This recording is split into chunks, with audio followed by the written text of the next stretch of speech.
Family, who understands? I'm having dinner with my mom, and suddenly, after nearly 10 years of delay, my standard time-traveling golden finger arrives. My name is Arnold. I originally wanted to become a literary plagiarist to achieve financial freedom, and just as I finished the manuscript for Harry Potter, an owl brought me the Hogwarts acceptance letter, and the system issued a task to obtain the admission notice.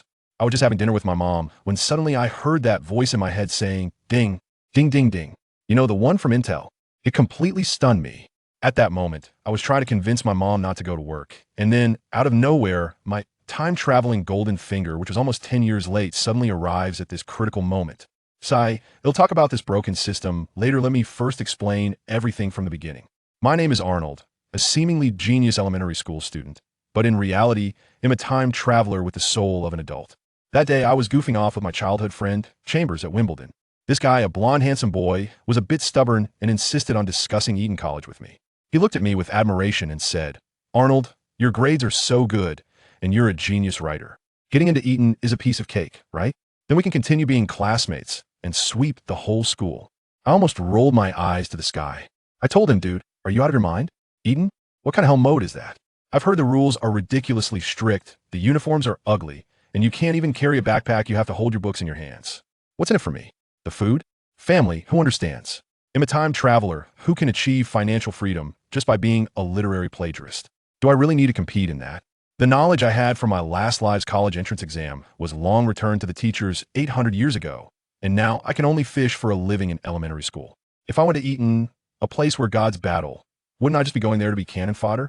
I just want to lay flat, enjoy life, and be happy. Moreover, I have my own little calculations. That broken place, Eton, is a pure boys' school. All boys. What do I gain from that? Do I care about their big bathhouse? I've already found out that the King's College I'm currently attending has a high school section that admits girls. Fresh, beautiful British Academy-style girls. That's my kind of electronic pickled vegetable, okay? By then, with the title of genius writer, wouldn't that be he? Seeing that I was unpersuadable, Chambers could only give up with a face full of "I wish you would succeed." We bantered for a while, played a game of tennis, and then went our separate ways. Then, when I got home for dinner, it was time for my daily battle with my mom. My mom, Nicole, a charming beauty, had recently been laid off from her supermarket job and was preparing to attend business school for her master's degree, but she insisted on taking odd jobs to earn tuition. I put down my fork and switched to lecture mode. A mess. "Nicole, can I ask you to reconsider? Our bank account has enough pounds. Your son, a genius young writer, my royalties are enough for you to comfortably finish your studies and even buy a few Hermes bags. Can you stop working and enjoy life?" But my mom, with a look of "I'm proud of you, but I want to use your money," gently looked at me and said, "Dear, that's your hard-earned money. I can't spend it with peace of mind. Also, interning at different companies is beneficial for my management studies." What can I say? If I were in her shoes, I wouldn't feel comfortable spending the money of a little brat either. Although this money didn't come hard at all. Speaking of money, I have to mention my career as a literary plagiarist. I awakened my time-traveling memories when I was about 2 or 3 years old. Goodness, I turned into a handsome little British boy with sparkling green eyes and had a black hair simply top-notch in the looks department. I thought I'd play it safe for a few years and start copying Harry Potter at 11, one book a year, steadily climbing to the peak of life. But plans can't keep up with changes. A couple of years ago, my mom's company was struggling and they started cutting salaries. I accidentally saw her sign over a credit card bill and I couldn't stand it. My mom and I had relied on each other for so many years. Our bond is real. Would I let my mom lower her quality of life for me? No way. So, the literary plagiarist career was launched ahead of schedule. But jumping straight into Harry Potter was too risky. What if I got rejected like Aunt Rolling 12 times? Wouldn't my mom starve? No, I need to start with a good opening to build some reputation and credentials. After thinking for a while, I got it. Frozen. Let me tell you, my operation was simply brilliant. I didn't write it directly, but instead claimed it was adapted from Hans Christian Andersen's classic fairy tale, The Snow Queen, and paired it with my identity as a 9-year-old genius writer. The hype was off the charts. Think about it. When the publisher saw the story was good and that there was so much room for hype, wouldn't they sign on the spot? Sure enough, Frozen hit the market more than a year ago and sold over 110,000 copies. The sales are still rising every month, and the media is almost putting me on a pedestal. A successful start to my career as a literary plagiarist. Now that I had fame and money, I was ready to start my epic masterpiece, Harry Potter. I was almost done with the manuscript. I thought, this time I could finally convince my mom not to work, right? I even came up with a roundabout way to save the situation, saying, "Mom, why not be my agent? Less work, more money, and close to home. My mom shot me a look as if saying, "What kind of beautiful dream are you having? Don't I care about my dignity?" Fine, I had to settle for less and agreed with her that after she went to school, I would take care of all household expenses such as water, electricity, gas, and food. She finally agreed. Then, just as we reached an agreement, I was about to roll my eyes at my mom's perfunctory tone when that voice came. Ding, ding, ding, ding. I was stunned and looked around, asking my mom, "Did you hear that strange sound?" My mom looked confused and said, "No. Aren't we just talking?" Then a voice only I could hear rang in my head. "System charging complete, starting up." Oh my God, the system. My golden finger. Although you were nearly 10 years late, you finally arrived. Let me tell you, I've read at least 800 novels in my last life, and am familiar with this.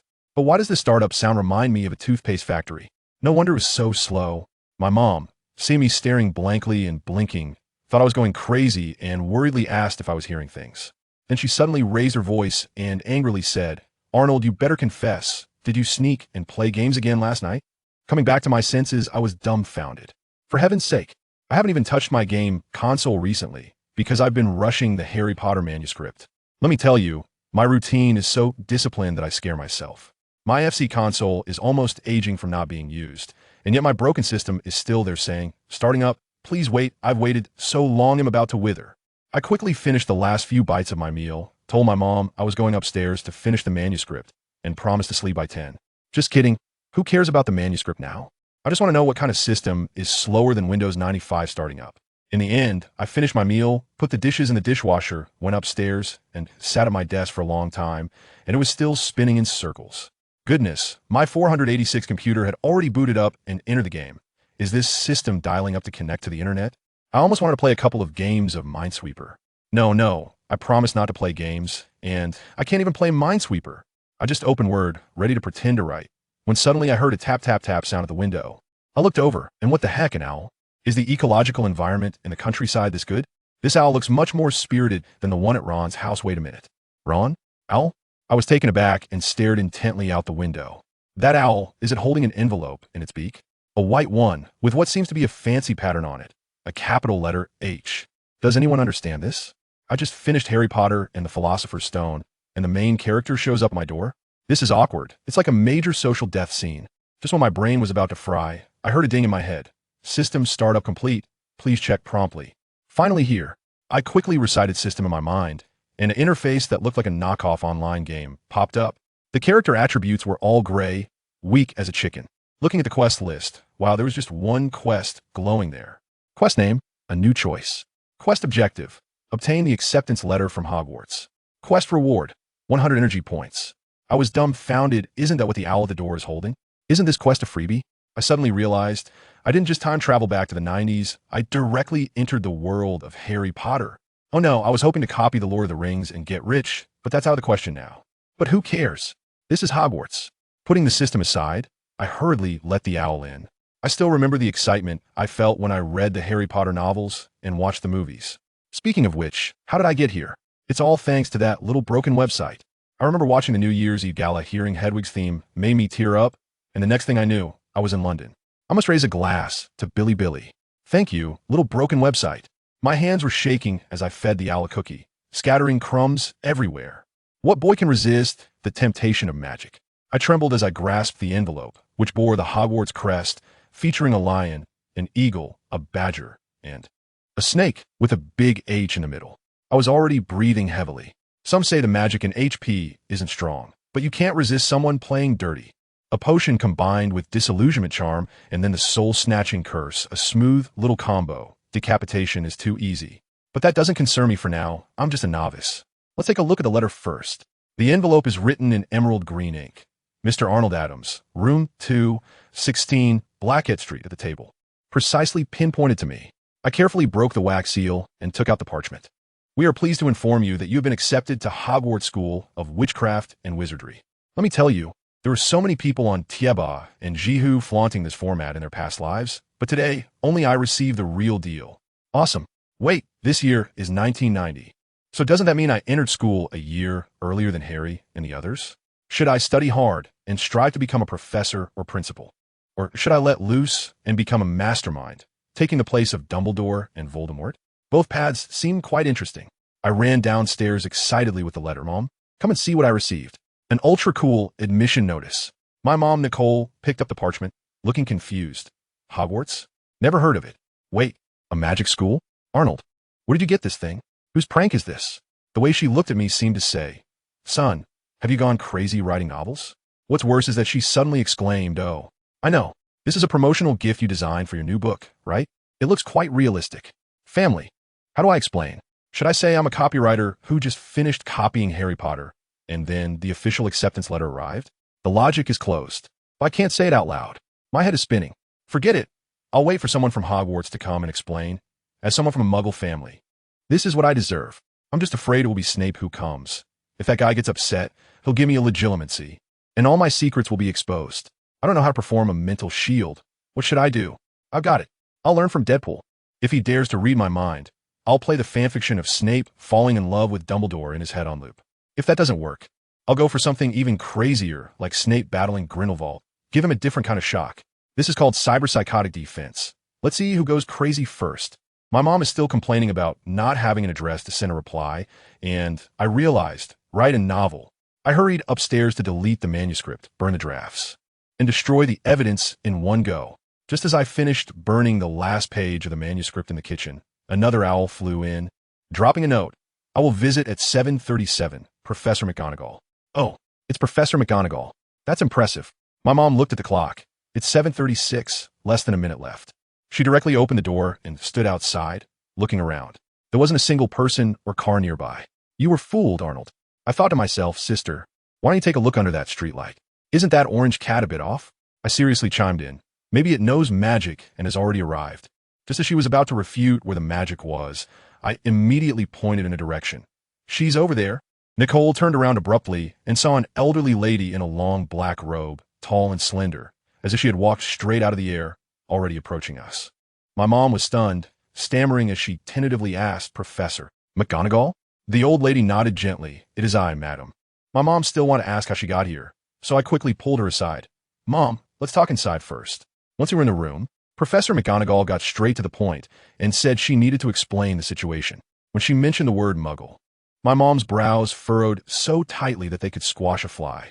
Although she didn't understand what it meant, her intuition told her it wasn't a good thing. Professor McGonagall explained that muggles refer to ordinary people who have no magical talent. I quickly tugged at my mom's sleeve, signaling her not to take offense. I knew the term was a bit derogatory, but it was still better than calling someone a mudblood. Professor McGonagall didn't pay attention to my mom's expression and instead looked at me. Hello, Mr. Adams. Hello, Professor McGonagall. My voice trembled with excitement. At that moment, I finally had the chance to closely observe this witch. Wow, she had even more charisma than the movies. It was like she had a beauty filter. I immediately thought, if everyone looked this good, then I can't wait to see Hermione, an upgraded version of Emma Watson. I admit I'm a bit shameless. And then there's Fleur and her enchanting sister. Cough, cough, strength, democracy, civilization, and harmony. But wait, if everyone looked this good, then what about, wow, a house elf with a puddin' face? That image was too beautiful for me to imagine. It completely shut down my brain. I quickly dismissed my chaotic thoughts and said seriously to Professor McGonagall, Professor McGonagall, my mother, and I hope you can prove to us that magic really exists. Professor McGonagall replied decisively and emphatically, of course, that is exactly the purpose of my visit. I tell you, I was so excited at that moment that I almost wanted to grab a small stool and sit in the front row to munch on sunflower seeds. I was wondering, since Professor McGonagall is best at transfiguration, how would she show off? Would she turn the button on my pants into a mouse? Goodness, I couldn't even imagine that scene. What if it crawled inside? Just as I was lost in my thoughts, Professor McGonagall had already made her move. She drew her wand, gave a flick in the air, and suddenly, the water in my mom's cup of red tea vanished, coalescing into a water droplet that hovered in front of her wand. Wow! I couldn't hold it in and exclaimed. Although I hadn't seen any Hollywood blockbusters in my past life, the real magic right in front of me was simply overwhelming. Then, with a loud pop, the water droplet disappeared, and a huge blue butterfly landed gracefully on the tip of McGonagall's wand. The edges of its wings had a ring of black patterns, adorned with tiny silvery spots. My mom's reaction was amazing. She unconsciously leaned in and reached out to touch it, and that butterfly really flew onto the back of her hand. My mom was so surprised at that moment. Oh my gosh, it's a real butterfly. It's so beautiful. My mouth twitched. Sister, is this a question of beauty? This is something created out of thin air. My mom's focus is always so peculiar. And that's not all. Professor McGonagall directed that butterfly to circle around me and finally fly right above the teacup. My eyes were wide open, just waiting to see the butterfly reverse back into the water balloon. Guess what happened? The butterfly suddenly plopped straight into the teacup, splashing everywhere without even a proper dive, soaking the whole table. For that entry into the water, I give it a score of 101, not afraid of making you proud. My mom and I hurried over to take a look. There were no butterflies in the cup, just a regular cup of black tea. This is magic. Professor McGonagall's voice carried a hint of just the right amount of pride. My mom took a deep breath and finally recovered from the shock. But next, her tone was no longer friendly. She launched into a soul-searching interrogation. But, Professor, this doesn't seem to be of any use. Turning things into animals, and then back again, which can't be eaten or worn.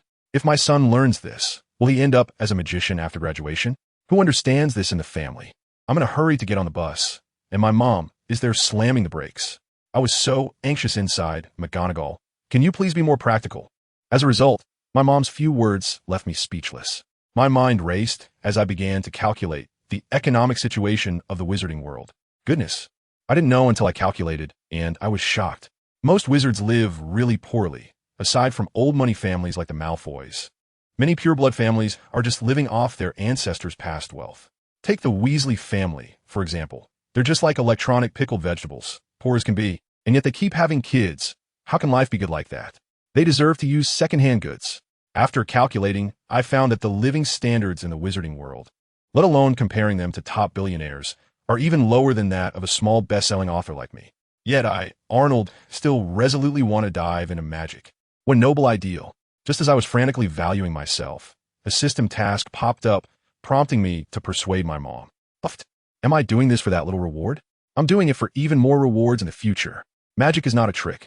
Professor McGonagall emphasized seriously, then began to explain that Hogwarts is a prestigious school with a 1,000-year history, and graduates don't have to worry about finding jobs with salary sufficient for living. Then she changed her tone and looked at me, saying, Mr. Adams, strangely enough, your magical power only showed slight fluctuations until just a few minutes ago.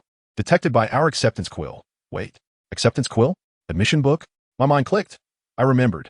Isn't this the magical artifact that Hogwarts uses to select new students? Harry was written in the moment he was born, the chosen one. Neville had it tough, being repeatedly rejected until he was 8 before being recognized. Professor McGonagall continued to say that if I didn't learn to control my magic, I might hurt myself and those around me. But my mind was filled with her earlier words.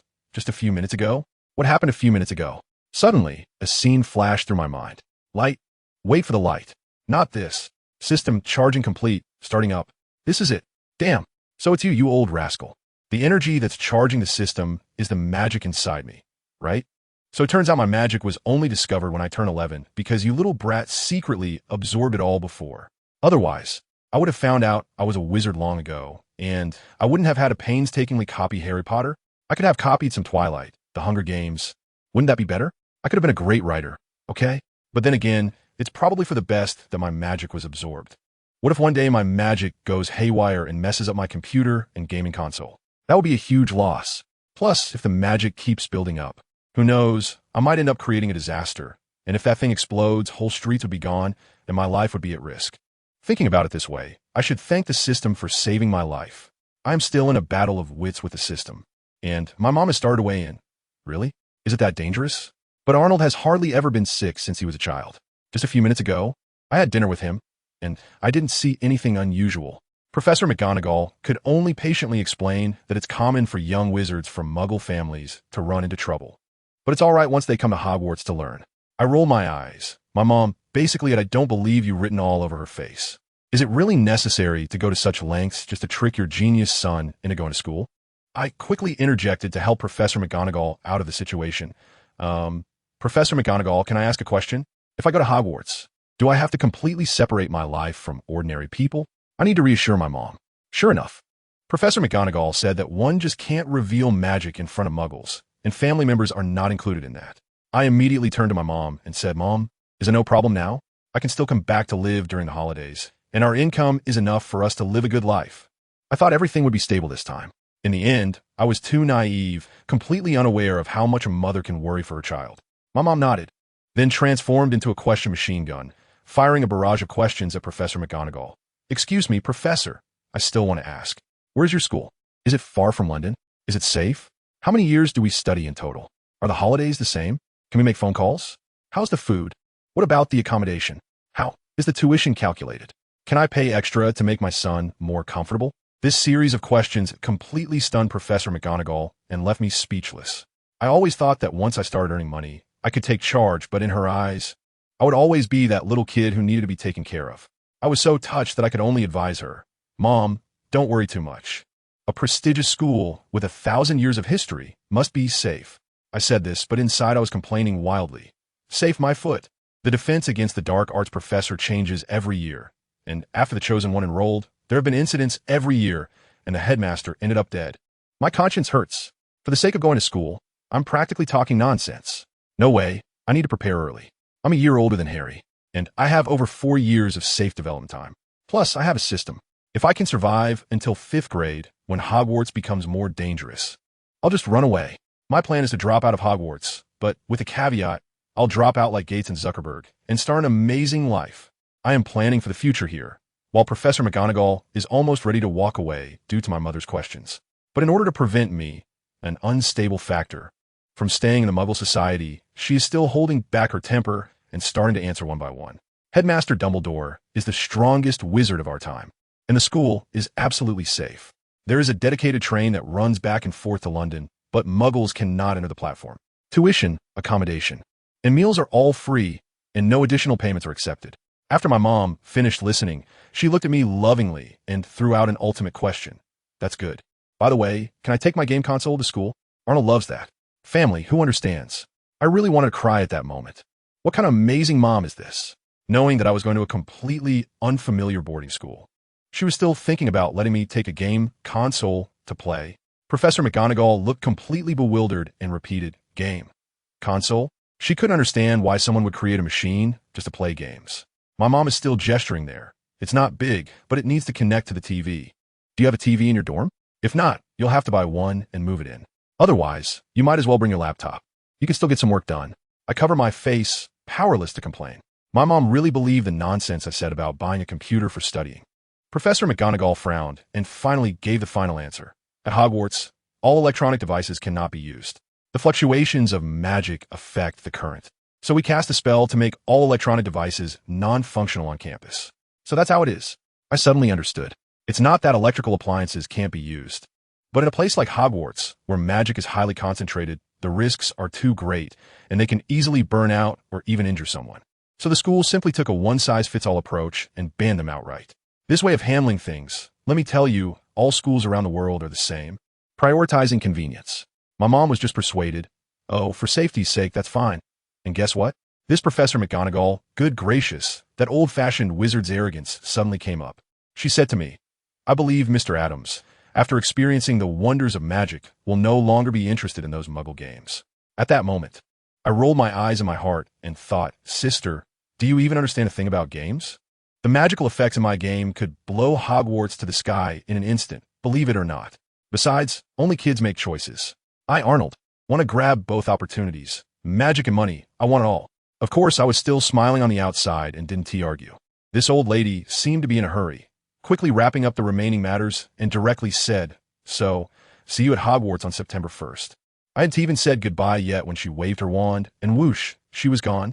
My mom was so shocked that she stood there dumbfounded for 3 seconds, even reaching out her hand cautiously to feel the air, looking like she had just seen David Copperfield for the first time, muttering, so amazing. She just left like that? Well, it's instant transmission. I nodded, still complaining in my heart that this disapparition was too sudden, without even a sound effect. 0 stars. After that magical moment passed, my mom started to worry again. She pulled me onto the sofa and said earnestly, Son, this magical world sounds great, but there are no computers, no game consoles, not even a phone. I don't want you to suffer. She even came up with an idea. Why not ask if we could hire a tutor? Your magic is unstable. They can't just ignore it, right? A tutor? My mind instantly wandered. Wow, hiring a tutor? It must be someone in a Beauxbatons uniform welded to their body. But then I thought about it and slapped myself back to reality. No way I could ask for a teacher like Lupin. What if he transformed on a full moon night? Where'd I go to reason with him? Honestly, going to Hogwarts is the way to go. I quickly painted a bright picture for my mom. I said, Mom, look at my classmate Chambers. He's going to Eton College, and he will be boarding too. I can't be worse than him. Besides, I'll come back during the holidays. And then we can travel together. This tactic really worked. Her eyes lit up at the mention of traveling, but she was still a bit worried. But what if I miss you? There's no address or phone number. I pointed to the admission letter on the table. Right back. Use an owl. Look what it says here. You have to reply by owl before July 31st. My mom slapped her forehead and said, Oh, right. The owl. We need to go to that Diagon Alley to buy it. She picked up the notice and murmured, Diagon Alley. The entrance is at the Leaky Cauldron. 21, Charing Cross Road. Is there really a pub there? Looking at her curious expression, I knew this was going to happen. She said it was to buy books for me to prepare, but her eyes were practically overflowing with curiosity about the magical world. I smiled and said, Mom, let's go tomorrow. After we both returned to our rooms, I suddenly slapped my thigh and remembered, oh no, I still have a system. Hurry up and show yourself. But guess what? This system was so rudimentary, it was like a cyber deity from 2025, completely empty. It only had 2 attributes, physical fitness 1, 2, and magic strength 1, 0, that's it. The skill list was blank. I wonder where my max level skills in Chinese, English, and copying were. The system replied, sorry, I only recognize magic. Fine, you're impressive. The most frustrating part was that I had painstakingly saved up 200 points of energy, but there was nowhere to spend it. Who understands this feeling? It's like holding on to New Year's money while all the little shops in the village are closed. It seems everything would have to wait until we went to Diagon Alley. The next day, we both went out with dark circles under our eyes, too excited to sleep all night. When we arrived at Charing Cross Road, my mom was knocking and pushing at the little gap between the 2 shops, looking as if she couldn't believe a pub could fit there. I told her directly, Mom, step back and let the professional handle this. I can see it. I reached out and pushed towards that seemingly empty place, and suddenly, an old wooden door appeared out of nowhere. I quickly pulled my mom inside, and at that moment, the system notification sounded. Task completed. Entering the magical world. New location discovered. Energy points skyrocketing. The bar was dark and dirty, with a few patrons sitting in the corners, dressed as if they had traveled from the Middle Ages. An old man came over, introducing himself as the owner, Tom. My heart skipped a beat. Another Tom? Looking at his precarious hairline, I started to imagine whether this guy had gone through some midlife crisis and ended up bald like Voldemort's relative in a movie. It was quite terrifying to think about, folks. This owner, Tom, seemed used to newcomers like us and directly asked if we wanted to go to Diagon Alley. Then led us through the bar to the backyard. He took out his wand, pointed at a wall, and instructed, count 3 blocks up, 2 blocks across, and knock 3 times. As soon as he finished speaking, the bricks on the wall began to move like transformers, revealing an archway. Tom tossed his head back stylishly and said, remember the moves. Open the door by yourselves in the future. Good luck. I pulled my mom in with 1 step, and the system rewarded us again. We stood at the entrance of Diagon Alley, looking at the cobblestone street that twisted and turned in front of us, with strange-shaped shops on both sides. The street was bustling with people wearing all kinds of robes. It was indeed lively. But after my mom took a look around, she asked me incredulously, are we really in London? How does it feel even more backward than a small town? Yes, backward. I wholeheartedly agreed. This place is fine for a visit, but I couldn't stand living here for long. I leaned close to her ear and said, Mom, don't worry. I'm just going to learn a skill. Once I graduate, we'll come back, and then we'll enjoy the best of both technology and magic. My mom then patted her chest with relief. She pointed to a shop selling cauldrons and asked me if it was on the list. I said yes, but we don't have any money right now, wizarding money. Then hurry up, let's go to the bank to exchange some money. My mom took the lead, guiding me deeper into the alley. Soon, we arrived in front of a snow-white marble building, the Gringotts Wizarding Bank. It was quite impressive, but when my mom saw the goblin standing guard at the entrance, her face froze. Let me tell you, that goblin's appearance, how should I describe it? It was quite a challenge to aesthetics. My mom hurriedly pulled me inside. There were a bunch of warnings carved into the wall at the entrance, like what the consequences of greed might be. My mom wanted to read them out loud with feeling, but I quickly dragged her away, saying, Mom, let's go stop reading. The more you read, the more I want to try it. There's a dragon down there. Try it means death. Once we entered the hall, a fairy led us to a counter. Behind the counter sat an old fairy with droopy eyelids, looking like she could fall asleep at any moment. My mom cleared her throat and cautiously asked, Excuse me, how many pounds do I need to exchange for 500 galleons? The old fairy couldn't even be bothered to lift her eyelids and shot back. 500 galleons? Don't you know that each wizard can only exchange 100 galleons per year? Only then did she slowly open her eyes, looked at my mom with a face full of disdain, and said 2 words, Muggle. When she saw me, her attitude improved a bit. She checked the list and said, oh, a new student from Hogwarts, Arnold Adams. You can exchange 150 galleons, no more. What? I was blown away. 150? That's barely enough. It's not even enough to buy textbooks. I wanted to buy more magical items to analyze with the system. I asked him indignantly, why can't we exchange more? If you think you're losing out, you can adjust the exchange rate. The old goblin just scoffed and went into mocking mode. Adjust the rate? Do you think we care about your filthy Muggle banknotes? Galleons are magical currency, imbued with our powerful goblin magic, you understand? If it weren't for the Ministry of Magic subsidies, we wouldn't accept a single one. For a newcomer from a Muggle family like you, giving you a 50 galleon limit is already generous. He rambled on about how gold had lost its value due to Muggle technology and Nicolas Philosopher's Stone, claiming that the value of galleons lies in the magic itself. In the end, he even labeled me with a big hat. Control your greed, young man. At that moment, I had 1,000 grass-mud horses galloping through my mind. Restrain yourself. What the heck? This is a reasonable consumer demand. Okay. Besides, you fairies make things so complicated and don't explain clearly. I'm a newcomer and I just ask because I don't understand. Is that not allowed? Anyway, the worldview of these wizards is just ridiculous. I figured that out. Speaking of money, my mom, Nicole, quickly exchanged 150 galleons, and when I looked at the exchange rate, good grief, I almost passed out on the spot. 1 galleon equals 17 sickles, and 1 sickle equals 29 nuts. 17, 29, all prime numbers. Let me tell you, these people know how to drive accountants crazy.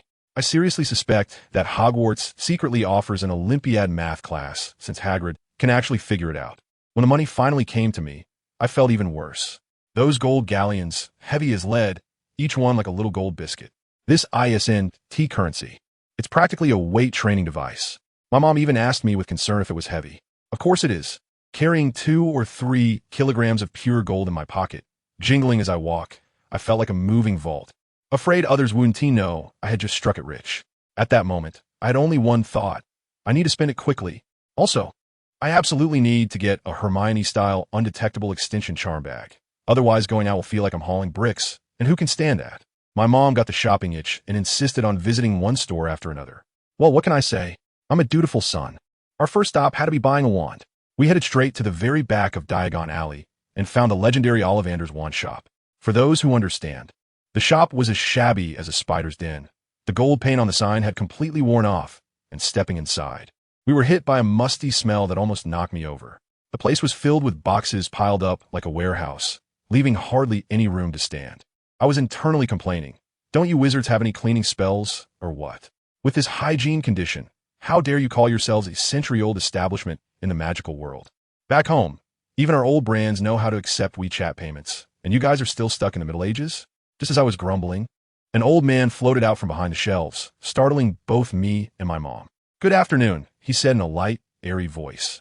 I knew I would see you soon. I couldn't take it anymore and interrupted directly. Wait a minute. Old man, you've got the wrong script, right? My last name is Adams, not Potter, Arnold ADMS. I almost have your cliches memorized. Well, that old man probably encountered someone like me who doesn't play by the rules for the first time. He was stunned for a moment, then forced a smile. Mr. Adams, let me see. Which arm do you prefer to use? The right hand. I expressionlessly extended my hand. Then he started measuring me from shoulder to fingertip, from wrist to elbow. I tell you, it was pure performance art. I barely held back from kicking him. What's the point of this? Don't little wizards need to grow? Do I still use the same wand I had when I was 11 now that I'm 6 feet tall? Isn't that nonsense? After measuring, he started handing me wands to try. The first one was made of beech wood and unicorn hair, 8.5 inches, short and weak.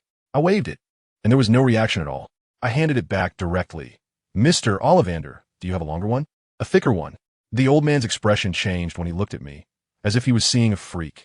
Young man, that kind of thinking is very dangerous. A wand is not necessarily more powerful just because it's thicker or longer. He said that, but his body was honest and handed me a 14-inch one. With a wave of my hand, whoosh, a bunch of golden sparks erupted from the tip of my wand, darting around the room and startling my mom, who quickly backed away. I was having a great time when he snatched the wand away, saying I was too excited. I wasn't discouraged and kept asking, Is there really no one taller than me that could be used as a staff? I wanted to cosplay as Gandalf, with the wand in my left hand casting a flash spell and my right hand pulling out a great sword to slash around. That's the kind of magic a real man should play with. As a result, for the next hour, I felt like a tool, trying one wand after another. The process was incredibly boring. Most wands were as dead as wood, and occasionally a few reacted too strongly, either spitting fire or discharging electricity. My mom, on the other hand, found it quite entertaining to watch. Women, truly an incomprehensible species. I'm so annoyed, really annoyed. This old man is so inefficient. Can't you categorize the wands by their cores, and let me try the materials first to see which one matches my birth date, and then pick a suitable one from that material? Why does he have to go through this mystical process, making himself seem like a master? I seriously suspect he just wants to waste time to make his wands look impressive. Just when I was about to lose my patience and start picking one myself, Ollivander suddenly said, "Aha, I have a good idea." He pulled out a box from a corner, saying, "A discerning customer. Try this one, made of wood, with a dragon heartstring core, 15 inches. Powerful, unique, and quite long." I took the wand, feeling a warmth in my palm, and with a flick, golden sparks erupted. This time it was different. I felt I could control them. With a thought, the sparks began to fluctuate in size, even creating a rhythmic beat. Wow, my mom next to me was stunned. This was it. Ollivander looked satisfied as well. All right, although it's still not long or thick enough after all this fuss. I was tired. I paid 7 galleons and walked out of the shop with this supposedly very unique wand. What a deal. Buying a wand and getting a father figure too? If it doesn't behave, I might just take it apart and study it. That's right, I had it all planned out. An AI add-on lived in my head. Simply put, anything related to magic, as long as I came into contact with it, could have the system expend energy to analyze it. Analysis means the AI learns on its own, and once it learns, it can spend energy to impart that knowledge to me, effectively copying it into my brain like a USB drive. The more I learn myself, the less energy the system consumes. When I have money in the future, I'll buy a few secondhand wands for the system to dismantle and analyze, upgrading the wand-making technology. By then, don't even mention Gandalf as staff, I could replicate the golden hooped rod for you. Small leaf, red sandalwood, golden silk namu. I'll get them all. Just as I was happily planning for the future, my mom and I passed a Quidditch boutique. The window was filled with flying broomsticks, and my mom was even more excited than I was. Wow, writing this, I can fly, just like the witches in stories. I looked at the poster of those people flying in the sky with a stick, their mouths twitching. Let me tell you, this thing is definitely anti-human design. Isn't it uncomfortable to ride for a long time? Wizards have the flu network and disillusionment charms, which are way more comfortable than this thing. Even if you must fly, why not get a magically modified car like Mr. Weasley's? It's spacious, private, and can go invisible. A flying car. The feeling of it shaking is completely different. Wait, blind student, I just had a realization. No wonder Ron and Harry lost that flying car in the Forbidden Forest. Mrs. Weasley was so furious in that letter. That car. It's possible that Ron himself got pregnant while flying in the sky. My mom isn't as deep in thought as I imagined.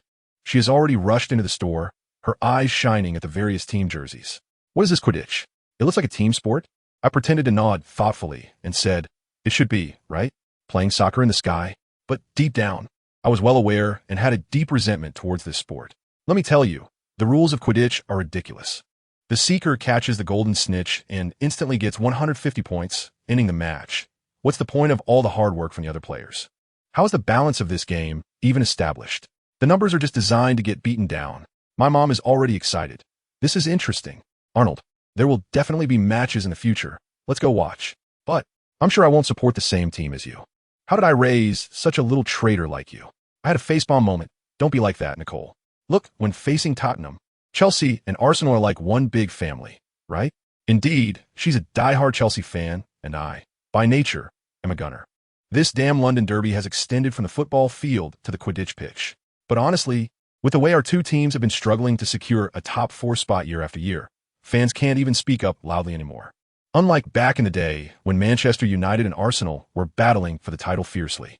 As soon as Nicole heard this, she gave me the cold shoulder and said every time we talked about football, it just made her angry. Then she turned and walked out of the Quidditch shop.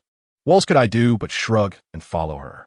After all, I'm not Harry Potter, who could get into the school team through the back door in his first year and have a professor gift him a top-notch Nimbus 2000.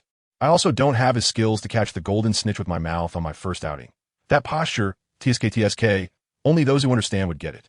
If it weren't for running around to unlock the map, I wouldn't even be here. Next stop, Madame Malkin's robes for all occasions. As soon as I walked in, a short, plump, and very friendly witch in a purple robe came up to greet me. I tell you, she was the first wizard I met today who treated us so nicely. My mom, Nicole, immediately struck up a conversation with her, listing our shopping list like a menu. The witch smiled and asked me to step onto a footstool to take my measurements. I was still chewing on those Birdie Bott's every flavor beans when the shop owner caught me red-handed. With a serious expression, she said, "A proper gentleman wouldn't eat in a clothing store."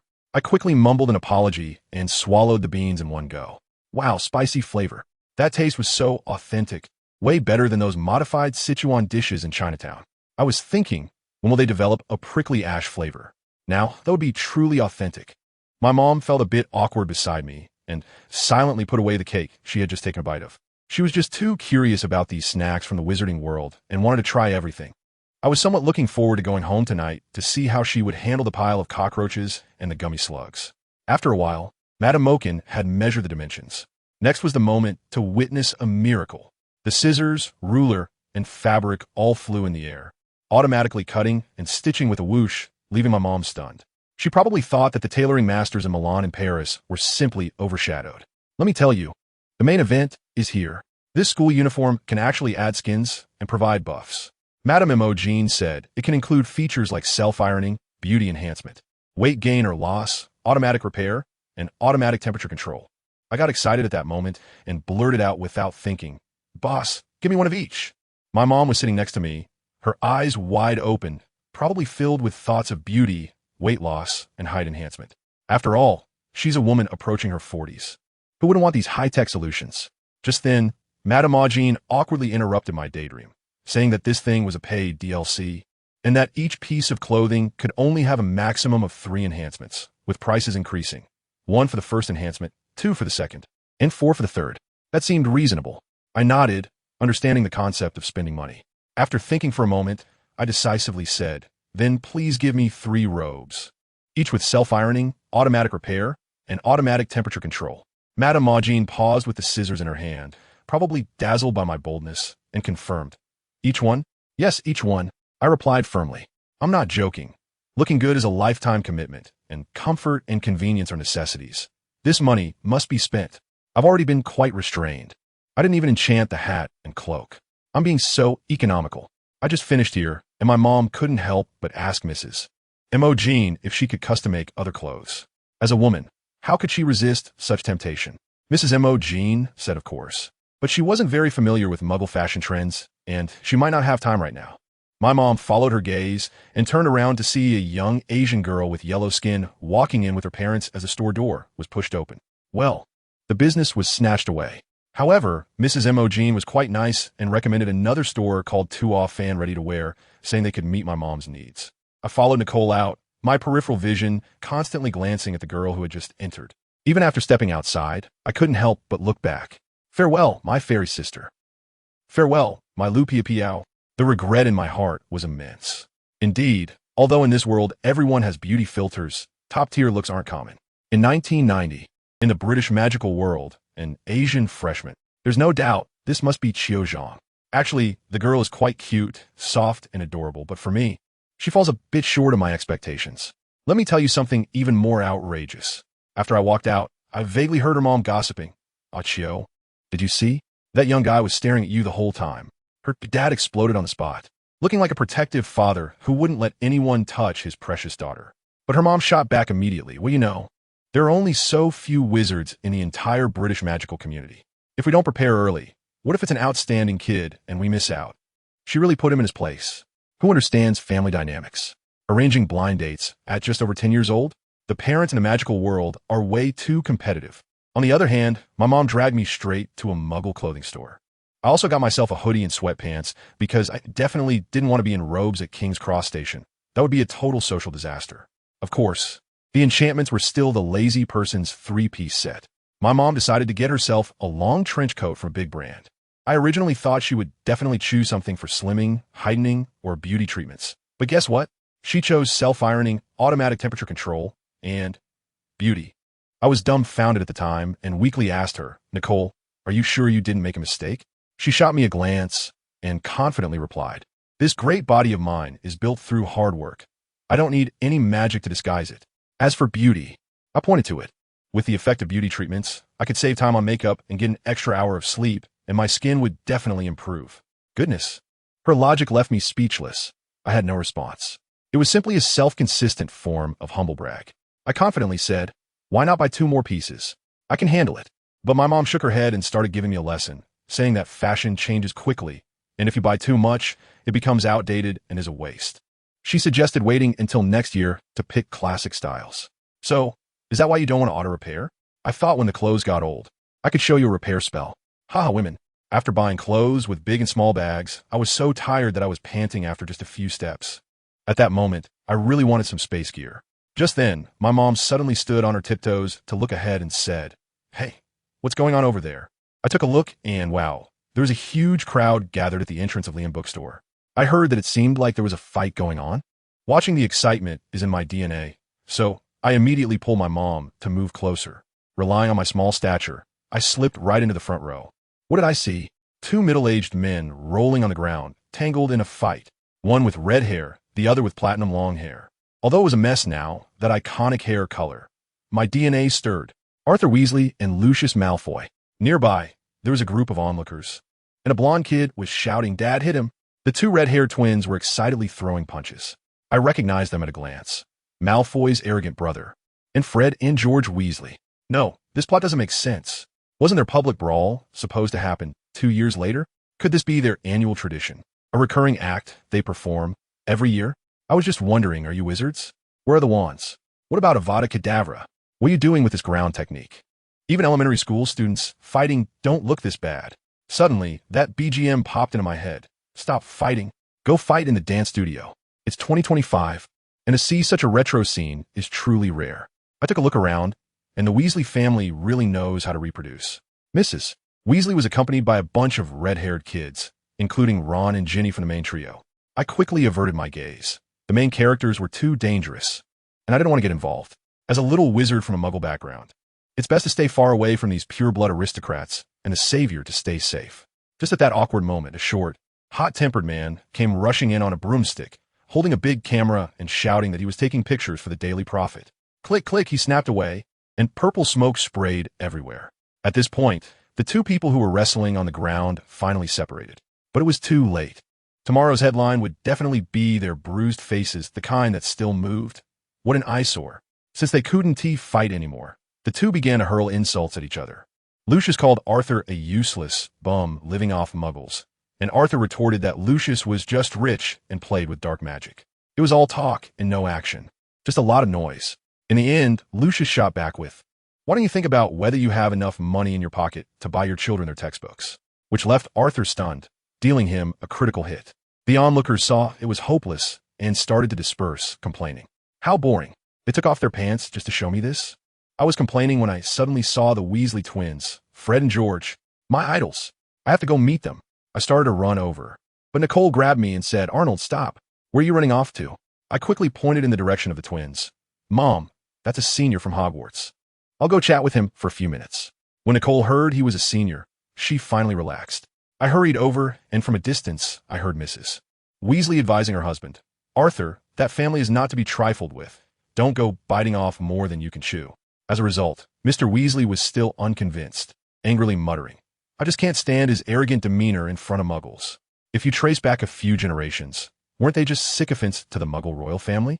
Let me tell you, old Mr. Weasley over there is cursing up a storm, but who understands a family? His wife Molly's face is as black as the bottom of the pot. I watched those 2 twins, Fred and George, in the corner mumbling like crazy, their expressions looking as if the sky was about to fall. One said, it's over, Dad's gonna make Mom mad, and we'll go to bed hungry tonight." The other one, even more desperate, replied, "Hungry? Bro, are you sure there's even a single sickle left in our family vault to buy a secondhand book?" Just when these 2 clowns were pulling their hair out over the family finances and dinner situation, I saw the main character, a kid named Arnold, sneaking over. Goodness, the way he moved and his expression, squinting and making wild gestures, you'd think he was trying to sell some ancestral bootleg CDs. He lowered his voice and said mysteriously, "Hey, you 2, want to earn some pocket money? I'm talking about galleons?" The twins, however, did not play along. One asked sincerely, Dude, are your eyes okay? We can't help you with that. I almost burst out laughing. Arnold was stunned and quickly got back to business. No, I have a great plan to make money and want to partner with you. The twins exchanged glances, their silent communication faster than Morse code. One said, make money? Good things can happen to us. The other chimed in, exactly. If you could do it, why not do it yourself? Why come to us? You have to admit, these two kids are really sharp. But who is Arnold? He immediately switched to persuasion mode. Looking sincere as he said, the plan is absolutely feasible. I'll take the risk. I just saw you two cheering for your dad and thought you looked particularly trustworthy. So I came to you. The way he said it, he almost believed it himself. But I could see clearly that he thought these two brothers were really poor and the best partners for his scheme. What is the plan? Tell us. The twins finally bit. Arnold leaned in and whispered, simple. I'll give you pounds, and you help me exchange them for galleons at Gringotts. The money we get back, you keep 10% as your reward. I tell you, as soon as the plan came out, the twins' eyes lit up instantly. Pounds? Muggle currency? They've heard of it, but have no concept. But they understand the word reward very well. George was quite cautious and asked him, you must be a new student at Hogwarts, right? Why don't you go exchange it yourself? Arnold shrugged, looking helpless. I've exchanged some, but there's a limit. I want to exchange more. George still didn't understand and naively said, why does a new student need so much money? There's nowhere to spend it at school. This immediately set Arnold off. He got anxious, like a compulsive shopper possessed, and shouted loudly, how can I not use it? Don't doubt my spending power cultivated by online shopping. I could spend all the money you give me. Online shopping? Compulsive shopping? The twins were completely confused and didn't understand at all, but that wasn't important. George waved his hand. All right, we'll help you with this. No reward needed. Look at them, such good kids. But Arnold wouldn't accept it. He insisted on giving them money and even came up with a set of very formal words. This is not a reward. It's a way for me to express my sincere gratitude for the time and effort you've put in. I could tell right away that this guy didn't want to owe anyone a favor. The twin brothers started communicating with their eyes again. And I guess their inner monologue was definitely, something feels off, but this guy's voice is just too pleasant. I really like him. In the next moment, Fred happily agreed. Then George, this guy is a business genius. He had already started to actively expand their business. Do we have enough for both of us? Do we need more? We still have 3 brothers. Fred slapped his thigh. Oh, right. But Bill is in Egypt, so he might not be available. Then there's Charlie and Percy. George suddenly collapsed in tears. It was heart-wrenching. Oh, Ron, my dear brother, why aren't you starting school this year? What? That acting. The Oscars owe him a little golden statue. He was actually heartbroken to the point of breathlessness over losing one person for profit. Fred was still beside him, comforting him. It's okay, George, don't cry. Mom definitely hasn't changed the limit yet. Goodness, the whole family, all neatly arranged, has been turned into money-exchanging tools. Arnold was trying hard to hold back his laughter, clapping his hands in mock surprise. Great. Then let's meet at the entrance of the Owl Emporium. After saying that, he dragged his mom away. I guess he didn't want to see the Weasley family's empty vault. It would be too awkward. Once the twins left, Arnold's mom, Nicole, started to worry. You just gave them the money like that? What, they run away? Arnold was completely calm, looking like he had everything under control. Mom, don't worry. First, they have no concept of pounds. It's just worthless paper to them. Second, even if they exchanged it for galleons and wanted to run away, that smile of his so smug. Did you forget this is the magical world? I can find them in no time. At worst, I'll go find Lucius Malfoy and tell him his mortal enemy Arthur Weasley's son is scamming money. Or I'll just leak it to the newspaper. If they don't teach their kids, it's the father's fault. I was listening nearby and breaking into a cold sweat. This kid is too ruthless. He hasn't even started school yet, and he's already on his way to becoming a villain. So promising. Nicole was convinced by his clever tactics, but asked, so, should we go buy books now? Arnold didn't even turn around, pointing to his head. Use your brain, Mom. Hundreds of galleons are heavy. How can we carry the books? He ate a Bertie Bott's every flavor bean, and immediately yuck. Tastes like boogers. Nicole was so angry she laughed, so no books? Of course not. Arnold had a look that said, you really don't get it, do you? In a bit. We'll buy an owl, and tomorrow I'll give it the shopping list and money and let it fly to get the books. This is the express delivery of the wizarding world, you know? Shop globally without leaving home. Nicole was completely stunned, her expression as if a new world had opened before her. However, Arnold wasn't completely idle. He ran off to the stalls in Diagon Alley to hunt for treasures. I followed him, watching as he almost gathered all the second-hand textbooks for first and second years, complete with notes from top students, much cheaper than new ones. Then, he set his sights on a shabby broomstick. The stall owner, a middle-aged man, immediately asked for 80 galleons, claiming it was an antique. Arnold rolled his eyes so hard they almost went to the sky, pointing at the broomstick's cracks and rust, and sneered, "Boss, do I look like a fool? At most 30 galleons." The two of them went back and forth, and Arnold used the classic haggling technique, turning to walk away. Sure enough, after just 3 steps, the owner caved. Hey, don't go. 40 galleons. Take it. What did he want this broken broom for?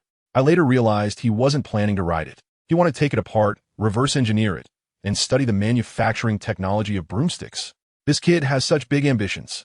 What does Harry's firebolt even matter? He is on track to build his own rocket. When he found his mom with a pile of junk, he discovered Nicole hadn't gone to buy books at all. She was squatting on the ground playing with a super cute Siamese cat. Her eyes full of "Mommy's good big boy. Come home with me." Arnold walked over and silenced her with a single sentence. "Mom, did you forget you're going to business school? Do you have time to take care of it?" Seeing Nicole still wanting to struggle, he delivered another blow, hitting her soul. "Even if it doesn't T-starve, you can't pet it." Ouch. Nicole immediately deflated like a deflated balloon, having to regretfully give up. Then, this kid started talking nonsense again. He actually encouraged his mom. "Mom, you've been single for so many years. You should find a new boyfriend. I'm at Hogwarts, and you're all alone." I tell you, that scene was both funny and touching. Nicole said she was going with the flow, but her expression clearly showed she was moved. She complained about Arnold learning to cook from a Chinatown master, but his cooking skills hadn't improved at all. Arnold looked speechless, probably screaming inside. "It's not my fault that British food is so terrible. When I have my own house elf in the future, I must have a full Manchu-Han imperial feast." The two of them kept bickering all the way until they reached the entrance of Gringotts. From a distance, I saw the pair of red-haired twins waving vigorously, and several other people were standing nearby, probably the ones they brought along. Arnold walked over quickly, with his mom closely following behind. But this guy didn't just blunder straight to the entrance of Gringotts. Instead, he stood aside to signal the twins to come over. After all, having received core value education, we shouldn't block the bank entrance and affect their business, right? I tell you, right next to us. That fairy in the red uniform had a puzzled expression as if to ask what we were up to, while the twins were struggling to carry a giant bag with a few people. That bag, good gracious, looked just like the popular Louis Vuitton snakeskin bag that everyone had on the construction site in my past life. When it was thrown to the ground, it made a loud thud. The sound was incredible. The fairy guard couldn't hold back and came over to take a look. My eyes. A whole bag full of shiny gold galleons glittered in the sunlight, almost making him tear up. Seeing his dazzled expression from the money, I felt absolutely thrilled, as if the golden light had become especially enchanting. One of the Weasley twins kicked the bag coolly and said, "Your galleons, Arnold, are all here." He also handed me a stack of pounds. The other one explained that as students from wizarding families, each of them only had a limit of 100 galleons. So they hadn't exchanged as much as I expected. I thought to myself, this is already enough? Okay. I originally thought that the 4 brothers plus Mrs. Weasley could exchange for 700 galleons, but now it's a bit less, but it's not a big deal. With the consumption level in the magical world, an ounce of dragon liver is only 1 galleon. I probably won't spend all this money until I graduate. The main thing is being able to see the expression on that goblin's face turning green with anger. This operation is a huge profit. As a result, the surprise was yet to come. The twins said, "But we brought 2 friends on board, and in the end, we gathered 690 galleons. Nice, brothers. You've got quite the network." I was giving them a thumbs up while glancing at that goblin, watching his face go from red to ashen. I was already starting to calculate in my heart. I'll do this every year from now on, just to annoy you goblins who look down on others. At this moment, the twins patted a handsome guy next to them and introduced me. "This is Cedric, our neighbor, who helped with 100 galleons. As soon as I heard that name, my DNA stirred family. Cedric Diggory, the first heartthrob of Hogwarts, the glory of Hufflepuff, and then he died. That's the one who died unjustly, who had to turn into a photo and watch his girlfriend kiss Harry Potter, the ultimate handsome guy. At that moment, I vowed that since I come here, if I couldn't save him, then my journey as a time traveler would be for nothing.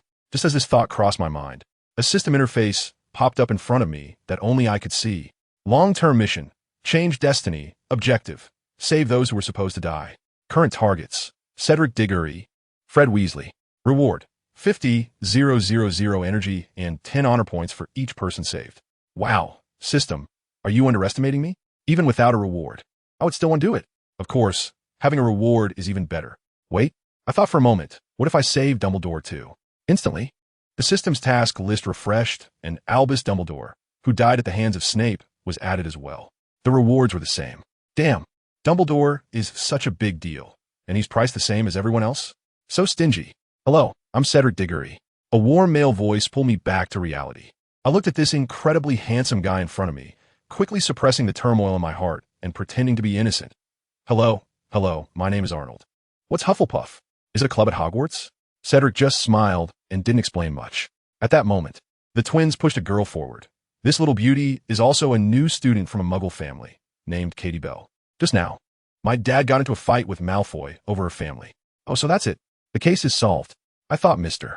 Weasley was too kind to get into a street brawl. Katie was very lively and introduced herself and her parents. I looked at her. Her name sounded somewhat familiar, but she shouldn't be a key figure. After chatting for a bit, I finally understood that there were a total of 690 galleons, with the Weasley family contributing 500, Cedric 100, and the remaining 90 coming from Katie. Her family was average, only exchanging 60 galleons for necessities and giving me the rest of the quota. I immediately turned to the twins and said, "Come on, take your commission from the bag yourselves." As a result, the two of them turned red. Wanted to take it, but feeling embarrassed. Katie was the same, her mouth open in a conflicted expression. I got anxious and directly encouraged them. What are you being polite for? That golden retriever peacock guy was so annoying, right? Take the money and go back to the bookstore to clear out his shelves. That will drive him crazy. This worked, but they were still hesitant. I had to sweeten the deal. How about this before school starts? If I have any questions while studying, I'll write to you and consider it as prepaid tutoring fees. Okay? This time, they reluctantly accepted the money from my mom. A full 50 gold galleons, and both of their eyes turned into slits from smiling. I couldn't help but complain in my heart. With their habit of slacking off in class, how could they be offering tutoring? But it didn't seem matter. They had plenty of academic achievers in their family. So asking anyone was fine. Katie also blushed as she took 9 galleons, and her parents looked a bit awkward, but the little girl was quite happy. Cedric, not wanting to be special, also took the money and quickly changed the subject, pointing to the book in my hand. Did you only buy this one? I nodded, yeah. I'll buy one to study first and have the rest sent by owl. Suddenly, his parents said, with so many galleons, you won't be able to carry them all, right? Let us help you carry some things. Before they could finish, Cedric interrupted directly. No need to be that troublesome. He pointed to the crossbody bag he was wearing. This one is made of chameleon skin, and it has a stretched charm inside. I can help you pack it. Oh my gosh, a space package. Having a dad who works in the department for the regulation and control of magical creatures is really impressive. I was so jealous that I felt like I was about to burst with envy and immediately thought of a way to express it. Without saying a word, I stuffed everything into his hands, the money pouch on the ground, my own backpack, and a shopping bag my mom was holding. I even included those little toys I planned to throw away. After saying goodbye to Katie's family, I grabbed Cedric's shoulder. Let's go, big guy. Accompany me to check out the owls. When we arrived at the owl shop, the two I had chosen earlier were already packed in their cages. Cedric pretended to inspect them, nodded at me, and only then did I pay. Just as we were about to leave, the twins rushed in, looking all cheerful, clearly having just flaunted their fresh money in front of Malfoy. These two are both mine. I pointed at the 2 cages on the counter. Got money. So willful. The twins chimed in. I smirked. A male and a female. It's not tiring to work, right? One for business, one for companionship, both tasks covered. One would stay at Hogwarts to help me run errands for supplies, and the other would stay at home so my mom could write to me anytime. Perfect. The twins curiously asked, aren't these 2 different breeds? Cedric saw his chance to show off. He cleared his throat and started to explain, pointing at the cage in my hands. This is just a great horned owl. It's large and strong, perfect for delivering packages. Then he pointed to the one in my mom's hands. And this is just a snowy owl, fast and excellent for delivering letters. I have to say, that attitude is professional. The twins instantly transformed into little fans, their faces filled with admiration as they began to bombard me with their knowledge. Cedric, you know so much. From now on, I'll definitely come to you when I want to buy a pet. Cedric was flattered and patted his chest confidently. No problem. Owls, cats, toads. Feel free to ask. Arnold, you too. I could see the desire for recognition in his eyes. Family, who understands? This kid's eagerness to show off was practically written all over his face. I immediately nodded in agreement. Of course, of course. I must come to you. As we chatted, our group headed outside. I asked them about their plans next, and they all said they were going home to prepare for a trip to the Leaky Cauldron using the Flu Network. The twins curiously asked me, Arnold, your family must not have the Flu Network, right? I glanced at my mom and replied casually, "We don't have a fireplace. In fact, we do, but I absolutely won't let anyone use it. Just kidding, that thing is both smoky and unsafe. Only the British could treat it like a treasure. I told you, my mom and the others just love to burn that stuff." I tried to explain to her that it could suffocate the deer in Richmond Park, but what happened? She just kept burning it, all about being rebellious. It was only during the winter when I divorced my ex-husband that she reluctantly agreed with me. Probably because she saw I had just changed my environment and wanted to take care of my feelings. When I mentioned this to those wizard kids, they were all dumbfounded. The Weasley twins stared at me wide-eyed and asked, "Aren't you cold in winter?" I laughed at the time and said, "Big brother, we have air conditioning." Well, this really stirred up a hornet's nest. Air conditioning? It can cool down? It can also heat up? Muggles have such things? The twins looked like they had discovered a new continent and said that if their dad found out, he would probably dismantle my family's air conditioner to study it. I thought to myself, please don't. That's my dad's happy place. Cedric wasn't interested in any of this. He was more practical and asked me, "So how do you get home?" Before I could say anything, the twins started answering again. One said, "I know. It's that kind of train that runs underground." The other immediately refuted, No, it must be a car. But I'm sure their family's car doesn't fly." I almost rolled my eyes when I heard that. What do you mean Muggles have buses too? This thing is clearly something your magical world learned from us. And flying cars? That's called illegal modification. And in our world, those would get confiscated. Who understands that, right? I cleared my throat and said, "We drove here. So, Cedric, you can help me move the stuff to the car later." Cedric breathed a sigh of relief upon hearing this. He had been worried about scaring the Muggles at the subway station by pulling things out of his magical pocket. I said, "What are you afraid of? You could just climb into the trunk and take things out, can't you?" He slapped his thigh and said it was a good idea. Just then, one of the twins, I couldn't tell if it was Fred or George, suddenly pointed at the owl cage in my hand and asked, "Hey Arnold, have you named them yet?" The leap in thought caught me off guard, but it was good timing as it solved one of my big problems. I rolled my eyes and came up with an idea. I pointed to the plump female snowy owl in my hand and said seriously, "Of course I'll take it. Look how fat it is. I'm going to call it Peppa." Then I pointed to the male snowy owl in my mom's hand and said, "The male one will be called George. What do you think?" I told you. And as soon as I finished speaking, Cedric burst out laughing. The twins exchanged glances, and one of them pointed at his own nose, looking utterly incredulous. The other one, the one who wasn't called out, was laughing wickedly and clapping wildly. George? What a great name. This name is awesome. I pretended to scratch my head in embarrassment and said, "Oh, I'm sorry, I didn't notice." Inside, I was already laughing my heart out. The effect was outstanding. Now I finally figured out who was who. Asking them directly would definitely get me tricked. This trick works. The one called George wasn't angry at all. Instead, he pointed at Peppa and said, "It's fine. As long as you rename this one Fred, I'll forgive you." As soon as his brother heard this, he immediately got furious. "George, I want to duel you." The two brothers immediately started to argue. I quickly tried to smooth things over. All right. Let's change the name to avoid confusion at school later. As someone who struggles with naming, I could never come up with something original, so I could only randomly copy from my memories of a past life. Got it. I clapped my hands and decided to name them Jack and Rose.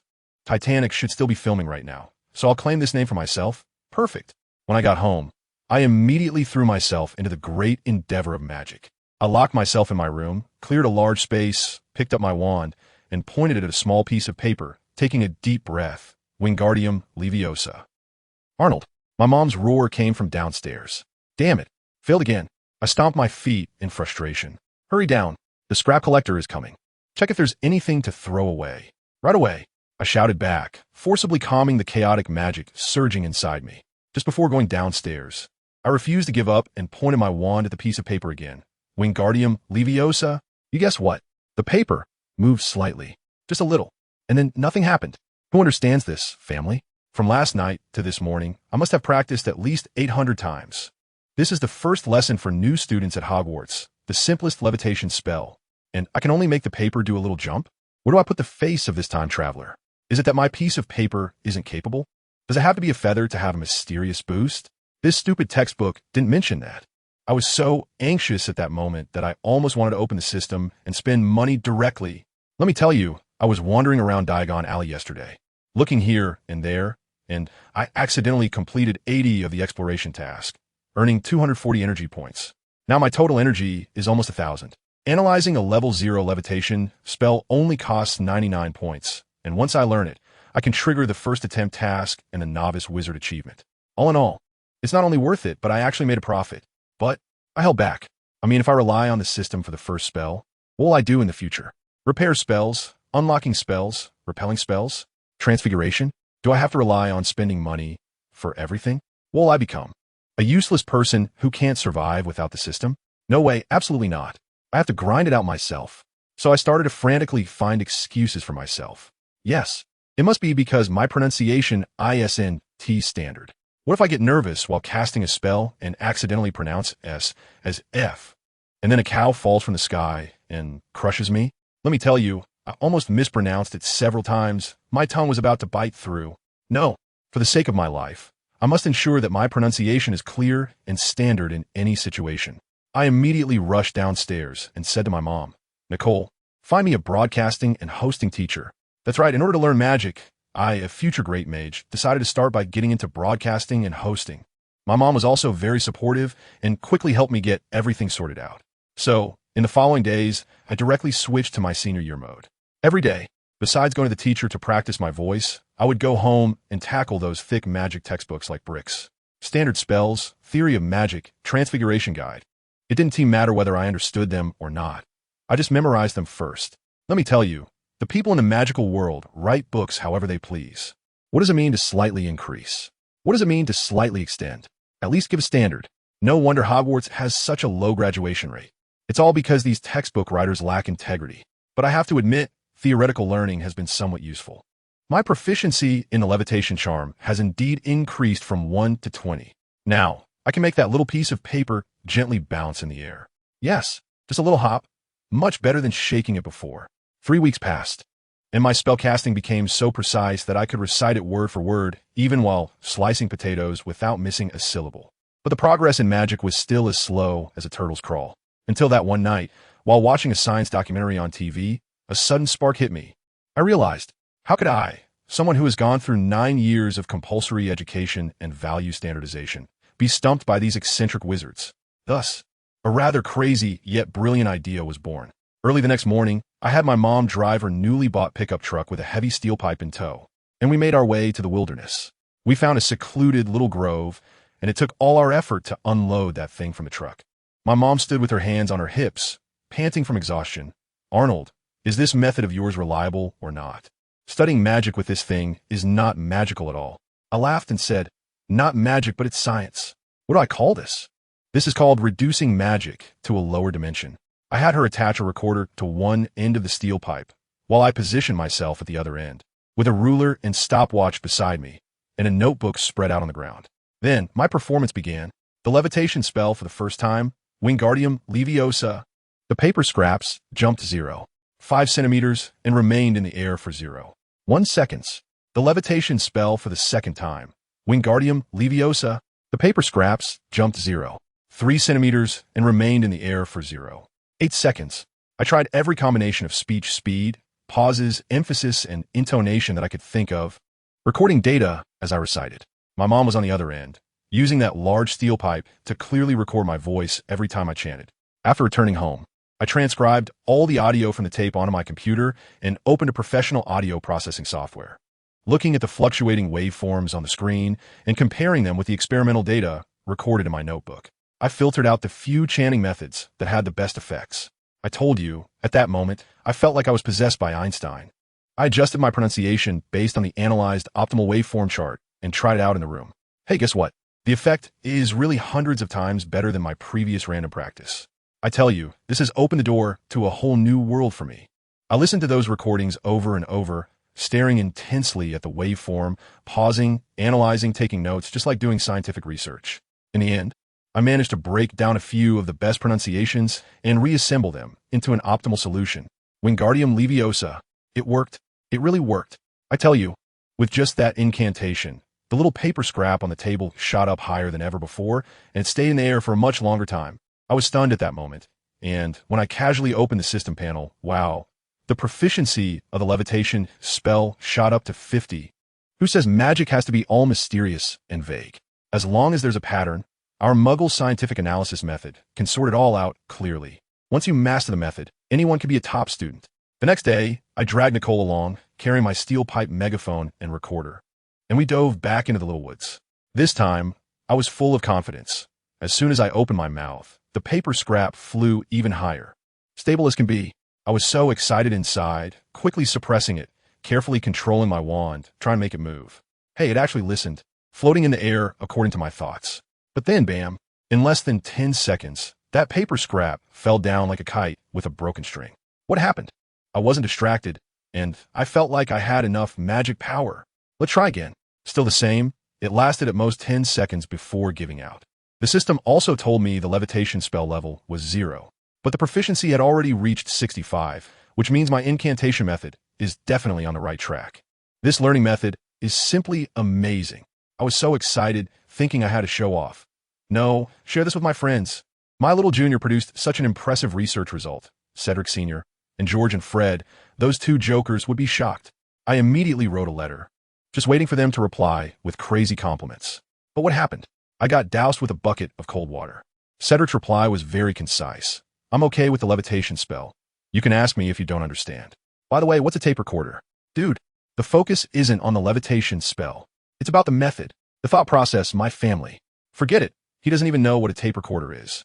It was naive of me to expect him to get my point. The twins' reply was even more ridiculous. We followed your advice and bought a muggle tape recorder. But then my dad found out we stole pounds.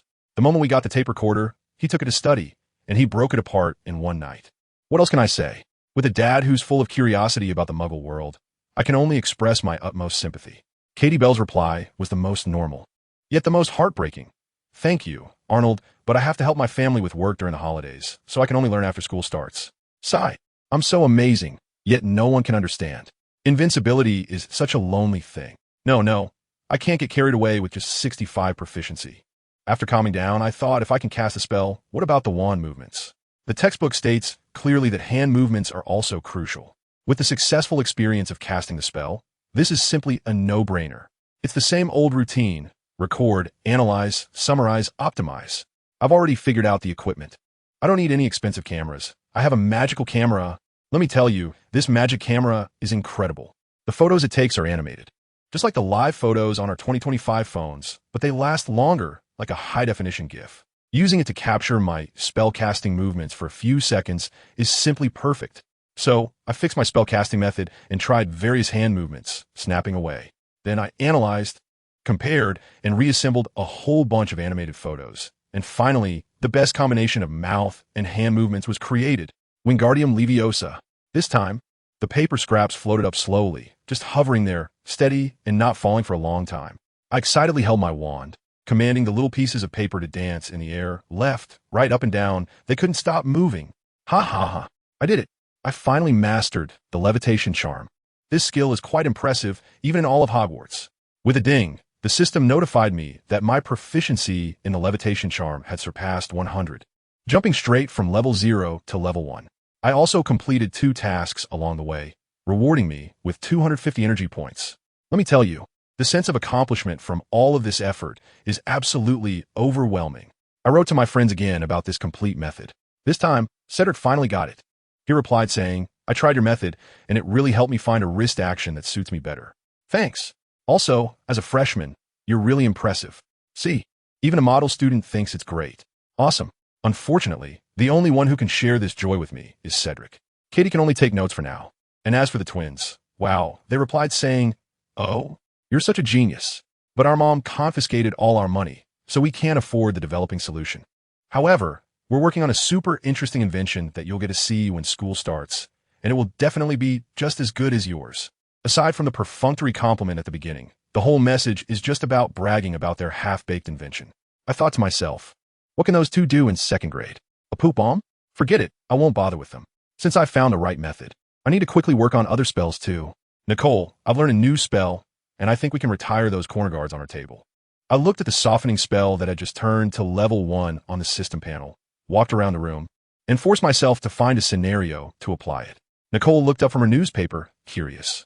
Oh, let me see. I took out my wand and pointed it at the corner of the coffee table. Sponge deformation. Guess what? That hard wooden corner visibly softened, looking like melted plastic. Drooping down limply, Nicole stared at it for a long time, her face full of disdain. Isn't this too soft? It's all deformed. It looks terrible. It's great.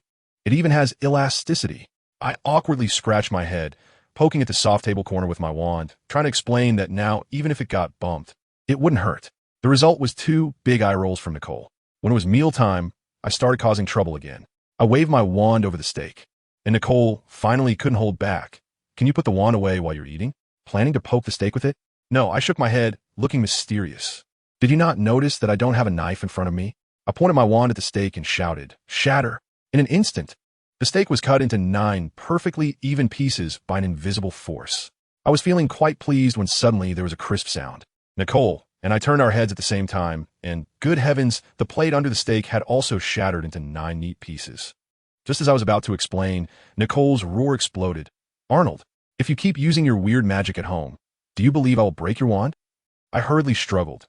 "Hey, Nicole, when I fixed your tennis racket and rocking chair with magic a couple of days ago, we didn't say that. I'm just practicing. Ever since I spent 500 energy to level up my magic theory skill to level 1, I can continue to increase the proficiency of all level 1 spells through practice. How can I not be diligent?" Nicole was taken aback for a moment, recalling how surprised and delighted she had been at that time. But she quickly hardened her stance and said, "I just wanted to see if your magic could be useful." Suddenly, she remembered something and became assertive. "I just remembered. The TV remote was broken by you, right? The repair person said it couldn't be fixed, and we could only buy a new one. The professor said that magic conflicts with electrical appliances, and you insisted on trying to fix it. I couldn't accept that. It could have been fixed. I just didn't master it well. I studied the principle of the restoration spell. It's just like reversing time. When the remote doesn't have power, what's the difference from a brick? The reason I failed that time was mainly I reversed it too thoroughly and turned the chip inside back into sand." Nicole didn't care about that. She pouted and complained, "I don't see you mastering it at any time." "Who said that?" I immediately retorted, counting on my fingers for her. My levitation spell and the wand lighting and extinguishing spells all work perfectly. As I spoke, I took out my wand and started to demonstrate. "Look, it's flickering with light. And now Nox. Let me tell you, the Lumos and Nox spells sound simple, but they are actually second-year content. It takes 200 points of energy just to analyze them. I managed to learn them by comparing 2 textbooks. And then there's the repelling charm, which requires a whopping 300 points of energy to analyze, and I learned that too. My classmates at Hogwarts. Get ready to feel the terror of a top student." But then Nicole just pressed my finger back down and said, "These 2 spells, turning the light on and off counts as one. You didn't cause any trouble with these spells, but they aren't very useful either." She also said that my levitation charm can only lift about 1 kilogram at most, and even lifting a thicker book is a struggle, let alone helping her move that heavy steel pipe megaphone. What can I do? I'm also very desperate. I don't know any meditation techniques.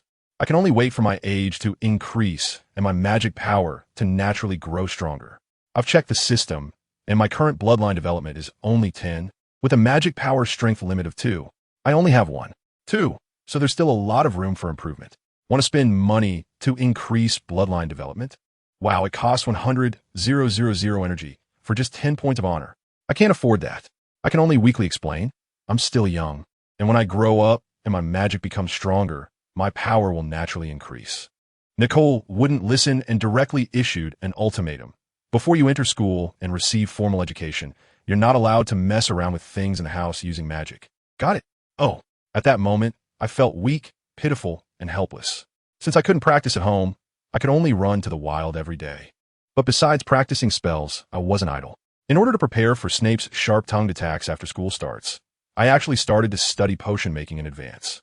I specifically went to Chinatown to learn from an old Chinese medicine doctor how to handle herbs, including juicing, grinding, and roasting, to get ready ahead of time. I even used my computer to draw a bunch of mind maps and flowcharts based on the potion textbook. Which ingredients are used in which potions? What steps are needed for each potion? Various precautions. Combining traditional methods with modern technology, tackling it from both sides. It's really tough for me. Besides all this, I've recently become obsessed with another gadget, the flying broomstick. Coming to this world, it's simply a waste not to make a flying broomstick myself.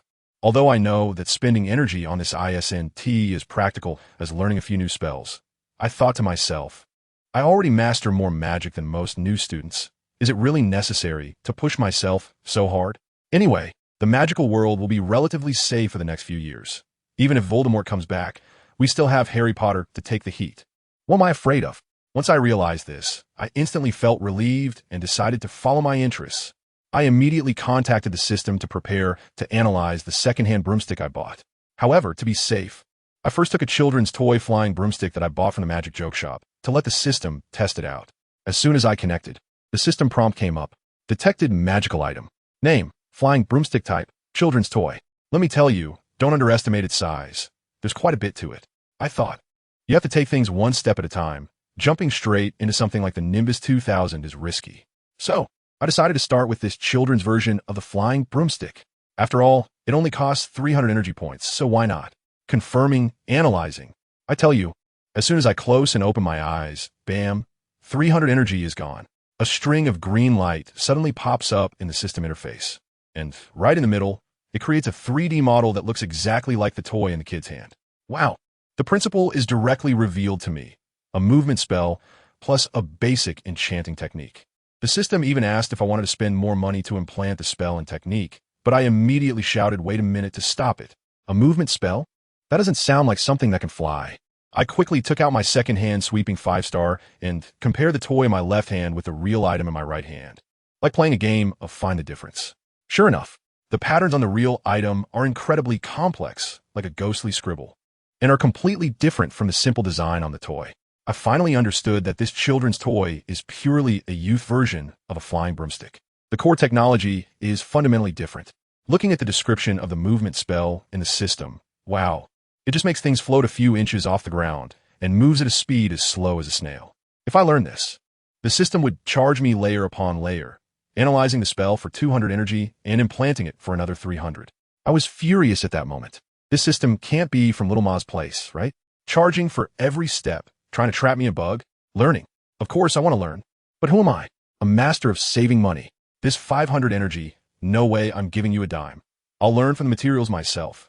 But that enchanting technique, basic, I've never seen it in any book, and there's nowhere to learn it, so I had to painfully spend it. Another 300 points, and my energy was rapidly depleting. I was left with only 400 points, but I have to say, the system's implantation is really enjoyable. It's like opening a brain-machine interface, and knowledge just rushes into my brain without any loading time. It's simply enlightening. This basic enchanting technique is also simple. It teaches me how to add magic to several types of cheap wood. The prerequisite is to soak the wood in a special potion for a bath until thoroughly soaked. Hey, guess what? After learning these few potion recipes, my potion-making proficiency actually increased a notch. What a pleasant surprise, folks. Who dares say analyzing toys is a waste? Isn't it revitalizing? With that thought, I started looking at my sweeping 5-star with burning eyes. There must be so many good things on it. Energy. I need more energy. Just as I was howling for energy, a system task notification dinged. First creation, asking me to make a magical item. Reward, 500 energy. Wow. It's like someone sending a pillow when I'm sleepy. The system really understands me. But here comes the problem. I just learned a basic enchanting technique and a movement spell that I haven't even started practicing. What can I make? Another toy broom? But I still can't use the spell. Wait, a light bulb went off in my head. I want to start from scratch. I'll modify it. Who am I? In my past life, I was a master who could handcraft a wooden Gatling gun just by following videos on a small broken site. Can I be stumped by this simple woodworking? So I got to work, immediately ran to the secondhand market, found an old wooden cabinet, and quickly took it apart at home, picking out a good board and shaving it into the shape of a shield. Then I took out my toy flying broom, tied it securely under the shield with a rope, and let go. It worked. A flying skateboard hovering 10 centimeters off the ground. Although it's flying a bit low, moving slowly, and the design is rough. But it can fly. As a result, I squatted there admiring it for a while.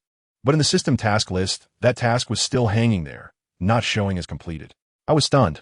What does the system mean? Isn't this what I made? Who else could come up with this idea? Do I have to enchant it myself for it to count? This is troublesome. I still haven't learned the movement spell. Forget it, don't think about it. Life must be enjoyed in the moment. I stepped onto the skateboard, swayed a bit, and it was quite stable.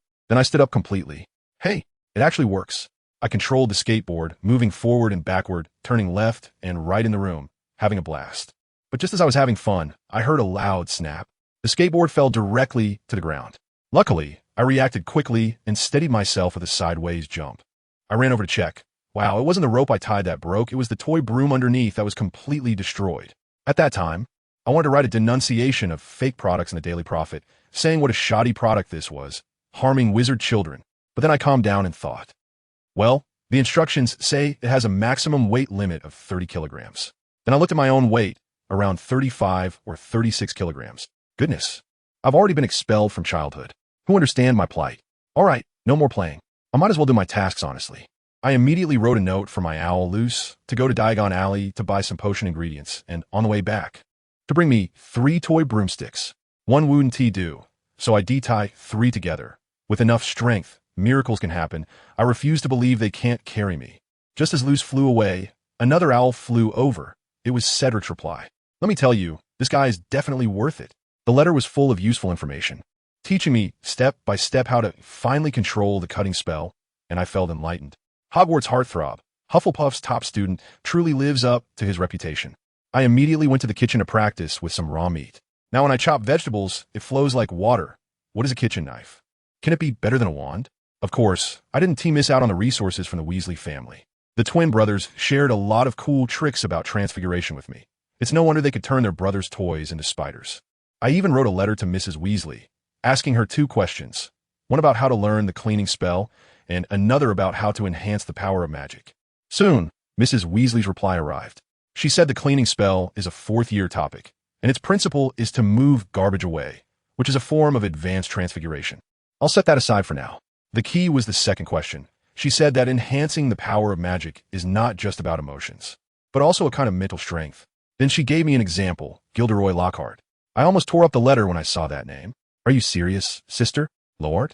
Isn't that guy just a super con artist in the magical world, like an academic dodgy, who relies on forgetting spells to steal others' achievements? Using him as an example. Are you sure you're not trying to trick me? However, I still patiently read on. At the end of the letter, Mrs. Weasley wrote, Dear, in fact, emotions, imagination, will, beliefs, and so on can all contribute to your magic. I held the letter tightly, and suddenly everything clicked in my mind. I had been stuck on the power of the levitation spell, unable to elevate it no matter what, simply because I didn't know what emotion to use to lift the stone. Now I understand that it's not a matter of emotion at all. What Mrs. Weasley said about imagination, willpower, and belief. These mental powers, summed up, aren't they just our Eastern mystical concept of thought power? As long as I believe it can work, it will work. I told you, isn't this a coincidence? As for other emotions like joy, anger, sorrow, and happiness, I might not be very good at handling them, but if we talk about imagination, then I'm wide awake.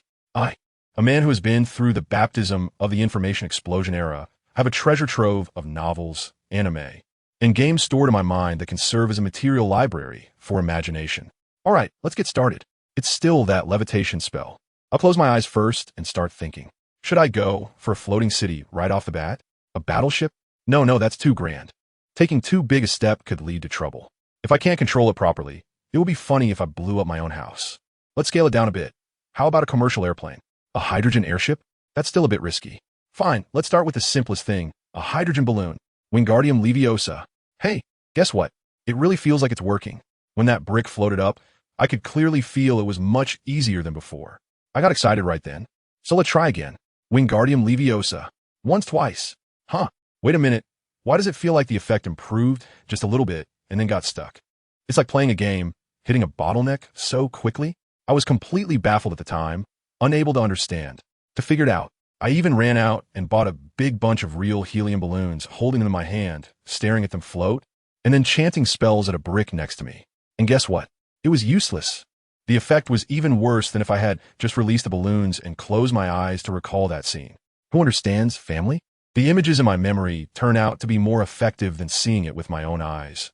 Where can I reason about this? Magic, indeed, cannot be explained by science. Fine, I closed my eyes and repeatedly replayed the image of the helium balloons rising in my mind. And hey, the brick started to float faster and higher. The powerful brick flew. The ancients truly did not deceive me. But the good times didn't last long, and before I knew it, it got stuck again. It seemed that just relying on imagination was not enough. I needed to add some belief. So I opened my eyes, stared hard at that brick, and forced myself to hypnotize, telling myself, whether you believe it or not, there are several helium balloons pushing you up from below right now. You wouldn't believe it, but it actually worked. The brick floated even more vigorously, but it was particularly unstable like a bad signal, sometimes working and sometimes not. I kept at it for several days and discovered something even more ridiculous. I tried so many imaginative things, like helium balloons and airships. And guess what the most effective image for the floating spell turned out to be? A feather. The most primitive feather. Perhaps it's humanity's envy and jealousy of birds ingrained in our DNA? Anyway, when I started imagining a sky full of floating feathers. My floating spell was suddenly strong enough to lift a stone weighing nearly 10 pounds. My mom was so surprised that to celebrate, she made roast goose for me for 3 consecutive days, including Les Hans sweet skin duck, Kennedy's deep well roast goose, and Fruitwood roasted duck. I ate so much that I felt like avoiding poultry altogether. But then the problem arose. Every time I cast a spell, I had to close my eyes and brew for a long time, visualizing in my mind. If this were a real fight, my preparation time would be enough for the opponent to take me down 800 times. What I need is muscle memory, instinct. I want to utter the incantation and have my mind automatically associate it with images of feathers flying. But how do you practice this? Is this thought power something exclusive to top-notch experts? Just when I was worried to the point of almost going bald and was about to work on my flying skateboard to clear my mind, inspiration struck. I suddenly remembered my little broken sight from my past life and my experience of watching the Harry Potter movie there. What was the best part of that version? The subtitles. The subtitle group was simply divine. Every spell in the movie had its own special effects subtitle. When the incantation was read aloud with a flickering glow, the subtitles would actually have white light flashing. When flames burst forth, the subtitles looked like they were on fire. It was so over the top, but it was also incredibly cool. At that moment, I slapped my thigh and thought, wow, isn't this the solution? If I design a magical effect text for each spell that comes with its own magical effect, and then practice with it every day, wouldn't that engrave my imagination and belief into my bones, ultimately forming instinct? This idea is simply ahead of its time, being a bit delusional. So what if I am? Isn't this body of mine at the age where I should be in middle school? Hogwarts. Isn't that the most prestigious magic school in the whole of the UK? As a top student, isn't it reasonable for me to indulge in a bit of delusion? With this new idea, how could I possibly calm down to do any daily practice? I immediately put everything on hold and dove into designing the special effects spells. I picked a few spells whose special effects I still remembered from the small video site: Levitation Charm, Lumos Charm, and Fire-Making Charm, and decided to start with them. The next day, I dragged my mom along with my design sketches and headed straight to a professional advertising company in London. Let me tell you, money really works wonders. I caught their best designer and told him that these were props for our school stage play, and then I started making requests. The font had to be specially designed artistic lettering. It needed to be distorted and have embellishments. The material for the Levitation Charm text had to be filled with feather patterns, and the Fire-Making Charm had to have flame textures. The light effects also had to be arranged. One needed to radiate light, and the other had to have a more subdued glow. I pulled that designer to revise repeatedly and work hard all day to finally come up with a version that satisfied me. When I took those few sheets of color-coded paper, still exuding the smell of ink, home, it was already dark. My mom was exhausted and went straight to take a shower and sleep, but I couldn't do that. I was so excited, although I knew that this thing wouldn't show results in just one day. Starting a day earlier meant knowing the result a day earlier. That night, I practiced each of those special effects spells for half an hour. To be honest, at first, I didn't feel much difference, but after a few days of persistence, I found that my imagination really became clearer, and my belief became stronger. It's that feeling of having even tricked myself. The most crucial part is that the power of my 3 spells started to rise rapidly, and I didn't even need to spend a lot of time closing my eyes to brew them. Little Billy is amazing. Cheers to Billy, that content creator who made the special effects spell collection. Next time for sure. Now I've completely lost it, pulling 2 all-nighters to roughly design special effect plans for all the other spells I learned, like the softening spell, cutting spell, repairing spell. I could almost see the scene of my classmates at Hogwarts being dominated by me. Are you little wizards ready to face the dimensional strike from a top student? Just when I was immersed in my academic fantasies, the next morning, my mom slapped me on the head and woke me up. Arnold, did you forget something? I'm nibbling on a sandwich, looking confused. No way. I have a great memory. Really great? Did you forget what tomorrow's date is? September 1st. School starts. My mind went blank for a moment. Damn, I was so caught up in my high-tech projects that I almost forgot about the start of school. I haven't even finished all the spell effects yet. I quickly finished my breakfast and told my mom, "Mom, hurry. We need to go to London today. I have to submit the remaining design drafts to the advertising company so they can refine them." After returning from the advertising company, I immediately started on my system task, creating my first magical item. That evening, while my mom was packing my luggage, she pointed at a dark, long object in the corner and asked, "Are you sure you want to take this? Flying sword to school?" Let me tell you, that's a masterpiece I crafted using the wooden boards from a disassembled secondhand wardrobe. along with the core of 3 children's toy flying brooms. It's a flat and long, completely pitch-black object, shaped exactly like a blunted heavy sword made of mysterious iron. At that time, I carried it around and felt like Yangua had possessed me, just missing a sculpture beside me. I call it a flying skateboard, but in reality, it's my flying sword. I give myself a score of 99. I deduct 1 point because the Hogwarts uniform isn't white, otherwise my Sword Immortal aura would be fully on display. Of course, pretending to be a Sword Immortal in front of these country bumpkins in the UK is like playing the lute to a cow. My mom completely can't understand why I'm so proud standing on a wooden sword that's only 10 centimeters off the ground. But that doesn't stump me. I was prepared. I took out a few black parts from the side, and with a few clicks, I installed them under the big sword. Oh no, Nicole, it's actually a skateboard. Look, it even has wheels underneath. That's right. I had already designed a transformation function for it. I carved a groove in the sword body and embedded a steel frame for the wheels into it. When covered with a wooden lid, no one can tell. A magical tool that can't transform. Can even be called high-tech. With a little magic, the skateboard rolled around on the floor, and the wheels spun quickly. Look, it's already a fully functional skateboard that can move by itself. My mom was surprised to see the skateboard running on the ground by itself. Oh, it can do that? I was feeling pretty proud of myself at that moment.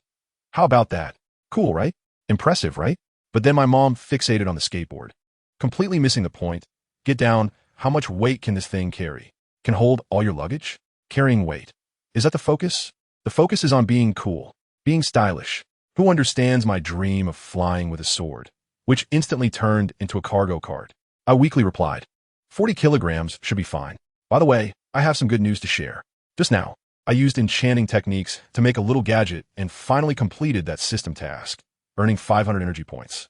Now, I have a total of 1,100 points, feeling like I can walk sideways into Hogwarts. While I was packing up, my mom picked up a big bag I handed her. This is beef jerky? Planning to share it with your classmates? I felt my face flush. This is for my owl, Ruth. Let me tell you, the feed sold at the owl store is just nonsense. There's nothing like pure meat to satisfy it. I can't mistreat my capable assistant. Of course, I also can't let it go outside and catch mice randomly. Once it threw up in front of me, just a mass of undigested bones and fur. That scene almost made me pass out. So, I must prepare enough food for it. My mom picked up the 2 cameras I handed her again. Why do you need to bring 2 cameras? Let Ruth bring them over for me. I still have to learn new magic at school, and I need to take pictures from 3 different angles to analyze the most impressive casting movements. What about the other one? I pointed to another bag next to me and said, what about this one? Mom, didn't you ask me to take some photos of the school and send them to you? I decided to start taking pictures from the station. My mom listened, flexed her arm to show off her biceps, gave me a sideways glance, and then laughed. At least you have a bit of conscience. So my 2 arms of muscle weren't in vain. Let me tell you, I was almost ready to kneel down in front of her, quickly saying, no, Mom. Your figure is just right. If you keep training, I'm afraid you could punch through a wall, and I definitely don't want to live in an open-air bedroom. Goodness, my survival instinct kicked in, and I managed to calm my mom down. Honestly, she's been dealing with steel pipes and cement every day for the move. And she's gotten tanned with visible arm muscles. It pains me to see it. I was thinking that once we get to the magical world, I have to find her some good stuff to make up for it. At the very least, I need to help her get her complexion back. After all, if my mom doesn't find someone first, I feel embarrassed to date anyone at Hogwarts, right? Before I knew it, it was the night before our departure, and my room looked like it had been ransacked. I pointed to the huge pile of stuff on the floor and explained to my mom, Mom, look, this big bag is for Ruth. I need her to help me airlift it. I have a lot of stuff on my side, too. I told her it was quite a sight. A bunch of books thicker than bricks, a heavy cauldron, a set of brass scales, and my custom-made woodworking tools. You know, just knowing how to cast a cutting spell ISNT enough. All my genius inventions, like polishing and mortise and tenon joints, rely on these tools. Actually, I initially had a brilliant idea.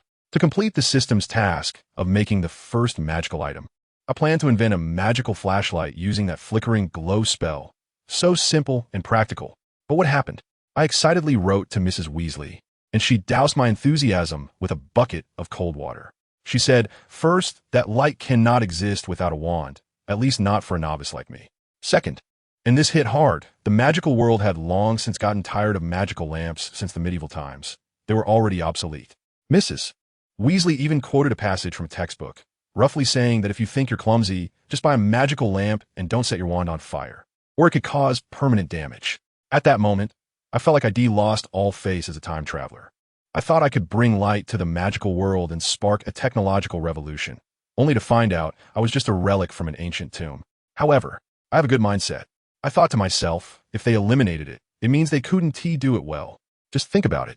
If I could create a headlamp that frees up my hands and wand, how convenient would that be? I jotted that idea down for future reference. There would be plenty of opportunities later. In the end, I still tinkered with another little gadget to complete the task. By the time we packed all our luggage, it was already past 10 at night. My mom looked at Ruth dozing by the window, alongside the huge package at its feet, and felt so sorry for it. With such a big load on its back, we need to prepare more jerky for it. I thought, having eaten so many good things for me, what is wrong with being a courier? Besides, that package looks big, but it's mostly lightweight stuff. My flying skateboard really wouldn't fit in there. All right, time to wash up and sleep. My mom did a final check, covering my suitcase while muttering, "We're leaving early tomorrow. After I drop you off, I still need to report to business school. We can't be late on the first day of school. September 1st. Hogwarts, here I come." Let me tell you, I woke up really early that morning, but I had no intention of going for a morning run. I just lay in bed, completely still with my mind racing. This was Hogwarts, the place I dreamed of going in my past life. When I went downstairs, my mom surprisingly made breakfast. She glanced at my hoodie and sweatpants, then at her dress, and asked me, "The weather is nice today. Aren't you hot and all that?" I shrugged. "Mom, did you forget? It's automatically temperature controlled." She slapped her forehead and started to worry again. "Are you really going to wear this to school? Won't you stand out too much among the little wizards?" I smugly nodded.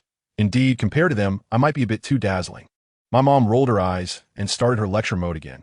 "You need to get along well with your classmates at school. Don't cause trouble, got it? If you need to find your parents, I would know where your school is."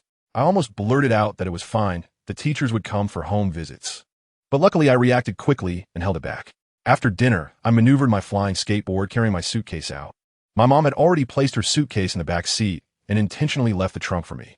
I pulled out my wand, and with a levitation spell, I securely sent the suitcase inside. However, when I tried to close the trunk, it wouldn't shut. Fortunately, I had shared some of the load with Ruth. Otherwise, with my mom's little mini, it would have been a disaster. Off we went. My mom stepped on the gas, and we sped towards King's Cross Station in London.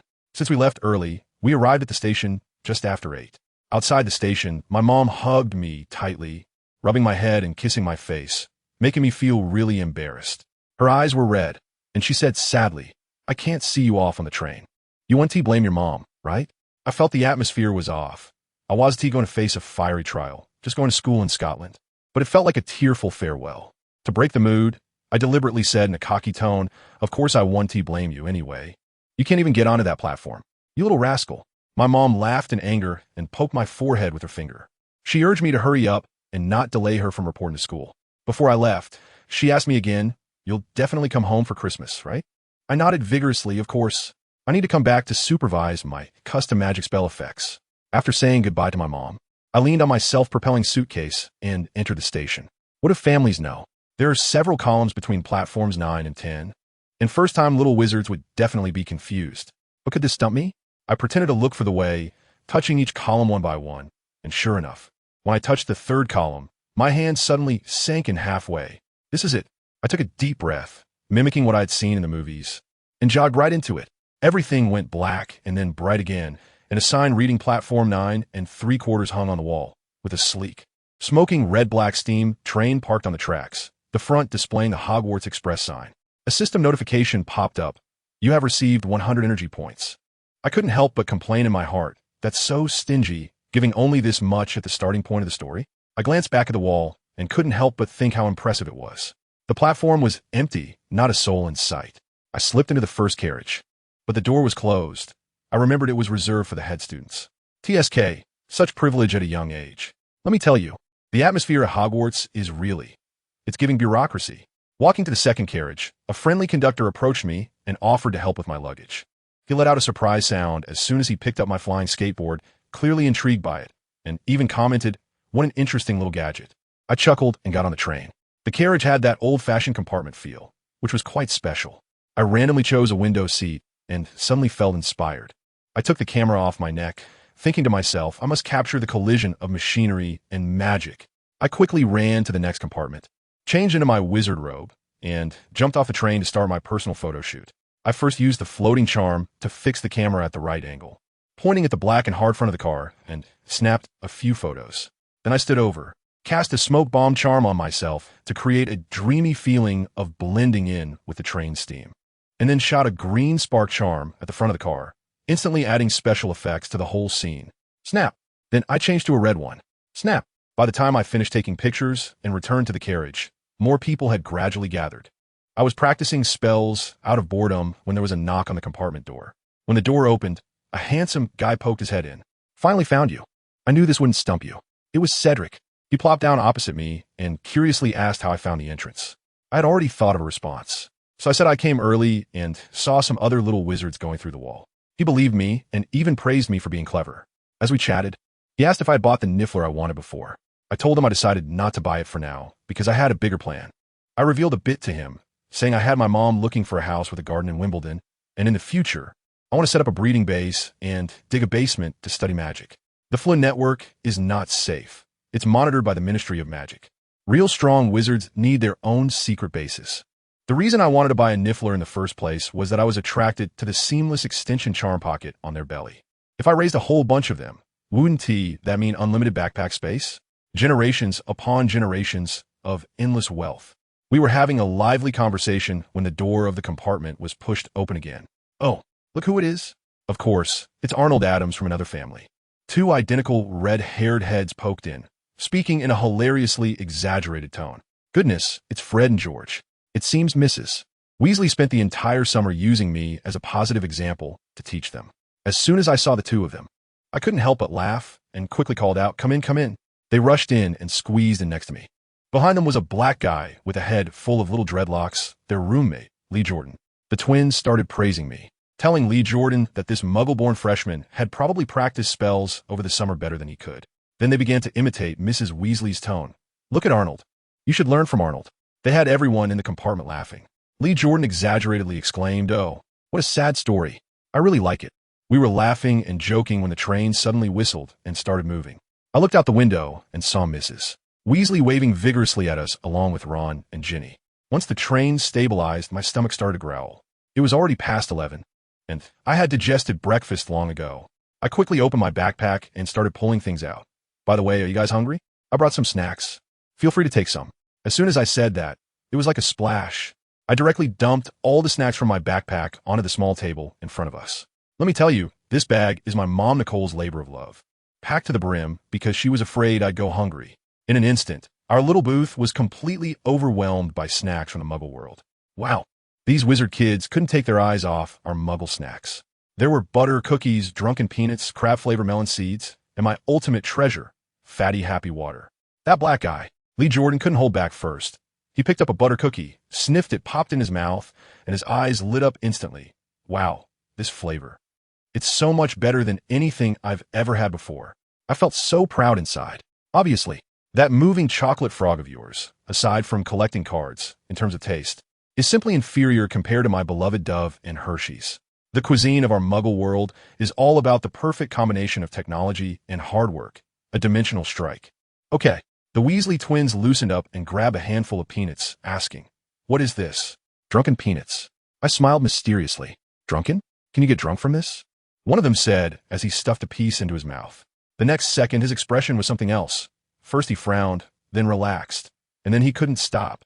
One after another, the taste was so strange. But why did he still want to eat more? Who understands? Family? Isn't this just the expression of a northerner trying Sichuan cuisine for the first time? I was laughing inside because I personally recreated it with Sichuan pepper, dried chili, salt, sugar, and frying the happy trio. If it's delicious, just eat more. It's not like the chrysanthemum is mine to waste. The other twin picked up a bag of crab-flavored sunflower seeds, looking puzzled. Crab roe? Sunflower seeds? Is the food combination of you muggles this wild?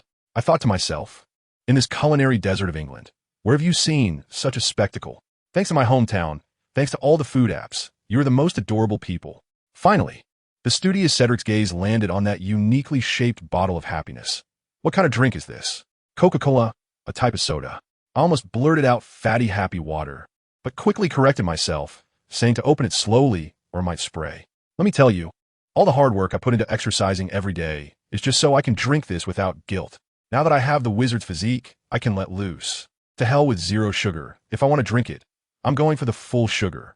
Cedric really listened, carefully twisting the bottle cap, watching the bubbles fizz up, and looking quite curious. Muggles have soda too? It's similar to our pumpkin soda. Oh, I initially wanted to see him get sprayed in the face. But it turns out he understood. Just as he finally managed to twist the cap off and was about to drink, I suddenly felt a surge of DNA and shouted, "Wait!" Under his confused gaze, I announced with high flair, "Cola without ice has no soul." After saying that, I took out my wand and gently tapped the bottle mouth. Wow, amazing, incredible. The entire compartment exploded in surprise. 3 faces looking at me as if they were seeing a deity. I mean, come on, I just added some ice. Is it that impressive? You guys are praising me so much it makes me a bit embarrassed. I didn't even know I was that awesome. One of the twins shouted first, "No way, Arnold. You even mastered the freezing spell? Or was it a silent spell? Are you sure you just picked up the wand this summer?" The other one chimed in, "You're going to have a hard time making friends if you keep this up." Only Cedric, being the studious one, carefully recalled and shook his head, saying, "It shouldn't be the freezing spell." He didn't even say any incantation. Lee Jordan clapped his hands. "Silent casting? That's even more impressive. I'm completely speechless. The freezing spell? The one Hermione used? I haven't even learned that yet." I shrugged innocently and said, "You're overthinking it, guys. It's just transfiguration." "Transfiguration? Are you sure?" The 3 of them looked at me like a broken record, completely unconvinced. I nodded frantically, "Absolutely, it's just transfiguration." They exchanged glances, their worldview nearly collapsing. Transfiguration can freeze? What's that got to do with turning wood into a needle? It had to be Cedric, the brainiac. His mind works differently. He nodded slightly, looking enlightened. If it's transfiguration, that makes sense. Besides, the freezing spell is a 3rd-year course. If Arnold can cast it silently now, he's not a genius, he's a monster. I thought to myself, isn't that right? The way those 3 looked at me was like they were staring at Godzilla. The twins finally caught on, completely missing the point, and started wailing, "You tricked us. Didn't you say your transfiguration skills weren't good? Now we've lost the last subject we could compare with you." I laughed and pointed at the soda bottle, explaining, "Don't you think turning water into ice is easier than turning wood into a needle? The composition is pretty much the same. It's just the form that's different." I couldn't figure out how to turn a matchstick into a needle, so I switched my approach and practiced with water, and hey, it actually worked. I didn't expect it myself. It was so simple that it didn't even require a spell, but to them, it looked like some advanced operation, practically showing off in their faces. Lee Jordan was still uncertain, asking, "Are the components of water and ice really the same?" The twins thought for a moment. One said, "It should be, right? Water freezes in winter, doesn't it?" The other added, "Exactly. We can guarantee that with our years of snowball fight experience." I couldn't help but laugh. This is basic knowledge from elementary school science. Poor wizard kids. Just as I was imagining turning wine into a sword and flying with it. Lee Jordan handed me another bottle of soda, saying, "I didn't see it clearly just now. Could you do it again?" I was about to agree when the door of the compartment opened, and an ant pushing a snack cart poked her head in. "Would you like something to eat, kids?" I stood up and took a glance at the offerings. Cauldron cakes, chocolate frogs, exploding bonbons, and Bertie Bott's every flavor beans. I got a bit of everything. The ant chatted with me while collecting money, saying, "Dear, everything here is freshly made this morning, much fresher than what's in Diagon Alley." Freshly made. Bertie Bott's every flavor beans? Does that mean the booger flavor is fresh too?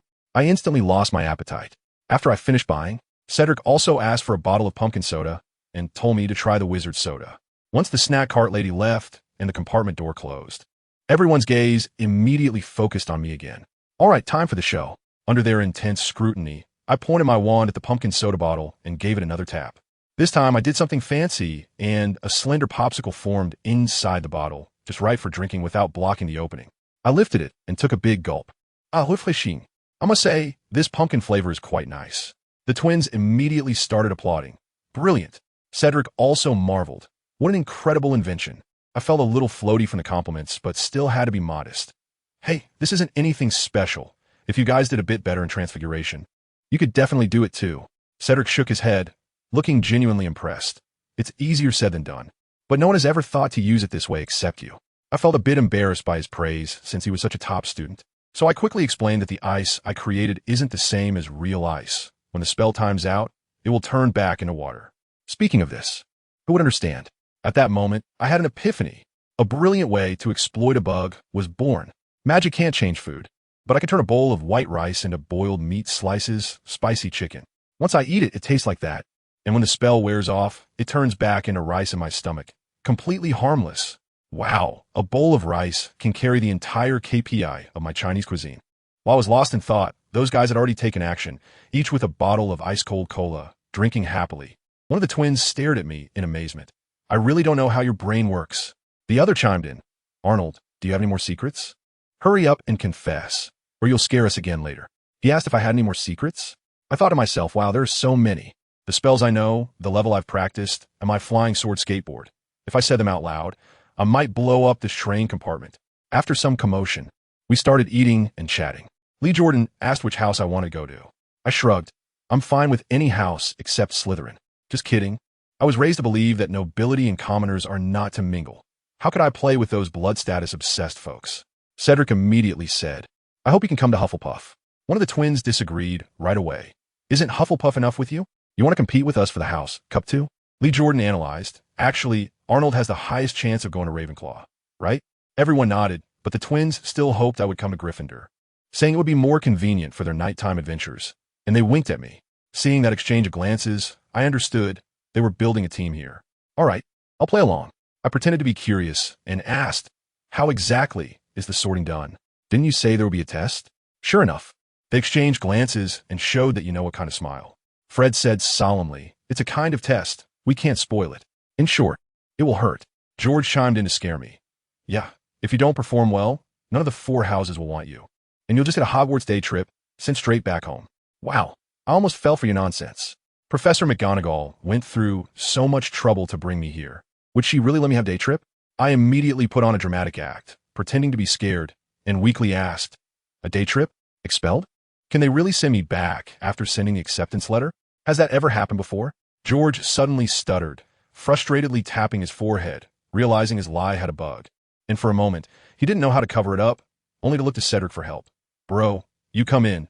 You're the good student. They believe you. Cedric, the good student, had never seen this kind of scene, and when I asked him, his eyes darted around, stammering for a long time before finally managing to say, I'm not too sure. There should have been cases like that, right? I told you. With that awkward look on his face, as if he had never told a lie since he was born, I almost laughed out loud like a pig. Fortunately, Lee Jordan couldn't hold it in and let out a chuckle. When he saw me glare at him, he quickly straightened his face, patted my shoulder, and gave me a pep talk. So, Arnold, get ready to face the challenge. I believe in you. The Weasley twins chimed in unison from the side. That's right. We have high hopes for you. They had that mysterious smile on their faces that you know what I mean. Good grief. Are they teaming up to tease me? I couldn't help but laugh at that moment. A mysterious smile appearing on my face. A challenge? Is this really a challenge? It's time for you British little wizards, who have been sitting in your well, to witness the mysterious power from the east. I leisurely grabbed a handful of peanuts, took a sip of chilled pumpkin soda, and admired the bewildered expressions on their faces before mysteriously speaking up. You might not know, but I once read some books from Hogwarts. Over there, their SA group of people with powerful abilities called Xiao Xian, which is roughly equivalent to the wizards we have here. The place where they study is called Zoneman, which is similar to Hogwarts. I tell you, at that time I was so serious that I almost believed myself. I'm familiar with the tropes in online literature. The few of them were stunned, mumbling cultivator, sect. And the pronunciation, let me tell you, was harder than a giant casting a spell. Lee Jordan was the first to give up on studying Chinese pinyin, casually saying, whatever. It's just a magic school built on a mountain, right? If the test is just climbing the mountain, then that's too easy. I shook my head, casually using a levitation spell to make a cookie float into my mouth. Seeing their disdainful looks, I continued to show off. During the test, all magic will be restricted and cannot be used. Fred clapped his hands. That's how it should be. Otherwise, it wouldn't be fair to the other freshmen. Cedric, this honest kid, started to analyze seriously. The difficulty of the test should be whether their essay time limit and how high the mountain is. The height of the mountain doesn't matter. I pose like a sage. What matters is whether the cultivators on a mountain are strong enough.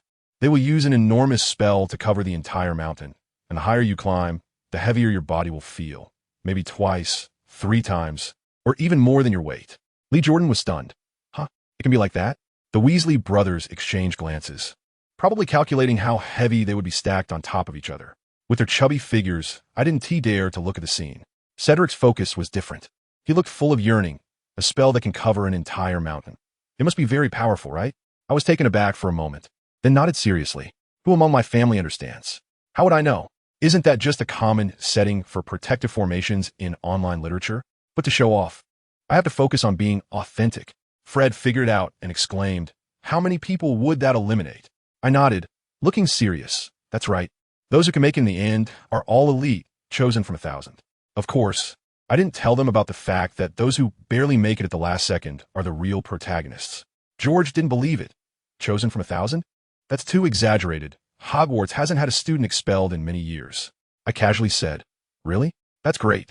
Maybe there are just too many students in China." As soon as I said that, George immediately fell silent. It seems that even British wizards know that what we lack in China is not people. Cedric kindly reassured me, saying he had never heard of a first year being expelled during sorting, so I shouldn't worry. I was laughing inwardly. Of course, I wasn't worried. I even knew that the Sorting Hat could actually do some side deals. Looking at their expressions of "don't worry, we will protect you," I suddenly felt that maybe it wasn't very nice of me to bully honest people. Forget it. Let's change the topic quickly. By the way, do you guys like playing Quidditch? I asked Lee Jordan. As soon as he heard this, he came alive, gesturing excitedly. Like it? I absolutely love Quidditch. But soon he deflated again, saying it was a pity he didn't have much talent and probably wouldn't make the team. Fred put his arm around his shoulder and introduced, "Our older brother Charlie is the captain of the Gryffindor team, and we plan to try out this semester." I felt a stir in my heart and immediately asked, "Can I go in too? If it's possible, I'll discuss it with the Sorting Hat and go straight to Gryffindor." Fred looked at me as if I were a fool. "What are you thinking? Discussing it with the Sorting Hat? Besides, first-year students aren't allowed to join the Quidditch team." Goodness, he didn't even realize he had let slip about the Sorting Hat. George added, "Yeah, you should learn to ride a broomstick first." I looked at them with a calm expression. "A flying broomstick? Is that really difficult?" Cedric explained to me that it requires talent and training, saying that the twins have been flying since they were little and are very skilled. As soon as I heard them start their mutual flattery about how they rode brooms around visiting friends since childhood and how their older brother trained them during summer vacations, I couldn't help but laugh. Lee Jordan was enviously watching from the side, but I wasn't pleased. I originally wanted to keep this act for the flying class, but I just couldn't hold back anymore. I looked at them. "Do you remember when I bought a Nimbus 2000 in Diagon Alley?" Fred nodded. "Yeah, just like ours. I rode it during the summer."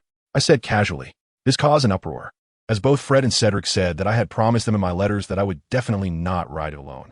I have said this before, but if it really smells good, do I still need to tell you? I chuckled and said, "Don't worry, I'm doing just fine." I was well prepared when I rode. "What kind of preparation?" George asked curiously. I smiled mysteriously and, after some negotiation, explained to them with gestures. I got 2 big iron chains, one tied to a broom, one tied to myself and the other ends, one tied to a tree, and the other tied to my second-hand pickup truck. Double insurance, I ask you. How hardcore is that? This inspiration came from a steel pipe megaphone, long iron chains, sturdy steel pipes, and a rusty pickup truck. This scene is simply too punk. I told you, once I got on it, I realized this thing is pretty much like my flying hoverboard. Just a lot faster and more exhilarating. As for discomfort, it has an invisible air cushion. Okay. Although after sitting for a while, it still feels a bit. You know what I mean. But suddenly I understood. No wonder witches love riding brooms. This design is quite clever. As soon as I said that, wow, the 3 people on the other side, Cedric, George, and Fred, had their jaws almost dropped to the floor. Their expressions were as if they were looking at a tough guy who had just escaped from Azkaban.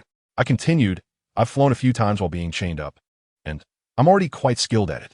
If it weren't for my mom not allowing it, I would have stopped long ago. Why get to Hogwarts? Just wait and see my performance. Oh wait, they're second years, so I won't have flying class with them. How frustrating. Can't they let a first year like me join the Quidditch team?" Sitting on the Hogwarts Express, I was pretty excited at first, but what happened? We left at 11 in the morning and have been sitting for over 6 hours and still haven't arrived. Let me tell you, at this speed, I felt it was slower than taking a green train in my past life. How big is the whole of Britain anyway?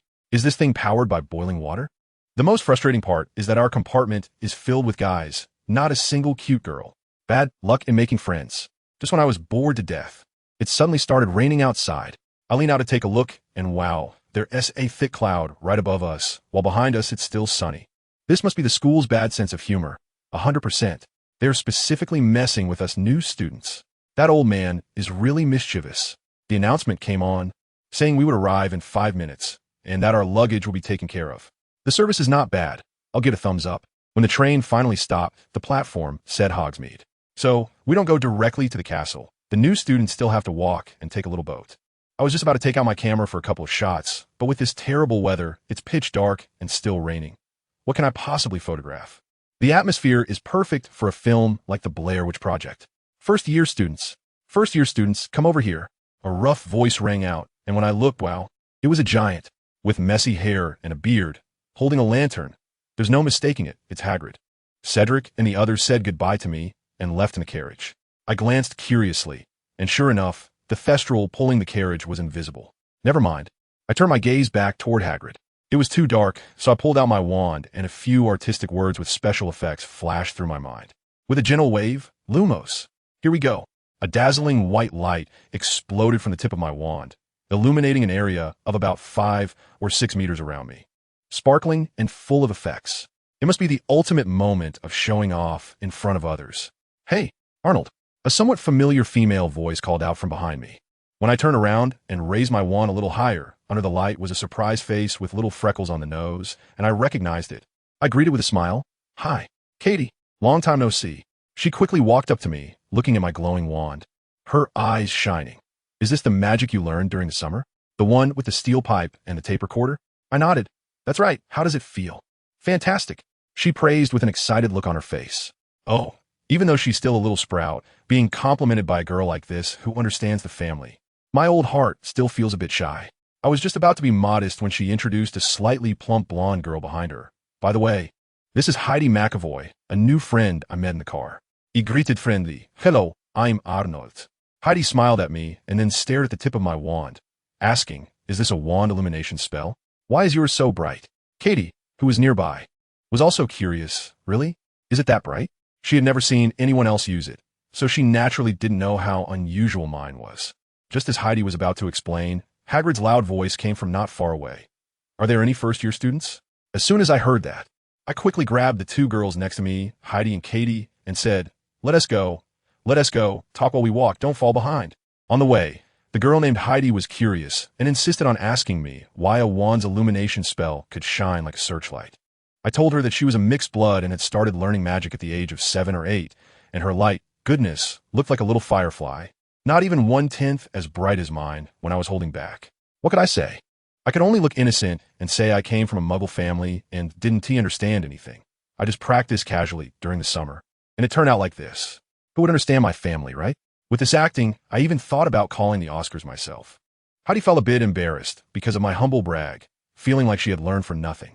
I quickly comforted her, saying it was okay. She'd learn everything at Hogwarts in the future.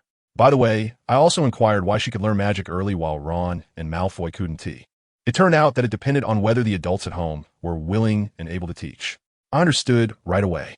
It was definitely better to wait for the professors to teach. If you ended up with half-baked parents, teaching all sorts of bad habits, wouldn't that be a trap for the kids? While we were talking, Hagrid led a large group of us down a mountain. The path was dark, wet, and slippery. It was quite something. Katie even asked me with concern if I would catch a cold without a shirt on. I said, don't worry, I'm in good shape. Then I magically made my wizard robe float up, using it as a mobile rain shelter for the 3 of us. The idea was to stick close together, otherwise, it would be bad if we got wet, right? Then we turned a corner, and Hogwarts Castle suddenly appeared before us. I tell you, that scene was truly breathtaking. Across the pitch-black lake, the castle was so high that its towers almost poked the sky, and the light from its windows could illuminate the dark clouds above. The 2 girls were gasping in amazement, while I appeared calm on the surface, but inside I was pretty excited too. When we reached the lakeside, Hagrid shouted at the top of his lungs, no more than 4 people per boat, don't overload. At that moment, one thought crossed my mind. If 4 of me count as 4 people, what if we stuff 4 Hagrids in there? Would the boat hold? Just as I was pondering whether to risk it and pull a few people onto the boat to test it. Guess what? It was Cho Chong, the black-haired girl I met in Diagon Alley. She came over and softly asked if there was still room for us. There must be. I immediately stood up and pulled her onto the boat. Goodness, I was the only guy in the boat, surrounded by 3 girls. Isn't this the peak of life, right from the start? Katie even asked if we knew each other, and I said I'd seen her in the clothing store. When Cho heard that I actually remembered her, her little face flushed bright red. Later, when they realized that I was getting soaked just to hold their robes up, they felt quite embarrassed. I said, what can we do? How about we squeeze a bit tighter? They surprisingly agreed. Katie even shouted a slogan, 1, 2, 3, and the 4 of us huddled together in the middle of the boat. At that moment, I realized what it meant when they say there's always someone better. The boat moved forward by itself, and they were all looking at the castle while I was secretly working on my own agenda. I placed my hand on the broken lamp in the middle of the boat and activated a system scan. Guess what happened? The system said that analyzing the enchantment technology in this thing would cost money. I said, wait a minute, I already pay when I was learning that toy broom? Now it's installment payments, and the DLC is charged separately, right? What a scam. I couldn't help but curse out loud, and Cho asked me what I was saying. I quickly laughed it off and said the castle was really beautiful. Then I pretended to touch the lamp to check if it was hot, trying to gloss over the matter. I thought to myself, this system is really a scam. It's the same basic enchanting technique. Last time it taught me how to handle wood, and this time it's about handling gems. So it's charging by materials, huh? Forget it. For the sake of my invention career, 200 energy points, spend. In the next second, a heap of knowledge about gem enchantment poured directly into my brain. Awesome. The spell for this broken lamp is called the brightness spell, which is just trash, but I've made up my mind. Once I research it thoroughly, I'll give Voldemort a little light pollution shock. The boat quickly arrived at an underground dock. While everyone was getting off the boat, I hurriedly used magic to dry my soaking wet robe. At that moment, I overheard some other girls nearby chattering. They were saying things like how handsome that boy was, that he got wet to shield a girl from the rain. Wow, so gallant. It warmed their hearts. Let me tell you, hearing this made me grin from ear to ear. Did you think I was doing this for those 3 girls on the boat? Naive. This operation of mine is for all the girls in Hogwarts. I need to broaden my horizons. And look, on the first day, I've already established myself as the #1 warm-hearted guy in the whole school. Hagrid finished checking the boat, then picked up a huge lamp and led us through a tunnel until we finally reached a patch of grass beneath the castle. We followed him up the stone steps, and after just a few steps, Hagrid stopped in front of a massive oak door. He then smashed his huge fist against the door, bang, bang, bang, 3 times, and I swear, I felt the whole castle shake 3 times. The door opened, and out came a witch. Let me tell you, her aura was 2 meters 8, dressed in a long green plaid robe. With black hair and a serious expression, she looked just like my last boss who always wanted to dock my salary. This was Professor McGonagall, an old acquaintance. Hagrid, like he was handing over a prisoner, said to Professor McGonagall, "The first-year students are all here." Professor McGonagall nodded expressionlessly, without a word. "Thanks, Hagrid. I'll take it from here." Then she led our little group inside. Family, you don't know. That entrance hall was so high, I almost strained my neck looking up. The walls were lined with torches, just like shooting a fantasy blockbuster. The moment I stepped onto that marble staircase, my mind went ding. The system was at work. Task name, Campus Exploration. Wow, a long-term task, explore Hogwarts. Earn 1,000 energy for every 10 progress and 1 honor point for every 25. My eyes lit up right away. Honor points. This thing is the key item to unlock my bloodline. Way more reliable than those tasks of saving Cedric or saving Fred, which are ages away, and I can't wait. My mind was already planning where to explore during the night tomorrow, which classroom to adventure in the day after. My alchemy debut was just for this. Just as I was happily scheming, the line stopped. Professor McGonagall stuffed us into a small dark room, and it was cramped, like during the morning rush hour on the subway. Then she started to babble about the 4 houses, about adding and subtracting points, and the House Cup honors. My mind was already flying away because the system tasks were flooding my brain like rain. Task name, choose 1, pick a house, reward 200 energy. Easy question, move along. Next.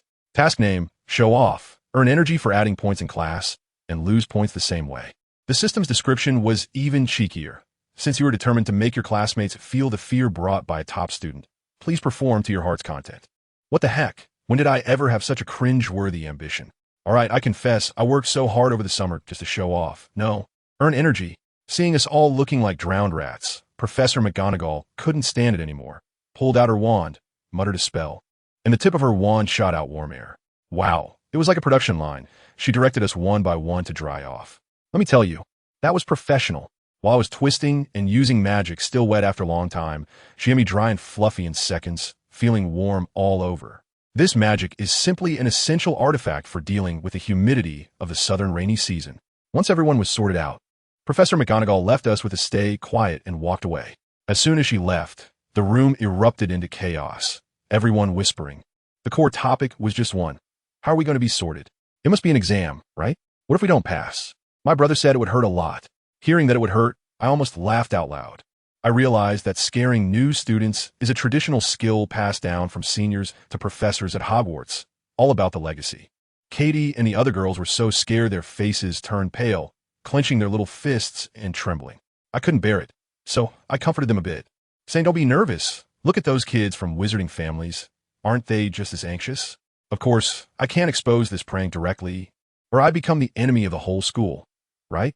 Besides, seeing them all nervous is quite amusing. Haha. Then Katie turned to me and asked Arnold, "Why aren't you worried at all? Can I say I was watching a play?" Of course not. My expression must have been very strange at that moment, because a thought struck me. Another task has arrived. Task name: Challenge Tradition. Objective: Tell Katie, Heidi, and the truth about the Autumn Equinox Institute. Task description: Compare the seniors to evil dragons and make me the warrior to end it all. I wanted to complain, system. Are you trying to stir things up? As a new student from a Muggle background, knowing so much, am I sure I won't be sliced up for research? However, when I saw the task rewards, 300 points of energy and 1 point of honor. Family, who understands? That's 1 point of honor. All my hesitation vanished in an instant. So tempting. I immediately cleared my throat, put on my best acting skills, and maintained a calm expression. Worried? Of course. I'm not worried. I looked at the three of them and began my serious nonsense. Think about it. Has anyone ever heard of someone coming to Hogwarts for the entrance exam and then being sent back? Has anyone been hurt? No, right? I directly passed the blame to the Weasley twins, saying a senior kindly informed me on the train. Then I was asked how the sorting actually works. I thought for a moment and pulled out knowledge from my past life.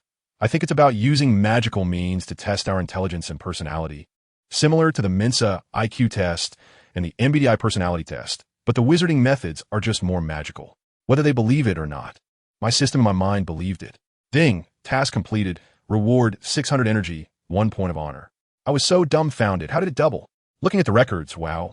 It turns out that those eavesdropping nearby were also counted as my performance. Damn, there's such a hidden setting. Why didn't the system tell me earlier? Is it too late for me to get a loudspeaker and broadcast it throughout the house? And why is it only the energy that doubles, but not the honor points? Tight-fisted. Huh. Wait, why do I already have 2 points of honor? After flipping through for a while, I discovered a new achievement, ignoring the words of the elderly. Reward 1 point of honor. What the hell is this? Am I going to suffer losses next? Just as I was pondering this, suddenly behind me, there were several screams that startled me almost into the air. I quickly turned around and saw a dozen or so translucent ghosts slowly floating out of the wall. Phew! I let out a breath. Let me tell you, ghosts are not scary, but people are what truly frighten you to death. If I had known it was these Hogwarts permanent residents, I wouldn't have been scared at all, but I ended up embarrassed by those screams. The ghost floated past us, completely ignoring us. Just then, Professor McGonagall returned and had us line up to follow her. We walked through the hallway and entered an enormous dining hall. I was immediately stunned. The scene was nothing short of magnificent.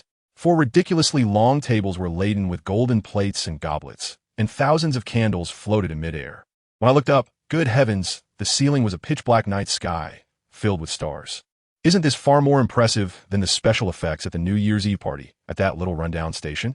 I had to show off a bit, so I lowered my voice and explained to the 3 girls next to me. This place has been enchanted. It looks just like the sky outside. I read about it in Hogwarts. A history. The 3 of them looked up in shock and then exchanged doubtful glances. I could guess they were thinking, isn't it raining outside? Where did the stars come from? This guy must be bragging. Oh dear, ladies, that old man on stage could conjure a weather spell in a heartbeat. Professor McGonagall led us to the front and then conjured a 4-legged stool, on which sat a tattered and dirty wizard's hat. This must be the sorting hat, right? I stared at it, not thinking about sorting, but rather how I could secretly pull out Gryffindor's sword from inside it. Just as I was pondering this, the hat suddenly started singing as if possessed, and the tune was so off-key, it was far worse than Lee Jordan-esque. It was simply ear-piercing. After the song, Professor McGonagall took out a piece of parchment, adjusted her glasses, and read the first name, Arnold Adams. All eyes in the hall instantly turned to me. I steeled myself and walked over, grabbing the hat and placing it on my head. The only thought in my mind was, oh no, it won't he discover that I'm a time traveler with a system, will it? Then a voice echoed directly in my head. Sharp-minded. Enjoys lurking in the shadows and plotting. Slytherin suits you well. Thankfully, it seemed like it couldn't detect my secret. I quickly thought in my mind, no Slytherin. I absolutely refuse to go. Oh, refuse? The voice had a playful tone. So you're quite diligent. How about Hufflepuff? It's close to the kitchen, you know. Wow. The temptation is too great. Ravenclaw has a library, Hufflepuff has a kitchen, and as someone with severe decision-making difficulties, I'm stuck right here. Can't make up your mind? Let me help you choose. Even the sorting hat can't stand it anymore. I was just about to say okay when suddenly a light bulb went off in my head, and I quickly changed my mind. Wait, I'm not going to either Ravenclaw or Hufflepuff. The sorting hat clearly paused, shaking on my head. I took a deep breath and silently made my final choice. I could only hear the sorting hat's complaints exploding in my mind. What? You want to go to Gryffindor? Sorry, I see not an ounce of courage and bravery in you, only. Swallow that word back. I fiercely interrupted it. I want to go to Gryffindor. I must go. Am I being cowardly? I'm following my heart. Okay. Knowing that starting next year, Gryffindor is going to be a giant pit, Voldemort's experience package base camp. I still voluntarily jumped in. Isn't that called bravery? Of course, the real reason it definitely doesn't understand. All of this is because of that damn broken quest from the system. The rewards are just too tempting. It's that long-term task called win the trophy. I'm telling you, the rewards are incredible. Helping the house win the House Cup once guarantees at least 1,000 energy and 2 honor points. Who understands, family? Those honor points are my lifeline. They directly relate to my bloodline upgrades and stronger magic. Who dares not to take this seriously? What's even more outrageous is the flexible rewards. For every point more than the second place in the final score, I get an extra 20 energy. Isn't this just giving me money? I immediately figured it out. This year aside, when the savior Harry Potter enrolls next year, is there any suspense about the House Cup? It's like it's glued to Gryffindor's backside. It can't be taken down. That biased old man Dumbledore gives Harry and them extra points every year at the end of the term. The operation is just too obvious. Isn't this a ready-made ATM? Following Harry, getting rewards every year while lying down. Could this luck be any smaller? So, when the sorting hat was mumbling on my head, I just laid it all out. Gryffindor. Why? That broken hat was quite curious. I confidently said, because Gryffindor has more points. Goodness, I felt like the hat went silent. I immediately raised the stakes in my mind and declared, if you don't sort me into Gryffindor today, I won't attend this school and will drop out on the spot. I was thinking, with my attitude, this hat must be furious, right? But guess what? It quietly said in my mind, then how come I keep hearing you think Hogwarts will never graduate? Wow, the memes on this broken site are really deadly. It's so embarrassing. I was awkwardly digging my toes into the ground when that hat suddenly changed its tone and calmly said, you're the first one to threaten me during the sorting ceremony.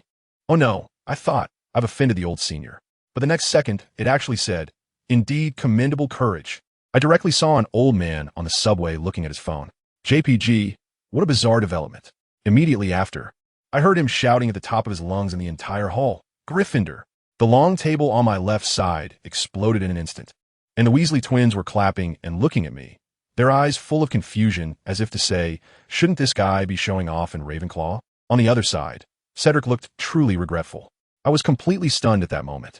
Wait, is this really possible? Just a threat and it's all good? Is Gryffindor always this reckless? Just as I was frantically complaining, a ding went off in my head, and the system alarmed. Unidentified energy intrusion detected, analyzing. Wow, my hair stood on end at that moment. You had the sorting hat, you old man, smiling on the surface but secretly installing a Trojan on me, right? I quickly grabbed the hat to pull it off my head, and the hat spoke again. Oh, you actually felt it? I paused for a moment and asked it in my heart. What is that thing? It's nothing. It blurted out, and then quickly explained that this is a tracker required by the Ministry of Magic to be installed on every underage wizard, called a trace, which monitors magical fluctuations and locations, and automatically becomes inactive when they come of age. I checked the system report, and there really isn't any threat. Clearing it only requires 500 energy, which isn't expensive. All right, then I'll keep it for now. I finally breathed a sigh of relief and took off my hat. Just as I removed the hat, it whispered in my ear, by the way, I really like the phrase never graduate, but I still hope you can graduate smoothly, you interesting kid. Hey, I'm glad you like it. I'll still need to borrow the Gryffindor sword from you in the future. I was feeling quite pleased when a hand reached over and snatched the hat right out of my hand. When I turned around, Professor McGonagall had a frosty expression on her face and pointed disapprovingly towards the Gryffindor table, as if to say, get over there quickly and don't hog the spot. I just realized that I seemed to have procrastinated for too long and hurriedly ran towards the Gryffindor long table. Charlie Weasley warmly came over to greet me and gave me a hug. To be honest, if it weren't for the task reward, I really wouldn't want to come to Gryffindor. The closer I got to that trio of saviors, the more trouble I would encounter. However, as soon as I sat down, the system chimed again. Wow, another unexpected windfall. I actually received an achievement called Hat Embarrassment, rewarding me with 500 energy and 1 honor point. This means I had an extreme tug-of-war with the sorting hat for over 5 minutes, which is a rare occurrence that happens once in 50 years. Hey, when I think about it, not only did I not lose out, but I actually made a profit. It was worth it. I was shaking hands with Percy when I looked up and saw Katie Bell had also been sorted into Gryffindor. Great, a familiar face. But then, Cho Chang went to Ravenclaw, and Heidi went to Hufflepuff. Just as I felt a little regret, I suddenly felt a chill behind me, as if someone was staring at me. Following that feeling, I turned around and locked eyes with Dumbledore at the professor's table. Those eyes behind the half-moon glasses seemed to have X-ray vision. My heart jumped into my throat, and my mind was going into overdrive, fearing he would use legilimency to uncover all my secrets. What happened next? The old man just glanced at me and then looked away. Phew, I finally breathed a sigh of relief. He was probably just curious about which poor kid had the hat confused for so long. After all, with someone of his stature, he wouldn't be bored enough to read the mind of a little kid like me. The sorting ceremony ended quickly. Dumbledore stood up, smiled broadly, opened his arms, and then said something incomprehensible. Dunderheads, crybabies, leftovers, twist. After that, he waved his hand and thanked everyone. As soon as he finished speaking, our empty plates were instantly piled high with all sorts of delicious food. My eyes widened, and I didn't even bother to marvel like the other new students. I just grabbed my knife and fork and dug into the nearest piece of steak. I was eating with my mouth full of oil when Katie leaned over and whispered to me, "Arnold, what did the principal mean by that statement just now?" Can I say that I know? Of course not. I'm just a freshman, and acting like I know too much would only attract trouble. I can only play dumb. How would I know? Maybe it's some special code. At that moment, the connected guy next to me, Mike McLagan, the one who always brings up that my uncle works at the Ministry of Magic, cleared his throat and said in a loud voice, "I know." That phrase backwards means "Welcome to Hogwarts" in dragon language. A group of new students around immediately showed expressions of admiration. At that moment, my inner voice said, "Dude, you really are something," boasting without even drafting. Katie looked at me with half-belief. I took a sip of soup and casually said, "Maybe what he said is true, or maybe the old principal is just joking with us." Whatever, I really couldn't be bothered with that. The house elves at Hogwarts really do have great cooking skills. The pork chop and lamb chop are absolutely delicious. Let me tell you, with this skill, I might as well find a way to get a domesticated little elf home to be the chef. Why would I bother learning to cook? That would be crazy, right? I was happily pondering when, suddenly, a translucent big guy floated right next to me, his eyes nearly dropping into my plate and his Adam's apple rolling up and down, leaving me at a loss. He sighed with a sad expression, saying, "It looks really delicious." I was curious at that moment, so I asked, "What's wrong, brother? The Hogwarts dining hall doesn't give you ghost special treatment?" As a result, he looked even more sorrowful. "I haven't eaten anything in 400 years. He paused, probably remembering that he hadn't introduced himself yet, and added, "I am Sir Nicholas de Mimsy Porpington, the resident ghost of Gryffindor." Oh, Nicholas. 3 people flashed through my mind: Cage, Ting Feng, and Zhao Si. So it's him, nearly headless Nick, who actually has quite a bit of screen time in the original work. Being stared at while eating by someone, no, by a ghost, made me feel a bit uncomfortable, so I could only slow down and pretended to chat casually with him. "Sir, you say you miss the deliciousness of food. Does that mean you ghosts don't have taste?" He shook his head. "We do, but only a little bit. It's almost like not having it at all." I asked again, "What feelings are stronger for you? Water, fire, or magic?" As soon as I heard that, I was like, wow, water and fire? You guys are playing so thrillingly? Is it a pain climax? I was frantically complaining in my mind, while still needing to ask seriously, what about food transformed by magic? No way. Well, it seems I'm really out of ideas. I was pondering whether I could use some molecular gastronomy concepts to apply magic at a microscopic level, when a conspicuous guy came over, the one who had previously tested Mike McLagan. He was excitedly pointing at Nick. "I know you. My uncle said you are the almost headless Nick." Nick's face fell instantly, looking very displeased. A freshman nearby stupidly asked, "Why is it almost headless?" Nick got angry and said irritably like this. The next second, Duong, he grabbed his left ear and pulled it down, and that head just slid off his neck with a crack, hanging limply on his shoulder, only a layer of skin connecting it. Does anyone understand? Seeing this live really does diminish sanity points. The freshmen around were all stunned, their mouths agape. Nick saw the effect and immediately calmed down, extremely happy. And with a Duong, he popped his head back on, cleared his throat, and said, "All right, new Gryffindor students, we must win the House Cup this year. Slytherin has won 5 times in a row. We can't let them be arrogant anymore." I immediately interrupted. "Is Slytherin that strong? The rewards for the House Cup in the system are so generous. We have to fight for it." Nick looked gloomy. "Isn't that right? It's all that Bloodman Barlow's fault." As he spoke, he nervously glanced at the Slytherin long table. Following his gaze, I saw a gaunt ghost covered in silver bloodstains, floating with a blank expression. I glanced at him and lost interest. Oh, it's just that ultimate Yandere guy who fell in love with someone unattainable, ended up killing the girl, and then committed suicide. What's so interesting about that? Next, just as the main course disappeared, desserts suddenly appeared with all kinds of ice cream, cakes, and donuts. My happiness returned. While I was eating, a curly-haired guy approached, looking nervous, and asked me if I was Arnold Adams, the one who wrote Frozen. I was taken aback for a moment and nodded. I thought to myself, oh no, is the first male mom fan in the magical world here? The young man was so excited. It's really you. I've been to your signing event. Only then did he remember to introduce himself. My name is Andrew Kirk. I could only smile awkwardly and say I didn't remember. At that moment, the Weasley twins also came over, curiously asking, what is it? What signature? I didn't know how to start, and then Andrew jumped in to help me, looking heartbroken. Don't you all know? Arnold is a very famous writer. Then he waved his arms and used very 4 times. Frozen is very good, very exciting, very touching, very educational, and it sold very well. I really wanted to cover my face at that moment. Dude, haven't you been trained on your support speech? Where's the data? Where are the light sticks? It's just ineffective cheering. Thankfully, a girl came to the rescue right away. She looked at me in surprise and said, so you're the author. My name is Anna Miffield, just like your sister in the book. You see, it's still the female fans who speak nicely and are adorable. Then that obvious guy, McLaughlin, came back and sarcastically said, you got some nerve writing about the magical world for muggles. Aren't you afraid the Ministry of Magic will come after you? The expression on his face looked like he was about to report me any second. I directly gave him a triple denial. I'm not, I didn't stop talking nonsense. I looked completely innocent. My parents are ordinary people, and the inspiration for my writing comes from dreams, like revelations. I take no responsibility for it. As soon as I said that, the topic shifted, and everyone started talking about their backgrounds. Katie also mentioned her family situation, and I felt a bit guilty, thinking that Professor McGonagall must have spent too long at my house. Then, as Katie kept talking, she suddenly had a realization. No wonder you're so rich. Even asking us to help you exchange galleons in Diagon Alley. Wow, as soon as she said that, it was like poking a hornet's nest. Several classmates around me suddenly perked up, their eyes shining like wolves, all staring at me.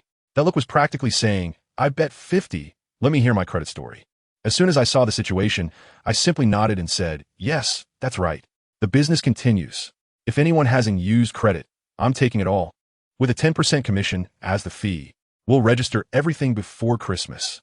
Instantly, I became the center of attention again, with orders coming in one after another. That McLagan looked green with anger, squeezed out of the circle, By the time I finally managed to sort this out, the desserts on the table had disappeared, and Dumbledore stood up again to give an important speech.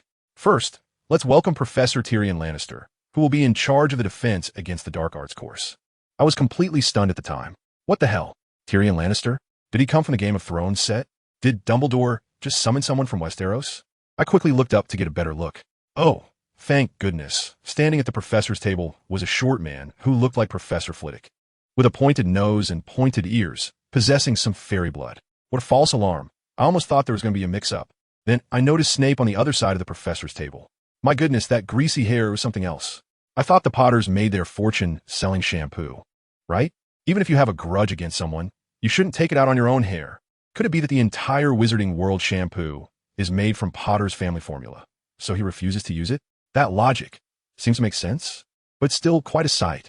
Dumbledore then went on to explain a few rules, like no entering the Forbidden Forest, no using magic in the corridors, and the Quidditch tryouts in the second week, etc. Strange. He didn't mention that the corridor on the right side of the 4th floor is off limits? Could it be that the Philosopher's Stone hasn't arrived yet, and Fluffy is still frolicking in the Forbidden Forest? After finishing these, the main event came. Now, let us sing the school song together. All the professor smiles froze, but I was so looking forward to it, because I had already prepared for this. With a wave of Dumbledore's wand, golden ribbons floated out with the lyrics. At his command, the entire hall instantly turned into a large KTV disaster scene. And I, having already coordinated with the Weasley twins and Lee Jordan, took out the ultimate mashup of my past life S-Square dance anthem as the accompaniment, mixing Little Apple with the most dazzling national style, and even inserted a segment from the Yellow River chorus. Hundreds of people in the hall sang their own songs, while we few sang the loudest and the most outdated tunes. Even Cedric from Hufflepuff awkwardly joined in from afar. It was simply Hogwarts' own version of Phoenix Legend. Dumbledore was having a blast, even personally conducting the last few measures for us. When we finished singing, his applause was the loudest, and his eyes were a bit misty as he sighed. Music, oh, it's more enchanting than anything we do here. All right, off to the dormitory. After the performance, I high-fived my buddies to celebrate, then followed our house prefect, Charlie Weasley, back to the dormitory. This guy was quite on point, delivering the welcome speech quickly and well, focusing on efficiency, and I led the applause without hesitation. Once Charlie saw that the Ravenclaw group had walked far enough, he signaled for us to follow and started heading upstairs. Arnold kept close to the Gryffindor freshman group while distractedly checking his system. This system was definitely abnormal. I just sang a song randomly, and I even got an achievement. Joyful Choir. What kind of achievement is that? The reward was quite stingy. Only 100 energy points. Speaking of which, I hadn't seen such low rewards for a task or achievement in a long time. However, it was indeed quite joyful. Closing the system interface, Arnold shifted his attention back to reality, following the Gryffindor freshmen up the stairs, through corridors, occasionally passing through secret doors hidden behind sliding panels and hanging curtains. They climbed all the way to the 8th floor, turned a corner, and saw a portrait hanging at the end of the corridor. In the painting was a woman who, despite her very plump figure, was still dressed in a girlish pink outfit. Arnold knew that this was the guardian of the Gryffindor common room, the Fat Lady. In other words, they had arrived. Chapter 72, Dog Hole. Sure enough, Charlie stopped in front of the portrait, and the Fat Lady opened her half-closed eyes and asked, "Password?" Charlie answered, "Dragonhead." Arnold listened from behind, secretly calculating how many of the passwords the Fat Lady had used that he still remembered. Dragonhead? Pig snout? Nonsense? It seemed like only a few, and he couldn't recall any others at the moment. It looked like he had to always keep the passwords clear and memorized. Unlike the headmaster's office, where reciting from the Honeyduke's catalog always led to the right one. Never mind, I don't want to bother the headmaster unnecessarily. As soon as Charlie recited the correct password, the entire portrait swung open with a heart-wrenching creak, revealing a circular opening in the wall behind. Watching his classmates crawl through the wall one by one, Arnold couldn't help but feel a deep sense of frustration. A door for people to enter and exit, and a hole for dogs, right in front of him. So why couldn't the World S setting follow the movie version? Couldn't they just provide a passage tall enough for a person? Note 1. A gentleman can be killed, but not insulted. Never mind, crawling is crawling. After all, a single dog is still a dog. Crawling through a hole isn't a big deal. My robe doesn't have any automatic cleaning magic, but I have 2 other outfits to change into. The problem is, this hole is too small. It's like the kind of hole a treasure hunter would dig. With my sturdy build, I had to suck in my stomach to get through. If it's this difficult for an 11-year-old, how did Charlie manage to get through as a near graduate? Fortunately, on the other side of the hole, the Gryffindor common room was not styled like this. It was spacious and large enough. It was a circular room with a comfortable carpet on the floor, and in the center was a fireplace burning brightly, warm and inviting. Around the fireplace were various styles of soft, cushy sofas and armchairs, and the room was furnished with some long tables and small coffee tables where Gryffindor students could study, relax, or hold gatherings. The walls were covered with gold and red wallpaper, with several portraits hung at intervals, and the carpet on the floor followed the same gold and red theme. This was definitely very Gryffindor. At this moment, several upperclassmen had already arrived in the common room. A few girls were sitting on a long sofa chatting, while Lee Jordan was playing wizard chess with a white student sporting short brown hair under the watchful gaze of the Weasley twins. Oh wait, in the wizarding world, that should be called wizard chess. After the freshmen entered, the chatting girls and the players paused their actions and turned to wave at the newcomers. Welcome to the Gryffindor common room. Charlie stood in front of the fireplace, turning to the incoming freshmen, saying that the boys' dormitory was upstairs on the left and the girls' was on the right, and that their luggage had already been sent up. The female prefect led the girls to their dormitory, while Charlie took the boys through another door. Following Charlie up a spiral staircase, Arnold and his friends finally found their dormitory, 5 4-poster beds draped with deep red flannel curtains. Their trunks had been delivered, and perhaps one of the freshmen from a Muggle family had a trunk similar to Arnold's, but that unique flying skateboard was definitely one of a kind. Arnold recognized it at a glance and confirmed his bed's position. He immediately walked to his bedside, took out the carefully prepared sheets, quilt, pillow, etc., and arranged them before starting to organize the rest of his things. 2 sets of wizard robes and a hoodie, along with a pointed hat, dragonhide gloves, and a cloak, all neatly packed into the small wardrobe by the bedside. Nicole folded them well, although they were slightly disheveled during transport. Arnold could barely accept it and decided not to fold them again. After all, as long as he changed frequently, it didn't matter whether they were folded or not. Then there were a bunch of heavy textbooks, exquisitely crafted parchment, and even fancier high-end notebooks from ordinary people. Of course, there were pens too. Besides the quill and ink purchased in Diagon Alley, Arnold also brought several ballpoint pens and markers in various colors and different nibs. More content is loading. Please wait. This site only supports mobile browsers. If you see this paragraph, it means the chapter content failed to load. Please close your browser's reading mode, browsing mode, novel mode, and disable ad blocking features, or copy the URL to read in another browser. Whether for writing, taking notes, or marking, quills are really weak, right? Unless they are enchanted to automatically write according to one's wishes.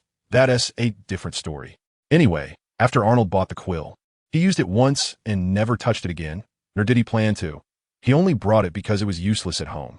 After placing the books and stationery on the desk by the bed, Arnold stuffed the cauldron, balance scale, telescope, and other items from the bottom of his suitcase under the desk, along with his simple woodworking tools.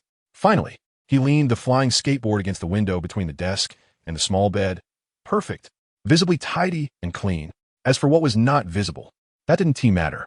After the other boys in the dormitory finished organizing their luggage, they all looked exhausted, including Arnold's little fan Andrew Kirk and the usually loud-voiced Cormac McLagan, who were already changing into their pajamas, ready for bed. You all looked so tired. Didn't you sweat at all today? Not going to shower before sleeping? Maybe they were too tired? Anyway, Arnold was different, whether in his past life or this one. His biological clock didn't allow him to sleep this early. Without nightlife, what fun is there in life? Whether it's that kind of nightlife out on the town or the kind in a virtual world, it's still nightlife. However, what could he do now? Hogwarts clearly didn't have the necessary items for staying up late. Even if they did, he couldn't use them. Should I go out for a night tour on the first day of school? Isn't that a bit too arrogant? Wait, no need to rush into night tours. I can wait until I have a better grasp of things, or find an experienced guide to take me. But I can start some preparations now.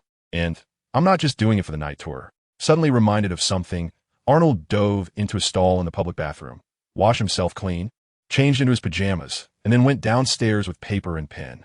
Upon arriving at the common room, Arnold found that the boys who were playing chess had switched players. Lee Jordan and the previously short-haired, brown-haired boy had vacated their spots, and now Fred and another boy were sitting on either side of the chessboard. Fred was playing chess, but this could also be said for George. Hey, George. Arnold leaned over, standing next to the chessboard, and gently tapped someone. Oh, Arnold, you didn't go rest? George turned around, curious. Based on his own experience, freshmen usually felt tired after a whole day on the train, trekking to Hogwarts. Going from anticipation to shock to anxiety to excitement. Generally, after the feast, they would feel exhausted. He didn't expect Arnold to still have the energy to come to the common room to play. I'm not used to sleeping so early.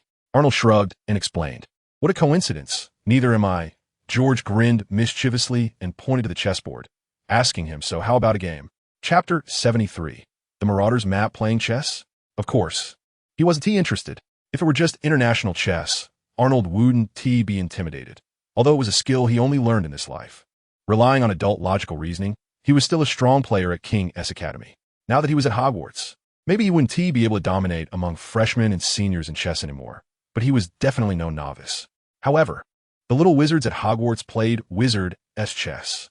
Although the basic rules were the same as international chess, these pieces had a bit of intelligence. Mainly, they were proud.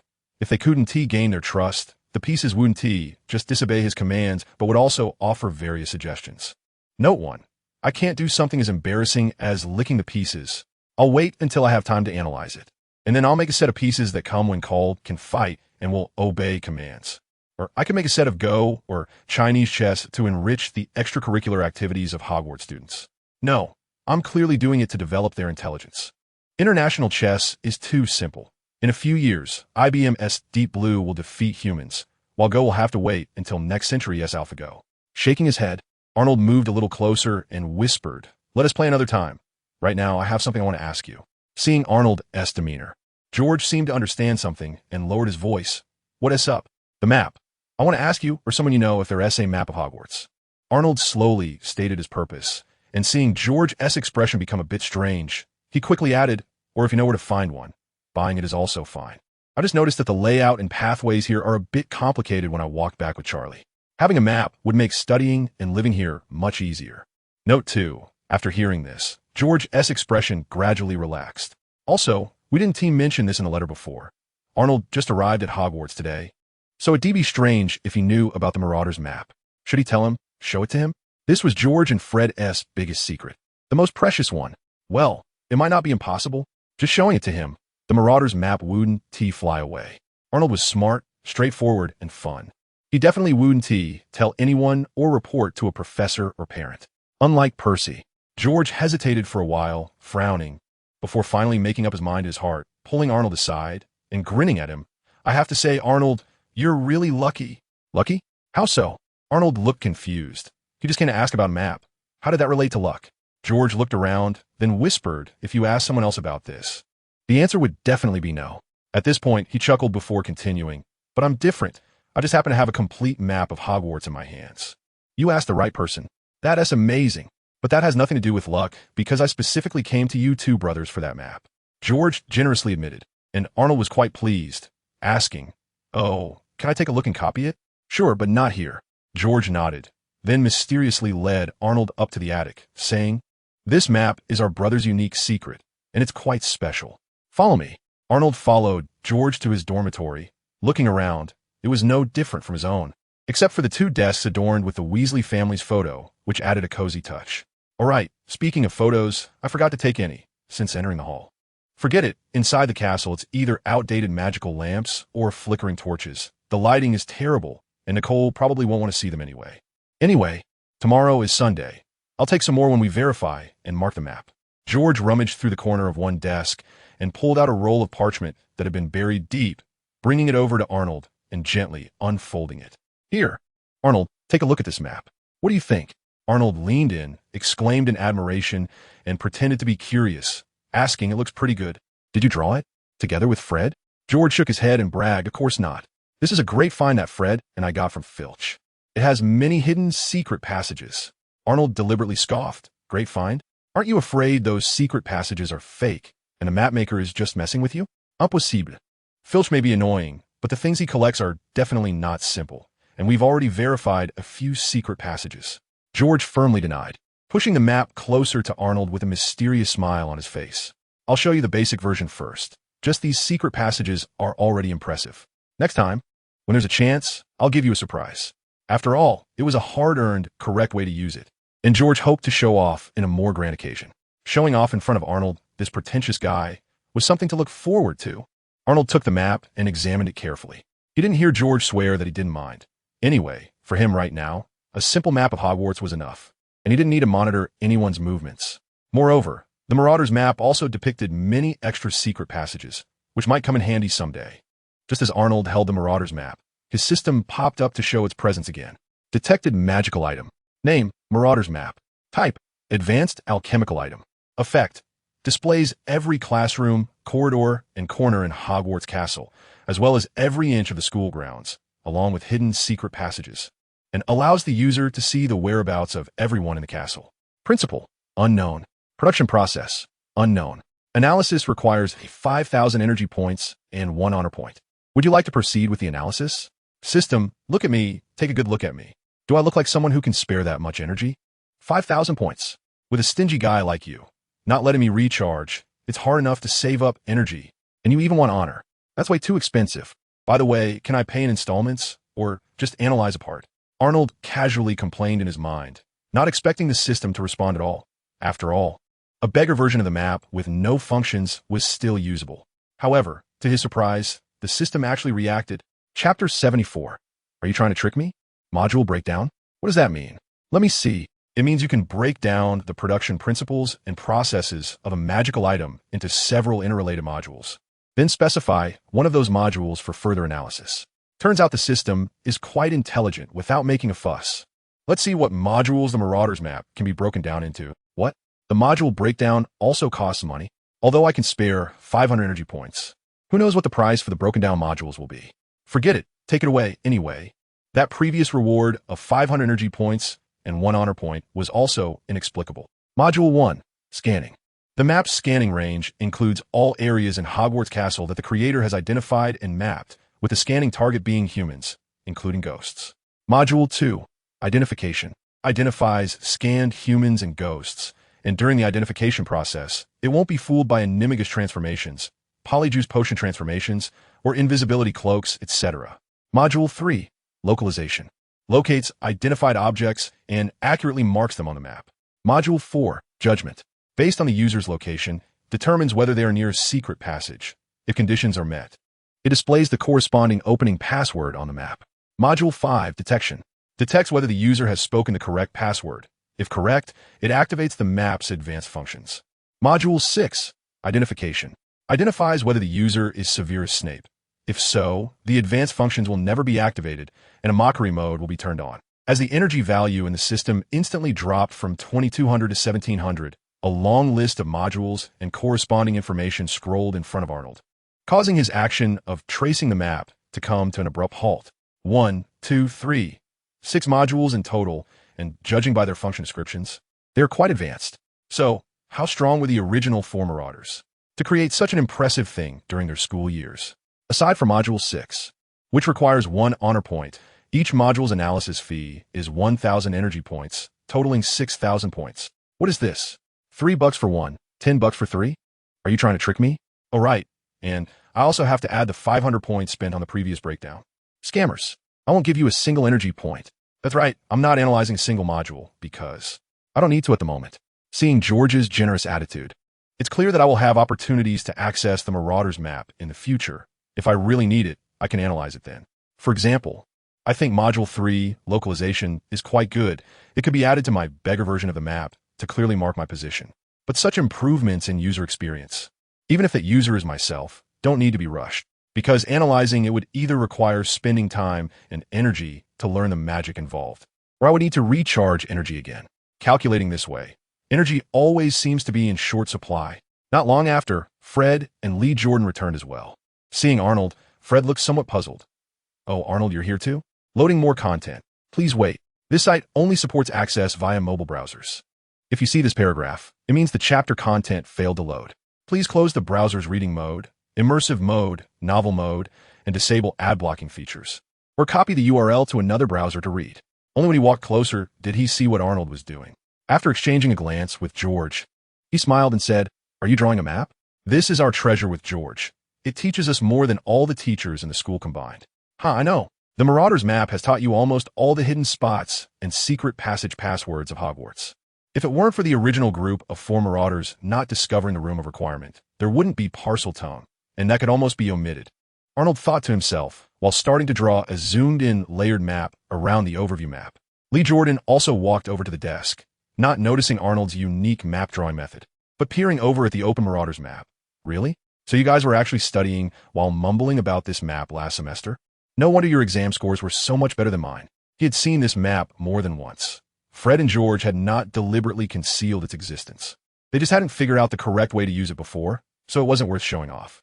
At this moment, Lee Jordan clearly misunderstood the twins' frequent use of the Marauders map last semester to study the passwords. Clearly, they had agreed to be study slackers together, but they secretly leveled up. Arnold, who had his back to them while drawing the map, chuckled inwardly. Lee Jordan, you might be overthinking it. The Marauders map can't teach them any key exam points. The two of them might just be smarter than you. The talent for transfiguration is innate, and Ron has the most say on this. He not only deeply understands it, but even has psychological shadows. In the future, they could concoct aging potions and develop many joke products. So the twins' levels in potions and charms must not be bad. However, whether their levels fall within the exam scope is another matter. Additionally, there's flying and Quidditch. Essentially, George and Fred are not the true study slackers. They just don't like studying, leading to some, uneven performance. So if you, Lee Jordan, can't recognize the situation and work a bit harder, the number of times you'll be hit will only increase. Seeing his friend's mood somewhat down, George quickly comforted him. Oh, Lee, it's not what you think. It teaches us. Lee Jordan interrupted him before he could finish. Don't say it. I want to rest now, so I can get up early tomorrow to prepare for class. Indeed, their friendship was not solely due to being assigned to the same dorm. Lee Jordan was not the type to be petty. He first thought of finding fault within himself. But why don't you let George finish? Watching Lee Jordan leave with his toiletries, George weakly reminded him, tomorrow is Sunday. There's no homework to prepare. Lee Jordan threw back a sentence without looking. I know. That's exactly why I need to work harder. This statement made sense and was full of positive energy, but Arnold, who had just finished copying the map and was about to leave, was quite skeptical about how long he could maintain that. 3 days? Or 3 minutes? Back in his dorm, Arnold folded up the copied map and put it away. Suddenly feeling something, he looked out the window and saw a strong owl flying towards him, clutching a large package in its claws. It was Roos. Nicole had specially gone home after school to send it over to Arnold. Taking out Roos's food package from the parcel it brought, he tossed it a piece of beef jerky and a small fish, then poured some clean water in front of it. After tidying up the package Roos brought, Arnold waited for it to eat and drink enough and play for a while before letting it rest. After a day of running around, Arnold still had energy despite spending most of his time sitting. He took out the map he had just drawn and, like a mall navigation map from his past life or an indoor map from a mobile navigation app, used colorful markers to label different classrooms and rooms on each floor with numbers and colors. This way of looking at it felt more familiar. Finished. Time to take a nap. Chapter 75, Fruit Run? Arnold woke up at 6 o'clock sharp, thanks to the biological clock he had developed since the summer vacation. The other 4 classmates in the dorm were still drooling, and Arnold quietly took his toiletries to freshen up. Then with the map in hand, camera around his neck, he stepped out on his flying broom, which had its wheels in front and back disguise caps removed. Cool, can't stop at all. Today's plan was to walk around the more accessible places in Hogwarts, according to the map, not only to familiarize himself with the campus environment, but also to advance the long-term task of exploring Hogwarts on his system task list. The first place he wanted to go was, of course, the Great Hall where the sorting ceremony and opening feast had taken place yesterday, and where breakfast and all 3 meals were usually served. Arnold had long given up on morning runs. They took too much time, and the exercise effect was gradually approaching zero. In the latter half of the summer vacation, he would go to the gym every 2 days to work out a bit. However, Hogwarts obviously didn't have a gym. Wizards didn't need overly strong physiques, but Arnold, who had seen through everything, didn't think so. Facing ordinary magic, it was indeed enough to be tough and resilient, and with a wizard's physique, one could get by without special training. But what about those unforgivable curses that one cannot resist? At this moment, the importance of agility attributes became apparent. As long as I dodge fast enough, no killing curse, Cruciatus curse, or any of those will hit me. Moreover, my physical quality has already reached 1. For just 0. 1 away from the current limit. And this perfectionist really can't stand it. So, it seems I need a set of no-equipment workout methods, something like Prisoner's Workout. Arnold quietly noted his new need, made a 180-degree drift turn on the flying broom, raised his camera to aim at his dorm, choosing an angle that wouldn't capture anything inappropriate. Click. Stepping on the flying broom, he stylishly arrived at the common room, where the empty room didn't even have a ghost. And the portraits of people he didn't recognize were still sleeping. This environment was perfect for Arnold, a photographer who wasn't good at taking pictures of people. Centered around the burning fireplace, he symmetrically framed the shot, backing up until his back pressed against the wall. Click. The instant photo was ejected, with perfect composition, and the sparks flying from the fireplace made the photo come alive. Then he turned around and looked at that dog. Door frame side, raised his camera. Click.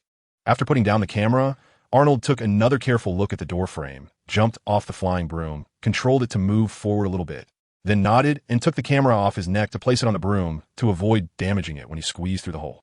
Arnold crouched down, controlled the broom to follow behind, and was about to squeeze into the door frame when he suddenly stopped. I have a bold idea. Arnold stood up, looked around the room to confirm that no classmates had entered the common lounge, and that all the figures in the portraits had their eyes closed. With no ghosts in sight, only then did he muster his courage. He quickly removed his wizard robe, pants, and underwear, tossing them onto the flying sword, leaving only his briefs on.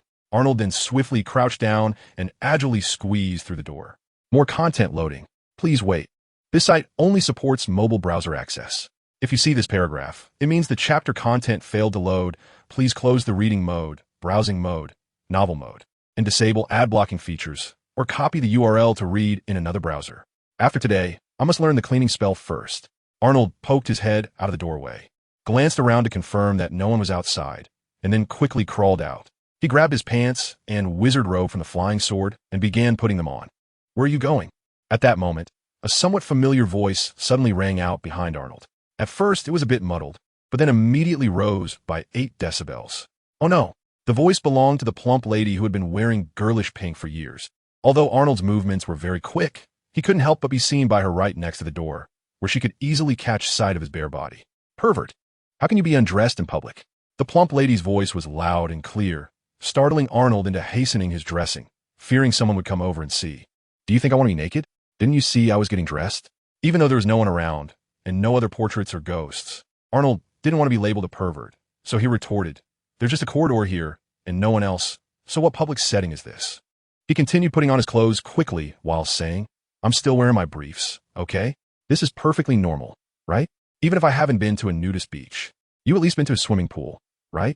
A man, in early September when the autumn sun is blazing. Is it a big deal to be bare for a moment?" Although the awareness of civility and new customs has gradually taken root, people of Arnold's generation rarely acted so indiscriminately anymore, yet he had just reverted back to that. However, the plump lady, clearly from a different era, was evidently unaware of what a nudist beach or swimming pool entailed, so Arnold's explanation fell on deaf ears as she continued to scream, especially in front of a lady. "You perverted creep." There was not a single correct part in that statement. First of all, I'm not a creep. Secondly, the plump lady hardly looked like a lady. Aside from her pink nightgown, after putting on his long pants, Arnold donned his wizard robe, poking his head out through the collar. "Besides, I'm still just kid. Aunt, do you really have to think so dirty?" After saying this, he ignored the plump lady, who was still mumbling something, and turned to walk out of the corridor. The plump lady lowered her hands, which had been covering her eyes, and watched as Arnold stood tall on his flying sword, his elegant figure in flowing robes gradually fading away. Arnold stood at the end of the corridor, glanced at the map in his hand, and then at the scene before him, frowning in thought. The locations and structures drawn on the map were correct, but the layout of the stairs had changed since he came up yesterday. How should I go to reach the auditorium? At that moment, Arnold suddenly heard what seemed to be footsteps and panting sounds coming from the other side of the corridor. He quickly turned to look, and there it was, someone leading the way. Just kidding. The person walking over, hunched over, had a pale complexion, sunken cheeks, and dry gray hair that hung down from both sides of a balding head, resting on slightly hunched shoulders. Although this person was dressed in a brown coat and was not wearing a tie, unlike the old man in a worn black suit from the banquet last night. The gaunt, bulging-eyed gray cat following closely behind confirmed Arnold's identification of the individual. Argus Filch, the caretaker of Hogwarts, along with his pet, Mrs. Norris. Chapter 76. The complexity of human nature in Arnold's view. Filch was a pitiful guy, and of course, also had his detestable aspects. As a mute, he watched one young wizard after another grow from childishness to maturity, mastering how much magic they could wield. That feeling must be extremely complex and very unpleasant. Perhaps because he was born into a wizarding family, Filch still harbored a sliver of hope for casting spells in his youth. Instead of leaving the magical world to become an ordinary person, he chose to be taken in by Dumbledore and became the caretaker at Hogwarts. By the time he grew older, even if Filch had gradually given up on that hope, it became very difficult for him to learn any survival skills and integrate into the lives of ordinary people. He could only continue to linger at Hogwarts, being the only mute among a crowd of wizards and young wizards, and gradually twisted his psyche while struggling against rule-breaking students day after day. From Filch's perspective, maintaining the authority of school rules was not wrong, but making a mountain out of a molehill and harboring an intense desire to discipline students through corporal punishment was excessive. Moreover, he was clearly overly obsessive about the so-called rules, just because Umbridge managed students more harshly and appeared to do a better job. Aligning more with his thoughts and interests, Filch disregarded Dumbledore's trust and care for him, and without hesitation joined Umbridge's camp. Truly detestable. Of course, Hogwarts is home. Harry Potter's home, Tom Riddle's home, and for Argus Filch, it is the same. So when Voldemort attacked, Filch, a mute, someone despised by both professors and students, could also stand unhesitatingly with Harry in defending Hogwarts. Worthy of praise. With an adult's perspective, Arnold knew that humans are complex species, and being familiar with the original plot, he had a more comprehensive understanding of Filch, not simply labeling him as a good or bad person. People are a complex, contradictory species. However, his current identity as a Hogwarts student, and a student who was bound to not follow the rules too closely, put him at odds with Filch's position as the caretaker. So when Arnold truly faced him, he couldn't help but feel a sense of discomfort. Missing the opportunity to integrate into the world of ordinary people in his youth, becoming paranoid now is the result of various long-term factors. Arnold could understand all this, but it didn't change the fact that like most Hogwarts students, he didn't like Filch. Filch shuffled up to Arnold. Raising the oil lamp, he held slightly higher. After seeing Arnold's face clearly, a ghastly smile squeezed out his pale, thin face, and the cracked corners of his lips curled up in a hint of delight. Not to mention Filch's dark, brutal management concepts and his somewhat twisted inferiority complex and jealousy. Just looking at such a face with a malicious expression made it hard for anyone to feel positively about him. Filch grinned, revealing his dark yellow teeth, and said ominously, "Wandering around during bedtime, I caught you. Just your bad luck. For this week, you'll be cleaning toilets. I hope you can find a few companions to share this task." At this point, he expressed some regret. "Honestly, if you ask me, Dumbledore is just too lenient. Problem students like you should be hung up and whipped that way. You'd remember better." Arnold, putting on a dramatic act, pretended not to hear Filch and politely greeted him. "Good morning, sir." He didn't feel the slightest bit guilty about interrupting and innocently asked, "Do you know how often the stairs change around here? I want to go to the Great Hall for breakfast, but it seems different from when I came up yesterday. More content loading. Please wait. This site only supports mobile browser access. If you see this paragraph, it means the chapter content failed to load. Please close your browser's reading mode, browsing mode, and ad block features, or copy the URL to read it in another browser." Anyway, Dumbledore didn't give a detailed introduction last night, pretending not to know Filch was totally fine. The more he acted like a newbie, the better. Filch didn't catch on to Arnold's superb acting. He merely scoffed, "Breakfast? Now, who do you think you're fooling?" Arnold looked puzzled, raised his left hand to check the mechanical watch he had bought before coming to Hogwarts, and asked, "Is it still not time? It's almost 6:30. I used to wake up at 6 at home. What time does breakfast start at Hogwarts?" This time, Arnold wasn't acting. He genuinely wanted to know the answer, as he needed to plan his mornings better. Filch paused, glanced at Arnold's watch with deep skepticism, reached into his inner pocket, and pulled out an old, rusty pocket watch, placing it in front of the oil lamp. Today, Hogwarts didn't have weather charms for artificial rain, but the natural light was still a bit gloomy, especially inside the castle, where Filch needed to hold the oil lamp to see clearly.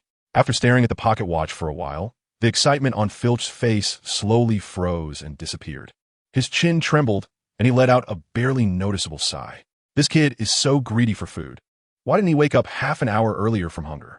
After giving Arnold a fierce glare, Filch silently walked past him in another direction, and Mrs. Norris followed suit, casting a similar unsettling glance at Arnold before quietly trailing after Filch. "Wait, sir," Arnold called out, asking, "Could you please tell me what exactly is the bedtime you mentioned?"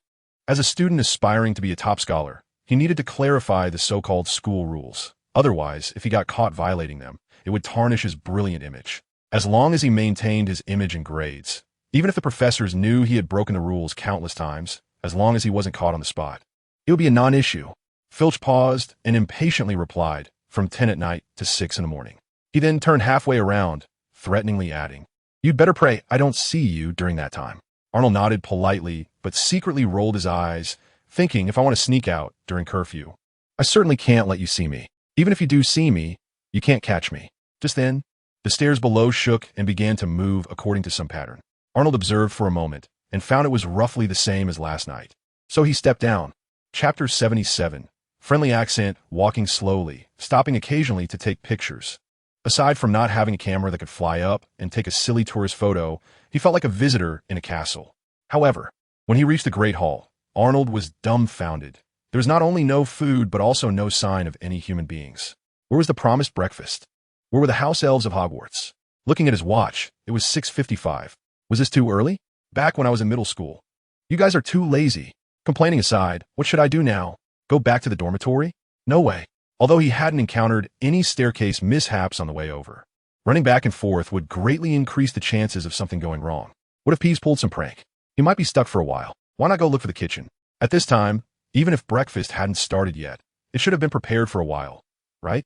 Arnold unfolded the map in his hand and looked at it.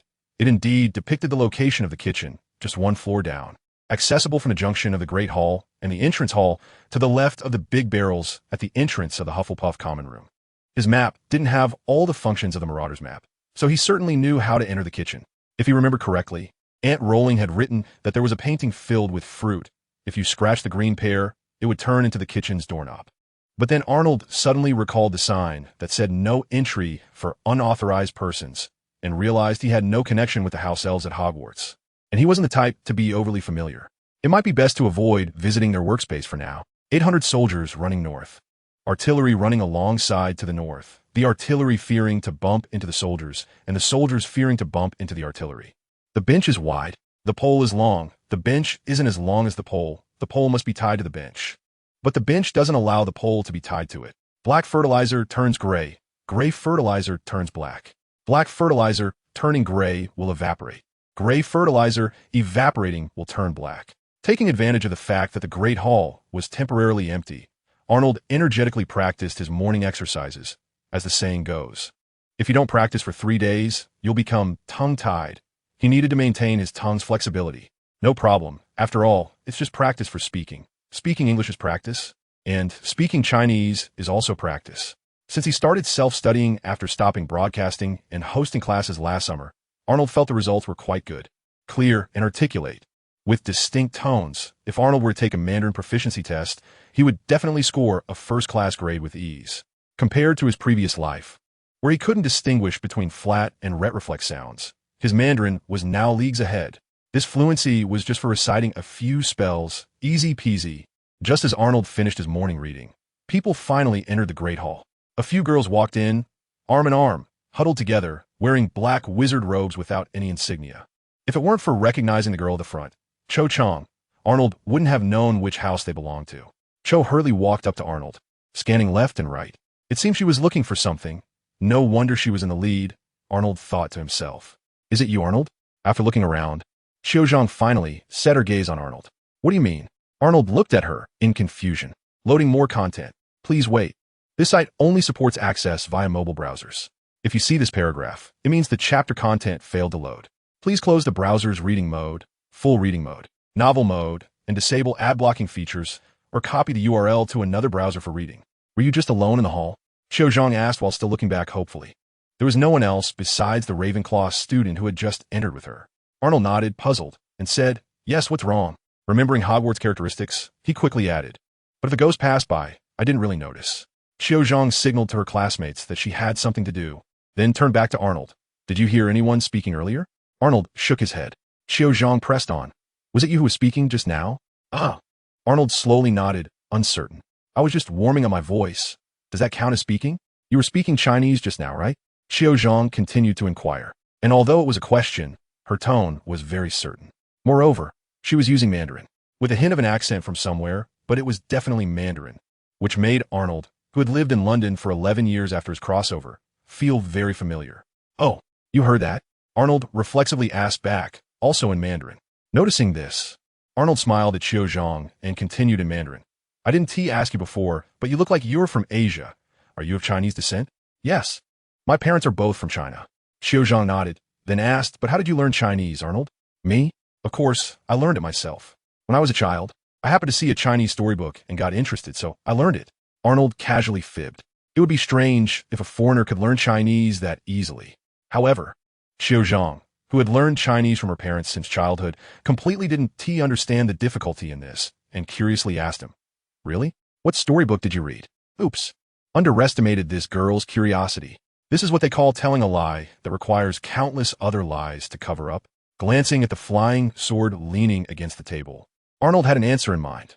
The Legend of the Swordsman of Shushan. "Have you read it?" Xiao Zhang frowned and thought for a moment before shaking her head. "No, but I've read my dad's The Legend of the Condor Heroes, and the name of the book you mentioned is quite similar. The story should be somewhat alike, right?" Note 1, somewhat alike. The difference between martial arts and fairy swords is quite significant, but Arnold wasn't interested in getting into details with her. He guessed Xiao Zhang wouldn't be interested either, and besides, he couldn't remember the Legend of the Swordsman of Shushan, so he just vaguely replied, "Maybe." Then he patted his flying sword, magically communicating with the 3 rods to make it hover 10 centimeters off the ground. "Look at this. This sword is modeled after the illustrations of flying swords in the Legend of the Swordsman of Shushan." "A flying sword? You made this? So impressive."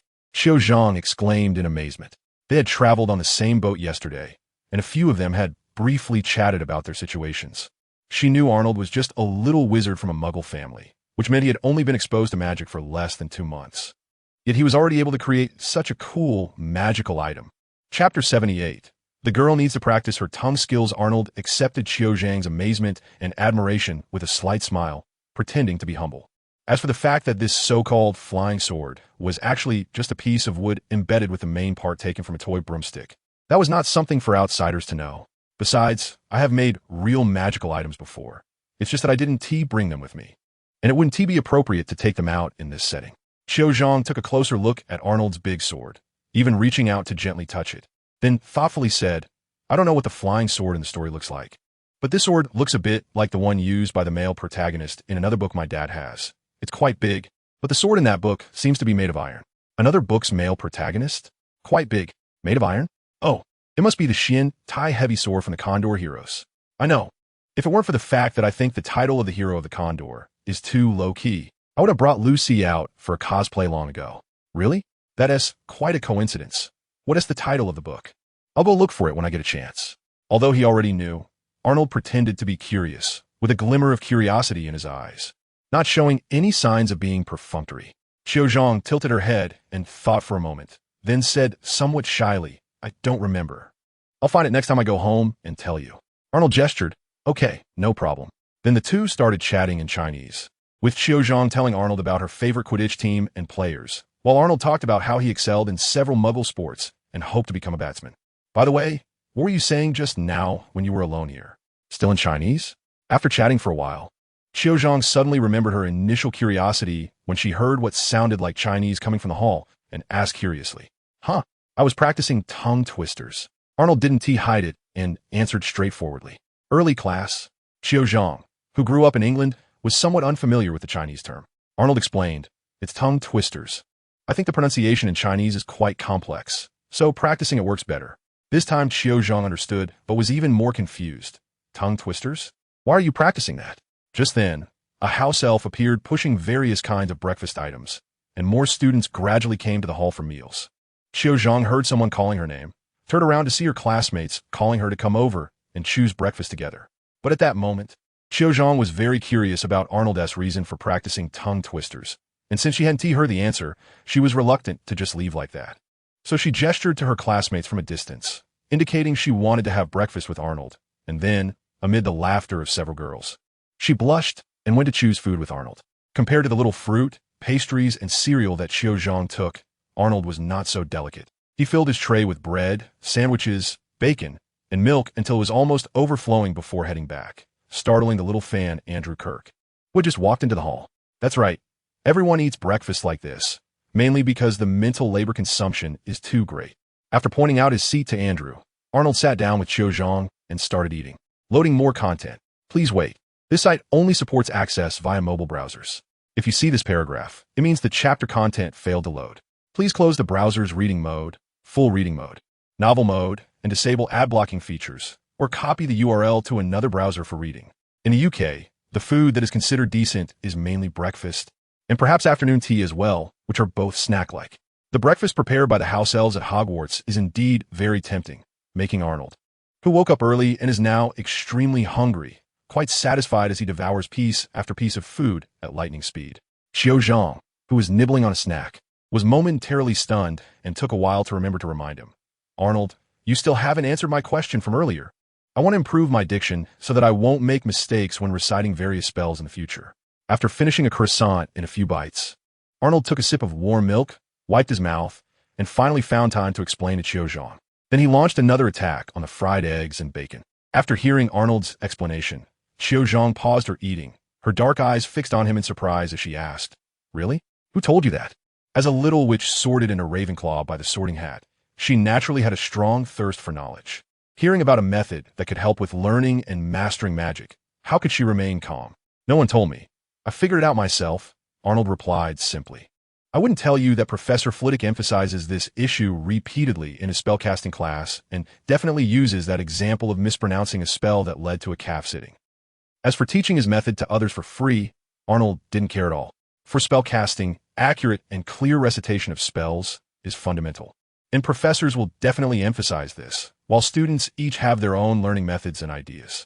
He even shared methods for analyzing and summarizing the way to recite spells and wand movements with his friends, let alone this.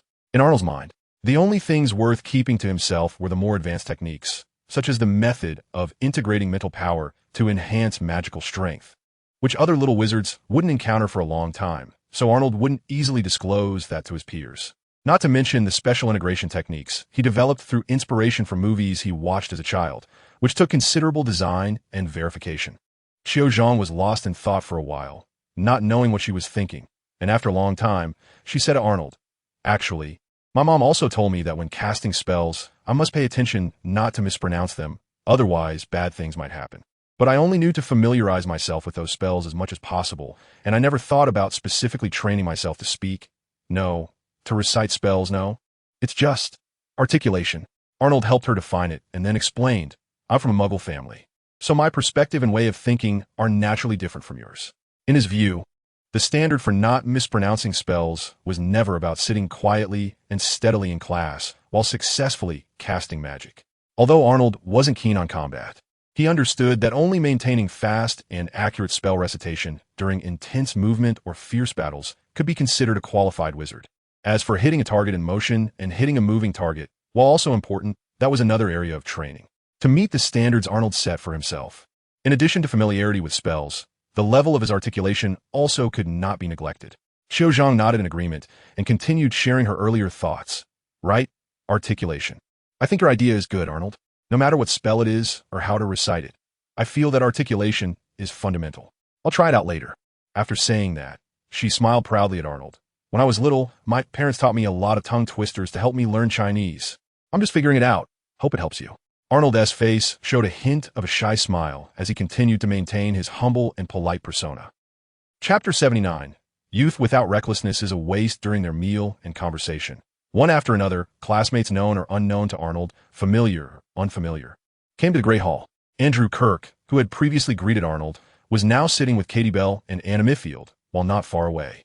Another group of Gryffindor freshmen gathered around Cormac McLagan. Seeing this, Qiu Zhang felt it was inappropriate to stay among a group of Gryffindor lions. So she waved to Arnold and took her plate back to the Ravenclaw side. Katie smiled and greeted Qiu Zhang as she left, then turned to Arnold curiously. "Arnold, what were you talking about with Qiu just now?" Arnold casually explained, "Nothing much, just chatting. I heard Qiu is of Chinese descent, so I talked to her about Chinese." "You can speak Chinese?" Katie was surprised. Coming from a Muggle family, she was unlike other little wizards who were oblivious to the world.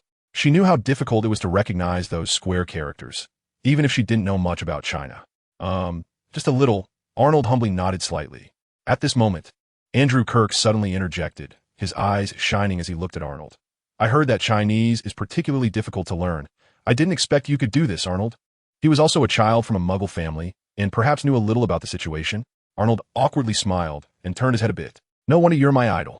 On the other side, Anna Miffield's starry eyes mirrored Andrew's. "Do you, a half-blood little wizard, really understand the situation?" Directly praising without following the usual process? But on the other hand, the same expression and tone from Soft Girl made Arnold feel much more receptive. But he still didn't know how to respond to that. Katie was stunned for a moment before shaking her head and laughing. "You really, never mind. I've gotten used to your occasional displays of extraordinary understanding." Arnold laughed heartily, taking the initiative to change the topic. "Haha, enough of that. What are your plans for today?" "Of course, to familiarize ourselves with the campus." Katie replied naturally, then added, "It's rare that the first day of school falls on a Sunday, without classes. So we must take this opportunity to figure out the classrooms for a few subjects and other frequently visited places, like the greenhouse, library, Quidditch pitch, etc." Speaking of this, Katie then asked, "By the way, do you know about Quidditch? The headmaster seemed to mention it at the dinner yesterday." Andrew Kirk said hesitantly, "I know. My dad explained a lot about Quidditch when he was telling my mom about the magical world," Anna Miffield said, puffing out her cheeks. Arnold nodded slightly. "I know a little. I've heard George and the others talk about it." Katie chimed in, "Yeah, me too. Yesterday, I heard a second-year senior talking about the Quidditch team sign-up, and I was curious and asked more questions. She ended up talking to me for half the night." She lifted the last small cookie from her plate, lost in thought. "It makes me so curious. I can hardly imagine what it's like to play ball in the sky. You'll see it eventually. Maybe one day you'll get the chance to participate."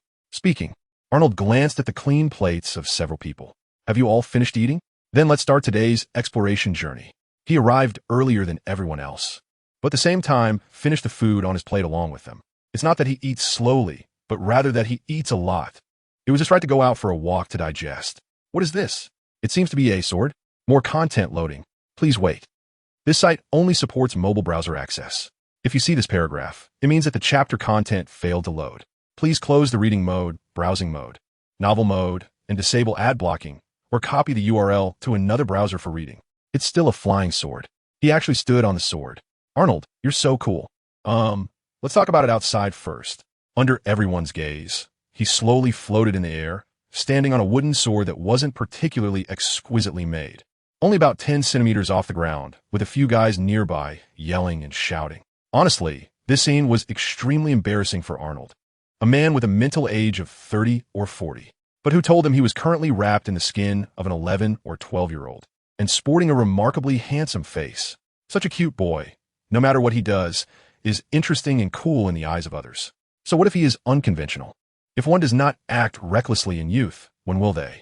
As long as he doesn't draw too much attention from Dumbledore, being a little outstanding and special isn't a big deal. And would such a thing attract Dumbledore's attention?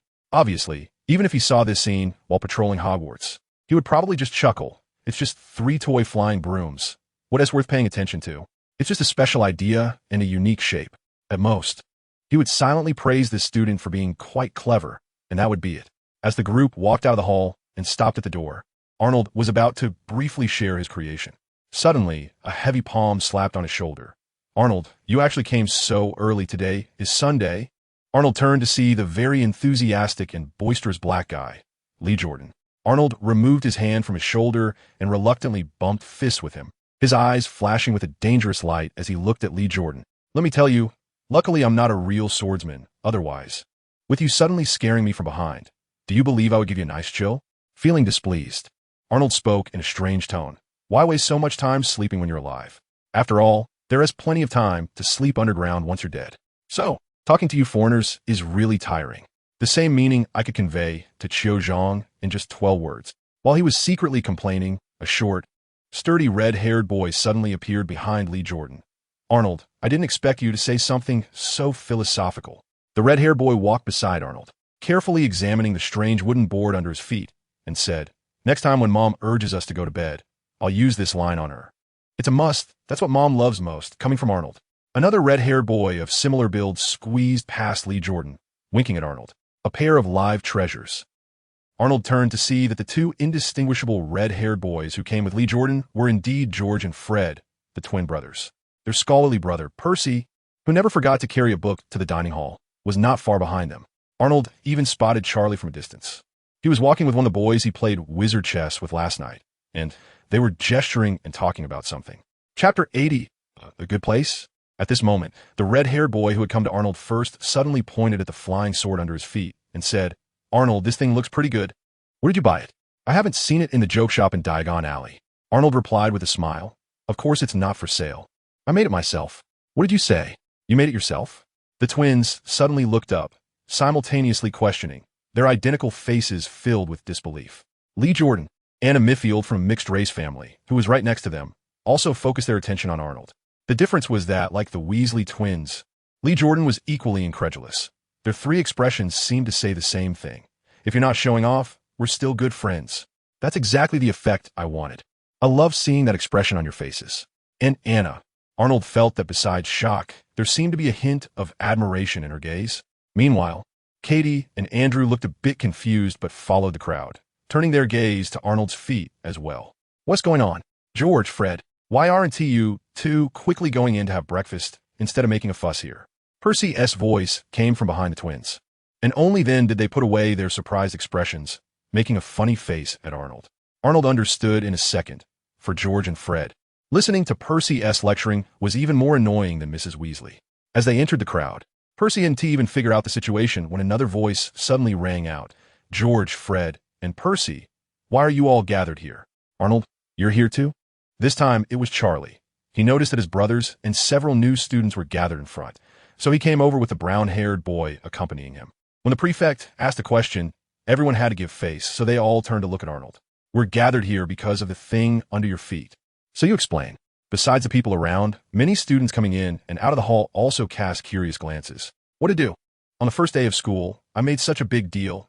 It feels like I've overdone it. It didn't seem like there was much of a commotion in the hall just now. Oh. Maybe it's because the students in the hall didn't know that this thing, which looked a bit special but seemed to have little use, was actually made by a first-year student from a Muggle family who had only been in contact with magic for about 2 months. Just ask if you're scared. In comparison, shouldn't those little wizards from wizarding families who had been exposed to magic from a young age feel ashamed enough to pick up a piece of tofu and hit themselves? Thankfully, there's no tofu in the UK. However, only Arnold himself knew that this thing under his feet, while it looked impressive, was not really a genuine magical item at all.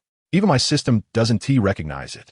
But the Weasley twins clearly didn't think so. One of them excitedly exclaimed, "Oh, Charlie, come quickly. Arnold made a magic item himself." Charlie, hearing this, became somewhat interested. But before he had a chance to take a closer look, Percy interjected and reminded everyone, "Everyone, please move to the side. With so many people here, it's not good for others to enter or exit the hall. More content is loading. Please wait a moment. This site only supports mobile browser access. If you see this paragraph, it means the chapter content failed to load. Please close your browser's reading mode, browsing mode, novel mode, and disable ad blocking features, or copy the URL to read in another browser." Percy, who later became the head boy and president of the Hogwarts Student Council, and graduated smoothly into the Ministry of Magic, was indeed very responsible. Everyone was a decent person, and upon hearing this, they followed Percy's suggestion and stood to the side, except for a red-haired boy who was crouching next to Arnold, fixated on him as he flew slowly on his broomstick. Seeing this, Percy raised his voice a bit more and shouted, "George, move aside." "Hey, Percy, that's Fred. I'm George. You can't even recognize your own brother?" As soon as he finished speaking, the red-haired boy who hadn't moved still didn't react, while another red-haired boy next to Percy immediately protested with dissatisfaction. "You too, not wearing your badges according to the rules. Huh? If the heads from other houses find out, they'll definitely deduct points from you." Percy glared at the name tag on his chest and said angrily. The boy who called himself George shrugged it off and said, "They can't tell us apart."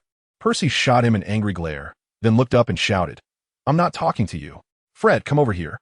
The other red-haired boy walked over but said, "Isn't Fred right next to you?" Percy looked back and forth between the two of them, fuming. "You too." The twins simultaneously threw up their hands and made silly faces. This was just a typical day in the Weasley household, and several new students, including Katie, found it very amusing, even forgetting about Arnold's broomstick beneath him for a moment. After messing around with Percy, a crowd gathered in a corner outside the hall, eagerly watching Arnold demonstrate his broomstick.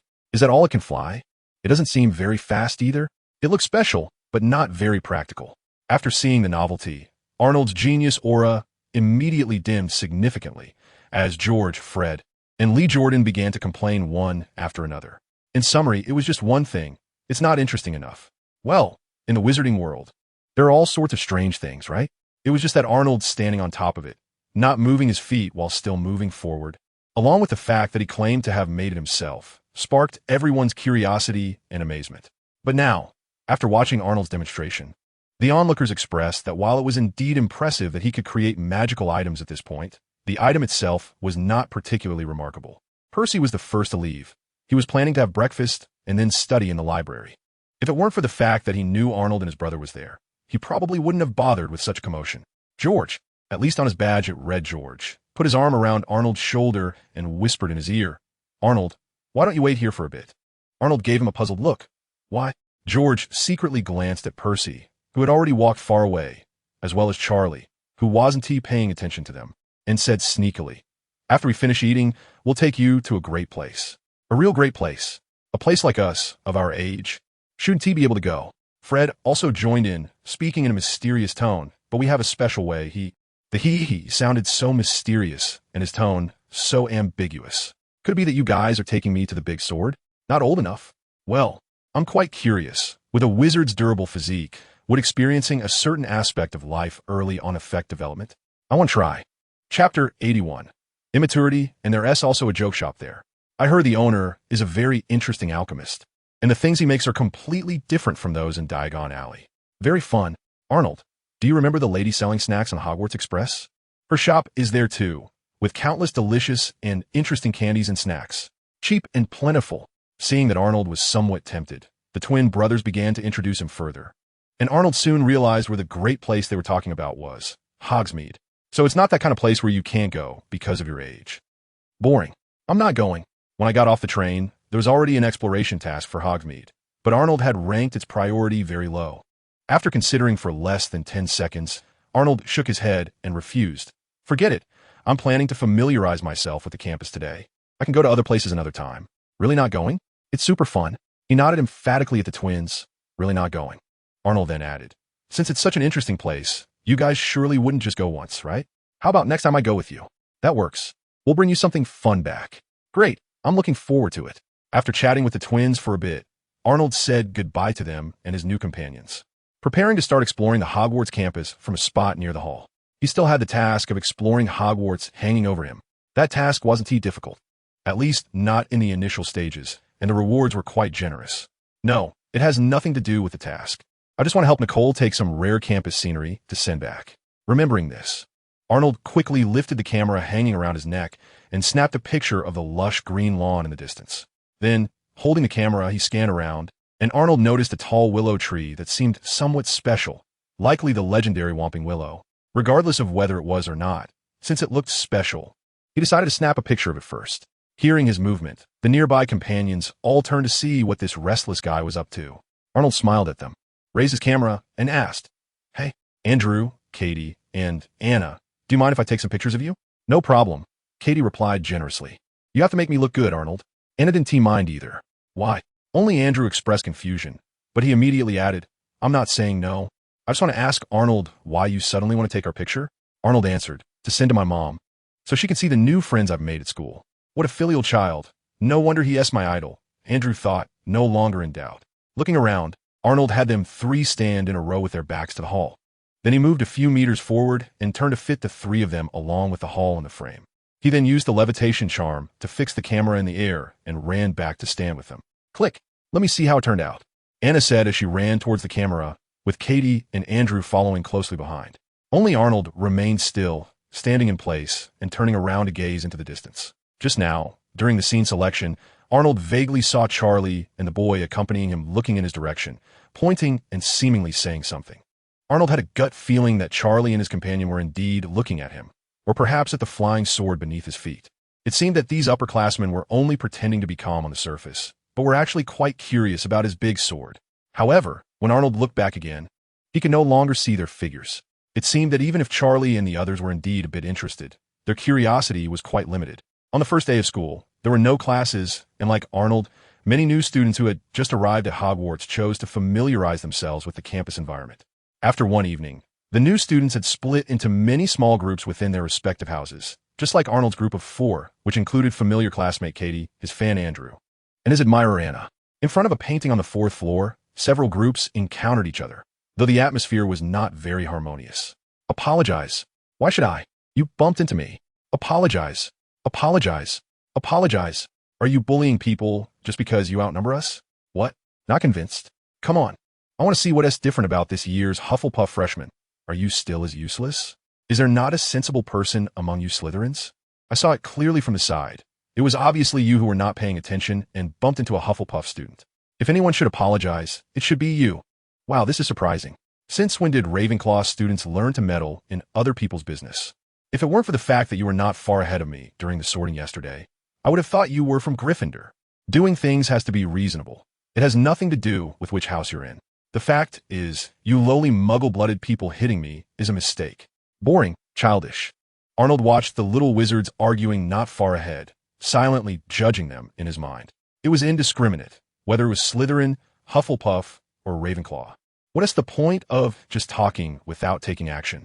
Have they never heard that having a bigger fist doesn't team make you right? But he could silently criticize and watch the show, while his 3 little companions couldn't tea. They didn't greet Arnold, or thought that he wouldn't need to be greeted, and directly rushed over to stand opposite the group of Slytherin freshmen. Especially Andrew, who wasn't particularly strong, even pushed to the front. Katie and Anna quickly followed, and Arnold felt dizzy watching from behind. Reckless? Should I say you guys are indeed Gryffindors? Or is it that my youthful passion has cooled down? In fact, it wasn't just Gryffindor. The kids involved in this dispute, who were about to engage in a full-blown fight, were just 11 or 12 years old. Expecting them to be rational? It would be good enough if they didn't act like bears. Since his classmates had already stepped forward, Arnold felt he shouldn't just continue to watch from the back. What kind of image was he projecting now? The warm-hearted guy who takes care of girls. The gentleman, the great author who has published novels, and the genius boy who can use magic and even alchemy right at the beginning of school. How could he back down at this moment?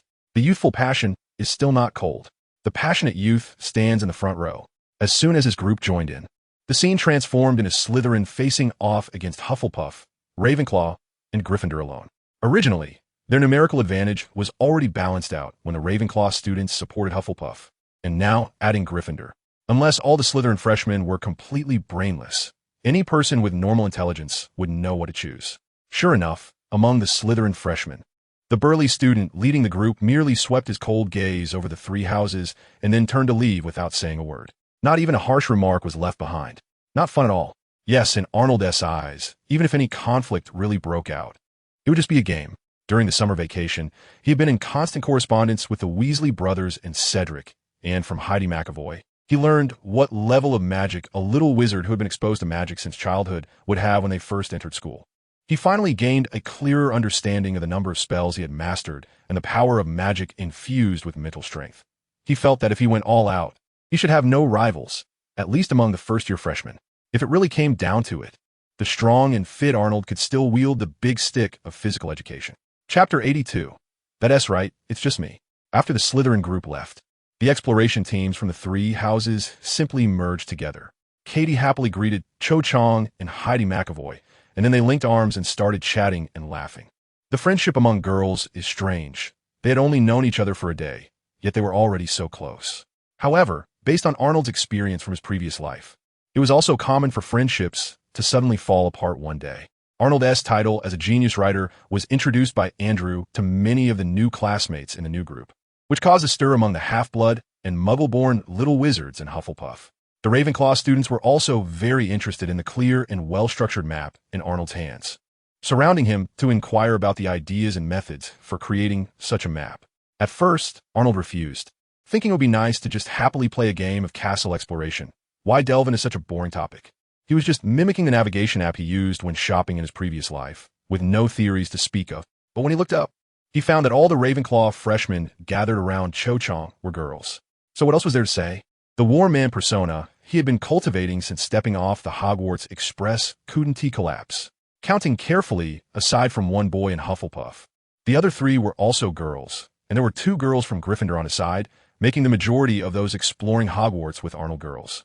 At least it wasn't in vain that he was so handsome, so warm-hearted, and so cool. He just didn't know how Nicole would feel when she received the photos sent back, seeing her son so popular with girls. Surrounded by a group of lovely girls, would she be surprised or shocked? But I'm only 11 years old. I really want to grow up quickly. Thus, a travel group of over 10 people to the Scottish castle was formed, except there was no one with a little red hat. No tour guide waving a flag and blowing a horn. These chattering little girls were just like tourists in a travel group. Huh, Arnold, you can write fairy tales too? At such a young age, he has already become a best-selling author. No wonder he is the kind of person who taught himself Chinese just to read stories. Qiu Zhang thought to herself, wow, did you really make that flying magical item, Arnold? In that case, the brightness and range of his wand's Lumos charm are nothing special. With such a genius, what do I have to compare with him? Heidi McAvoy muttered to herself. Meanwhile, Arnold felt quite pleased. Who says a woman is just a duck? Can a group of women be annoying? These ladies are all so cute, and their voices are so pleasant. I really like them.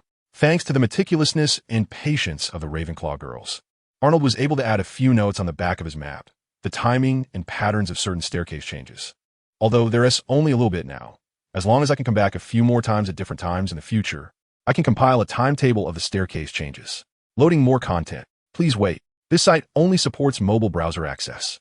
If you see this paragraph, it means the chapter content failed to load. Please close your browser's reading mode, night mode, novel mode, and disable ad blocking features. Or copy the URL to read in another browser. The constantly changing staircases in Hogwarts Castle are not simple. There are 142 staircases of varying shapes, sizes, and positions. Some wide, some narrow, some with invisible steps, and some leading to different places on Fridays. The upperclassmen of Hogwarts each have their own explanations when it comes to these staircases. Some say the moving staircases were a defensive measure set up by Rowena Ravenclaw in the castle, while others say it was a challenge she left for the students of Hogwarts. Regardless, these things seem quite magical, but they are not very convenient for those who want to rush to their classes and stick to a schedule. Moreover, according to the Ravenclaw girls who were with Qiu Zhang, Their upperclassmen had already told them on the way that the changes of these staircases are very complex, and no one has ever been able to compile a clear and accurate timetable. Additionally, one of the Ravenclaw prefects even told them that if they didn't believe it, they could try it themselves. Ravenclaw students may not all be top scholars, but they are almost all confident in their intelligence. Even if countless previous upperclassmen have failed time and again, if they don't challenge themselves, how could they easily give up? It is likely that the prefect had done the same thing before, only to fail. Similarly, Arnold didn't believe in this superstition. It's not that he had an exceptionally strong confidence in his brain. He just had confidence in Excel. Of course, Arnold wasn't sure that inputting the patterns of the staircase changes into Excel would definitely generate a clear table, but he thought it was worth a try. After all, it was a method that had never been thought of by those before him. The Ravenclaw girls had just said that no one could compile a clear and accurate timetable. Arnold was skeptical. Perhaps some wise and patient Ravenclaw student had already summarized the accurate patterns of the staircase changes. But he or she couldn't produce a sufficiently clear timetable that was easy to understand. An ISNT that what Excel is for? Following the staircase, they arrived at the 8th floor of the castle, where Katie was introducing the fat lady to Chio and Heidi, of course, without giving the password. Arnold, holding the map, turned to the Ravenclaw girls and asked, "Do you want to try to figure out the patterns of the staircase movements?" Seeing them nod, he immediately asked, "Can I join?" Before the Ravenclaw girls could respond, Katie, along with Anna and Andrew, turned to look at them. Arnold looked at them in confusion. What's wrong? Katie shrugged helplessly and pointed at the Ravenclaw girls. Arnold, look, there are more than 10 of us here. Besides those girls, no one else is considering this issue. Seeing that Arnold still didn't quite understand, she continued to ask, "So why did the Sorting Hat place you in Gryffindor last night?" "Why, of course. It was because of my strong request. Gryffindor." However, Arnold couldn't say that out loud. He could only awkwardly explain, maybe the Sorting Hat thought I had both wisdom and courage, making it hard to make a conclusion. Afraid others wouldn't believe him, he quickly added, "You all know that the Sorting Hat hesitated for a long time at that time, and even made me a hat stall, which only happens once every 50 years. Hearing his words, Qiu Zhang pursed her lips and looked over with a hint of amusement.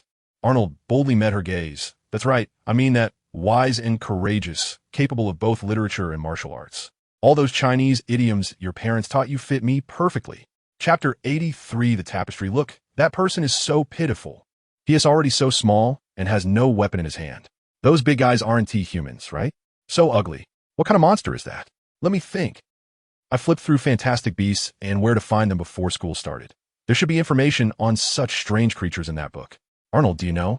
Arnold. Huh? Arnold, who was lost in thought, suddenly jolted back to reality when Andrew Kirk patted him on the shoulder, looking confused. What's wrong? Seeing Arnold's reaction, Andrew was a bit taken aback. Arnold shook his head and casually brushed it off. Nothing much, just daydreaming for a bit. Andrew pointed in the direction where Arnold had been dazed, where the girls were gathered, and asked, "Do you know what kind of monster that big guy on the tapestry is?" Arnold cooperatively looked up and, after frowning and pondering for a moment, replied, "Oh, those. I think they look more like trolls." After saying that, Arnold gently turned around to look at the wall behind him. The painting, no. To be precise, it should be a giant tapestry, depicting a troll clobbering a silly-looking man. And across from the tapestry, the wall Arnold was looking at was, of course, the entrance to the room of requirement. Originally, Arnold had planned to find a time when no one was around to look for it before coming to Hogwarts, but unexpectedly, he ended up at the landmark just by casually walking with a new student tour group. However, it was somewhat different from what Arnold had imagined. He had originally thought the tapestry would depict an ugly humanoid creature wielding a thick club and hitting a much smaller human. But upon arriving here, Arnold discovered that there was not just one troll in the tapestry, and besides the club, there were actually bone clubs being swung at the silly-looking man. Note one. Who knows what creature's bones those are? He, a thin and small human, was surrounded by so many muscular men wielding huge clubs. In that case, the silly-looking man really is quite brave. However, this tapestry is clearly made with great care, perfectly recreating the troll's brains, which are hardly bigger than peanuts. Their movements are mechanical and stiff, always a beat slow, allowing the silly Banaba to hop left and right between various thick and hard sticks. Fortunately, the people on the tapestry do not get tired. Otherwise, there might have been a mess of red and white splattered all over the scene long ago. But precisely because it was different from what he had imagined, Arnold also stared at it for a long time before he could barely confirm through the troll's graceful dance. colorful tutus, and the trembling, silly banaba under the troll sticks, that this is indeed the tapestry opposite the room of requirement.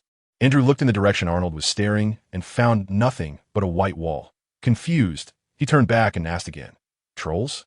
The magical creatures class is only available in the second year, and not every freshman buys Fantastic Beasts, and even those who do may not read it.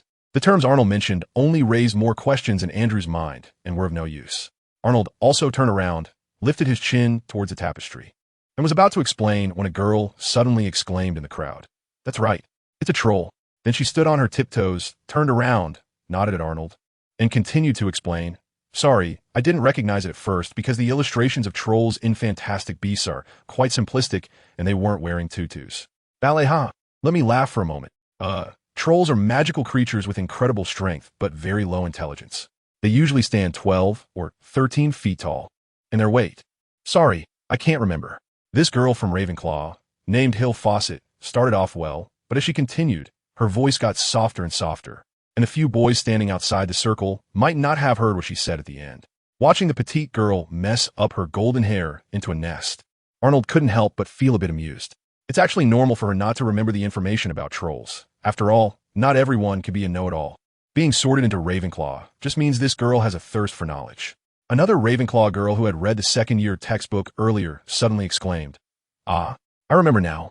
The book mentioned that because trolls have very low intelligence, their name is used to refer to the lowest scoring tier in wizarding exams, troll." A Hufflepuff girl frowned, covered her mouth, glanced at the tapestry, and then looked at the Ravenclaw girl. "Really? Using the name of such an ugly creature? How about that? Do you suddenly feel motivated to study hard again?" Katie Bell, who was mingling with the Hufflepuff girls, patted her and chimed in cheerfully, looking completely unconcerned about her grades. The Hufflepuff girl shot her a glare. "What are you talking about? Who's not trying? I'm just worried that I'm too dumb to learn anything." Arnold had stopped participating in the discussion after hearing Hill Fawcett clarify things for everyone. He was silently calculating the distance and route from the Gryffindor common room to here in his mind. How much time would it take if he ran full speed? And how much if he walked quietly and carefully? The location was found, although the process was quite different from what Arnold had imagined. Truly utilizing the room of requirement wouldn't be that easy. The most basic rule is that you cannot be seen when entering or exiting the room of requirement. This person includes Fierch, who tirelessly seeks out students' mistakes, as well as classmates from various grades and houses. Such a secret base obviously cannot be easily exposed. Even sharing it with a few close friends must be done very cautiously. The trolls, dressed in tutus and striking various dubious poses, are not scary at all. In fact, they are somewhat comical. After the freshmen viewed the tapestry, they continued discussing the troll size, dance, and costumes. As for the poor Banaba, no one was paying attention to him anymore. Moving slowly with the group, Arnold kept an eye on his surroundings. I remember the headmaster's office is also on the 8th floor. Why haven't I seen the entrance all the way here? I haven't even seen the Stone Guardian. Arnold tried to recall the novels and movies he had seen. It seemed, when Professor McGonagall took Harry to see Dumbledore, they had to pass through a moving staircase after entering through the Stone Guardian to reach the headmaster's office. This means that the headmaster's office might indeed be on the 8th floor, but the entrance is on the lower floors? No, too. That makes sense. However, there are so many statues of varying sizes in Hogwarts. I didn't pay attention to which floor the Stone Guardian was squatting on when I was down there. The one guarding the headmaster must be quite different from those other flashy ones. But that doesn't seem right. How do I remember that Dumbledore once sleepwalked on the 8th floor when he urgently needed to go to the bathroom and accidentally entered the room of requirement, ending up in a place full of luxurious chamber pots? If there is no entrance to the headmaster's office on the 8th floor, how did he get out to use the bathroom? Apparition? Does the headmaster have such high standards for late-night bathroom trips? Truly, he is the most powerful wizard in the British magical world today. Chapter 84. Fan Autumn standing at a crossroads. The energetic girl Anna Miffield looked at the other two corridors and hesitated to turn back. "Arnold, where should we go now?" "Let me see." Arnold unfolded the map, quickly sliding his finger across it to find the current location of the group based on their previous route. The left leads to the stairs, the right goes to the divination classroom. Phew, I wonder when I can extract a module from the Marauder's map to study. I don't ask for much. Just a clear marking of your location would suffice. Hearing this, Anna scanned the other freshmen uncertainly. "Do we have that class?" "Not yet. I heard from a senior that divination is one of the elective classes starting in second year," replied a Ravenclaw girl named Marietta Ekmo. "So do we still want to visit it?" Heidi McAvoy, linking arms with Katie Bell, joined the discussion. Katie hesitated. Maybe we shouldn't go, after wandering around like this. It should be getting late. As she spoke, she glanced at her watch. Wow, it's already 12:30. We should go back for lunch. The group of more than 10 people was full of curiosity and lively conversation, and before they knew it, the entire morning had passed. After discussing a bit with a few Hufflepuff classmates, Heidi said, "Let's go back to the Great Hall for lunch first." In the afternoon, we planned to visit the kitchen located underground, the potions classroom, and the Quidditch pitch outside the castle. What about you guys? Katie was not in a hurry to answer. Instead, she first looked at Arnold, Andrew Kirk, and Anna to seek their opinions. Both Andrew and Anna expressed that they had no particular opinions, and it was fine for Katie to arrange it. Arnold also nodded, indifferent. After all, exploring Hogwarts was a long-term task in his system, so there was no rush. The divination classroom was not a forbidden area. They could come at any time, and it was just a few steps away from the Gryffindor common room on the 8th floor. With the support of her friends, Katie turned around and said, "We're the same. By the way, isn't the greenhouse for herbology classes outside?" Heidi was also unsure and looked up at Arnold. Arnold buried his head in the map. "Searching. Let me see greenhouse. If only there were a search function. What was I thinking? The Marauders map doesn't have that function. If I were to research it myself, who knows when I would figure it out?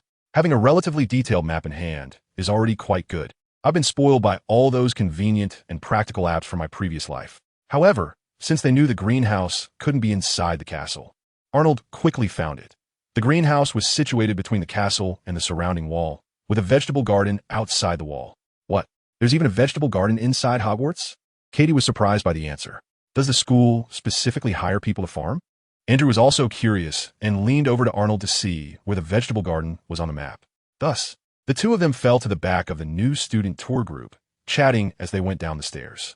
Hire someone? No need. Hogwarts has many house elves. I've heard that many tasks in the school are done by them. Anna, who had been exposed to the magical world since childhood, interjected from the middle of the group. House elves? What are those? A Hufflepuff girl walking near Anna asked curiously. Heidi took the initiative to explain. A magical creature. They're much smarter and more capable than trolls. The rich and delicious food at last night's banquet was probably prepared by house elves. Last night's dinner? Wasn't that conjured by the headmaster with a long beard? The girl asked, surprised. A Ravenclaw girl at the front of the group, Marietta Eckmore, turned around and denied, of course not. No one can conjure food out of thin air, especially not for so many people. Even Dumbledore would find it hard to guarantee that there wouldn't be any problems with the food, so he just transported it from the kitchen to the dining table. The Hufflepuff girl insisted on her idea. Why can't it be food conjured by the headmaster? What problems could arise? She really admired the old man with a white beard who could fill an empty dining table with various delicious dishes with just a wave of his hand. Marietta paused for a few seconds and then weakly muttered, "I don't know. It just can't be." Even though her mother worked in the Ministry of Magic, her age and experience limited her understanding, making this question clearly a bit beyond her grasp. Since the crowd had grown larger, Xiao Zhang, who had been quiet until now, stepped up at that moment. "Stop arguing. We're going to visit the kitchen soon, and everything will be clear then." "Right, we're going to the kitchen soon. I need to see the house elves you mentioned. However, I don't think being able to cook means they can also grow vegetables. Maybe the school uses some magical means in the vegetable garden." Katie chimed in to support Xiao and then looked at Arnold, who was at the back, asking, "What do you think, Arnold? How would I know? Do you really think I'm Mr. Know-It-All? The vegetable garden is probably managed by house elves most of the time. Maybe Hagrid checks on it from time to time. It doesn't matter. As long as I have food to eat and it's delicious, that's enough for me. I've had enough of those days at home where I worked hard to cook, but the taste turned out to be quite average." Arnold shrugged and replied, "I can't guess, but since we have a long time ahead, we'll naturally find out after staying at school for a while." A group of elementary students on a field trip chattered as they descended the winding staircase. After another lavish lunch in the Great Hall, everyone came to the castle's underground. However, they only recognized the route outside the potions classroom before they couldn't stand the dark feeling and ran out. As for the kitchen, sorry, unless Arnold, who was familiar with the plot, said it, no one knew where the entrance to the kitchen was hidden or how to open it. Near the kitchen, the entrance to the Hufflepuff common room was ignored by Heidi and the other Hufflepuff students, as they had clearly been warned by their prefects and wouldn't easily disclose the method to enter. After coming out of the castle's underground, they recognized the way to the greenhouse, locked and not allowing entry. Arnold and the new student tour group followed the information they had gathered and headed towards the Quidditch pitch. "Is this the pitch used for Quidditch matches?" Katie excitedly looked at the arrangement in the pitch, the surrounding stands, recalling an introduction from a senior last night. Imagining the scene during a match. Yes, Katie, do you see those metallic rings? Those are the goals.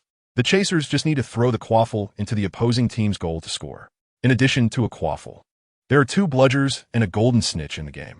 They all fly around, but the bludgers actively try to knock players off their brooms. And it's the beater's job to hit them away, while the golden snitch moves very fast. And when it is caught by a seeker from either team, the match ends. Next to Katie, Chio was blushing and pulling her along, continuously introducing various aspects of Quidditch. Katie also responded with a face full of longing. Yes, I know. I heard a senior mention it last night. I just can't imagine what the quaffle, bludgers, and golden snitch look like. Chio's tone became even more excited. Do you know? My favorite team, the Tutchel Tornadoes, won the League Cup 5 times in a row at the beginning of the century, breaking the record for the Quidditch League in Britain and Ireland at that time. Also, the seeker at that time, Roddy Plunkett, finished the match in just 3.5 seconds.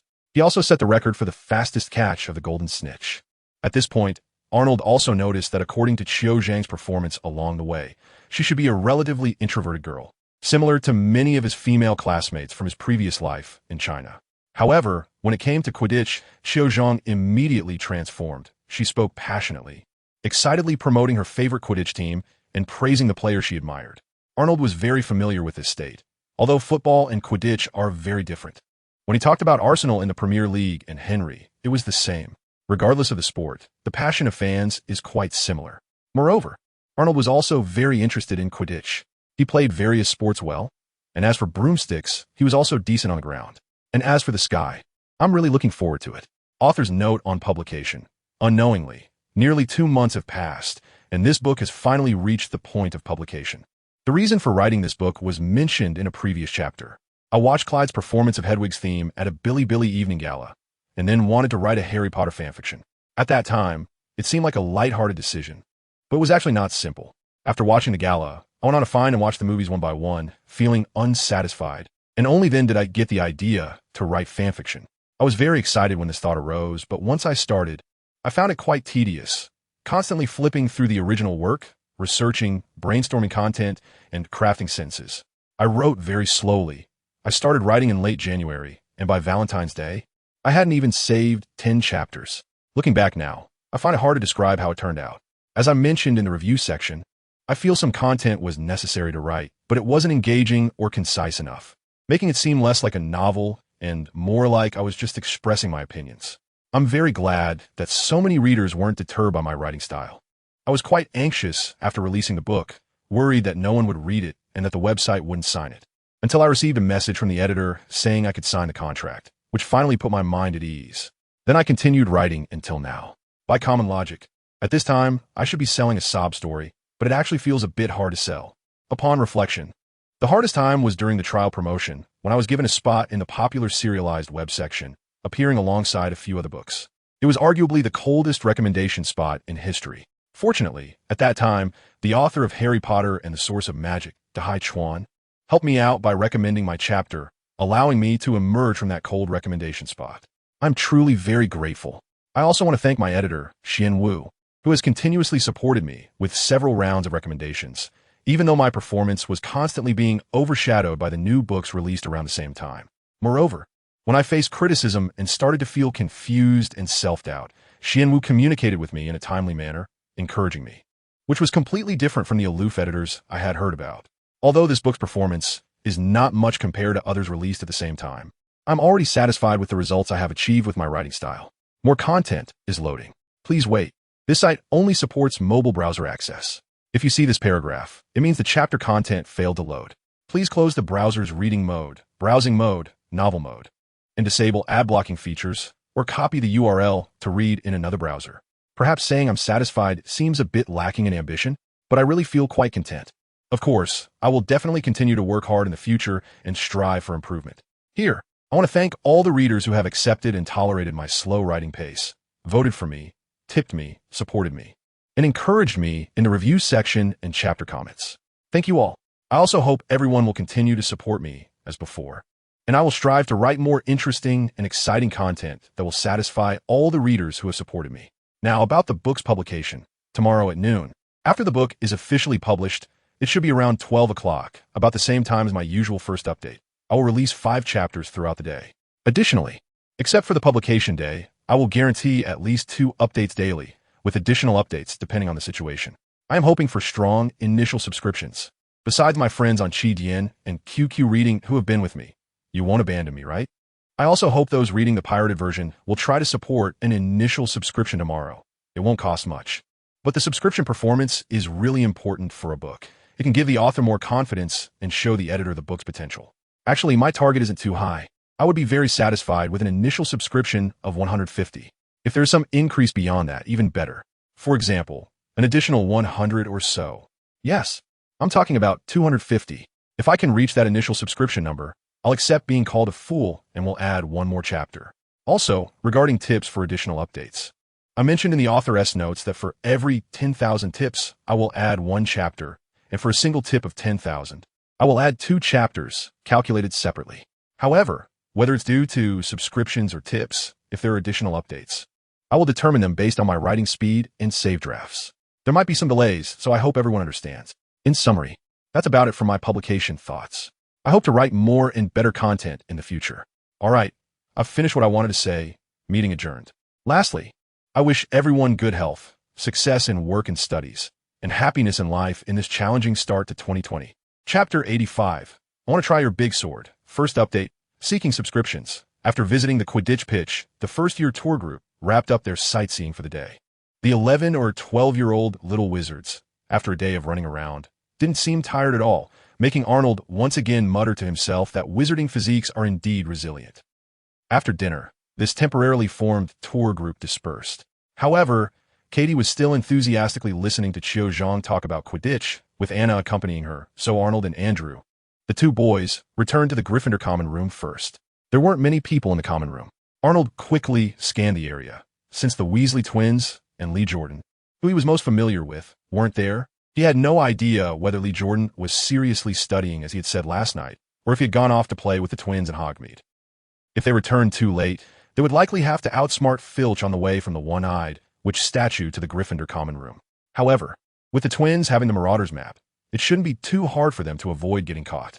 Speaking of which, Arnold, who knows the plot and certain landmarks, and has a copy of the map, can go just about anywhere he wants.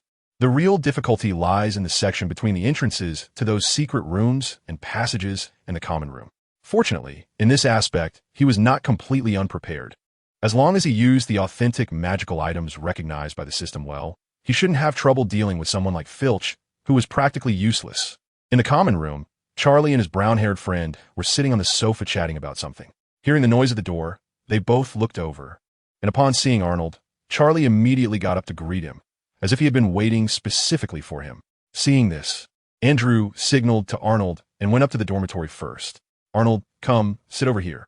Charlie waved to Arnold. Did you need something from me, Charlie? Arnold walked over and sat down opposite Charlie, asking proactively. Since even Andrew could sense that Charlie had something to discuss, Arnold certainly wouldn't miss it. Charlie first exchanged a glance with the brown-haired boy before turning to Arnold and saying, "It's like this, I wanted to ask about your sword." As he spoke, he pointed to the flying sword that Arnold had placed beside him, then continued, "How is that sword controlled? Is it similar to a flying broomstick? I'm asking about controlling it forwards, backwards, left, right, and up and down." Arnold was about to answer when Charlie asked again, "By the way, Arnold, you've ridden a flying broomstick, right? I heard George and Fred say you bought one in Diagon Alley." "Well, yes, I've ridden a flying broomstick," Arnold nodded, casually bringing the flying sword in front of him, letting it hover between the 3 of them. "As for my flying sword, that's right. Controlling it is indeed quite similar to a flying broomstick, but the speed is much slower, and the response time is a bit delayed. Can I try it?"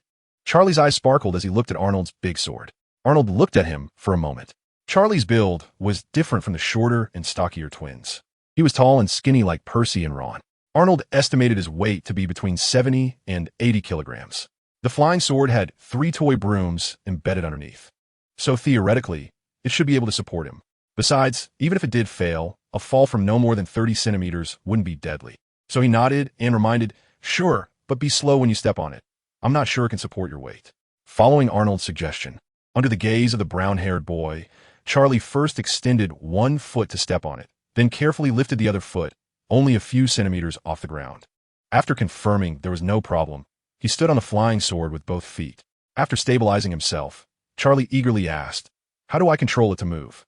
"I tried using magic like when riding a broomstick, but nothing happened." "Don't rush." Arnold comforted him and guided. "Try channeling your magic down along the sword, like extending it down this wooden plank." Just as he said this, the flying sword under Charlie began to shake irregularly. Arnold quickly continued, "Yes. Do you feel it? There are 3 nodes that accept magic. Don't mess it up.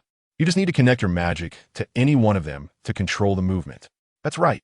Although Arnold had embedded 3 toy brooms into the flying sword and the T-shaped structure was very reasonable and sturdy, even at 17, Charlie could hover steadily on it.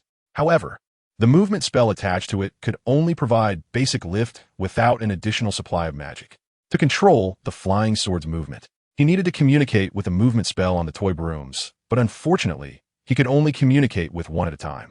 At least Arnold couldn't manage to control 2 magical items simultaneously yet. Even linear acceleration wouldn't work. Even just applying magic required a thought of which direction to move.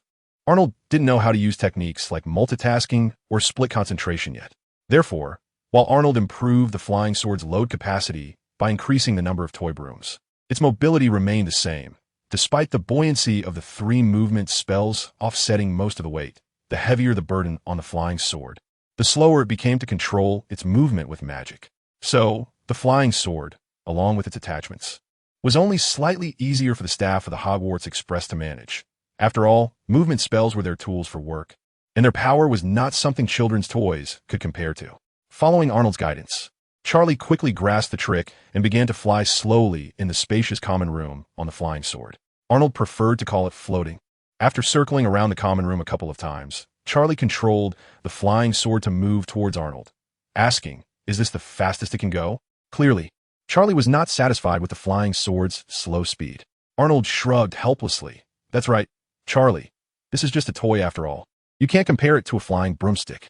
If Arnold were to ride the flying sword, his weight might allow for a slightly faster speed, but it would still be limited. However, he had a method to increase the speed that he didn't mention. After some practice, Arnold had mastered a unique technique. He could quickly switch his magic among the 3 toy brooms, using inertia to accelerate his flight. This method was limited to linear acceleration. If he needed a turn, Arnold worried that his mind wouldn't be able to handle it. If the control of one toy broom's direction differed from the other 2 during the switch, it could lead to trouble. Arnold didn't mention this not because he was unwilling to share with Charlie, but because mastering such a somewhat useless technique required time. And looking at Charlie, he didn't seem like someone who would play with Arnold's big sword for long. Chapter 86. It doesn't deserve it. Charlie jumped off the flying sword and commented, "The speed is indeed too slow, and the response is not very timely. It's not sensitive enough." After saying that, he nodded towards the brown-haired boy, Oliver. "You should try it too." Oliver? No wonder this boy was always glued to Charlie. It turned out they weren't that kind of relationship. Oliver Wood, the man who took over as captain of the Gryffindor Quidditch team from Charlie after he graduated.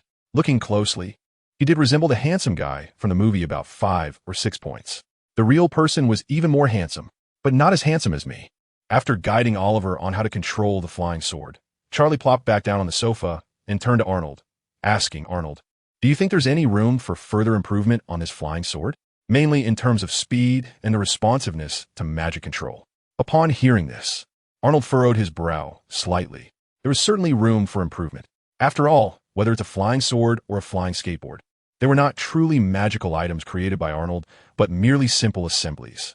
The 3 toy brooms embedded at the bottom of the flying sword were made from the poorest quality wood among ordinary materials, and they were thin and short, meaning they could only support a magical strength very low, which is why they could only carry 30 kilograms, enough for 5 or 6-year-old wizard children. After all, since it's just a toy.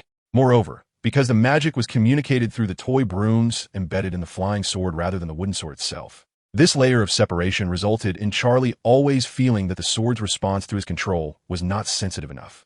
These problems were not unsolvable.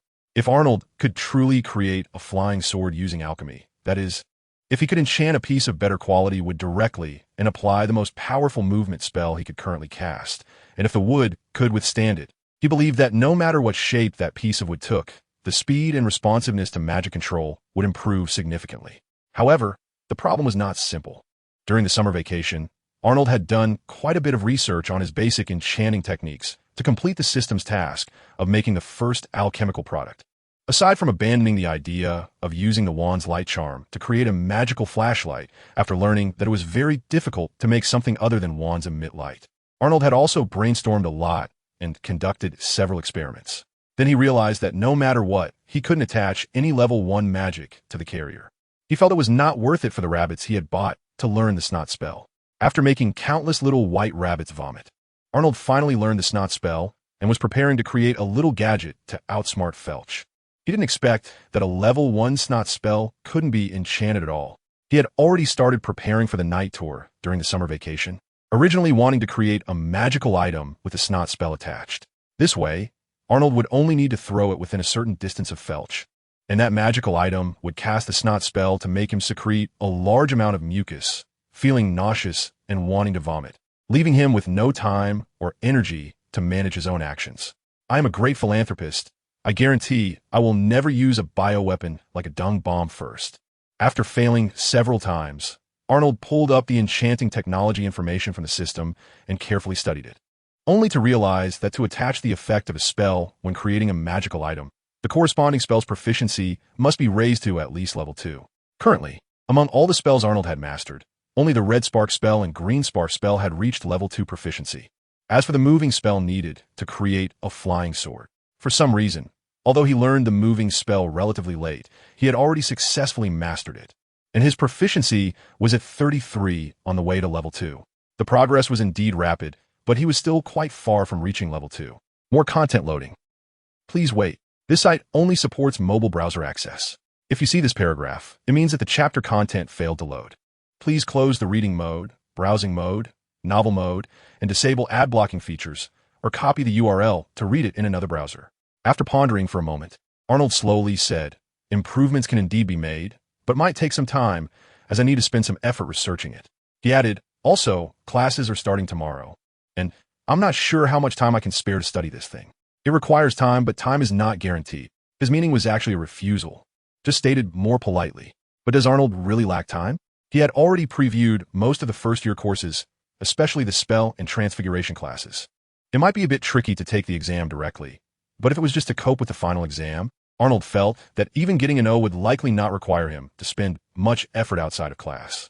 Even in subjects like history of magic, which only required rote memorization, Arnold, who had undergone 9 years of compulsory education, felt confident. What he lacked was actually motivation. He had already learned the moving spell, and although his proficiency wasn't high, he could use it normally. This spell itself wasn't powerful or particularly interesting, and Arnold really couldn't muster the enthusiasm to grind the proficiency of the moving spell. The newly acquired light spell, although outdated in the magical world, was something he had spent energy to analyze, so wouldn't it be a pity not to study and practice it? It's normal to be tired of the old and fond of the new. Grinding proficiency is clearly more attractive with new toys. Additionally, Arnold had accumulated quite a bit of energy now, after a day of running around Hogwarts. The long-term task of exploring the campus and the system had been pushed to 34, earning him 3,000 points of energy and 1 point of honor.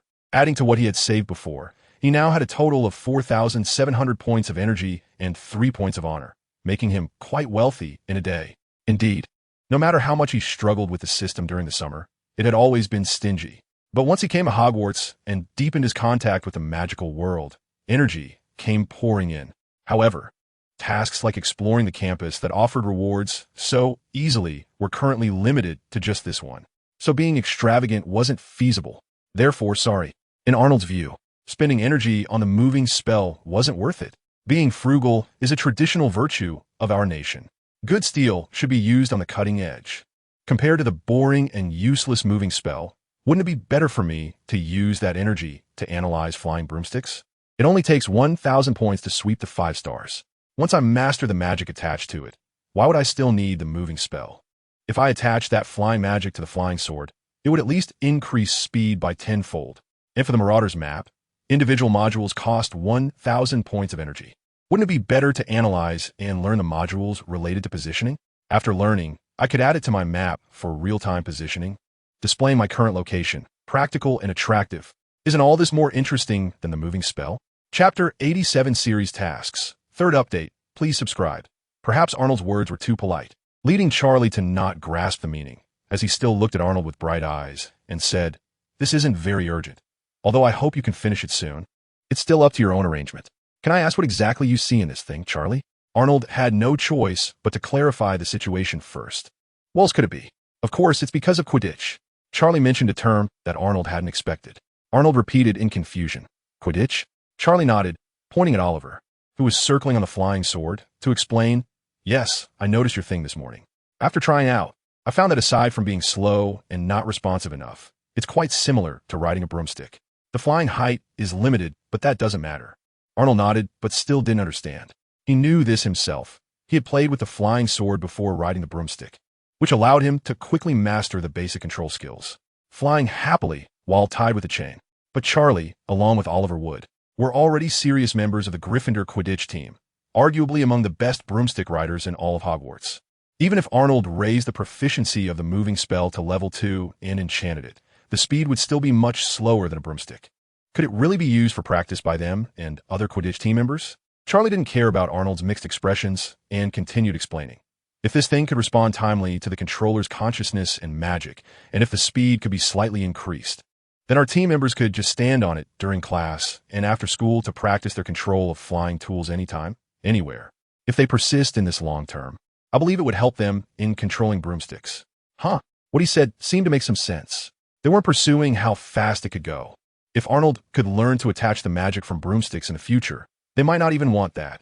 What they needed was a means of transportation that could be used at all times, practicing control techniques similar to riding broomsticks, always keeping their skills sharp, improving subtly over time. Unexpectedly, the gadget I casually assembled actually has this use. I haven't even put in much effort yet. The system doesn't even recognize this thing. No wonder I'm a great alchemist. Oliver Wood had just finished his test flight and got off Arnold's flying sword, giving Charlie a slight nod. Charlie looked at Arnold and summarized, in short, both Oliver and I believe that if you could make some improvements to this thing, it would definitely help our Quidditch team. As he spoke, his gaze toward Arnold became increasingly sincere. But I wonder if he would be willing to provide us with this flying. Noticing that he wasn't used to saying flying sword, Arnold interrupted directly. Just call it a flying skateboard. I can make it look like a skateboard. That's simpler and more common. He continued, if it can really help you guys, I would be more than happy to. I visited the Quidditch pitch this afternoon and realized from other students' introductions that it was much more interesting than what Fred and George told me in their letters. Charlie and Oliver exchanged a glance and smiled silently. After all, didn't they also fall in love with Quidditch step by watching the pitch, learning the rules, and observing the games? It seemed Arnold was not far from getting hooked too. However, Arnold was not just close to getting into Quidditch. He wanted to jump right in. After a moment of build-up, Arnold suddenly asked, I want to ask, Charlie, as the captain of the Gryffindor Quidditch team, do you think I could join the team? Of course, since he had something the other party needed, Arnold was going to make his request. Even if Charlie didn't allow him to join the team, Arnold was still prepared to grind away at the movement spell. Helping the Gryffindor Quidditch team strengthen its power would also benefit him. As a college that wins the Quidditch Cup gets extra points. Before Harry enrolled, breaking Slytherin's monopoly on the House Cup would all depend on this little butterfly. Therefore, Arnold's request at this moment was not some kind of quid pro quo, but rather because it was truly a very good opportunity. Moreover, just as Arnold made his request, a new task suddenly appeared in his system. Task name, Challenge Tradition. Task objective, join the Gryffindor Quidditch team. Task description, Hogwarts has a rule that first-year students cannot join the Quidditch team, but you know this is not absolute. Try to persuade Gryffindor Quidditch team captain Charlie Weasley and headmistress Minerva McGonagall to let you join the team. Don't let some boy who survived a great disaster take the spotlight. Task reward, 600 energy points, 1 honor point. Wow, it's this troublesome challenge tradition again. Has this turned into a series of tasks? And last time was the system trying to stir things up that issued the task. But this time I actually want to play, and the system is just cooperating. So does that mean the last time I also wanted to reveal the inside story of the Sorting Hat? Was the system just giving me a little push from behind? Am I actually a troublemaker? No way. I'm so well behaved. It's all the system's fault for being restless. 600 energy points, double the last time, but the honor point is still just 1 point. However, this thing is inherently low in output, and Arnold has already gotten used to it. Now, with the task reward dangling in front of him, joining the Quidditch team was not just his own interest, but also had more tangible benefits. Upon hearing Arnold's request, Charlie was momentarily taken aback. Then he rejected without hesitation. You? No way. You need to take a year of flying lessons with Madame Hooch first. You haven't even learned to walk. How can you think about running? Although as long as you don't fall to your death on the spot, Madame Pomfrey can fix you up. and even if she can't handle it, you could be sent to St. Mungo's for more professional treatment. But what if the players on the field are too weak and lose the game? Not to mention that the Quidditch Cup is related to the honor of the college and affects the House Cup scores, even for Charlie himself. He didn't want his last Quidditch Cup to have any regrets. Apart from a time when he just joined the Quidditch team in his second year and Gryffindor won the Quidditch Cup, they had been without a championship for 4 consecutive years. It was precisely for this reason that he would spare no effort to find ways to strengthen the team's players. Even not letting Arnold's flying sword, which he wasn't sure would be useful, slip by. But I already know how to fly. I rode a broomstick during the summer. If you don't believe me, take out your broomstick and I'll show you, Arnold said, spreading his hands and continuing to persist. Charlie just shook his head repeatedly. That doesn't work either. Knowing how to fly and flying well are 2 different things. After saying that, he felt that he had been too harsh in his refusal and added, and first-year students cannot join the Quidditch team, and they aren't even allowed to bring their broomsticks to school. This is a school rule. You should know that, Arnold. Of course I know that, but I also know a lot of things you don't. Chapter 88, The Power of Habit, 4th update, please subscribe. As the saying goes, rules are dead, but people are alive. Regarding various regulations at Hogwarts, apart from Filch, there probably isn't a professor, head of house, or principal who would strictly and unreservedly adhere to them. Even the usually serious and sometimes harsh Professor McGonagall opened a back door for Harry, didn't she? Harry could join the Quidditch team as a first-year student. Why can't I? Why is that? He is the main character of the world, and I'm just a time traveler. Arnold continued to insist. How do you know it won't work if you don't try? Should I get my name on the list? You're the captain. You can make the decision, right? As for whether Professor McGonagall approves, that's her business. Charlie hesitated a bit. Although Arnold didn't say he wouldn't make the flying skateboard if he couldn't join the Quidditch team, the way the conversation was going, Charlie felt that it was quite ungracious to refuse someone who was willing to spend time and effort helping him. Seeing Charlie's expression gradually soften, Arnold silently praised himself. After all, this was indeed a very good opportunity. What to do? If I don't let him join, I feel quite uncomfortable inside. You're just too used to being head boy, wanting to manage everything. As he said, whether the application list gets approved is not up to us. Finally, after whispering a few words to Oliver, Charlie said to Arnold, how about this? When the Quidditch team recruits new members this year, you can come to the pitch to try flying, and I'll consider whether to let you join the team. As a substitute, he quickly added, substitute? Fine, a substitute is still a substitute. I just need to get in first. Isn't that how football works? You start with the youth team, then the reserves, and then you look for a chance to perform well as a substitute and gradually get a chance to play as a starter. I have this mental preparation. Moreover, the system's task of challenging tradition only requires entering the Quidditch team, and it doesn't say I have to be a starter. No problem. Arnold nodded happily. The hardcore flying skills developed from practicing with rusty iron chains. Are you afraid? Not afraid. I am. Only surrounded by many skilled upperclassmen in Quidditch do I dare to truly let myself go. It feels safer than flying class. Arnold believes that as long as he can overcome the fear in his heart and gain experience from his first high-altitude flight, he will have countless opportunities in the future. As for the specific position, he prefers being a beater. He thinks he could also manage as a chaser. Forget about being a seeker. Although it greatly impacts the outcome of the game, it's really just about focusing on catching that golden snitch, which isn't that interesting. Moreover, the seeker position is currently held by Charlie, and next year by Harry. How could Arnold compete? However, Charlie is graduating soon, and he doesn't know that Harry Potter will come next year. If he discovers that Arnold has the talent to become a seeker, he might actively cultivate him in that direction. When the time comes, I must stick to my opinion and decisively refuse. Even begging won't work. More content loading. Please wait. This site only supports access via mobile browsers. If you see this paragraph, it means the chapter content failed to load. Please close the browser's reading mode, browsing mode, novel mode, and disable ad blocking features, or copy the URL to read in another browser. Just let Harry show off, win the game, and earn points for Gryffindor. Seeing Arnold smiling brightly, Charlie couldn't help but remind him, but I can't guarantee that Professor McGonagall will agree to let a first year like you join the team. Regarding this, Arnold already had an idea and immediately said, this is easy.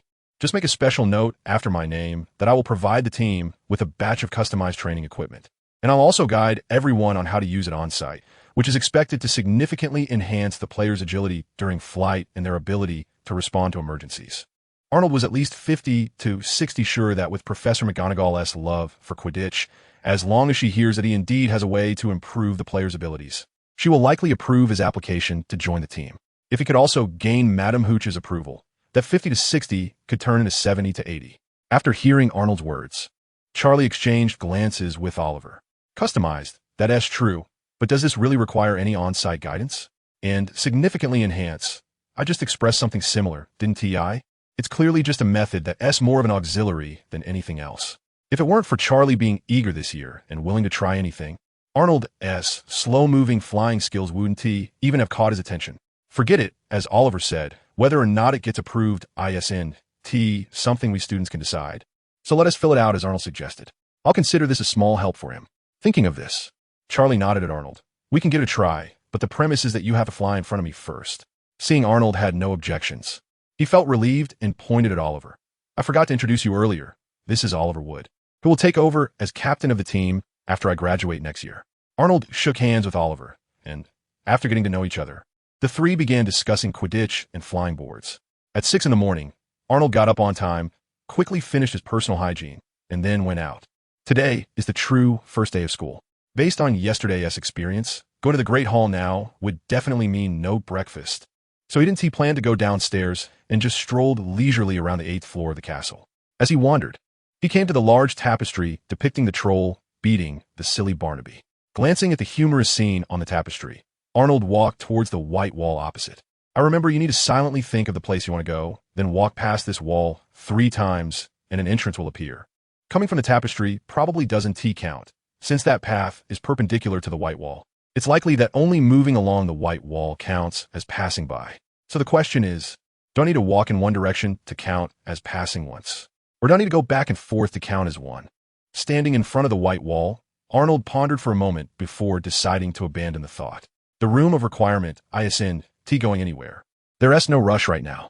I'll just walk around the building every morning and let the old gentleman over there, who's watching his pocket watch, get familiar with my routine first. Arnold cheerfully approached and greeted, "Good morning, Mr. Filch." Filch ignored him, staring at his pocket watch for quite a while before snapping it shut with a reluctant look, glaring at Arnold.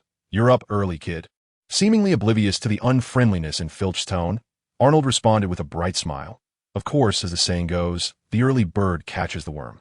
Early to bed and early to rise is good for the health. After that, Arnold gracefully bowed slightly and then passed by Filch, walking further away under his gloomy gaze until he turned a corner and disappeared from sight. As long as I do this every day, it won't be long before Filch won't pay too much attention to me when we run into each other in the morning. Once the power of habit gradually seeps in, I'll be able to come out boldly from the room of requirement in the morning. But I still need to be careful when coming out so I don't get caught red-handed. As for the time to enter the room of requirement, it can be in the morning, at noon, or in the evening. The variables are quite large, just have to adapt to the situation. Chapter 89. This batch of students is lame. 5th update, please subscribe. At the stairwell of the 8th floor, Arnold noticed a particular painting that depicted a knight in full armor. Is this the knight who temporarily took over the fat lady's job in some part of the original story? It's commendable that he has taken off his armor even while sleeping, but he is still sleeping with his eyes closed. That doesn't fit Arnold's imagination of a knight at all. Shouldn't knights be up early to train their bodies and practice swordsmanship? Even if you're just a painting now, you should still hold yourself to high standards. Silently mocking, Arnold began to descend slowly, one step at a time, documenting as he went. Along the way, he noted the times and directions of any restless stairs that changed. If there was no change, he recorded the state at that moment. Arnold believes that as long as he collects enough data, he will eventually be able to create an accurate chart. Then he can sell it to other students, especially the new ones in the next batch, like Harry and Ron, to prevent them from being late to their first class on the first day of school. Watching the silver-gray tabby cat quietly crouched on the desk, observing each student as they walked into the classroom, Arnold suspected that this might be an annual tradition for new students on their first Transfiguration class. On the first day of school for Gryffindor freshmen, the first class is Transfiguration taught by their head of house, Professor McGonagall. Of course, it's the same for Hufflepuff freshmen. Not long after Arnold sat down, he heard some noise behind him, turned around, and saw Connor Stebbins, the Hufflepuff boy he toured the campus with yesterday, along with Heidi McAvoy and several other Hufflepuff students, walking into the classroom together. As the group passed by the podium, not a single one reached out to pet the cat. Even if someone noticed, they would only tug at the sleeve of the classmate beside them.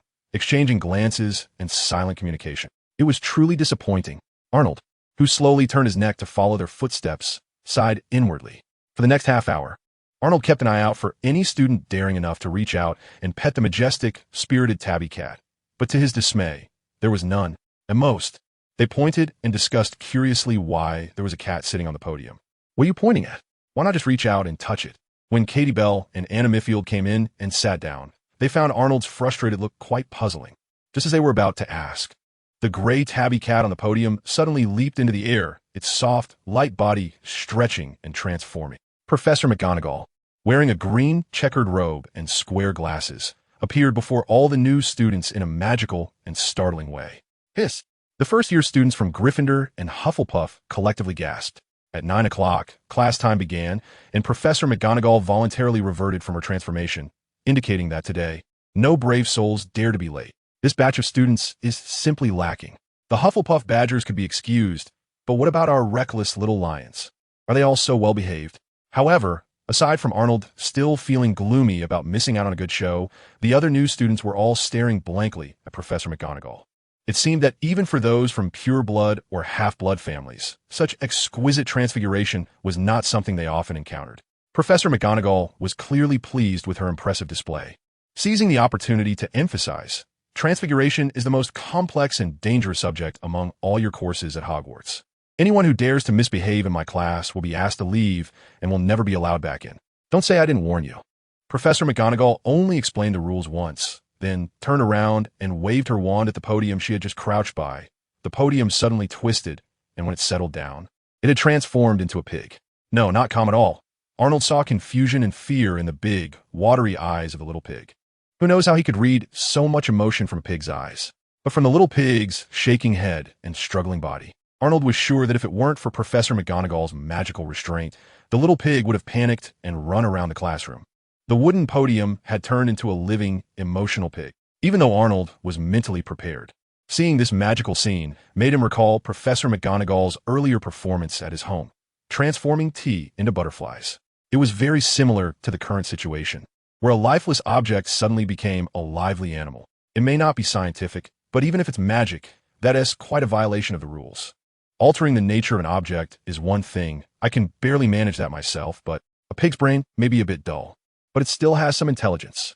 Transfiguration can actually grant intelligence. Although not permanent, it's still impressive. No wonder wizards usually refer to muggle inventions like electric lights, phones, and computers as substitutes for magic.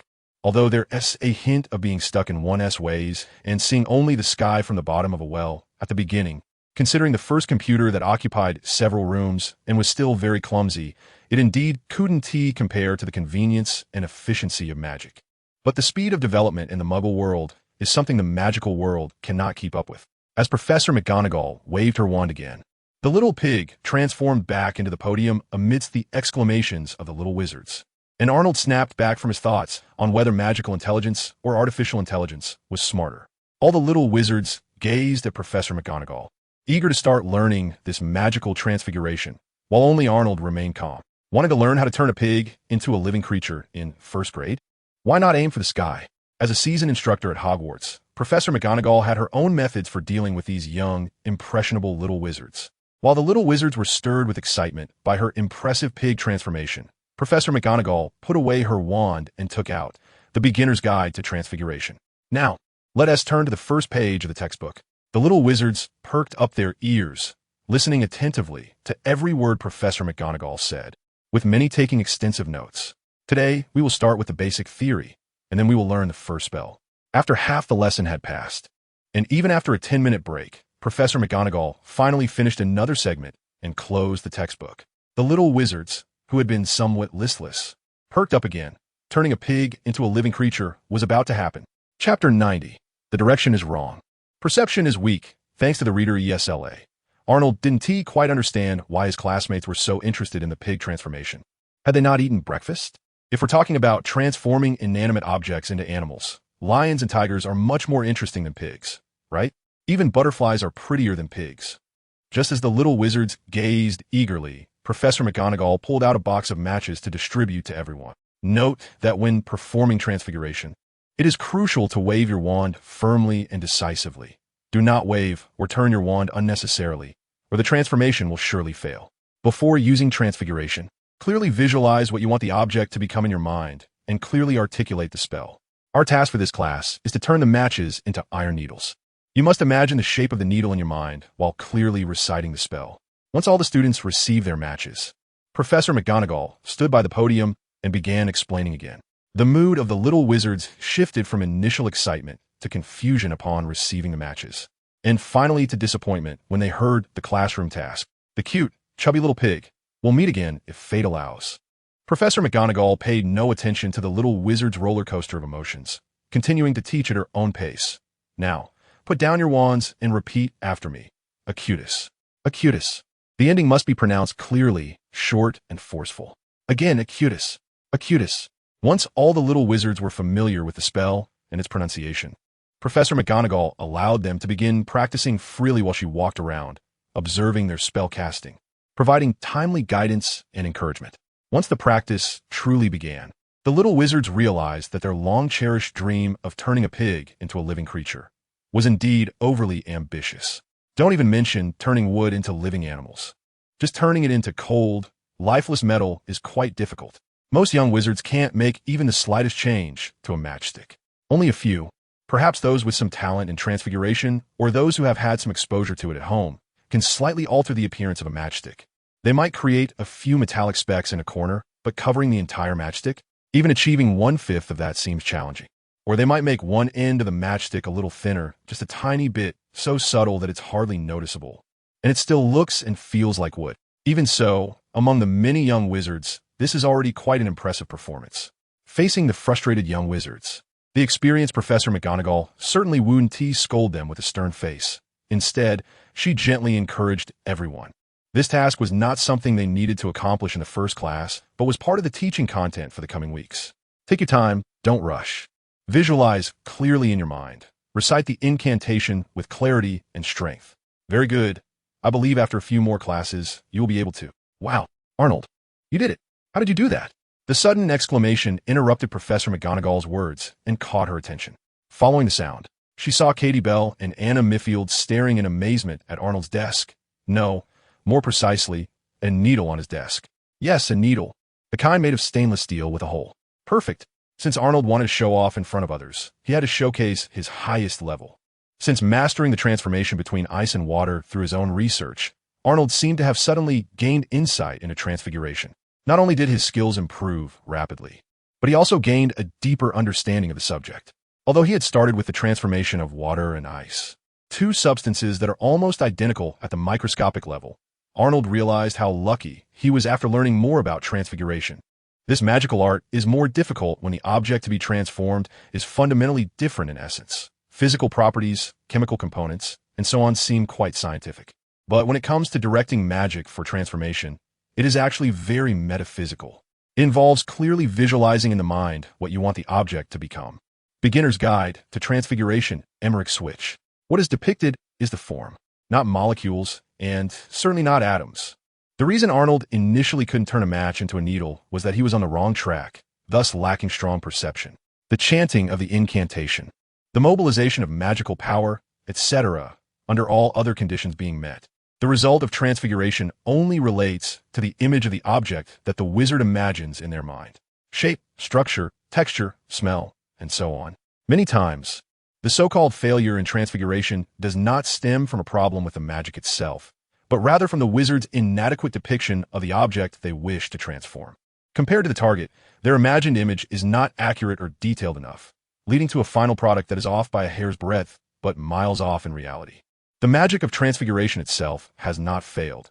It is just that the resulting object does not match their expectations due to their imprecise imagination, resulting in a practical failure. For example, some magical creatures produced by human transformation errors are simply because the wizard's vision was not beautiful enough, leading to the creation of a monstrosity. Through practice and experiencing the transformation between ice and water, along with actively studying the theoretical knowledge from textbooks, Arnold gradually understood. His ability to transform between water and ice was not due to understanding dihydrogen monoxide, but because he drank several bottles of soda every day during the summer vacation, the kind with ice cubes. After realizing this, Arnold finally stopped tormenting Nicole's sewing box. At least he no longer pointed his wand at those needles shouting splinters, observing the breakage. Instead, he carefully observed, even took a hands-on approach to replicate, imprinting the shape and characteristics of those embroidery needles firmly in his mind, repeatedly touching and sniffing to fully understand the cold metallic texture and slightly salty taste. There is no need to understand the difference between iron, steel, or stainless steel. From then on, Arnold just needed to clearly visualize the embroidery needle from his memory to transform something that closely resembled it. The material used for the transformation didn't necessarily have to be a matchstick or wood. How did you do it? Arnold repeated somewhat awkwardly, unsure how to answer. He didn't mind sharing his insights with his two friends, as they had known each other since the beginning of the school year and had a good relationship. This foundational knowledge was something he didn't need to hide. However, Arnold was also just a novice. Even if he was slightly ahead of other freshmen, he still fell within the beginner category. He was not very articulate and feared that what he shared might not be accurate enough to mislead them. How to put this? It's essentially what the textbook and the professor just mentioned: precise and powerful incantations, lively and firm magical power, and a clear and complete imagination. These three aspects are basically where to start. Ultimately, Arnold simply recited from the Beginner's Guide to Transfiguration. No, he summarized and distilled it. Approved by Professor McGonagall. Chapter 91. Losing a Billion. Thanks to book friend Eslam for the reward. Just as Arnold finished speaking, he heard Professor McGonagall's voice behind him. That is a very good summary, Mr. Adams. As she spoke, Professor McGonagall approached him. Did you come up with that yourself? Arnold was startled at her words and turned around to meet her encouraging gaze, which was much friendlier than her usual stern demeanor. Yes, Professor. Arnold hesitated for a moment, then nodded. Although part of his knowledge came from the direct pointers in magical theory, it also stemmed from his reading of Magical Theory and Beginner's Guide to Transfiguration, as well as insights he received from George and Fred's replies. Moreover, Arnold had indeed conducted repeated experiments and research under the guidance of theory, and the process and results further deepened his understanding of transfiguration. Although those few sentences did not stray from the textbook scope, saying they were a summary was certainly accurate. I tried some experiments according to what the textbook suggested during the summer vacation, but it didn't go smoothly at first. I failed several times. Later, I summarized my experiences and received some guidance from upperclassmen and finally managed to transform. What I just shared was merely my superficial understanding of the textbook and the professor's teachings based on my own experiences. Facing Professor McGonagall's probing gaze, Arnold elaborated a bit more, stating that aside from the lack of details, the process was indeed like that. Summer vacation? Failed several times? Some guidance? Professor McGonagall, who had been secretly harboring a hint of a smile, subtly frowned upon hearing this. She had thought that Arnold had immediately grasped the theory and quickly mastered the practical application skills. If that were the case, Arnold would definitely be considered extraordinarily talented in transfiguration. However, upon hearing him speak, Professor McGonagall realized she had misjudged him. With such a long summer break, and Arnold mentioning that he had experienced several failures, his talent in transfiguration could only be considered average at best, maybe slightly above average. But then again, it's not easy to come across a transfiguration genius like herself. For a first-year student from a Muggle family, regardless of how Arnold managed it, his performance in the first class was still commendable and worth praising. Quite impressive learning ability. Yes, learning ability. In Professor McGonagall's eyes. Although Arnold was not a genius in transfiguration, his self-study during the summer, even if he had consulted some upperclassmen, enabling him to successfully transform a matchstick into a sewing needle was indeed a rare learning ability. Moreover, he had summarized several key points about transfiguration from the textbook in a rather simple and understandable way, which was somewhat helpful for her teaching. No matter how one looked at it, it deserved a compliment. Of course, only Arnold knew that next year she would see another little witch with such learning ability. At this moment, Professor McGonagall finally had the time to carefully examine Arnold's transfiguration result. A silver-colored metal needle quietly lay on the table, with an oval eye on one end, and the sharp end glimmered with a dangerous light under the sunlight streaming in through the window. A sewing needle, a lethal weapon for Eastern sisters. Not bad, keep it up. After checking Arnold's transformed iron needle repeatedly, Professor McGonagall commented in a flat tone. This was quite different from the grand praises Arnold had hoped for. Where had the kind Professor McGonagall gone? You could kindly evaluate and guide other students whose matches had either remained unchanged or changed by about 1/10. But why did she just toss a cold sentence at him? Playing with facial expressions so skillfully, could it be that Professor McGonagall is actually from the same hometown as me. However, as a professor, Minerva McGonagall, looking at Arnold's face that seemed to be begging for praise, no, to be precise, begging for extra points, thought to herself, those little wizards who still needed some time to get started in Transfiguration needed encouragement at this moment, while Arnold needed to be humble and not complacent. This was the reason for her indifferent attitude. Loading more content. Please wait. This site only supports mobile browser access. If you see this paragraph, it means the chapter content failed to load. Please close the browser's reading mode, immersive mode, novel mode, and disable ad blocking features. Or copy the URL to read in another browser. However, fair Professor McGonagall, no matter how strict she was, would not skimp on the necessary rewards. Suddenly, she raised her voice and announced to the whole class, Mr. Adams has successfully transformed the Iron Needle first and has shared his insights with his classmates. 5 points to Gryffindor. Oh yeah, points earned. 50 points of energy in hand. It was worth all the effort I put in during the summer. Considering my level and the progress of other classmates, Transfiguration class is likely to become my point-earning paradise. Glancing at Katie Bell and Anna Miffield's desks, then turning to see the frowning Andrew Kirk, Arnold secretly felt pleased, dreaming of a bright future. Wait, no, this is a big deal. Arnold suddenly grabbed his hair hard, wishing he could bang his head on the desk. It's only the first Transfiguration class today, and I've already reached the finish line. Even if it's not the end of the entire semester, it's at least the end of a phase. Judging by the current performance of other classmates, transforming a matchstick into a needle clearly couldn't be accomplished in just 1 or 2 classes. If that's the case, doesn't it mean I might not be able to earn points in several weeks of Transfiguration classes afterwards? I can't possibly transform something in every class and expect Professor McGonagall to give me points each time, right? I wouldn't mind at all, but I doubt Professor McGonagall would be able to lower her pride. What a serious mistake. I only needed to perform slightly better than the other students. Can't I understand such a simple principle of fishing with a long line to catch big fish? Have I crossed through time and space only to be returned to the Time Management Bureau? Show off. Be cocky. What should I do now? It feels like losing a fortune. The pain is unbearable. Wow. At that moment, a nearby seat suddenly erupted with an exclamation, and Arnold, Professor McGonagall, and the other students all turned to look. They saw that the tip of Kim Mike McLagan's wand was burning fiercely, resembling a tiny torch, with flames flickering wildly in the air as he frantically waved his wand, scattering sparks everywhere. Kim Mike McLagan's fiery magic drew gasps from those around him, and the previous scream had come from a Gryffindor girl sitting next to him, whose matchstick had vanished, replaced by another burst of flames. Seeing that the flames on Kim Mike McLagan's wand showed no signs of dying down and sparks were flying everywhere, Professor McGonagall immediately rushed over, worried about igniting more matchsticks. Chapter 92. I can do it too. As Professor McGonagall approached, she casually waved her wand, and a stream of water appeared out of nowhere, first extinguishing the small flames on the girl's desk, then redirecting towards Kim Mike McLagan's wand. Reaching Kim Mike McLagan's side, Professor McGonagall raised her wand and said sternly, "Calm down, Mr. McLagan. Stop waving your wand and let me handle this."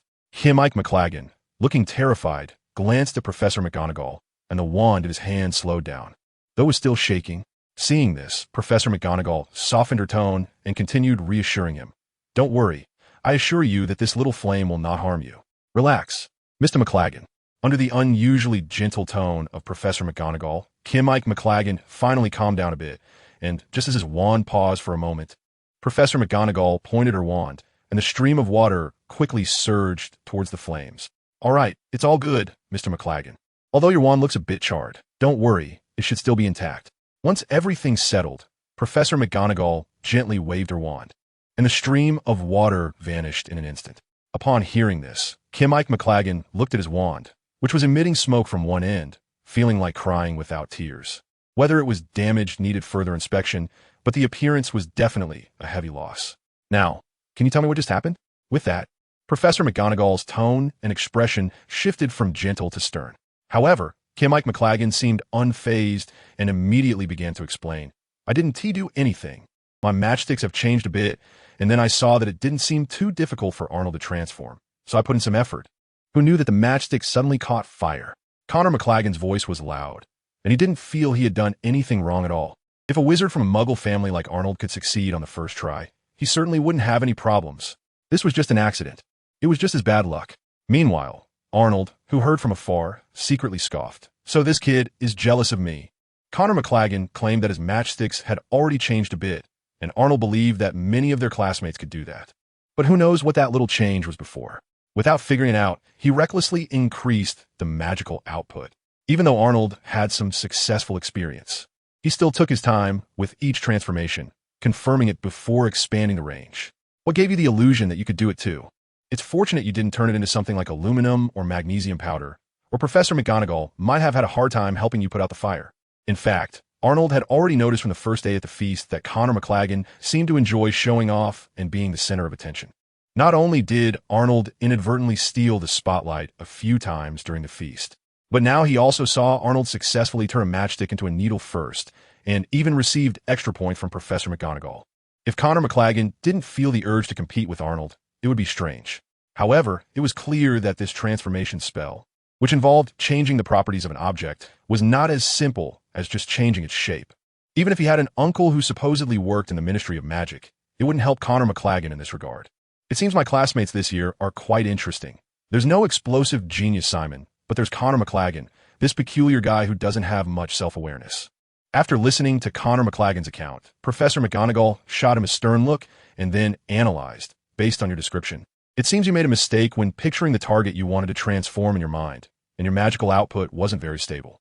As a result of these two factors, you turned the matchstick into something very flammable. Connor McLagan's face was full of defiance. This time, it was just bad luck. Give me another chance, and I can definitely turn the matchstick into an iron needle. But how could Professor McGonagall give this dangerous individual another matchstick? She ignored Connor McLagan's hopeful gaze and instead announced seriously, "Although this wasn't your intention, Mr. McLagan, because your improper operation affected the safety of other students, I must deduct 2 points from Gryffindor." At this point, the defiance on Connor McLagan's face finally faded, his face turning red. No matter how carefree he was, facing the angry glares of all the Gryffindor students in the classroom, he still felt uncomfortable. Whether Connor McLagan felt ashamed or angry was unclear, but anyone who deducted points from the house wouldn't be treated well, including Arnold. In fact, the icy glare shooting from his eyes was even more intense than others. Other Gryffindor students might still be somewhat dissatisfied with the deduction of 2 points from Connor McLagan due to Arnold's recent addition of 5 points to the house. But their anger might not be as strong. But Arnold was different. Even though the individual mission in his system didn't involve others and only calculated his own points, the 2 points deducted from Connor McLagan would reduce the total for the entire house. Who knows? Those 1 or 2 points could ultimately determine the outcome of the House Cup. Every point was precious, especially with Slytherin having won the House Cup for 4 consecutive years. So, how could Arnold, who was eager for the House Cup, not be angry? The rewards for completing the system task for winning the House Cup were fantastic. Connor McLagan, who was carefree, seemed to sense the daggers in Arnold's eyes, but he seemed to interpret it differently. Connor McLagan straightened his body and looked at Arnold intently, as if saying, "What are you staring at? Is turning a matchstick into a needle that impressive? Don't get cocky. It's just one mistake due to bad luck. Next time in Transfiguration class, I will definitely turn out a needle, and even better than you." Yes, although Arnold couldn't comprehend the look in Connor McLagan's eyes, he saw a kind of confidence and an unusual determination. I hope this kid doesn't cause any more trouble next time. Didn't you see how heartbroken Professor McGonagall looked when she had to deduct points from Gryffindor just now? Chapter 93. This child is too honest at this moment. Professor McGonagall clapped her hands, signaling the young wizards to pause their practice, then pointed to Connor McLagan's name and said, "Mr. McLagan's experience just now is a very good lesson. I emphasized at the beginning that transfiguration is a dangerous subject, and everyone must be very careful while learning and practicing, especially regarding the following points." Clearly, Professor McGonagall was still not angry with Connor McLagan, the culprit who deducted points from Gryffindor. Poor Connor McLagan, who tried to show off but ended up as a cautionary example in Professor McGonagall's words. He withdrew his gaze, looked at his charred wand, and glanced at the embroidered needle on Arnold's desk, his expression grim. Arnold didn't have the energy to pay attention to this guy who was secretly competing with him. Since Professor McGonagall started her lecture, he had perked up his ears, focusing on her explanations. It was one thing not to be able to treat Transfiguration class as a long-term source of extra points, but he didn't want to miss any of the learning opportunities Professor McGonagall was providing. Arnold had already noticed that while Professor McGonagall was explaining the material from a beginner's guide to Transfiguration, She was not only discussing the textbook knowledge, but also citing examples and references, making every point clear and understandable. Many areas he previously didn't quite understand, or some he had misunderstood, were all clarified and corrected in just this short time of her explanation. This was definitely not Arnold's illusion. The slowly rising magic theory and transfiguration proficiency in his system were proof of that. Self-learning sounds cool, but isn't it better to have guidance to avoid taking wrong turns? Although Arnold didn't feel a pressing urgency to improve his strength, he had a strong interest in magic itself and didn't want to miss any channel or means for learning and improvement. Time slowly passed in the repeated practice of Arnold and most of the little wizards amidst serious or casual listening until the class ended. By that time, only Arnold had successfully transformed his matchstick into a needle. The best effort among the other students came from Heidi McAvoy, a Hufflepuff which had been exposed to magic since childhood. She managed to cover about a third of the matchstick surface with a layer of silver metal. Arnold's few Gryffindor friends had the best performance from Anna Miffield, who had only managed to make one end of her matchstick a bit pointed, but it was still wooden, much like a toothpick. As for Katie Bell and Andrew Kirk, they had not made any visible progress, which made them particularly envious of Arnold, who effortlessly completed all the steps, especially after hearing Professor McGonagall's assigned task. After class, everyone went back to review what they had learned that day. Next time, in Thursday's class, I want to see your progress. With a serious expression, Professor McGonagall assigned the homework and waved her hand, allowing the little wizards to leave the classroom. As Arnold passed by the podium, he accidentally made eye contact with Professor McGonagall, who surprisingly revealed a rare smile. Mr. Adams, well done. Arnold mechanically nodded, not quite understanding why Professor McGonagall, who had been stern with him before, suddenly praised him. After all, he had only seen such rapid changes on television in his previous life and had only witnessed them in Professor McGonagall's class in this life, which felt quite bewildering. Only Professor McGonagall herself knew that her words were not finished, and the second half, which was not suitable to be spoken, was. So that I can justifiably award points to Gryffindor. This was what pleased Professor McGonagall the most about Arnold. The Academy Cup had been won by Slytherin for 4 consecutive years. As the head of Gryffindor, could she have no thoughts about it? Unlike that old bat Snape, the other 3 house heads, including Professor McGonagall, still cared about their reputation. They couldn't openly show favoritism like he did. As the saying goes, the despicable are the ones who can get away with it. The 3 heads had to talk about principles and fairness, so they naturally couldn't compete with Snape's double standards. What Arnold didn't know was that Professor McGonagall was also troubled about the upcoming weeks of transfiguration classes. Why was this child so honest? He learned the spell, so why do you need to show it off in the first class? Wouldn't it be better to save some for future classes? With this, what could she find later to award points to Gryffindor? Honest little Arnold couldn't imagine that Professor McGonagall was actually thinking along the same lines as him. The Monday morning transfiguration class was a large lecture, taking up 2 full periods with only a short break in between. After all, everyone has their needs, and even wizards must solve personal hygiene issues. By the time Arnold and the others left the classroom, it was already time for lunch. Arnold, you're really amazing.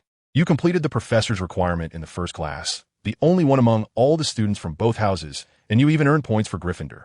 Andrew Kirk unabashedly expressed his admiration, like a rushing river. I heard from a senior that Professor McGonagall is very strict, and getting points in her class is not easy at all, Katie Bell added, sitting opposite the 2 boys. It's all that McLagan's fault. If it weren't for his messing around, our house could have earned a full 5 points from this class. Anna Miffield said indignantly, stabbing a piece of potato on her plate as if it were McLagan's face. Andrew put down his cutlery and passionately responded, exactly. I heard that Slytherin won the Academy Cup for 4 consecutive years. Let us end that streak starting from our year.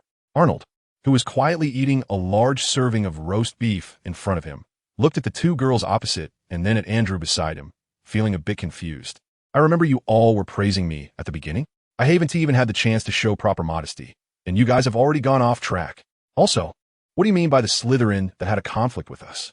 Those Slytherin students were clearly in conflict with Hufflepuff yesterday, and those Ravenclaw girls, like Autumn Zhang, could barely be considered involved. We were just bystanders, okay? At most, we were just standing a bit closer later on. It was truly Gryffindor to pull hatred towards oneself. Chapter 94. Too easy, isn't that right, Arnold?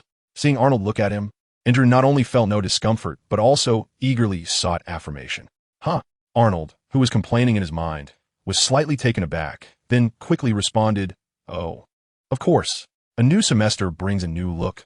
We freshmen must bring a new atmosphere to the Academy Cup. Arnold's words left his three little friends momentarily stunned. What does that mean? Why can't I say something so nice? So inspiring? For Arnold, this was just basic operation. Although 9 years of compulsory education was a long-ago memory, he still sounded so impressive when talking about cliches. After a moment of daze, Anna was the first to react. She lightly tapped her fork on the plate and nodded at the three, saying, "Well said. What happened in today's transfiguration class is already done, and we can't change it. But we must find ways to earn more points for the house in the future." Who would have thought? Anna, your sense of collective honor is so strong. But that is good. I like it. The reward for my tasks would depend on you all. Katie followed up, saying yes.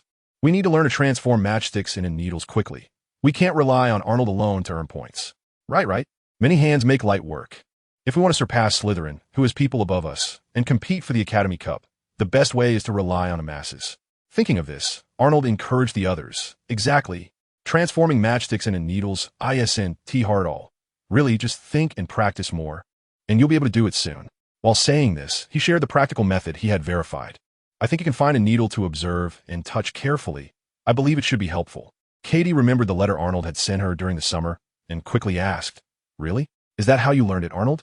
Arnold nodded. He had no intention of letting them study things like turning water into ice or ice into water.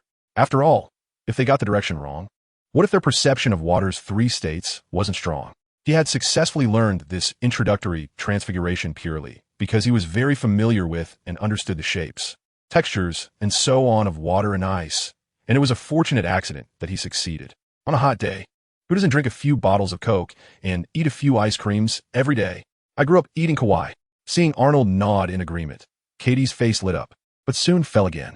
But where can we get a needle inside Hogwarts? Anna reminded. We can use owls to write back and have our families buy and send it to the school. Katie smiled a little shyly. Right? I'm still not used to using owls to send letters and packages. Well, before that, if needed, I can use transfiguration to turn some things into needles for you. But the duration will be quite short. Arnold promised them proactively, satisfied with their ambition. That would be a hassle for you, Arnold, Katie said politely. Arnold waved his hand. It's a small matter. We're all classmates, all for the sake of the House Cup. After saying that, he immediately changed the subject and asked, "By the way, what class do we have this afternoon?" Andrew glanced at his notebook and answered him. 2 short classes. The first is Charms with Ravenclaw. Then it's Herbology, switching to Hufflepuff. Arnold nodded after hearing this, indicating he understood. Most of the classes at Hogwarts are combined. There's no way around it. Although the number of students in the entire school isn't that many, the teaching staff is even more limited. Counting them up, there are only a few professors. If each class were taught separately, with 4 houses and 7 grades, the schedule just wouldn't work. Arnold was quite suspicious. Could it be that some defense against the dark arts professors in the past couldn't continue because they were too tired? In fact, with insufficient professors, they could easily let senior students take over the classes. Senior students could handle teaching theoretical knowledge without any problems. Professors only need to be responsible for practical classes, ensuring safety and not tiring them out as much. Once the course intensity increases, the overall level of Hogwarts graduates would surely improve significantly, right? In the original work, George and Fred's protective charm set sold so well because many adult wizards in the UK, even employees of the Ministry of Magic, couldn't even properly cast a decent shield charm.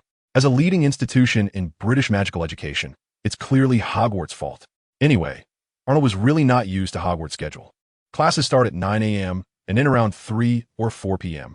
Don't even get him started on the primary and secondary schools he attended in China. Even his primary school at King's College had a tougher schedule than Hogwarts. Clearly a private secondary school, or rather a private vocational school. Hogwarts' schedule was more like those public schools that only need to focus on fun. It was simply too easy. Thinking of this, Arnold put down his warm mushroom soup and sighed. Hogwarts classes really are hard to describe. As soon as Arnold spoke, the 3 little friends stopped their actions simultaneously and looked at him.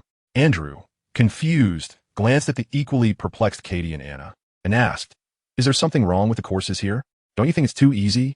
Arnold countered, although Arnold's tone sounded quite normal. The content of his words was rather annoying. Anna immediately rolled her eyes at him and said, "Not everyone is as smart as you, Arnold, and everyone has different strengths." Although she was a fan of Arnold, Anna didn't think she was necessarily worse than him in magic. Well, transfiguration was clearly not something to compare. Even if her performance today was slightly better than Katie and Andrew, the gap with Arnold was still huge. But Anna still insisted that this was just because her talent in a certain subject hadn't been discovered yet. Maybe her talent in transfiguration was even greater than Arnold's. What she didn't know was that if she had seen Arnold's wand glow with extraordinary brightness like Kawhi, or had witnessed Arnold's mastery of the levitation charm like Cho Chang, she wouldn't have much confidence left. Whether it was the mindset of a time traveler or the world of high achievers, she simply didn't understand. Chapter 95. Two flowers blooming, unaware that Anna had secretly listed him as a target to surpass. Arnold smiled at her and explained, "What I mean by easy is not the difficulty, but the intensity." Anna was taken aback and asked, "Intensity? What do you mean?" Arnold shrugged and said, "It's just that there are too few classes. I remember you said that your dad is a wizard, but he only confessed to you and your mom when you received your acceptance letter from Hogwarts, right?"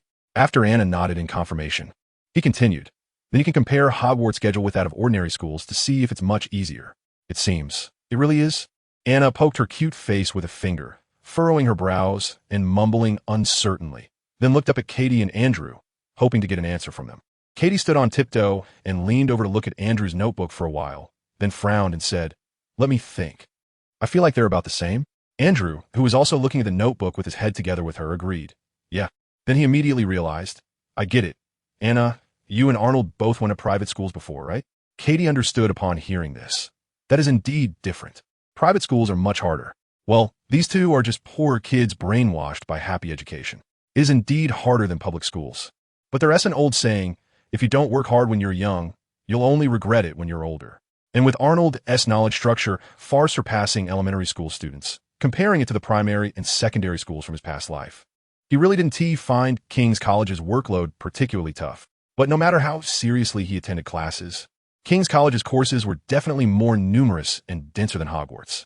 Arnold continued to complain, "It's not that it's hard. I just feel like Hogwarts has fewer classes, and I'm a bit unaccustomed to it." Andrew, just coming from the happy education system, disagreed. Although there aren't too many classes, the assignments assigned by professors are quite a lot and not simple, so it's not exactly easy. Just after saying that, he glanced at Arnold beside him and added, "Of course, except for you, Arnold."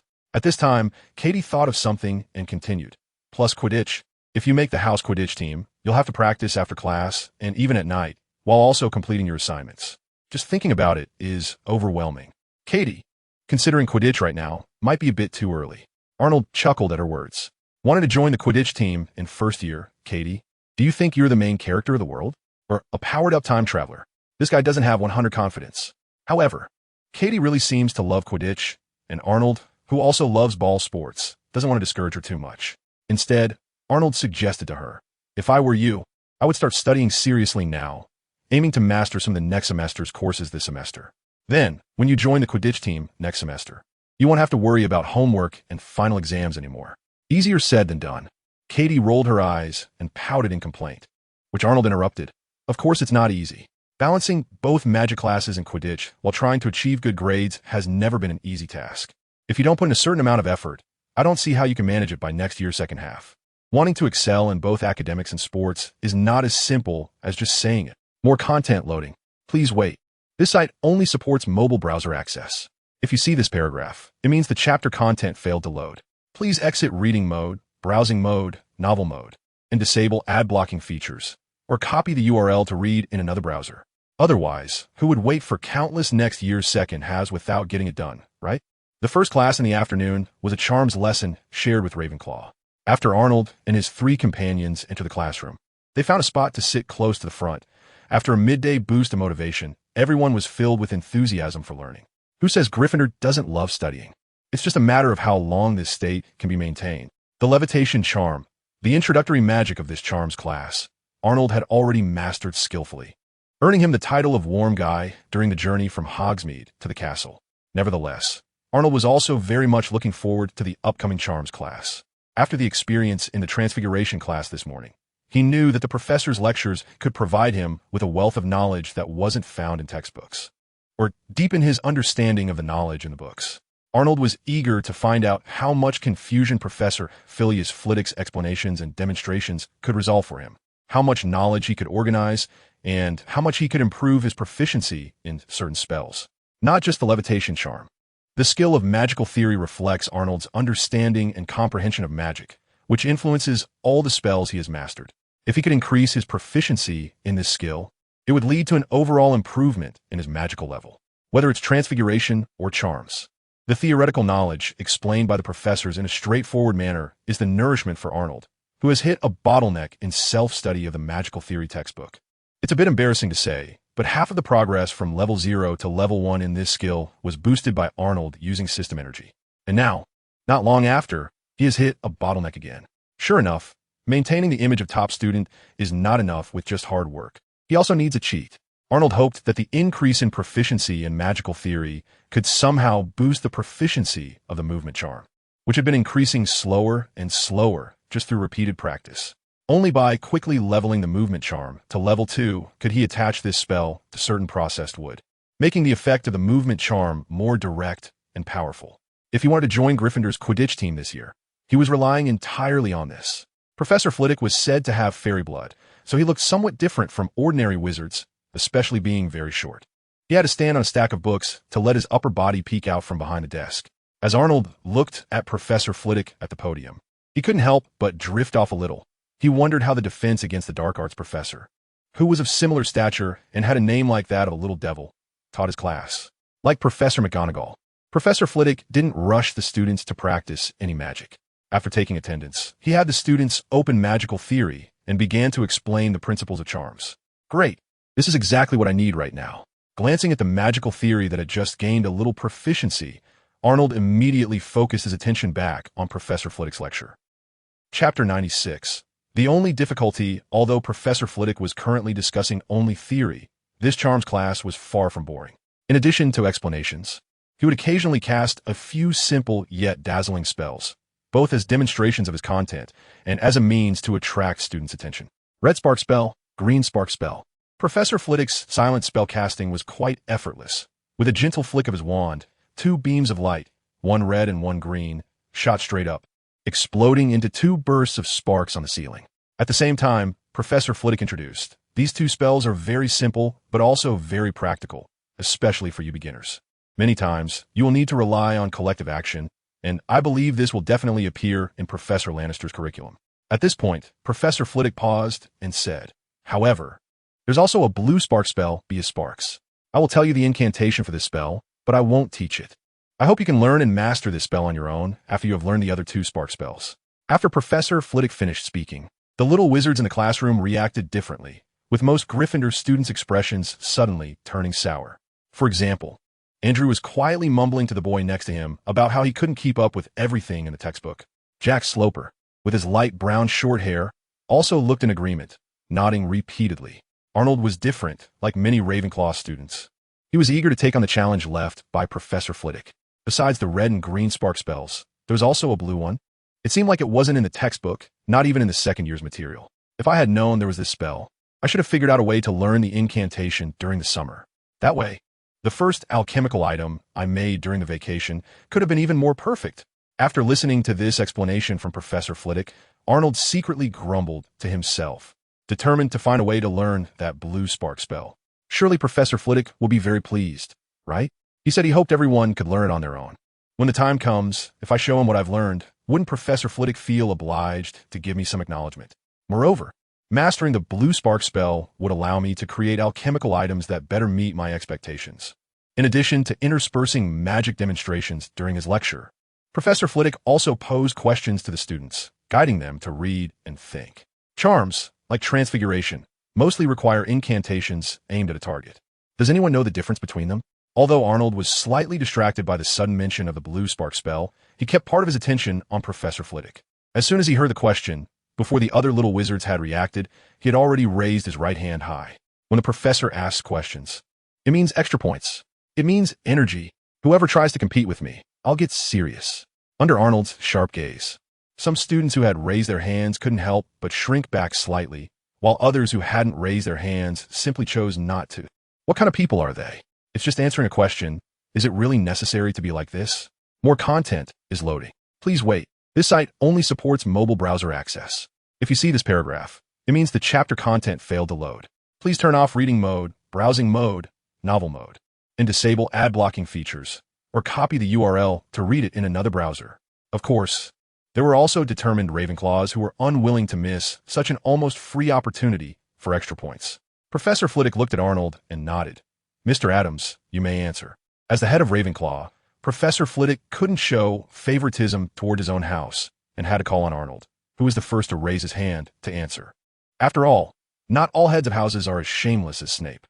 Arnold immediately stood up and quickly said, a spell adds specific properties to an object or creature, while transfiguration changes it into something entirely different. Spells focus more on what the object does rather than what the object is.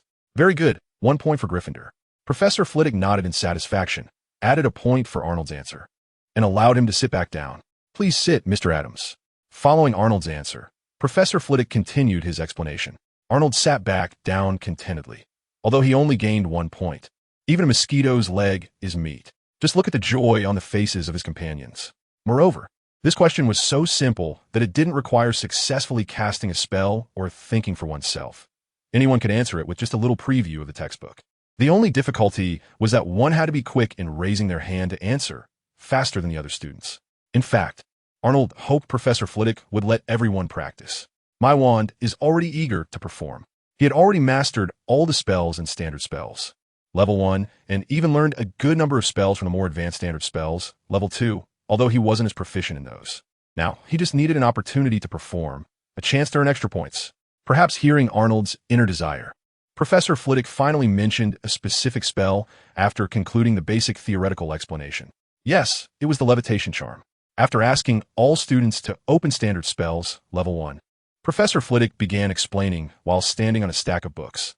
The levitation charm is one of the best introductory spells for young witches and wizards.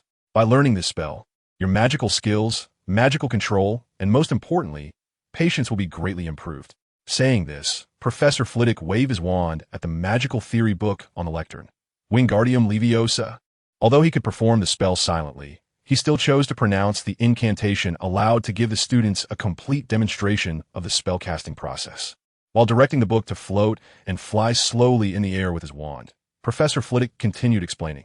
This spell can make objects levitate, even fly slowly. The duration will vary depending on the caster's magical level and the weight of the object. After the book floated around the classroom for a while, Professor Flitwick commanded it to return to the lectern, reminding them, however, there is one point you need to note. The levitation charm does not apply to humans. If you want to fly, aim your wand at your clothes. If your magic is strong enough, you might just experience the sensation of floating a little. At this point, Professor Flitwick paused and shrugged, but I recommend you not to be too eager. It won't be long before Madam Hooch teaches you real flying. The students below the podium chuckled upon hearing this. Many little witches had been thinking about that when they saw the book float by earlier. Now that Professor Flitwick had said it, they stopped pondering, though some thoughts inevitably drifted to flying lessons. Chapter 97. Who says wizards can't conjure food? Professor Flitwick looked at the students, who seemed a bit dazed, and realized he might have made a blunder. He quickly tried to bring their attention back. I've covered the theory of the levitation charm, and now we are prepared to start practicing. Sure enough, all the students perked up at this statement, picked up their wands, and looked intently at Professor Flitwick. Everything was ready, just waiting for his command. However, contrary to what everyone expected, Professor Flitwick waved his short arms vigorously. No, no, no, children, put down your wands. What? Put down the wands? Didn't we just say we were going to practice the levitation charm? The students looked at each other in confusion, not quite understanding Professor Flitwick's meaning. Suddenly, a particularly perceptive Ravenclaw student seemed to realize something and began whispering to the classmate next to them.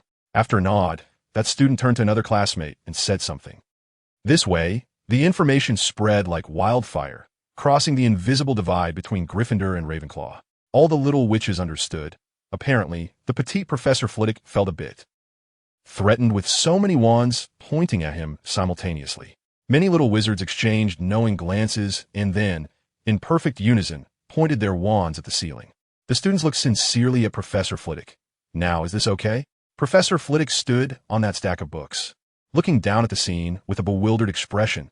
Didn't I tell you to put down your wands? Why are you all holding your wands up like that? And in such perfect synchronization. What is wrong with this year's new students? Professor Flitwick asked in confusion. Did you not hear me clearly? I said put down your wands. The students exchanged glances. Some were confused, some hesitated, and their small hands still gripping the wand seemed a bit lost. Professor Flitwick couldn't understand their actions either, so he continued explaining. Our task this lesson is not to make you learn the levitation charm immediately. We will take it step by step. First, we will practice the incantation before moving on to the next step. What does the professor mean by this? Is the so-called practice just to familiarize ourselves with the incantation? We aren't going to practice the actual casting of a levitation charm in this lesson. How boring. What a waste of expression. The little wizard's hands, which had been tightly gripping their wands, suddenly drooped weakly, and their wands fell onto the desks and the floor. Arnold felt the same.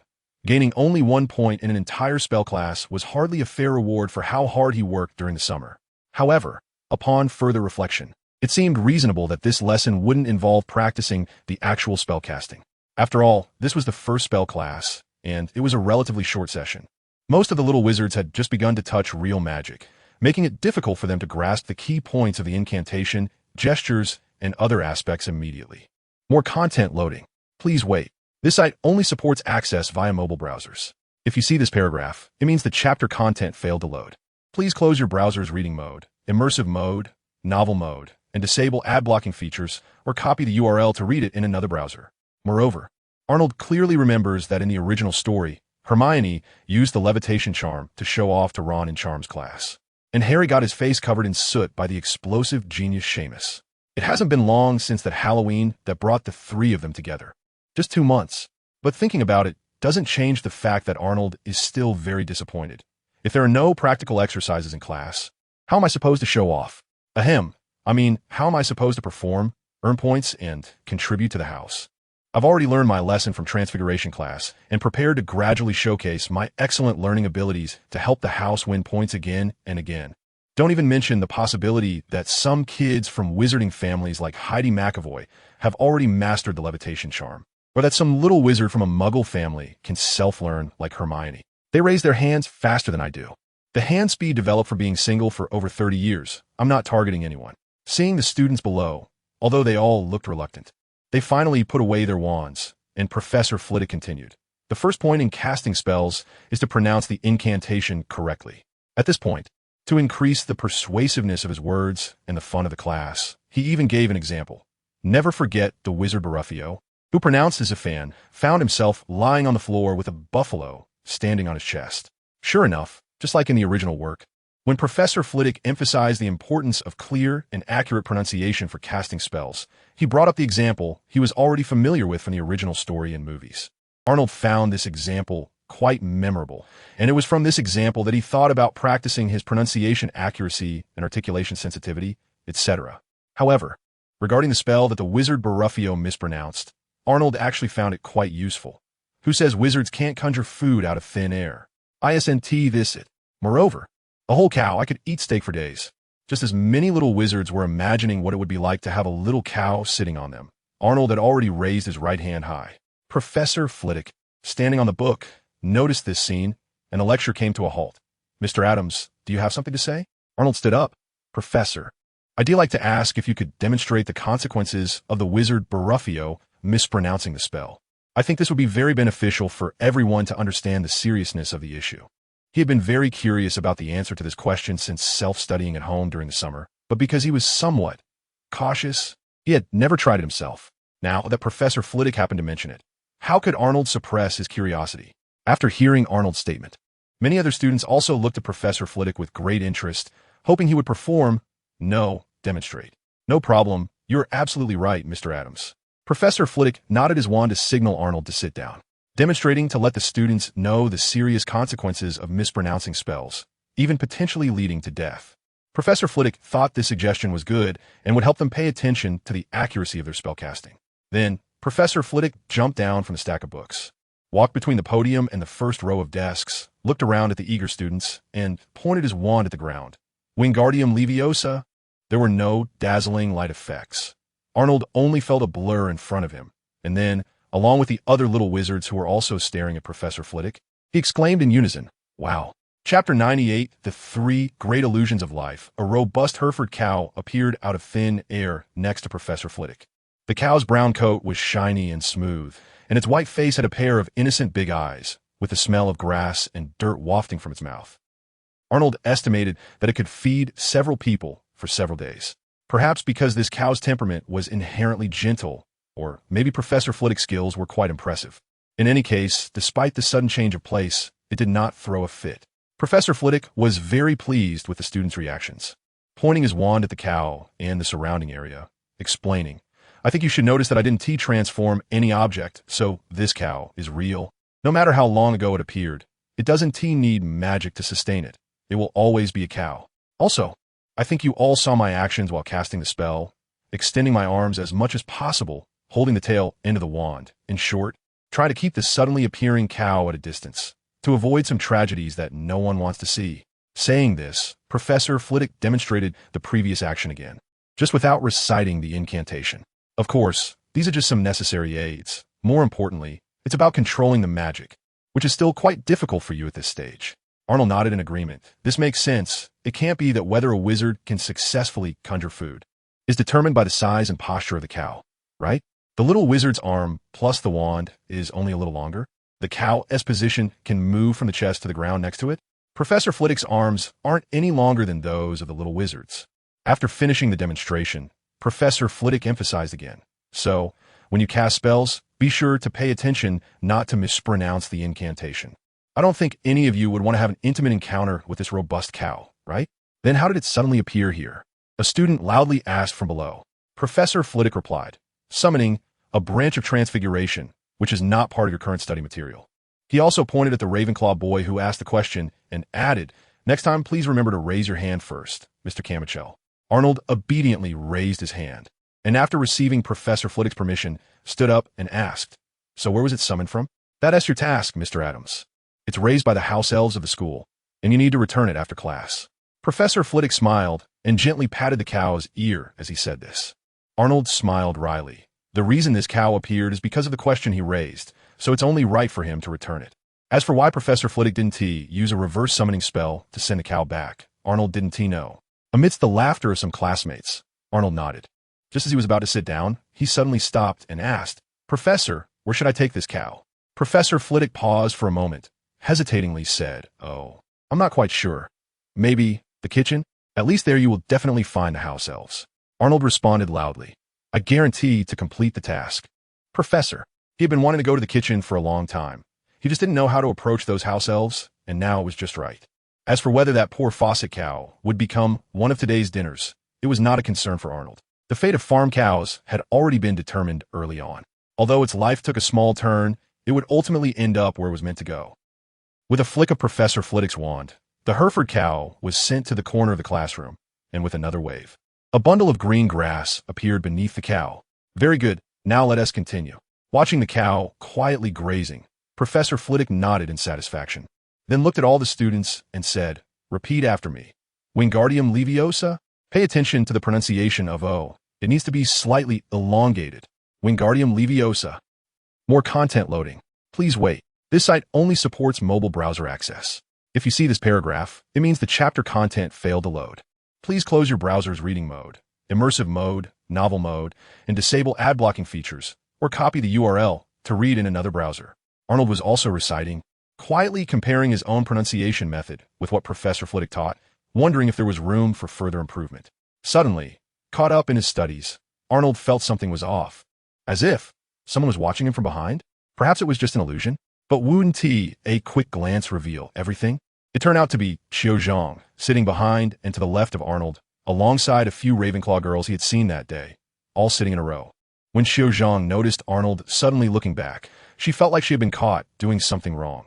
Her cheeks flushed bright red, and the color spread to her ears, which were partially hidden by her long black hair. Arnold was completely confused. Why was she looking at him? And why was she blushing? Flushed, Xiao Zhang quickly turned her head away, then suddenly seemed to remember something and looked back at him, her gaze flickering as it met Arnold's. She pursed her lips and gave him a slight smile, gently nodded, and then turned back to Professor Flitwick. Arnold still didn't understand. What did that mean? Could it be she liked him? No way. He hadn't even started flirting yet. No. A person of integrity like him would never flirt with anyone right after starting school. Although he was still young, Arnold had high standards for his partner. If it was an Eastern girl, she had to be on the same level as a fairy-like figure like Lu Piao. If it was a Western girl, then she had to be someone like Emma Watson or Alexander Daddario. Only then could she be worthy of his identity as a great wizard and alchemist. So Xiao Zhang, please don't waste your feelings on me. I think Cedric from Hufflepuff next door is quite nice. Why not try dating him? A series of thoughts flashed through Arnold's mind, and after looking at Xiao Zhang for a few seconds, he realized she wasn't sneaking glances at him like a girl in love, and he suddenly understood. He was overthinking it. The three great illusions of life. He chuckled at himself and focused on listening. The class on spells wasn't long, but he still gained a lot. Just as Arnold anticipated. By carefully observing Professor Flitwick's demonstration and seriously listening to his explanations and analyses, he deepened his understanding of the principles of magic and the levitation charm. Naturally, the proficiency of both magical theory and the levitation charm in the system also improved accordingly. What surprised Arnold even more was that, in addition to the levitation charm, his proficiency in the movement charm also increased. Chapter 99. Regret after a class. Arnold found that his proficiency in the movement charm had increased by a whole 8 points, far surpassing the boost from other magic due to the increase in magical theory proficiency, second only to the levitation charm. It was like a pillow arriving just as he was feeling sleepy. Just yesterday, he had promised Charlie to quickly find a way to make a better performing flying skateboard so that the Gryffindor Quidditch team members could incorporate flying practice into their daily lives. The key point hinged on the movement charm. Once it reached level 2, Arnold could directly enchant the wooden skateboard, instead of relying on a toy broomstick for lift and propulsion from a distance. If it weren't for the fact that he wanted to try too many things and his energy was limited, he would have already committed. Once this was sorted out, wouldn't he have Charlie speak well of him to Madame Hooch and Professor McGonagall? Lost in thought about the movement charm, Arnold didn't participate in the conversations of his friends after class until he felt someone tugging at the sleeve of his robe. What are you thinking, Arnold? Can you watch where you're going? I've been calling you for a while, and you didn't respond. As Arnold met Katie's annoyed gaze, she pulled her hand away from his sleeve, complaining. Oh, I was just thinking about the levitation charm. Professor Flitwick's explanation was really good. Arnold smiled awkwardly and replied dismissively. Katie rolled her eyes at him. Didn't you already know how to do it? What else is there to think about? I shouldn't have held you back. It would have been better for you to follow that group of Ravenclaws. Huh? Anna, who was holding hands with her, and Andrew on the other side, burst into laughter at Katie's remarks. They had already heard Katie talk about Arnold's self-studying magic during the summer, and with his performance in these 2 classes today, it was hard not to question whether the Sorting Hat had made a mistake the night before. Questioning authority? That's nothing for Gryffindor. Glancing back at the direction he had been walking in, Arnold laughed along. I'm actually quite curious about the Ravenclaw common room. You've heard of it, right? Unlike our Fat Lady S rules, you have to answer a question to get in there. Anna playfully pointed a finger at him. Katie was right, Arnold. You should have been sorted into Ravenclaw. Arnold's eyes flashed with curiosity. No, I'm not that interested in answering the question of the eagle-shaped bronze knocker. I just want to know how extensive its question bank is and what mechanism it uses to judge correctness.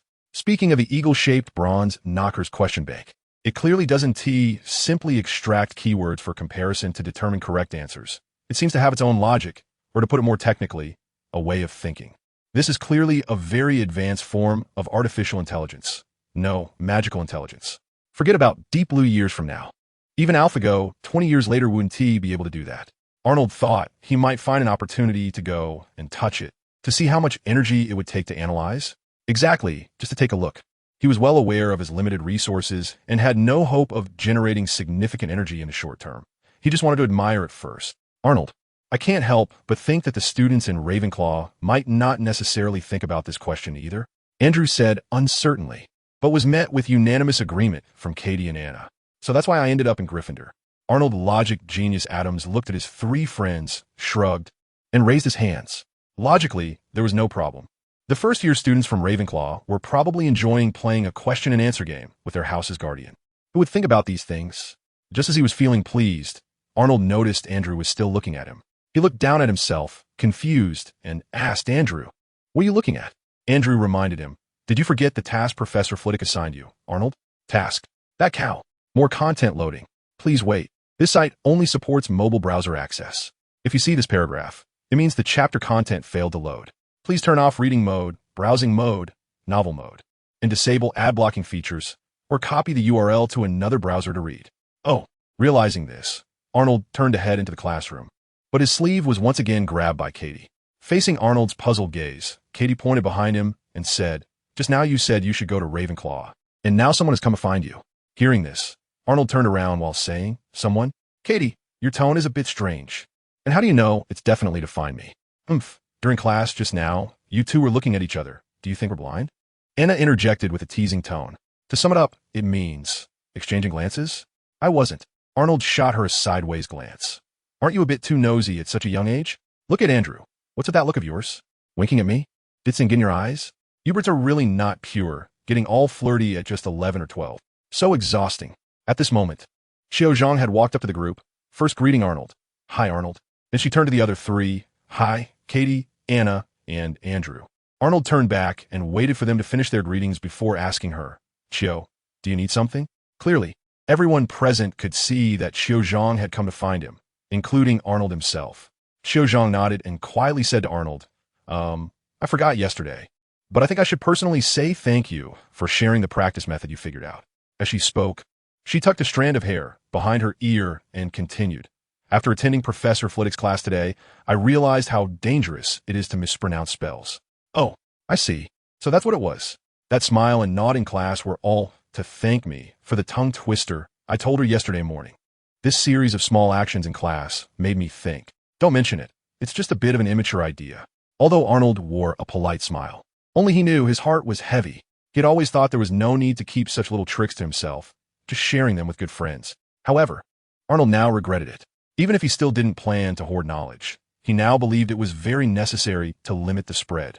In the future, for similar ideas or insights, I will definitely only tell my Gryffindor friends. Everything for the House Cup. Although he had set a goal at the opening feast, it was only after experiencing the points gained and lost in various classes throughout the day that Arnold deeply realized how fierce the competition for the House Cup was. From now on, we should just play behind closed doors. Chapter 100. House Elves watching Xiao Zhang leave. Arnold prepared to return to the Charms classroom. This time he didn't forget he still needed to take the cow transformed by Professor Flitwick to the kitchen. Wait, Arnold. Arnold stopped, turned around, and saw Anna looking at him with an annoyed expression. What's wrong? Can we talk later in the greenhouse? I still need to hurry that cow to the kitchen. Arnold glanced at her in confusion and hurriedly said, No, it's nothing. I'm just curious about what Xiao just said. If it's inconvenient, forget it. Hearing Xiao Zhang thank Arnold just now, Anna felt a bit unbalanced, thinking about what practice method Arnold told her, but didn't share with her fellow housemates. But once the words left her mouth, she realized her mindset was off. Arnold didn't owe them anything, so her tone immediately softened. Arnold didn't pay much attention, especially since he had just decided he wanted to take the little lions of Gryffindor to fly together. Oh, it's not a big deal practice method. He quickly summarized his methods on practicing pronunciation accuracy, clarity, and speed to the three and then hurried away. Are there any English tongue twisters? Arnold didn't know anyway. He never used them when he was young. Although Arnold had spent quite a few years in the countryside of London, this was his first time herding cows. Maybe saying herding cows was incorrect. It was more like driving cows. In any case, Arnold pulled and tugged all the way, occasionally using some extremely inhumane methods to stimulate the rear of the faucet cow, finally managing to drive it down from the fourth-floor Charms classroom of the castle to the basement below the Great Hall. The various ambiguous looks he received along the way surpassed all the looks he'd gotten in 2 lifetimes. If it weren't for his thick skin from having lived 2 lives, Arnold might not have been able to stick it out. Cowherd Arnold stopped in a corridor of the basement. Not far away were several stacked wooden barrels. And in front of him was the entrance to the kitchen that the first-year travel group had failed to find at the beginning of the school year. A portrait. Phew, fortunately, there was only one pear in the portrait. Glancing at the portrait, Arnold let out a small sigh of relief. Then he extended a finger and gently scratched the green plump pear in the portrait in the way he usually pets owls. The pear let out a giggle, its stout body squished inward, and the brown spots on it formed several clumps, looking just like a chubby baby with a beaming smile. Then the pear's body suddenly expanded again, transforming into a green door handle with a whoosh. The door wasn't locked. With the portrait there, it didn't need to be locked. Arnold grasped the comfortably textured door handle and gently pushed it open, stepping inside. As he entered, Arnold immediately saw a huge fireplace at the other end of the room. Then 5 tables arranged in a vertical and horizontal manner, exactly like the layout of the tables in the Great Hall above, with the same orientation. Only then did he notice that the kitchen was almost as big as the Great Hall, with irregularly positioned counters and stoves piled high with pots, pans, and dishes along the stone walls. Of course, aside from the hardware, there were also the house elves who managed this kitchen. Arnold finally saw for himself what house elves looked like. They were probably only 2 to 3 feet tall, with long arms and legs, a large head, and eyes about the size of tennis balls, bulging out like frogs. The eyes are so big. Naturally, the heads of house elves are not small either, relative to their bodies. On either side of their heads are two large bat-like pointed ears. More content loading. Please wait. This site only supports access via mobile browsers. If you see this paragraph, it means the chapter content has failed to load.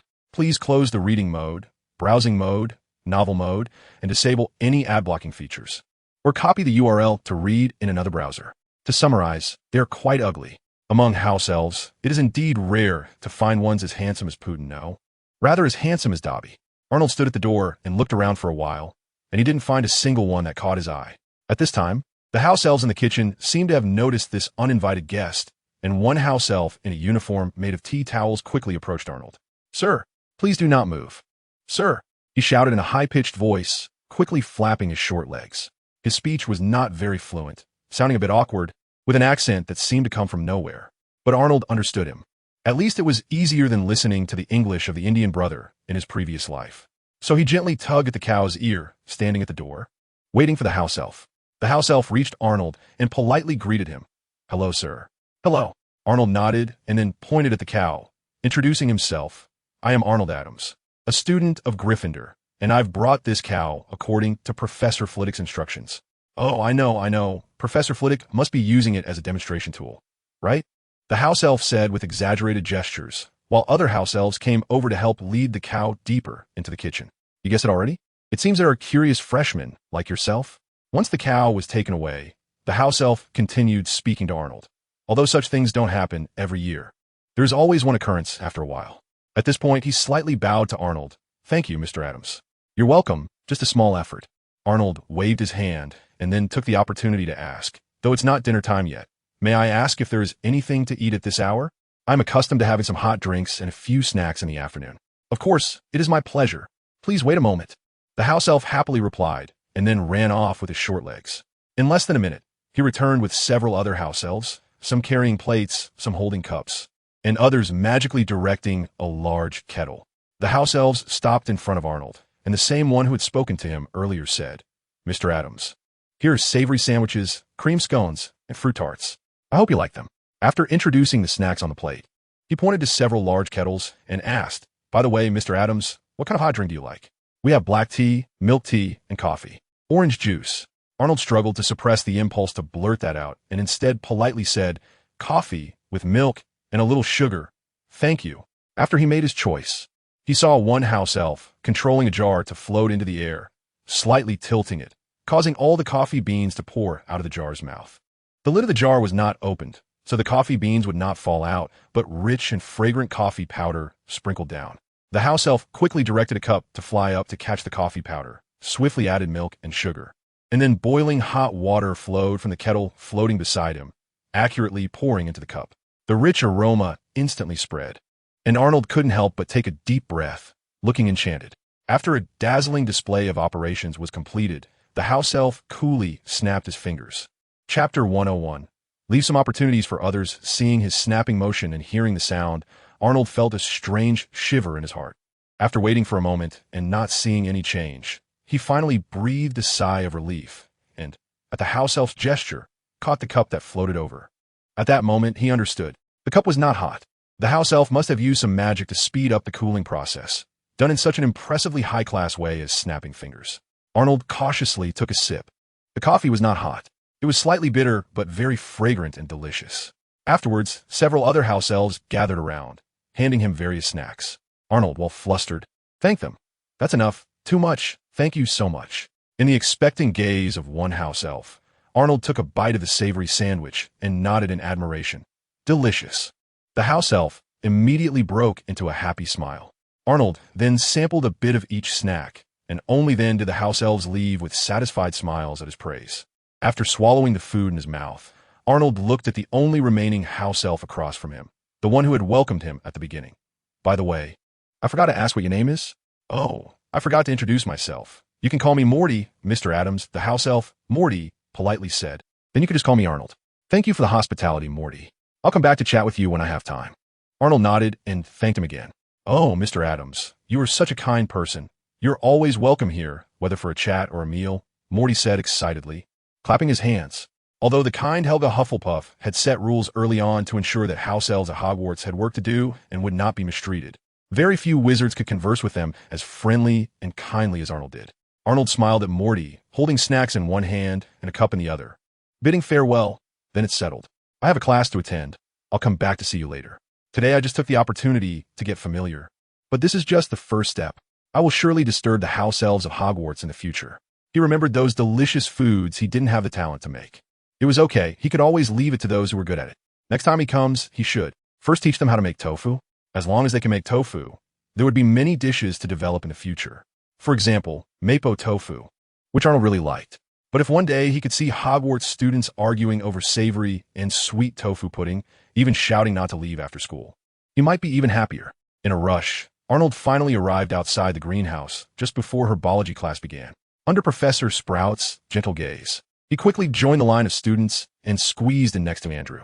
Professor Sprout was a relatively short witch, but she was a bit taller than Professor Flitwick, who had fairy blood and also a bit plumper. From the edge of her patched hat, Arnold could see a few strands of gray-white curls peeking out. Perhaps she had just finished tidying up the plants in the greenhouse, or maybe she had done a lot of digging in the last class. In any case, Professor Sprout, standing in front of the greenhouse door, was covered in dirt. When Arnold approached, Professor Sprout was reminding the students of various precautions when getting close to magical plants. After she finished her long-winded explanation, she walked up to the students one by one to check that they were wearing their dragon skin gloves and other protective gear properly. Although Arnold knew these were necessary preparations for the students' safety, he still found it a bit boring. To be honest, if it weren't for his strong willpower, Arnold would have already started daydreaming and letting his mind wander. The unexpected increase in his proficiency with the movement spell had brought him a step closer to upgrading it to a level suitable for enchanting. He had no time to think deeply while herding cattle and on the road, but now that he had finally stopped, Arnold couldn't help but ponder the various connections involved. Hufflepuff students lined up, Gryffindor students lined up, follow me, remember not to get too close to the plants, and definitely don't touch them. Once they were all lined up, Professor Sprout directed them to proceed. Fortunately, her timely arrangements brought Arnold's thoughts back to the present. He stood behind Andrew, curiously looking around as he walked. Professor Sprout occasionally stopped in front of a plant, allowing the students to compare it with the illustrations in their textbooks, introducing them to the various characteristics of that magical plant. Aconite, daffodil, devil snare, mandrake. The real appearances of these plants were somewhat different from those in the books, and some of the things Professor Sprout mentioned were not in the textbooks. After all, what one learns from books is only superficial. Arnold took notes while thinking that since magical cameras could take GIFs, why not use them in textbooks? Obviously, photographs would be much more intuitive than hand-drawn illustrations, especially since these photos could move. Arnold always had a feeling that the magical world possessed many good things and technologies, but they were not being utilized, at least not in the direction he hoped for. After walking around a few greenhouses and showing the students some magical plants suitable for observation this season, Professor Sprout also introduced her favorite fertilizer, dragon dung, before having them stand in the largest greenhouse. I just explained the characteristics of several plants, and now I have a few questions for you to see if you were paying attention. Finally, the moment had come. It was worth it for him to endure his wandering thoughts. With his mind highly focused, Arnold unexpectedly seized the opportunity to answer first during Professor Sprout's questioning. Who can tell me what you shouldn't do when caught by devil snare? You shouldn't struggle, because the more you struggle, the tighter it wraps around you. Correct. Gryffindor gets a point. Who knows what happens if you eat the leaves of the Aleator tree? It causes hysterics and uncontrollable laughter, which can be resolved with syrup produced by the sadness bug. Another point for Gryffindor. Mr. Adams, your answer is very accurate. Thanks to his thorough preparation during the summer vacation, these questions requiring rote memorization were no challenge for Arnold. Moreover, Professor Sprout had just mentioned these topics. However, when he raised his hand for the third time, Professor Sprout pointed to another student.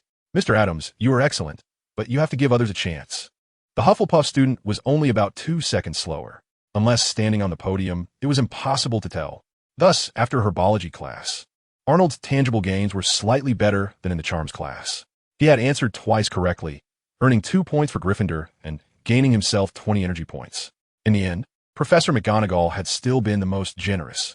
Chapter 102. What a strange medley, Arnold. Are you going to library? At the greenhouse door, a few friends are discussing among themselves. Katie had just seen off her Hufflepuff friend Heidi and returned to hear Arnold talking about his plans. Arnold nodded. That's right, Katie. Do you want to join? He then invited Andrew and Anna as well.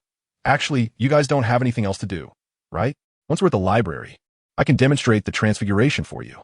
Professor McGonagall said she wants to see your progress on Thursday. Although Arnold had the soul of an adult, didn't he feel the need to hold hands with his friends all day long? However, he neither had autism nor social anxiety, so he naturally preferred to have friends accompany him. It's really boring to live life alone and isolated. Katie hesitated a bit. Anna immediately made her decision. All right then, I also want to learn the magic that the professor teaches as soon as possible, especially transfiguration. As Arnold said, she had nothing else to do, and sometimes it was hard to find something fun to do at Hogwarts. So she could only study hard and improve, relying on her self-discipline since the teachers were not enough. Arnold nodded, looking to the other side. Andrew? Andrew scratched his curly hair and gave a wry smile. I don't have any other plans, so I'll just accompany you two to the library for a bit. So his reason for choosing the library was actually similar to Anna's. Nowhere else to go. The wry smile was completely due to the fact that after learning about the college's situation from older students, Andrew felt somewhat speechless about the current situation. It was only the first day of classes, and there were already 3 people preparing to go to the library to study. This was really not very Gryffindor-like. Andrew had a vague feeling that Arnold was a Ravenclaw spy sent to lead them astray. The 3 had already made their decisions. And then the question was thrown back. So Katie, what about you? I already made plans with Autumn yesterday to watch her house's Quidditch team practice. Katie hesitated for a moment, but decided to do what she was most interested in, even if it meant parting with her 3 closest friends for a bit. In fact, Arnold also wanted to watch the Quidditch practice, but right now he was focused on improving his proficiency with the movement spell, so that priority had to be pushed back. Anna reminded her friend with concern. Katie, be careful on your way to the pitch. Katie comforted her. It's okay, Anna. It's still early, and when we come back, I'll be with Chio and the others from her college, and we'll only separate when we get to the castle. You don't have to worry about me. As she spoke, she remembered what Xiao Zhang had said yesterday, and quickly added, by the way, could you help me borrow a book about Quidditch from the library while you're there? If they have it. No problem. Once Anna nodded in agreement, Katie waved goodbye to the 3 of them and headed towards the Quidditch pitch. Arnold and the other 3 returned to the castle and entered the library. So many? Arnold, can you really read all of these? Anna exclaimed when she saw Arnold carrying a stack of books. Seeing Madame Pants passing by not far away, she quickly covered her mouth. Arnold gently placed the books on the table and whispered, of course not. I'm not even sure if there's anything I need in these books. I'll skim through them first, pick out the suitable ones, and then borrow the ones I need to read later. His goal was clear. He directly checked the table of contents for magic and introductions, looking for keywords like hovering, floating, and moving, then chose some to flip through the corresponding pages for a rough browse. If it simply listed spells and effects, he would set it aside. If there were some analysis of the magic, but not much, Arnold would jot down the relevant sentences and paragraphs. He believed it was better to transcribe potentially useful information than to hastily glance through it. If the book provided detailed explanations, he would set it aside and plan to borrow it later from Madame Pants. After a round of searching and quick browsing, Arnold indeed found some useful information. He discovered materials related to the hover charm, which had been used in the original text, the disapparition charm that Hermione used, and the movement charm that Arnold had already learned. He found various materials of differing detail among the books about floating magic. He copied down what needed to be copied, set aside the books he wanted to borrow, and then looked at a collection of movement-related spells. This was a book that Madame Pants had helped him find after he couldn't find more information about movement spells. However, to his disappointment, this book turned out to be a letdown. As expected, he shouldn't have had high hopes for such a mixed bag of a book. The magic listed in this book was only briefly outlined and introduced, with no detailed explanations or analyses. There were no examples, nor did the author provide personal insights. Moreover, the book not only had a brief introduction of magic, but the content was also quite chaotic. Besides the movement spell he knew, Arnold even found introductions to the leg-locking curse and the jelly legs curse, which restricted movement. How could those be related? Clearly, those 2 spells were curses targeting living beings. The person who compiled this book was quite peculiar. However, it was just right. He could copy down those 2 unfamiliar spells first. After copying the leg-locking curse and the jelly legs curse, Arnold flipped a few pages back and unexpectedly discovered something remarkable. Wow! It even has the stone golem activation spell. This was a high-level transfiguration spell that could animate inanimate objects like stone sculptures and give them a degree of intelligence. And it was area-based. So cool. Did this person just throw everything related to movement into this book? It's astonishing that such an unrigorous book could be published and even be part of the Hogwarts library. It seems too easy to become a great author in the magical world. Complaining aside, Arnold quickly copied the stone golem activation spell and its brief introduction. Perhaps even Madame Pants didn't expect that such advanced magic would be included in this book. In the movie, Professor McGonagall's performance was so impressive. Chapter 103. I want to cultivate immortality. Arnold, it's gone. What has gone? The needle is gone. Feeling someone nudging him, Arnold pulled himself out of reading and thinking, and only then did he notice, with Andrew's quiet reminder, that the embroidered needle in front of Andrew and Anna had turned back into a dry twig, something he had casually picked up on the way back from the greenhouse. Arnold looked around and noticed that Madame Pants was not nearby, so he took out his wand and said, "Oh, then I'll transform it again." Before he could recite the spell, Anna, sitting across the desk, stretched out her arm and reminded him, "Maybe just forget it. It's almost time for dinner." With her constantly waving little arm, no little wristwatch, Arnold couldn't see clearly. He glanced at his own watch and nodded. "All right, just wait for me a few minutes. I'll check these spells, and then we'll go." Arnold then quickly opened that mixed bag of a book and compared the leg-locking curse, Jellyleg's curse, and stone golem activation spell he had copied into his notebook, confirming there were no mistakes. This mixed bag of a book had little research value beside a few spells and their corresponding simple information, so Arnold couldn't be bothered to borrow it. The hover charm and disapparition charm were unnecessary. As he decided the books he wanted to borrow had those. He returned the books he didn't need to the shelf and went to Madame Pants to handle the borrowing procedures for the 2 books he had selected. Arnold had made up his mind. Tonight, he wanted to cultivate immortality. He was determined to level up his proficiency with the movement spell. Just by copying some content he found in several books while thinking about it, he had already slightly deepened his understanding of the effects of the floating and movement spells. Arnold could clearly see that the proficiency levels of the floating charm and movement charm in the system had both increased by 2 and 3 points, respectively. He had found the right direction, and every little bit of progress received immediate feedback. If he didn't grind now, when would he? In the Gryffindor common room. Arnold lay back on the couch like a sloth, took a big gulp of pumpkin soda, and waved his wand lightly, controlling a book floating in front of him to turn pages slowly, deep in thought. Lying down to read was so relaxing. His learning efficiency had increased by who knows how many times. Arnold, suddenly, a somewhat familiar voice rang out beside him, and the firelight coming from the fireplace seemed to be blocked. Arnold moved the book aside to clear his view. It turned out to be the Weasley twins and Lee Jordan standing beside the couch, forming a human wall. "Why are you down here? It's getting late, isn't it?" Arnold asked in surprise while glancing at his watch. It was nearly 10:30. At this time, most of the Hogwarts students had already gone to bed or were preparing to sleep. A certain Weasley grinned wickedly as he reached into the hem of his robe and pulled out a stick-like object, leering. "Hee hee, I see you can't sleep either, Arnold. How about joining us for some fun?" Arnold glanced at the floppy stick, a flicker of excitement in his eyes. "Wait for me 2 minutes." With that, Arnold dashed into the boys' dormitory and ran upstairs like the wind. Watching Arnold's retreating figure, the Weasley holding the stick tilted his head at Lee Jordan. "See, I knew Arnold was one of us." Another Weasley chimed in. "Yeah, even though we often go misunderstood, we live happily in our own world. 1,000 times happier than others. Loading more content. Please wait. This site only supports mobile browser access. If you see this paragraph, it means the chapter content failed to load. Please turn off reading mode, novel mode, and ad blocking features in your browser, or copy the URL to read in another browser." Lee Jordan looked at his 2 dramatic roommates, speechless. "Enough chit-chat, let's go." The 3 turned back at the sound, and in less than a minute, Arnold had reappeared behind them, with nothing missing except for the book in his hand. Arnold urged the 3 of them through the doorway, around the corner of the corridor to avoid the fat lady's gaze, even though she had already started her beauty sleep. Then Arnold looked at them eagerly. "So, how do we play? Actually, we didn't have a clear goal. We only figured out the correct use of this thing towards the end of last term, and there's still many places we haven't been to." One Weasley said while lightly stroking the stick in his hand, then untied the string and pulled gently. A large piece of parchment unfolded before them, revealing the Marauders map. That's right. The twins brought the Marauders map and called Lee Jordan and Arnold out to play. The game was a night adventure. Arnold had long yearned for a night adventure. Exploring the ancient castle at midnight was thrilling and fun.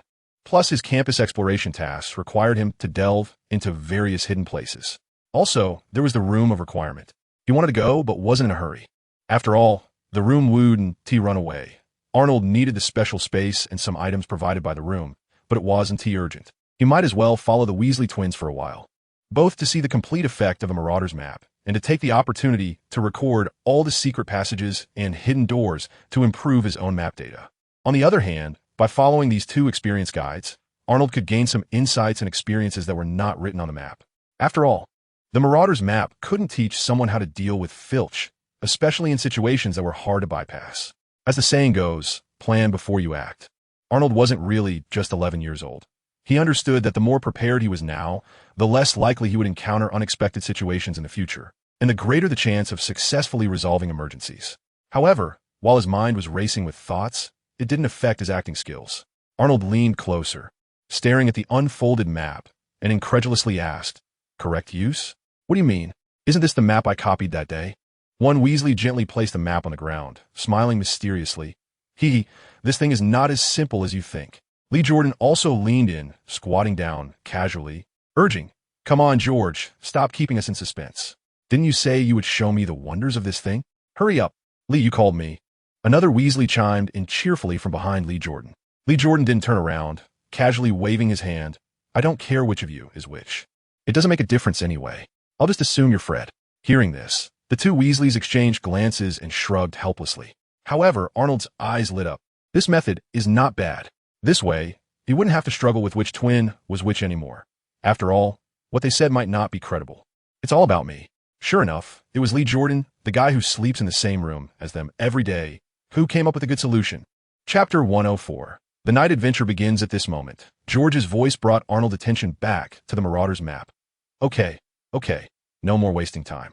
Lee, Arnold, pay attention." George took out his wand, pointed it at the map, and earnestly recited, "I solemnly swear that I am up to no good. George, you."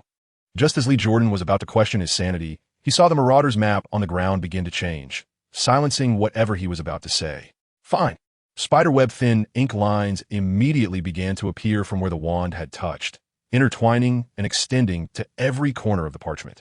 Then, writing began to appear at the top of the parchment in curvy green letters.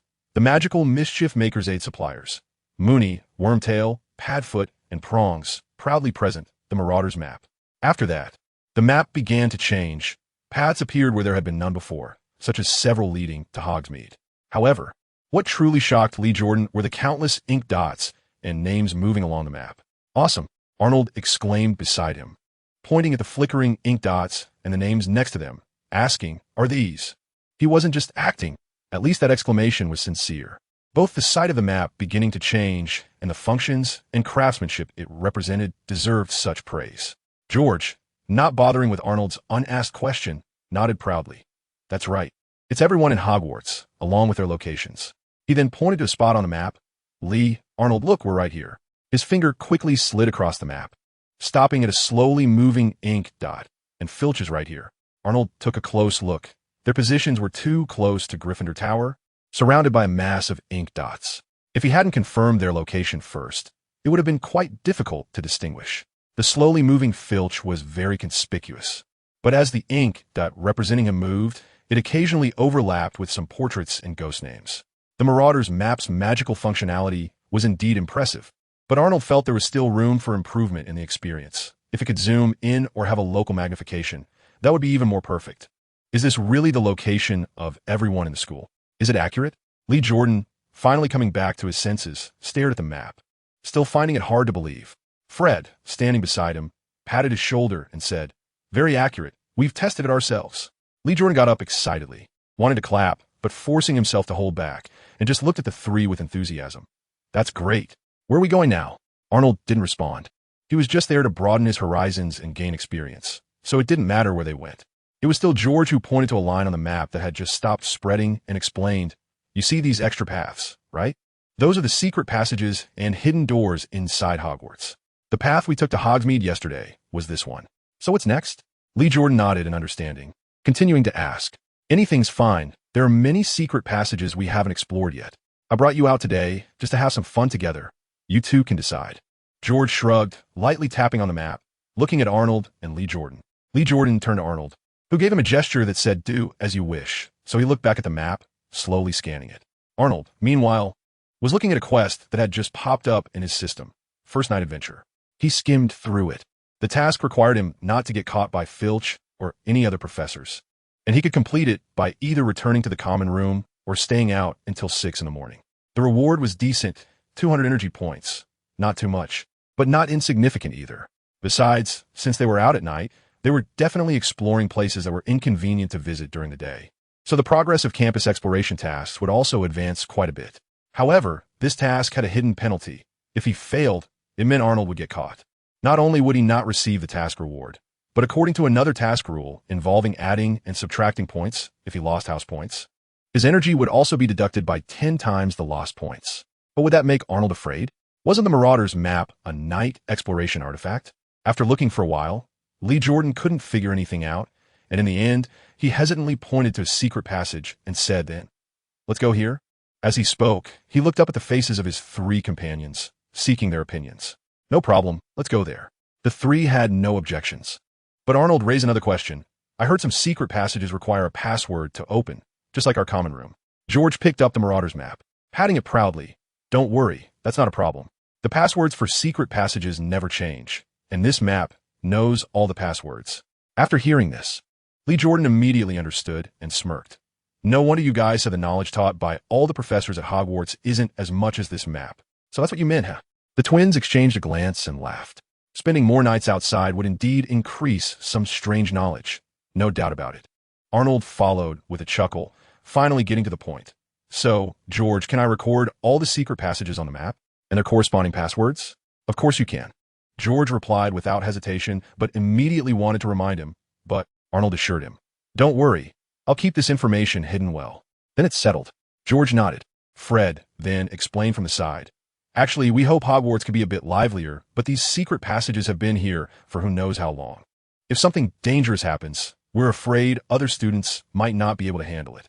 Upon hearing this, Arnold looked at him with newfound respect, mainly for their courage. "Afraid that other students might not handle it, but you guys aren't scared yourselves? Should we say you're confident or just bold and reckless?" Luckily, there was no Slytherin chamber on the Marauders map. With the Marauders map in hand, plus the vast space and open terrain of Hogwarts Castle, the 4 headed towards the secret passage Lee Jordan had chosen, without worrying about running into Filch. Arnold even had the leisure to chat quietly. "Is this your first time seeing them use this map tonight? Didn't you go out to play with them yesterday? Could it be that this guy was telling the truth the night before, that he wasn't just 3 minutes hot and really went to the library?" Lee Jordan shook his little dreadlocks, which he didn't even want to untie while sleeping, and said coolly, "Of course, a man has to keep his word. I went to the library right after breakfast with him yesterday." Arnold gave him a thumbs up, pointing at the Weasley twins walking ahead. "Awesome. Keep it up. And try to rub their faces in the ground during the final exams this year." Lee Jordan's face turned awkward, and he said with difficulty, "I think that goal might be a bit difficult." Although Arnold couldn't see Lee Jordan's subtle expression clearly in the dim light of the castle, he could still hear a hint of unease in his tone. "What's wrong?" Arnold asked curiously. Maybe it's because I looked at the books for too long at once, so I had a bit of a headache. After lunch yesterday, I just slept in the dormitory, and when I woke up, it was already dinner time." Lee Jordan didn't hide it, just feeling a bit embarrassed. His promised effort to study had only lasted a few hours. Arnold smiled and comforted him. "It's okay. It's the weekend anyway. At least you learned something for half a day. It adds up over time." Lee Jordan grimaced and interrupted. "But during class today, I found that I've already forgotten almost everything I had previewed yesterday." Arnold really didn't know what to say now. Fortunately, George timely saved his awkwardness.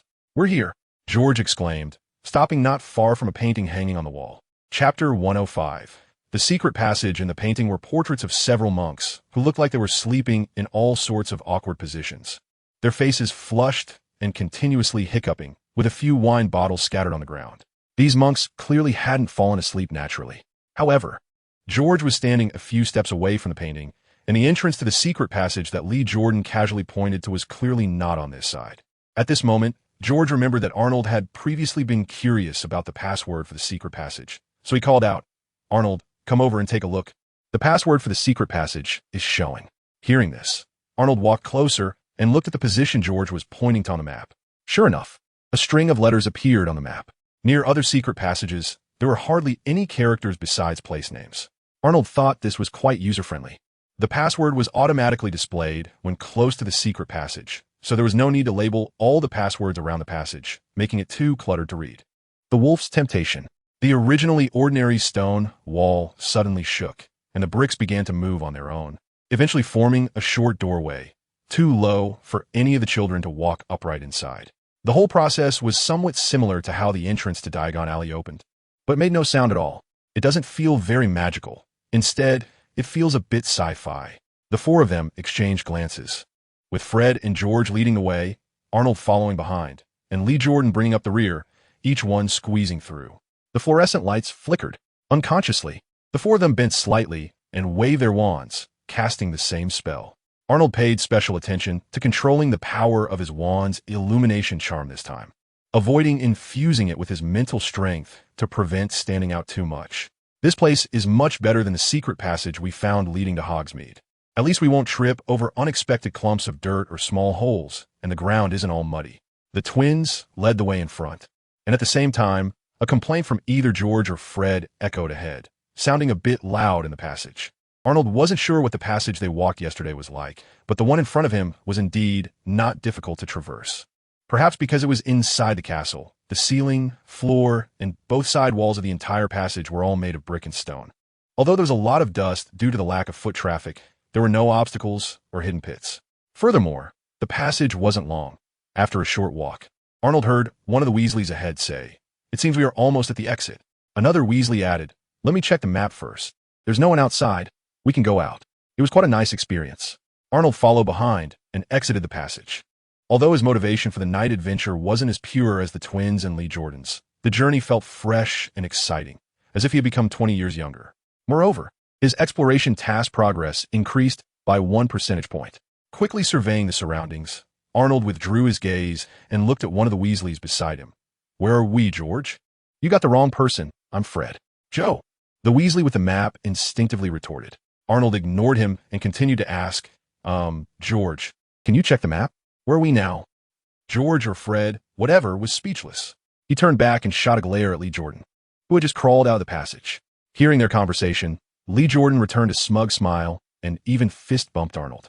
George examined the map carefully for a while, then raised his head to ask his companions, "There's a trophy display room nearby. Should we go take a look?" "Trophy display room? Can we get in?" Lee Jordan asked while adjusting the tapestry at the exit of the passage. "Let's just go see." Arnold lifted his head from the map and led the way in a direction. He remembered that the trophy display room seemed to have an unlocked door. Harry and Draco's midnight duel appeared to have been set there, although Draco intended to trick Harry into coming out at night to inform Filch to catch him. Harry ultimately entered smoothly. This meant that the door to the trophy display room was likely, as Draco said, never locked. Oh, if that's the case, the passage we just walked through is perhaps the same one Harry and the others used to hide from Filch in the original storyline, just that we came from the opposite direction.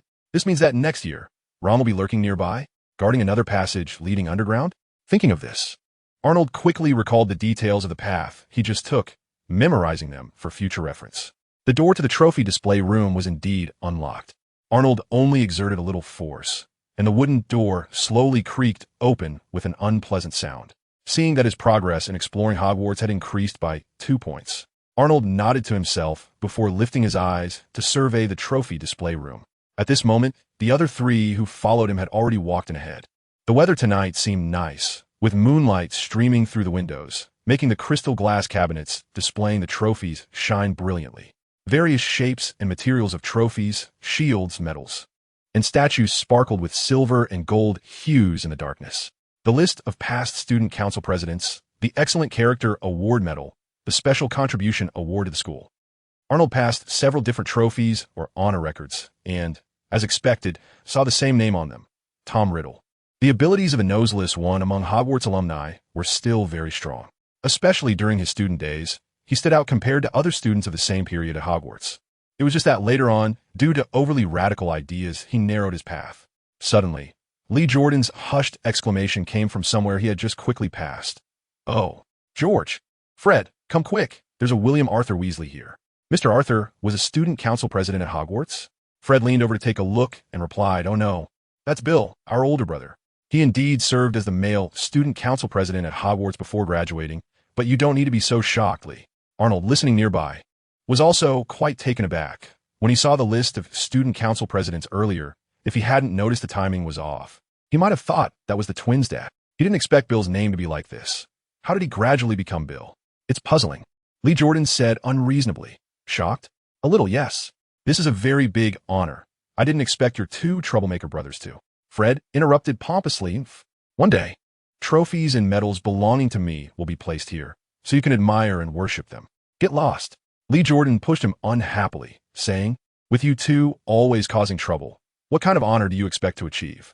There's still a chance. Just then, Arnold's voice echoed in the quiet room. Chapter 106. Trophy display room. Upon hearing Arnold's voice, Lee Jordan and the other three turned to look. Arnold stood beneath a wall, gazing forward as he said, look. Besides the student council president, students who win the Quidditch Cup are also recorded here. Charlie's name is right here. Let me see. George walked over to Arnold and looked up to find the medal engraved with Charlie's name. Sure enough, there's also a date. It was when Charlie was in his second year. Fred also came over. That's right. That year Charlie had just joined the Gryffindor Quidditch team and won the championship with his teammates. However, he hasn't won the Quidditch Cup again since he's nearing graduation. So we want to help him win the championship again, using the skills we've developed since childhood and our innate chemistry. After listening to the twins' emotional declaration, Arnold reached out and patted their shoulders. Good luck, I believe in you. Lee Jordan also said, me too. Even though I might not get selected and can't fight alongside you, I will always support you in spirit. At this moment, Arnold suddenly turned to Lee Jordan and said, actually, you might be able to do more, Lee. How much impact can a biased live commentary have on a player's performance? This is hard to quantify, but there is definitely some effect. Lee Jordan looked confused and asked, what do you mean, Arnold? Arnold didn't answer. It was too early to say those things. With the exploration progress in hand and having visited the trophy room, they unexpectedly gave Fred and George a boost of motivation. He was about to call a few people to go back to sleep. There's no rush. We could talk about this later, right now. Suddenly, George pointed to a spot on the wall and shouted, hey, look, there's Professor McGonagall's name here. Arnold looked over curiously and saw that indeed. A name called McGonagall was engraved on the trophy for a certain Quidditch Cup. Besides this McGonagall, the names of teammates from the same period were also recorded next to it, one of which Arnold found somewhat familiar, James Potter. That was Harry Potter's father. So this McGonagall was a student from the same year or period as Harry's dad. Arnold thought it probably wouldn't be Professor McGonagall unless she couldn't stand her house's poor performance and decided to join in. Lee Jordan also noticed the discrepancy and remarked, use your brain, George. These medals have dates on them. 1971. How old would Professor McGonagall have been then? How could she possibly play with students? Then, could it be Professor McGonagall's child? It could be her child, or perhaps her nephew or niece. I've never heard of Professor McGonagall having children. I think it's more likely to be other relatives of hers. Although Professor McGonagall often meets with them, that's only for teaching or official matters within the house. Her private life is too distant from the students. The group speculated aimlessly for a while without any clues. George argued with Lee Jordan for a bit and suddenly speculated. Could it be that Professor McGonagall was already the head of Gryffindor at that time and made some special contribution during that year's game, which is why her name was recorded here? That possibility can't be ruled out. Arnold agreed, thinking that he would take the opportunity to ask Professor McGonagall about it when she was in a good mood to solve this unsolved mystery. He then picked up his previous thought, saying it was getting late and they should head back since they had classes the next day. George agreed. That's right. Let's go. We'll see if we can explore other secret passages tomorrow. The four of them reached a consensus and started walking upstairs toward the Gryffindor common room. George had to focus on the Marauders map to keep an eye on Filch or other professors. Fred had nothing to do, so he chatted with Arnold. By the way, I heard you went to the library this afternoon. Arnold? That's right. Arnold nodded. How long did you stay? Lee Jordan asked from his side. Loading more content. Please wait. This site only supports mobile browser access. If you see this paragraph, it means the chapter content failed to load. Please close the reading mode, novel mode, and ad blocking functions, or copy the URL to read in another browser. Stay? Arnold found his wording strange, but still answered. I left around dinner time. Lee Jordan was puzzled. Didn't your head hurt? Reading for so long, and you had 2 classes before that. Arnold shook his head. I didn't feel anything. Then he added somewhat mischievously, maybe our physical conditions are a bit different, especially in the brain area. Lee Jordan seemed not to catch Arnold's meaning. He just frowned, kept walking, and lightly tapped his own head. Did he really believe that? Seeing his expression, Arnold felt a twinge of guilt. He had bullied the honest guy again. Fred turned around and mocked. So Arnold, do you really enjoy reading and studying that much? George, while watching the path and the map, chimed in without looking up. He also likes to study magic on his own and conduct experiments. I really don't know what the Sorting Hat was thinking. It seemed these two had recalled Mrs. Weasley's catchphrase from the summer. Look at Arnold. Arnold chuckled silently. What could the Sorting Hat think? What else could it think? That masochist was obviously thrilled because I threatened it and kept praising my bravery. In fact, it was just that. Arnold casually replied. If it weren't for how fascinating magic is, I wouldn't enjoy reading and studying so much. Then Arnold smiled and said, mainly because there's not much else fun to do. Look, I really enjoy interesting activities like night explorations. Without the trio of saviors in Hogwarts, it was safe, but it was also a bit too boring. He had to find ways to entertain himself, like remembering his purpose for going to the library that afternoon. Arnold added, also, I might need to help Charlie with something later, so I needed to check some information first. Fred's interest was piqued immediately, and he turned around to ask, help Charlie? What are you going to make, Arnold? Although he felt a bit disappointed after seeing Arnold demonstrate the flying sword yesterday morning, he still admired Arnold's ability to create magical items shortly after starting to learn magic. Plus, Arnold said he was helping Charlie, and based on Fred's understanding of his brother, if Charlie wasn't interested in Arnold's abilities, he wouldn't ask a first-year student to customize any magical props, right? Thinking this way, Fred became even more excited, taking a couple of steps back to walk alongside Arnold, eager to hear what he had to say. However, regarding the flying sword, no. The upgraded version of the flying skateboard, Arnold didn't plan to make it public until it was complete. This is a secret for now. I'll talk about it once I finish it. After saying that, seeing Fred and Lee Jordan on either side of him looking unsatisfied, Arnold added, but I can reveal a little bit. What I'm making is related to Quidditch. Fred immediately perked up and asked enthusiastically, really? Related to Quidditch? Do you need help, Arnold? Any special materials? Or some rare magic? If you want to keep what you're making a secret, I can guess it as long as I know the materials and magic you need. Arnold shook his head. Not for now. It's just a board with a movement charm on it, nothing fancy. For Charlie and the other Quidditch players, it will only add a little something extra, and I can manage it myself. All right then, but if you have any problems or needs, remember to find me anytime. We brothers have some experience in this area. Fred said, somewhat disappointed, but still very seriously making the promise. Lee Jordan finally found a chance to chime in. Me too. Okay, thanks. Arnold smiled to himself, secretly lamenting. Ah, my friends are really too enthusiastic. Just then, George, who had been quiet while leading the way, suddenly stopped and raised a hand. Chapter 107. Filch blocks the way. Arnold and the others halted in their tracks, exchanging glances as a sense of foreboding rose in their hearts. Fred walked over to George and asked his brother, what's wrong? George pointed to a black dot on the map and replied, it's Filch. Lee Jordan and Arnold also came over, surrounding George and Fred as they looked at the live map. Should we go around it or turn back for a bit? Lee Jordan suggested after examining the map. We can't go around. The corridor where Filch is located is a necessary path back to the common room, George said, pointing to a spot on the map on the other side of the black dot. That spot was indeed the Fat Lady's corridor, the entrance to the Gryffindor common room. Then let's find a secret passage nearby to hide in, wait for a while until he leaves, and then go back, Arnold said, already searching the map for a suitable secret passage. George shook his head, dismissing his suggestion. I'm afraid not. I've been observing Filch's movements for a while, and he doesn't seem like he's going to leave this corridor. Fred looked at the black dot on the map that was moving back and forth in the corridor, a bit surprised.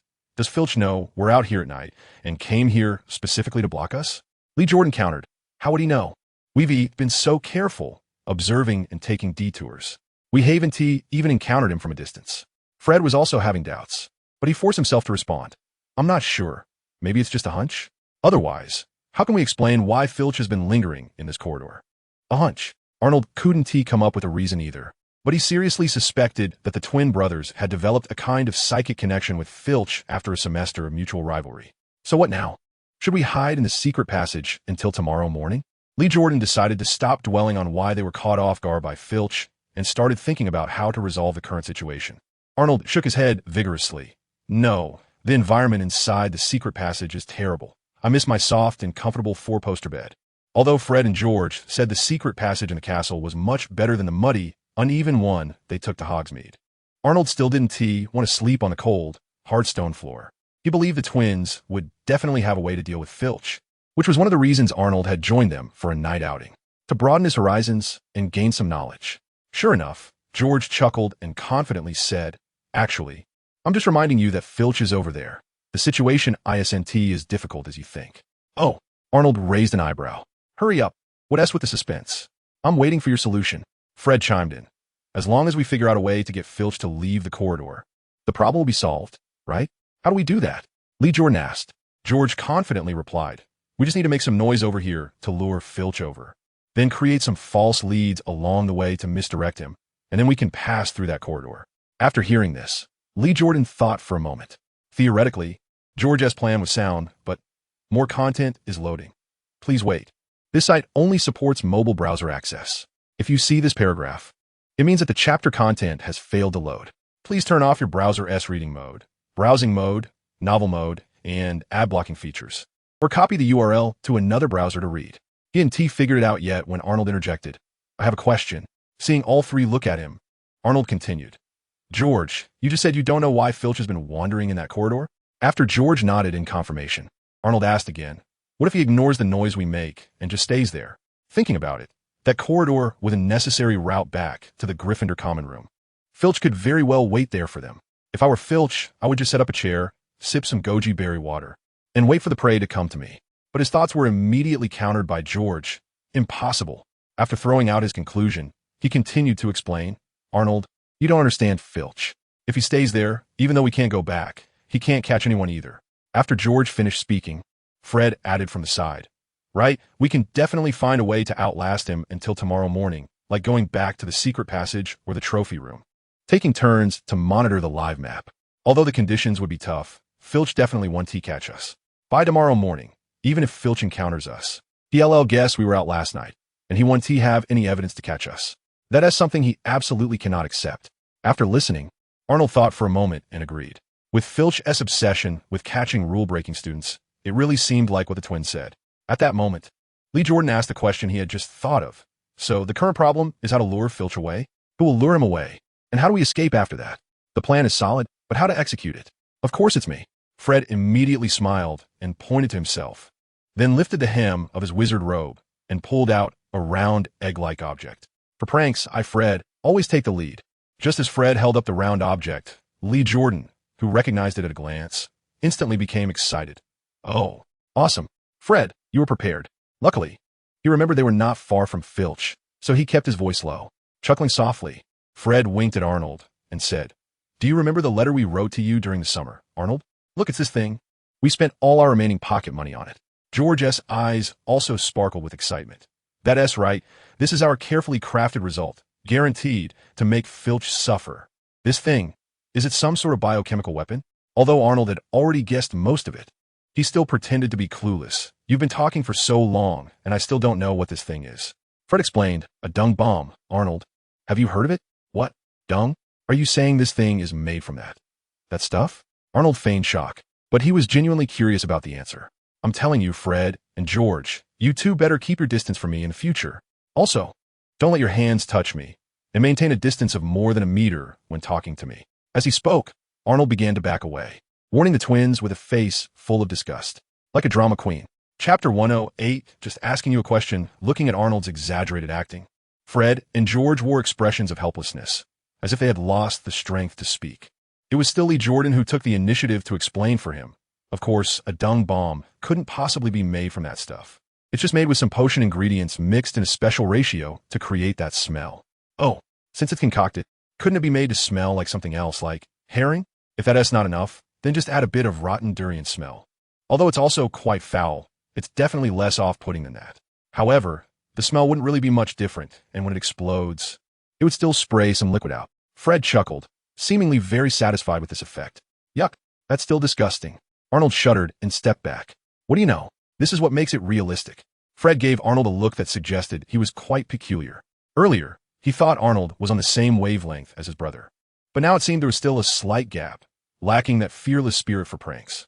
Sigh, finding a kindred spirit is hard. With a sigh in his heart, Fred lost interest in explaining, "Lee, why don't you have a good talk with our little brother?" As he spoke, Fred casually tossed the brown orb in his hand up. Lee Jordan happily caught it and held it up in front of Arnold, explaining, "Arnold, look, this is a dung bomb, a very popular gag prop among wizards. Many people choose it for pranks." Facing Arnold's disgusted gaze, Lee Jordan didn't mind at all, instead saying with admiration, "Because the history of dung bomb making is very long. The recipe has gradually spread and is not strictly confidential. However, for young wizards like us, it's still not very easy to get involved. It's really impressive that Fred and George could figure out on their own." After saying this, Lee Jordan extended his other hand, turned back, and gave the two Weasleys a thumbs up, nodding his head, making Arnold think he was about to break into a rap. We also bought a few dung bombs that others had made, then studied them for a long time and tried many times before we figured out the recipe. Fred said this quite humbly, but the pride in his tone was hard to hide. However, after learning that the raw materials for the dung bomb did not include a certain biochemical weapon, Arnold's resistance finally eased a bit. But just a bit. He raised a finger. I just want to ask you one question. Hearing Arnold's words, the twins looked at him in confusion, waiting for his question. Lee Jordan was also curious about Arnold's inquiry. Leaning a little closer to the twins, Arnold lowered his voice and asked, "When you were home during the summer studying the recipe and testing the effects, how did you deal with the smell and the liquid?" As he spoke, he suddenly chuckled, his voice no longer that low. "Did Mrs. Weasley not spank you when she cleaned up after you two?" Upon hearing this, George and Fred burst into laughter at the same time. "Huh, Mom spanking us? No way. We're not that unfortunate kid, Ron." Suddenly realizing that the occasion seemed inappropriate, they quickly covered their mouths and stopped, with Fred explaining to Arnold, "Handling these messes is actually very simple. One cleaning spell does the trick." After saying this, he glanced at Arnold, reached out to pat his shoulder, while saying, "With your learning ability in Transfiguration, Arnold, you'll definitely be able to learn this spell by the end of your first year summer break, just like us. More content is loading. Please wait." This site only supports mobile browsers. If you see this paragraph, it means the chapter content failed to load. Please close your browser's reading mode, novel mode, and ad blocking features, or copy the URL to another browser. Well, if I got spanked a few more times, maybe I could learn it a bit earlier. At this moment, Arnold was watching Fred's outstretched right hand, taking a cautious step back. "Don't touch me. Your hand just held a dung bomb. You can cover your own mouth, but please, please don't touch me." Arnold glared at Fred with a stern look, completely unconcerned about his awkwardness as he withdrew his hand. However, in his heart, he was quite impressed with the twins' abilities, especially in Transfiguration. During the summer, thanks to Mrs. Weasley's inspiration in her letter, Arnold had already learned that the cleaning spell belonged to a branch of Transfiguration, summoning. According to Mrs. Weasley's letter, this should be a more advanced application of Transfiguration, typically taught to students in their 3rd or 4th year at Hogwarts. Fred and George had just finished their 2nd year. No, during the summer. They hadn't even started their 2nd year yet, and they were already proficient in using the cleaning spell. Arnold's own plan was to master it within the semester, including the cleaning spell and the heating spell that Professor McGonagall used at the beginning of the school year. All these practical spells were on his study list. However, looking at the nonchalant Fred and George, Arnold felt a bit discouraged. If it weren't for his hidden advantages and his brain being a bit scattered, he felt he might not even be able to keep up with this pair of twins. But that was all for later, at this moment. Arnold just wanted to know, can you guarantee that Filch will definitely use the cleaning spell to clean up all this mess before class tomorrow morning? I really don't want to walk through such a smelly corridor to get a breakfast tomorrow morning. He asked this, but Arnold was certain that Filch wouldn't be able to manage it, unless Filch sought help from a professor he might encounter. Otherwise, if he had to clean it himself, he could only use purely physical means. As for the cleaning effect of purely physical means, Arnold didn't trust it. There's no Mr. Clean here. After hearing Arnold's question, George frowned and pondered for a moment before saying, "As for Filch, I don't know if he knows the cleaning spell." Afraid Arnold wouldn't understand, he explained further. "Logically, the difficulty of this spell isn't high. Any adult wizard who wants to learn it should be able to. But I've never seen Filch use magic. The broom closets around the school are everywhere, so I'm not really sure if he can do it." Fred added from his side, "Filch has always trusted his physical abilities more. Arnold, don't let his skinny appearance fool you. He is actually very strong and can grab you hard." "Oh, sounds like you have some experience there. But have you ever doubted that Filch probably can't do any magic at all? But it's no wonder squibs can't cast any spells. But they do have magical power within them. For example, the connection between Filch and Mrs. Norris is clearly much closer and more harmonious than the relationship between an ordinary person and a cat, which is actually a special effect of magical power. Students who are still somewhat clueless about magic generally wouldn't suspect that. Moreover, who would have thought that the Grand Hogwarts would actually hire a squib as the caretaker? If it weren't for his body being more resilient than the average person and Madame Loris helping him out, Ferk might not even be able to manage such a large Hogwarts. Moreover, he has to outsmart and outmaneuver the mischievous little wizards from various houses and grades every day in a love-hate relationship. Chapter 109. Why not try my idea? So, back to my previous question. What if this corridor still smells tomorrow morning? As Arnold spoke, he shrugged his shoulders, signaling the twins to think of a solution. George glanced at the map and replied, we can lure Ferk over here without using dung bombs. Just make some noise. Arnold pressed on. Well, what about when we need to mislead him and create trouble? George paused for a moment, then shook the Marauder's map and said, then we can study the map and find a place that won't be visited when going to the Great Hall or classes. Lure Ferk there, and then throw dung bombs at him. What do you think, Arnold? Arnold shook his head and asked again if we won't pass by there during class. What about others? For example, the divination classroom. Any student from the 4 houses who has chosen this class will have to go there tomorrow if there's a lesson. We can deal with Ferk ourselves, but if it affects other students' normal learning or lives, I would feel quite bad about it, Arnold concluded. After hearing Arnold's words, both George and Fred were stunned, their eyes meeting in silence, and a hint of shame appeared on their faces. In the past, it was normal for the brothers to play pranks, whether it was on Ferk or themselves, and they could accept both success and failure calmly. However, they had never considered the effects of the prank items they used and whether they would bring any negative impacts to other students.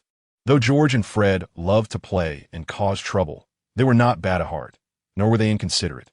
They were just young and carefree, often not thinking too much. Now that Arnold mentioned it, the 2 brothers felt a wave of guilt. Even the resentment they held against Ferk for punishing them last year by confinement and cleaning the toilets seemed to have diminished. After all, who told them to throw dung bombs in the corridor? They got caught red-handed.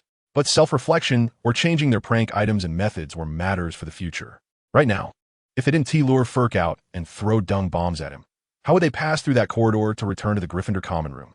Finally, after a round of eye contact, George decisively said, how about this if it really doesn't work? Arnold, you wake me up tomorrow morning, and if no one has cleaned up the dung bombs, I'll take care of it. And me, I don't know the cleaning spell, but if you need help, I'm in. Fred and Lee Jordan chimed in. Actually, it might not be that troublesome. Arnold looked at the 3, a mysterious smile creeping onto his face. Meeting the puzzled or curious gazes of his 3 friends, Arnold smiled and said, why not try the little gadget I prepared this time? How about that? He even added, I guarantee it's non-toxic, harmless, and has no side effects. It definitely won't cause any difficult-to-clean consequences. Ignoring Arnold's guarantee and not caring that he had stolen the spotlight, Fred was only interested in what Arnold was talking about. What little gadget did you prepare? What does it do? Where is it? Show us. Arnold replied. During the summer vacation, I tried making something. It doesn't have any special use. It's just flashy and colorful, but it's particularly suitable for attracting others' attention. As he spoke, Arnold recalled how many detours he took to create his first alchemical work. God knows he originally intended to make something cooler like a flying sword or a hoverboard, but the assembly mode for the materials was not recognized by the system. So he had to think of something else. Later, he planned to make a magical lamp, but was deterred by the inability to cast the light spell with a wand and the outdated advice in Mrs. Weasley's letter.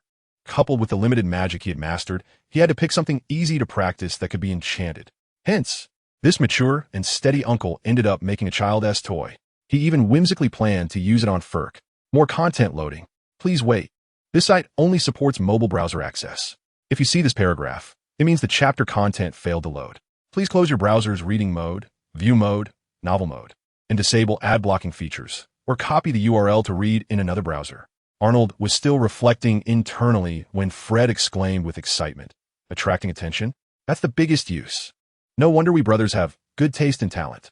You're already thinking along the same lines as us before even starting school. Arnold's face flushed with embarrassment, and his emerald eyes looked innocently at Fred, as if saying, you all led me astray. However, he secretly chuckled. Hey, I was also the king of kids in Muggle Elementary School. Bring out that gadget of yours now, Fred urged, without caring whether Arnold was genuinely shy or just pretending. George and Lee Jordan also looked at him with anticipation. Under the 3 expectant gazes, Arnold chuckled, lifted the hem of his robe, and pulled out a stick from his pants pocket. As soon as he took out the stick, he remembered the similar action he had with George when they used the Marauder's map, and suddenly felt a bit lewd. It's all the fault of the wizard robe design. It's not my fault. Regaining his composure, Arnold calmly extended the stick forward. Here it is. Fred was the first to come up, frowning as he examined the small stick, but it was Lee Jordan who spoke up first. A wooden stick? No, to be precise.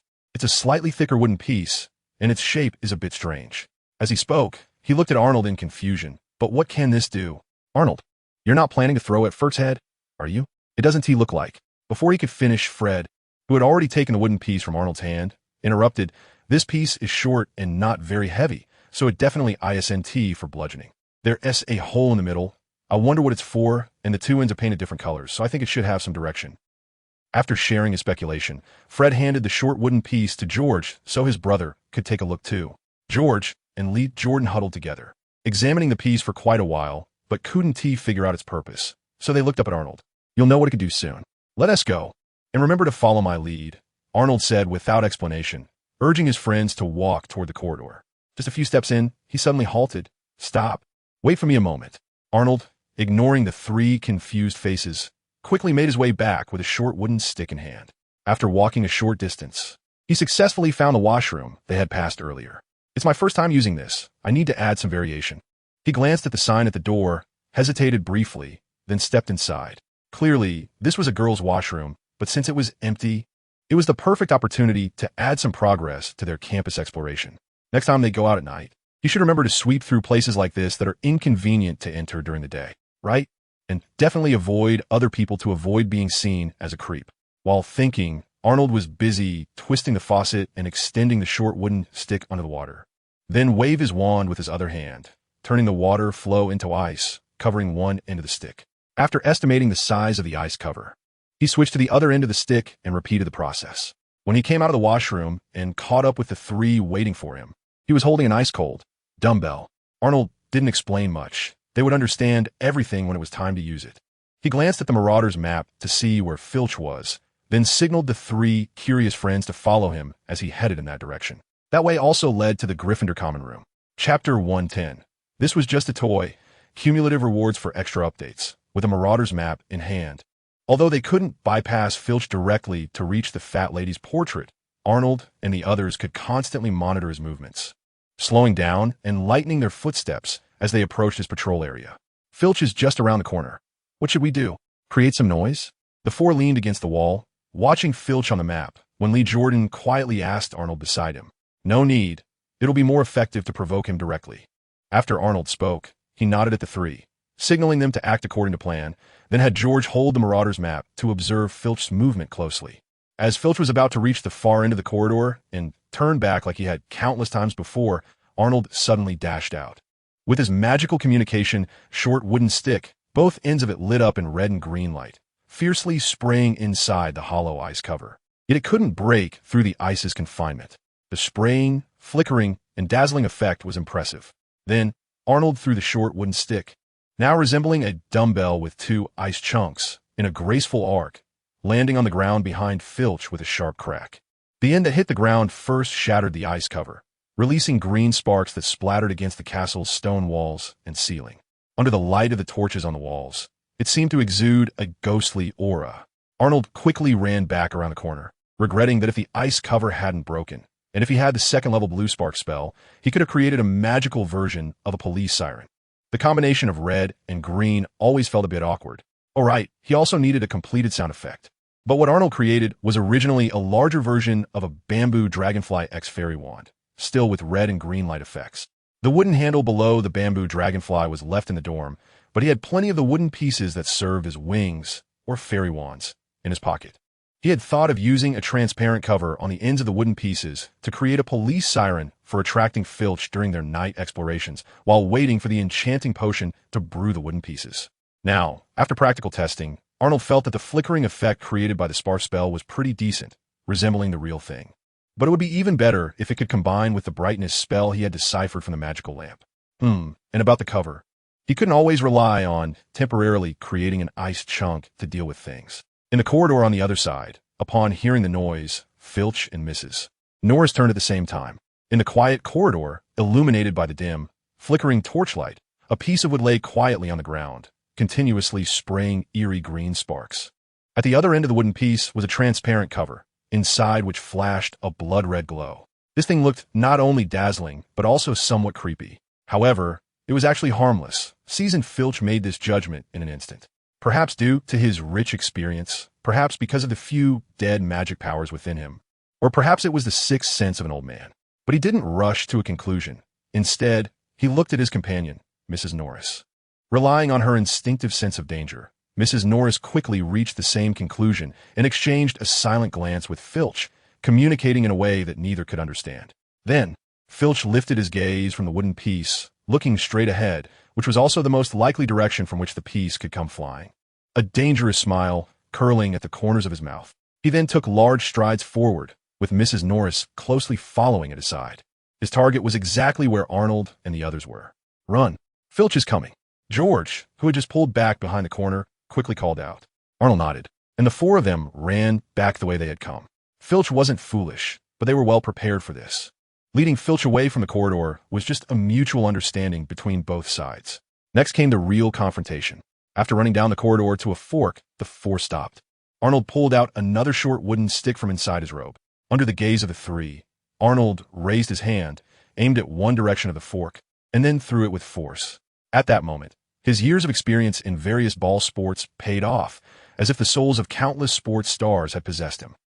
The short wooden stick darted like a red and green lightning bolt down the corridor, then landed and bounced several times due to inertia, finally stopping perfectly at the junction of that corridor and another one.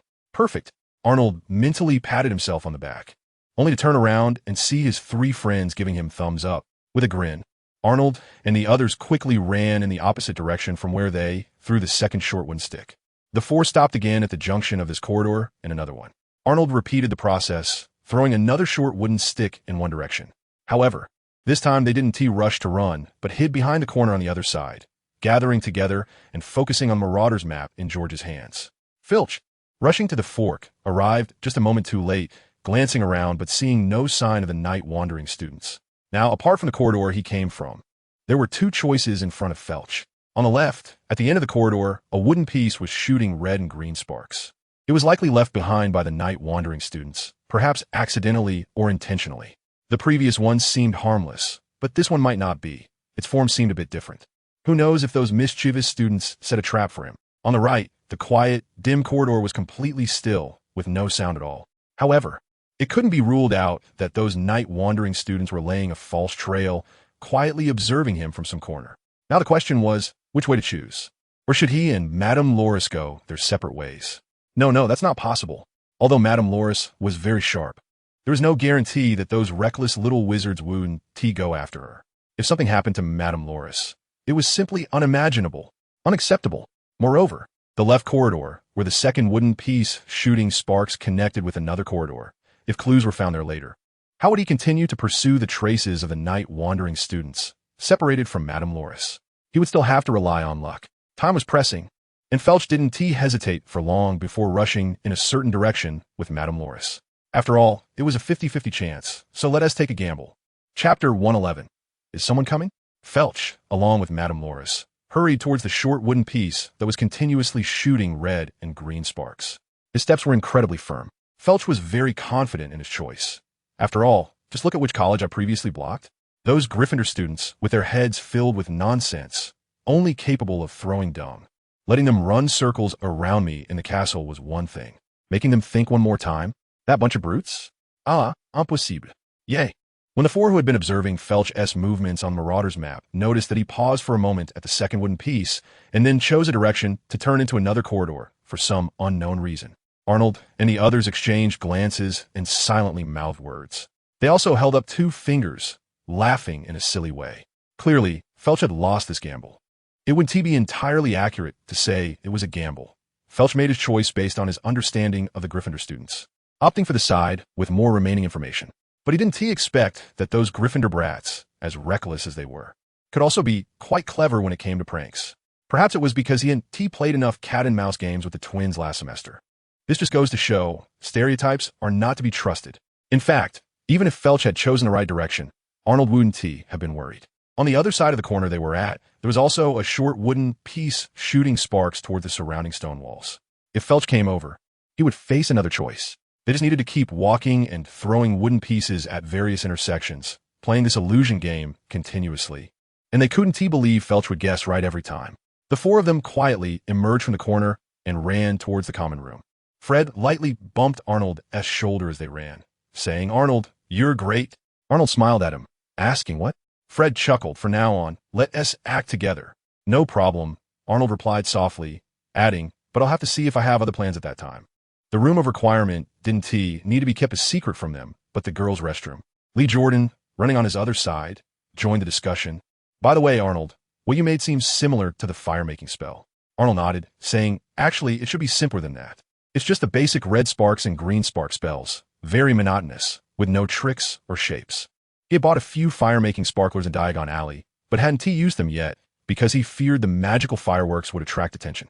Arnold had seen the original work in movies, knowing that the effects of the fire-making sparklers were likely much more dazzling than his creation. He was a bit interested in analyzing them later when he had the time and energy to spare. Arnold was modest, but Lee Jordan disagreed. That's not important. What matters is the thought process. Look, such a simple thing in your hands has such a great effect. Arnold smiled. "Yeah, I'm actually quite satisfied with it." How could he not be satisfied when he could make a toy work wonders? Arnold's main purpose in choosing to make this two-colored spark bamboo dragonfly was to complete the system's first alchemy task, so he opted for simple and easy-to-practice spells. He ultimately decided to use the two spark spells to create a fairy wand, because he had read that these types of spells were originally created by wizards to use as signal flares. Thus, while the sparks looked like fire, nothing was actually burning, and it wouldn't ignite anything else. This meant that when casting it in the wild forests or crowded places, he didn't have to worry about starting a fire or causing other risks. Look at that, a safe spell with such a flashy effect. Moreover, whether it was the bamboo dragonfly or the fairy wand, it held a certain nostalgic sentiment for Arnold, so he was very enthusiastic about making it. After making it, he had a lot of fun playing with it. It was just that Nicole was always worried that the sparks from the bamboo dragonfly would ignite something. And even though Arnold repeatedly assured her that it was fine, she couldn't help but worry. Then school started, and Arnold hadn't played with it much. But his restless heart had keenly discovered another use for it, drawing attention. More content loading. Please wait. This site only supports browsing via mobile browsers. If you see this paragraph, it means the chapter content failed to load. Please close your browser's reading mode, immersive mode, novel mode, and disable ad blocking features. Or copy the URL to another browser to read. Now it seemed that the effect was quite good, especially at night.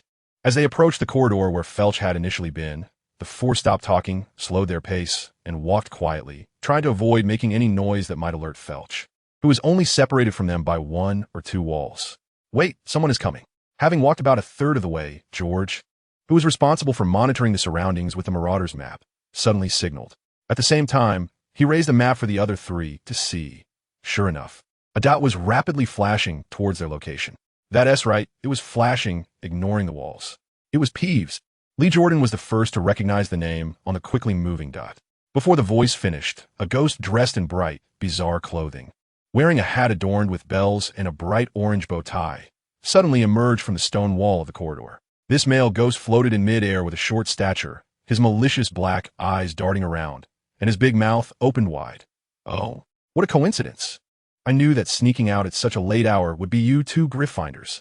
His tone suggested he was already familiar with Fred and George. Sure enough, it was Peeves. Arnold felt speechless. This troublesome guy had to appear at this moment. Noticing the unfamiliar faces of Lee Jordan and Arnold, Peeves glanced at them with interest and asked, "Oh, there are 2 more this time. Are they new students?" "Quite promising." Arnold didn't respond, and Lee Jordan wasn't interested in clarifying that he wasn't a new student.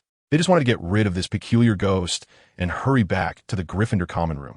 George quickly tucked away the Marauder's map and greeted with a big smile. "Hi, Peeves, good to see you." Fred chimed in, trying to build rapport. "That's right, Peeves. I missed you over the summer, especially those times we wandered around the castle together." Peeves, however, huffed proudly, not buying it.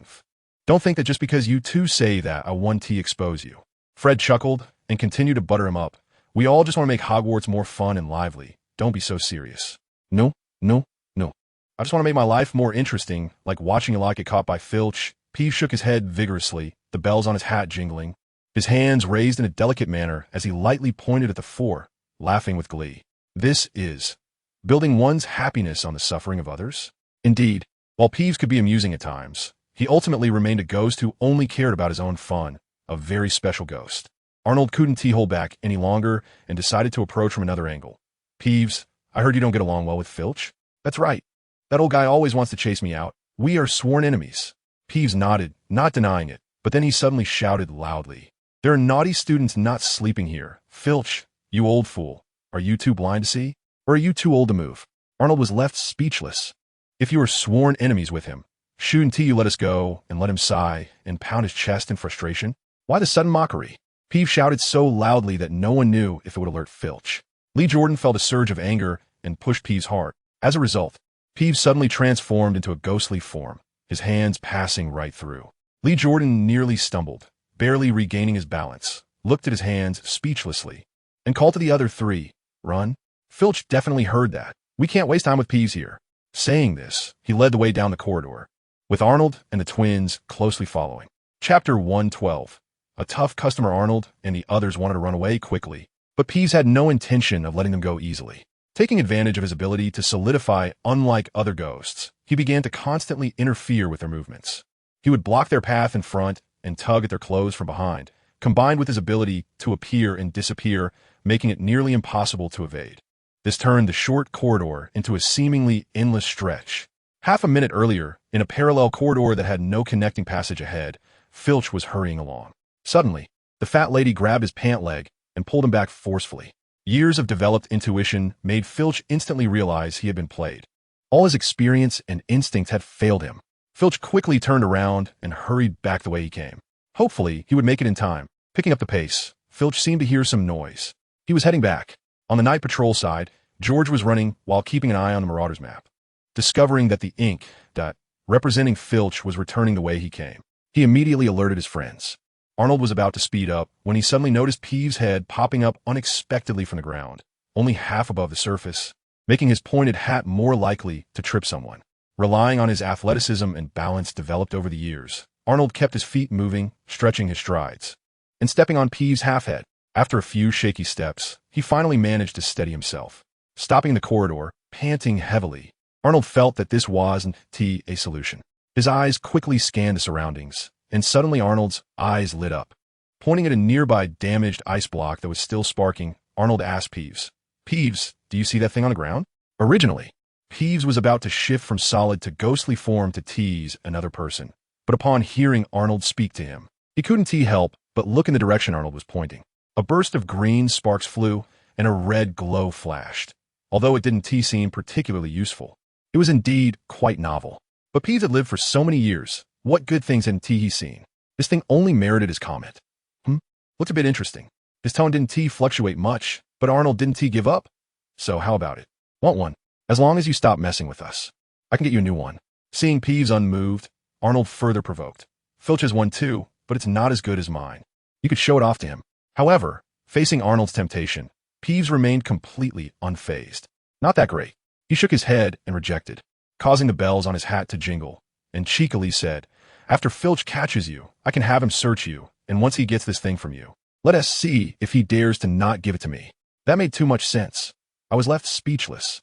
This guy was not only sly, but also incredibly clever. So troublesome. My head hurts. Not far away, George saw Arnold stop and quickly urged, "Arnold, stop wasting time with him. Filch is almost in this corridor." Arnold heard this, but had different thoughts. After this corridor, there was the fat lady's corridor. If he didn't deal with Peeves, who had been causing trouble for them, there was no guarantee Filch wouldn't catch up with them before they entered the common room. What to do?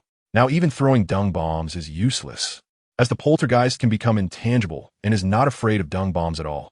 And Furchik will definitely prioritize capturing them, even if it means wading through disgusting muck. Since bribery has failed, then, it's time for coercion. Thinking of this, Arnold spoke up again, "Bloodman Barrow." But before he could finish, he was interrupted by the poltergeist's laughter, mocking. "Haha, Bloodman Barrow, you think he can scare me? I'm so scared. But where is he?" Arnold wasn't angry, just hurriedly said, "You should have noticed. Furchik, who has caught countless night-walking students, is now being played around by us, going wherever we want him to go." "That's right. Well done. That's how to deal with Furchik." The poltergeist echoed loudly, full of agreement. But his malicious eyes were still fixed on Arnold, showing no sign of stopping his mischief. Arnold didn't mind and continued, "If we get caught by Furchik today, we'll most likely be locked up tight. That would be extremely interesting. I'll come to visit you in the little dark room." The poltergeist exclaimed excitedly, laughing. Arnold ignored him. "But once we get out, we'll use the same method to lead Bloodman Barrow to you, poltergeist. Do you think you can hide for a day, 2 days, or 3 days?" This time the poltergeist stopped laughing and fell silent, standing there blankly with one hand reaching into his bell hat, frowning and scratching his head. Arnold took advantage of the moment to add, "And we can lead Bloodman Barrow to you once, twice, countless times." After a long while, until the sound of Furchik's hurried footsteps came from around the corner of the hallway, the poltergeist suddenly woke up. "Give me one of those toys, no, 2. And I promise to just watch from the side." The poltergeist pointed at the broken ice block dumbbells on the ground. The poltergeist was very clever. He was just out to play casually. Watching students have bad luck was fun, but there was no need to force them to seek out Bloodman Barrow to deal with him. After all, one side of the cat and mouse game would always be unlucky. If Furchik couldn't catch the night-walking students, watching him make a fool of himself would also be quite entertaining, right? Hearing the poltergeist agree, Arnold wasted no time, quickly took out 2 short wooden sticks, activated his magic, and the ends of the sticks began to shoot out dazzling red and green sparks. The poltergeist watched happily, excitedly clapping his hands. Arnold threw the 2 wooden sticks over, and while the poltergeist went to catch them, he hurriedly signaled the 3 to run toward the end of the hallway. Just after running a couple of steps, Arnold suddenly stopped again, pointed his wand at the shapeless ice block dumbbell on the ground. In an instant, the remaining ice on the short wooden stick turned into water, flowing all over the ground, while some small ice blocks that had already shattered on the ground remained, as they were, floating on the water that hadn't yet drained away. Not afraid of dirt or stink, but you must be afraid of slipping, right? Arnold set a small obstacle for Furchik, and then continued running forward. At that moment, Furchik also rushed around the corner into the hallway, and he could see Arnold and the others' blurry figures in the distance. They had just left the thing on the ground that was still shooting sparks. Seeing this, Furchik hurriedly quickened his pace to chase after them, but Arnold and the others, having shaken off the poltergeist, were also not slow and were almost at the end of the hallway. Just around that corner is the Fat Lady's Corridor. Chapter 113. Hurting others without benefiting oneself. Running in the lead was Lee Jordan, who had already dashed into the Fat Lady's Corridor, shouting, "Open the door! Open the door! Hurry up and open the door!" At this late hour, who is shouting? After a few seconds of silence, or perhaps tens of seconds, the Fat Lady, wearing a pink nightgown, finally opened her eyes slightly and impatiently asked. What met her eyes was a kid in a pitch-black wizard robe with a similarly dark face, suddenly lunging towards her, startling the Fat Lady's heart to race. "I'm half awake from sleep. Don't come any closer. This isn't appropriate. I'll open the door for you right away." The Fat Lady tried to shrink herself in a corner of the portrait, but to little effect, hoping that Lee Jordan could be a bit more restrained. Just as she was about to open the door, the Fat Lady suddenly remembered her duty and immediately stopped her actions, asking, "Right, there's a password. Dragonhead. Incorrect password." Under the Fat Lady's tense gaze, the anxious Lee Jordan finally managed to stop just in time before placing his hands on a certain spot of the portrait, halting within 10 centimeters of it. Bending down and resting his hands on his knees, panting heavily, the Fat Lady in the portrait breathed a sigh of relief, one hand constantly patting her heaving bosom, the other on her hip. Without the correct password, you can forget about going in. At this moment, she had already seen the other 3 running in behind Lee Jordan. Arnold and the twins exchanged a glance, their faces looking very grim. "The password has changed. Dragon Muck. Incorrect password. Dragon Claw. Incorrect password." The twins and Lee Jordan were now at a loss. Only Arnold was still relying on some vague memories from his past life to keep verifying the passwords. "Honeycomb candy." As soon as the words left his mouth, Arnold immediately negated himself. "No, that is definitely wrong." Seeing Arnold realize he was wrong, the Fat Lady said nothing, just rolled her eyes. She was quite dissatisfied with these night-walking students. People were trying to get their beauty sleep. If they woke up tomorrow with dark circles under their eyes and poor skin tone, what would you compensate with? Lee Jordan and the twins also tried using the passwords they remembered from before, but without exception, they were all wrong. Fred and George exchanged determined glances. There were no other paths here, if worse came to worst. They might have to use dung bombs to clear a path and fight their way out. As long as they rushed through and got rid of Furchik, they could just deny everything tomorrow. The only worry was if Furchik went as Snape, who always looked down on Gryffindor, to get a truth serum. Arnold knew it didn't need to be that complicated. Breaking through forcefully would definitely drive Furchik completely mad. Tomorrow, he just needed to take them to Dumbledore, and everything would be clear. So he hadn't given up, still frantically searching his memory to see if he could recall a few more passwords used in novels or movies to see if any matched. Pig nose. Lemon. No nonsense. Fennel flakes. Correct password. Banana. Huh, did I really guess it right? It's fennel flakes? Sure enough, the Fat Lady's portrait slowly opened like a door, revealing a small doorway behind it. "Arnold, the door is open. You really did it." Lee Jordan eagerly walked over, wanted to pull the door open quickly, but his hand had just reached out when it was quickly pulled back by the Fat Lady's glare.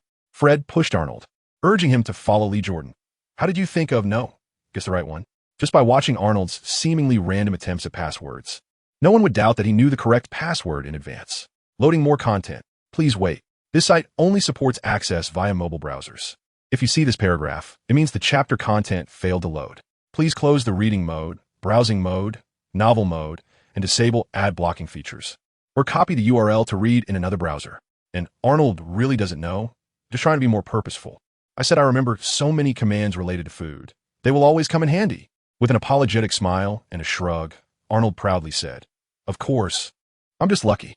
The doorway was completely revealed, and Lee Jordan was the first to dive in, followed closely by Arnold, with the Weasley twins bringing up the rear. This doorway was also peculiar. Arnold found it cramped as he entered, but Lee Jordan, who was a year older and taller, or the wider-frame twins, could still pass through smoothly. Could it be that it changes automatically according to age or grade?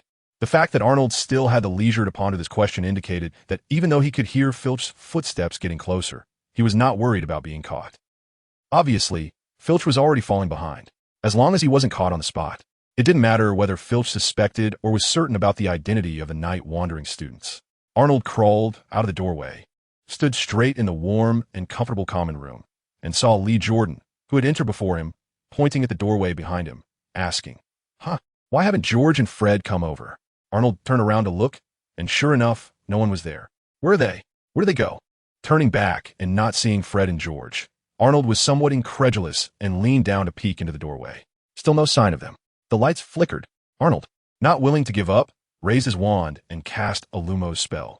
It was infused with a bit of mental power. Unfortunately, even though the entire doorway was illuminated by the brilliance emanating from the tip of his wand, there was still no trace of the twins. Arnold stood up again, scratched his head, and with a puzzled expression, said to Lee Jordan, "At first, Fred was right behind me, and George was closely following him. I even heard them talking." At this point, he shrugged, "But when I crawled out of the doorway, you told me they were gone." Lee Jordan was also baffled, and after a brief discussion with Arnold, they decided to stick together, embodying the spirit of not abandoning or giving up on a companion in mischief, and decided to go out and look for them. So they both leaned down and crawled back through the doorway. Arnold had just crawled halfway in when he heard a commotion of footsteps approaching, and then saw Lee Jordan suddenly stop. "Stop, stop, stop. Fred, slow down."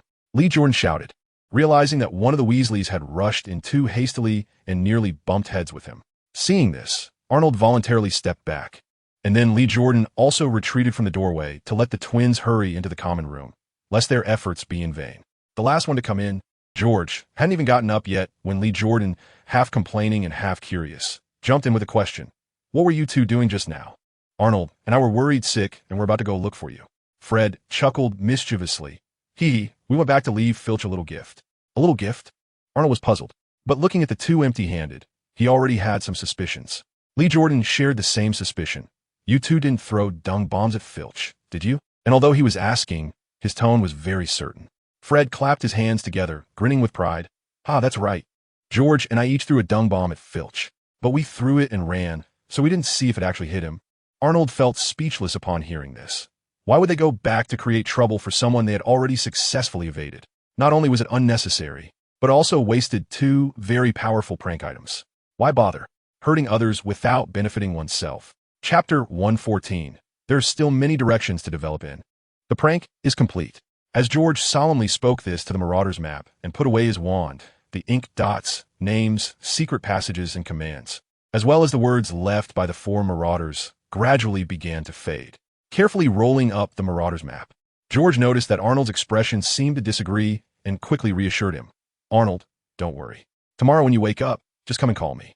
If Filch hasn't dealt with the traces of those dung bombs, we will make sure to clean them up thoroughly." "Okay, but I feel like you really didn't need to go through all that. Isn't that just asking for trouble?" Arnold nodded, then shook his head with a wry smile and asked. George also nodded in agreement. The trouble isn't much trouble, but it really isn't necessary. But then he spread his hands in a feigned, helpless manner. "But the formula we worked so hard to develop, the dung bombs we finally made. If we don't throw them at Filch 100 times, it just doesn't feel right." As he said this, he and Fred started laughing. Lee Jordan also joined in the laughter, but pointed to the attic, signaling them to keep it down so as not to disturb the other students' rest. Arnold shook his head and laughed, not knowing what else to say. George and Fred really had no ulterior motive. They were just seeking a thought to flow. Everyone had prepared a show, and it wouldn't be right for only one person to perform, right? Although he didn't see the twins' final performance and wasn't particularly interested. It wasn't as if there were no audience. He just didn't know if Filch would be able to handle those smelly substances. TSK. A moment of silence for Filch. The three of them were unaware, but Arnold knew that Filch was just a sitting duck. Asking him to clean up the mess might involve more than just one dung bomb's residue, which was clearly a bit unreasonable. At this moment, after enough laughter, George suddenly patted Arnold on the shoulder and said, "Arnold, I have to say, I really learned something from going out with you today." Fred nodded in agreement from the side. Arnold looked at the two of them in confusion, completely puzzled. "You learned?" "Learned what?" "My operations tonight were quite ordinary. Simple strategies that you both could have thought of. Moreover, the alchemical items weren't particularly powerful. They were just a bit more environmentally friendly." "How did you both learn something?" George seemed a bit embarrassed, hesitatingly said, "Well, we both really like to pull pranks, and it makes us feel happy and joyful." Arnold nodded in agreement, as he liked it too. He had already felt how boring life at Hogwarts could be on the first day of class. But today we learned that our happiness and joy shouldn't come at the expense of others' discomfort, especially those innocent people. George paused, finishing his statement, then glanced at his brother. And Fred nodded emphatically. Lee Jordan quietly listened from the side and couldn't help but give a thumbs up to the two brothers. "Well, it's best that you all think that way." Arnold also gave a thumbs up to the two of them and then reassured them. "Actually, it's not that serious. If a professor or upperclassman passes by, those messes can be easily dealt with. Besides, if you guys get up earlier, you can solve it too." George shook his head with a wry smile. "But it might still cause innocent people to suffer misfortune. I think we should stop making dung bombs in the future." After saying that, he looked at his brother. "What do you think, Fred?" Fred nodded and confidently said, "Yes, I agree. Since we can invent dung bombs, we can also come up with other prank props." "Wait, are you saying we won't make dung bombs anymore? Are you going to give up just because of this?" "Young man, you can't just abandon it like that. Although dung bombs are a bit disgusting, they're indeed very intimidating at times. After all, they are biochemical weapons. Moreover, besides the smell of dung, canned herring, and expired durian, there are many other research directions. Why must it be something smelly? For example, we could make it smell like Chanel No. 5 and add some diluted aphrodisiac. Is there a party artifact? They must not give up like this." After thinking for a moment, Arnold came up with an idea. Actually, it wouldn't hurt to make them. You just need to add a function that automatically releases a cleaning spell after a while. Right? That solves the problem. Why didn't I think of that earlier? Arnold, you really have great ideas about alchemy. Fred immediately became excited upon hearing this, slapping his thigh without feeling any pain. If possible, who would easily give up their hard-earned magical props? At this moment, George also smiled and added, "Especially when it comes to making prank props." Then he looked at Arnold and winked. "Can we exchange ideas sometime?" "Of course, no problem." Arnold nodded in agreement, glanced at his watch, and reminded the three of them. "But I think we should go rest now, right?" "That's right, good night." "Good night." Back in his dormitory, the other students had already gone to bed. Arnold quietly picked up his cleaning supplies, washed up a bit, and lay back down on his soft four-poster bed. He didn't fall asleep immediately. Instead, he reflected on the game from tonight. For the first night adventure, Arnold found it quite fun.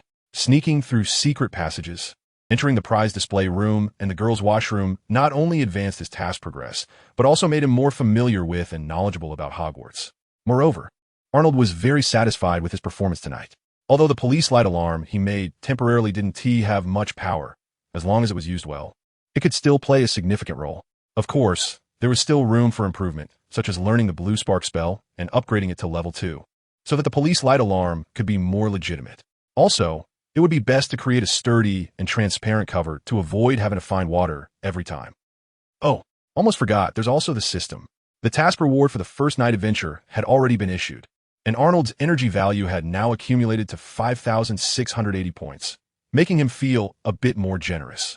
What should he analyze? The envious active point map module? The flying broom he had been thinking about? Or should he continue to save up for analyzing things like tracking threads or wands, or even galleons? Speaking of which, if he was just analyzing the tracking threads on him, without adding the Ministry of Magic's receiving end, it seemed like his energy was already more than enough. Even analyzing the full set of active point maps seemed just about sufficient. No. Energy is one thing, but honor is only 3 points, can't waste it. Lost in thought, Arnold gradually drifted off to sleep. Chapter 115. Cleaning 1 early the next morning, Arnold got up on time. His biological clock hadn't malfunctioned from playing too hard the night before. As he stepped out of the door, He soon saw from a distance that Filch was struggling to clean the mess on the floor with a mop at the corner where the fat lady's corridor entered, next to a wooden bucket that looked like it had been changed many times. Logically speaking, with just 2 dung bombs, the amount shouldn't be too large. Yet Filch still hadn't managed to deal with it after a whole night. Arnold guessed it might really be too smelly, seriously affecting his work efficiency. Arnold also noticed that 2 short pieces of colored wood were sticking out of Filch's pocket, which were exactly the 2 color-changing fairy wands he had discarded last night. They must have run out of magic and been picked up by Filch. The things Arnold made, if not continuously supplied with magic by a wizard, could only spray for less than 10 minutes after being charged once. The color-changing fairy wand is quite interesting when attached to a thin wooden handle. It can turn into a color-changing spark bamboo dragonfly, which is also quite fun. The key is that the production cost is extremely low, and Arnold could easily make a bunch. He didn't mind at all that Filch had picked up 2. It was just a gift for him to play with. After all, didn't he also give Peeves 2 yesterday? Looking from a distance at Filch's actions, although their positions were naturally opposed, Arnold still felt a bit reluctant. More importantly, he still had to pass by there later. Arnold returned to the common room, ran up to the attic, burst into the twins' dormitory, randomly chose a redhead, and reached out to him. Fred felt someone pushing him in his sleep, and he struggled to open his eyes a crack, groggily looking over. A black-haired, green-eyed, quite handsome young man. This is Arnold? Why isn't he sleeping in his bed and has come to my bedside for what? Wait. Fred suddenly jolted awake. What did I seem to forget? It's morning already. Arnold? Seeing Arnold nod, he finally sat up sleepily and got out of bed to call George. Lee Jordan, hearing the commotion, also remembered to help, but Arnold refused him, saying that since he didn't know the cleaning spell, he might as well sleep a little longer. After quickly taking care of their personal hygiene, the 3 of them got dressed, grabbed their books, and confidently headed towards Filch's side. Cleaning 1, with George pointing his wand at Arnold. The dust that had stuck to his robe while crawling through the door disappeared instantly, and he became clean. Arnold dusted off his robe and said with satisfaction, "Feels good. George, when you have time, write down this spell and your insights on casting it for me." George instinctively shook his head in refusal. "No way. You don't lack galleons. Go buy a book and read it yourself." Saying this, he shot Arnold a sidelong glance, thinking you could forget about me, writing it down. Arnold urged him to move forward while saying, "The one I used last night." George's footsteps suddenly stopped. At lunchtime, Arnold, come find me in the hall. Hee. The essence of humanity can't escape like a wizard. Suddenly, a hand rested on his shoulder. Arnold turned to see Fred winking at him. Arnold, you won't just give it to George, will you? That smile, reminiscent of flour, made Arnold feel goosebumps all over. Everyone gets it. Everyone gets it. With the cleaning spell in hand, Arnold was in a good mood and decided not to nitpick. Good buddy. Hee. Loading more content. Please wait. This site only supports access via mobile browsers. If you see this paragraph, it means the chapter content failed to load. Please close the browser's reading mode, browsing mode, novel mode, and disable ad blocking features, or copy the URL to read in another browser. Arnold rolled his eyes. While joking around, the group could faintly smell something foul. So they stopped not far from Filch. Even while working, Filch could still keep an eye on everything. As soon as Arnold and the others walked in, they heard a cat's meow. Maintaining his mopping position, Filch turned to look at them warily, faced with the gloomy expression and piercing gaze of the Hogwarts caretaker. Arnold greeted him proactively. Good morning, Mr. Filch. Then he pretended to be surprised, pointing at the unclean mess on the floor. Wow. What happened here? Need any help, Mr. Filch? I still haven't thanked you for helping me with my questions the day before yesterday. Filch ignored Arnold, staring at the 3 of them for a while, before coldly saying to Fred and George, "You two better pray I don't catch you. Or even if Dumbledore doesn't allow me to use a whip, I'll find a way to treat you well." The twins didn't respond. George shrugged, feigning innocence, while Fred tilted his ear, pretending not to understand. Still ignored, Arnold said, "What are you talking about, Mr. Filch? I can't understand. We're just passing students here. Helping others is our virtue. No need for hospitality. We're all part of Hogwarts. No need to be so polite." This time, Filch finally shifted his gaze to Arnold. "And you, the first time I saw you, I knew you were definitely not a well-behaved one." Arnold didn't respond. Continuing to ask, "Mr. Filch, what exactly are you talking about? I just wanted to ask if you need help with this mess. Why do you keep saying things that are hard to understand? If you don't need help, we'll be leaving." Hearing this, Filch felt very bored. Filch enjoyed opposing students, as it gave him a certain indescribable pleasure, but now his communication with Arnold was completely like talking to a wall. Especially with the appearance of Arnold and his friends, Filch realized that there wasn't much time left before students would start pouring out for breakfast and classes. Standing up straight, he retracted his mop and walked over to the bucket, all the while keeping his eyes on the three of them, as did Mrs. Norris at his feet. "It's up to you now." Arnold smiled slightly, nudging the twins beside him to hurry. Though he didn't say a word, Filch's message was clear. He indeed needed help. Fred and George quickly sprang into action, mainly because of the intense stares from the man and his cat. "Oh my God, this is creepy. Clean it up. Clean it up. Clean it up." Although they were quite skilled with the cleaning spell, the twins were only around 12 years old, and their magical power was limited. After casting the spell back and forth about 10 times, they finally managed to clean the mess in the corridor completely. Filch stood by silently, and after they finished, he wordlessly took the mop and bucket and left, casting a fierce glare at the three of them before departing. Clearly, he had long since determined that this mess was caused by Arnold and his friends, and it was unlikely he would thank them for their help. Arnold shrugged, not caring, and just looked down at George and Fred, who were exhausted, and chuckled. "Serves you right. Letting your hands be so restless. Letting your thoughts run wild." The twins exchanged glances and chuckled. Although they had brought this trouble upon themselves, throwing it out last night was indeed quite enjoyable. They slept much more soundly, and now they felt refreshed. Chapter 116. The world is so big. I want to see it rarely waking up so early. The twins also gained some insight this time. Arnold's tongue twister for practicing articulation. Meanwhile, Arnold learned from them that there are similar phrases in England that have been passed down for a long time. They weren't sure about Muggle families, but wizarding families did use them during Enlightenment. With food in their mouths, Fred and George sang along, eagerly demonstrating for Arnold. "Oh, big Bronco, 8 big Tez." This bird language was incomprehensible to Arnold, whose English proficiency was at level 16. Listening to the twins' antics was amusing, and Arnold thought to himself, "Great. This way Andrew and the others can use this method, absolutely not letting Xiaozhang have the upper hand." Xiaozhang might share this method with her sisters, her friends. Even if she claims this is Arnold's method and doesn't actively share it, wouldn't others still understand? Sigh. In this year's House Cup, aside from the 5-time champion Slytherin, Ravenclaw might become the biggest opponent. And all of this is my own doing. No, starting tomorrow, I'll wake Andrew up in the morning, urge him to study, practice, and strive to earn more points for the house and class. If it weren't for the fact that I can't enter the girls' dormitory, Katie and Anna wouldn't get to sleep in either. As Andrew walked into the Great Hall with Jack Sloper, he spotted Arnold and raised his hand to greet him, but suddenly felt a strange chill. The first class of the day was also a big one, Defense Against the Dark Arts, a class Arnold had been looking forward to. Apart from the increase in magical knowledge and proficiency brought by the professor's explanations, Arnold was also looking forward to the professor himself, the one with a name and height just like a little demon, Tyrion Lannister. However, after observing for a while in the classroom, Arnold couldn't find anything special about Professor Tyrion, except that he wasn't standing on a pile of books like Professor Flitwick, because he was standing directly on the podium. "Hello everyone, I'm Tyrion Lannister, and I will be in charge of your defense against the Dark Arts class this year." Professor Lannister's opening remarks immediately caught the attention of many students. Just this year? No one had heard that Hogwarts professors changed every year, right? Many young wizards exchanged puzzled glances, especially among Gryffindor students. However, some Slytherin students who had heard rumors from their elders and a few well-informed Gryffindor students showed a knowing expression at that moment. The students' confusion was noticed by the aloof Professor Lannister, but he did not explain. Instead, he went straight to the point. "Everyone, turn to page 44 in your textbooks. Today we will learn about the first type of dark creature, vampires." The young wizards obediently opened Dark Magic, a self-defense guide, but the look of confusion on their faces deepened. Professors do not start teaching specific spells right away. They first cover some theoretical knowledge, something everyone had already learned on the first day of class.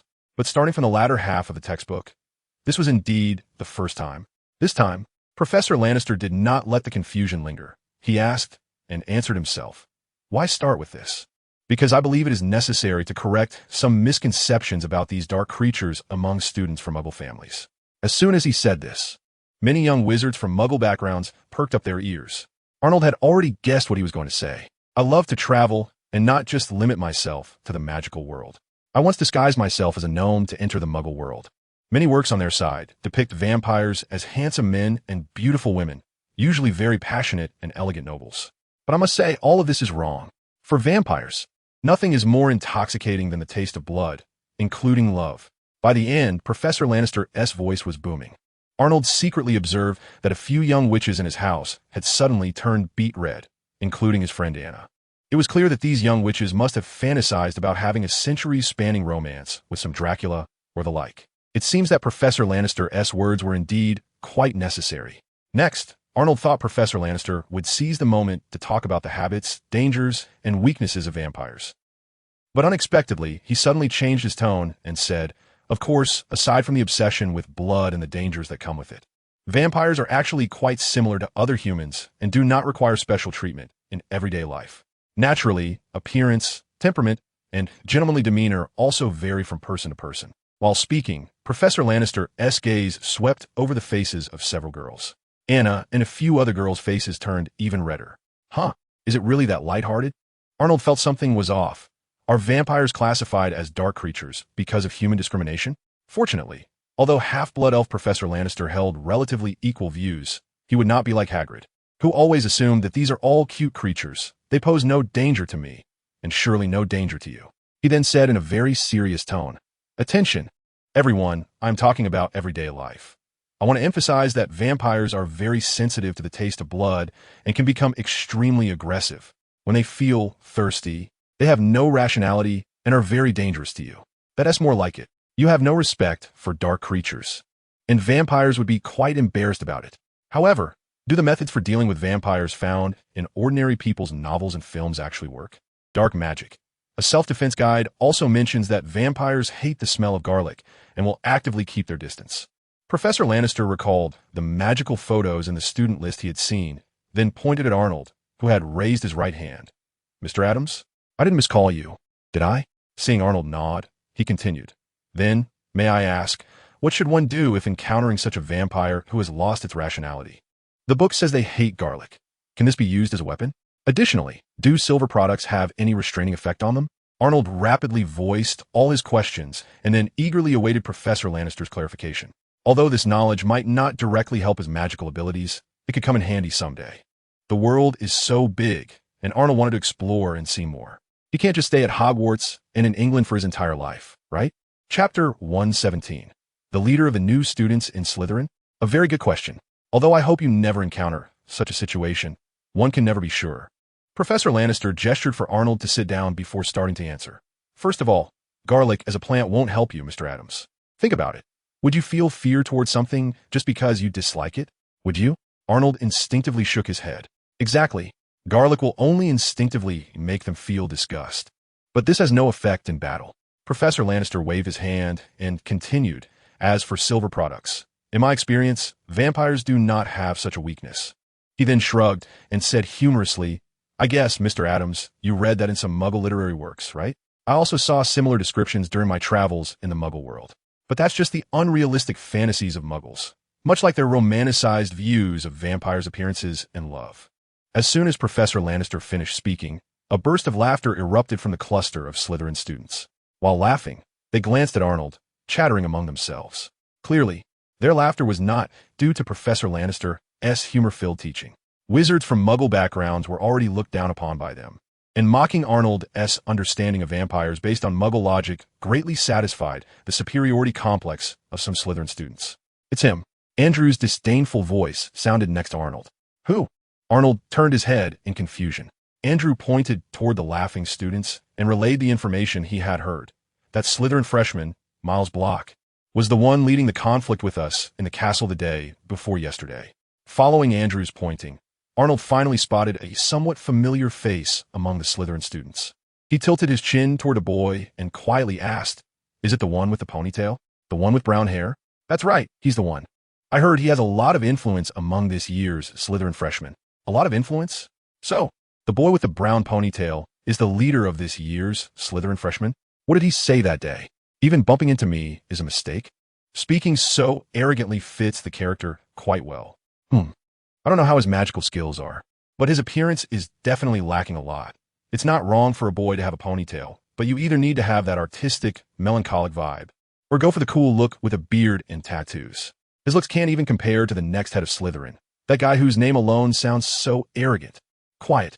Professor Lannister immediately restored order in the classroom upon noticing the restlessness among the students below. The Slytherin students closed their mouths. But the smiles on their faces and the sideways glances they cast still expressed their mockery. Andrew was so provoked that he wanted to hit someone right then and there, but he dared not make a scene in class, so he could only widen his eyes and use his killing gaze. Seeing him like that, Arnold didn't quite understand. They were mocking me, and I wasn't even that angry, so why was he so worked up? Although Andrew's display of camaraderie was somewhat moving to Arnold, he mostly felt it was unnecessary to get angry over such trivial matters. It wouldn't cost him a hair. Oh, and besides, they were in conflict with Hufflepuff at the time. Arnold truly didn't care much about the mockery from some Slytherin students led by Miles Blitch. Of course, he felt a bit displeased, but such minor emotions wouldn't affect him. The unreliable methods he mentioned were indeed dismissed one by Professor Lannister. But did you guys from wizarding families really know how to deal with vampires? If you know, why not say it out loud? More content is loading. Please wait. This site only supports mobile browser access. If you see this paragraph, it means the chapter content has failed to load. Please close the reading mode, browsing mode, novel mode, and disable ad blocking features, or copy the URL to read in another browser. Professor Lannister might give you extra points if he's in a good mood. Are you all too afraid to say something wrong and embarrass yourselves? In the end, you still have to wait for the professor to explain. But Professor Lannister didn't directly say how to deal with vampires. Instead, he started with a comment. Although Mr. Adams' method wouldn't save you from a thirsty vampire, utilizing the fact that vampires hate garlic can help you detect their presence nearby. He stood at the lectern, gesturing towards Arnold, saying, "For this, I think Gryffindor can gain a point for Mr. Adams' familiarity with the textbook and his independent thinking." Ha! Andrew immediately burst into laughter, looking smugly at the group of Slytherin students. Arnold also had a smile on his face. He really didn't expect to gain points like this. Not much, but it was an unexpected joy. Moreover, for Miles Blitch and his gang, it had the effect of slapping them in the face right then and there. Not doing well is fine, but doing too much can lead to more mistakes, right? Are you regretting it now? Seeing Miles Blitch and a few others nearby, with expressions that looked like they had eaten flies, Arnold felt secretly pleased. Then, Professor Lannister began explaining the practical solutions for dealing with thirsty vampires. It's quite common for wizards to encounter troubles or even dangers while traveling, including but not limited to vampires. At this time, you must not panic. You can carefully handle the situation while using the red spark spell to send a distress signal. If there are other wizards nearby, congratulations, you will soon be saved. This, Arnold listened and felt it was a bit far-fetched. Is it that easy to have someone nearby? Sure enough, Professor Lannister quickly raised his hands and said, "If no one is nearby, well, I suggest that when your strength isn't strong enough, it's best not to travel alone." Arnold understood that this was Professor Lannister's teaching style, which liked to have twists. But I must say, this way of teaching should be quite effective. At least Arnold noticed that many classmates were listening intently, including some Gryffindor students who often drifted off in other classes. As for why he had the leisure to observe others, although what Professor Lannister was teaching now did broaden his horizons, it didn't increase the proficiency of any of his skills even a little bit. Arnold was surprised that he could concentrate all his attention. He saw Professor Lannister raise his left hand, extending 2 fingers one by one. "This is the first point I want to teach you, caution. The second point, which I just mentioned, is the red spark spell, which may very well save your life. This will be the first magic you encounter in my class, and we will learn and master it in the upcoming lessons." Upon hearing about the red spark spell, some Gryffindor students immediately perked up. Not because the spell was particularly powerful, but because they suddenly remembered that Professor Flitwick seemed to have mentioned this spell yesterday. Right? He even assigned them homework. This. If they don't study seriously or do poorly, they might end up offending 2 professors at the same time. Sigh. We really have it tough. Chapter 118 Hogwarts is no longer safe. While the Gryffindor little wizards were worrying about their grim future, things seemed a bit more lively on the Slytherin side. That boy with the ponytail, named Miles Blitch, was raising his hand high and casting a disdainful glance at Arnold, as if to say, "Isn't it just actively asking questions to leave a good impression on the professor as someone who loves to think? Who can't do that? Mr. Blitch, do you have a question?" Noticing his movement, Professor Lannister asked from a distance. "Professor, while caution and collective action can indeed ensure safety, sometimes we inevitably encounter unexpected situations. What should we do then? Shouldn't we learn some more powerful spells?" Miles Blitch's question immediately garnered the agreement of many classmates, not just the Slytherin students nearby, but also the Gryffindors. Arnold noticed that even Andrew and Katie beside him were nodding slightly. It seems everyone is quite interested in more powerful spells. Miles Blitch's words truly reflected the common sentiment of almost all the little wizards here. In fact, Arnold felt the same. Although he had already learned all the spells in dark magic, a self-defense guide, if Professor Lannister's explanations could quickly improve his proficiency in any spell, Arnold would certainly welcome that. Otherwise, he could only wait until Christmas to go home and continue to torment little bunnies. The spicy rabbit heads he made himself weren't even that authentic. He was already tired of them. Standing high on the lectern, Professor Lannister could easily see the students' reactions below, and he naturally noticed the eager faces filled with a thirst for knowledge. He smiled slightly and replied, "More powerful spells, such as the disarming spell, or spells that are very suitable for escaping combat, like the smokescreen spell, I will gradually teach you all." But he quickly added, "But that will be taught later." Although the professor poured a bucket of cold water at the end, most little wizards were already satisfied. The principle of gradual progress is something everyone understands. If Professor Lannister started teaching more complex magic right away, it's likely that no one would be able to learn it even if they wanted to. As long as it's ensured that he will teach this semester, that's enough. But Miles Bleach doesn't seem satisfied and wants to ask more. "Don't worry, Mr. Bleach. Not knowing those combat-oriented spells doesn't mean that when you encounter certain dark creatures, you can only wait helplessly for death." Professor Lannister raised a finger and gently shook it. His words successfully piqued the curiosity of all the students, including Miles Bleach. Without any combat spells, how could they ensure their safety when facing dark creatures? Arnold was also very eager to know. Professor Lannister retracted his finger and lightly tapped his book titled Dark Magic, a self-defense guide. Taking vampires as an example, I suggest that when you go out, remember to carry a bloody-flavored lollipop.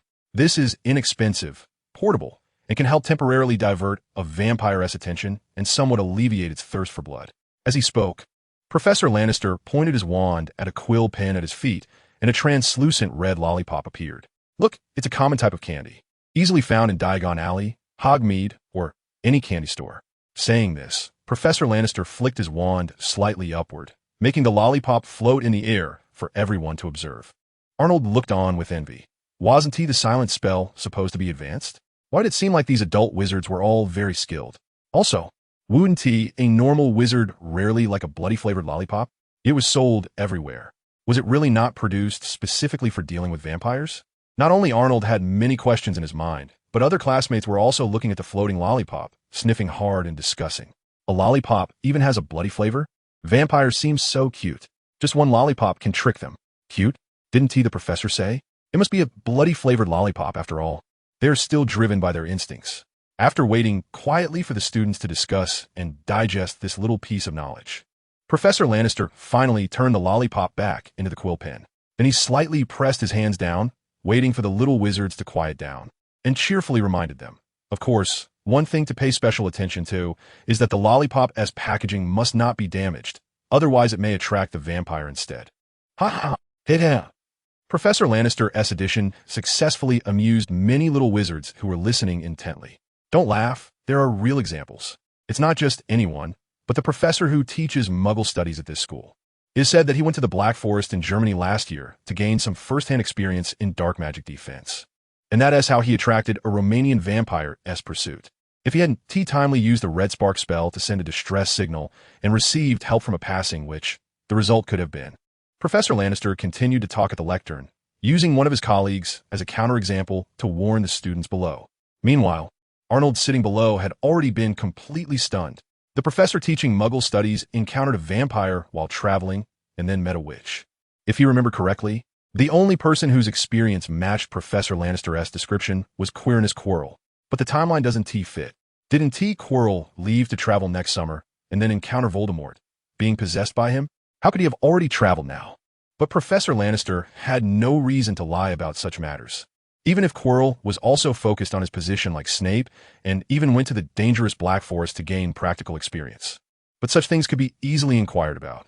Speaking ill of colleagues, isn't a good reputation. So, did I remember incorrectly? That is also a possibility. After all, so many years have passed, I naturally can't remember every word and sentence from the original text. However, the scenes in the movies are a bit clearer. I think back to the dialogue and scenes when Harry met Quirrell at the Leaky Cauldron. It was as if Voldemort was preparing to steal the Philosopher's Stone that had just been moved to Hogwarts, just having taken possession of Quirrell. This means that, traveling aside, Quirrell's claims about encountering a vampire and an old witch are true, and his possession by Voldemort is a later event. Next summer? But since he has already traveled, it cannot be ruled out that Voldemort is currently residing in the back of Quirrell's head, just waiting until next year to regain clearer consciousness. Hiss. Headache. So what is the real situation? Hogwarts suddenly feels unsafe. Chapter 119. Don't Seek Death. Professor Lannister's short statement not only pointed out the dangers of vampires, even a professor from the school almost knelt. Isn't that dangerous enough? It also left Arnold deeply entangled. If Quirrell really just encountered a vampire, and it wasn't a lie fabricated because he was possessed by Voldemort, then everything would be fine. But if Voldemort has really merged with Quirrell now, ever since he realized that this is the world of Harry Potter, Arnold has not felt any sense of crisis. He doesn't plan to steal the Savior's job. He just wants to learn magic step by step with the help of the game, study alchemy, and create some inventions to make his dull life more interesting. After a few years, when Voldemort resurrects, he can send Nicole somewhere else and hide himself, and he probably wouldn't encounter any major dangers. After all, Aunt Rowling has long said that Voldemort can't defeat Harry. It would be too late to see if he should come back after everything calms down. But the key issue is that Voldemort may have already latched onto Quirrell, while the Savior Harry Potter is still in the cupboard under the stairs at number 4 Privet Drive. Arnold felt a bit uneasy at this point. He didn't know what Quirrell's current situation was, and he didn't want to ask anyone. As for observing or probing Quirrell himself, he absolutely wouldn't do anything so reckless. What if a green light suddenly shot out from Quirrell's head? His newly interesting life would probably come to an abrupt end, right? Hey, wait. Even if Quirrell has already been possessed by Voldemort, he probably hasn't turned green yet. No, he probably can't emit green light yet. Arnold suddenly recalled that it seemed Voldemort had a hard time recovering through Quirrell during Harry's first year at school. If it weren't for the unicorn's blood keeping him alive, he probably would have already been done for. So going back a year, he might have been even weaker. Moreover, even though Harry wasn't around, Dumbledore was. And it seems like neither the original book nor the movies mentioned any trouble Quirrell caused at Hogwarts the year before Harry's enrollment. In that case, as long as I don't actively seek out Quirrell, regardless of his situation, the threat shouldn't be too great. This means that a vampire's craving for the taste of blood can actually be alleviated and satisfied in many ways. If you can mentally and factually prepare for this, wanting to develop a relationship with them is completely fine. Haha. After analyzing this carefully based on my memories of the original work and the movies, Arnold finally managed to ease some of his worries. He forced his attention back to the class, and then he heard Professor Lannister teasing some girls, causing a burst of laughter. Arnold laughed along, feeling a bit more relaxed. However, before the students had finished laughing, Professor Lannister changed his tone, but please don't have overly rosy expectations about this. As for the process and the outcome, it varies from person to person. Like many times before, this twist once again piqued everyone's interest. More content is loading. Please wait. This site only supports mobile browsers. If you see this paragraph, it means that the chapter content failed to load. Please turn off reading mode, novel mode, and ad blocking features. Or copy the URL to read in another browser. I once met a very special singer. He was a half vampire, half human. According to him, his vampire mother wasn't particularly good looking, but her relationship with his wizard father was very good. At that time, he told me his parents were preparing to have a second child, but they weren't young anymore. The singer didn't doubt whether his mother could still give birth, but he was somewhat worried about his father. At this point, Professor Lannister shrugged, his voice trailing off. Arnold never expected Professor Lannister would tell such a suggestive anecdote, and not only did some early maturing young wizards emit ambiguous chuckles, but he himself also shook his head in amusement, the slight worries he had from thinking about Quirrell and Voldemort dissipating at this moment. Additionally, I once encountered a vampire in Albania. As you might imagine, he was very handsome, which led to a witch's crazy pursuit of him. However, within less than a week of being together, they accumulated countless conflicts, which quickly erupted, turning from lovers into enemies. If I hadn't seen his distress signal and rushed over, he might have. By the end, Professor Lannister spread his hands and began to ask, so, what did everyone learn from this story? Arnold didn't raise his hand immediately.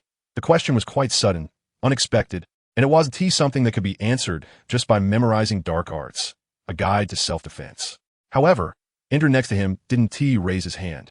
Influenced by the relaxed atmosphere in class, he directly answered, Professor, are you trying to say that life shouldn't be judged solely by appearances? Very well said. Professor Lannister encouraged, nodding, then regretfully added, but unfortunately, there's no extra credit for that. Andrew's smile instantly froze. What I want to say is that the red spark charm is very important. Mastering it can save lives. This time, Professor Lannister's transition was quite abrupt. Then, he continued to talk about his various, true or false, travel experiences, while also introducing some dark creatures from dark arts, a guide to self-defense, emphasizing the effects of those spells and their roles in practical combat. Arnold found this Professor Tyrion Lannister, who shared a name with the Little Devil, quite interesting. His teaching style was to Arnold's liking, and the atmosphere in the classroom was very good. According to Professor Lannister, he was a wizard who loved traveling and adventure, having seen countless magical animals and dark creatures over the years. He even mentioned having dealt with some dark wizards, some just with words, and some with actions. As for the outcomes of his encounters with dark wizards and creatures, Professor Lannister didn't boast. He candidly stated that sometimes he could solve things easily, but many times he barely made it out alive. He also specifically reminded the students to pay attention to those dark creatures that even he couldn't handle. With such rich experiences and the knowledge that came from them, Professor Lannister taught Hogwarts students with ease. While listening attentively, Arnold also thought that perhaps he could find time to interact more with Professor Lannister in the future, not just for his name that had startled him before, but for the knowledge and insights about the wizarding world outside Hogwarts that could be very helpful to him. Professor Lannister had already mentioned that he was just this year's defense against the dark arts professor. Whether Quirrell would take over next year, as per the original plot, was uncertain. But Arnold was indeed a bit worried that Professor Lannister might not be able to withstand a position rumored to have been cursed by Voldemort. So once this opportunity passed, it might be gone for good. Chapter 120. We wanted to, after finishing lunch, a few friends sat at the long table in the Great Hall, resting and chatting. Arnold, I forgot to ask you this morning, what were you doing last night?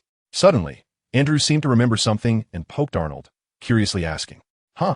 Arnold snapped back from George's rather messy handwriting, giving him a puzzled look. Andrew elaborated, Weren't you outside looking at those books borrowed from the library yesterday? Later you went back to the dormitory, put down the books, and went out again. At this point, Arnold had already guessed what he was going to ask. Sure enough, Andrew then asked, I thought you would have freshened up, but it seems I didn't see you come back even after I fell asleep. Arnold thought for a moment, feeling there was nothing to hide from his friends, so he quickly scanned the surroundings. Seeing no one nearby, Arnold lowered his voice and replied, I went out to play last night, just around the castle, with the second-year Weasley twins, George and Fred, and their roommate, Lee Jordan. You guys went out to play at such a late hour? The curfew must have passed, right? Andrew asked in surprise. He thought Arnold was just playing in the common room or that dormitory, knowing Arnold was friends with a few upperclassmen. That's right, Arnold chuckled. Suddenly, Anna, who had been listening nearby, interjected. Really? Where did you all go? Didn't you get caught? I heard that the caretaker. Arnold nodded. We did get spotted by Filch. Before Anna could let out a gasp, he quickly added, but he didn't catch us on the spot. And he didn't even see our faces. At most, he just suspected us without any evidence. After listening to Arnold's words, Anna let out a sigh of relief and patted her small chest, saying, That's good. That's good. You scared me. Andrew asked in surprise, Filch? That caretaker? You managed to avoid getting caught by him? Arnold replied, Yeah, we used some little tricks to mislead Filch. And then we got back to the common room before he realized it. There was a hint of pride in his tone, as it was thanks to his own little invention that they successfully made it through. Little tricks? Andrew was indeed very interested in this. I made a little gadget. I'll demonstrate it for you when I have time, Arnold said with a mysterious smile. Andrew said nothing, just gave a thumbs up. At this moment, Katie also joined the conversation, pointing her finger and scolding, Arnold, you are so bold. It's only the beginning of the school year, and you dare to break the rules and sneak out at night. She wasn't criticizing Arnold. She was just a bit emotional. No wonder the Sorting Hat put you in Gryffindor. I finally believe the Sorting Hat didn't make a mistake. Arnold just smiled. In his view, a student life without breaking rules was incomplete, just like a youth without first love. But as soon as Katie said this, Andrew became displeased. Hey, Katie, what are you talking about? What's wrong with Gryffindor? Katie laughed. I just meant Arnold is brave. That's all. Anna waved her hand to interrupt them, curiously staring at Arnold. You two stop arguing. Arnold, what was it like wandering around the castle at night? Was it exciting? Exciting? A bit. Overall, it was quite fun, Arnold replied after reflecting for a moment. Although they hadn't gone to any dangerous places last night, the thrill of breaking the rules and crossing the boundaries was still somewhat exhilarating. Can you take me along next time you go out at night? Anna immediately asked excitedly. Arnold looked at Anna, who had an eager expression that didn't match her cute appearance, hesitating a bit. And me. I want to go too. Before Arnold could tell Anna to be more ladylike, Andrew and Katie were already eagerly signing up. The hidden, adventurous spirit of the friends had been activated, In the afternoon, during the first herbology class, Arnold was just as brilliant as yesterday, his speed in raising his hand to answer questions unmatched, and his accuracy and completeness in answering questions earned him praise from Professor Sprout. However, the final result was similar to yesterday. Professor Sprout intended to give some opportunities to other students, so Arnold still only got to answer questions twice. Collecting 20 points of energy, Arnold felt a bit of something about Professor Sprout's actions, but he was just a student, and it wasn't up to him who the professor called on to answer questions. He could only comfort himself that Mosquito's leg, no matter how small, is still meat. Every little bit counts. Next was a class that the Gryffindor freshmen hadn't attended yet, Professor Cuthbert Binns' History of Magic class, which Arnold had been looking forward to. Whether from the novels and movies he had seen in his past life or snippets he had heard from older students' complaints, Arnold was 99% sure that this would be a very boring class. Sure enough, as expected, after listening to this ghost professor drone on in a monotonous voice for less than 5 minutes, Arnold was already feeling drowsy. He seriously suspected that Professor Binns used some kind of hypnosis magic while teaching. Otherwise, how could he, a person who loved learning so much, possibly doze off in class? It was said that this Professor Binns had fallen asleep in front of the fireplace in the staff room and then forgotten to bring his body to class the next day. And then he discarded that stinking shell and continued to exist in ghost form. Arnold admired Professor Binns' dedication, but he also deduced that with Binns' memory, he probably wouldn't remember that there were questions and extra points in class, right? He would likely just continue lecturing in the same monotonous way. Unable to hold back any longer, Arnold reached out his arm and poked Andrew, who was also about to fall asleep, with his pen, whispering, "Andrew, can you use my marker to highlight the content Professor Binns is talking about in the textbook? It will be helpful for us when preparing for the final exam." "What about you?" Andrew asked while casually taking the pen. "I need to think about some questions," Arnold said with a serious face. Andrew was a bit skeptical. "Really? Are you sure you're not going to sleep? You came back to the dormitory quite late last night, right?" Arnold firmly denied it. "Of course not. Do I look like that kind of person?" He pointed to the desk in front of him.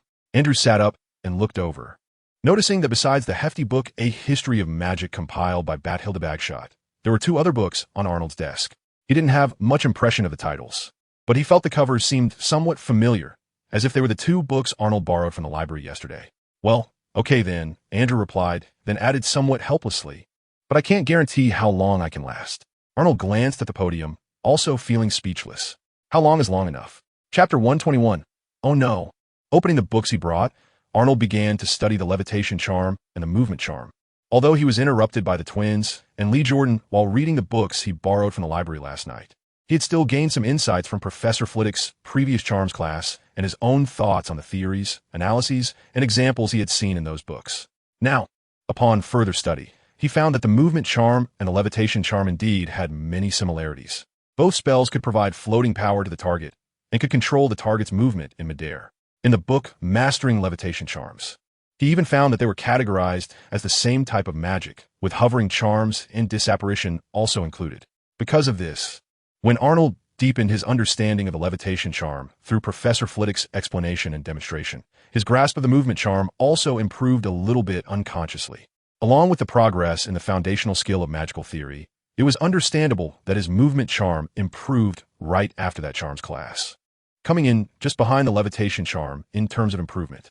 In fact, this phenomenon had already occurred when Arnold analyzed the movement charm from a toy broomstick during the summer vacation and began learning it.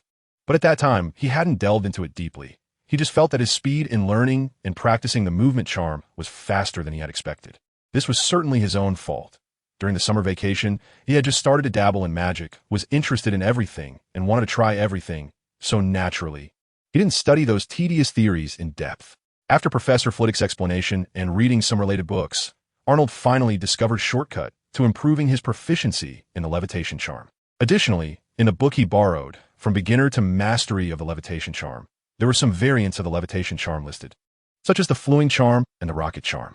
The levitation charm allows objects to float and remain suspended in midair without intentional control. The rocket charm, on the other hand, can propel objects to heights far beyond the normal levitation charm, though the speed is rather frustrating and doesn't quite live up to the name rocket. These 2 spells seemed to have little practical use mainly because they were slow, yet Arnold still chose to transcribe them. Even if he might not use these spells himself, studying them might provide insights that could help improve his understanding of magical theory and related spells for levitation and movement. Arnold even discovered a spell in this book that could control a person's levitation. Yes, it was the Levi Corpus spell that Harry found in Snape's advanced potion-making textbook. Unfortunately, the book only briefly mentioned that it could hang a person upside down and provided no further details due to it being a dark curse, which left Arnold, who was originally excited, quite disappointed. However, he was soon pleasantly surprised to find another spell in the book, the Billa Corpus spell, which could control a person's movement in midair, regardless of whether the person remained conscious. A thought flashed through Arnold's mind, but he couldn't catch it. Without further ado, he quickly transcribed this spell. No matter what, this Billa Corpus spell's effects on levitation would definitely inspire him, but it wasn't enough to surprise Arnold, who had just seen the brief description of Levi Corpus. He was more interested in the fact that this spell could control a person afloat. Aside from the different postures, how different could this spell be from Levi Corpus? Once he mastered this spell and studied it thoroughly, it might even be possible for him to cast Levi Corpus. Time slipped away quietly while Arnold focused on studying various levitation spells. After Professor Binns announced the end of class, Arnold looked at Andrew next to him, who was almost drooling and felt that it was unrealistic to hope for him to take good notes. Sighing, Arnold gave him a gentle nudge. Andrew groggily opened his eyes. Arnold? After a moment of confusion, he looked around and realized what had happened, quickly retracting his drool and wiping his mouth. Sorry, I fell asleep. Seeing his series of actions, Arnold chuckled and said, No problem. We said we'd last as long as we could. Andrew scratched his oddly shaped curls while packing up his books and said, Hee, Professor Binns' voice is just too easy to fall asleep to. Exactly. Anna, and I couldn't hold on either. Katie and Anna came over together at that moment. So Katie, did you take notes? Andrew glanced at his blank history of magic and asked hopefully, And Anna, what about you? Katie shrugged. I didn't write much. Anna blushed and said, I started taking some notes, but by the end, I didn't even know what I was writing. Arnold and Andrew instantly felt a sense of camaraderie. After this class, Arnold had already decided that he would use all future history of magic classes for other purposes. Whether it was learning spells he was more interested in or studying alchemy, it was much better than being lulled to sleep by Professor Binns' monotonous voice. After all, he had a decent relationship with a few girls from Ravenclaw, so borrowing textbooks or notes shouldn't be too difficult. Now was the time for the 9-year compulsory education to show its power. Dealing with a class like History of Magic, which required rote memorization, Arnold wasn't targeting anyone. After leaving the History of Magic classroom, Arnold didn't plan to go to the library today. He intended to go back and study the spells he had researched for the entire class, hoping that through related study, he could enhance his proficiency in the levitation charm and the movement charm. The Quidditch team's sign-ups and selection would take place in the second week, so there was still plenty of time, as long as he used the method he had summarized to quickly learn a few levitation spells. Oh no, Arnold suddenly regretted hitting himself. While his wand-waving gestures were fine, he had brought 3 magical cameras to set at different angles and distances to clearly and completely record each of his spellcasting actions and their corresponding effects, then analyze which one suited him best.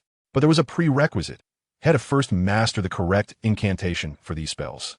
However, Arnold hadn't brought a recorder or a steel tube when he came to Hogwarts, not to mention whether he could bring them over. The problem was that even if he had brought them, he wouldn't be able to use them. What to do? Chapter 122. Have you heard? With his efficient learning method temporarily unusable, Arnold felt a bit annoyed. But just a bit. In the past, he had to rely on his own research at home. But now that he was at Hogwarts, he didn't have to give up self-study entirely. Although he was confident he could succeed that way, there was no need to reinvent the wheel. However, one thing was that the variant spells he wanted to study might not be very common or frequently used. It was likely that his upperclassmen had limited knowledge of them, so it would be best to ask a professor. For example, the charms professor, the dueling master, Professor Flitwick. He wondered if asking him about knowledge outside of the curriculum right after the semester started would leave him with an impression of being overly ambitious. In any case, Arnold had made up his mind that he definitely couldn't let Professor Flitwick know that he was already quite proficient with the levitation charm. Otherwise, he wouldn't be able to pretend. No, he wouldn't be able to earn points for the house during practical spell classes. But aside from Professor Flitwick, who else could he consult? His colleague and peer, Professor Lannister? That was a viable option. It seemed there was another defense against the dark arts class tomorrow, so he could stay after class to ask. But that was tomorrow. Oh, right? Since Dobby could perform the levitation charm, what about the other house elves? Could they do it? Arnold recalled his experience in the kitchen yesterday, where those house elves commanded various pots, utensils, and cups to float in the air, even completing the process of making a cup of coffee in midair. He felt they should be able to do it, even if it wasn't the levitation charm. It must be some sort of magic related to levitation. With this thought, Arnold suddenly stopped in his tracks and said to the three who had also stopped and were looking back at him in confusion, "You guys go ahead. I need to make a trip to the kitchen." Anna glanced at her watch and said in confusion, "The kitchen? Now?" Then she suddenly realized, "Arnold, didn't you have enough to eat at lunch? I have some snacks in my dorm." No, I had previously told the house elf in the kitchen that I would drop by to chat when I had time. Remembering his promise to the house elves from last time, Arnold used it as an excuse. Chatting? With house elves? Andrew interjected, looking skeptical as if he doubted Arnold's sanity. Arnold nodded, "Yeah, and I might grab some freshly baked snacks while I'm at it." Upon hearing about food, Anna immediately became excited. "Is that okay?" Arnold continued to nod, "Of course." Anna quickly said, "Then I want to go too." Arnold thought for a few seconds and then replied, "It should be fine, but we need to check if the house elves are busy when we get to the kitchen." Although the house elves seemed warm and hospitable, Arnold felt he should be considerate and not interfere with their preparation for the students' dinner. Hum. Anna nodded vigorously like a chick pecking a grain. "What about you two?" Arnold raised an eyebrow humorously and looked at the other two friends. Katie answered generously, "Like yesterday, I'm going to the Quidditch pitch. Today is our house's training, and I've already made plans with a senior." Then Andrew chimed in, "I'm heading back to the dorm. Yesterday, when you were gone, Arnold, I didn't finish my game with Kymar McClagan in Wizard Chess. We agreed to settle it today." Arnold shot him a strange glance after hearing this. If it weren't for my keen observation while eating lunch today, chatting with you guys while also hearing McClagan bragging about how he wiped you out on the chessboard last night, I would have known that not having a winner actually meant this. So how could you say that with a straight face, Andrew? Come on, Andrew. I'm rooting for you. Yeah, that McClagan is really annoying. I support you taking him down. The two girls, unaware of the actual situation, cheered for Andrew. Arnold watched with his eyelids twitching. Learn something. No matter how the real situation is, in front of girls, one must put on a brave face. But I really want to expose him. What should I do? Andrew. Help me take these books back. In the end, Arnold adhered to the principle of brotherly loyalty and didn't reveal Andrew's actual record, simply stuffing his major textbook history of magic along with 2 other books and a notebook into his hands. "Hello, Mr. Adams." "Hi, Morty, this is my classmate, Anna Miffield." "Hello, beautiful Miss Miffield." After a brief introduction, Morty, the house elf Arnold had met the last time he visited the kitchen, assured them not to worry about his work, then directed the other house elves to serve hot drinks and delicious snacks to their uninvited guests. Anna moved a small stool, sitting at the long table, watching the array of food and smelling the enticing aroma, her face gradually contorting with delight. Yummy. Morty beamed like a proud father. He loved seeing Anna munching on snacks, her cheeks puffed up and her throat constantly moving. The sense of achievement and satisfaction surged within him. "Be careful not to choke, Anna. Don't just eat. Have some milk tea, too," Arnold humorously reminded her, then leaned against the table with his coffee and started chatting with Morty. He didn't rush to ask about the levitation charm, but instead mentioned something he thought of when he left the kitchen last time, before I came to Hogwarts. "I often went to Chinatown in London and found this food that was really good. I wonder if you guys can make it." Morty immediately perked up and asked, "Really good food? Mr. Adams, tell me about it." Anna, who was focused on a large plate of snacks, turned her head at Arnold's words, her eyes wide open, matching Morty's enthusiasm. "In all of Britain, even Europe, whether in the magical world or the muggle world, I think it would be hard to find something our house elves can't make." Just as Arnold was about to respond, Morty confidently added, "Is it really that impressive? Are your house elves well informed? Or has the British culinary scene not had any new developments for a long time?" However, with that said, Arnold didn't dare to boast either. He simply asked, "Tofu, Morty, have you heard of it?" Chapter 124. Do you have a special knack for stirring up trouble? Arnold spent over an hour in the kitchen, repeatedly watching Morty perform the levitation charm and asking him about what he imagined while casting and controlling the magic. It wasn't until Anna, with her belly round from eating, let out several loud burps unladylike that Arnold noticed how much time had passed. He checked his watch and finally decided to stop asking Morty questions and prepare to leave. "Thank you so much for today, Morty. I'll stop bothering you now. Dinner time isn't far off." Morty was touched by Arnold's politeness. He gestured with both hands, saying, "Not a bother at all, Mr. Adams. You're welcome to come anytime." Anytime. Although there was a lot of work in the kitchen, they could manage without him, as the other house elves had already helped share his workload when Morty came to greet Arnold. However, even though Morty didn't need to participate in dinner preparations, He was very interested in the tofu Arnold mentioned earlier. Once the two guests leave, I'll try it out myself. Mr. Adams just said that even soaking and resting would take quite a bit of time. Thinking of this, Morty sincerely looked at Arnold and said, "Oh, by the way, Mr. Adams, if you know any special cooking methods for food, please let me know. I beg you." "Sure, if I do, I'll definitely come to tell you," Arnold replied readily. He thought about how he could take advantage of the house elves once they really made all the delicious food from his memories. But first, he'd wait until the tofu was made and studied, ensuring he had a few recipes before proceeding. After putting away the notes he took while asking Morty about the levitation charm, Arnold and Anna bid farewell to the house elves and left. "Arnold, I want to go in for dinner." "Me neither. Let us head back together." As Arnold and Anna passed by the auditorium, they both instinctively rubbed their stomachs in the same way and couldn't help but smile at each other. Clearly, while consulting Morty about the levitation spell, Arnold had not stopped talking about food. "Are you really full? Will you be hungry later?" Anna remembered that his appetite was quite large. "Don't worry, I won't be." Arnold shook his head. "Just kidding. Although, Anna, you've been eating the whole time. Your speed at demolishing food is still a few levels below mine, okay?" "Arnold." Anna suddenly called out to him as they climbed the stairs together. Arnold, who was recording the changes of the staircase they had just passed, asked without looking up, "What?" Anna quietly inquired, "Is it that bean that you mentioned to the house elf?" Arnold closed his notebook and helped her pronounce it correctly. "Tofu." Anna nodded emphatically. "Yes, tofu." Then, with a curious expression, she asked, "Is that tofu really that delicious?" Arnold confidently replied, "Haha, you can rest assured, Anna. I can guarantee it won't disappoint you. As long as nothing goes wrong during the making process, the texture of the tofu is absolutely assured. As for the taste, it depends on individual creativity. If Morty makes it and invites you to eat, remember to bring me along." "No problem." After returning to the Gryffindor common room, Arnold and Anna parted ways. He climbed up to the attic, entered the dormitory, and found Andrew and Cormac McLaggen still playing wizard's chess, while Jack Sloper was watching nearby.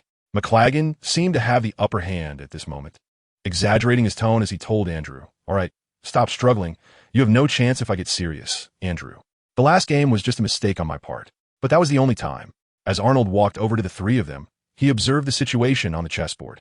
Sure enough, Andrew's black pieces were in a dire state. As long as McLaggen didn't make any major mistakes, he should have no chance of turning the game around. However, from McLaggen's words, it seemed Andrew had won against him once today. That was quite impressive. Just yesterday Andrew had been completely outplayed by him, and for a beginner, Andrew's progress was remarkable. Andrew did not respond, merely focusing on the game and continuing with his own strategy. However, after a few more moves, despite Arnold thinking that McLaggen's responses weren't particularly brilliant, Andrew's performance was clearly worse. So, there was still no hope. Andrew knew he had no chance of winning, and while he conceded defeat, he stubbornly retorted, "Cormac, don't get cocky. Since there was one victory, there will be countless more in the future. This last game is just the beginning of my rise." Saying this, he reached out to gather the pieces, preparing to give way to Sloper, but suddenly noticed Arnold standing on the other side. Knowing that Arnold had heard his declaration, Andrew felt a bit embarrassed and added, "Of course, this process might not go smoothly, but the outcome will definitely be right." Arnold smiled and nodded at him. "I believe you can do it, Andrew. Here's a phrase for you.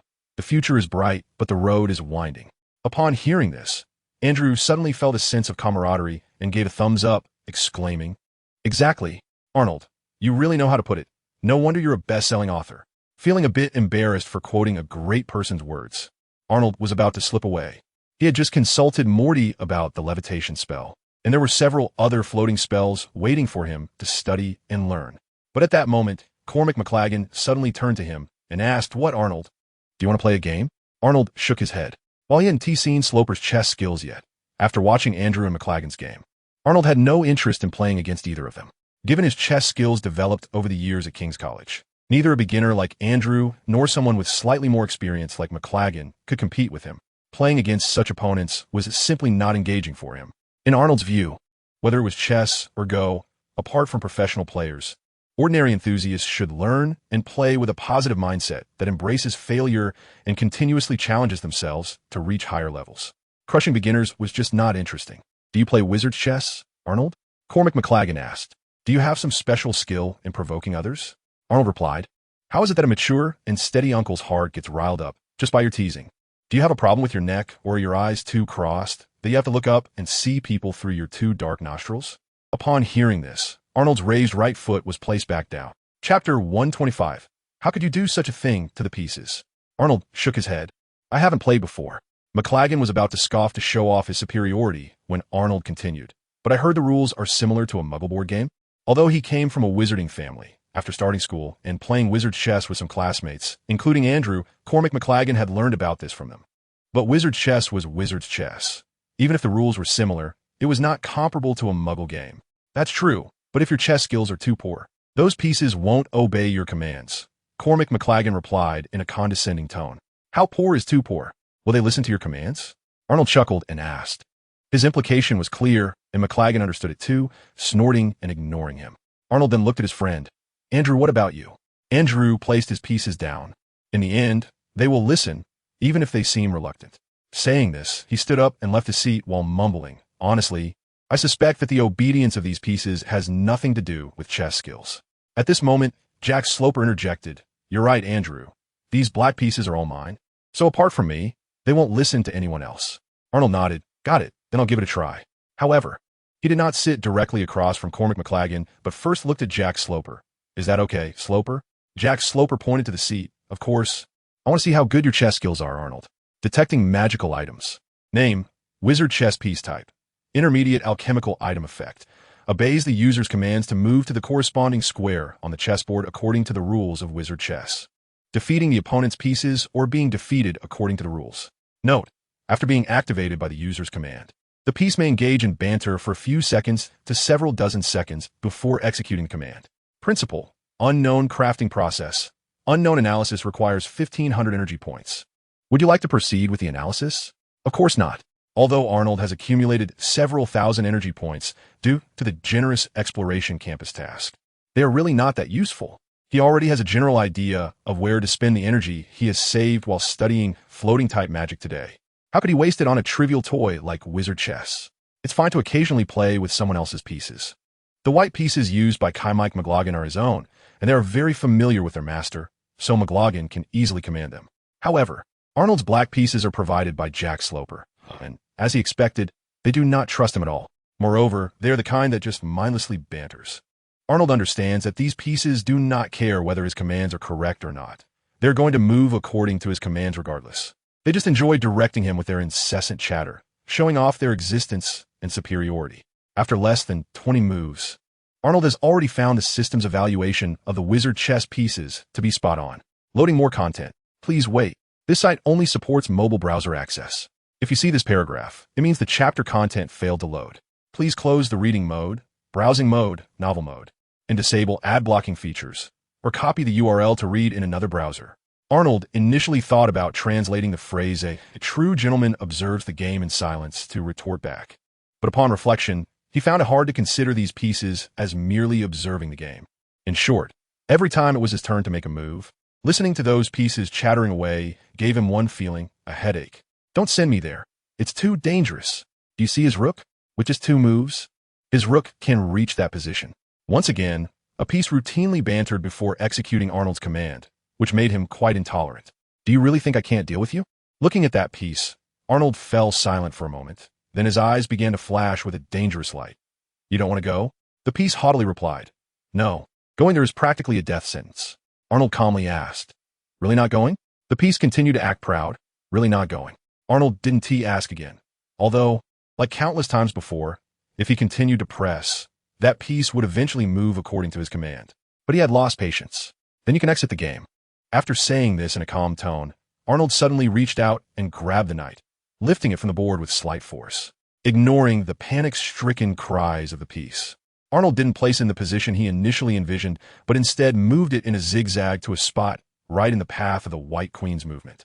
Andrew, Jack Sloper, and Cormac McLagan were all stunned, watching Arnold in disbelief, not expecting him to do such a thing to a piece. They are alive, at least for now.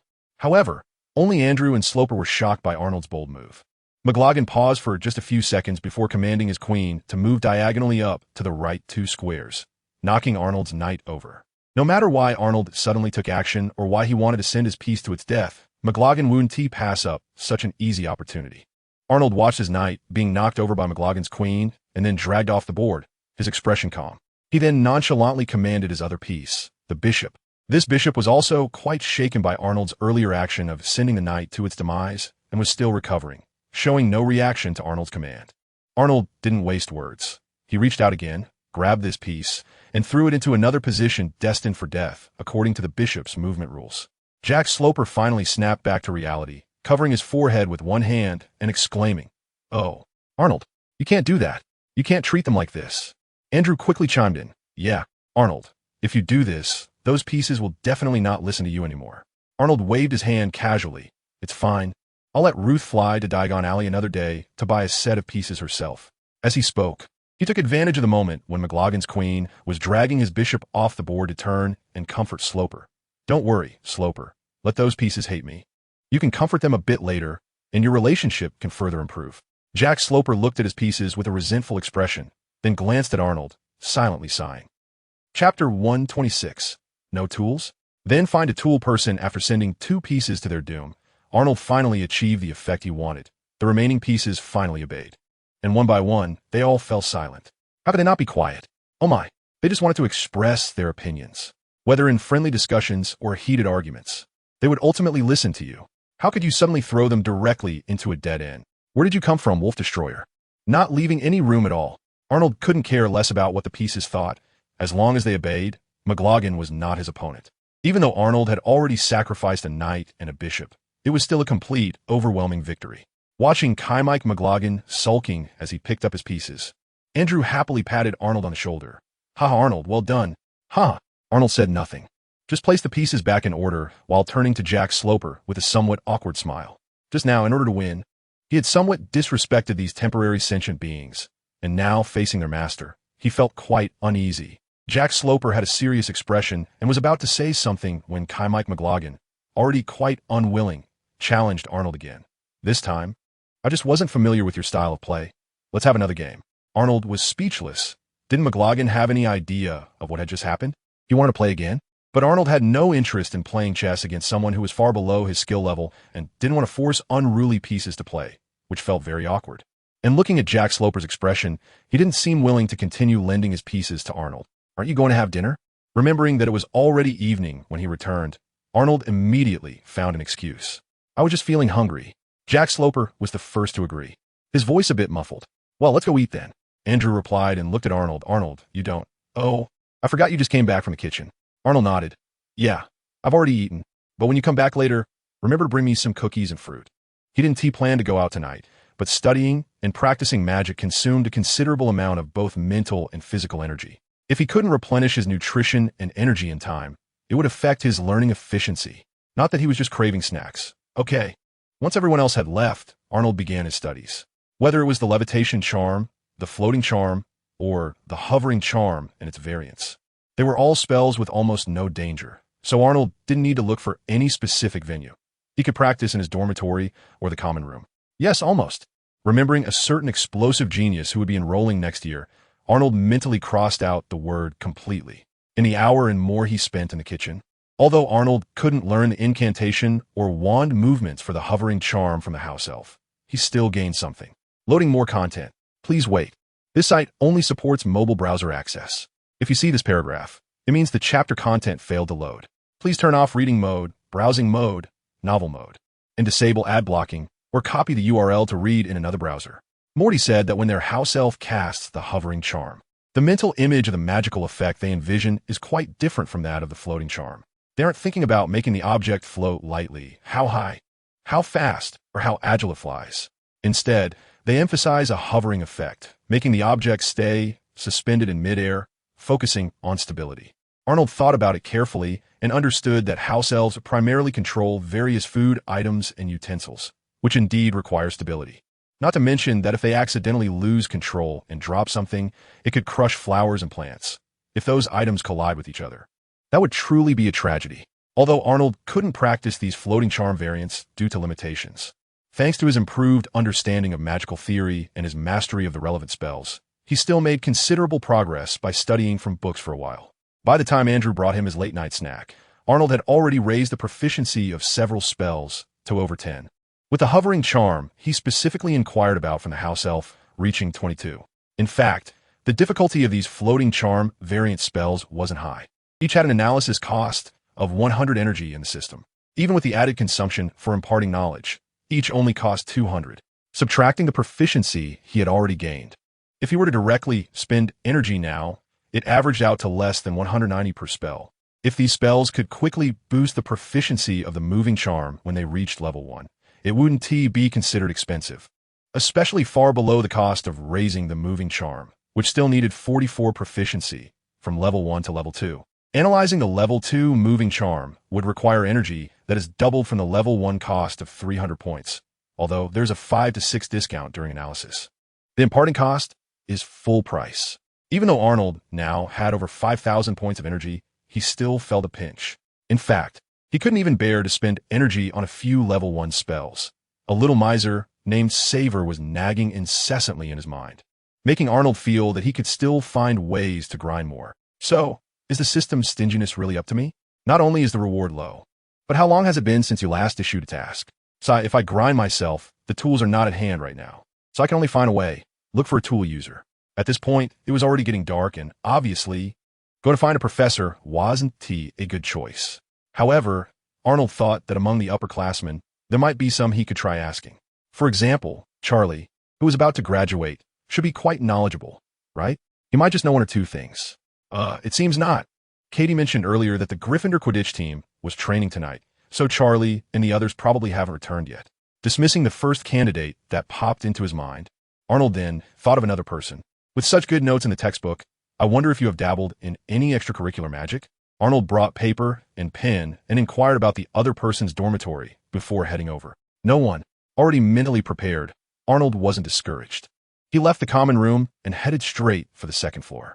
Sure enough, he found it here. When Arnold walked into the library, the luxurious candle lamps on the ceiling were still burning, casting warm and bright light that filled every corner of the library. It didn't take much effort. Arnold just walked quietly past row after row of bookshelves and found his target beside a table between two rows of bookshelves. Chapter 127. Okay, this is very Percy. Arnold walked over, gently pulled out a chair, and sat down next to the only user of the table, greeting softly. Hey, Percy. Arnold? What are you? The other person looked up, clearly a bit surprised, but still kept his voice low. I came specifically to find you. I wonder if you have time? I want to ask you some questions, Arnold said quietly. Percy glanced at the book in his hand, which he had only read a little over half of, and was clearly hesitant. Arnold wanted to ask questions, but the library was obviously not suitable for a long conversation. In his hesitation, Percy subconsciously looked at the time. There was less than an hour until closing, and he clearly wouldn't finish this book. Only then did he nod in agreement. Sure, let us talk when we get back.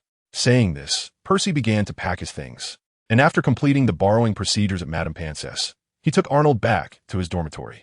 After listening to Arnold's questions, Percy didn't immediately answer whether he could help, but seriously said, for beginners, focusing energy on a single spell is the most correct way to learn.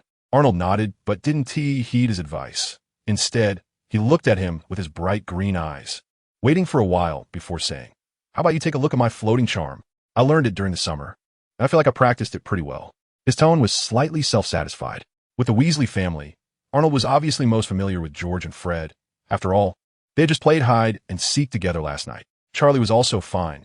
Now Arnold and he both had needs for each other, making it easier to communicate. But Percy, he really wasn't very familiar. He could only approach him as an acquaintance from the same house for advice. Plus, Percy was a very principled and opinionated person, so convincing him to help was the most challenging part. Arnold was also on his way to find his path when he came up with a not-so-great idea.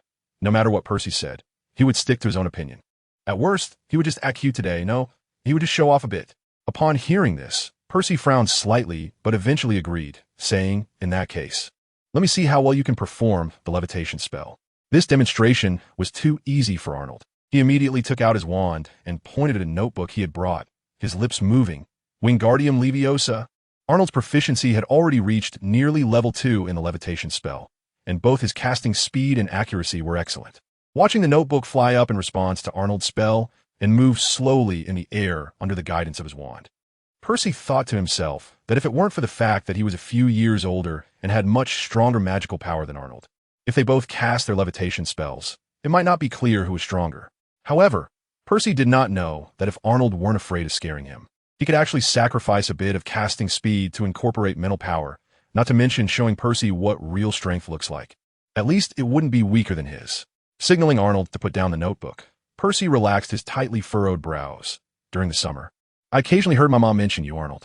She said you were very efficient in learning magic and also enjoy thinking. Upon hearing this, Arnold quickly became modest. Oh, Mrs. Weasley really said that? That's too much, too much. He was genuinely a bit embarrassed. He had originally thought he was just a tool for Mrs. Weasley to teach the twins a lesson, but he did not expect her to have such a good opinion of him. Percy ignored his modesty and continued. It seems to be true. Arnold smiled awkwardly. It was only at this point that Percy finally nodded gently. In that case, understanding some similar spells and learning a bit will indeed help deepen your understanding of the theory of the levitation spell and strengthen your control over magic. Upon hearing this, Arnold let out a sigh of relief. After all the talking and even performing live, it seemed that Percy agreed to teach him. Moreover, judging from his performance in this statement, he must know one or more variants of the levitation spell. Percy was indeed a true academic powerhouse, the kind that gets 12 OWLs. One of the less commonly used variants of the levitation spell that Arnold found was indeed something Percy happened to know. Disillusionment charm. This spell can control larger and heavier objects to float in the air, although the movement speed becomes very slow. Its levitation ability is much stronger than that of the ordinary levitation spell.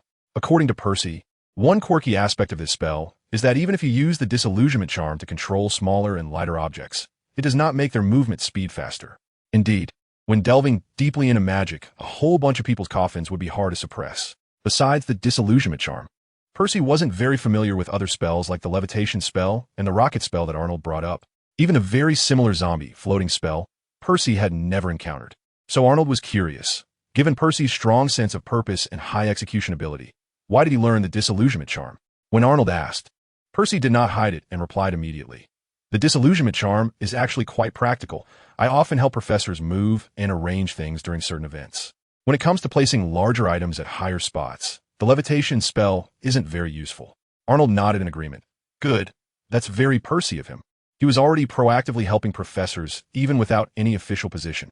If you don't become a prefect next year, Arnold, will be the first to disagree. After introducing the levitation spells he mastered, Percy reminded again, Arnold, your levitation spell is already quite good. Learning too many similar spells will actually be of limited help to you and may delay your learning of other spells, which would be counterproductive. After saying that, he kindly offered his suggestion. So I suggest you not be greedy, just choose one to learn. Arnold nodded slightly. Percy was right. He understood the principle of not biting off more than he could chew. However, his situation was a bit special. He thought that through these relatively simple levitation spells, he could use the first level, which was easier to master, to promote his proficiency in movement spells, aiming to reach level 2 as soon as possible to meet the standard for enchanting. Of course, Percy was also well-meaning, so Arnold felt there was no need to voice these thoughts and simply nodded obediently. Thanks for the reminder, Percy. Don't worry. I'll just learn the disillusionment charm to broaden my horizons. It won't take too much time. Okay, just pay attention to the balance. Chapter 128, this reaction. Doesn't seem right. Since Arnold insisted, Percy stopped persuading him and began demonstrating, sharing his insights on the disillusionment charm. Although he wasn't holding a wand, Percy recited the incantation very seriously, explaining it in great detail and with clear organization. It seemed he really had used this spell a lot to help professors move things. Arnold asked Percy to recite the incantations for the levitation spell and the disillusionment charm several times, while he communicated about the details and noted down his recitation methods in his little notebook, in a form combining letters, phonetic symbols, and other random symbols. At least that's how it seemed to Percy. But actually, it was the notation he used to mark stress, long sounds, and other aspects of spell recitation when he recorded and analyzed his recitations with a tape recorder during the summer. Once Arnold had noted down enough, Percy took out his wand and reminded him.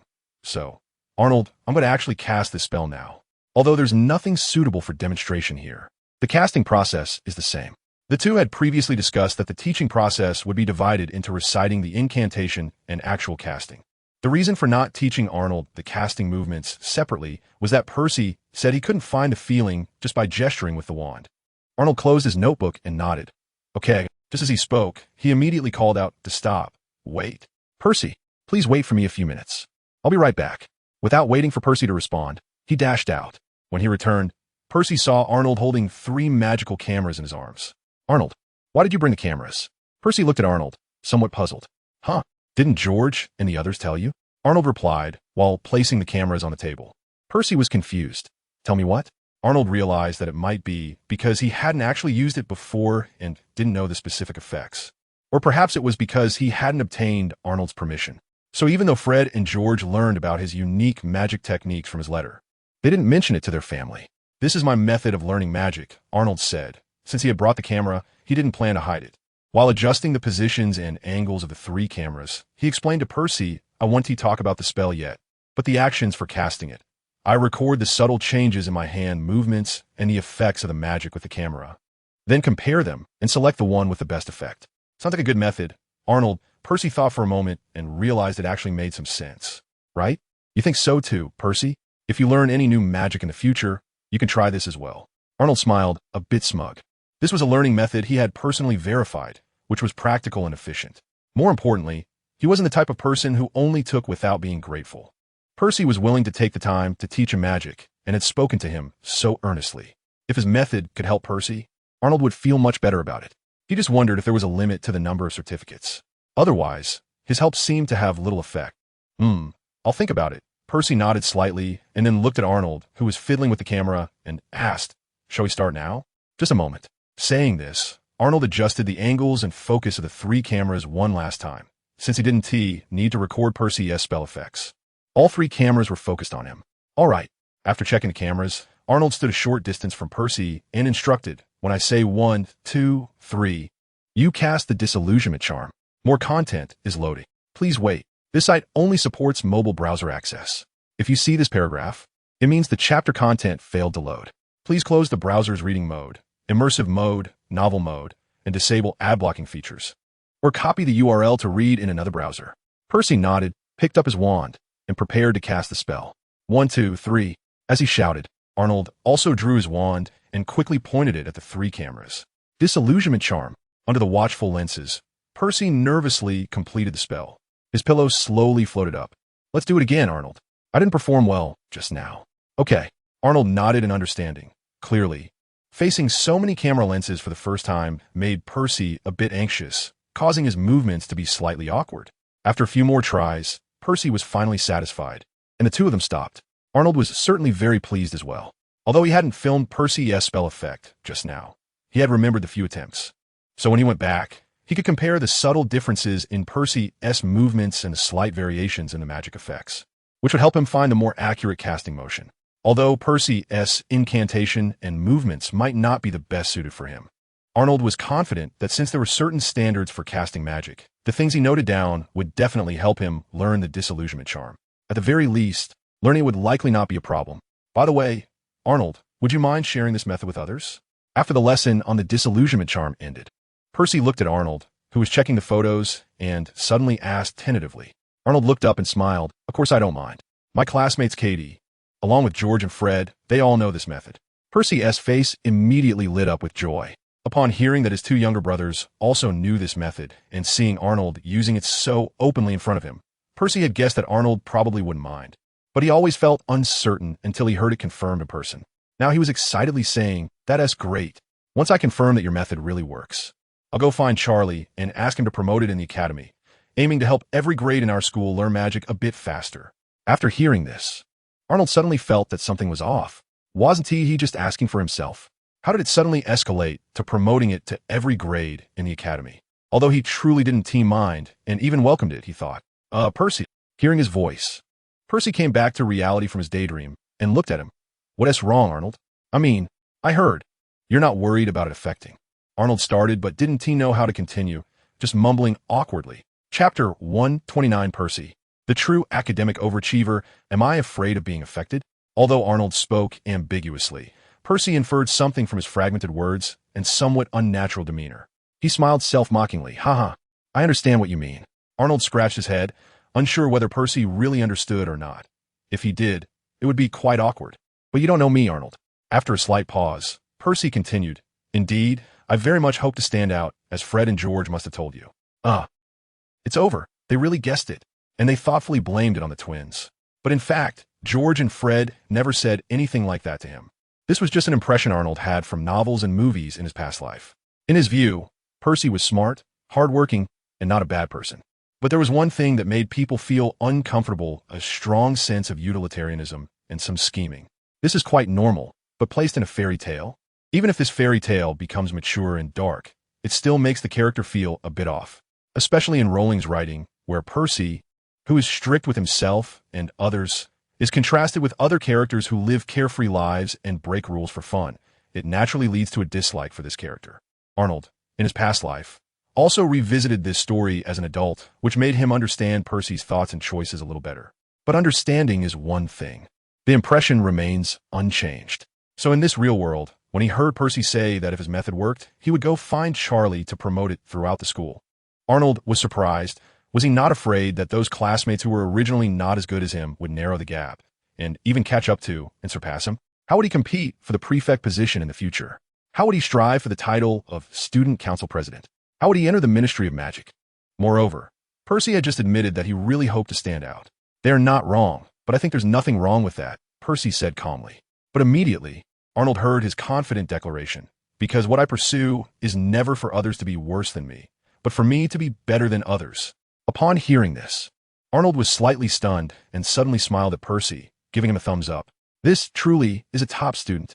Seeing that Arnold also agreed with his philosophy, Percy, who had just been a bit melodramatic, was very happy, as if he had found a like-minded partner, and started chatting with Arnold.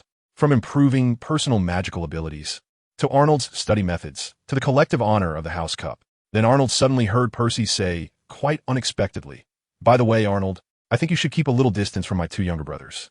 Arnold was taken aback, not knowing why he suddenly brought this up. Did Percy misunderstand the relationship between him and his two younger brothers? But he and George, Fred, were not in the same year, nor were they bedfellows. Apart from mixing together during mischief, they hadn't been particularly close. Oh, perhaps they might discuss alchemy with each other in the future?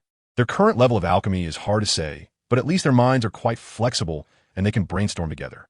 Mischief, alchemy, besides that, he couldn't think of any other connection with them. Seeing that Arnold didn't understand, Percy added, "I don't want to see you and them getting caught by Filch scrubbing toilets one day."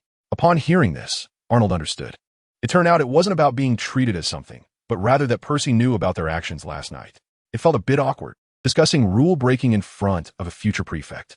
Moreover, Percy, is it really okay for you to say that about your own brothers? Percy looked at Arnold in front of him, feeling a bit hesitant. He wanted to criticize the twins like he was scolding them, but it felt inappropriate. Yet, saying nothing made him feel uncomfortable. After thinking for a moment, Percy decided to play the emotional card. "Arnold, do you know that since I entered Hogwarts, 3 whole years have passed, and Gryffindor has not won the House Cup even once?" Speaking of this, Percy's expression was grim.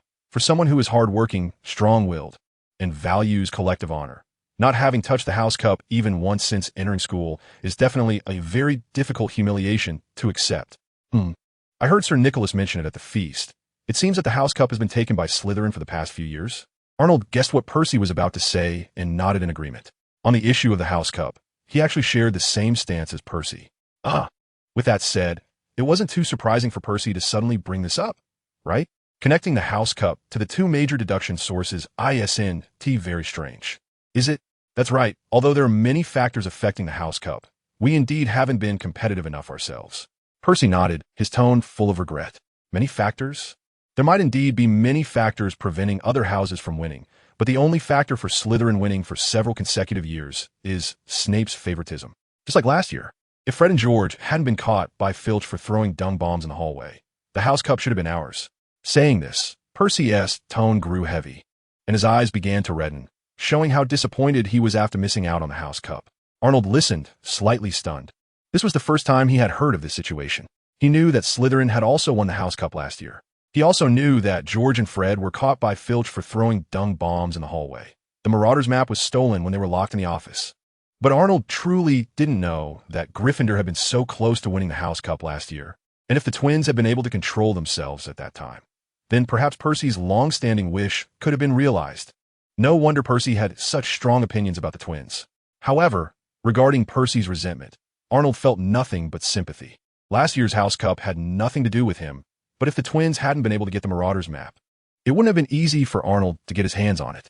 Did he have to deliberately create opportunities to get caught by Filch, not only losing points, but also getting locked in his office? But what if he ended up being punished to scrub toilets, polish trophies, or be locked in the dungeon? That wouldn't just be labor without reward. It would be a futile effort. Chapter 130. An educator who teaches according to ability, but this year I see hope. The hope of winning the House Cup. It's all because of you, Arnold. Percy lightly shook his head, as if trying to shake off the regrets of last year, and then looked at Arnold with bright eyes.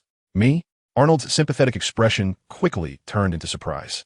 Although he was also working hard for the House Cup, he never thought that he alone could influence its outcome. He wanted to urge Andrew to get Katie and Anna to study hard and answer questions every day. Percy nodded emphatically. That's right. He smiled and explained, I heard this afternoon that we have a new student in Gryffindor named Arnold Adams who is really impressive. It's only been a couple of days since the school year started, and he has already earned several points for the house in various classes. As he spoke, Percy's smile stiffened. Because of this, when he later heard Fred and George accidentally spill the beans about their nighttime escapades, Percy felt very upset. He feared that Arnold might be led astray by those two and end up misbehaving, disregarding the school rules. They had gotten lucky this time, but how often can one walk by the river without getting their shoes wet? If one day they were caught by Filch, the points Arnold earned in class would likely not be enough to cover the deductions. Plus, after learning about the camera-assisted study method from Arnold, Percy thought that if it proved to be useful in practice and was promoted throughout the entire school across all grades, then this year's House Cup would definitely be within Gryffindor's reach. In this situation, he was even less hopeful that Arnold would run around the school, causing trouble with the twins. If that happened, Gryffindor would lose a serious student who worked hard in class for the house points and gain another troublemaker who jumped around all day, fearing that he wouldn't lose enough points for the house like the twins. Therefore, after the topic turned to the House Cup, Percy couldn't help but remind Arnold not to hang around with his two troublemaking brothers all the time. Arnold, unaware of Percy's thoughts, was about to express some humility for his praise when Percy continued. It's not that I want to speak ill of my own brothers.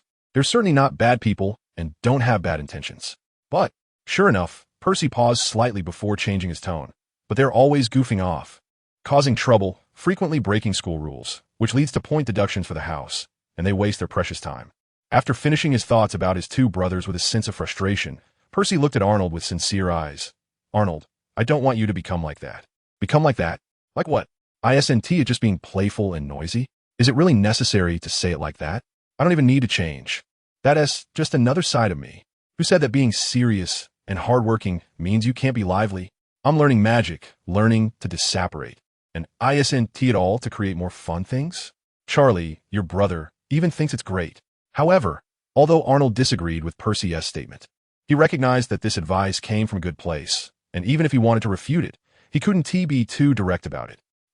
Percy, I don't quite agree with you on that. After thinking for a moment, Arnold shook his head slightly and then smiled. As family and friends, we shouldn't just preach or keep our distance from George and Fred. Instead, we should find ways to help them. But my good-hearted help and advice, they don't listen to it all, don't understand, and don't accept. Percy said, feeling both angry and helpless. That's because you haven't found the right way to approach them, Arnold replied lightly. More content loading. Please wait. This site only supports mobile browser access. If you see this paragraph, it means that the chapter content has failed to load. Please close your browser's reading mode, browsing mode, novel mode, and disable ad blocking features, or copy the URL to read in another browser. Just last night, in such a short time, he had already successfully made the twins realize their past mistakes and engage in deep self-reflection. Pranks are fine, but they shouldn't affect other innocent classmates. Truly impressive. I understand how to teach according to the individual and to make learning enjoyable. Percy looked at him in confusion, not understanding what was wrong with his approach. Arnold chuckled. For example, you want them to spend more effort on studying, right? Percy nodded. Then you just need to tell them how a certain spell can have such and such effects in pranks. How much fun it is. Arnold immediately provided a solution and assured him, trust me, you don't need to teach them. They'll learn it themselves quickly. He never doubted the twins' talent. Percy knew that Arnold was likely right, but he still felt that something was off. Arnold ignored his thoughts and continued. As for breaking school rules, their personalities are so unruly that they can't be restricted, so we can only divert them. Divert? What do you mean? Percy asked, puzzled. It means that if you can't restrict them, you must find another way, Arnold explained further. Facing Percy's still puzzled expression, Arnold shrugged his shoulders and continued. Help them learn more magic, develop more Joe products, and make it harder for them to get caught, so they won't lose points. It made sense and it was convincing.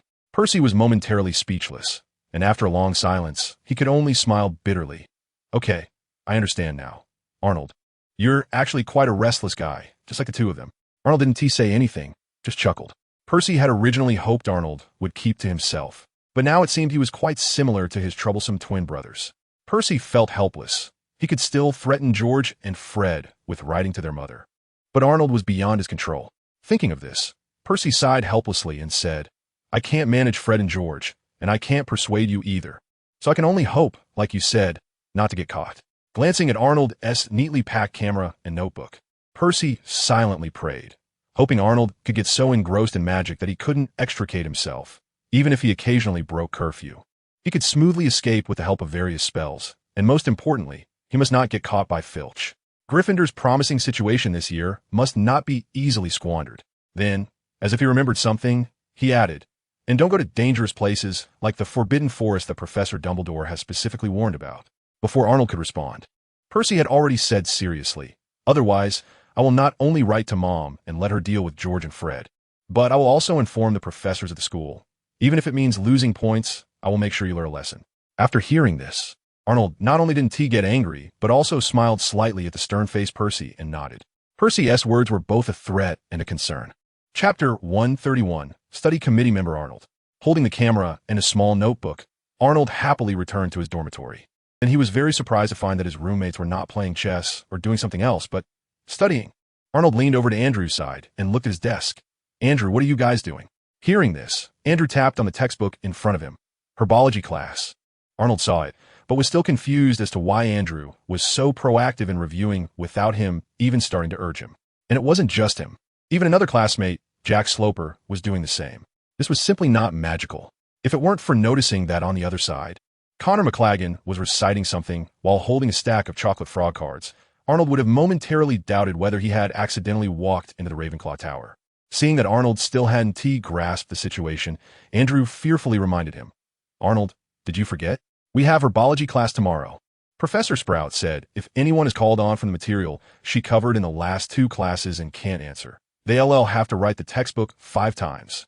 With Andrew's reminder, Arnold finally recalled that Professor Sprout had indeed mentioned something about pop quizzes in today's herbology class. He had been too busy raising his hand to answer questions to pay much attention. Oh, a pop quiz? Good luck with that.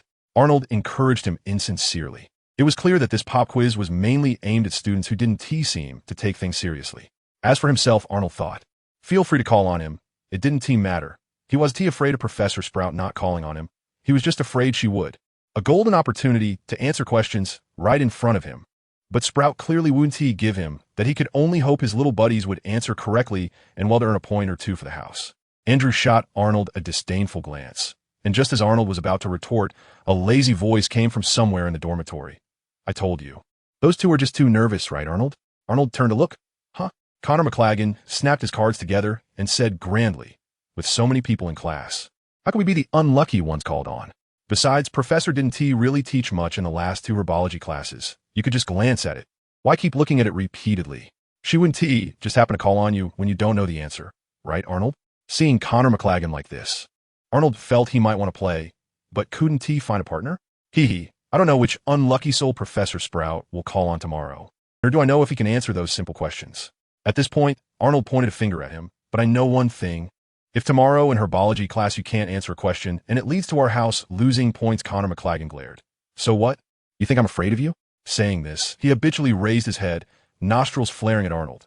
Arnold, don't think that just because you've learned a bit of magic over the last 2 days, you're something special. Turning matches into needles? That's useless compared to the magic my uncle taught me. Arnold waved his hand, interrupting him. No, McLagan, you misunderstood me. How could I use magic against you? We are classmates. Don't worry, I won't lay a hand on you. McLagan was stunned for a moment, then smugly said, Really? That's good. You're wise. I would only challenge you to a game of chess. Arnold interrupted again. Chess? Wizard's chess? McLagan looked puzzled, finally lowering his head slightly to meet Arnold's gaze. Arnold smiled and nodded. Exactly. Then immediately added, but there's one condition. We can't leave until we've played at least 10 games. In Arnold's eyes, his classmates were still children. It was better to persuade them. Using a stick was just a last resort.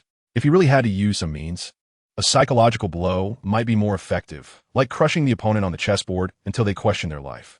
Although it wasn't too much of a challenge for him, it would definitely be an unforgettable experience for a rookie. If he did it this way once, Arnold suspected that McLagan might even quit Wizard S chess in the future hearing Arnold's words. Connor McLagan was first taken aback, unable to comprehend what he meant. Then he recalled the horror of being dominated by Arnold on the chessboard that afternoon, involuntarily shivering. Although he had boasted about wanting another game at the time, he never wanted to feel that helplessness again. Drawn in by their conversation, Andrew and Jack Sloper stopped reading. Connor McLagan's expression and demeanor were far more interesting than whatever was in 1,000 magical herbs and fungi. Connor McLagan's face turned red as he defiantly said, "What if I really want to leave?" Arnold lightly reminded him, "Leave? Where can you go? Unless you plan on not coming back tonight and are going to keep our caretaker, Argus Filch, company." Although he hadn't interacted with Filch yet, just looking at his appearance, the way he looked at students, and all the rumors he had heard from upperclassmen, Connor McLagan didn't want to have any interaction with Filch whatsoever. "What if I come back? Are you really going to force me to play chess if I don't want to? Don't forget, we're in the same dorm. I can definitely force you to play. If you don't play enough, don't even think about sleeping. After how you treated the pieces this afternoon. Sloper will be crazy to lend you his pieces again. Those are minor issues. I'll send an owl to buy a set of chess pieces first thing in the morning." After several exchanges where Arnold blocked him, Connor McLagan was so furious that his chest heaved violently, glaring at him as if ready to fight. Andrew and Jack Sloper watched him nervously, ready to jump in to separate them at any moment. Arnold stood there calmly, looking relaxed, although he didn't want to fight with his dorm mate. He had complete confidence whether it was a magical duel or a physical brawl. Fine, let us do it. Who is afraid of who? You only won that one game by luck this afternoon. Luck? Why don't we try again right now? Refusing to admit defeat in words, McLagan obediently rolled out of bed, sulking as he walked to his desk.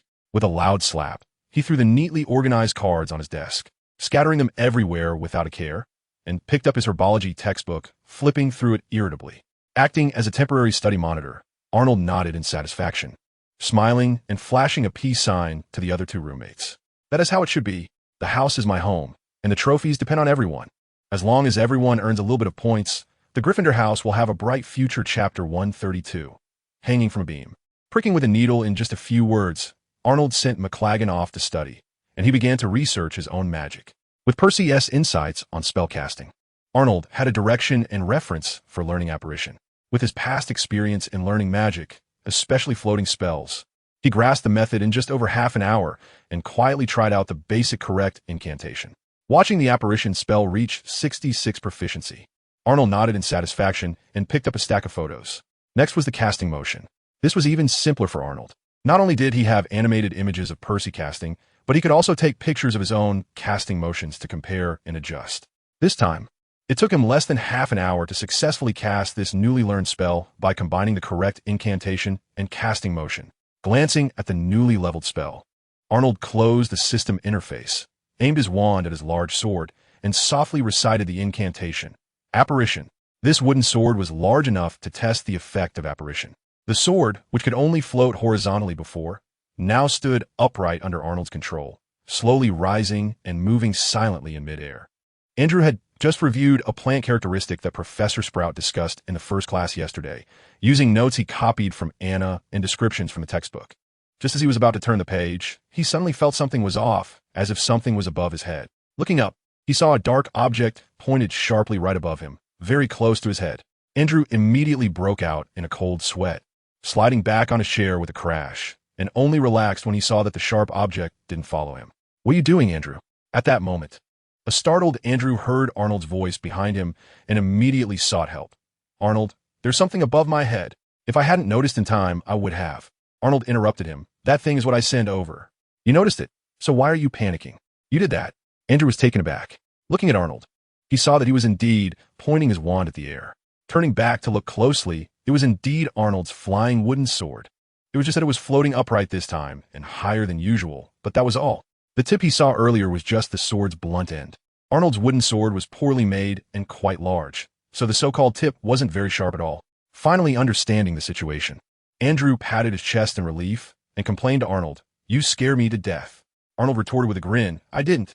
If you hadn't been looking around and not paying attention to your book, you wouldn't have noticed, right?" You wouldn't have been scared. Andrew sighed. So it's still my fault? Arnold insisted. Of course it's your fault. I did this for your own good. Seeing Andrew pout, he added, don't believe me? Andrew, let me tell you.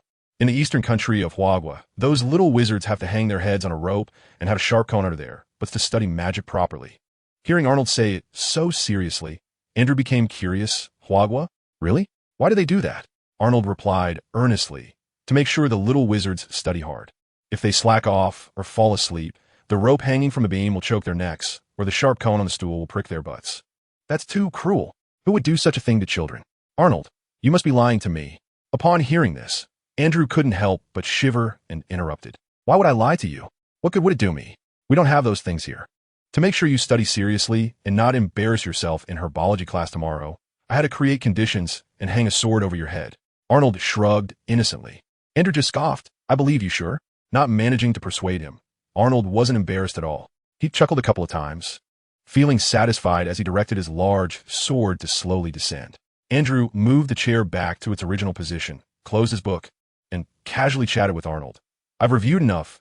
I'm getting ready to wash up. Just as he was halfway through, he suddenly leaned over to Arnold and whispered, by the way, Arnold, are you still doing that thing today?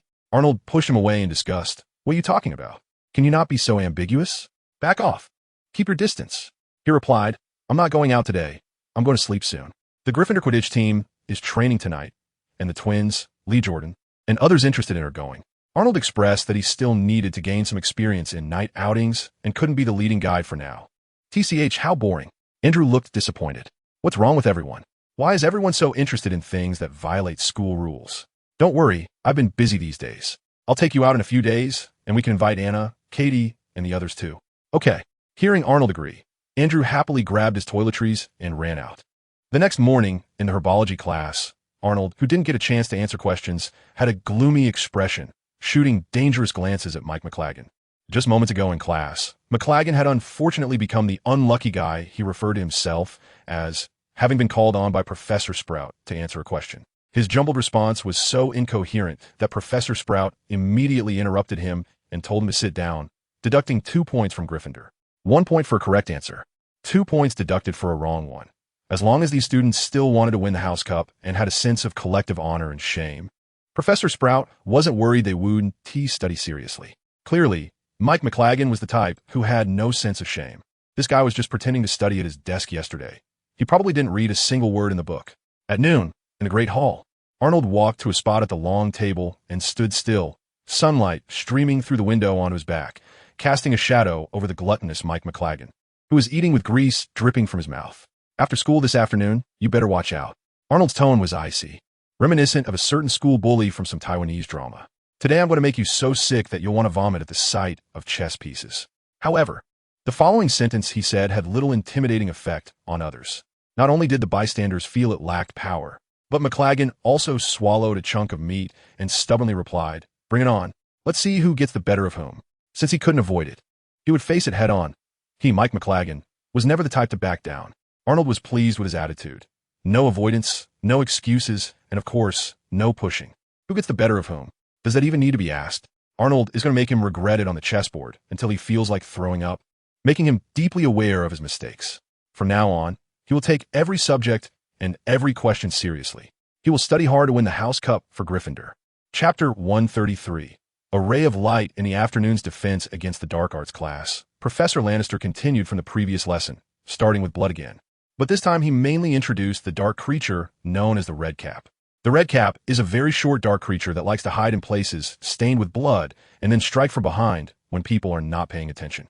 Therefore, Professor Lannister reminded everyone in class that curiosity can sometimes be deadly.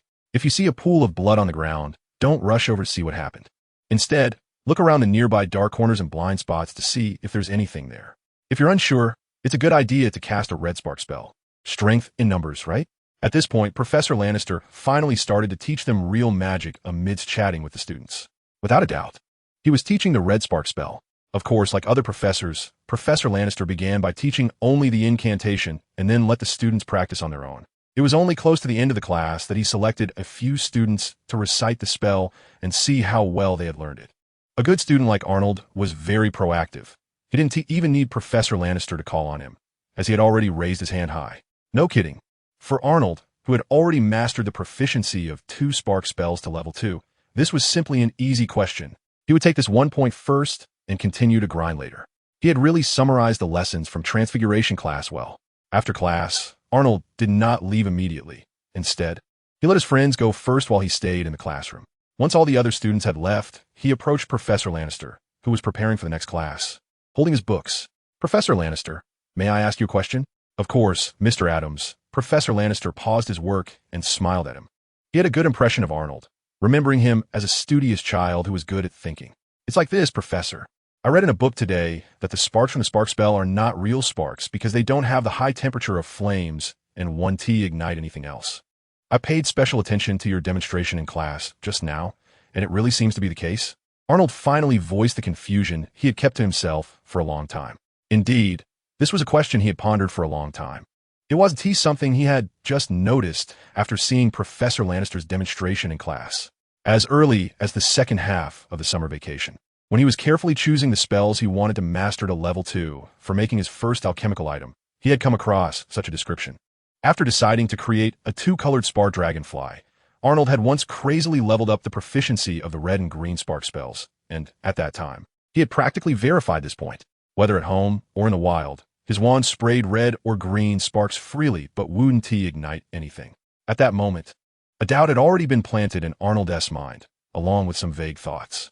Now that Professor Lannister happened to be teaching the spark spell, he decided to clarify his confusion before asking about levitation spells. "That's right, the spark spell does not actually emit sparks." Professor Lannister nodded affirmatively and praised. "I'm very glad you noticed this detail. It's a small detail that can easily be overlooked. If you want to start a fire, I'll teach everyone the fire-making spell later." Arnold shook his head, indicating it was unrelated to starting a fire, and continued to ask, "But why is that? Professor, what is the principle?" Professor Lannister countered, "The principle? Are you asking why the spark spell is designed this way?" Arnold shook his head. He already knew the answer to this question. "That's right.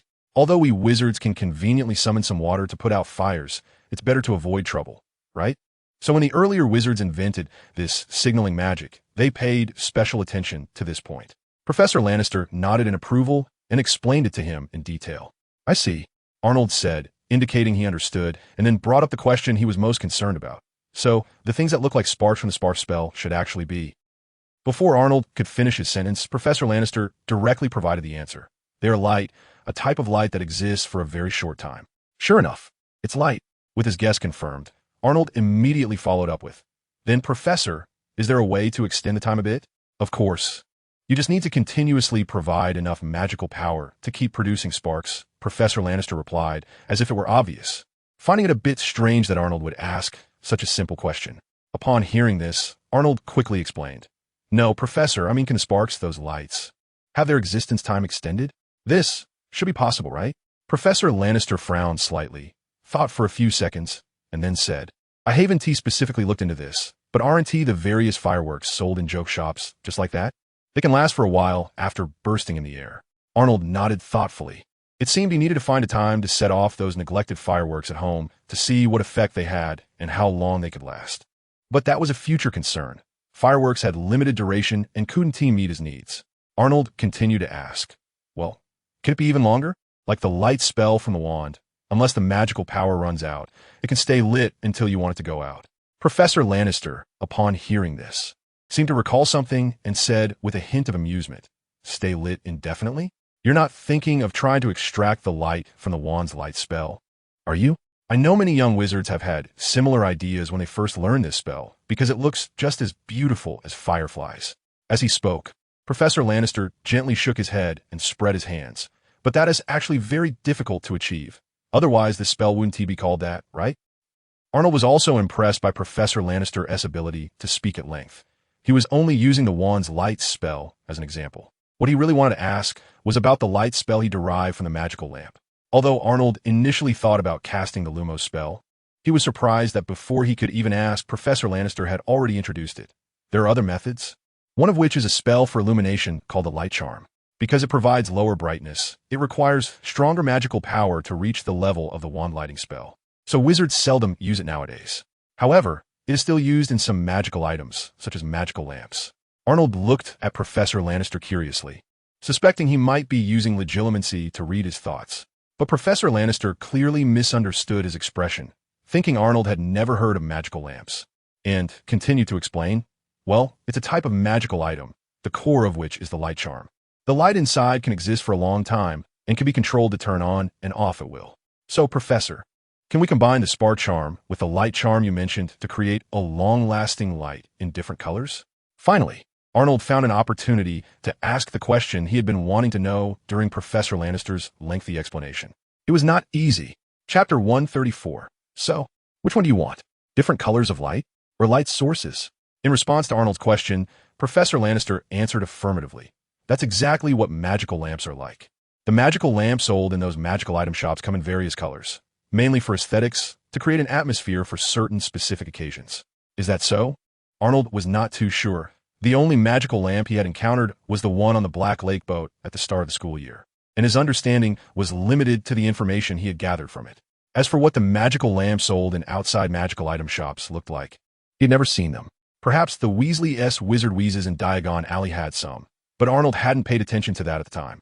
However, he did remember that the original text mentioned a golden lamp at Bill and Fleur's wedding, but Arnold wasn't sure if that was a magical lamp, nor if the color of the light was created as he imagined. Professor Lannister nodded and said confidently, of course, otherwise, if it were just for illumination, magical lamps would have no competitiveness. The wand lighting spell cast by wizards is more convenient and brighter. As he spoke, he pointed to a certain direction in the classroom. In other places that require long-term illumination, such as this Hogwarts castle, the torches here use ever-burning flames, a type of flame that can burn forever. Arnold looked in the direction he pointed, where a flame was burning quietly in an iron frame on the wall, without a candlestick or a wooden handle, just a flame peacefully burning. Ever-burning flames, a flame that burns forever. Satisfied with the new knowledge he had gained, Arnold smiled. So that's how it is. Thank you, Professor Lannister. The questions and doubts that had been weighing on his mind since he self-studied the spark charm during the summer had finally been answered. And it was the answer he wanted. The light emitted by the spark charm can be combined with the light charm to create various colors of long-lasting light sources. Light pollution, now their essay lead. What? Only 3 colors? I have all 3 primary colors. Am I afraid I can't create others? Forgiving green, gay purple, comical yellow, grandma gray. So which one do you want? Professor Lannister looked at the diligent and polite Arnold, quite satisfied. No problem, I like students like you. Do you need me to tell you the incantations for the green and blue spark charms? I know Professor Flitwick assigned that as your homework. Arnold hesitated for a second and shook his head. Not for now. Let us wait until I learn the red spark charm first. He felt that if he got the incantation for the blue spark charm now, he would definitely be unable to resist learning and trying it out. But that wasn't his primary task at the moment. Professor Lannister agreed. That makes sense. It would be easier for you to learn the other 2 colors after you master the red spark charm. Arnold nodded, and after resolving the doubts in his heart, he suddenly remembered his original purpose and hurriedly said, Professor, I have another question. What question? Go ahead. Professor Lannister said, glancing at the time. With Percy's patient guidance yesterday, Arnold was careful not to expose his ambition to learn everything. So he organized his thoughts slightly and slowly said, it's about floating spells. I saw many variants of the levitation charm in the library books, and I'm very interested, but I can't study them all due to limited energy. So I want to choose one to learn. Upon hearing this, Professor Lannister was taken aback and instinctively replied, variants of the levitation charm? Shouldn't you be asking Professor Flitwick about that, Mr. Adams? Then he added with a bit of advice. I think Professor Flitwick would definitely suggest that you master the levitation charm first before studying those variant spells. That's exactly why I don't want to ask Professor Flitwick. Arnold silently wailed in his heart, but maintained his composure and continued. I was thinking, Professor, you said you enjoy traveling, right? After so many years and so many places, your experiences and knowledge must be very rich. So I wanted to ask, among those variant spells of a levitation charm, which one do you think I should choose? Listen, in order to hide his own shortcomings while learning from Professor Lannister, Arnold had even employed a bit of rhetoric, not asking what the professor knows or stating what he wants to learn. In short, it was just one meaning, you are so amazing, just teach me something at random. In short, it was flattery. Arnold's approach was indeed effective. After a moment of contemplation, Professor Lannister still offered his opinion. Well, if I were to give advice, I think you could try the zombie float. Arnold promptly followed up with a question. Zombie float? Why? Professor Lannister explained. Because, as far as I know, Most variants of a levitation charm can only control inanimate objects. Just like Gellert Grindelwald, who thought he was flying, but it was actually just his clothes that were flying. But Zombie Float is different. This spell allows a body, including living people, to float slowly in midair. Arnold nodded and then made a request. Professor, do you know this spell? Can you teach it to me?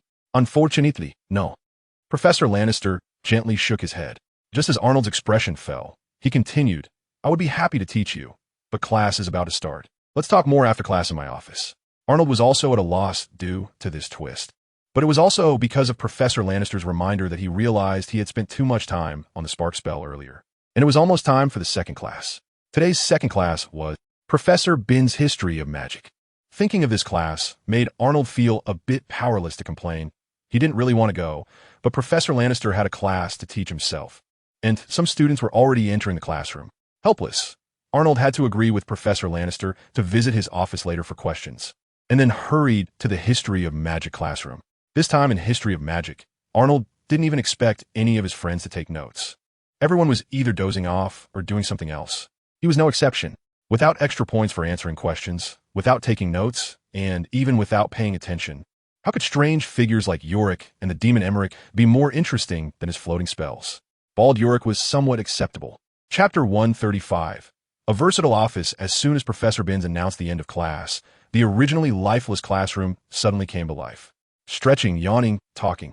Just as Arnold closed his book Mastering Floating Magic, Anna had already approached him. Arnold, are we going to the kitchen to find house elves? To ask about magic today? Looking at her sparkling big eyes and cute expression, Arnold couldn't help but feel speechless. Anna, are you serious about your last few words? At that moment, Andrew, who had just woken up next to Arnold, tousled his messy golden curls and chuckled as he helped answer. Of course not. Arnold has already made plans with Mike McLagan. We're going back to play wizard's chess. Hearing this, Anna looked disappointed. Well, okay. But then she quickly turned to Arnold and said, just don't play in the dormitory. Come to the common room. I want to watch too. I agree. Katie chimed in as she approached. Huh, Katie, aren't you going to the Quidditch pitch today? Andrew asked, surprised. Katie pouted. Today is Slytherin's practice time. It's not very convenient. Andrew shot her a disdainful look. It's not convenient for Slytherin, but how is it convenient for you to watch Ravenclaw's practice before? Quidditch practice happens every day, but the competition pitch rotates among the 4 houses except on weekends, and whether to allow others to watch is decided by the house's Quidditch team. The teams that don't get the pitch just have to practice their basics elsewhere. Slytherin's Quidditch team has no secret tactics. They just perform normally, plus some basic maneuvers. So it's not really inconvenient, whether you watch or not. During the competition, they all follow the same routine. It's just basic operations. Katie simply didn't want to watch Slytherin's practice. After entering Gryffindor, she had automatically marked Slytherin as the opposing camp, just like fans of 2 rival Premier League teams. Hearing that her good friend wasn't going to the pitch today, Anna was quite happy, hugging her arm and urging, hurry up. I learned a bit about wizard chess from my dad during the summer, but I haven't really played with anyone yet. As a few friends chatted back and forth, Arnold finally found an opportunity to speak. I need to go to Professor Lannister's office to ask him some questions. You all can arrange yourselves. After saying this, Arnold looked apologetically at the 3 of them. That's so boring, Anna said, looking disappointed for the second time in just a few minutes. Arnold, aren't you going to teach McLagan a lesson? Andrew also expressed his regret. Arnold gave him a speechless glance and then said to the 3, by the way, I want to remind you that there's a transfiguration class tomorrow. Last time Professor McGonagall said. Oh, right. Professor McGonagall said she would check our homework results. Andrew suddenly realized, looking panicked at the 2 girls. Have you learned it yet? Not yet. Me neither. Hearing their somewhat embarrassed responses, Andrew felt a bit better, but he still asked, what should we do? Professor McGonagall is so strict. Last time Arnold did so well, she didn't even give him a few nice words. Hey, it really seems so. If Andrew hadn't mentioned it, Arnold would have forgotten about Professor McGonagall's indifferent evaluation at that time. He only remembered that Professor McGonagall had given him 5 points, but the content of the evaluation and her tone left no trace in his mind at all. Don't worry. Professor McGonagall definitely won't ask you to turn out a perfect needle right now. As long as there's significant improvement compared to the first class, that's fine. Arnold reassured from his side. Professor McGonagall is strict, but with her rich teaching experience, her requirements for students should follow the basics. Loading more content. Please wait. This site only supports mobile browser access. If you see this paragraph, it means the chapter content failed to load. Please close the reading mode, browsing mode, novel mode, and disable ad blocking features, or copy the URL to another browser to read. The three exchanged glances and then turned in unison. Arnold. Arnold asked while stuffing his textbook into Andrew's arms. Andrew, I'm going to trouble you again. Please take this back for me. Andrew took the few hefty books he handed over and casually distributed one to Anna and Katie each, making the two girls' hands feel heavier. Arnold watched this operation with a twitch in his eyelids. Steel straight man, that's you, right? Watching you grow up, destined to be single. Andrew completely missed Arnold's expression, and while holding the books tightly, he was still saying to him, I think we should need a few needles for reference. Not a problem. Arnold nodded in agreement, looking around for suitable tools. Is there a broom cupboard at the classroom door? If I pull down a few twigs from the broom's tail, it might be quite suitable for turning into embroidery needles, but I'm afraid of filch. Arnold wasn't worried about being caught by filch for damaging his stuff, but was afraid that the brooms inside had been used to clean up some smelly things. Forget it. Forget it. I don't have to use wooden or bamboo sticks to transform. Arnold thought for a moment, opened his notebook, tore off 3 small pieces of paper, and then took out his wand. Accio, X3, here you go. They might not last for 2 hours, but I think it should be enough. After distributing the 3 embroidery needles to a few friends, Arnold took his notebook and pen and headed straight to Professor Lannister's office on the 3rd floor. He never even thought about taking pictures of the professor's spellcasting process. Somewhere in the corridor that Arnold hurried past, Mike McLagan watched a figure rush by him and let out a sigh of relief. The Office of the Defense Against the Dark Arts Professor, being the subject with the most frequent changes among all the subjects at Hogwarts, had a very diverse decorative style. Arnold was particularly impressed by Gideon Rohan's narcissistic style, filled with his own photos and books, as well as Dolores Umbridge's girlish pink. Both were quite eye-catching. In Arnold's eyes, Professor Lannister's office was much more normal. Firstly, there were no strange color combinations, nor any decorations that seemed seriously inconsistent with Professor Lannister's character. There were some photos, but apart from a few pictures of Professor Lannister with some wizards, half-breeds, or magical creatures, most were landscape photos. There were forests, deserts, oceans, as well as snowy mountains and skies higher than the mountains. This was very much to Arnold's taste, as he was actually a photographer who preferred taking pictures of landscapes over portraits. Additionally, there were some shelves, large and small. Arnold couldn't tell whether the wood was good or not, but he felt the craftsmanship was quite exquisite. Those shelves seemed to hold the teeth or claws of certain creatures, and he even spotted a ping-pong, ball-sized eyeball. Arnold was quite curious about who the original owners of these fragments were. Chapter 136. I'm not jealous at all. However, gaining knowledge and broadening horizons could happen any time in the future. Arnold didn't want to repeat the afternoon's experience, where he learned nothing and time slipped away unnoticed. So, he only glanced at the arrangements and decorations in the professor's office before asking Professor Lannister about levitation magic again. Arnold didn't ask, and Professor Lannister naturally wouldn't bring it up voluntarily. He wasn't the type to show off like Rowan. Continuing from the topic they hadn't finished discussing in the afternoon, Professor Lannister introduced the magic he had suggested, zombie levitation, which was actually a fairly practical spell, at least for someone like me. However, for students like you, who mostly stay in Hogwarts, the safest place in Britain, there are only a few safe activity spots during vacations, and the opportunities to use it are quite rare. After quietly listening to this long explanation, Arnold curiously asked, "Why do you say that?" Professor Lannister took a sip of tea, cleared his throat, and explained, because in my understanding, the greatest use of zombie levitation is to transport the injured. Transporting the injured? Arnold was somewhat surprised. He didn't expect Professor Lannister to understand zombie levitation this way.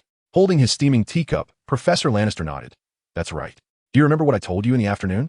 This spell can make a person float, whether they are alive or already dead. Arnold nodded. He was aware of this characteristic of zombie levitation, not only because Professor Lannister had mentioned it in the afternoon, but also because he had seen it in from novice to mastery of levitation magic. However, he never thought that the most suitable application of this magic, according to Professor Lannister, was for transporting the injured.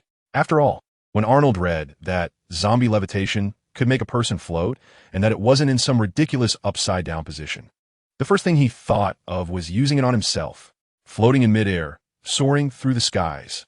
Since the day he received the acceptance letter from Hogwarts, he had this aspiration when he saw the owl flap its wings and fly away. How could such a prestigious thing be monopolized by that noseless monster, Voldemort? I'm a proud transmigrator. Aren't I supposed to care about my image? But listening to Professor Lannister, it seemed he didn't mention that this magic could be used for flying at all. Otherwise, what would Voldemort be involved for? Wizards can't be that clueless, can they? Unless I'm misunderstood, zombie levitation can't be used on oneself, leaving aside the dead, but for those who are still alive and not very mobile. We can use zombie levitation to let them slowly float and then move them to the hospital bed. Arnold was still contemplating when Professor Lannister continued speaking. Moving a half-dead person to a hospital bed. So for the dead, we directly move them into a coffin? It seems this magic really is a hospital miracle. In fact, these reasons didn't exceed Arnold's expectations. He had already inferred them when Professor Lannister first mentioned the characteristics of zombie levitation. What he wanted to know more was, at this thought, Arnold could no longer hold back and asked, "Professor, I want to ask after I learned zombie levitation, can I use this magic on myself to make myself fly? Make yourself fly?" "Of course you can." Professor Lannister paused for a moment and then nodded very affirmatively. A smile appeared on Arnold's face. Flying with a physical body seemed to be hopeful, but he still maintained a last bit of calmness and wanted to ask the professor, "Since that's the case, why don't other wizards use it? The invisible cushion of flying broomsticks, is it really that nostalgic?" However, before he could ask, Professor Lannister immediately added, "But you need to be prepared to become a living target." The smile that was just beginning to bloom on Arnold's lips instantly froze. As expected, Professor Lannister's twist would always come late, but never absent. The speed of objects or people controlled by zombie levitation is very slow, extremely slow, especially in combat. It's simply maddeningly slow. Professor Lannister used the word slow 3 times to describe the movement speed of zombie levitation. Arnold finally understood. It could be said that slow movement is a common feature of all levitation spells, and zombie levitation is especially so. Arnold guessed it might be similar to another magic of the same origin, apparition, which is specifically used to control larger people or objects to float and move. Apparition is also very slow, something he had personally experimented with just last night. Thinking about how slowly his great sword moved over Andrew's head last night. If it were a wizard, calling him a target in the air would not be an exaggeration. Moreover, the person controlled by zombie levitation is a whole. Any movement of your hands or feet could disrupt this integrity and thus affect the magic's effect, meaning you would fall from the air. Then, Professor Lannister mentioned a detail that Arnold didn't know or hadn't noticed before. But upon careful thought, it seemed to be the case. He didn't understand the integrity. But levitation spells were never powerful spells. If the controlled person or object moved chaotically, one could only be thankful that the flight wasn't high enough. Finally, Professor Lannister looked at Arnold with a teasing expression and asked, "So, do you still want to use this magic to fly?" "No need." Arnold shook his head vigorously. "All right." After a lecture from Professor Lannister, he finally realized how foolish and naive he had been. The Chinese translation of the original work had already told him the effect of this magic. Zombies. Slow, stiff zombies. He learned a few spells and played with a toy. And now he was getting cocky. Other wizards weren't fools. If this kind of magic was really operational for flying, they would have used it long ago. How could he be the one to show off? No wonder Voldemort had especially developed a flying spell that didn't rely on external objects to highlight his uniqueness and power. To be honest, I don't envy the kind of magic Voldemort invented that allows one to fly with just their body at all. In a magical world full of wondrous spells and magical items, what significance is there to flying with just the body, aside from showing off? Riding a flying broom with a moldable air cushion, don't they enjoy it? Driving a spacious, comfortable, and private flying car, don't they have fun? Oh, and casting spells that appear and disappear at will. Isn't that exciting? Flying with just the body, I really don't envy it at all. Chapter 137, I've used it on muggles. Seeing that Arnold had recognized the drawbacks of flying with zombies, Professor Lannister continued. So this magic is more suitable for use on others, especially to help those who have difficulty moving. I did this when I was in Africa. Africa? Arnold was surprised. Although he had already agreed with Professor Lannister's view on zombie flying, he didn't expect the professor to suddenly bring the topic so far away. Was it in the Sahara? Arnold instinctively glanced at a photo in the office, secretly speculating. Yes, Africa, Mr. Adams, do you know it? Professor Lannister nodded, looking at Arnold, somewhat surprised by his surprise. Arnold explained, Yes, I know. I come from a Muggle family, and before entering Hogwarts, I learned some basic knowledge in a Muggle primary school. It's a vast continent, separated from us by an ocean. Arnold's understanding of Africa obviously wouldn't be limited to this. For example, he had heard of the birthplace of modern humans, Balabala, but those details weren't necessary to mention now, especially as an 11-year-old child. Exactly. Professor Lannister nodded in agreement and then introduced, You may know that the Muggle society in Africa is not as developed as it is here in Europe. It's, how should I put it? Backward. Arnold helped him articulate that word, and then quietly waited for more. Exactly backward. Professor Lannister nodded and continued. But this is a good thing for our magical world. In Africa, many very primitive natural environments are still preserved, which means there are many magical animals and plants there. Although Professor Lannister seemed a bit excited when talking about his past experiences, as if it were a long story, Arnold listened carefully.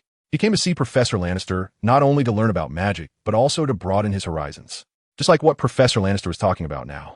The earlier parts were just common knowledge from the Muggle world, but what he said later touched on Arnold's knowledge blind spot.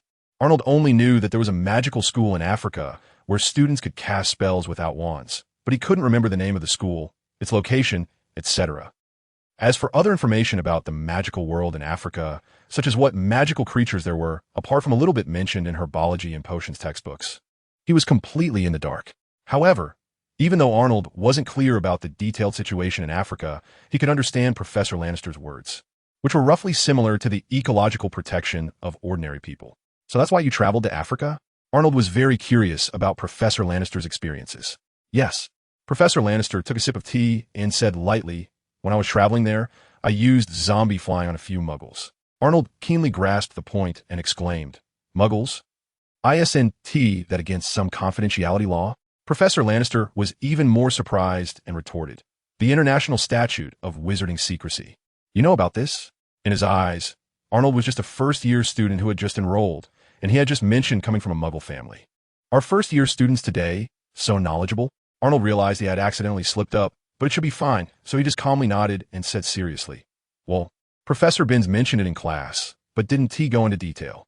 More content is loading. Please wait. This site only supports mobile browser access. If you see this paragraph, it means the chapter content failed to load. Please close your browser's reading mode, immersive mode, novel mode, and disable ad blocking features. Or copy the URL to another browser to read." Who knows if Professor Binns actually talked about this? He didn't attend class.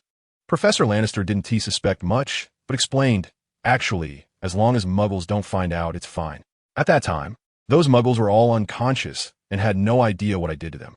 As soon as he finished speaking, he noticed Arnold's strange gaze and quickly added, "Don't look at me like that. It wasn't me who did it." After hearing this, Arnold didn't say whether he believed it or not, but his expression said a lot. Professor Lannister smiled wryly and continued, "I don't know how much you know about Muggles in Africa. Wars often occur there. When I was traveling there, I saw many cruel scenes. Some people were only slightly injured, but many others." Upon hearing this, Arnold believed a bit of what Professor Lannister said. Sure enough, he continued to talk about the situation at that time. "Once, I happened to encounter survivors of a battle. Although they were seriously injured and had even lost consciousness, at least they were still alive when I passed by. So I used a healing herb to treat their wounds, then used zombie flying to move them to a flat, dry place to lie down, and finally shot a red firework into the sky." "A red firework?" Arnold interrupted to ask. He was very curious. Didn't Professor Lannister fear that someone would see the signal and come over, then shoot this unidentified guy? If they suddenly acted, there wouldn't even be time for a shield charm, right? But Professor Lannister didn't get what Arnold was puzzled about and explained, "Yes. This magic is mainly used to seek help from other wizards. But actually, ordinary people can see it too. I hoped that someone would come to check after seeing the firework in the sky, so they could discover the survivors in need of help." "Professor, I have a question." After getting a nod from Professor Lannister, Arnold couldn't help but ask, "Aren't you afraid that the people who come to check after seeing the red firework?" Professor Lannister misunderstood Arnold's meaning again and interrupted him. The people who came to check carried those injured away. They should be from the same camp, right?" Immediately after that, he added, "Moreover, I hadn't left at that time.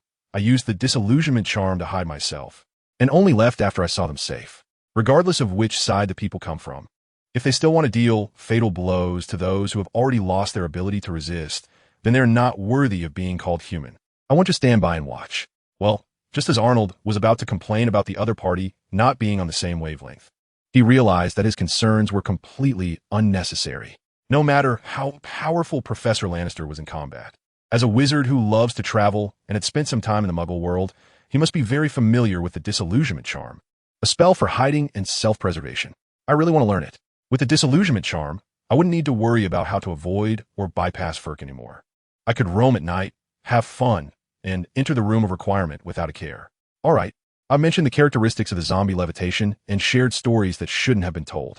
Now, I will officially start teaching you this spell. Mr. Adams, pay attention. After sharing his understanding of zombie levitation and his practical experience with Arnold, Professor Lannister began to truly teach him this spell. Although Arnold was very interested in Professor Lannister's experiences and listened intently, he did not forget to focus on the task at hand and was very serious about learning. Chapter 138. Any requirements? Mr. Adams, your comprehension of magic is truly remarkable. I have not seen many people in my life who can learn a spell as quickly as you. If this were not a spell outside my teaching plan, I would have to give you several points. No, several dozen points. Looking at Arnold, who successfully cast zombie levitation and floated about 10 centimeters above the ground, Professor Lannister's praise and astonishment seemed to rain down on him without reservation. If the first part of the small class in the defense against the dark arts professor's office that afternoon was mostly Professor Lannister helping Arnold broaden his horizons, then the latter part, lasting less than half an hour, was Arnold opening the professor's eyes. There was nothing else to say, just one word: fast. Arnold had already researched some theoretical knowledge about zombie levitation himself, and he also had several insights from studying similar spells. Although he had not fully mastered most of them, many aspects were still interconnected. The system showed a proficiency of over 10%, which was not a lie. Moreover, he had the floating charm and the moving charm, both of which were progressing towards second-level proficiency. So no matter what new spell it was, as long as it was related to floating or moving, he had a bit of a foundation. The key point was that he had just learned apparition from Percy yesterday. And since zombie levitation was of the same root and origin, Arnold's speed in understanding and mastering this new spell was astonishingly quick. If it weren't for the need to be cautious not to confuse the two spells that differed by just a few letters, Arnold felt he could have gone even faster. However, this speed was already enough for Professor Lannister to praise him highly. After slowly descending with stiff movements and finally landing on the ground, Arnold dared to make other movements. He scratched his head in embarrassment. "Professor, you're overpraising me. Maybe I'm just particularly in tune with zombie levitation." After saying this, Arnold even joked with Professor Lannister. "But if you were willing to give me extra points, I certainly wouldn't refuse." Professor Lannister also laughed, feigning regret as he spread his hands. "Hee, I personally would love to give you extra points. Your performance is completely deserving of it. But unfortunately, that's against the rules." After sharing past experiences and guiding the learning of magic, the two had become quite familiar by late afternoon, and their conversation became much more casual. After laughing, Professor Lannister suddenly asked, "By the way, Mr. Adams, do you know a spell called apparition? It also belongs to the floating category." Perhaps Professor Lannister was just casually asking. But for Arnold, this could very well be a soul-searching question. He felt like his academic genius persona was about to collapse. Arnold hesitated and stammered. However, Professor Lannister did not mind and continued, "Maybe you've seen it in a book, but perhaps you didn't pay attention to the fact that this spell has some connection with zombie levitation." That should be correct. I think I've indeed come across the apparition you mentioned. So, is there a special relationship between these two spells?" Since Professor Lannister had already provided him with a reason, Arnold naturally continued along with his words, using various ambiguous terms. Professor Lannister took Arnold's notebook, writing down the name and incantation of apparition while saying, "I think you should try to learn this apparition when you have time. You might have some unexpected surprises." "Oh, really? Then I'll study it when I have time." Arnold continued to display his somewhat awkward acting skills. "I only told you this because you learned zombie levitation so quickly. Generally, I don't recommend students spend too much time on such spells." Saying this, Professor Lannister put down his pen and pushed the notebook back to Arnold. "Okay. Thank you for the reminder, Professor. I promise I will only look at apparition after completing all course content and assignments." Arnold took the notebook. Looking at the beautiful handwriting Professor Lannister had left, his eyelids twitching involuntarily. "If I told you I learned apparition yesterday, and that this is why I was able to learn zombie levitation so smoothly and quickly today, would you be surprised, Professor?" Professor Lannister nodded and smiled. "That's good." The more he looked, the more satisfied and appreciative he was of Arnold. He was very talented in magic, had strong learning ability, and crucially, with such talent, he remained humble and listened to his advice. Loading more content. Please wait. This site only supports mobile browsers. If you see this paragraph, it means the chapter content failed to load. Please turn off reading mode, browsing mode, novel mode, and ad blocking features, or copy the URL to read in another browser. Such a student, isn't it fair to have higher expectations of him? I'm doing this for his own good. By the way, Mr. Adams, I guess, you must have learned the floating charm by now, right? Just as Arnold was about to thank Professor Lannister, who had been interrupted by him for a long time, and take his leave? He heard the professor suddenly ask this question. After hesitating for a moment, Arnold nodded. That's correct. The professor is not foolish. Although Professor Lannister certainly couldn't guess that Arnold had already learned apparition in advance, it was not hard to deduce from his speed in learning zombie levitation that he must not have spent much time mastering the introductory spell of the spell class. The floating charm. Since Professor Lannister has already guessed it and even asked face-to-face, Arnold simply admitted it generously, as the only person he needed to keep confidential was Professor Flitwick. Just as Arnold was secretly speculating about why Professor Lannister asked this, he heard him continue. In that case, I think you should try to complete the extracurricular assignment given by Professor Flitwick. Arnold thought of possibility. Professor, do you mean the blue spark spell? I will tell you the incantation in advance, of course, and the green spark spell, which I was going to teach you anyway. As Professor Lannister spoke, he had already taken Arnold's notebook again and started writing in it. Arnold instinctively wanted to refuse. Professor, I just want to...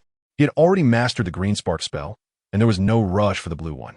Without the combination of the second-level brightness spell, he estimated he wouldn't be able to produce any neon lights anyway. His primary task now was still floating magic, the movement spell, the real flying skateboard. Don't worry, I'll give you a month.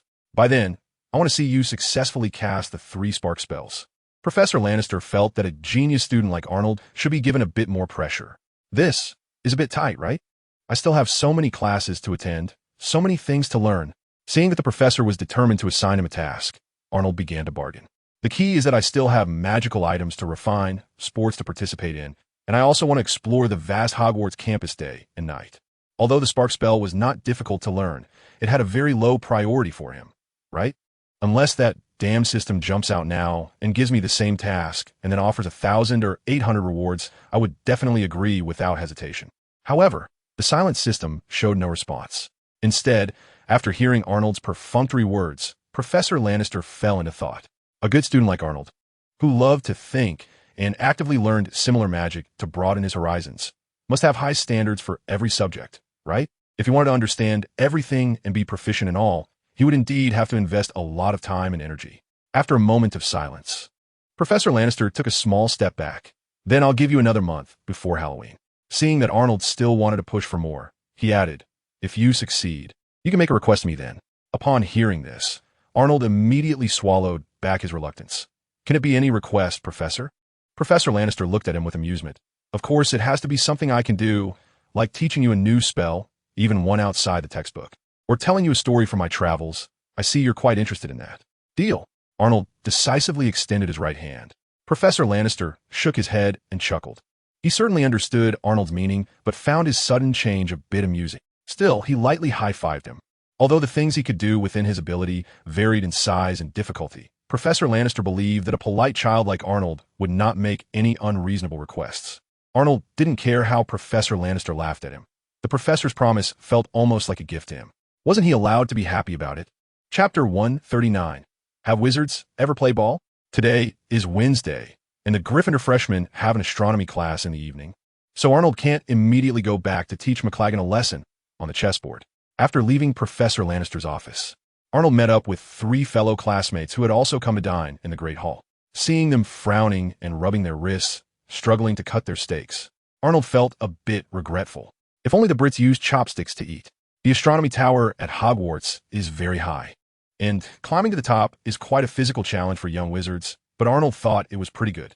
Not because he had a flying skateboard and didn't have to walk. Someone like Arnold, a warm-hearted person, would have long since lent the skateboard to the 2 girls to share. What Arnold was satisfied with was that after reaching the top of the astronomy tower and standing on the terrace extending from the classroom, he could gaze up at the pure starry sky, something he hadn't seen in many years. It had been a long time since he had seen such a clear and numerous display of stars in his past life, hadn't it? At some point before his transmigration, Arnold had heard that under good weather conditions, one could observe the beautiful and spectacular Orion Nebula with the naked eye. However, when he finally waited for a good day and excitedly ran to the rooftop to look, he found the dust indeed lived up to its reputation. Later, when he occasionally returned to his hometown during vacations, Arnold remembered this, but although the county was small, it was not lacking in various factories and real estate developers. To develop or to protect the environment, Arnold was very glad that he was now a wizard living in an old capitalist country that had already soaked up all the blood. So he didn't have to think about such a dilemma. Hogwarts astronomy class has no textbooks. Students only need to bring their own telescopes. The vast starry sea above them is the best and largest textbook, something countless people have spent their lives trying to read even a fraction of. The professor of astronomy at Hogwarts is a witch named Aurora Sinistra. She did not have the young wizards who were experiencing the sky for the first time observe the stars immediately, but instead began by teaching some knowledge about the sky and the universe indoors. The things Professor Sinistra talked about were, to Arnold, more like common sense, things he had learned a long time ago, common knowledge that many Muggle children knew, especially those who had taken natural science or geography classes preparing for exams in China.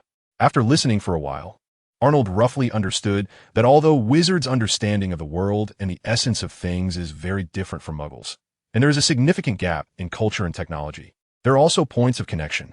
For example, in the fields of the universe and space, which are difficult for humanity to touch, wizards are equally helpless, and their understanding is not much greater than that of Muggles. This astronomy class is a testament to that. It cannot be ruled out that Professor Sinistra has not yet covered more in-depth knowledge, but perhaps wizards really only know this little. So, have wizards ever broken through the atmosphere? Arnold was very curious about this question. In his view, whether Muggles or wizards, space should be a very high-tech field. Arnold furrowed his brow, carefully recalling the original novels and movies he had seen in his past life, desperately trying to think if there were any relevant content. After a long while, he finally remembered that it seemed. There was a time when Harry saw a piece of news in the Quibbler, saying that a wizard rode a broom to the moon and brought back a frog from there? Or was it a toad or some other animal? The details were unclear, but Arnold remembered there was such content.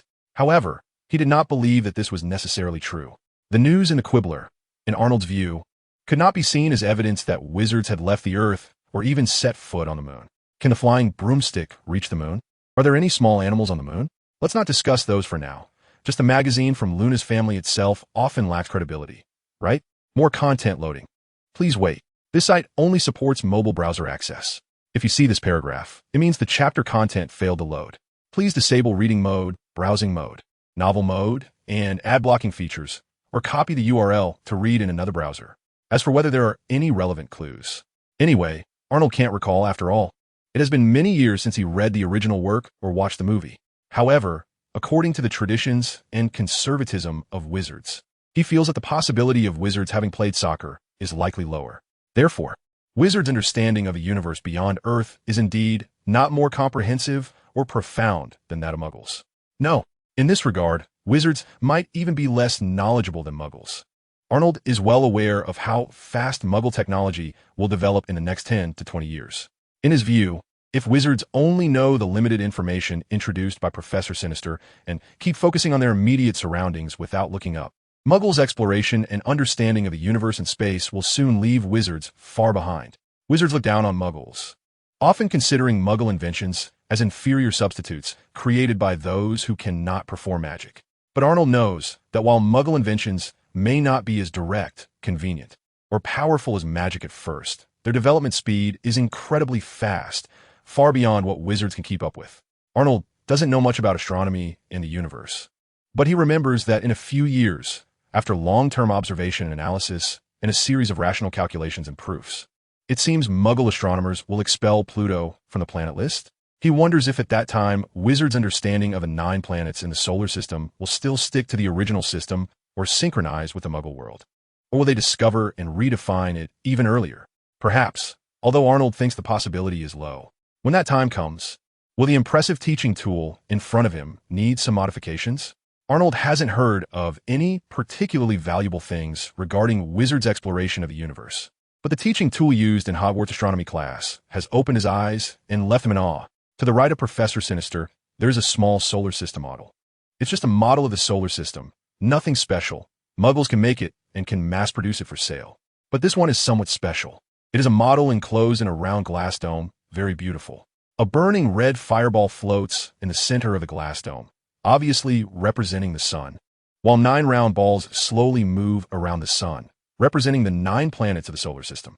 The materials and textures of these 9 planets, as well as their size ratios and even their movement trajectories, are all strictly modeled using magic after wizards observed and calculated the real celestial bodies.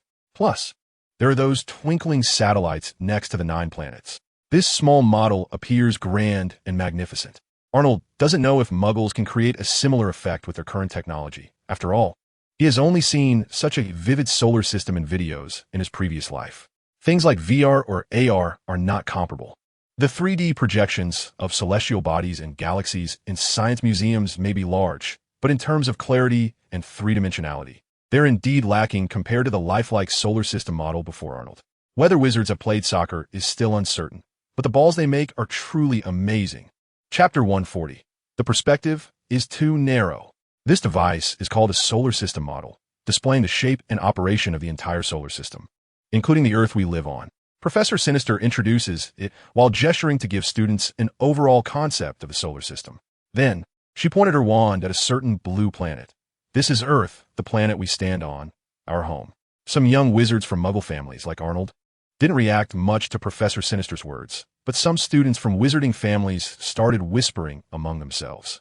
We live on a ball? Impossible, right? Why can we stand without falling off? I heard my dad say before, and I know that there are several continents and countries on Earth, but my dad never told me that this ball is still spinning. Arnold is curious about what some children from wizarding families were doing before entering Hogwarts. Just learning to recognize words? Oh, a few of them know about several continents and some countries. And that's it. Your childhood must have been too happy. Quiet. Professor Sinister raised her voice and shouted. Professor Aurora Sinister is a black woman, with a serious face beneath her wide wizard hat. Yes, serious, but prettier than a toad. Perhaps due to her long observation of the starry sky, Professor Sinister has an unusually calm demeanor, even though she doesn't show much expression. She doesn't come across as too stern. In Arnold's words, she resembles a younger, lower-key version of Professor McGonagall. Although Professor Sinister's tone is very calm, her dark skin combined with a serious face still exudes a strong presence over the young wizards, causing the previously chattering voices to suddenly stop. Seeing this, Professor Sinister then said to the young wizards, Today is just to give you a concept. I will teach you the specific phenomena and theories in future classes. Then her wand pointed to another sphere in the model. This one next to Earth is the moon we usually see. Depending on the angle, the sunlight reflected by the moon will present different shapes in our eyes. At this point, Professor Sinister raised her wand and gently waved it, causing some items placed on a shelf in the classroom to fly over, floating in front of the students in a row. The moon is Earth's satellite, very close to us and easy to observe, especially with tools like telescopes and lunar charts. Additionally, there are specialized lunar models.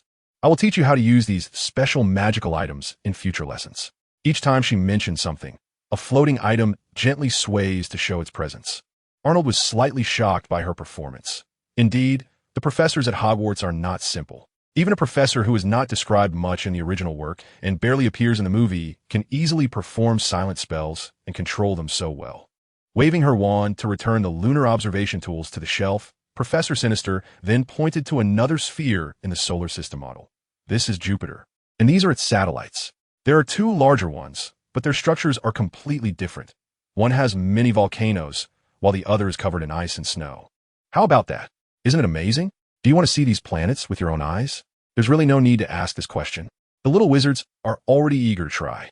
However, it's still a bit too early for the little wizards to independently use telescopes to observe celestial bodies, as it would be meaningless to just look around aimlessly. Professor Sinister brought all the students to the terrace, where a very large telescope was set up. According to the professor, the principle and usage of this telescope are exactly the same as the ones the students have in hand. More content is loading. Please wait. This site only supports mobile browser access. If you see this paragraph, it means the chapter content failed to load. Please close the reading mode, browsing mode, novel mode, and disable ad blocking features, or copy the URL to read in another browser. So, she first briefly explained how to use it, and then let the students start lining up to operate it under Professor Sinister's guidance. One by one, the little wizards approached the large telescope, learning how to use it according to Professor Sinister's instructions, making efforts to find those planets and satellites in the vast starry sea. As for identification, they couldn't manage that for now. Arnold was slightly better, under Professor Sinister's guidance. He easily found the moon through the massive telescope and clearly saw the craters on its surface. He even had time to guess which one was named Zhu Chengji. Wait, there it is. Just as Arnold reluctantly finished his observation and was about to pull his eyes away from the large telescope, he suddenly stopped, pressed his eyes back against it, and observed carefully. Just a moment ago, something that was obviously artificial had quickly passed through his line of sight, When Arnold was about to leave the telescope, his hand wobbled, causing the lens to move away from the moon and in the dark space. Something resembling a satellite quickly flashed past the corner of his eye. But now, looking again, Arnold couldn't find that thing from earlier and had to leave the telescope under Professor Sinista's urging, pondering as he slowly walked back into the line of students. That thing just now seemed to be quite large. It shouldn't be a communications satellite or a military satellite, right? If it's not an artificial satellite, then it must be a space station? At this time, has the International Space Station been launched? Has it been assembled? Or could it be the piece? Arnold wasn't sure what the artificial object he had seen was, but he was very certain that unless there were aliens in this world, that thing must be a product of Muggle technology. At this moment, he once again deeply felt the power of Muggle technology and the stagnation of the magical world. Why can't the wizards, who possess extraordinary powers, shift their gaze slightly away from the dirty political struggles and boring bloodline disputes? Just look up at the vast and brilliant starry sky. Don't you feel a bit shocked? Don't you want to know if there are frogs or toads on the moon? Don't you want to know if there are other civilizations besides Earthlings? Don't you want to know if humans can establish a base on Mars? Whether wizards want to know? Arnold wasn't sure, but he knew how curious Muggles are about these questions. Muggles don't have magical powers, nor do they have resilient bodies. But their exploration and pursuit of space have never stopped. In the original works and movies that Arnold had seen in his past life, there was no representation of this aspect at all.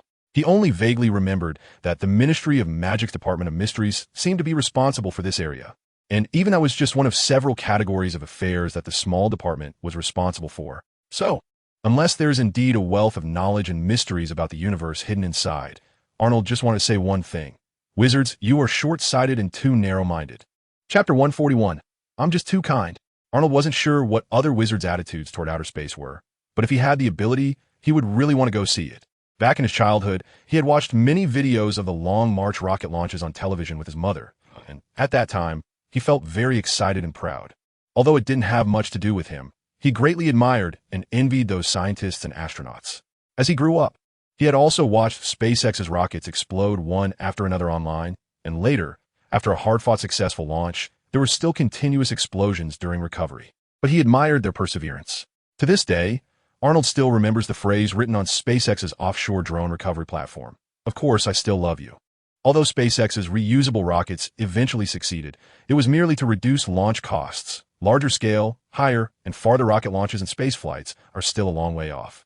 Every step humanity takes in exploring the universe is not easy. Wizards should do something in this regard. Ever since Arnold saw that possible space station-like artificial object through the telescope, this thought had been lingering in his mind. Even though many things cannot be done due to the disconnect from the Muggle world and the large population with the wonders of magic, there should be things that Muggles cannot do yet, right? If others won't go, I will. Flying to space by myself, looking down at Earth from that charming angle that has appeared in countless photographs. Just thinking about it is thrilling. Of course, no matter how ambitious the goal, it must be grounded. Mars and the moon are too far away, and going outside the atmosphere is not realistic for now. It's better to focus on flying first. According to Arnold's understanding of the original works and movies, wizards flying, except for Voldemort, who created his own flying magic, almost all rely on magical items. In Europe, it's usually broomsticks, especially in Britain. While on the continent close to Europe, Arnold knew what the Far East country used, but he also knew that Japan used broomsticks, and some Middle Eastern countries used flying carpets. He remembered that in the original work, a merchant seemed to want to import flying carpets to sell in Britain and then approached Arthur Weasley. Yes, as the head of the Office for the Protection of Muggle Artifacts, this was precisely the job Mr. Weasley was responsible for. There is a law in the British magical community that prohibits the use of magic on Muggle items with the intention of enhancing their functions. The office where Mr. Weasley works is responsible for restricting wizards from using magic on Muggle items and ensuring they do not return to Muggles. Carpets are defined as Muggle handicrafts in the Register of Prohibited Magical Items, so they are banned in Britain.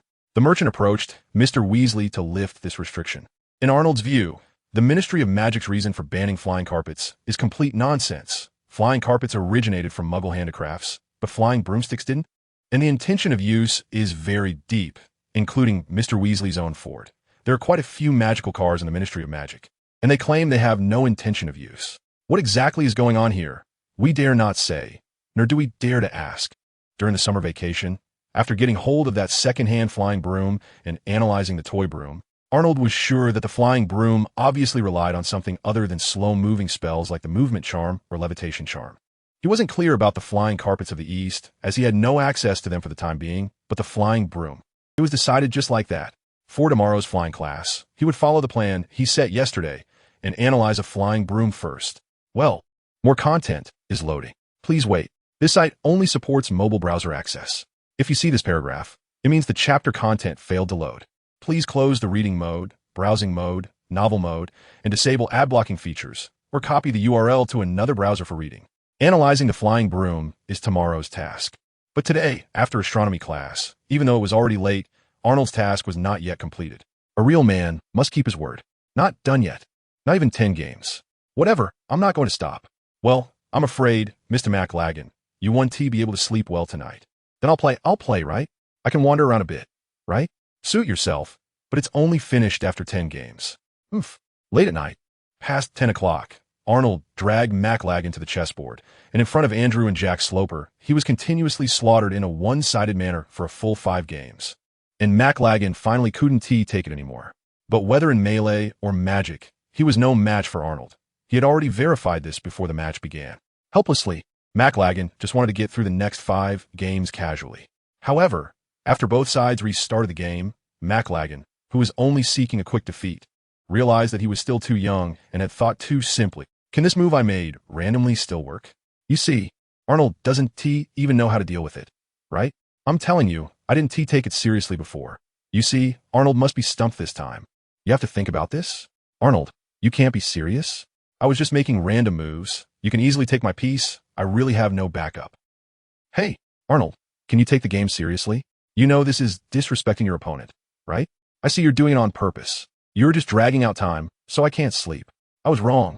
From now on, I will definitely study seriously and prepare well, ensuring I won't lose points for not being able to answer questions again. Please let me off, Arnold. Poor McLagan sadly discovered that he could make random moves without even thinking, but Arnold could think carefully. Each move he made, he had to ponder for a long time. And while thinking, he was also sharing some insights and tips about transforming matches into needles with Andrew. Arnold's antics made McLagan extremely frustrated, yet he had no way to counter it. So he could only look for something else to entertain himself while Arnold was distracted. But there were no mobile games here. And with such little fragmented time, he couldn't find anything fun.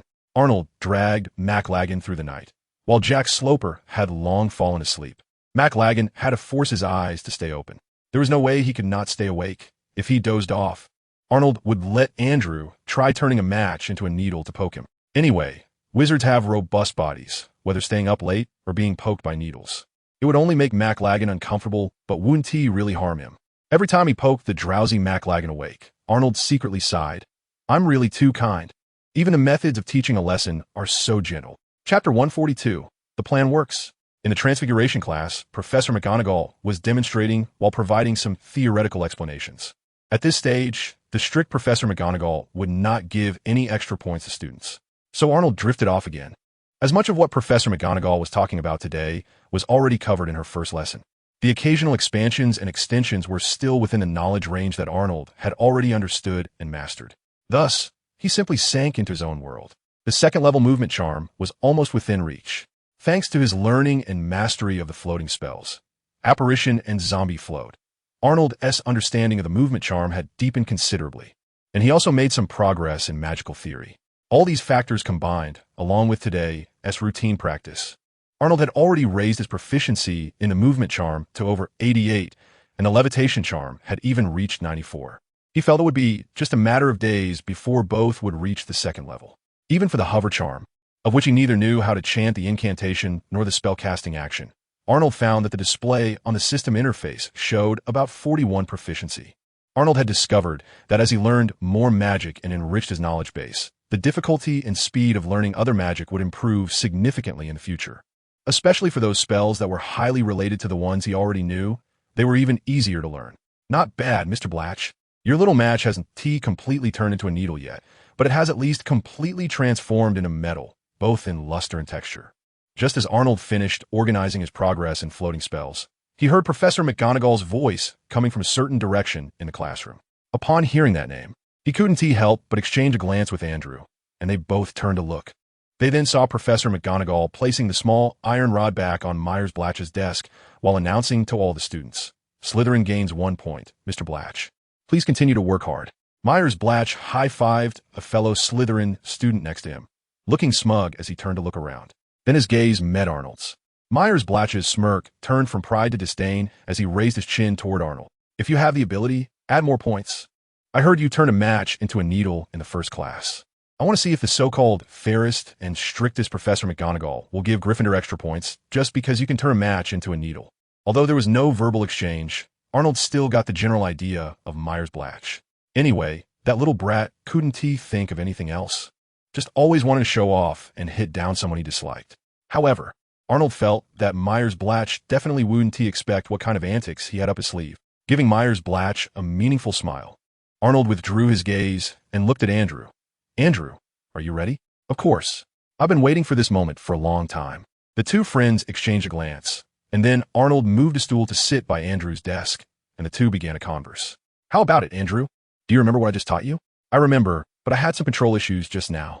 "No worries, let us do it again."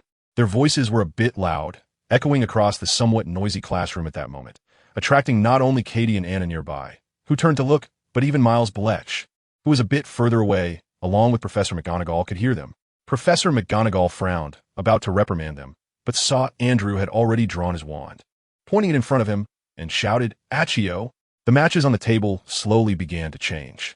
Professor McGonagall held back her words and instead walked over to them. Arnold, who was keeping a close eye on Professor McGonagall's movements, quickly spoke up again. "Steady, Andrew, steady. Don't try to conjure a whole needle in an instant." Despite Arnold's loud voice, Andrew remained undistracted, keeping his mind focused on the matches that were gradually transforming, repeatedly envisioning a steel needle in his mind, and carefully controlling his magic to output steadily and slowly. Next to him, Arnold continued to encourage him loudly. Yes, that's it. Great. Andrew, you're doing really well." With Arnold's unusually loud encouragement, Katie, Anna, and even Professor McGonagall, who had just approached, could clearly see that the matches were still changing, with only a tiny bit left that hadn't transformed into metal. Arnold's voice rang out again at just the right moment.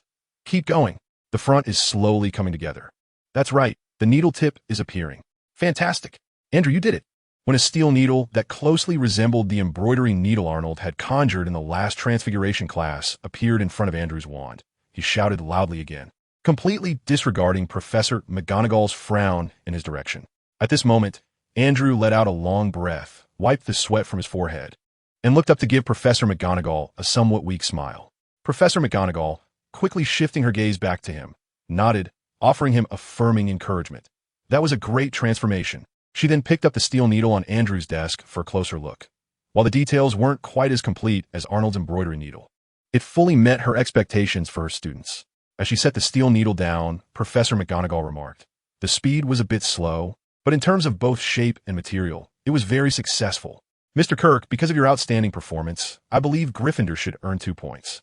Professor McGonagall's expression remained as serious as ever, but her tone carried a hint of joy. Since Miles Bletch's performance could earn Slytherin a point, it was completely reasonable for Andrew, who performed much better in Transfiguration, to earn 2 points. "I really like this opportunity to earn points for my house openly. Oh right, there's one more." Thinking of this, Professor McGonagall slightly tilted her head, looking at Arnold. "Additionally, Mr. Adams, I heard your conversation quite clearly. Gryffindor can earn another point for your selfless sharing and helping of a classmate." Arnold pointed at himself, looking surprised.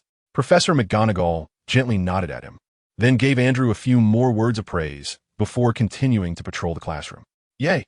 Stealing a glance at Professor McGonagall's back, Andrew extended 2 fingers and quietly gestured to Arnold. Arnold's look of surprise immediately faded, and he returned the same gesture. Mission accomplished. Chapter 143. Drama Queens. After Arnold and Andrew celebrated, they couldn't help but turn their heads towards Slytherin, where they saw Miles Bletch staring at them with a resentful expression. However, Arnold and Andrew felt quite comfortable. The angrier their opponent appeared, the better they felt. "I love how you can't stand me, but can't do anything about it. But look at you." Andrew was still lagging behind us yesterday afternoon, and now with just a little guidance from you, he can conjure a complete needle. At that moment, Katie's voice pulled Arnold's attention back. It turned out that she and Anna had come over and hadn't left. They were both watching the needle Andrew had just transformed. Andrew chuckled, about to say something, when Anna chimed in eagerly. Arnold, you can't be biased and only teach Andrew. Quickly teach me how to transform it too. I feel like I'm just a little bit away from doing it, and I want to turn that needle out right away. How to transform it. It's all about practice. I might not be able to teach you right away, Anna. While saying this, Arnold conjured an embroidery needle and handed it to her, indicating that she should continue to feel and practice as she had before. Anna obediently took the embroidery needle but pouted. She had been progressing faster than Andrew yesterday afternoon. Arnold, do you think I'm dumber than Andrew? As she spoke, Anna suddenly shot a sideways glance at Andrew. Andrew shrugged, shaking his head vigorously, signaling that he absolutely did not think that. The three of them burst into laughter. No. Arnold was about to respond, but noticed that Professor McGonagall was about to circle back their way, so he signaled to his friends while saying, "It's not a good time to explain in class. I'll tell you after class." Receiving Arnold's hint, Anna and the others immediately caught on, no longer discussing the previous topic, and instead earnestly asked Arnold for insights on transfiguration, which greatly pleased Professor McGonagall as she passed by the four of them. If Gryffindor students were as willing to share as Arnold and as eager to learn as Andrew and his friends, how could the house not thrive? How could they not win the House Cup? Before long, Professor McGonagall announced the end of class. The four of them walked toward the Great Hall while discussing Andrew's performance in Transfiguration class. In fact, Andrew had already been able to transform matches or similar items into needles the night before. After Arnold finished speaking, Anna looked at Andrew in disbelief. Last night? Really? What happened? She had always thought that, even if she was slightly behind Arnold, she could still rank second or third among her four friends. But now Andrew had suddenly surpassed them. Andrew nodded, taking the initiative to speak. Well, Anna, you know that yesterday afternoon my transfiguration was about the same as yours and Katie's, and I wasn't even doing as well as you. And then? Did you suddenly have an epiphany after returning to the dorm? Anna pressed, while Katie looked at him curiously. No, it was because Arnold guided me for quite a while last night, and after practicing for about 3 hours, I finally managed to conjure it. Andrew pointed at Arnold with one finger, then spread 2 fingers apart, gesturing while telling the 2 girls just how much effort he had put in for that 1 minute on stage. Anna and Katie exchanged glances, feeling somewhat incredulous. They really didn't expect Andrew to work so hard, practicing by himself at night. More content loading. Please wait. This site only supports mobile browsers. If you see this paragraph, it means the chapter content failed to load. Please close your browser's reading mode, browsing mode, novel mode, and disable any ad blocking features or copy the URL to another browser to read. This is not all like Andrew, but very much like Arnold. However, Andrew couldn't explain to the 2 girls that last night he had poked around with that little stick, which was sometimes thick and sometimes thin, sometimes soft and sometimes hard. On Mike McLaughlин's example, for 2 or 3 hours. According to Arnold's words from last night, McLaughlин's contribution to Gryffindor in the House Cup in such a manner somewhat made up for the points he had lost in herbology class. Fortunately, the 2 girls didn't dwell too much on this issue. At this moment, Katie turned to Andrew and asked him, "So, Andrew, you clearly already knew how to turn a matchstick into a needle yesterday, and you guys just..." "That was acting, performed for Professor McGonagall." Andrew interrupted her with a smile. "Acting?" Katie looked confused, glancing at Anna, who also had a bewildered expression. Andrew nodded and reminded them, "Right? Do you remember what Professor McGonagall said a few days ago in the first Transfiguration class when she awarded points to Arnold?" Katie placed her index finger on her chin, her already slow pace coming to a halt as she recalled carefully, hesitantly saying, "At that time, Professor McGonagall seemed to say that Arnold was the first to successfully transform a matchstick into a needle and awarded him 5 points." Andrew shook his head. "Not complete, think again." "I've got it." Anna bounced in excitement beside them. Not waiting for anyone to ask, she proactively said, "At that time, Professor McGonagall also mentioned that Arnold actively shared his summary with his classmates, right?" While asking, she scanned Andrew and Arnold's faces back and forth. Arnold nodded with a smile, and Andrew clapped his hands. Exactly. After Arnold successfully transformed the matchstick into a needle, Professor McGonagall had already awarded him points. So even if he performed even better this time, it's unlikely Professor McGonagall would give him another round of points. Katie suddenly understood. "So you came up with this idea? To have Arnold do more and do better in sharing knowledge with classmates?" Andrew grinned. That's right, and it seems the effect is pretty good," and pointed at the 2 boys, annoyed. "You 2 really can act. I honestly thought Arnold had just trained you up." Arnold shook his head beside her. "That's almost impossible, unless he was just 1 step away from success." Katie and Anna's curiosity was satisfied, and the few who had just stopped continued chatting as they walked towards the hall. As they walked, Andrew began sharing his experiences in Transfiguration with the two girls, as well as the journey of being praised and awarded points by Professor McGonagall. Suddenly, Arnold's voice interrupted. "All right, Andrew, I have to criticize your performance just now."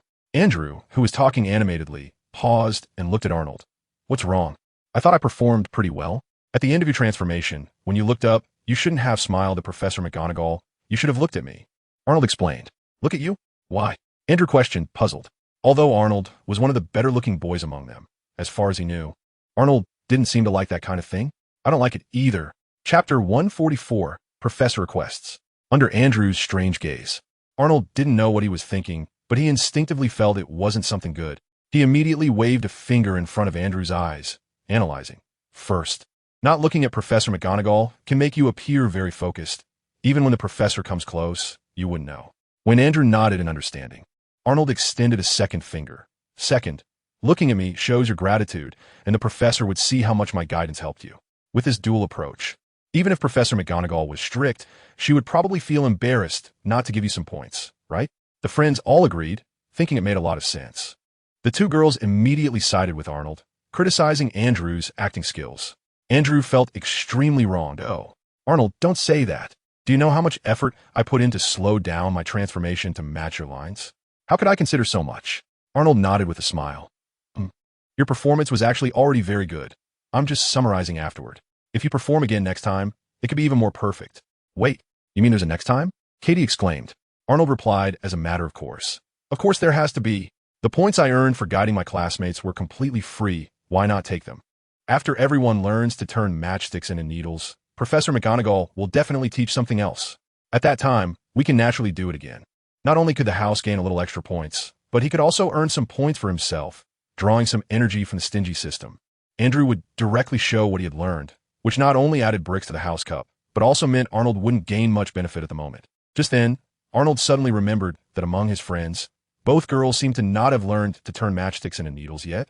He quickly decided to take some time over the weekend to teach them well, so that by the next Transfiguration class on Monday, by the way, Katie and Anna, how about we perform together in the next Transfiguration class?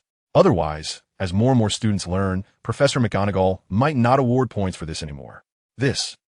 Katie and Anna looked at each other, feeling like it wasn't a reliable idea, yet they had no reason to oppose it. "Okay, but you two need to be responsible for teaching us in the next couple of days." "No problem." Unexpectedly, Andrew was happy to agree, realizing he would also have a chance to guide others, and Arnold made an okay gesture. The group continued to chat as they walked, and of course, they couldn't study Transfiguration at that moment, but they could start refining the script they would use in the Transfiguration class on Monday. Suddenly, a figure ran past them and stood in the middle of the corridor ahead, forcing them to stop just a few steps away from the hall. "Blythe, what do you want blocking the way here?" Andrew, who recognized the person first, stepped forward to stand in front of the girls, questioning.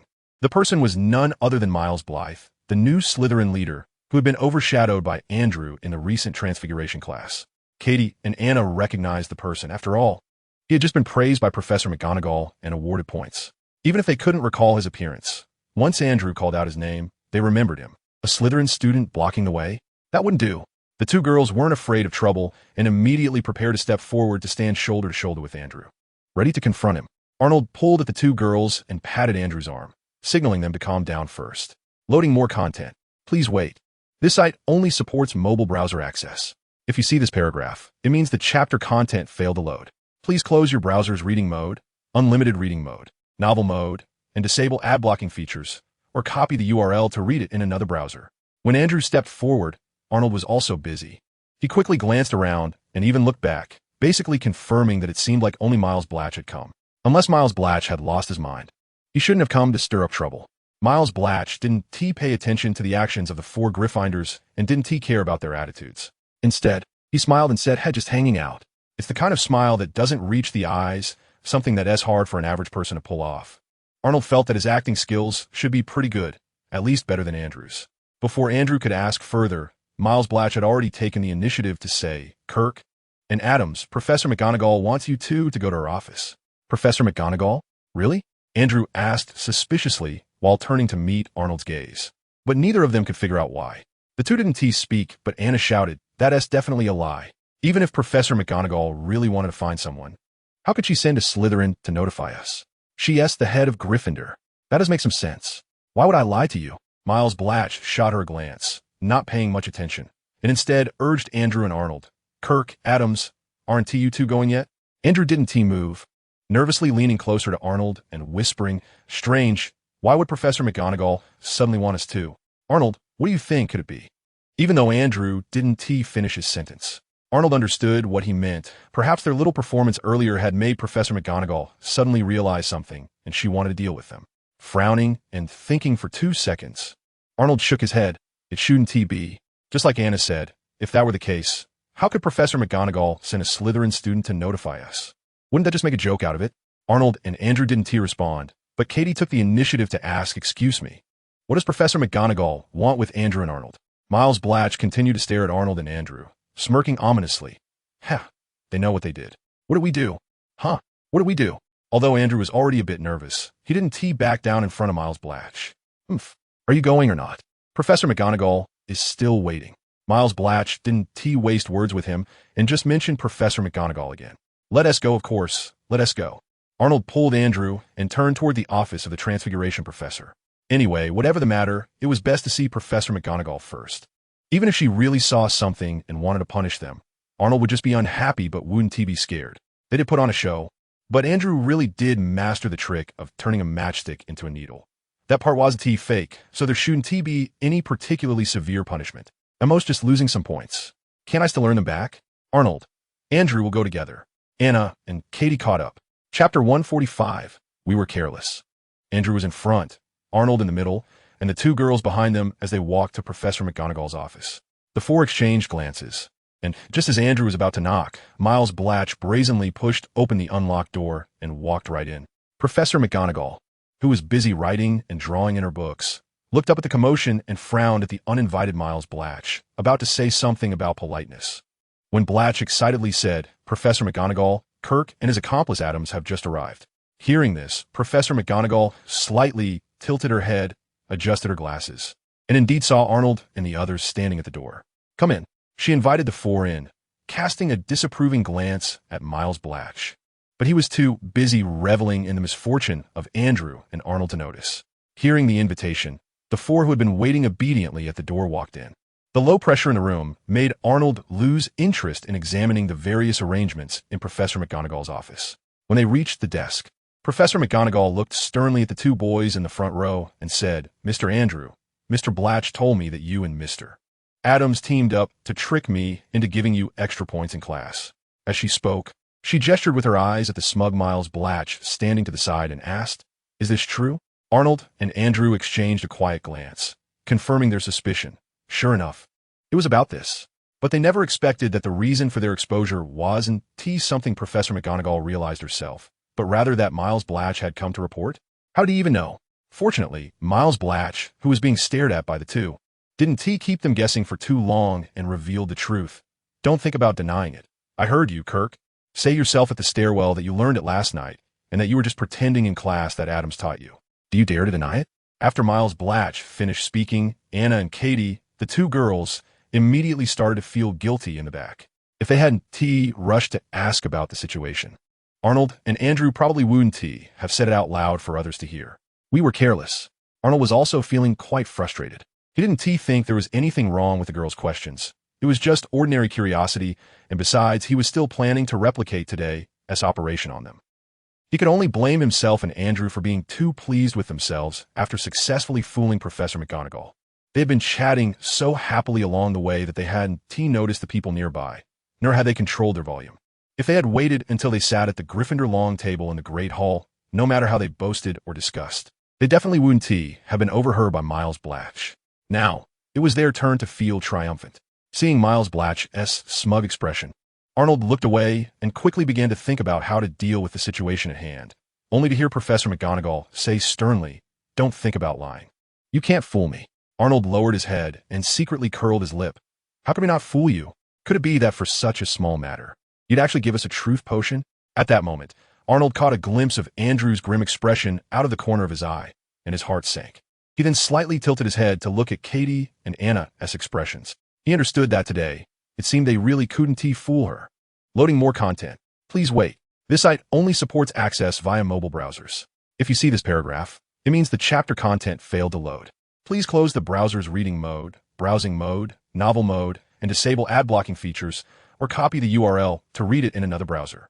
My three little friends are all genuine kids. Unlike him, the old fox hidden in his cute shell won't be easily frightened. In the face of the serious and even stern Professor McGonagall, she hasn't even truly pressed for answers yet. Just the aura she exudes, reminiscent of a head teacher, has already overwhelmed Arnold, who remains unfazed, while his little friends are already panicking. For instance, Andrew is so nervous that he's sweating profusely, his face flushed, stammering and unable to speak. The two girls also have unnatural expressions. If it weren't for not directly facing Professor McGonagall's gaze, they might have already spilled everything. This can't go on. Arnold decides to break this atmosphere and hold out. After all, there is currently no evidence, just Miles Blanche's word. Professor McGonagall is at least the head of Gryffindor. No matter how much she emphasizes fairness and justice, she can't treat her own students unfairly, right? However, before Arnold could speak, Andrew, under Professor McGonagall's scrutiny, confessed first. Yes, Professor, I indeed learned how to turn a match into a needle last night.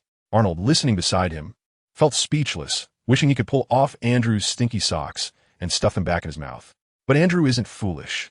He doesn't just admit to the mistake, but plans to use retreat as a way to advance. After admitting, he looks sincerely at Professor McGonagall and continues to argue. But Arnold taught me that. He not only transformed needles every day for me to experience and understand, but also shared insights from his transformations, helping me summarize experiences from failures or successes. Although all of this happened outside of class, Anna and Katie, who also receive Arnold's tutoring, can testify. He points to the two girls behind him. Katie and Anna nod vigorously, mustering courage to chime in. That's right. Yesterday afternoon, Arnold specifically demonstrated the transformation process in front of us. And he even gave us the needles he transformed to help us understand. Not only yesterday, Arnold started teaching us on Monday. Every day, he demonstrates and explains, leaving behind transformed needles. As soon as the two girls finish speaking, Andrew immediately adds, and last night, after returning to the dormitory, Arnold taught me transformation until late at night. Our dorm mate, Mike McLagan, can also testify. Arnold, who couldn't say anything but was flattered by his friend's praises, nearly bursts out laughing upon hearing this. Mike McLagan can testify? Andrew really thought of that. Professor McGonagall patiently listens to their explanations without rushing to make a decision. Regardless of whether Arnold and Andrew just put on a show for her in class, if the Gryffindor students aren't lying, then Arnold's guidance and help to his classmates are at least genuine. As the head of Gryffindor and the deputy headmistress of Hogwarts, Professor McGonagall is quite pleased with Arnold in this regard. Thus, her gaze towards Arnold isn't as stern as it was at the beginning. Chapter 146. Does the truth matter? Miles Blanche has been paying attention to Professor McGonagall's movements, and seeing her seemingly swayed, he no longer has the mind to stand aside and watch the drama unfold. He quickly raises his voice to rebut before Professor McGonagall makes a decision. You're all in cahoots. Of course, those two are on your side. Recalling his finger pointing at Anna and Katie, Miles continues, and that McLagan fellow is also from Gryffindor and your dorm mate, so of course, he will help you speak. Upon hearing this, Andrew immediately wants to argue. Mike McLagan would help us? Well, that does seem correct, but it's definitely not because we're in the same dorm. It's because he's afraid of Arnold messing with him again. However, he doesn't get the chance to speak as Miles Blanche continues questioning. And you said all of this happened outside of class. You just admitted that you learned how to turn a match into a needle last night, right? Do you dare say that you weren't putting on a show in class? That you weren't deceiving Professor McGonagall? Andrew certainly doesn't dare to say that. He never thought that what he and Arnold just did in class could fool Professor McGonagall, nor does he expect her to let them off easily. After saying all this, Andrew mainly wants to emphasize that Arnold indeed taught him, as well as Anna and Katie, hoping that Professor McGonagall will be lenient on them for this reason. But Arnold's thoughts are different from Andrew's. He has been thinking about how to retreat unscathed, even though he was prepared for the possibility of losing points due to being caught before coming here. He still wants to try to see if he can find a way to keep the points. Initially, Arnold planned to stubbornly withstand it, but he underestimated the pressure that Professor McGonagall's authority brings to real kids. Now, he can only try a different approach. Mr. Blanche, I want to ask you a question. Just as Andrew is at a loss for words from Miles Blanche questioning, Arnold speaks up. As he says this, he glances at Professor McGonagall, seeing that she shows no reaction, feeling slightly relieved. It seems that Professor McGonagall is also unwilling to deduct points from them. The premise being that the reason must hold water. not only leaving Miles Blanche speechless, but also passing the mental hurdle in Professor McGonagall's mind. Seeing that Professor McGonagall not only didn't stop him, but also seemed to be listening, Miles Blanche huffed in dissatisfaction. Arnold doesn't care about his attitude. As long as Professor McGonagall allows him to continue, that's enough. If you just learned a spell and have only been practicing it for less than a day, can you guarantee that every time you cast it, it will succeed? As soon as he asks this question, Arnold notices that Miles Blanche wants to say something. So he quickly adds, and this spell is the transfiguration that Professor McGonagall has repeatedly emphasized is very complex and dangerous. Miles Blanche originally wanted to counter by using a spell he learned from his family that he mastered very well, simply asserting that he only learned it from the older students after the school year began. But since Arnold has limited the scope to transfiguration, he can't argue anymore. Just in the recent transfiguration class, after Professor McGonagall added a point for his imperfect transformation, Miles had tried several times afterward, not only failing to improve, but also failing several times. Although he thinks this is all because Andrew and Arnold stole his limelight in class, affecting his mindset, he indeed can't guarantee success every time he casts a spell. Miles Blanche stands there sullenly, neither admitting nor denying, silently protesting. But silent protest? Arnold is completely unaware. Not speaking? Then I'll take that as your acquiescence. Miles Block did not even get a chance to speak before he continued to ask, so, in this case, I followed Andrew's guidance from last night and kept watching him cast spells while constantly reminding him of some precautions. Is there a problem with that? Miles Block instinctively wanted to refute. What reminders? I clearly heard you say. Arnold interrupted in time. Mr. Block, speaking requires evidence. Just because you say you heard us say this or that, does that mean we actually said it? I could say you're slandering us. More content loading. Please wait. This site only supports mobile browser access. If you see this paragraph, it means the chapter content failed to load. Please close the reading mode, browsing mode, novel mode, and turn off the ad blocking function or copy the URL to another browser to read. That's right. Andrew did successfully turn a match into a needle for the first time last night. We admit that, but please do not force other unperformed actions or unspoken words onto us. Arnold's words were polite and measured. The little bit he admitted was far from being a deliberate concealment, and Professor McGonagall nodded slightly after hearing it. Others were completely taken aback that Andrew had already admitted this, and Arnold could smoothly navigate around it with his words. The way several people looked at Arnold changed. Andrew and his friends were surprised, while Miles Block was furious. How could there be such shameless people in the world? Isn't this just talking nonsense with open eyes? How much can one endure? You didn't say that? Do you dare to drink the truth potion? Miles Block said defiantly. Truth potion? What is that? Some kind of potion? If it can prove my innocence, I am willing. Arnold said with righteous indignation. Yes, enough. Professor McGonagall, who had been listening all along, finally interjected, interrupting the argument between the two. What do you need a truth potion for over such trivial matters? Stop arguing. Arnold had already figured out that Professor McGonagall would definitely not use any means for this matter. So as long as he showed that he was not afraid of determining what was true or false, he could basically pass. Now it seemed that this was indeed the case. Whether Mr. Kirk learned it last night or today in class, in the context of Aku's, this magic was still a beginner's level for him. As Mr. Adams said, transfiguration is a complex and dangerous magic, and as a student who can skillfully use Aku's to turn out exquisite embroidered needles, it is obviously not a mistake to guide a beginner classmate in class. Therefore, I believe Mr. Adams is fully deserving of that point. Mr. Block, what do you think? Professor McGonagall's judgment was fair, rational, and objective, giving full respect to the plaintiff's opinion. Miles Block's face turned red, and he could not speak, just glaring fiercely at Andrew and Arnold. I think they should not only not get extra points, but they should also lose points. What dangerous transfiguration, reminders, guiding beginners. All excuses. I heard clearly in the corridor just now that they were clearly just acting. But what do I think that matters? You're the professor and said it like that. Seeing that Miles Block did not speak, Professor McGonagall decisively concluded, since Mr. Block, you have no objections, then this matter ends here. I hope you can all focus on learning and master magic. Mr. Block, you still need to improve on turning matches into needles, and Mr. Kirk, since your transfiguration is not yet proficient, you should take more time to practice.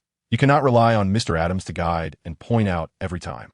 Miles Block originally wanted to struggle a bit more, but Professor McGonagall completely did not give him a chance, pointing out each person and then sending them all out. Does it really matter what the truth is? That Slytherin student could not produce evidence. And although Mr. Kirk admitted he learned it last night, Mr. Adam's explanation was also very reasonable, so my previous points awarded in class were not an issue, and maintaining the status quo is not unfair.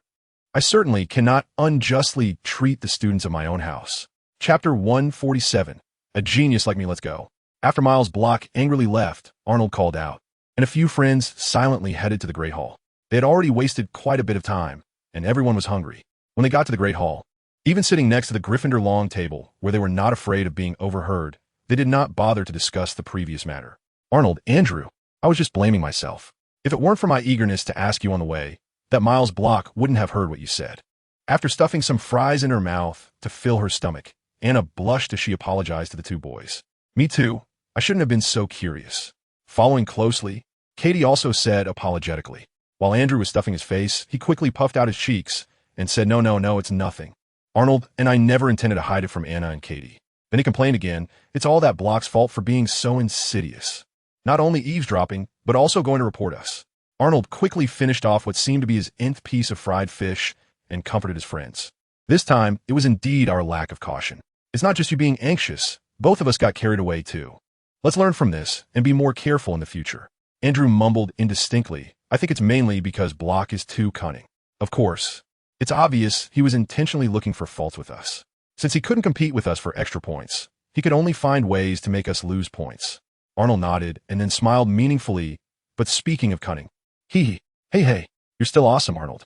I revealed my bottom line, and you could still find an excuse to smooth it over. Andrew gave a thumbs up, laughing heartily. No matter what, Professor McGonagall is still our Gryffindor head, and Miles Block has no evidence. So what are you afraid of? Arnold rolled his eyes at him, speechless. If it weren't for this guy admitting it too quickly, would he have to think of those excuses on the spot? Andrew's face was aggrieved. I'm not afraid of Block. It's mainly because I was just glared at by Professor McGonagall, and my heart skipped a beat. At that moment, Anna exclaimed as if she had discovered a new continent. Look at the score hourglasses on both sides of the entrance. Right now, the first place is our house, Gryffindor. The three looked in the direction of her voice, and sure enough, in the hourglass belonging to Gryffindor. The number of rubies was clearly more than the gems in the other 3 hourglasses.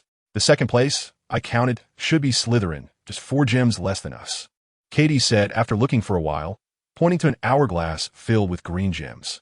Only 4 gems less than us. I thought Arnold alone added more than 10 points for our house. Andrew was somewhat skeptical. Katie turned back and speculated. You don't know the point adjustments for the classes Slytherin didn't attend with us, and there are also other years. I heard a senior say that Slytherin easily gets points in potions class, while we Gryffindors often lose points in that class. Potions class? Andrew repeated the keywords. He couldn't figure out why there was such a stark contrast between Gryffindor and Slytherin in this class.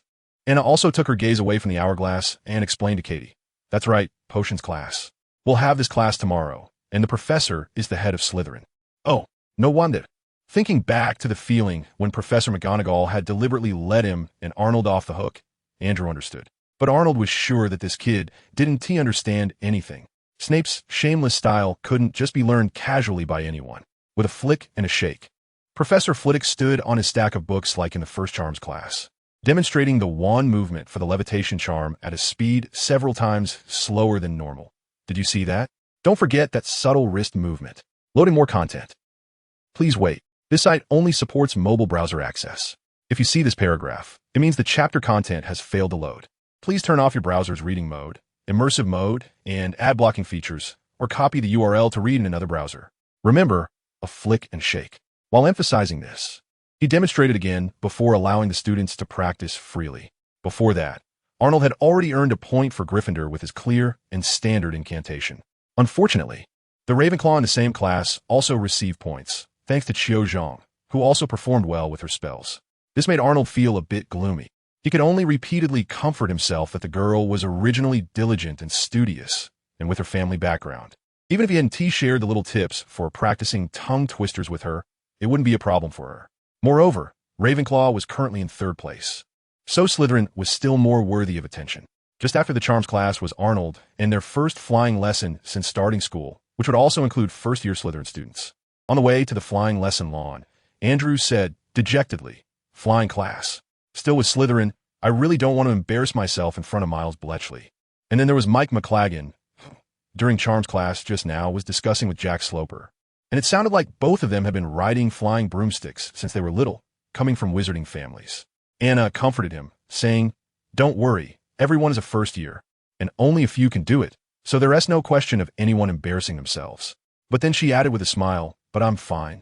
After receiving my acceptance letter from Hogwarts, my dad taught me to ride a few times, so I can at least take off the ground." Andrew sighed and looked at his other two friends. "In the past few days, I learned a little bit with Elia." Elia was the senior who often talked to him about Quidditch. She was in her second year and would also participate in the Quidditch team tryouts next week. Katie blinked and humbly said, but the excitement in her eyes made it hard for Andrew to believe that she really only knew a little. After all, he had spent several afternoons and evenings either studying with Arnold in the library or playing wizard chess with Jack Sloper and Mike McLagan in the dormitory, while Katie had been hanging out on the Quidditch pitch.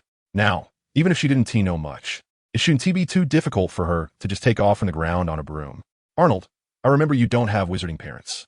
And you Haven T followed any seniors to the Quidditch pitch to learn training these days? It seems the only ones who will embarrass themselves are us too, Sigh."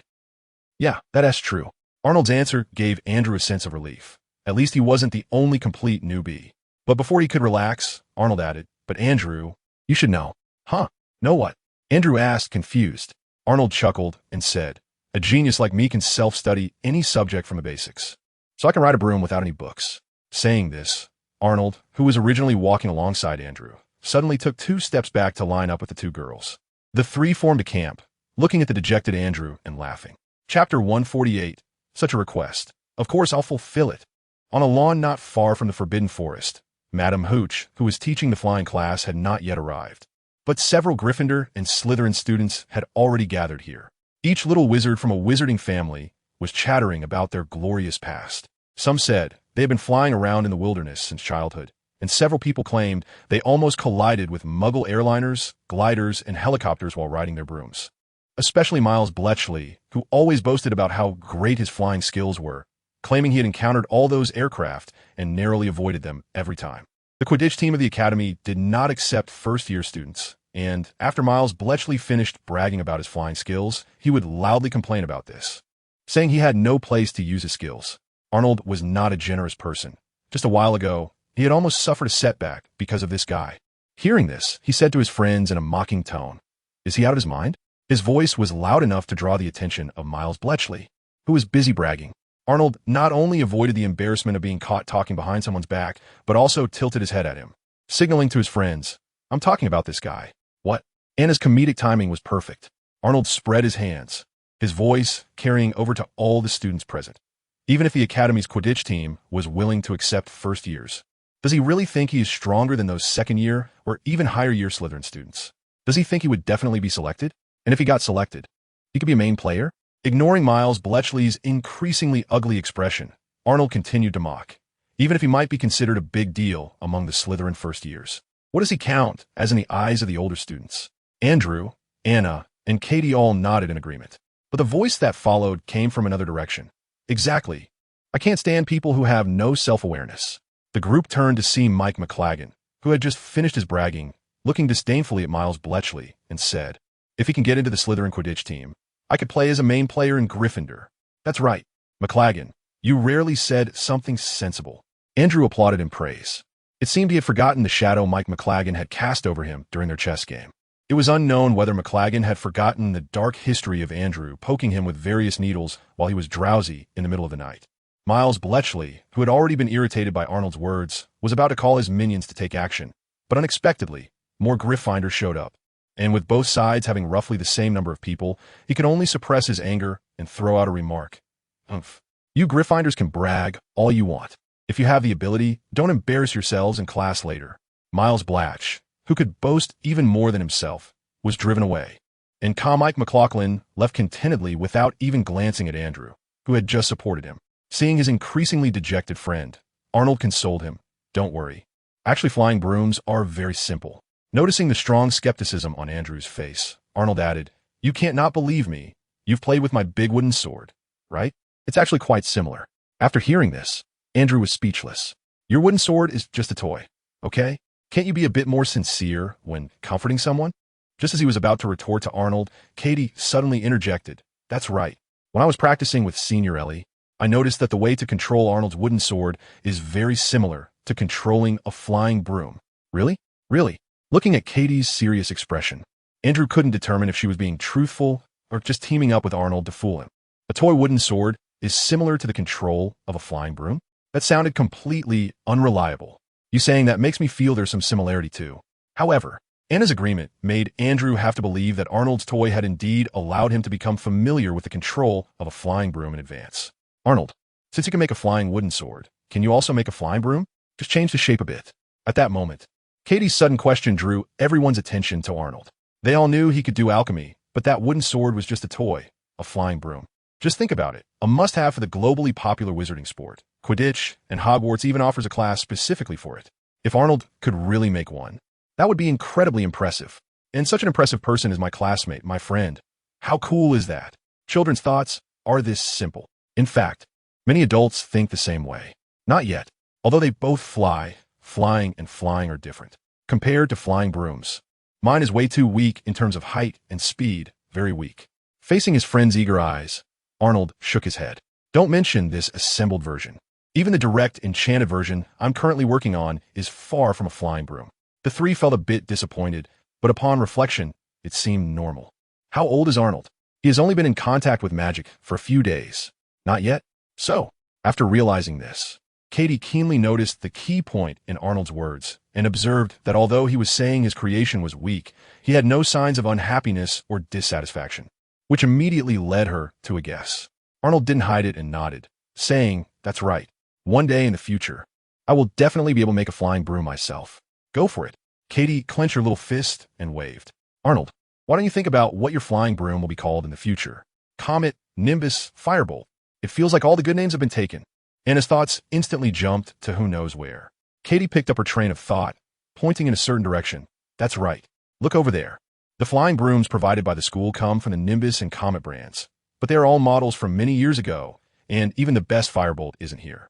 Arnold followed her gesture and saw a neat row of 10 or 20 flying brooms in a corner of the lawn, although they looked clean and tidy from a distance.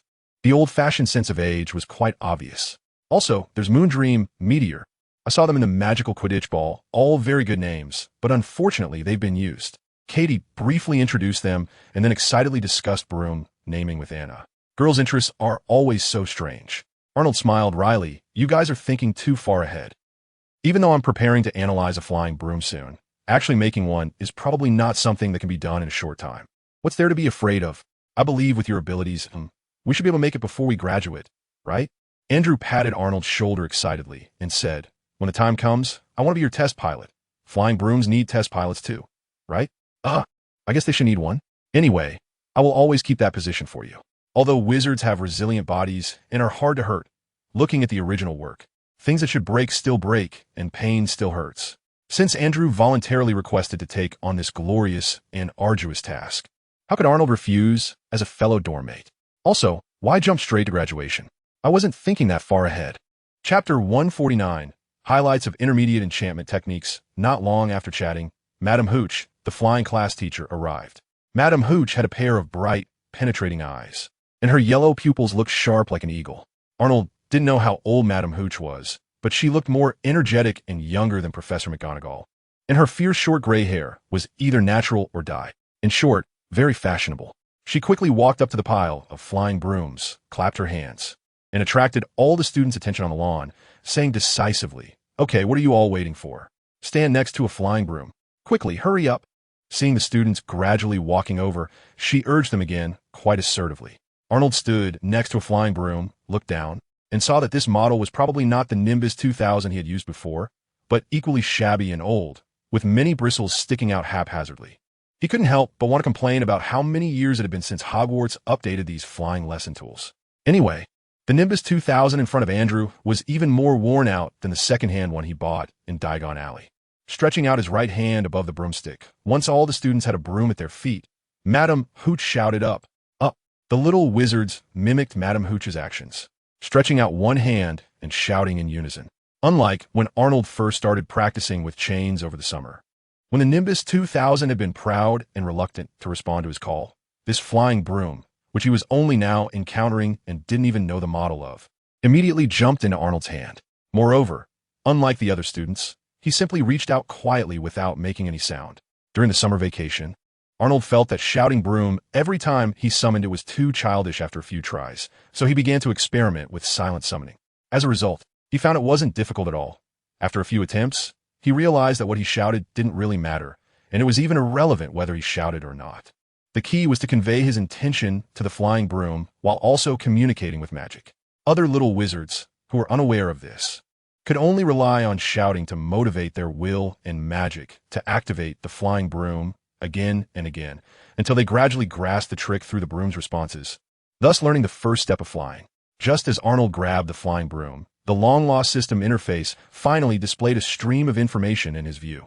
Detected magical item. Name, flying broom. Type, intermediate alchemical item.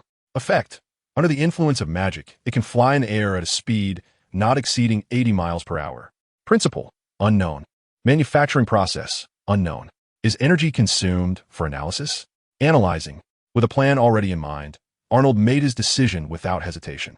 It's only 1,200 points of energy. I can afford that. But why did the energy cost for the comet analysis at school exceed that of the old shooting star home? Aren't they both old second-hand brooms? Temporarily diverting his gaze from the system interface, Arnold looked at the shooting star, which remained unmoved despite Andrew's heartfelt calls, and felt a bit of regret. He was only trying to get a foothold in this area by analyzing the flying broom, so of course the cheaper, the better. Oh no, if I analyze this second-hand comet, I'll have the basic manufacturing process of the flying broom. Doesn't that mean the shooting star I have at home was a waste of money? More content loading. Please wait. This site only supports mobile browser access. If you see this paragraph, it means the chapter content failed to load. Please turn off reading mode, novel mode, and ad blocking features, or copy the URL to read in another browser. Even if I'm not short on galleons, I can't be so wasteful. Thriftiness is a traditional virtue of the Chinese nation, right? Not only did I waste an extra 200 points of energy, but I also wasted 40 shiny galleons. ISNT that a bit of a loss. It's a huge loss. Wait, maybe it can't all be considered a waste. Initially, I bought it secondhand, or who knows how many hands it went through. When I go to Diagon Alley next time, I probably won't lose too many galleons selling it. Just consider it the rental fee for that period during summer vacation. If it weren't for the shooting star, no matter how skilled I was at rope arts or how many chains I tied, I wouldn't have had the conditions to learn to fly on a broom. After comforting himself for at least half a minute, Arnold finally felt a bit relieved. At that moment, the green light points that had been swirling in his mind finally converged into the shape of a broom, slowly rotating in the system interface. Magical item, flying broom, Comet 220. Principle, flight charm, cushion charm, brake charm. Manufacturing process. 1. Attach the flight charm to the broom's body, i.e., the handle. 2. Attach the cushion charm at the junction of the broom's body and tail branches. 3. Apply the brake charm to the entire broom. Is energy consumed to infuse the flight charm, cushion charm, brake charm, and enchantment technique? Looking at the several spells displayed on the system interface, Arnold's mind began to swirl uncontrollably. Is this all there is to a flying broom? It doesn't seem particularly complicated, just like the previous analyses of other magical items. There's no rush for the specific spells. The system has to analyze each one before infusing them into him. The flight charm costs 800 points, the cushion charm 300 points, and the brake charm 200 points. If they're all doubled, Arnold couldn't bear that expense. Just to infuse the 800 points for the enchantment technique. He had already spent 2,000 points of energy today, and looking at the energy pool that had suddenly decreased by more than a third, Arnold felt his heart bleed. Another splurge. Those 3 spells, let us see how much I can grind out later. With the system's delightful infusion process, Arnold instantly understood and grasped a wealth of content within the enchantment technique. First, it included more advanced processing methods for various plant materials, including various types of wood, more complex and effective potion brewing for enchantments, and a greater variety of magical addition processes, etc. None of this was beyond Arnold's expectations. However, one point delighted him, as he kept murmuring to himself that this wave was indeed worth it. You get what you pay for. Compared to just processing materials, the basic enchantment technique, the intermediate technique he received this time, included an unexpected method. When adding magic to materials or items, an alchemist could adjust the effect of the enchantment within a certain range according to their needs. Taking the movement charm as an example, when Arnold used this spell to control an object to move in midair, its speed was at most similar to his usual walking speed. If he infused some mental strength when casting, The speed could be slightly faster, about equivalent to brisk walking or race walking.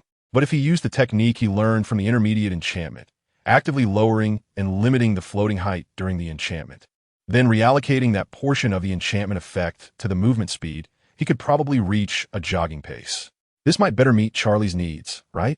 What he wanted was a transport tool that could practice flying control at any time, so there shouldn't be much requirement for flying height. If enchanted directly, the sensitivity would definitely be good, and the speed would be even faster than expected, but still far below a real flying broom, staying within a safe range. With such a good training aid, Arnold didn't believe Charlie wouldn't like it. Getting him to write a recommendation letter would be like child's play. Chapter 150. Forget it, play it safe first. Once Arnold had fully grasped everything about the enchantment technique, he finally snapped out of the pleasant infusion process, blinked a few times, and his gaze slowly focused on his classmates and teacher. The course progress hadn't changed at all. There were still many beginners on the lawn, needing Mrs. Hooch's guidance one by one. Anna had received her broom, and at that moment, Arnold saw Katie's broom roll on the ground a few times before bouncing up, which she caught in one swift motion. Katie smiled at Anna and Arnold. Then the three turned their attention to Andrew. Andrew's broom remained utterly still, causing him to sweat profusely, especially after noticing the mocking gaze of Miles Bletch nearby. Seeing this, Katie comforted him, saying, "Don't worry, Andrew, the flying broom has a spirit. If it senses your inner fear or anxiety, you won't be able to control it no matter what." Arnold, listening from the side, was taken aback and once again brought up the system interface to closely examine the principles and manufacturing process of the Comet 220, finding absolutely no magic related to consciousness or spirituality. So this was just Katie's own idea? She herself was a beginner, not far ahead of Andrew. Where did this notion come from? Katie didn't know that Arnold was curious about her theoretical foundation and continued to guide Andrew. So, Andrew, you must keep a calm mindset and treat it like an ordinary mode of transportation, just like a muggle's bicycle, or think of the broom as just a fun toy, like Arnold's wooden sword. All right, I'll try again. Andrew nodded and looked at the broom beside his feet, up. As soon as he said that, Anna excitedly shouted from the side, "It moved! It moved!" The shabby broom finally stirred, rolling back and forth a couple of times, albeit not very vigorously. "Yes, just like that," Katie praised, continuing, "and you need to put some magic into it, just like when casting Transfiguration. Imagine you're using your magic to make the broom fly." Encouraged by what he just witnessed, Andrew took a deep breath, stretched out his right hand, and fixed his gaze on the broom on the ground, shouting loudly, "Up!" The broom responded instantly, shooting up into the air at high speed and crashing into Andrew's hand, which was completely unprepared. However, he didn't mind his arm turning red from the impact. He simply grabbed the broom with excitement, stroking its smooth body. "Katie, you're amazing." Anna generously praised her friend. "Thank you, Katie." Andrew also came to himself and sincerely thanked Katie. Arnold clapped his leg around his Comet 220, his hands applauding. "Katie, what you just said was great. The effect is very significant." Blushing from the compliments from the three, Katie quickly waved her hands in modesty. "That wasn't me. I remember seeing that in the book about Quidditch. No, it was what Elliot told me when she taught me." And many Quidditch players present at the time, including those you know well, like the Weasleys, also agreed. Katie continued, "Later, I really learned it following her advice, which is why I wanted to tell Andrew to give it a try." It turned out that what Katie had just said was the insights of the Gryffindor Quidditch team players and substitutes. Analyzing it carefully, it wasn't that the broom had any consciousness or spirit. Rather, the magic on it was inherently idealistic, just like most of the magic in this world. Arnold was about to check the system's information on flying spells and a few other spells when he heard Madame Hooch loudly say in front, "Everyone has successfully summoned their brooms. Now, pay attention to my movements." After that, Madame Hooch began to demonstrate how to mount the broom without sliding off. She walked around the line, correcting the small wizard's grip, and pointed out some minor mistakes in the posture Arnold had figured out during the summer. After walking around the students, Madame Hooch returned to her original position, mounted her broom, and said, "Listen, when I whistle, you will kick off with both legs and leave the ground. You need to kick hard. Hold the broom steady with both hands, rise a few feet, then lean slightly forward, and you'll fall back to the ground vertically." Madame Hooch demonstrated the ascent and descent process while speaking, then asked, "Do you all understand?" "Understood." The young wizards replied in unison. Everyone was eager to fly. "Listen for my whistle." Madame Hooch put the whistle to her lips. 3, 2, 1. Whistle. With the sound of the whistle, the young wizards scrambled to kick off the ground and took to the air one after another. Although they flew unevenly and wobbled about, They didn't create any chaos like Harry's class. Arnold gently kicked off and flew into the air, only a few feet above the ground, much lower than when he practiced alone during the summer. So, should I fly a little higher to catch Madame Hooch's attention? Maybe she'll give Gryffindor an extra point or two for my outstanding performance. Additionally, it might be easier to persuade her to give me the green light to join the Quidditch team, but this is my first time flying without being tethered. And if I fly too high, what if? Forget it, I'll just play it safe for now. Arnold only considered it briefly before abandoning the idea. He remembered that in the original story, Madame Hooch had no way to deal with Neville, who was flying chaotically and did nothing when Neville fell. High-altitude flying is dangerous. I should wait until next time when I go with Katie to watch the Quidditch team practice and have two people escort me. After all, there will be another opportunity to show off my flying skills in front of Madame Hooch next week. Hovering in midair, Arnold looked around, and Katie and Anna had also taken off. Even Andrew, who had struggled to summon his broom earlier, was now flying beside him, his face beaming with a sunny smile. So he really just didn't know how to do it before. He wasn't scared like Neville. Now that he was on the broom, Andrew found it wasn't difficult to control it all. He had played with Arnold's big sword countless times, and the control he had learned applied perfectly to the broom. In fact, the broom responded to his movements and intentions even more promptly. Great job, everyone! Madame Hooch looked up, keeping an eye on the young wizards now. Start to descend, just like I taught you, lean slightly forward. Good, just like that. Keep going. Arnold controlled the broom to descend slowly while looking around. Just as Madame Hooch said, the other students, although flying steadily or wobbling, were mostly following her instructions. His roommate, Cormac McLaggen, and the increasingly hostile Slytherin new student leader, Miles Bletchley, were among those flying steadily. It seemed that no matter how much they liked to brag, they were indeed quite familiar with flying brooms. Some real beginners were still shaking on their brooms, but they were still under control. This meant that situations like Neville's were apparently not very common. Arnold had previously thought that Madame Hooch's ability to handle emergencies was somewhat lacking, but it turned out that she rarely encountered such situations. It was quite normal that she didn't react immediately, right? Chapter 151.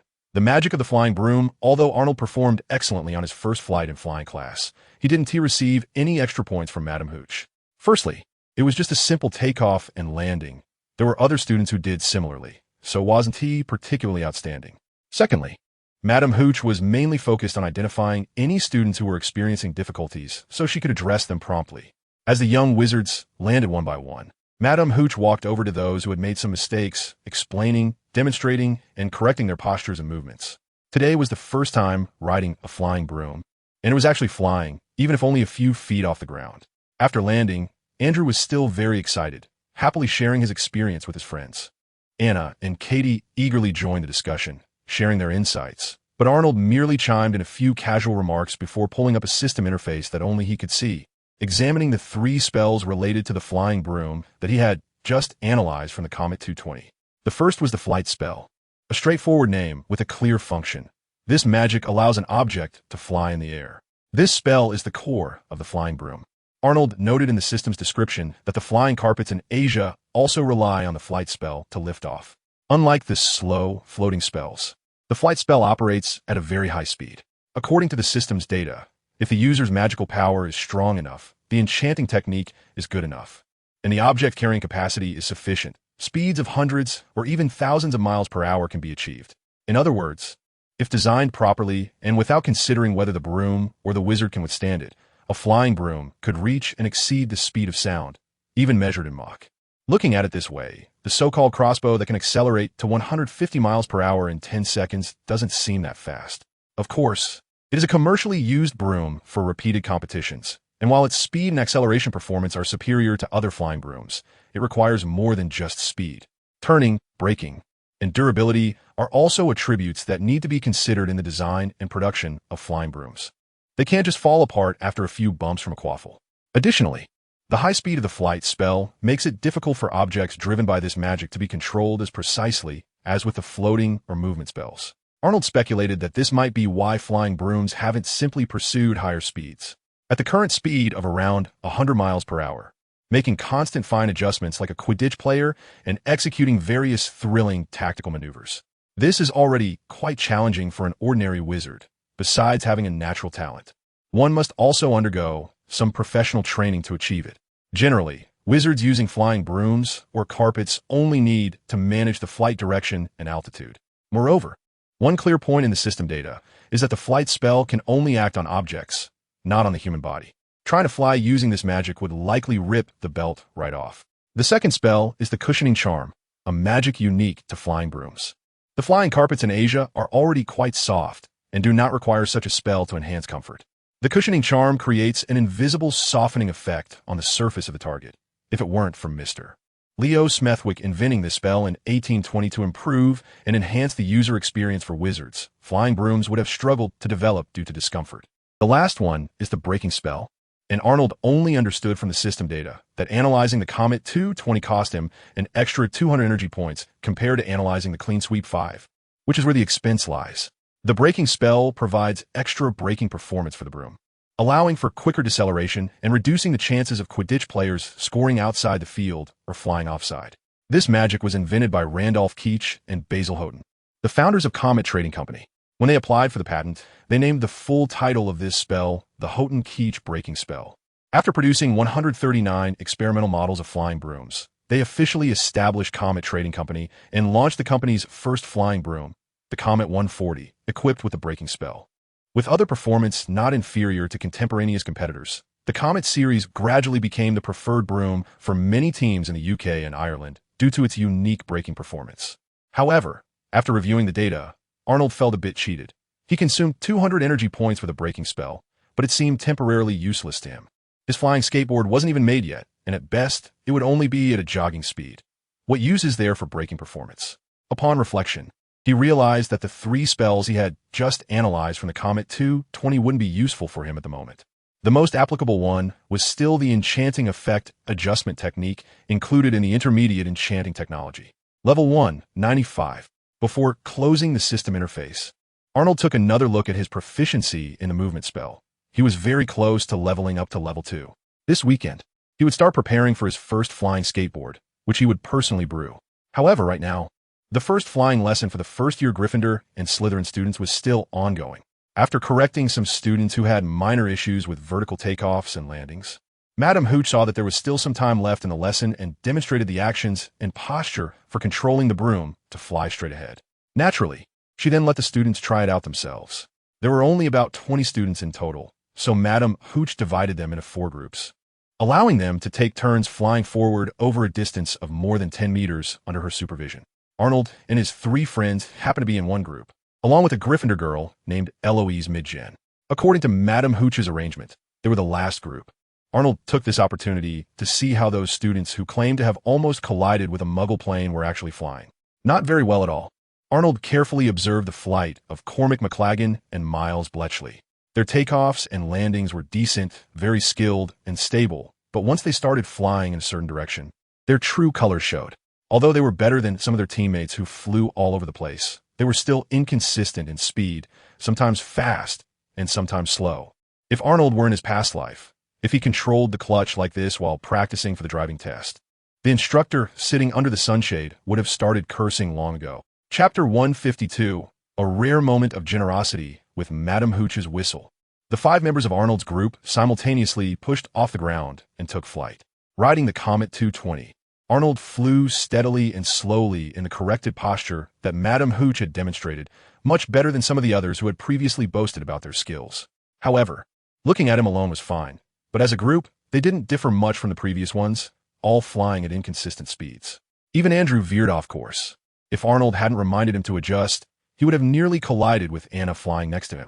Very good, you're the last group, but you flew the most uniformly and steadily. Gryffindor gets 5 points. Madame Hooch announced loudly to all the students as Arnold's group landed one after another. Is that really called uniform?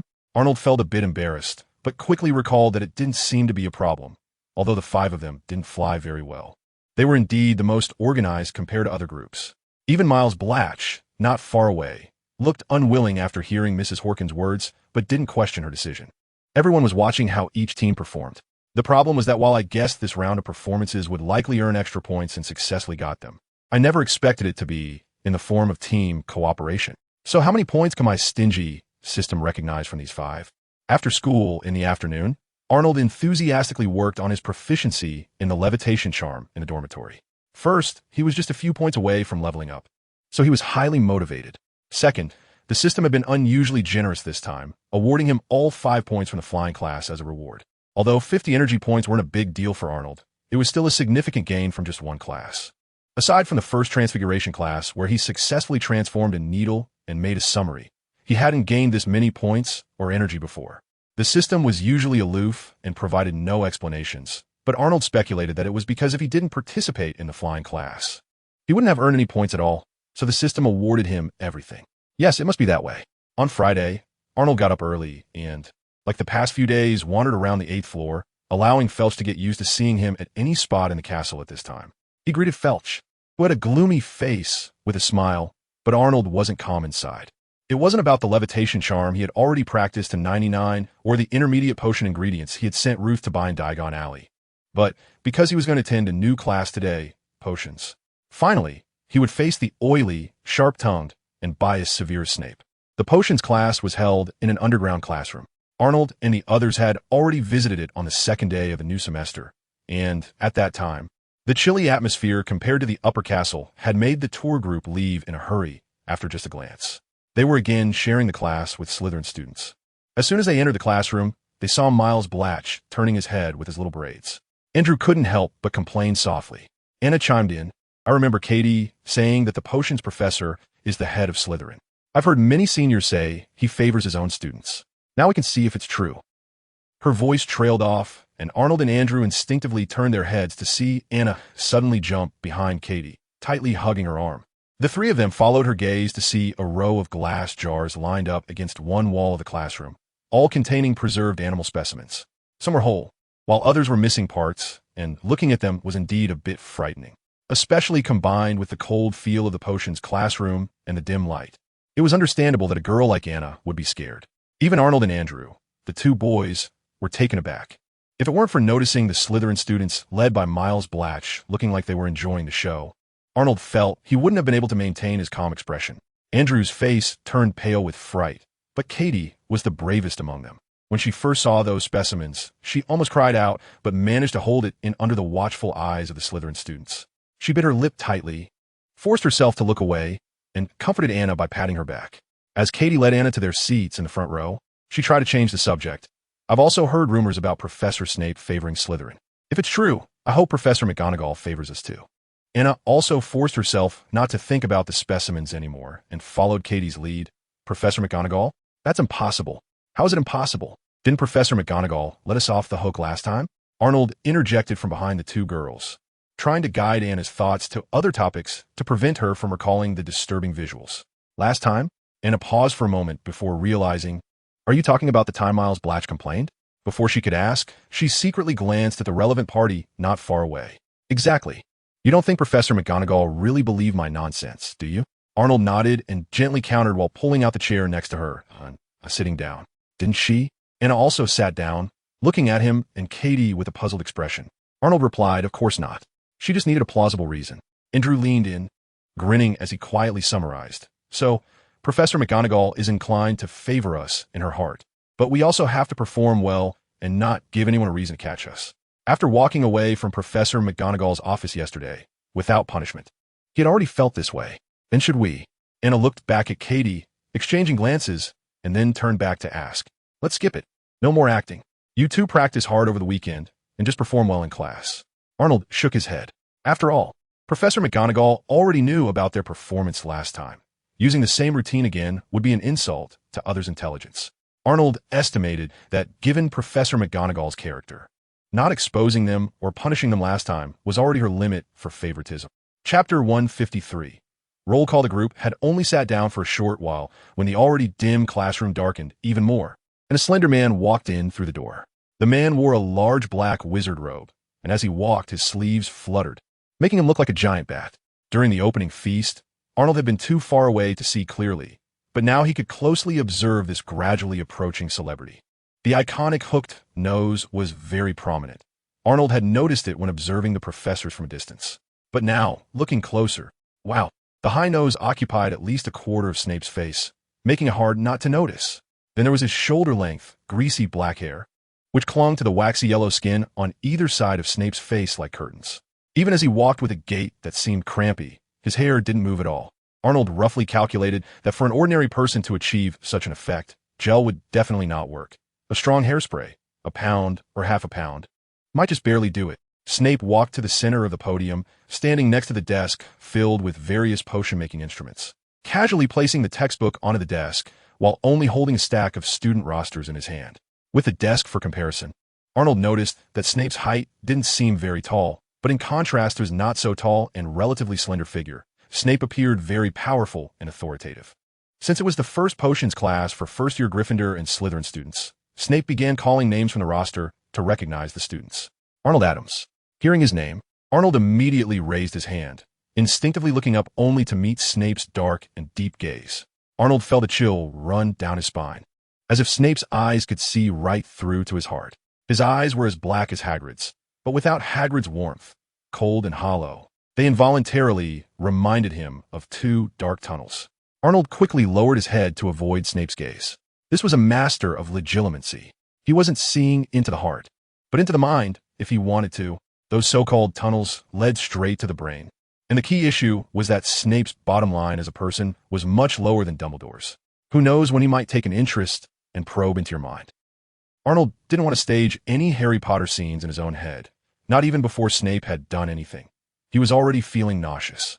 After about a second or two, Arnold, still keeping his head down, heard Snape continue to call names.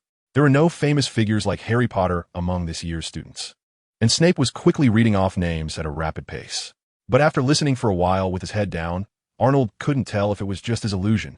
But he always felt that Snape's pause, after calling his name, was slightly longer than for others. What did Snape mean? Was it simply that he looked at the first student whose name he called a little longer? Or did he have some other thoughts about me? Although I am more handsome than my classmates, I've already been very low-key. Okay, more content is loading. Please wait. This site only supports mobile browsers. If you see this paragraph, it means the chapter content failed to load. Please close the reading mode, browsing mode, novel mode, and ad blocking features, or copy the URL to read it in another browser.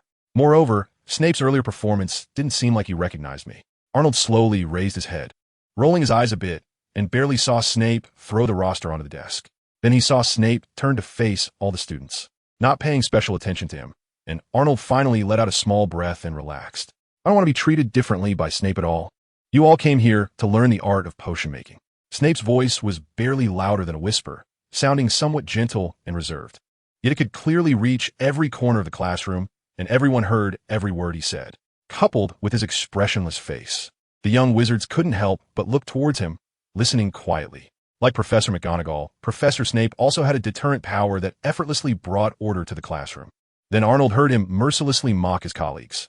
There was no silly waving of wands here, only precise science and strict craftsmanship. Professors McGonagall, Flitwick, and Lannister were all caught in the crossfire. Oh no, Snape's words were likely directed at Professor Lannister, while the other two professors were the ones caught in the crossfire. Under Snape's oppressive aura, the young wizards dared not make a sound. But many showed the same word in their faces and eyes, disbelief.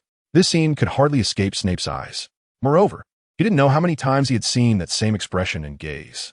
Many of you will not believe this is magic because you do not truly understand the marvelous power that flows through the liquid in people's veins.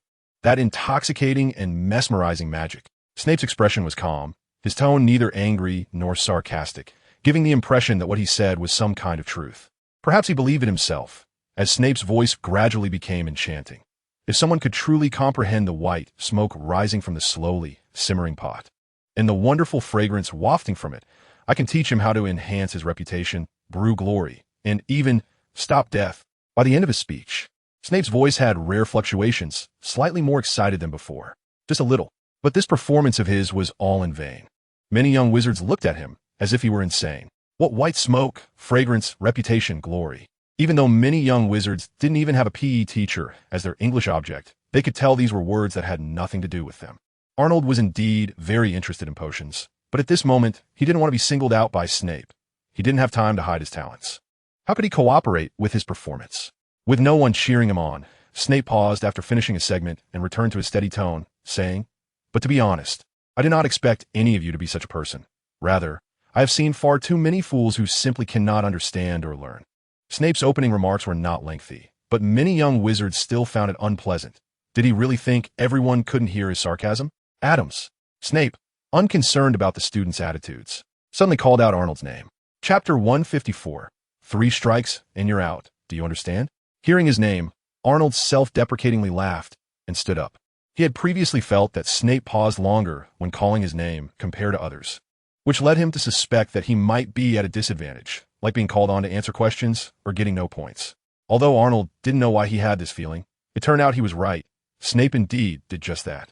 If I asked you to find me a piece of dungstone, where would you go to look? With Snape's question, all the other classmates in the classroom turned their attention to Arnold. Although they were all first years, they had been attending classes at Hogwarts for nearly a week. And today was the first time encountering someone like Snape who asked questions before teaching anything. Andrew, Katie, Anna, and other Gryffindor classmates looked at Arnold with concern. They had all heard from older students about Snape's penchant for finding fault with Gryffindor students to deduct points. It seemed that was indeed the case, but they didn't know why it was Arnold this time. Meanwhile, several Slytherin students, led by Miles Block, were watching Arnold with glee, occasionally exchanging glances, waiting for him to embarrass himself. But they couldn't possibly know how much preparation Arnold had done to lose fewer points in Snape's class.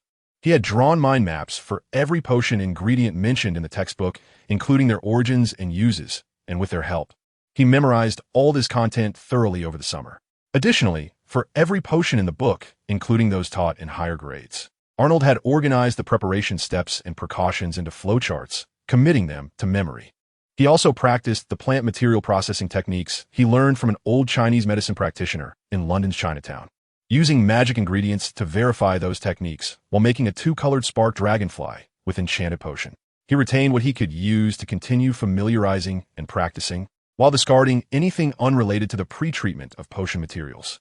By the end of summer, through studying the theoretical knowledge in the textbook and preparing enchanted potions, Arnold had raised his potion-making proficiency to 66, only a third away from leveling up. What he lacked now was perhaps just the hands-on experience of brewing a potion from a goat's stomach. Arnold didn't look at Snape, hanging his head and answering weakly. Hearing his voice, many Gryffindor students felt a tightness in their hearts, while some Slytherin students smiled even wider. Only someone who didn't know the answer at all would respond in such a tone, right? But in fact, Arnold was quite confident in his answer. As long as it was theoretical knowledge from magical potions and elixirs, it wouldn't stump him.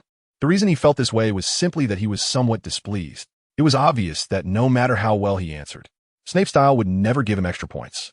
Sure enough, Snape didn't mention adding points at all, nor did he even evaluate whether Arnold was right or wrong. He just continued asking, "Then what if I ask you to find Horned Slug?"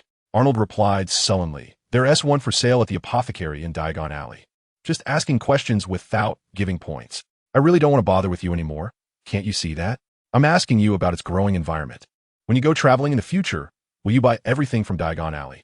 Can you wait until that time for a life-saving potion? Snape retorted expressionlessly, and that last sentence made Arnold feel a certain malice. "Professor, traveling or something, isn't it a bit early for me?" Arnold instinctively threw a soft jab, but Snape didn't respond, just maintaining his deadpan expression and silently looking at him. The esteemed professor insisted on making things difficult for him, and Arnold, as a student, felt quite helpless. Fine, slugs generally grow in cool, damp woods or fields. Horned slugs are the same, just relatively rare. Snape still didn't say whether Arnold was right or wrong. He just continued asking, "What's the difference between aconitum and wolfsbane?" It really was endless. "I'm just a passerby in this world. Why do I have to be treated the same as the main character, being grilled with questions? Is it because I have the same hair color and eye color as Harry? But aside from those 2 similarities, I'm much better looking than Harry, okay? Normal people wouldn't make such associations, right?" Although he was mentally prepared for not getting extra points for answering correctly in potion class, Snape's inexplicable targeting, Arnold couldn't understand. Besides, answering 2 questions should be enough, right? Doesn't Snape understand the principle of not pushing it too far? Arnold was genuinely annoyed. He didn't answer the question, but frowned and retorted, "Professor, I think this should be content from herbology class. Did you perhaps mix up the lesson plan with Professor Sprout when you came this morning? Go ahead, deduct points. I still have over 3,000 energy. Let us see if you can deduct it all. You old bat. Can I just lose my cool? The teaching content is arranged by me and Pomona. You just need to answer my questions." Snape's voice was calm, and he didn't directly deduct his points. This was somewhat unexpected for Arnold, and he couldn't help but glance up in curiosity, Snape still had no expression, but meeting his gaze made Arnold feel a bit of a chill. And he quickly looked down again. So you're saying the questions you just asked are all content we'll learn this semester? That's great. Unable to resist, he threw in a subtle jab before answering. Aconitum and wolfsbane are the same plant, collectively known as aconite. All textbook recitation, Snape said with a sneer, disdainfully. Did you think you were impressive just because you learned a little from the textbook? Showing off everywhere. Other professors might not say anything to you, but here with me. Showing off? Other professors? Oh, I finally understand. Snape is standing up for his little cubs in his house. It seems Percy wasn't just being polite to me before. My reputation as the point machine in the first year has indeed spread throughout the school. Even this old bat Snape couldn't sit still. He probably also feels that if this continues, it'll be harder for Slytherin to win the House Cup this year. Right? So he's deliberately trying to mess with my mindset? Thinking this way, Arnold felt quite accomplished. Chapter 155, the last question, however. That little bit of accomplishment in Arnold's heart was completely overshadowed by the frustration of having answered 3 questions in a row without earning a single point. Even though the other students in the classroom looked at him with either shock or admiration because of his fluent responses, it still wasn't enough. Seeing that Snape didn't continue to ask questions, Arnold was about to sit down on his own. Mr. Adams, the last question.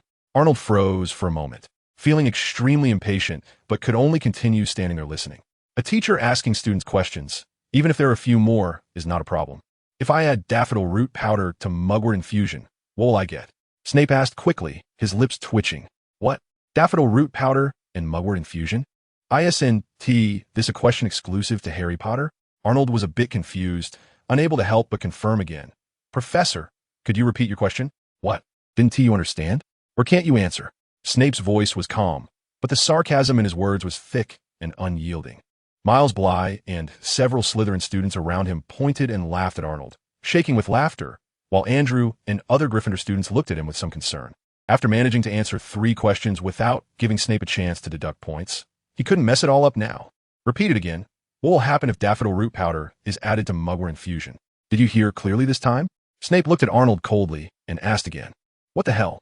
Snape actually asked me this question. This is the treatment of the main character in the world. Where's the system? Come out. It's unreasonable not to give any achievement for this.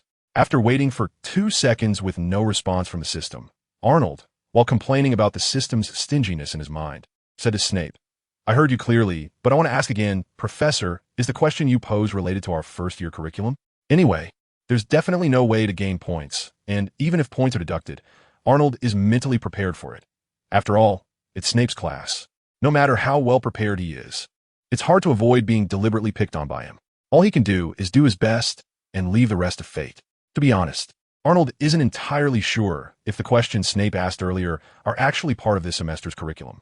But he does know a bit about the potion known as the Hellfire Potion from his past life. This is not first-year material, even in the 6th-year potions class. The Hellfire Potion is quite a difficult potion. Hermione, who could brew complex potions in her 2nd year, found it very challenging, and only Harry, who had Snape's advanced potion-making textbook and notes, could manage to brew it relatively smoothly. And now Snape is actually using knowledge related to such an advanced potion to challenge a first-year student? How shameless can he be? I have no enmity with you. My parents have no enmity with you either. But Snape actually has the nerve to say coldly, whether it's part of the teaching content is determined by me. If I teach you, then it is. If I do not teach, then it is not. Such words really show a spoiled arrogance. Arnold suspected that the reason Snape's face looked so pale might be due to the many layers of disdain he has built up. Professor, since you're asking me now, does that mean you will teach us this semester? I'm really looking forward to learning how to brew the potion you mentioned. More content loading. Please wait. This site only supports mobile browser access. If you see this paragraph, it means the chapter content failed to load. Please close the browser's reading mode, browsing mode, novel mode, and disable ad blocking features, or copy the URL to read in another browser. Arnold still did not answer Snape's question, but continued to provoke him with words. Anyway, he had already decided to let loose a bit. No, first-year students will not study this potion-related knowledge. Snape firmly denied it, but Arnold's words did not hinder him at all. He easily broke through Snape's defense. But as a qualified student, you should have some understanding of the knowledge in the textbook in advance. Or did you prepare in advance for transfiguration, charms, and flying, but neglected potions, atoms? As he spoke, his tone gradually became dangerous. Arnold, who had been keeping his head down, secretly pouted, Ultimately, he's just unhappy about my excellent performance in those classes, right? How petty. By the way, when did you, Snape, become so particular? If you want to deduct points, just do it. Why care about appearances?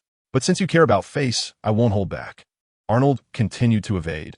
Of course I prepared, but Professor, are you sure a student from a Muggle family really needs to prepare in advance for knowledge that may not belong to his grade level? However, despite saying this, Arnold knew that Snape would definitely not let him off easily. Sure enough, Snape let out a light snort and issued an ultimatum. If you answer correctly, I might consider giving Gryffindor 10 points, no, 5 points. But if you give up or answer incorrectly, I will deduct the corresponding points. After saying that, Snape quietly watched Arnold, waiting for his choice. Arnold took a sneak peek. Snape was slightly tilting his head back, and from Arnold's perspective, his posture was somewhat similar to that of Mike McLaggen during exams. However, Mike usually looked at people with his nostrils, while Snape was using his nose tip this time. Arnold was quite satisfied. Whether Snape's attitude was hostile or dismissive didn't matter to him at all, as long as Snape promised to give points. Even if it changed from 10 points to 5 points in a single sentence, that was still pretty good. To be honest, Arnold had never thought he could gain points in Snape's class. He just hoped to avoid losing points, or at least lose fewer points. Unexpectedly, because he performed too well this week, he inadvertently attracted some hatred and caught Snape's attention. In the end, it resulted in this opportunity to gain points. Arnold, feeling a bit theatrical, scratched his head and said somewhat shyly, "Since you said that, Professor, then I'll reluctantly answer."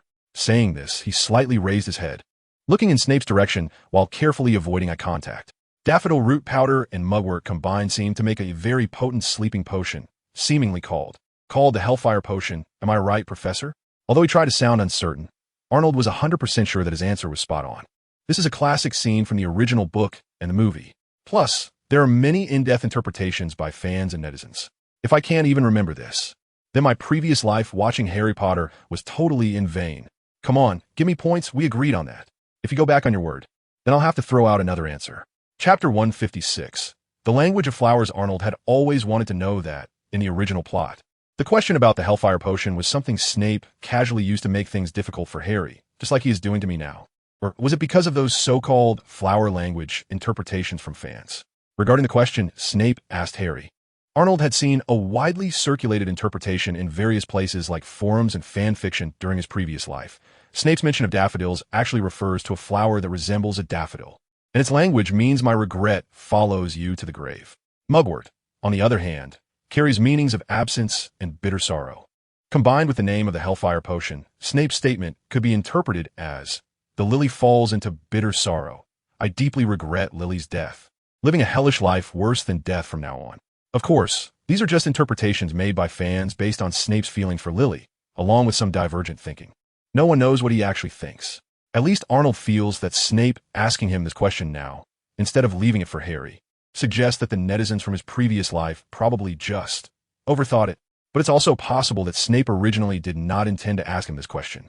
It's just that Arnold hadn't been challenged until now, and Snape acted on impulse. Watching Snape, who had been silent for a while, Arnold felt that this possibility couldn't be ruled out. Correct answer. Just as Arnold was about to bring up the interpretation of flower language, Snape finally spoke. Arnold clenched his fist tightly. Throwing out that interpretation of flower language was just him being fierce in his own mind. If he really did that, Arnold suspected Snape might explode on the spot. Gryffindor. Snape frowned, and after a long while, the next few words finally popped out of his mouth. 5 points. Almost a difficult birth. Although his deadpan face grew even darker, once the words were spoken, they were like spilled water, no matter how thick-skinned Snape was. He couldn't go back on his word in front of so many students. Seeing that Snape had finished speaking and no longer looked at him, Arnold sat down easily, not forgetting to glance over at the now silent Myers Block, raising an eyebrow. You guys just watched the show for a long time. Wasn't it entertaining? Satisfied to see the expressions of a few Slytherin students turn sour, Arnold withdrew his gaze and gave a slight smile to a few companions beside him who were giving him thumbs up. I never expected Snape would give me points. What are you all staring at? Why aren't you writing all this down? Snape's angry roar startled the students who were either currently or about to make small moves, and they quickly picked up their quills to write on the parchment, while Snape's gloomy voice continued to echo in their ears. I will absolutely not repeat anything again. If anyone asks me again, I will not answer. If anyone makes a mistake during the brewing in the following classes, then you will bear the consequences. Snape didn't specify what the consequences were, but in the students' view, it could only mean point deductions. Slytherin students already knew from their seniors that their head of house rarely deducted points from Slytherin students. Meanwhile, Gryffindor students had also heard from their seniors that getting points deducted by the potions professor was just basic procedure. So when Snape yelled, although they all shivered and started taking notes as he instructed, many didn't take it too seriously. Potions, after all, you can't really get a feel for it without actually brewing. But while they didn't care, Arnold was very serious about it. Knowing the plot well, he knew that if certain potions failed, there was uncertainty about life-threatening risks, but the risk of disfigurement was quite high. More content is loading. Please wait. This site only supports mobile browser access. If you see this paragraph, it means the chapter content failed to load. Please close your browser's reading mode, full reading mode, novel mode, and disable ad blocking features, or copy the URL to read in another browser. What if? Then wouldn't I be wasting my good looks? Although potions could definitely be cured by magic, it always felt like the face wouldn't be original anymore. After a short wait, probably when the students had remembered enough, Snape finally had everyone open magical potions and elixirs and began to explain the first potion, Scabbers Cure Potion. 6 snake fangs, just crush them. Don't grind them into a fine powder like your book says. For horned slugs, then 2 porcupine quills. Note that you must remove the cauldron from the flame before adding the porcupine quills. Trust me, you definitely don't want to know the consequences of not following my instructions.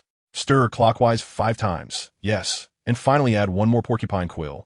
Just like before, remove the cauldron first. Snape spoke while waving his wand, directing various potion ingredients to fly into the air, performing pre-treatments according to his instructions in front of all the students, and then simulating the brewing process of the Scabbers Cure Potion. Glancing at his slowly rising potion's proficiency in the system, Arnold cast a fiery look at Snape again. Now that the process was all explained, it was time to actually brew, right? He didn't know if Snape sensed Arnold's eager anticipation, but he waved his wand again. The herb cabinet in the corner of the classroom opened on its own, and several ingredients flew out one after another, dropping a bit on each student's desk, just enough for brewing 1 potion of Scabbers Cure. In this class, we will learn the pre-treatment of these ingredients. Remember, do it as I taught you before. Just handling the ingredients? Not brewing the potion? Hearing Snape's words, Arnold was taken aback, glancing at the time instinctively. There was still more than half of the class left, which was longer than a small lesson. And all of it was to be spent on handling ingredients? No way. My potion's proficiency is only 20% away from leveling up. It might just take brewing a bottle of Scabbers Cure. This script shouldn't be like this.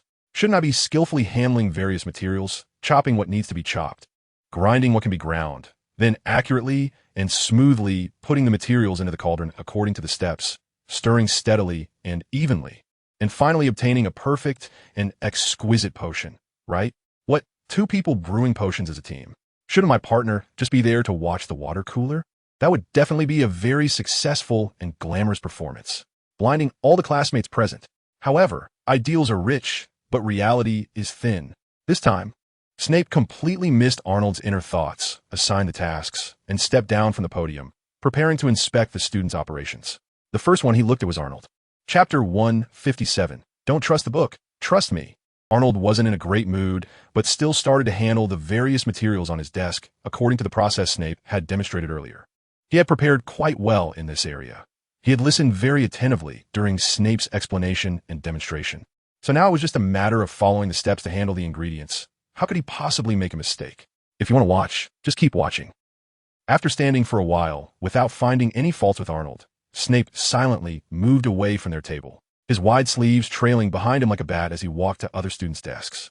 Arnold could occasionally hear him softly criticizing a Slytherin student or loudly berating a Gryffindor student. The difference in treatment was quite obvious. Stop! Everyone stop! Suddenly, Snape's stern voice echoed throughout the classroom, startling Arnold, who was focused on cutting dry nettles, causing him to nearly cut his own hand. However, he was relatively better off. Nearby, Anna had a few snake fangs fall to the ground, and further away, a Slytherin student even knocked over a cauldron that was temporarily not in use, making a clattering sound. Snape stood in a corner of the classroom, his face cold as he quietly waited for the classroom to become completely silent, then moved his lips slightly. McLaggen, who told you to grind the snake fangs into powder?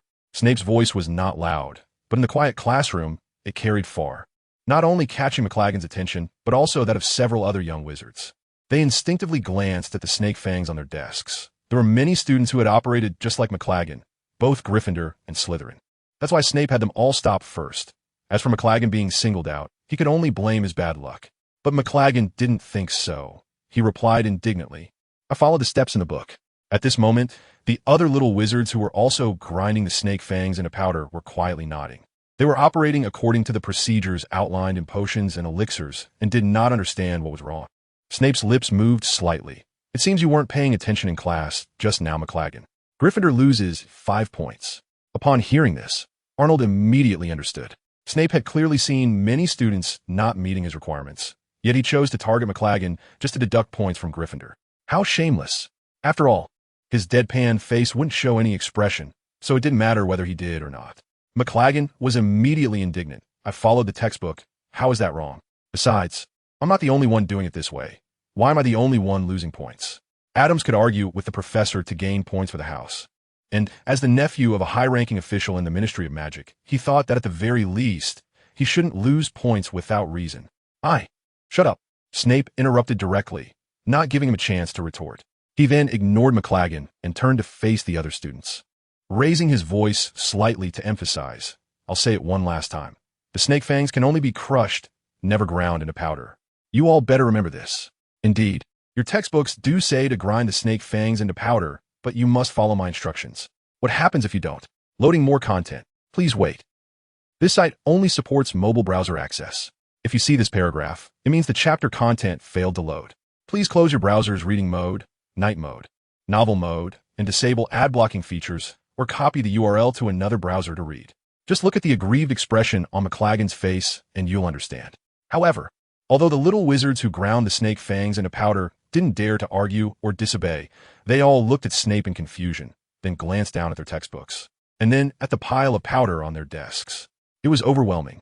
The first class told them that the content in the textbook was unreliable, so who should they trust? It wasn't just them. Even some other little wizards who had followed Snape's instructions were now staring at him with wide eyes. Arnold was the same.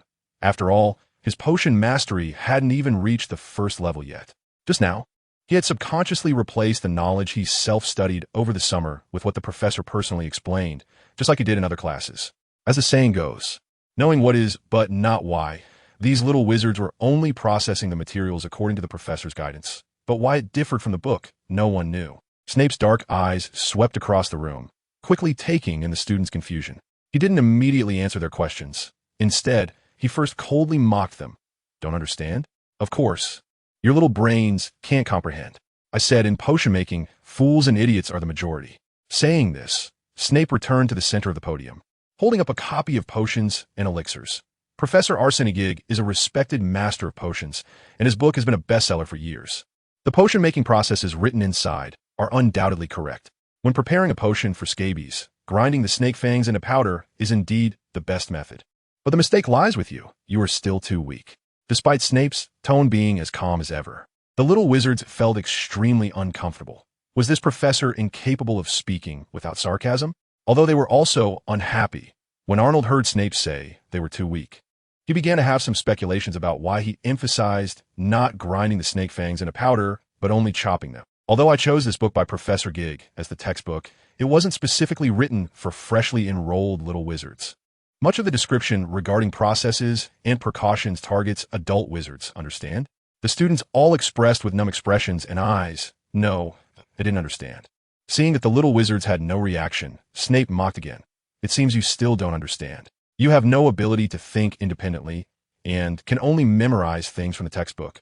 At this point, he deliberately paused and glanced at Arnold. The moment Arnold made eye contact with Snape, he immediately lowered his head, secretly complaining. "Why are you looking at me?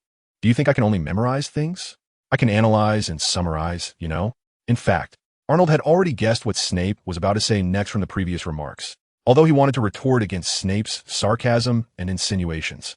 Arnold was very clear that no matter how well he argued, it wouldn't earn him even a single point. It would only lead the petty Snape to mark him down. Making a scene was not worth it. Chapter 158, Comforting. It's a simple principle. The finer the material is processed, the more intense the reactions during potion brewing will be. Adult wizards, even if they are beginners in potion making, can almost always brew potions according to the textbook procedures without issues regarding the strength and quantity of magic. Moreover, even if any mistakes occur, An adult wizard's ability generally allows them to address it in time.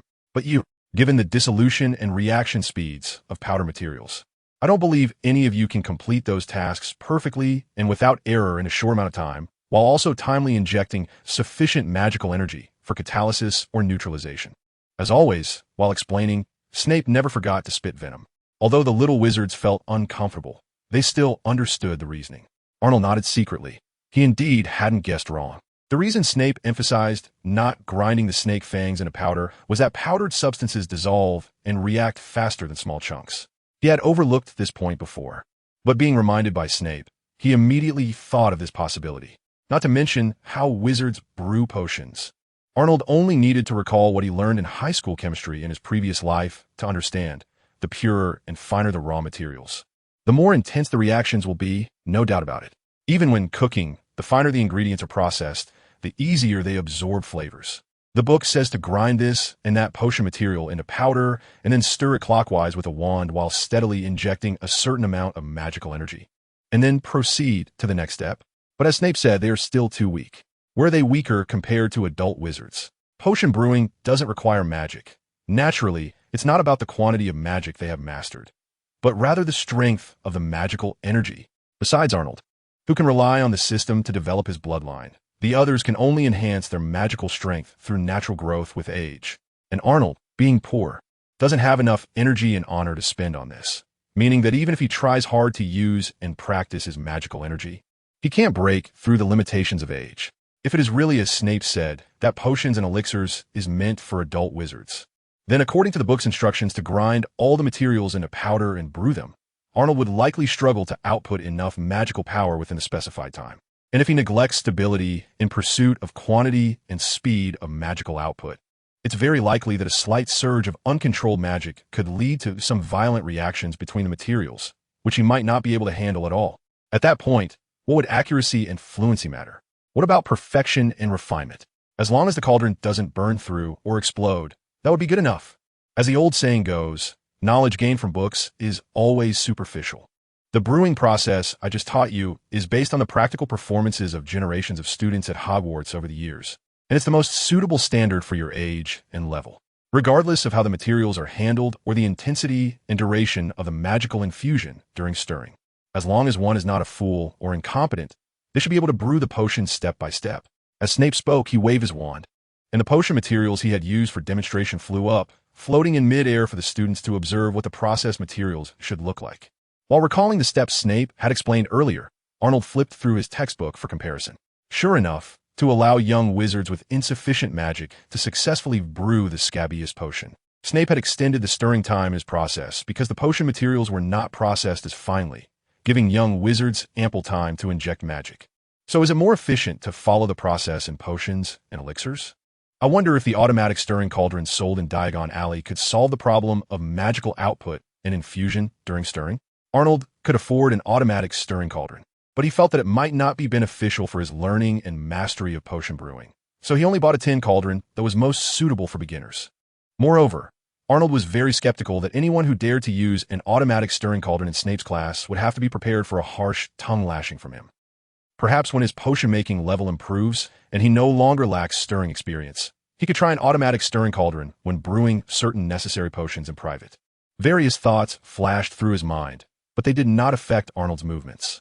He divided each potion material into pieces of various sizes, just like the one Snape had suspended in midair, and with Arnold's dexterity, this was not a problem at all.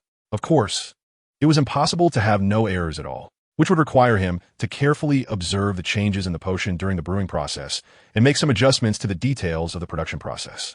After Snape had the potion materials he used for demonstration hovering in the air, he began to walk around the classroom in his long black robe, checking each student's work.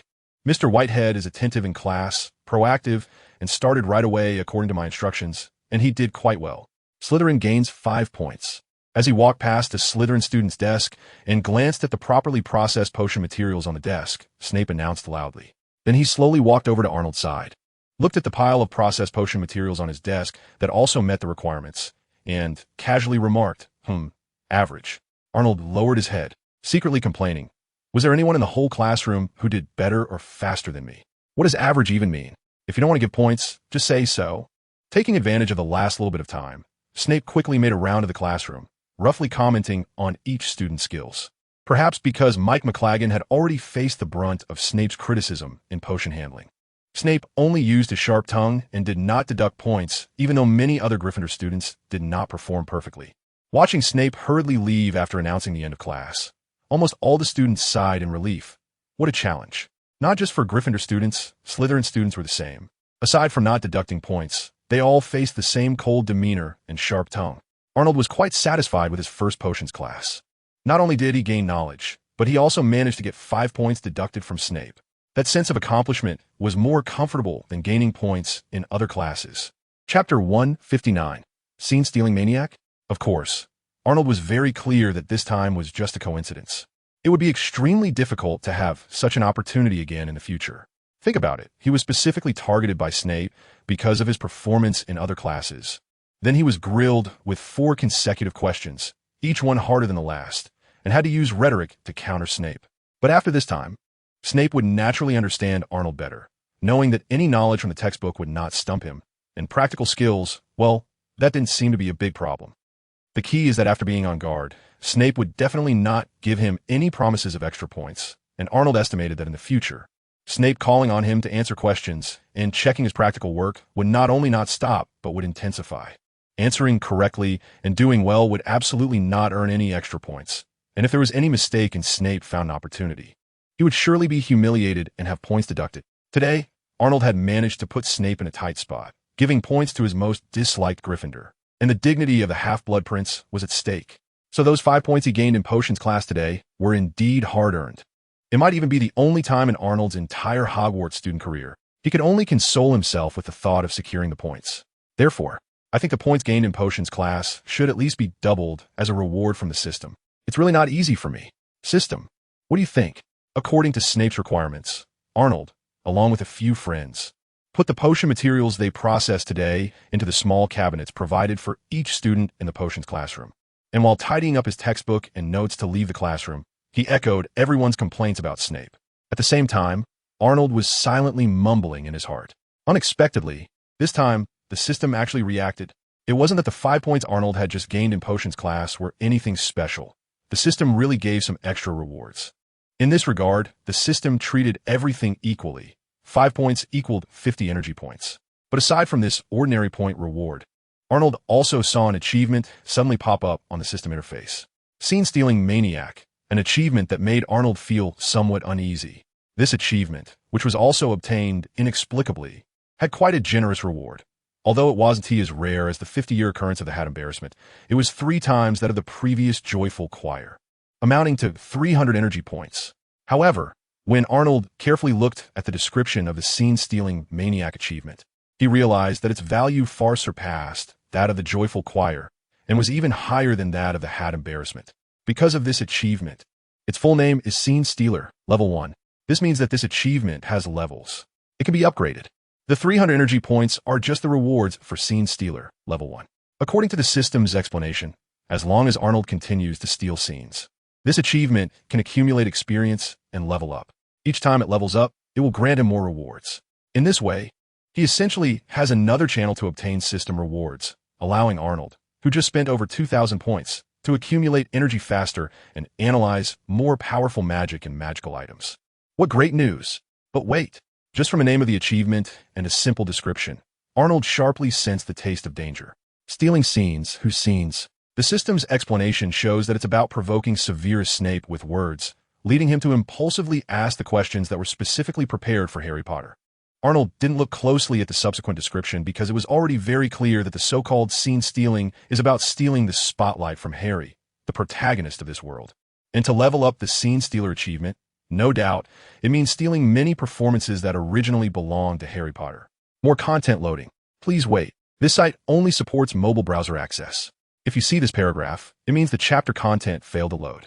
Please close the reading mode, browsing mode, novel mode, and disable ad blocking features, or copy the URL to read in another browser. What are Harry's performances? Ultimately, it comes down to one word: self-destructive. In other words, if Arnold wants to level up the Scene Stealer achievement, he has to do a lot of dangerous things. This system is really lacking in conscience. You want me to actively go and do something self-destructive for a measly reward? Dream on. Now, when I occasionally see Quirrell from a distance on campus, I actively take a detour, okay? I have absolutely no motivation to accumulate experience to upgrade this so-called scene stealer achievement. It's absolutely impossible to level up. The rewards for level 1 are just like picking up free scraps. This time, even the truth is delicious principle doesn't work on me. Arnold had just eaten a half-full meal when suddenly 2 red-haired figures appeared at the nearby table. One of them placed his plate on the long table, not rushing to eat, but instead asked him with a grin, "Arnold, I heard you added points for Gryffindor and Potions class?" Although it was only one person asking. The other redhead, along with a black guy who had just come over, all looked at Arnold with bright eyes. "How do you know?" Arnold continued to cut his steak, shrugged, and said helplessly, "I did add some points, but it was useless. I was deducted points by Professor Snape for some reason." The redhead exaggeratedly responded, "That's nothing. It's rare for any Gryffindor in any year to have less than 5 points deducted in a potions class." The black guy added, "So it's really surprising that you first years didn't lose any points in this potions class. This news has spread everywhere in just a little while." As he spoke, he pointed to the classmates sitting in groups on both sides of the long table. "See for yourself." Arnold turned his head and looked around, and sure enough, many familiar first-year students were sitting with more than one upperclassman, including Anna and Katie not far away. Arnold wasn't sure what they were talking about, but those people would glance over at Arnold and at Seamus McLaggen. It seemed they were indeed discussing the situation in the first-year potions class. Andrew, who was sitting opposite Arnold, said incredulously, "No way, right? Every year, every potions class deducts points? Most of the time, it's more than 5 points."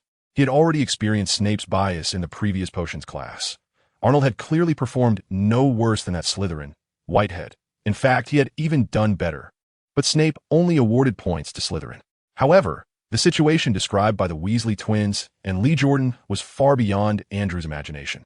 How could it be otherwise? "Do you think Slytherin's 5 consecutive championships came from?" Lee Jordan replied indignantly. "Exactly. You don't know. Snape is unlike the other professors who are also heads of houses. While they may slightly favor their own students, he is heavily biased." One of the twins agreed. "Oh, by the way, once you do something against school rules and get caught, our house's Professor McGonagall not only won't show favoritism, but will punish even more severely." The other twin added. Arnold nodded slightly, but having been called to McGonagall's office once, he knew well that her strictness was conditional on being caught. And the twins seemed to have deep experience. Weaklings. Chapter 160. The movement spell levels up in complaining about Snape. Students from different years in Gryffindor seem to have found a common topic, chatting animatedly and passionately. Unlike these hot-blooded lions, Arnold, who had experienced the harshness of society, knew that life is like that. When you can't resist, you can only enjoy it. Anyway, he was quite enjoying today, even if he might be targeted in every subsequent potions class.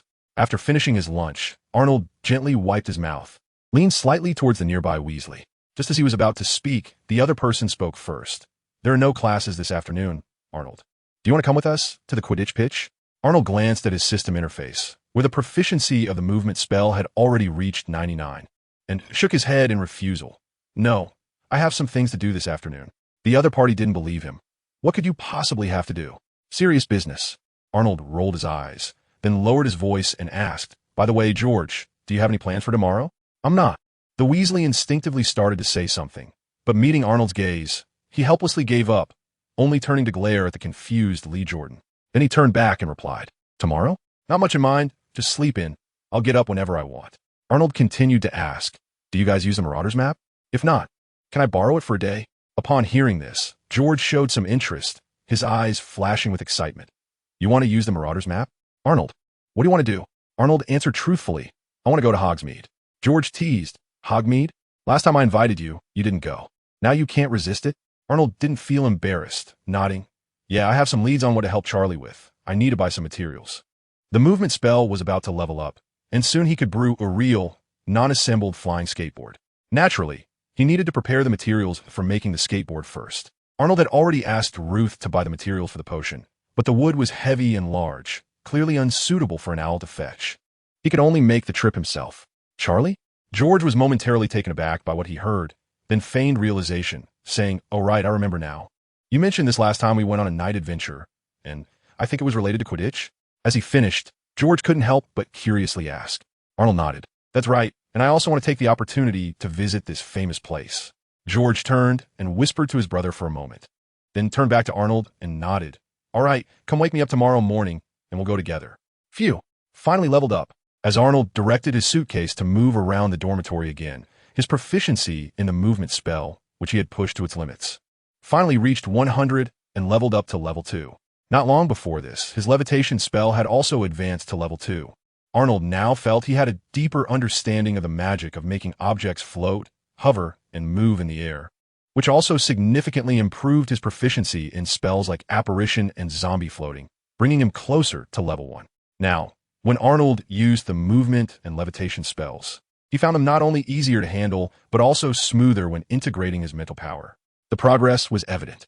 The only regret was that there was no direct increase in the power of the spells. He had already realized this during the summer when he leveled the red and green spark spell to level 2. Proficiency levels affect every aspect of magic. For instance, level 1 can be cast, level 2 can be enchanted, but it does not impact the power of the spell. The power of magic is related to the development of one's bloodline. One can either passively wait for natural growth or rely on the system for upgrades. Therefore, after practicing the level 2 movement and levitation spells for a while, Arnold wasn't surprised to find that their power didn't change. After all, the real focus for him was the movement spell could finally be used for enchanting. Early Saturday morning, Arnold woke up the Weasley twins, urging them to hurry and have breakfast so they could go to Hogsmeade afterward. Joining them was Lee Jordan, who hadn't gone with the twins last week but chose to stay in the library instead. And this time he was determined not to do anything so meaningless again. Left and right separation. With George speaking the incantation, the one-eyed witch statue in front of them suddenly began to shake, gradually revealing a not too large opening as the statue's hunchback opened. Arnold, following behind, took a look. It seemed just big enough for a slimmer adult to crawl through, which was a much better experience for them kids than the entrance to the Gryffindor Tower. As Arnold entered the secret passage, he had barely taken 2 steps when suddenly his feet gave way and he fell down. George, watching Lee Jordan to stand up from the stone slide, used a cleaning spell on Arnold to remove the dust from him while humorously asking, Arnold, why didn't you shout? Look at how scared Lee Jordan is. Arnold looked at Lee Jordan, who was in a tangle with Fred, silently thinking, I almost shouted, okay, if I hadn't reacted in time that you didn't call out. I would have been embarrassed. But after walking for a short while, he noticed that, as Fred had previously complained, the ground had turned into wet soil, and the walls and ceiling had become stone. The path was uneven, sometimes wide and sometimes narrow, sometimes high and sometimes low, making it quite difficult to walk. However, despite it being his first time on this path, Arnold performed much better than Lee Jordan, who stumbled every now and then, thanks to his skills developed from childhood sports. Supporting Lee Jordan, who almost tripped again, Fred encouraged, just hang in there, we're almost out. Lee Jordan gasped, feeling frustrated, said, You've said that several times already. I shouldn't have come with you today. Arnold turned back and teased. So where do you want to go? The library? Aren't you afraid of getting a headache? Lee Jordan rolled his eyes, and it was quite obvious on his dark face. Arnold chuckled and turned back to catch up with George, curiously asking, Where does the secret passage lead out? Will we be discovered? George, however, didn't answer, saying with a grin, Hee, you'll find out once you go out. As he spoke, he pointed to a row of stone steps not far ahead, saying, We're at the exit. Chapter 161. Honeydukes after climbing the steps. Arnold closely followed George as they crawled out from under a trapdoor, looking around. In the dim light, there were piles of disorganized supplies and tools. If he remembered correctly, this should be. Lee Jordan, who had climbed up behind Arnold, suddenly whispered, This seems like a cellar? The last one to come up, Fred quietly added, That's right. But Lee, can you guess whose cellar this is? Lee Jordan shot him a disdainful glance. Is it hard to guess? This must be the cellar of Hogsmeade. Fred wanted to say no, but didn't know how to start. Lee Jordan saw the look on his face and immediately felt pleased. Arnold interjected, I guess this should be the cellar of Candy Shop. As he said this, he pretended to recall. I remember that lady selling candy on the Hogwarts Express mentioned her shop was in Hogsmeade. What was it called again? Upon hearing this, Fred looked incredulously at Arnold. You could guess that? Impressive. That lady's shop is called Honeydukes, and this is indeed Honeyduke Cellar. George chimed in, That's right. The candies and snacks in Honeydukes are way more plentiful than those on the Hogwarts Express. It's a pity you didn't eat the sour exploding candies we bought last time. Arnold, sour exploding candies? In the original story, Ron had his tongue burned by that stuff. Who knows if it was made with sulfuric acid or hydrochloric acid? Why would I be crazy or foolish enough to eat that? I'm not really interested in sour flavors, but if there were spicy, exploding candies, I would be interested in trying those.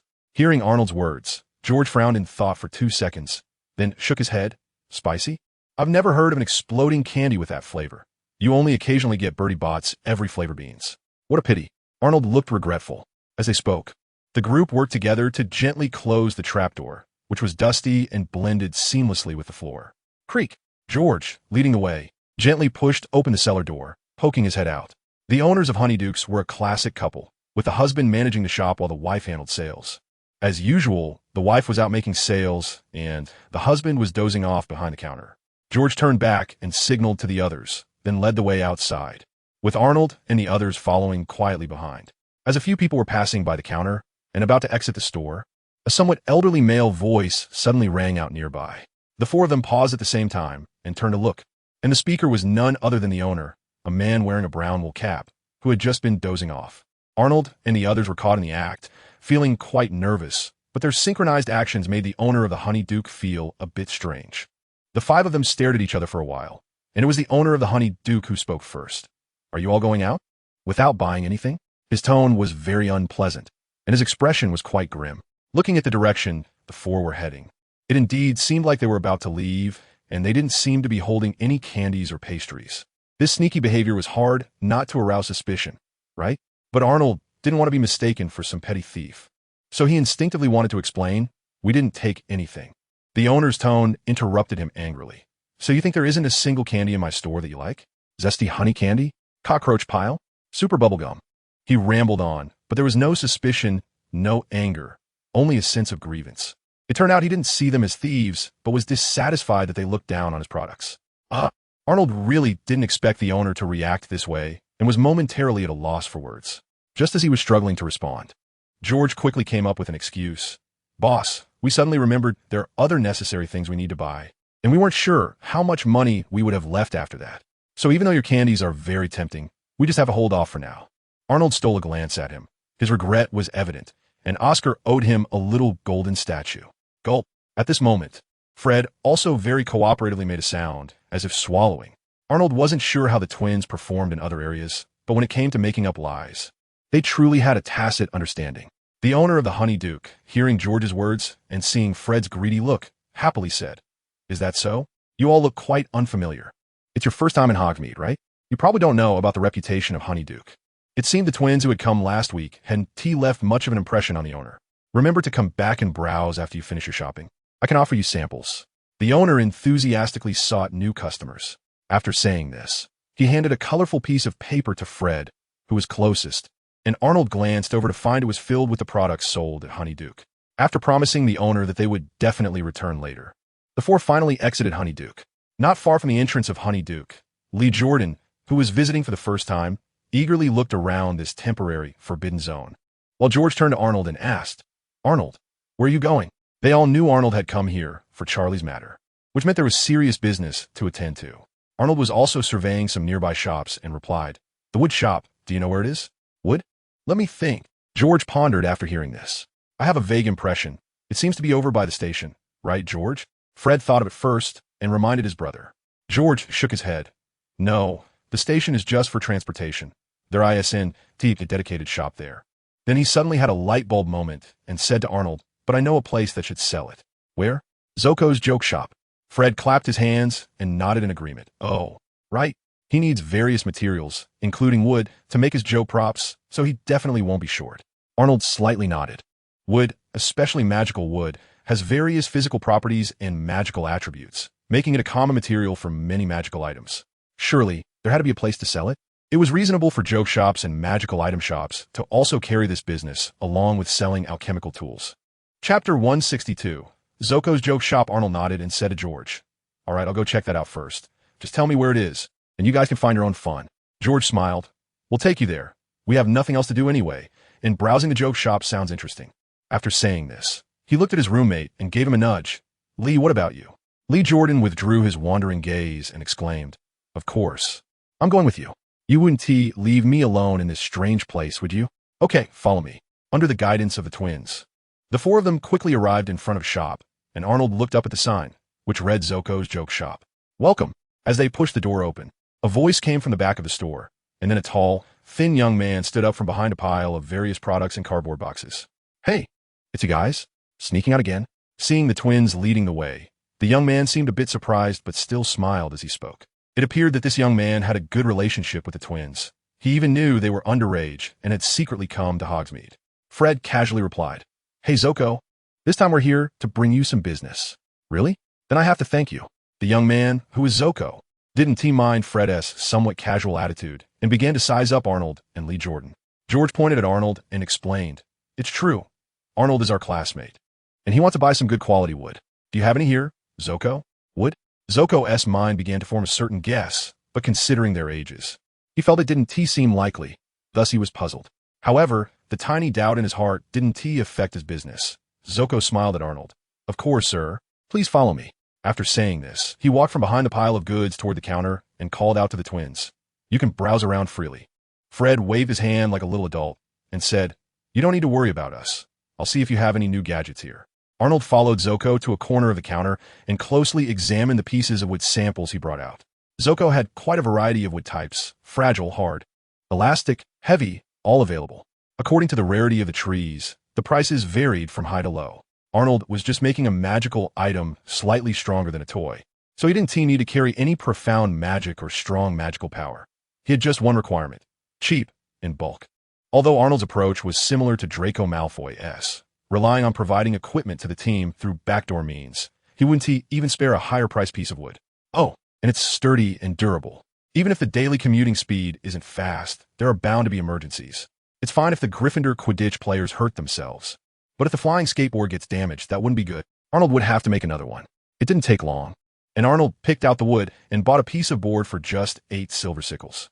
The board wasn't big, just enough to make a normal-sized skateboard. He would make one first for Charlie check, and the rest could wait. After completing the transaction, Arnold turned to the other 3 and shouted, "Hey, do you guys want to buy anything? I'm done here." One of the Weasleys replied without looking up. "Arnold, come look." Lee Jordan thought of a pretty interesting idea. "Oh, what is it?" "More content loading. Please wait. This site only supports mobile browser access. If you see this paragraph, it means the chapter content failed to load.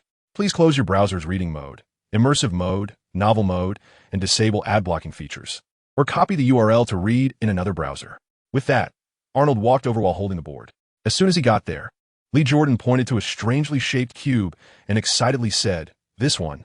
Arnold, what do you think about us replacing the soap in the girls' bathroom with this?" "EW, that's disgusting." Arnold quickly looked away after glancing at it. The small yellow cube was covered in tiny black dots, making his trypophobia flare up. "It's supposed to be disgusting. This kind of soap will leave behind a lot of frog spawn after washing." Fred chuckled from the side. "But actually, it doesn't have any serious consequences. You can just wash it off again with normal soap, or even just water," George added, recalling Arnold's warning from last time. "Whatever you guys want, but the girls' bathroom. Do you really have a way to get in?" Arnold maintained his turned posture, not looking at the soap. He still remembered the exploration tasks he had on his plate. The girls' dormitory and the bathroom, there were locations he hadn't conquered yet. "What's the big deal? You just have to be late to class or leave early. As long as you're quick, it's not hard at all," Fred replied casually. Arnold was sure he had done this more than once. When Lee Jordan received the wrapped frog spawn soap from Zoko, the 4 of them exited Zoko's joke shop, wandering aimlessly along the rural path of Hogsmeade, looking at the shops on either side and chatting about the pranks they would pull when they got back. "What is that place?" Arnold asked, unable to resist pointing at a shop sign he saw in the distance. The lettering on the sign had some artistic embellishments, with each letter's ends resembling feathers, just like the floating spell effect script Arnold had customized at the ad agency. That's why he couldn't help but be curious. "That's the writer's feather quill shop. We went in to browse last time we were here. They have all kinds of quills, even ones made from magical creature feathers. They look very exquisite, but they're expensive," the twins answered one after the other. However, Arnold lost interest as soon as he heard this. What did it matter if it was made from magical creature feathers? It was still just a quill, and it couldn't be more useful than his own signature pen or marker. But then, thinking of something from the original text piqued Arnold's interest. "I heard there are quills that can answer questions automatically." Fred laughed when he heard this. "Automatic answering quills? They exist, but those things are useless now." "Useless? Why?" Arnold asked, puzzled. He wanted to see if he could use that thing to ace his final exam in History of Magic. Professor Binz's hypnosis was unbearable for not only the Gryffindor Lions, but also the Ravenclaw Eagles. The likes of Autumn Zhang and her friends had never taken complete notes in class. Even though Arnold wasn't afraid of such rote memorization classes, without knowing the key points and exam focuses, it would be a lot of work for little gain. Chapter 163. Quills. Many people used automatic answering quills to cheat during their OWL exams in the past, as well as automatic correction ink. But after a few years, the professors discovered them, and regulations were established banning these items from the exam room. Fred explained to Arnold, his expression and tone filled with regret. Arnold, I must say, you think about these things just like we did the first time we heard about them.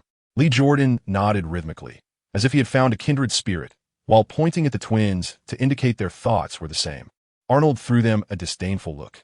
Just because it's against the rules, does that mean no one brings them? Are you Hogwarts students really that obedient? Look at your brother. I don't believe it. Of course not, but over the years, anyone who tried to bring those things into the exam room has never gone undetected. And then their grades in that subject would be a T, without needing to take any practical exams. So gradually no one used those anymore, George and Fred explained, as if they had specifically inquired about such news. After they finished speaking, Lee Jordan added with a hint of resentment. Now, it's not just the OWL exams, even regular final exams. No one dares to use that kind of stuff anymore. However, Arnold not only did not retract his disdainful gaze, but also added a tone of frustration. Haven't you thought about improving it so the professors wouldn't find out? Haven't you heard the saying where there is a will, there is a way? Alchemy requires such resistance to progress. George shook his head. It's not that easy. What if the improvements still get discovered by the professors? Fred replied worriedly. Yeah, I don't want to be yelled at by my mom with my report card during the summer. Arnold casually threw out a solution. Duh. Just sell the prototypes at a low price to those students who are struggling academically, then adjust and optimize based on the results. Continuously improving until you're sure it won't be discovered before you start using it yourself, and you could also sell it at a high price to other students. With that, he sighed deeply, feeling a sense of superiority in intelligence. A dead friend doesn't kill a poor monk. Oh no, this is called the rapid iteration of internet thinking. A product has to be perfect to sell? Wrong. Sell the test version first, then gradually improve, no problem. Don't say it's just a cheating tool for an exam that results in AT. Even in Arnold's past life, even life and death cars like Tesla were sold this way.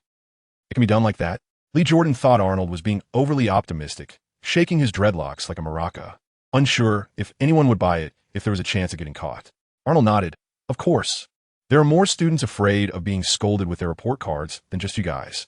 For some students, getting AT by answering themselves is just as bad as getting caught cheating. Maybe they'd be willing to give it a try. The twins and Lee Jordan exchanged glances, seemingly not lacking such people. The four chatted as they walked, just in time to reach the entrance of the Featherquill shop. Arnold eagerly called to the three. Let's go in and ask if they still sell those automatic answering quills. Arnold, do you really want to buy that kind of quill to improve? Fred asked from behind. Loading more content. Please wait. This site only supports mobile browser access. If you see this paragraph, it means the chapter content failed to load. Please turn off the reading mode, browsing mode, and ad blocking features, or copy the URL to another browser for reading. Then you want your classmates to help you with the experiment? Lee Jordan scoffed, but felt inexplicably excited inside. As Arnold pushed the door open, he turned back and smiled at the others. Me? No. Do you think I look like someone who needs to cheat? The three looked at each other. It seems like he really doesn't need to. This could be a freak that adds points in potions class. Arnold let go of the door handle and walked in, continuing. So, I'm just giving you a suggestion. It's quite fun, isn't it? Hearing this, Fred and George couldn't help but exchange glances. It really did seem interesting. At least, it was much more fun than studying dung bombs. Before long, the four came out of the Featherquill shop, but unlike before, Arnold had an ordinary-looking Featherquill in his hand, which made the twins envious. Arnold, didn't you say you didn't need to cheat? Did you buy it to let us study it? Don't worry, if you really make a modified version, you'll definitely get your share. Fred and George sandwiched Arnold in between, chattering away. This left Arnold feeling quite uncomfortable, and he pushed them away, playing with the quill in his hand, chuckling. Huh, who said I'm going to let you have it? I'm interested in this thing too. Facing their puzzled or reluctant gazes, Arnold explained, I don't need an automatic answering quill, but I'm planning to study it when I have time to see if I can make a quill that can automatically take notes. Automatically taking notes? George was taken aback for a moment, not expecting Arnold to have this idea. After thinking for a few seconds, he said, that idea is pretty good. If it can be made, it should be quite popular. Of course it will be popular. Wizards are also human, and the driving force behind human progress is laziness. Lee Jordan echoed, That's right. Although it's not as good as an automatic answering quill, it's still pretty decent and useful in some classes, like History of Magic. Arnold heard this and turned to give him a knowing look. Whether it's an automatic answering quill or an automatic note-taking quill, Arnold was keen on this type of quill, but all because of the History of Magic class. After Arnold finished speaking, Fred, who had fallen into thought, interjected, "I think it might be a bit difficult. The automatic answering quill writes answers based on the questions on the exam paper, while your idea, Arnold, requires the quill to write notes based on what the professor says. They seem quite different." Arnold certainly knew that these were two different things. He didn't understand how magic worked yet, but using his knowledge from his past life, the automatic answering quill identifies text, makes judgments, selects corresponding information from a database, and outputs it as text. What he wanted to do with the automatic note-taking feature was to convert voice input into text output. There are similarities, but also significant differences. I know, but that's okay. Since we happen to walk by here today, I'll buy one to keep for now. Whether I have time to research this is still uncertain. I need to first sort out Charlie's matter. Arnold responded quite casually. He wanted to make a lot of things, but aside from the flying skateboard, nothing was urgent. Meals should be eaten one bite at a time. Chapter 164. Ready to go. Just what I want to take home? Keep it for later research? Being able to do that with galleons is so carefree. Facing the three who seemed to want to be extravagant, Arnold smiled nonchalantly. "Yeah, I've taken care of my business.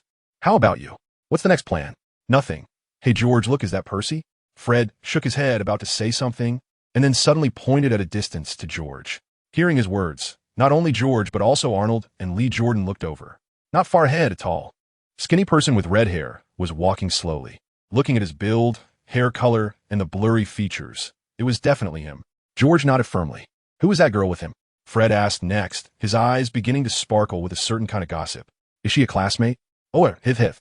Lee Jordan was also making faces. Arnold rolled his eyes secretly, thinking, "Stop grinning like that. You British kids are really precocious. At just 11 or 12, you're already so nosy, rivaling me, an older guy. Percy is at least 14 or 15, just out shopping with his girlfriend. That's perfectly normal. They're not doing anything inappropriate for children." George squinted and looked for a while, saying, "That girl doesn't seem to be from our house. I don't recall seeing her in the common room." Arnold nodded unconsciously, recalling Percy's past romances, if he remembered correctly. Percy's girlfriend during school seemed to be from Ravenclaw. They seem to be heading into that shop. "What do you think? Should we follow and take a look?"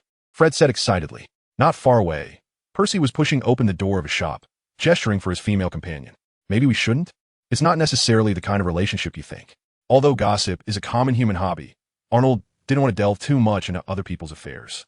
Moreover, he remembered that in the original plot, Percy's romantic affairs were mentioned in the second book. It was likely that they weren't in that kind of relationship yet. If they got too close and were discovered, and if the girl was shy, Percy might end up in a mess. "I just want to take a look from the outside. I want to see what that girl looks like." Fred's proposal received support from his brother and Lee Jordan. 3-1, Arnold compromised, and the four quickly walked over. However, after getting there, the three gossiping guys were disappointed. The Madame Putafoot's tea shop was different from other stores. It was tightly covered, unlike the other shops with transparent glass doors or large windows. This meant they couldn't see anything. What a great place for a date. The curiosity of the group was not satisfied, and generous Arnold decided to comfort them with delicious candy snacks. However, after they finished shopping, they didn't immediately start enjoying the treats or leave the shop. Instead, they waited for the owner of Honeydukes to attend to other small guests before seizing the opportunity to rush into the back door, opening the hatch in the cellar. The four squeezed through the secret passage, returning to Hogwarts. Loading more content. Please wait. This site only supports access via mobile browsers. If you see this paragraph, it means the chapter content failed to load. Please turn off the browser's reading mode, immersive mode, novel mode, and disable ad blocking features. Or copy the URL to another browser for reading. Although Arnold felt regretful that he couldn't see what Percy's companion looked like. He had completed his task in Hogsmeade quite well today. Fragmented. Making a skateboard from the wooden board was not a challenge for Arnold, as he was quite skilled in using cutting charms to process wood. With several cutting charms applied from different angles, the wooden board gradually took on the general shape of a skateboard in Arnold's hands. Of course, he could only get to this point now. Arnold still couldn't conveniently complete all the steps with magic alone. His cutting charm could handle rough work, but for tasks like polishing, smoothing, and refining the edges, he still needed the specialized tools he had brought to school. "Sigh, I really want to sneak a peek at the Half-Blood Prince's notes. If I had the Godric's Hollow charm, Could all these tools retire? While adjusting the shape of the board with a handsaw, Arnold daydreamed about the day he could create perfectly shaped alchemical tools just by waving his wand, combining magic and manual work. Arnold spent nearly 3 hours finally completing a skateboard without wheels. Of course, there was no groove for the stick embedded this time. It wasn't needed. He then began to brew the enchanting potion, and his intermediate enchanting skill provided him with more combinations and pairings. Arnold had already chosen a suitable one, and Ruth, who had flown back over an hour ago from Diagon Alley, had brought back the necessary materials. Potion-making proficiency 1. Looking at this notification, Arnold couldn't help but sigh. This was probably the skill he was leveling up the slowest. He had started learning it during the summer vacation, and he still hadn't reached level 1. It's all Snape's fault. He never gave me a chance to brew a potion for scabies. After a few moments, Arnold carefully placed the skateboard into a rectangular basin he had transformed. After all, Hogwarts doesn't have bathtubs. As for transforming the basin, he could turn a matchstick into metal. So enlarging the wooden basin was completely fine. He just needed to use the transformation charm periodically to maintain it. Watching the skateboard quietly soaking in the enchanting potion, Arnold's heart was filled with anticipation.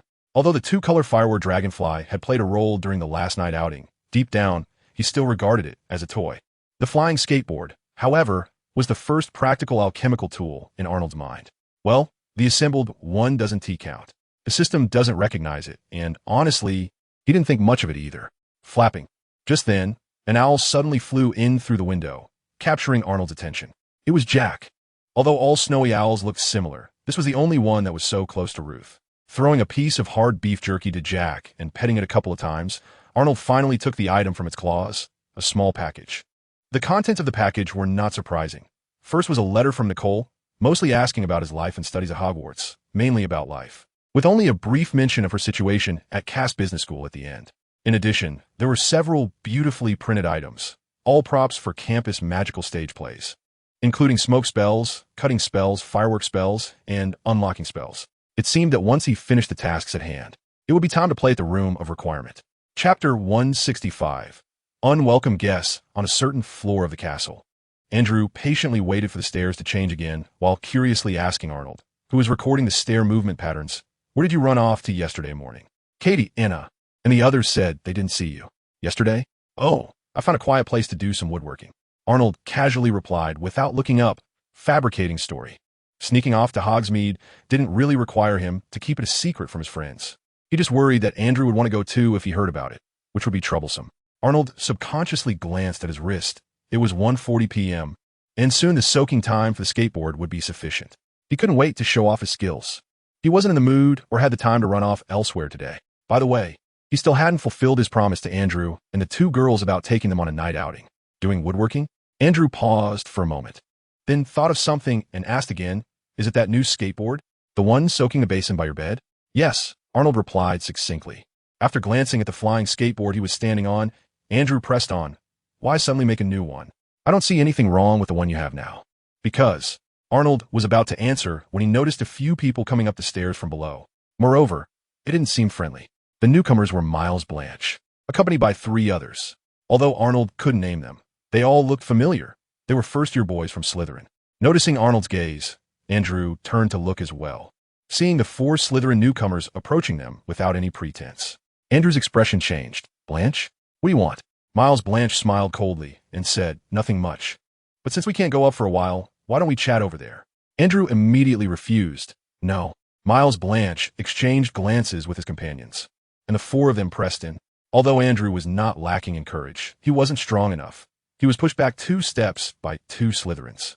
After stabilizing himself, Andrew wanted to push back, but at that moment, Arnold, who had been watching silently, suddenly grabbed his arm.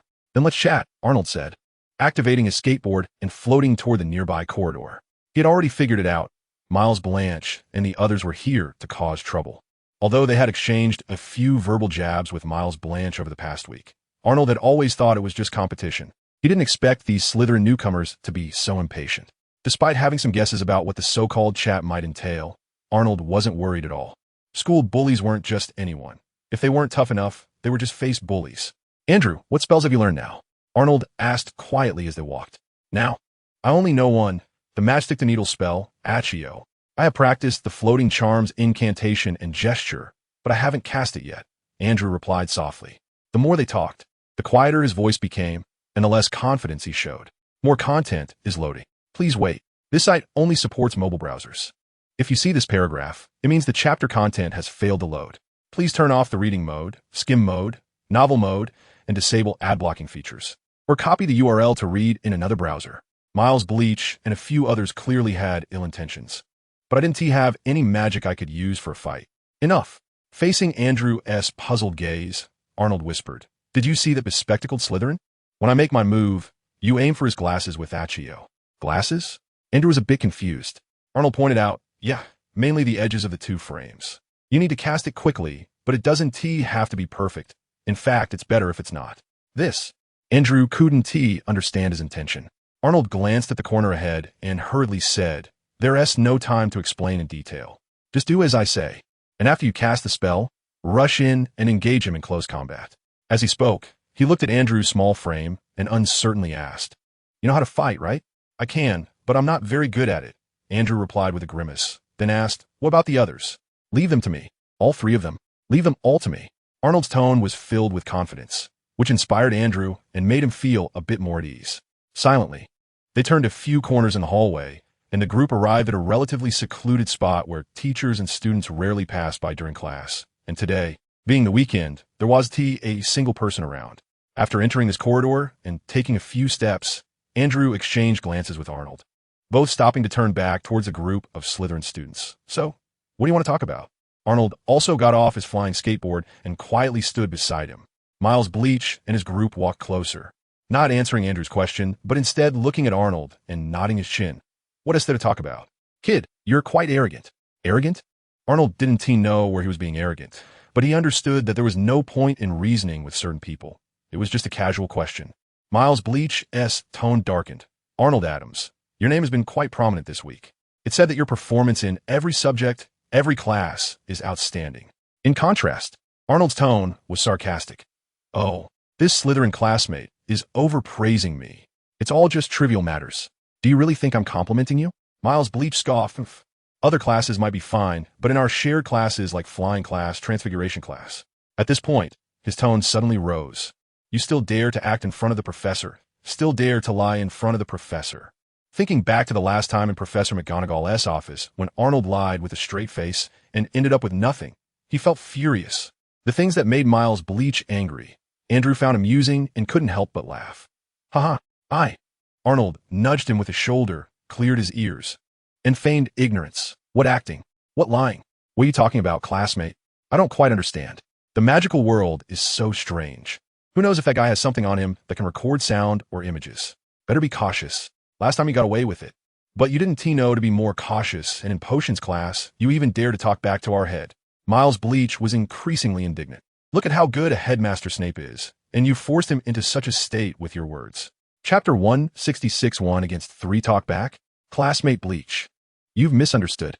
I was just engaging with Professor Snape a bit before answering his question. Compared to Miles Bleach's indignation, Arnold appeared sincere.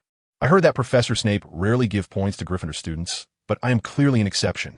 So you see, for a diligent and inquisitive student like me who responds fluently, Professor Snape must be very satisfied," saying something he didn't even believe himself. Arnold kept a close watch on the 4 in front of him. Once they were provoked, he would strike first. Miles Bleach indeed grew impatient, signaling the other 3, and they stepped forward together. "Less talk. You don't think that in the wizarding world, it's like your muggle school, where good grades mean everything, do you?" Arnold tightened his grip on his skateboard slightly, but casually replied, "What's the difference? Knowledge is power." "Ah, naive." Miles Bleach continued moving, his face full of disdain. "Today, let me teach you a good lesson, make you understand what truly matters for a wizard, and in the future, tone it down in school. Stop trying to show off all the time." Arnold completely disagreed with this. For a wizard, grades were clearly everything. For instance, right now, it was the time to test his and Andrew's grades in spell classes, defense against the dark arts, and transfiguration. Moreover, there was an even more important subject, practical combat grades. What? No such class? Self-study, just based on a few of you? Provoked by the tense atmosphere, Andrew couldn't help but step forward half a step. Miles Bleach and the other 3 formed a semicircle, demonstrating their arrogance. "Haha, you really don't need all of us to teach you a lesson. We just want to prevent you from running away." After saying that, Miles Bleach and the others raised their wands. Let us go. Before they could finish any spell, Arnold called out, wave his wand. And as he recited the spell at lightning speed, a red spark shot towards Miles Bleach's face. Mucous membrane. Miles Bleach's snot spell was barely halfway through when a red light came crashing in. He didn't have time to determine what spell Arnold used, but he clearly didn't want to be hit in the face by this unknown effect. He had to stop reciting and sidestep. With his magic proficiency having reached level 2, Arnold cast spells very quickly and accurately, and the spark flew at a similar speed. It just lacked power. Or rather, had no power at all. Miles Bleach couldn't completely dodge Arnold's spark. However, after taking a hit on his arm, he found that it didn't hurt. Looking up, he saw no particular effect, and it didn't even cause him any harm.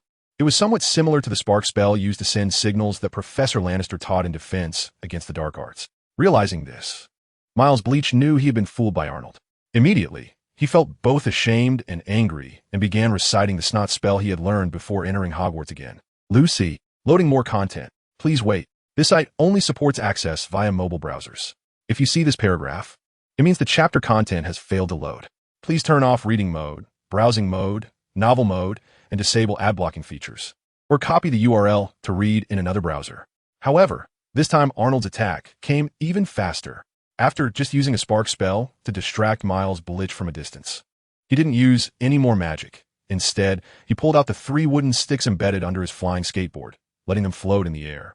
Then, with a surge of magic, the wooden sticks flew around and struck fiercely. It should be noted that previously, to improve the straight-line speed of this assembled flying skateboard, Arnold had deliberately practiced switching magic and intent quickly between the 3 wooden sticks. Now, it seemed like Miles Bleach was being attacked by all 3 sticks simultaneously. The qualities of Slytherin can be both good and bad. Leaving the bad aside, the good side is unity. Seeing Miles Bleach being overwhelmed by Arnold, his companions immediately rushed over to intercept a wooden stick each. However, Arnold suspected that their motivation to do so was likely because, in such a chaotic situation and tense battle, they couldn't successfully cast any spells. In fact, it didn't matter whether these 2 actively received the sticks or not, as Arnold himself intended to pull them into the battle circle anyway. In any case, Arnold was now facing 3 opponents. How impressive! In fact, given the speed of the movement spell, especially on a child's toy, it was clearly not capable of much power. But even if it couldn't kill anyone, especially a wizard, it was still a form of distraction, particularly when he targeted the opponent's wand or the hand holding the wand, interrupting their spell casting to the fullest extent. Aside from the Slytherin student wearing glasses, Miles Bleach and the other 2 either had their wand-swinging trajectories deflected by the wooden sticks or had their wand movements halted. In short, with Arnold's barrage, the 4 Slytherins didn't cast a single spell. That's right, not a single one. At the start of the battle, Andrew, following Arnold's instructions, aimed his wand directly at the Slytherin's glasses and loudly shouted "Accius." Then, just as Arnold had predicted, the frames of the glasses began to deform.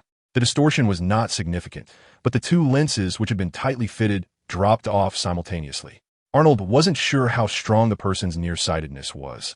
But after losing his glasses, Andrew, who wasn't skilled in fighting, managed to hold his own against the much larger opponent in close combat, indicating that the impact must have been quite significant. As for Arnold himself, he was feeling incredibly relaxed. One of his 3 opponents had already had his wand knocked away, and although Miles Bleach and another still held their wands, their swollen hands were trembling uncontrollably. Let alone casting spells, they could barely hold their wands. Seeing this, Arnold understood that the 3 of them had actually lost their ability to cast spells. So the next step was to beat them into submission, to make them beg for mercy. With that thought, Arnold directed the 3 wooden sticks to no longer target the wands and wrists, but to strike at the heads of the 3. Just as Miles Bleach and the others shook their hands and sighed in relief, they saw the wooden sticks targeting them and hurriedly defended themselves, covering their heads and fleeing. Because Arnold was not only targeting their big heads, but also their little heads below. That was crucial. Chapter 167. The professor has arrived, only able to hit people with sticks. Adams, what kind of heroic wizard are you? If you're capable, let me hold my wand steady, and let's have a duel of wizarding glory. Gryffindor Brute. Having not fared well against Arnold, and, more critically, not casting a single spell while being overwhelmed, the 3 Slytherin students were extremely dissatisfied. Arnold didn't care about that. He could accept wizards of all styles, whether they were using small sticks or big clubs. or even knives and swords, as long as they could defeat their opponent. They were good wizards. However, on the battlefield, well, let's call it battlefield, the situation was always changing rapidly. Arnold was stable, overwhelming Miles Blitch and the other three without any resistance, while Andrew was having some trouble. Although his fighting style was a bit reckless, Andrew was indeed not good at fighting, as he had said, and he had a rather slender build that couldn't support his intense brawling. After grappling closely with the nearsighted student for a while, he was caught off guard, grabbed by the hair, and kicked in the stomach, causing him to stumble back several steps. Leg stiffened, stop. Taking advantage of the moment, they separated. The nearsighted student raised his wand and shouted at Andrew. Whether it was good luck or because his nearsightedness wasn't severe, the Slytherin student, despite losing his glasses, managed to hit his target perfectly. Andrew was struck by the leg-locking spell, and his legs immediately stiffened, losing balance and falling straight down. Seeing his magic successfully hit an opponent, the nearsighted student was overjoyed and excitedly pointed his wand at Arnold, ready to press the attack. However, before he could utter a single syllable, Arnold had already controlled the 3 wooden sticks to launch a fierce counterattack, taking the initiative. Flipendo. The nearsighted Slytherin student was struck as if by an invisible hammer to the chest, his body flying back 2 or 3 meters and hitting the ground hard, knocking him unconscious. Arnold glanced at him, feeling a bit of fear himself. If he had had time to gather his strength during the fight, that counterattack might have been powerful enough to seriously injure someone, perhaps even fatal. After the nearsighted student was knocked out, Arnold focused again on controlling his 3 sticks, easily overpowering Miles Blitch and the others. "What are you doing? Stop." Suddenly, a somewhat gloomy voice came from a distance. Arnold recognized the voice and immediately slowed his movements. The 3 Slytherin students, who had been under pressure, seemed to have found a savior, taking the chance to flee towards the direction of the voice. Arnold saw this and did not pursue, allowing the 3 sticks to float beside him while he bent down to check on Andrew's condition. Looking down, Andrew apologetically said, "Arnold, I really am useless." Arnold interrupted, "It's not that you're completely useless. At least at the beginning, you did manage to hold off one enemy, buying yourself some time. Loading more content. Please wait. This site only supports access via mobile browsers. If you see this paragraph, it means the chapter content has failed to load. Please turn off reading mode, browsing mode, novel mode, and disable ad blocking features, or copy the URL to read in another browser." This joke is a bit cold. Andrew didn't know how to respond.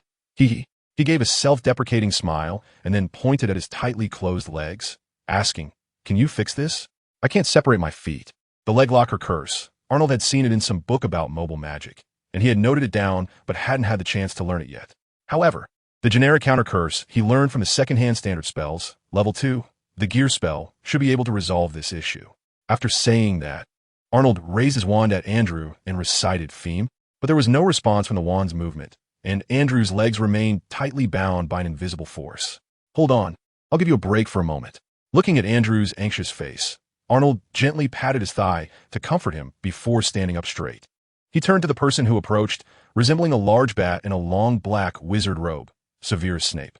After glancing at an unconscious Slytherin student and then at Andrew, who was lying on the ground but seemed uninjured, Snape shouted, "What happened here? You better give me a reasonable explanation." "It was Adams. He attacked us for no reason." The speaker was Miles Blanche, who raised his right hand and rolled up his robe sleeve to show Snape his swollen wrist. The other 2 Slytherin students, who had cried out after being hit by Arnold, also followed suit to report to Snape. After listening, Snape's deadpan face twitched slightly, and he looked at Miles Blanche and the others with a dangerous glare, as if to say, 3 against 1 and you lost? You dare say you're students in my house?" But he quickly turned to Arnold and said sharply, "Very well. Mr. Adams, I didn't expect your courage outside of class to be much greater than in class, actually attacking fellow students. Gryffindor loses 50 points." Before Snape could finish, Arnold shouted loudly, "Professor Lannister." His voice was so loud that it completely drowned out Snape's. "Professor Lannister, please help us uphold justice." A short figure approached, quickly scanning the scene, and asked Arnold, who had left a good impression on him, "What's going on? Did someone break into Hogwarts to attack students?" It was Tyrion Lannister, and it was unclear how he ended up with Snape, but they both happened to arrive at this remote corner together. Arnold glanced at Miles Blanche and the others and replied, "No, Professor, here's what happened." Then Arnold quickly recounted the events that had just occurred. Lannister didn't say whether he believed it or not. Instead, he seemed very interested in the 3 wands floating beside Arnold. Snape couldn't help but glance at Miles Blanche again. This is not losing a fight. You were clearly dominated. How embarrassing. Miles Blanche noticed Snape's gaze and thought he believed Arnold's words, so he immediately shouted at Arnold, "No, you're lying. You were the ones who attacked us first. You're the best at lying with your eyes wide open, Adams." Arnold replied leisurely, "I'm lying. Last time you mentioned the truth serum, I specifically went to check on it."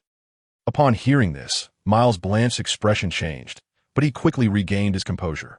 "Last time Professor McGonagall didn't make you drink the truth serum. Do you think Professor Snape will make me drink it this time? Who are you trying to scare?" Chapter 168. Come on, let's hurt each other. Noticing Miles Blanche's changing expression, Arnold chuckled and turned to the two professors, saying, "Professor Lannister, Professor Snape, it's not a small matter to attack a fellow student. I suspect this person's mentality is likely problematic, and if it continues, he could very well become a dark wizard. Therefore, to prevent this from escalating, I suggest using the truth serum to uncover the truth." Upon hearing this, Miles Blanche immediately realized, oh no, acting in front of the professors and attacking fellow students. While neither is a good thing, the severity is world apart. If a thorough investigation were to be conducted, using the truth serum was not entirely out of the question. Moreover, Arnold, this scheming guy, had deliberately exaggerated the seriousness of the matter, bringing up dark wizards. "You." Miles Blanche's expression shifted, but he didn't know how to refute it. Lannister glanced at the silent Snape, looked back and forth between Arnold and Miles Blanche, and asked with a smile, "So, who started first?" Professor Snape is a top potion master. He has no shortage of truth serum. We emphasized potion master. He put extra stress on the words and shot a glance at Snape. Arnold observed carefully and felt that the two professors seemed to have conflict. Snape remained expressionless, not speaking. He wasn't a fool. He could tell from Arnold's words and tone who was right and who was wrong. Of course, he didn't care about who was right or wrong. It was just that Lannister had arrived in time, and Snape didn't want to publicly misrepresent things in front of him. Blaming Arnold. Hearing Professor Lannister say this, and sneaking a look at his house head's deadpan face, Miles Blanche looked very unhappy, but could only admit, "We attacked first, but..." Lannister waved his hand, interrupting, "You attacked first. That's enough." He then turned to his colleague and chuckled, "By the way, Professor Snape, how many points did you say would be taken away for actively attacking a fellow student? I have short legs and missed it." This sarcastic remark indicated that they definitely had a history together. No, they definitely had a conflict. Arnold silently speculated, based on some impressions left by the original novel. He thought it was very likely that Snape believed Professor Lannister was inferior to him in defense against the dark arts. And perhaps they were just discussing a substitute lesson earlier. And then naturally, Snape had irritated Professor Lannister. "Do you look down on my abilities that much?" "Yes. It must be like that." The more Arnold thought about it, the more likely it seemed. Otherwise, why would Professor Lannister emphasize Snape being a potion master in such a strange tone? Isn't that common knowledge? His subtext might be, "Snape, just take care of your own territory and stop worrying about my defense against the dark arts class." 50 points. Slytherin loses 50 points. Snape squeezed out the words through clenched teeth. Miles Blanche and the other three will all be in detention for 3 days. Good, fair, and just worthy of being the head of a house. Lannister applauded. Miles Blanche and the others' faces immediately fell. Arnold raised an eyebrow slightly, but he was very satisfied in his heart. People got beaten. Points were deducted from others. The little black room was also where others were confined. More content loading. Please wait. This site only supports mobile browsers. If you see this paragraph, it means the chapter content failed to load. Please close your browser's reading mode, browsing mode, novel mode, and disable ad blocking features, or copy the URL to another browser. Awesome. But Snape quickly turned to him and said, "But Mr. Adams acted recklessly, using the repelling charm, a form of dark magic, against a fellow student, resulting in severe injury and unconsciousness. Therefore, Gryffindor loses 30 points. Arnold Adams will have 1 day of detention." After finishing his words, he pointed his wand at the nearsighted Slytherin lying on the ground, muttering a spell under his breath. The person slowly woke up, looking a bit dazed. The 3 remaining Slytherin students, including Miles Blanche, were suddenly delighted. They had already accepted the fact that they would lose points and be confined. They originally thought they would suffer a huge defeat today, but unexpectedly, Arnold also got into trouble. Although they had lost more points and faced longer confinement, it was a bit comforting. Arnold and Lannister were taken aback. They didn't expect Snape to do this. Moreover, his reasoning was quite valid. The professor, after a brief silence of 2 seconds, and seeing Lannister's helpless expression, Arnold shouted. What? What do you want to say? Are you still unconvinced? Snape coldly stared at him. What do I want to say? I want to say MMP. Arnold completely ignored him and turned to Lannister, asking, as a very competent, very professional, and very excellent defense against the dark arts professor, I believe you can surely tell what spell my classmate has been hit with? Lannister didn't understand why he used so many adjectives, but was very pleased with Arnold's praise, accepting it wholeheartedly, especially after noticing Snape's dark expression, which made him feel even better. Nodding, Lannister replied, It should be the Leglocker curse, a type of curse. Saying this, he took out his wand and pointed it at Andrew. Impedimenta. The spell was exactly the same as the one Arnold had used before. He also used a universal counter curse. But this time a flash of light passed, and Andrew's legs, which had been bound by an invisible force, regained their freedom, and he quickly got up. However, because his legs had been inactive for a while, Andrew's movements were still a bit awkward. Arnold reached out to support him and continued, Professor Lannister, I remember you told us in class about the classification of dark magic. Curses are indeed the most malevolent category of dark magic, far worse than jinxes and hexes. While saying this, Arnold winked at Lannister. These things he hadn't even taught yet. Receiving his signal, Lannister was slightly taken aback, roughly guessing his intention, and then cooperatively said, Mr. Adams, you are very attentive in class. It is indeed true that the nature of curses is much worse. Arnold nodded in satisfaction and turned back to Snape. Then I just want to ask, if using a jinx on a classmate results in a 30-point deduction, how many points should be deducted for using a curse on a classmate? How long should they be confined? Come on, let's hurt each other. 30 points is indeed a lot, but it's not like I can't earn it back, aside from potions. I'm confident I can earn points in every subject from time to time. But if you deduct points for this curse, it should be at least several dozen, right? Plus the 50 points deducted earlier. Let us see how many potions classes it will take you to earn that back. Chapter 169, Flying Skateboard 1. Zero being cornered by Arnold's words for the second time. Snape felt as if a fire was brewing inside him, especially in front of another professor. And this professor was someone who was somewhat at odds with him due to their position as the defense against the dark arts instructor. To maintain a calm and indifferent expression, Snape's mouth was twitching to the point of cramping. Slytherin loses 50 points, and Felix Whitehead's confinement is extended by 2 days. Perhaps fearing he could no longer hold it together, Snape quickly issued the punishment, shot Arnold a cold glance, and then turned away silently, dragging his long black robe as he left the scene.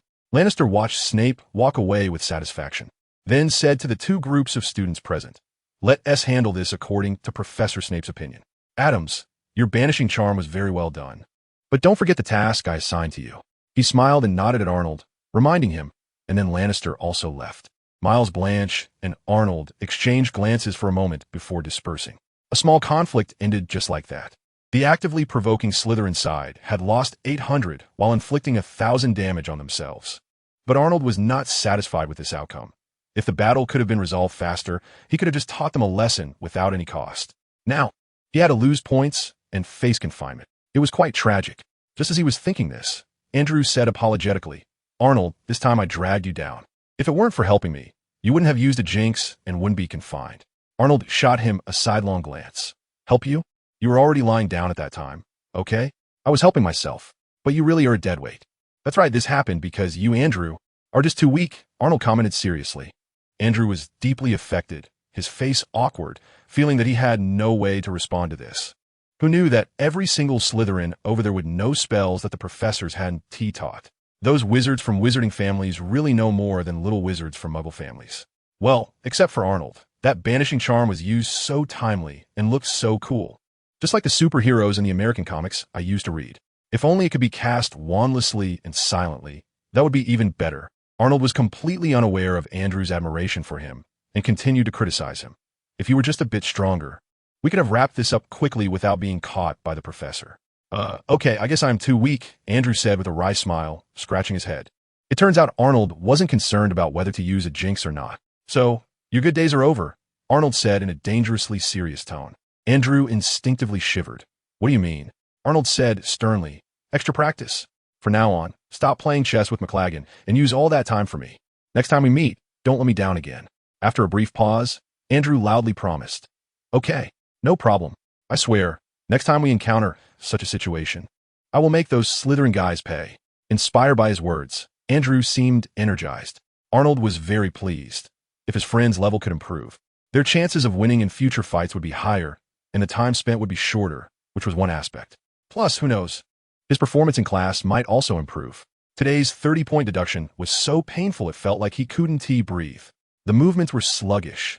With Arnold's emotionally charged incantation and the sudden wave of his wand, a beam of light burst forth, striking the wooden board in the shape of a skateboard in front of him. The board hit by the movement spell didn't float or move, but the light spread all over the board, flickering slightly twice before dimming. Mysterious patterns seemed to have appeared on the originally natural wooden grain. Arnold put away his wand, stepped forward, and excitedly grabbed the wooden board. Detected magical item. Name, unknown type. Basic alchemy tool effect.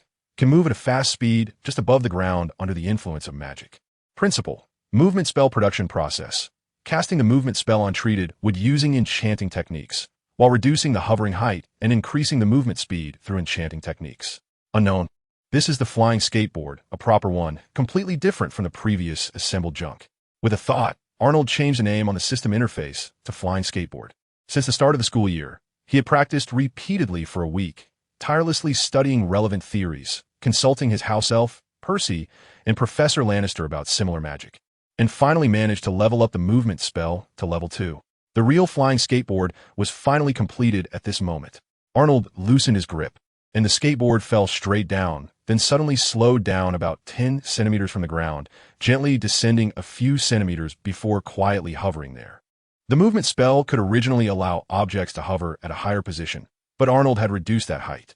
About 10 centimeters was just right, meeting Charlie's needs and also making it convenient for him to later add wheels to disguise it as a Muggle skateboard.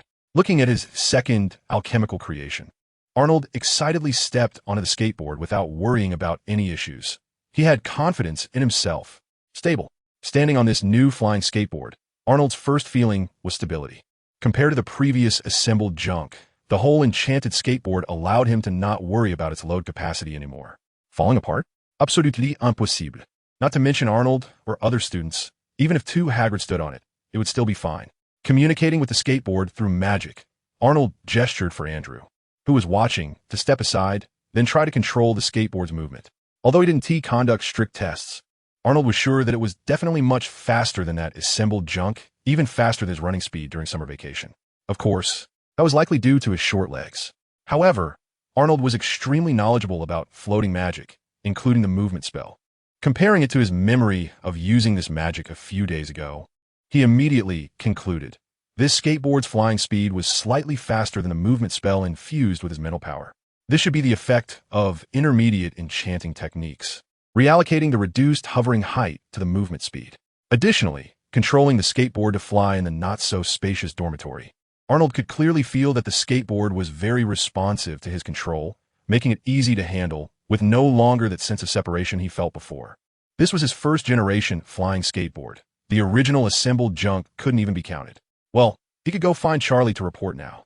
Chapter 170. Did you guys fight? In the evening, on the way back to the Gryffindor common room, Charlie and Arnold walked side by side, while Oliver would follow behind on a flying skateboard, happily controlling it with some fancy maneuvers. Sometimes drawing an S, sometimes drawing a B.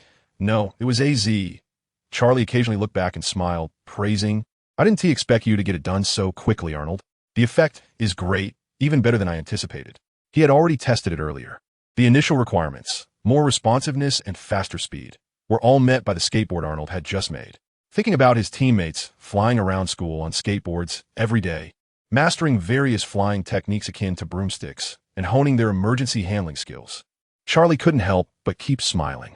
Arnold, on the other hand, remained calm, smiling but saying nothing.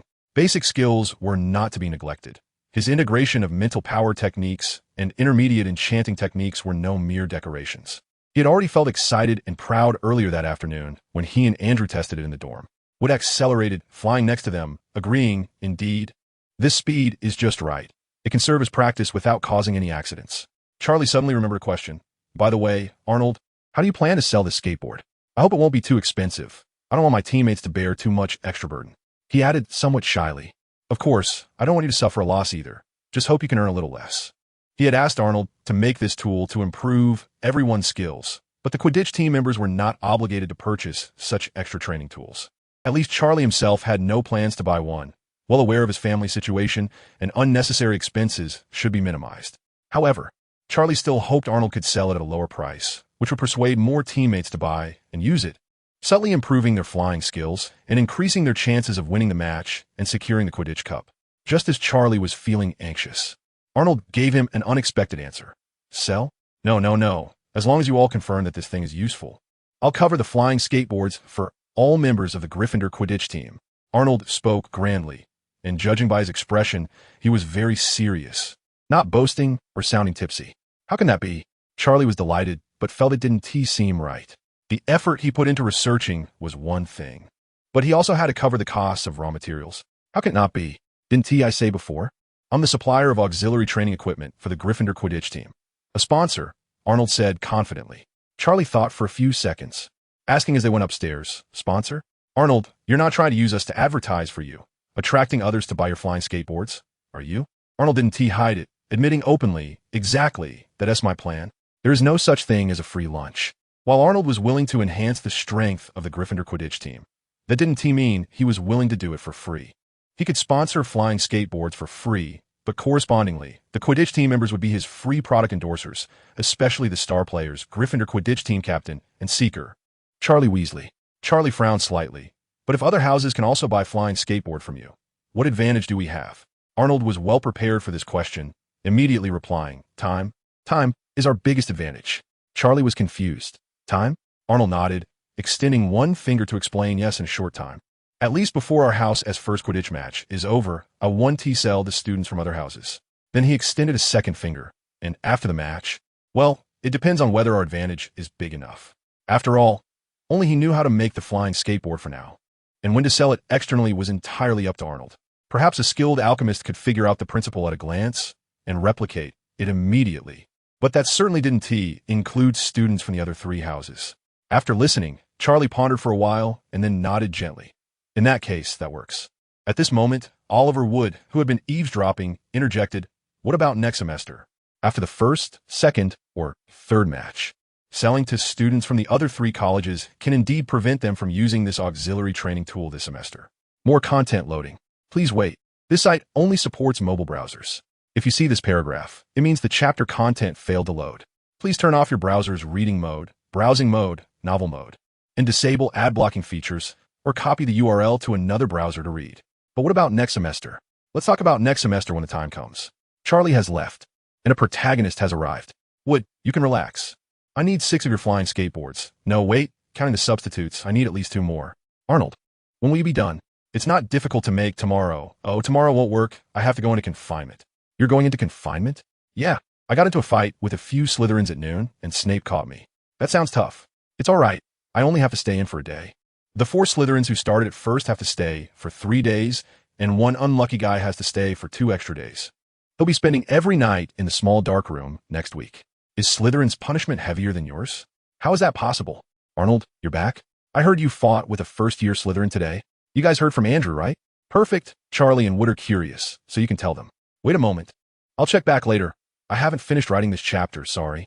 It's not difficult to make tomorrow. Oh, tomorrow won't work. I have to go into confinement. You're going into confinement? Yeah, I got into a fight with a few Slytherins at noon, and Snape caught me. That sounds tough. It's all right. I only have to stay in for a day. The 4 Slytherins who started at first have to stay for 3 days, and one unlucky guy has to stay for 2 extra days. He'll be spending every night in the small dark room next week. Is Slytherin's punishment heavier than yours? How is that possible? Arnold, you're back? I heard you fought with a first-year Slytherin today. You guys heard from Andrew, right? Perfect. Charlie and Wood are curious, so you can tell them. Wait a moment. I'll check back later. I haven't finished writing this chapter, sorry. Chapter 171. A chilly feeling as soon as Arnold crawled out of the door. He immediately saw 2 identical faces coming over. Arnold, you're back? I heard you fought with a first-year Slytherin today. Arnold looked past George and Fred's red-haired heads, and behind them, many Gryffindor students from different years were gathered around the sofa, and in the midst of them was Andrew. Clearly, as another witness to the fight. He was the source of the twins' information. Arnold didn't deny it. Instead, he pointed behind him. You guys heard too? Perfect. Charlie and Wood are quite curious, so you can tell them. Saying this, he bypassed the twins and went to find his friends. Adams, well done. Great job. Hammer the Slytherins. As soon as he walked over, Arnold received a warm welcome. One after another, familiar but nameless Gryffindor students loudly praised him, even more excited than the two parties involved, Arnold and Andrew. In addition, someone kindly reminded him, "I heard you're going to be in confinement? Make sure to eat more tomorrow at noon. From the afternoon until you get out in the evening. It will be an hour without dinner." The person saying this was Percy, who showed no dissatisfaction with Arnold losing points, which surprised Arnold a bit. Seeing Arnold's puzzled look, Percy understood his meaning and comfortingly patted him. "Don't look at me like that. Kirk already recounted the whole incident this afternoon, and it's not your fault." That being said, Percy couldn't help but show a wry smile. It's easy to destroy, but hard to build. 30 points. Compared to the 1 or 2 points added, losing this many points really hurts. Gryffindor and Slytherin both suffered losses, but Ravenclaw benefited. During dinner in the hall, many noticed that the number of sapphires in Ravenclaw's hourglass was now the highest. However, Percy's wry smile was fleeting, compared to Slytherin's full 100 points. Arnold's 30 points deducted was definitely a small loss for a big gain, and with his strong point-earning ability, it seemed like a minor issue. Moreover, the method Arnold mentioned last time, just as Percy was about to speak, Anna, standing next to Andrew, spoke up first. "Arnold, if Katie and I were there this time, we could definitely help taking down Myers and Blatch early, so you wouldn't have been caught by Professor Snape." Katie echoed, "Then you wouldn't have to go into confinement." The way this was said, Arnold at least had the spirit of an adult and being a guy. How could he spend all day with two girls, even holding hands to go to the bathroom? And Arnold didn't think they could truly help. He might even have to distract himself to take care of them. However, he appreciated Katie and Anna's good intentions, so he smiled and nodded in agreement. Seeing Arnold's smile seemed a bit perfunctory, Anna protested. "We've heard from Andrew. We've even learned Accio now, too." The two of them had only just barely learned how to turn a match into a needle, not as skilled as Andrew, and didn't know any other magic. But after hearing Andrew recount the battle process, the two girls felt they could also contribute. For example, using Accio on the one with glasses. Although there was only one glasses-wearing Slytherin, Arnold's arrangement at that time opened a new world for them. More content loading. Please wait. This site only supports mobile browsers. If you see this paragraph, it means the chapter content failed to load. Please turn off your browser's reading mode, browsing mode, novel mode, and disable ad blocking features, or copy the URL to another browser to read. Anyway, as long as it doesn't seek too much change, then what is change? No glasses, no buttons. The button on the pants turning into a needle, even if it's not perfect, should still have some deterrent effect, right? Arnold was unclear about the tactics devised by the two girls. He only felt the chilly sensation between his legs. Suddenly noticing the cameras hanging around Katie and Anna's necks, Arnold couldn't help but ask, "Are you helping Andrew practice magic?" Anna glanced down at her camera and said, "Yeah, Andrew said he talked to you about it. How's the practice going?" Arnold nodded. Well, he went to find Charlie with a brand new version of the flying skateboard. Andrew had greeted him, and Arnold was quite pleased with his initiative. Katie shook her head and said helplessly, "We haven't started practicing yet. We just got to the common room." And seniors and classmates started gathering around, asking about your fight with Miles Blatch. After saying that, she suddenly leaned closer to Arnold and whispered in his ear, "And using a camera to repeatedly correct your spellcasting actions is your unique method. I think it's not very convenient to use in public." Upon hearing this, Arnold couldn't help but glance at her. The girl was quite observant, unlike her usual demeanor of being all about Quidditch. Arnold smiled and said, "It's okay, as long as no one from other houses sees it. Our classmates don't need to keep a secret. The House Cup is about everyone contributing." Thinking of this, Arnold naturally looked at Percy. Percy stepped closer and pointed at the camera around Katie's neck. "I was just about to tell you this. I asked quite a few classmates, and no one brought a camera to school. To verify your method, I need to borrow your camera." "Andrew, stop bragging over there. When are we going to practice?" "Oh." Arnold sent Andrew and the other two to practice and told Percy, "You don't need to be so troublesome. Just watch here." "Okay." Percy nodded, watching intently. So, under Percy's watch, Andrew practiced the levitation charm over and over again. He initially wanted to learn the banishing charm, but Arnold was too busy to teach him, so he could only practice the few spells taught by the professor. Andrew chose the levitation charm, which Professor Flitwick only taught the incantation and wand movement for. If he could learn it early, maybe he could show off in class and help Arnold earn back the points he lost. As Andrew practiced, Katie and Anna each held a camera, continuously taking pictures. Every so often, Andrew would stop and run over to check, selecting the photo where the feather floated the highest and making slight adjustments to his spell-casting movements. As Andrew's performance of the levitation charm improved, the feather's time in the air increased, and it was evident to anyone watching that he was quickly mastering the spell. In other words, Arnold's method was indeed effective. Percy, who had been watching the entire time, couldn't help but blush slightly. It was excitement. Chapter 172. Preparing for promotion at this moment. Some other students in the common room also noticed that Andrew and the others were taking pictures and recording something on paper, and they couldn't help but feel curious. These new students seemed to be practicing magic. The incantations were familiar, and the props they were using were well known, levitation charm, but why were they taking photos? Why were they taking one after another? That curly-haired boy hadn't successfully cast the levitation charm even once, so why was it worth photographing? This batch of new students was really strange. After Fred and George finished telling Charlie and what about Arnold in their afternoon battle, they walked over and overheard some discussions. It seemed to trigger a memory, and after watching for a while, they approached Arnold and asked, "Are those guys using the method you mentioned to us during the summer?" "That's right." Arnold nodded modestly. "Does it really work?" One of the twins asked in surprise. Because they had spent all their pocket money during the summer researching dung bombs, they had never personally tried it, so they only knew Arnold had such a method, but they weren't clear on whether it was as effective as he mentioned in his letter. Just as Arnold was about to answer, Percy had already clenched his fists and nodded vigorously. "It really does. I saw it with my own eyes. The progress is rapid." Arnold added, "Yes, I'm the best example. Look at how many spells I've learned." Putting on a relaxed tone earned him 2 disdainful looks, but Arnold didn't mind and continued. "Also, Cedric." "Oh no." Percy paused. "What is wrong?" Arnold quickly said, "Cedric knows this method too. Do you think he'll teach it to other Hufflepuff students? And then their students will learn magic faster?" Percy frowned. "Cedric knows too?" As a neighbor, Percy certainly knew Cedric, but they weren't close due to the age gap. He had heard Cedric was a very impressive young man, much more sensible than his 2 twin brothers. But if, just as Percy was worried, George decisively shook his head, he probably won tea. Then he looked at Arnold and said, "From what I know about Cedric, without your permission, he'd just use it for himself. He wouldn't spread your method around." Fred chimed in. "And who would bring a camera to school for no reason?" Percy's frown relaxed. "That's good." He didn't know Cedric as well as the twins, so he could only choose to believe them. The important thing was that these past few days of borrowing the camera had made him agree with Fred's view. Besides Arnold, who invented this method, almost no one brought a camera to school, at least not in Gryffindor. Arnold also gently nodded. He believed that given Cedric's character, he wouldn't actively spread it. And with the limitation of the camera, if he didn't use this method at school, no one would see it. This was different from practicing tongue twisters. That kind of basic practice didn't significantly affect the speed of learning magic, and besides, Autumn Zhang could hardly avoid others if she wanted to practice. "Is this method you came up with, Arnold?" After following the twins and observing for a while, Charlie curiously asked. As an exemplary senior, he could already see how Andrew's wand movements were becoming smoother and more effective. "Yes, what do you think?" Seeing Charlie's slightly shocked expression, Arnold's pride was a bit hard to maintain.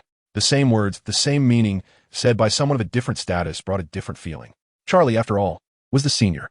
Moreover, he had a pleasant speaking voice. "Great." Percy was happier than Arnold at Charlie's approval and eagerly said, "Charlie, I hope we can promote this method throughout the entire school." Charlie did not agree immediately, but looked at Arnold and asked, "Arnold, is it okay?" Arnold nodded. "No problem. I already discussed it with Percy." Seeing that Arnold did not oppose, Charlie then instructed, "All right, Percy, summarize this, and it's up to you now." Arnold has other things to do. The other things, of course, were to make more flying skateboards. This was the most important task at the moment. "I will ensure the mission is completed," Percy replied emphatically, then turned to Arnold and sincerely said, "Thank you, Arnold." Arnold smiled and said, "You're welcome. I'm also a member of Gryffindor, and I certainly hope the house gets better and better. If we all work together, it will be great to win the House Cup in the end." Today, they lost 30 points for fighting with Slytherin. Although he did not initiate it, it did lead to that result. Arnold would naturally work harder to earn points, but he also hoped his classmates and seniors could contribute more. After chatting for a while, Charlie, Wood, Fred, and George left to discuss Quidditch, while Percy returned to the dormitory earlier, saying he needed to organize a detailed plan. As for other seniors, they either gathered in small groups to chat, play chess, or returned to their dormitories to rest. After all, Andrew and the others' actions, no matter how novel, were merely practicing the levitation charm, which was just a beginner spell. After practicing for a while, Andrew walked over, shaking his wrist, and said, "Arnold, your method is indeed good. I estimate it won't be long before I can learn the levitation charm." Katie, who came along, disagreed, saying, "Andrew, you're thinking too simply. Having the correct gestures is not enough. Reciting the incantation is also essential, but Hogwarts doesn't have a recording device, so it's not that easy to come to accurate conclusions. Actually, it doesn't have to be that complicated, Arnold suddenly said. Katie was puzzled. During the summer vacation, didn't your letter say so? A recording device plus a steel pipe.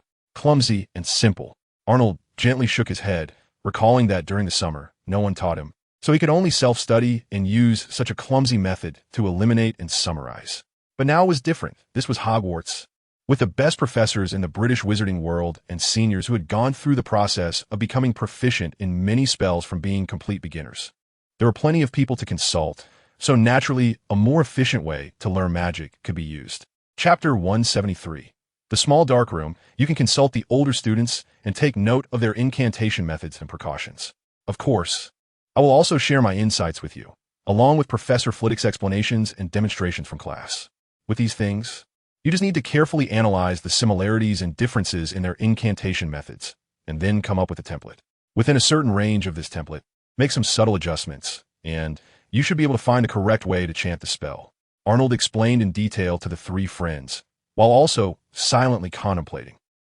In this way, learning a particular spell, especially a relatively basic one, is indeed not difficult, but merely learning it is not enough. To arrive at the most suitable incantation method for oneself, it is best to go through a process of recording and analysis. The results obtained this way may be the most suitable for oneself. Taking himself as an example, Arnold had already compared his summarized casting method with Professor Flitwick's demonstrations and explanations in class. Although there was still some room for improvement in his incantation method and casting movements, the current effects indeed seemed more suited to him than Professor Flitwick's. Successfully casting a spell is just the basics. If one could find the most suitable casting method for oneself, that would naturally be better. Moreover, the process of repeatedly casting spells and then analyzing and summarizing can also allow wizards to understand the magic itself better, as the results of each subtle difference can vary greatly. As long as one carefully experiences it, they will come to know more about magic. For him, this meant an increase in proficiency within the system and an upgrade in magical levels from quantitative to qualitative changes. For other wizards, it meant that the use of magic would become more intuitive, with gradually improved casting speed and accuracy, and the power of magic could slowly approach the limits of their own magical strength. Andrew and the other three took note of Arnold's guidance and excitedly took turns practicing the levitation charm for a while, stopping only when it got late to say good night before dispersing. After parting with the two girls, Arnold followed Andrew back to the dormitory. Although he had received the second batch of special effects spells sent by Nicole, Arnold did not plan to practice for the time being. Integrating mental power to enhance the power of spells was a realm that other underage wizards had not yet touched, and it was also Arnold's secret weapon. Practicing the rapid integration of mental power through special effects spells was an even bigger secret. Simply put, a big secret. Today, he had been fighting with Slytherin, making flying skateboards, and checking with Charlie. There were too many things, and he was indeed a bit tired. He didn't want to sneak out at midnight to play hide and seek with Filch. He could go to the room of requirement tomorrow instead. Oh no, the day after tomorrow. Watching Miles Bletchley, Felix Whitehead, and others enter their rooms, Arnold regrettably clicked his tongue. Why are there so many unused rooms in Hogwarts? I thought everyone would be locked together so we could talk about life and ideals and give these naive kids a little love education. What? Afraid to go in? Just as he was lost in thought, Filch's piercing eyes suddenly appeared in front of Arnold, mocking him. What is there to be afraid of? Arnold smiled nonchalantly and turned to enter his own small dark room. The small dark room was indeed dark, with no light at all. Even without a fear of closed spaces, staying there for a long time would make one feel oppressive and uncomfortable. But for Arnold, this was not a problem. He said, "Let there be light," and there was light. Though others couldn't see the semi-transparent system interface, it allowed Arnold's vision to become enriched. More content loading. Please wait. This site only supports access via mobile browsers. If you see this paragraph, it means the chapter content failed to load.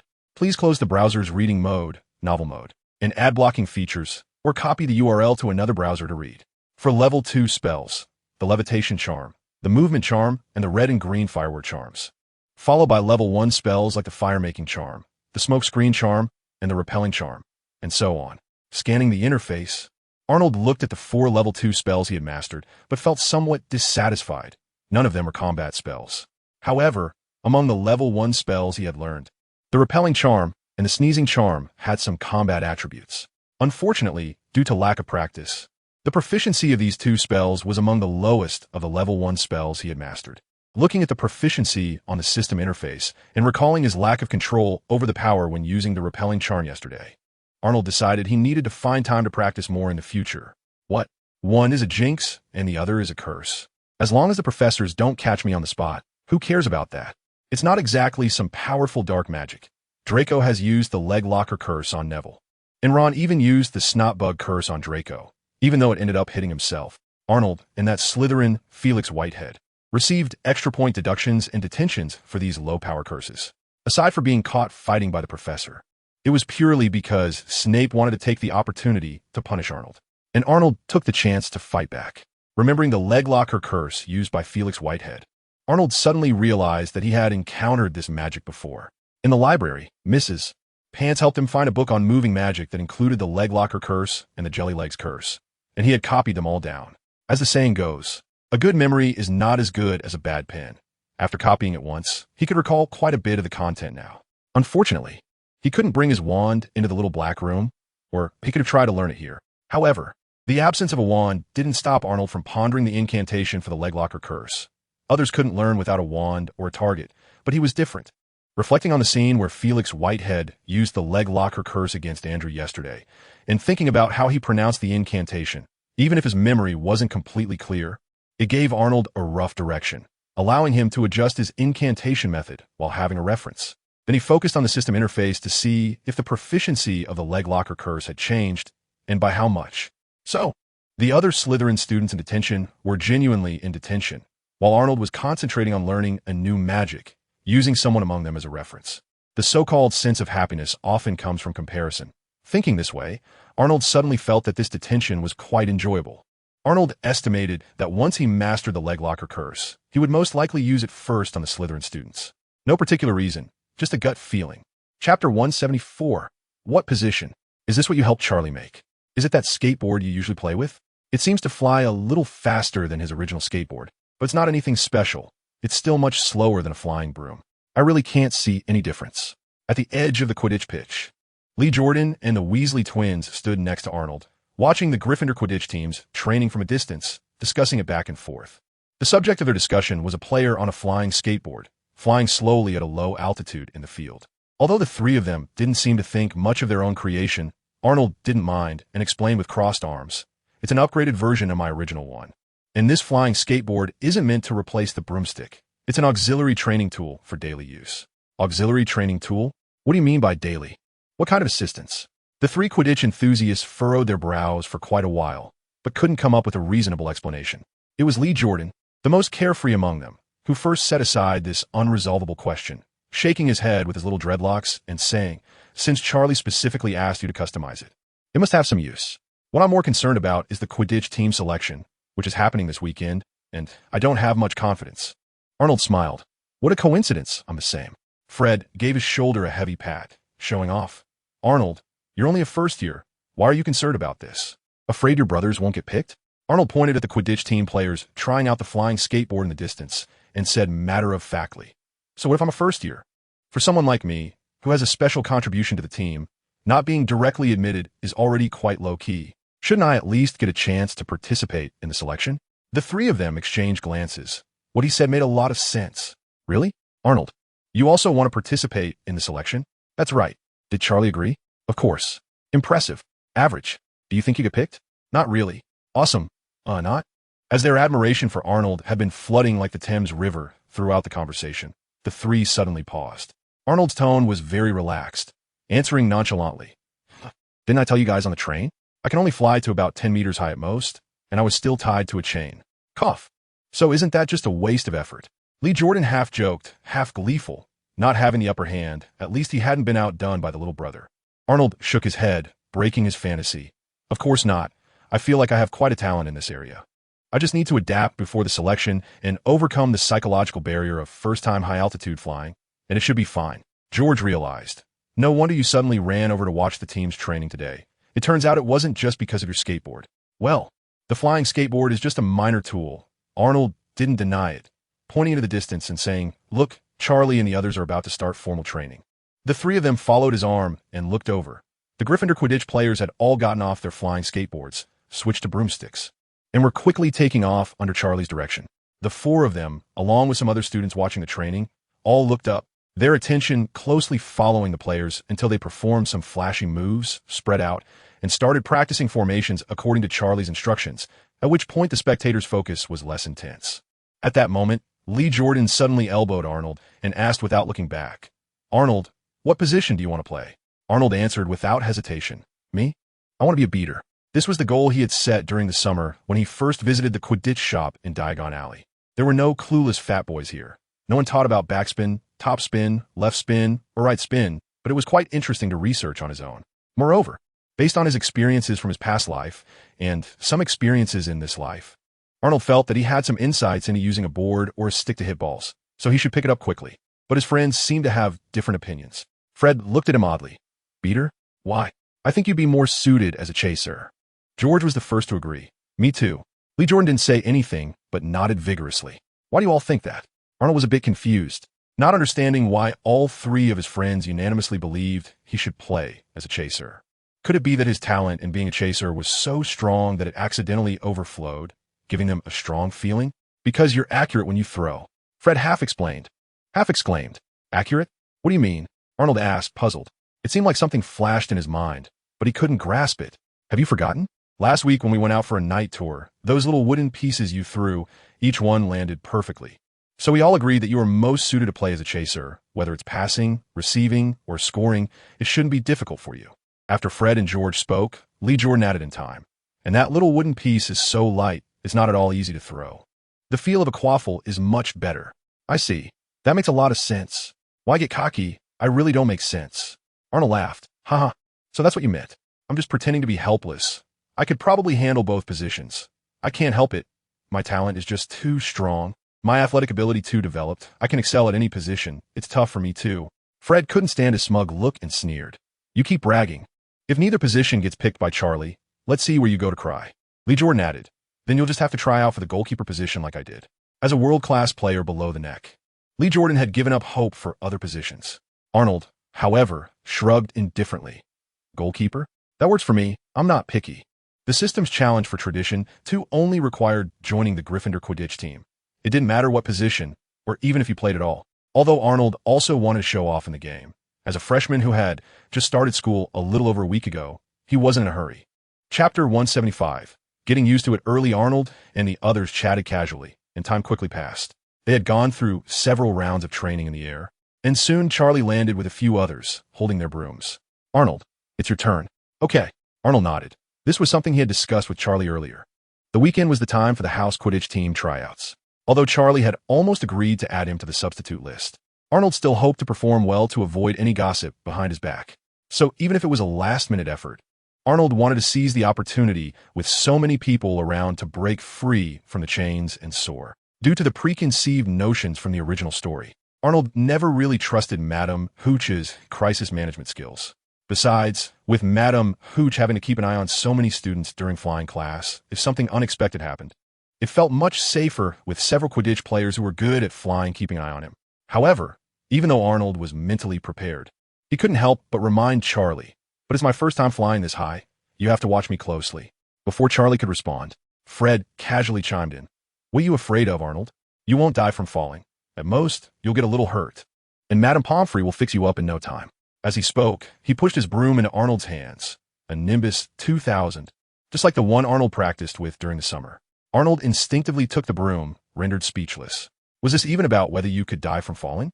Although many injuries that could be fatal for ordinary people could be endured by wizards, not dying didn't mean it wouldn't hurt. You'd still bleed and break bones. "I'm afraid of pain," but he felt too embarrassed to say it. "Don't worry, I've got Wood and a few players down there ready to rescue you.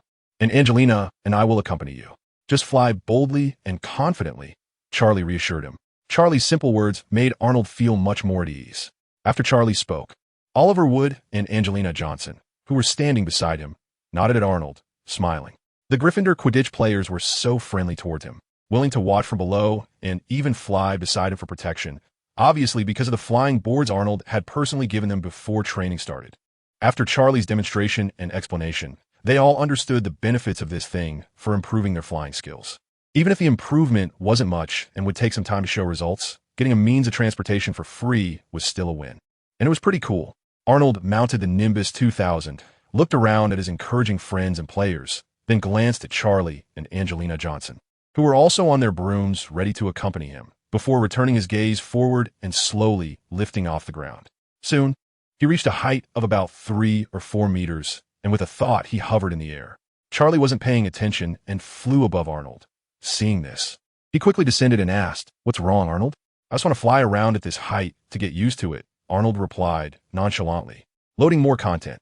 Please wait. This site only supports mobile browser access. If you see this paragraph, it means the chapter content failed to load.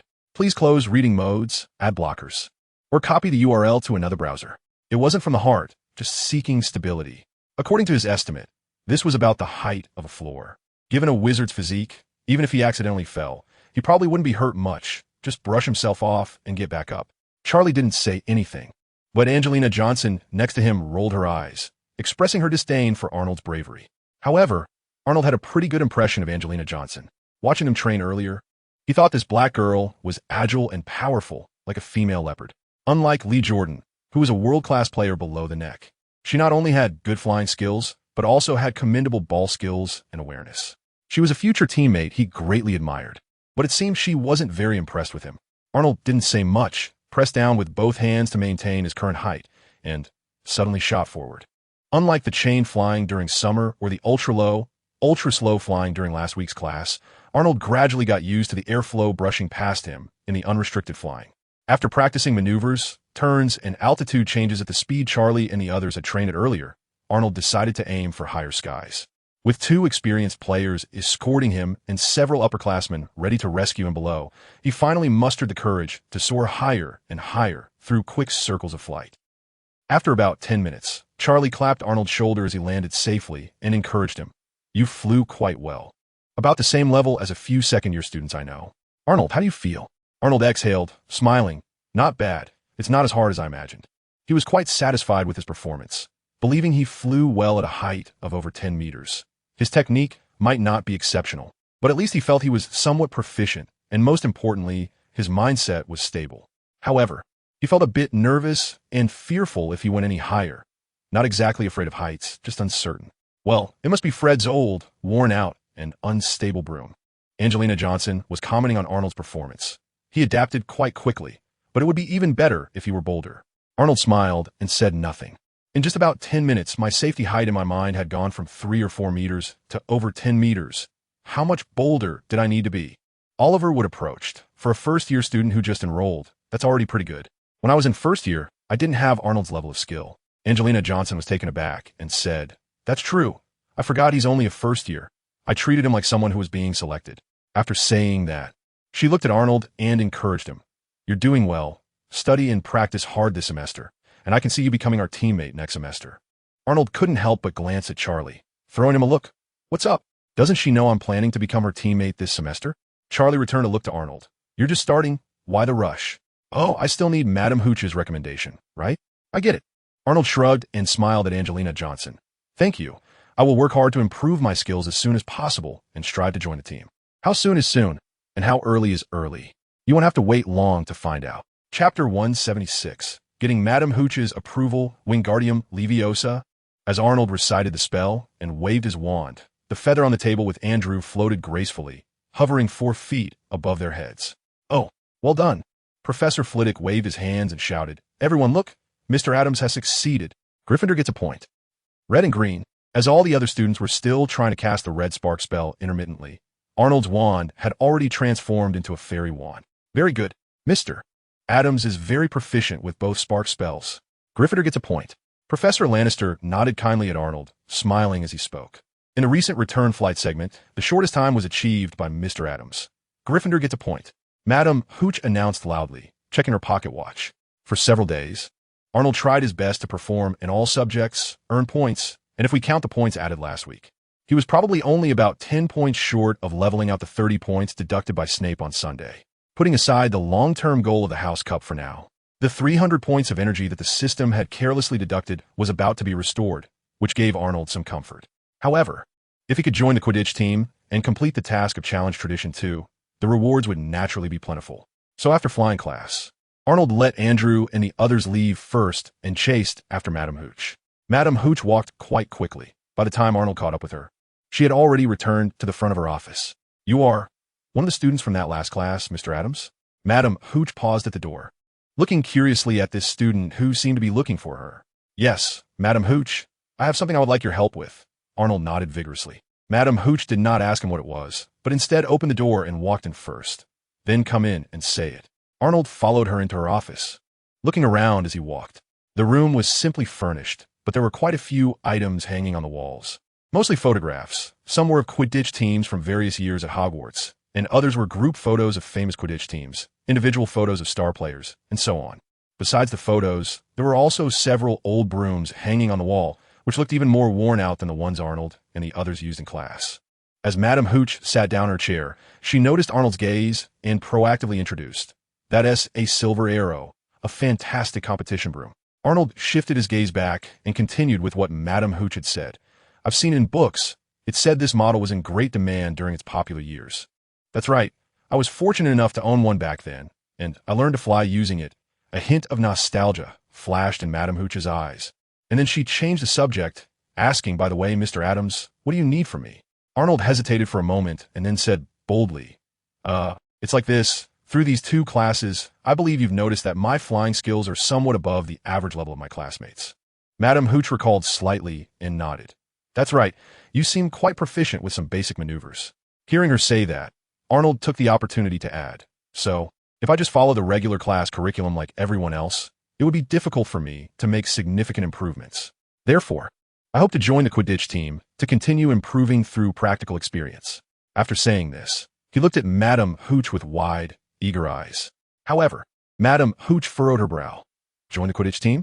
Although your current level is somewhat better than most first years, you are still quite far from real competition." Arnold was aware of his own limitations. He had been practicing a lot these past few nights and knew very well that his flying skills still had a long way to go. Not to mention Charlie, who was a talented player with plenty of experience. Even second-year Angelina Johnson could easily outperform him. Well, as someone who Charlie has high hopes for and is already set to join the team, Angelina Johnson could easily dominate not just Arnold, but also the Weasley twins, Lee Jordan, and others. Thinking about this, Arnold felt much more balanced in his mind. Arnold nodded. "I know, Professor." Then he explained seriously, "But I don't expect to play in matches right now.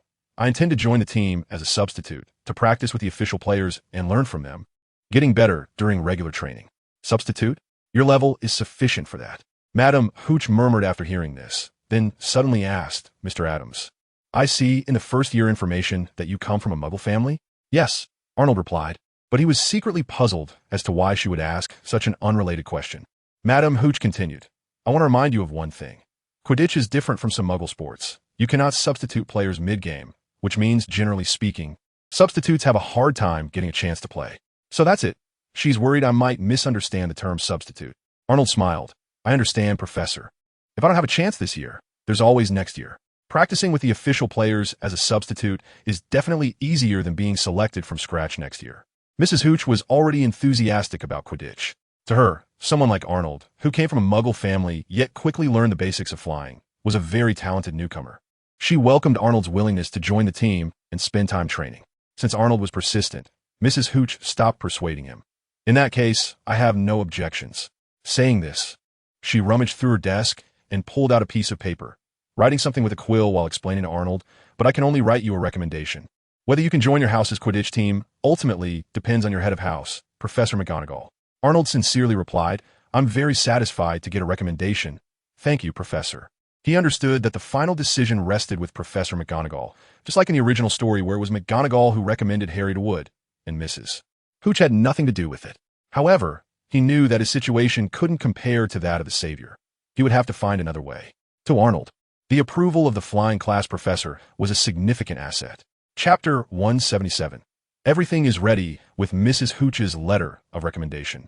Arnold was one step closer to joining the Gryffindor Quidditch team as a reserve.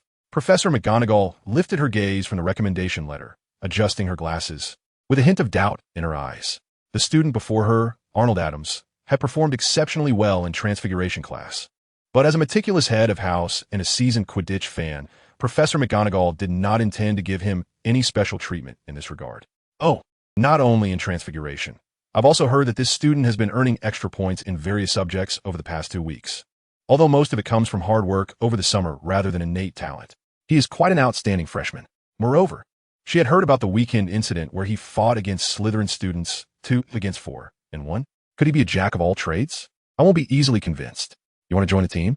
Professor McGonagall scrutinized Arnold's face. Yes, Professor, Mrs. Hooch thinks my skills are good enough to start as a reserve, Arnold replied earnestly.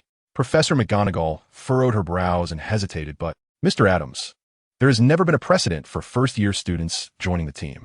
Of course, there was no precedent. If there were, it wouldn't be a challenge to tradition.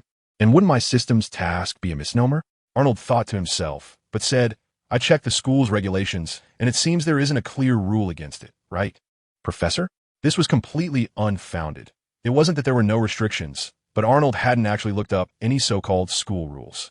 Instead, he inferred it from Harry's special treatment in the original story, where there was little opposition from the faculty and students of other houses. That said, Hogwarts didn't have a definitive book that encompassed all regulations. Often, professors decided based on reason and custom. There were also biased professors like Snape, and Dumbledore too. However, Arnold's comment seemed a bit abrupt to Professor McGonagall. Implicit rules were still rules. First-year students weren't even allowed to bring their flying brooms. How could they think of joining the Quidditch team? Furthermore, even if they brought their brooms, with first years, especially those from Muggle backgrounds, having rough flying skills and no basic ball skills or awareness, which house team would be so foolish as to recruit them? While thinking, the seasoned Quidditch enthusiast Professor McGonagall became serious. Even if your flying skills are barely acceptable, Quidditch requires more than just flying. You also need to fly well. Know how to throw, hit, and chase. Arnold raised half of his arm and weakly said, Professor, I just want to start as a reserve. I'll learn those things gradually. Professor McGonagall paused, looked at him for a moment, then glanced at Mrs. Hooch's recommendation letter again, finally deciding, well, all right, since that's the case, if you earn the captain's approval, I have no objections. In truth, she still hoped Arnold would abandon this unrealistic and lofty idea. But Professor McGonagall didn't want to overly discourage this fellow enthusiast and could only leave this challenging task to Charlie. Professor McGonagall was well aware of how eager Charlie was for the Quidditch Cup, and she knew Arnold, as a novice, would not catch Charlie's eye, not even as a reserve. Arnold was waiting for the sentence and immediately responded happily. Thank you, Professor. He had already made arrangements with Charlie and exchanged goods, so there was no suspense. Although he had to perform well in the weekend tryouts, it was partly to improve his flying skills and partly to silence any doubters. Yes, perform well. Professor McGonagall replied lightly, secretly thinking that it wouldn't be long before this child would be disappointed.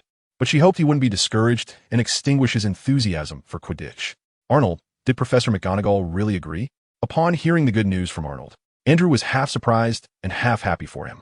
Arnold nodded. She agreed to half of it. I still need Charlie's approval. Besides, it's thanks to Mrs. Hooch's recommendation letter.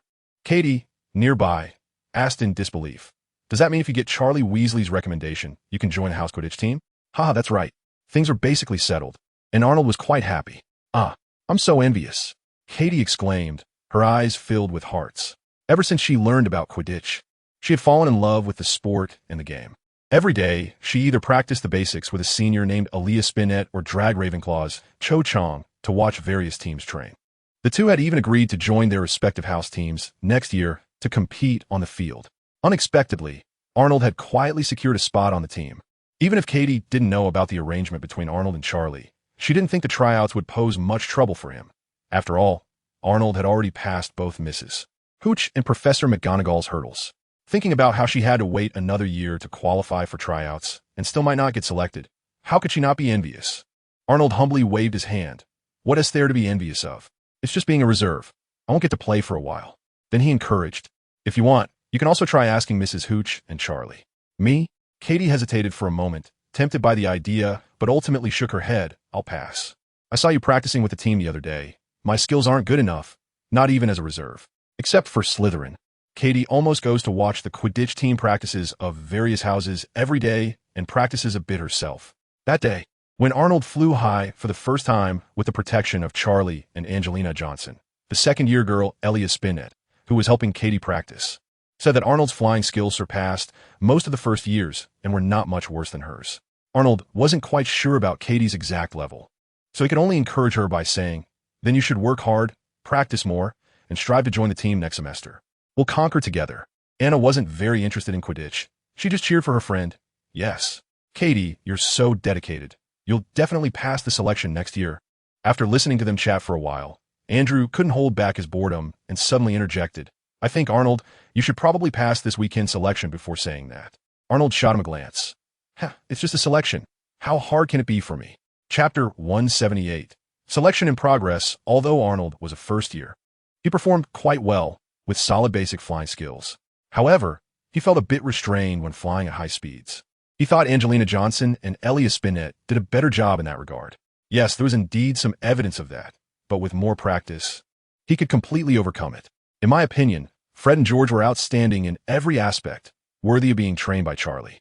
Charlie, Oliver Wood, and several other members of the Gryffindor Quidditch team watched the students participating in the selection and discussed their performances, as Arnold had assessed himself during practice. Many second-year students were roughly on par with him in terms of flying skills, with only slight differences. However, due to his relatively limited experience in high-altitude flying, his performance in that regard was slightly lacking. Overall, Arnold was indeed at the bottom among the students who passed the first round of selection. Even Lee Jordan, who had little confidence in himself, could outshine him by a large margin. Only that girl named Elia Spinette was about on par with him, but she was slightly better. This wasn't necessarily bad. His basic skills and talent were evident. He just lacked experience in high-altitude flying. Plus, there were still many who hadn't T-passed yet. Those eliminated in the first round were the ones Charlie and the others believed were unlikely to improve. Charlie gathered Arnold, the Weasley twins, and other students who passed the first round of selection and didn't say much in the way of congratulations. He simply reminded them, "Get ready. The second round of selection is next, and it's the final round." Simple and straightforward, Arnold felt that was good. "Since you all came to participate in the selection today, I believe you have some understanding of the various positions on the field. In a moment, you will need to try out each position, keeper, chaser, beater, and seeker, to see which one suits you best." Charlie then introduced the next process, and Arnold nodded secretly. This was to be expected. No matter what position the students liked to play, the experienced players who had been on the field for several years understood better what abilities and talents suited each position. Arnold himself leaned towards being a beater, but the twins and Lee Jordan unanimously believed he was more suited to being a chaser, claiming he could throw accurately. The twins, Fred and George, were also aiming to be beaters, not just out of interest. They had already practiced in that direction during their time at home, playing with Charlie during vacations. As for Lee Jordan on Arnold's left, his expression wasn't very good. After flying lessons last semester in private practice, he realized he likely had no talent for any position and could only try out for keeper, with little hope. Noticing Lee Jordan's anxiety, Charlie reassured him, "Don't worry, our requirements for newcomers aren't high. This round of selection isn't about your current skills, but your potential for development, so everyone should relax and do your best." Finally, he pointed to the teammates beside him and said, "We, the veteran players, will assist you." As he spoke, Charlie glanced at Arnold and smiled. "Also, the necessary protection and first aid measures are in place, so don't worry." "Hey, why are you looking at me? I'm not planning to personally check your work in this area." The second round of selection began. Arnold first partnered with Lee Jordan to try the beater position. It turned out he was quite accurate in his own assessment. Handling the bludgers was quite heavy, but he wasn't sure if it was the bat that had some special quality. When Arnold swung the bat, it felt not much different from playing baseball back at King S Academy. There wasn't much spin. After all, there were no clueless people teaching this here, and it's not easy to show off with a bat. But at least he hit accurately in every sense of the word, except for the initial unfamiliarity with the bludgers, which led to some misjudgments where he either missed or didn't hit the desired spot. Arnold soon managed to hit every bludger coming at him almost without fail and directed the ball as needed. The general direction was definitely correct. He just wasn't familiar enough with the ball and bat, which affected his precision. Additionally, he hadn't quite controlled the force and distance well. However, after just a short time of practice, there was visible improvement. Arnold believed Charlie and the others wouldn't overlook this talent and would be satisfied. The group of potential recruits adjusted their positions under Charlie's direction, and this time Arnold teamed up with Angelina Johnson as a chaser. After a short while, Arnold realized that the twins and Lee Jordan were right. He could also be a chaser. The quaffle was inherently more controllable than the bludger, and his hands were more agile than the bat. Therefore, whether it was passing, catching, or finally shooting, he managed to handle it quite well. Wasn't it just as easy as basketball? Compared to being a beater, being a chaser seemed to require more flying skills. But surprisingly, Arnold's concerns about high altitude, high-speed flying didn't hold him back this time. After once again throwing the quaffle through the hoops to score, Arnold paused in midair, realizing that when he focused solely on scoring, all worries were unnecessary. He just wanted to fly towards the opposing goal as quickly as possible. Whether it was a sudden turn or a sudden acceleration, he didn't have time to think about anything else. Moreover, the thrill of scoring at that moment was no less than the instant he hit a bludger with the bat. How to choose? Arnold was temporarily uncertain. However, he didn't need to make a decision immediately. He still had 2 positions left to test. Arnold felt he would find it hard to excel as a keeper. Technically, he was fine. His flying level was high, and with the quick reflexes developed from various ball sports since childhood, he should be able to handle it after some practice. The key was his mindset. Arnold doesn't like staying in front of the goal watching his teammates perform, although he knows the importance of the goalkeeper. The offensive instincts deep down in his heart keep stirring, just like some goalkeepers in the Muggle world. Unfortunately, there are no penalty kicks in Quidditch otherwise. The goalkeeper could show off in front of the opponent's goal, and perhaps he would be more willing to accept being a goalkeeper. Finally, there are the Seekers, who should be the position that relies most on flying skills, and they also need the talent of being quick-witted and agile. Of course, for Seeker, the most important thing is luck. Chapter 179. Seeker. The students participating in the selection changed into different roles with the help of current players, and after nearly 2 hours, Charlie finally settled on the candidates. The promising player he discovered last semester, Angelina Johnson, was one, and she had been predetermined from start. Moreover, her overall level was indeed stronger than the others. Then there were his 2 younger brothers. It wasn't favoritism. Charlie knew very well how skilled George and Fred were in this area, and today was just to let them showcase it, so everyone would be convinced. Finally, there were Arnold and Elias Spinett. Their flying skills were quite comparable, with Spinett slightly ahead, but Arnold had more talent in ball skills. However, both of them still needed further improvement and could only serve as substitutes for now. Next year should be when they really shine. While pondering the arrangements for the new team members and the comments to report, Charlie saw his 2 twin brothers approaching with Arnold. Charlie greeted with a smile. "Arnold, I will put your name forward. Are you sure Professor McGonagall has agreed?" Arnold recalled that Professor McGonagall had agreed a couple of days ago, hoping that Charlie would dispel his unrealistic thoughts, and couldn't help but chuckle to himself. However, he replied seriously on the surface, "Of course, it should be fine." Then, feeling a bit uneasy, he added, "But Charlie, you'd better write some good things about me, and remember to mention my extra contributions too." Although Professor McGonagall had said that as long as Charlie agreed after seeing Madam Hooch's recommendation, it would be fine, agreeing and agreeing were different. The difference between barely qualified and strongly recommended was enough to make Professor McGonagall throw away her last shred of hesitation. Since they were going to break the tradition, they naturally had to go all out. Charlie nodded with a smile. "Don't worry, I will make sure to write it down. Actually, you have a good foundation and talent. And even without other factors, you qualify for the team." He said it quite seriously, and he genuinely believed so. After a selection process that simulated a real battle, Charlie could clearly see Arnold's progress over the past week and had a better understanding of his current Quidditch level. Leaving aside the auxiliary training equipment provided for the team, just the adaptability he showed during the selection to play multiple positions, in Charlie's view, made him the most needed substitute player for the team. Who knows which position among the main players might encounter problems on the day of the match. Moreover, Charlie's earlier thought during the selection couldn't help but resurface in his mind. After a moment's hesitation, he said seriously to Arnold, "Arnold, I think although you are taller than your peers, you are still very agile and have a broad vision with sharp eyesight." Arnold was taken aback, pointing to his nose and asking, "Really? Am I that impressive?" "No, I can't see it," Fred chimed in from the side. "Exactly. Charlie says this to everyone," George echoed. Charlie shot a glare at the twins. "You two, stop interrupting." Then he turned back to Arnold. "Of course it's true. Impressive is still a stretch. But you definitely have talent." Arnold scratched his head, feeling a bit shy. "Hee, you flatter me. So, based on your characteristics, I think besides being a beater and a chaser, you might also be suitable for the role of Seeker." Just as Arnold was feeling pleased, he heard Charlie follow up with this statement. "Seeker? Me? I never thought about that. The Seeker position on the Gryffindor Quidditch team is reserved for Harry Potter, right? What do I care? Steal the spotlight? Am I really going to go down the path of stealing the show without looking back? If I keep stealing the main character's scenes, what if one day I accidentally get myself killed? Seeker? Charlie, To be honest, I'm not really interested in this. Arnold instinctively refused. Charlie sighed and said seriously, "Listen to me, Arnold. This isn't a matter of whether you're interested or not. I'm graduating next year. But among the people we're recruiting this year, there isn't anyone particularly suitable to be a seeker." "No suitable ones? Then I'm not suitable either," Arnold replied in confusion. Charlie shook his head and continued to explain, "No, although you didn't come here for the seeker position, based on your characteristics and conditions.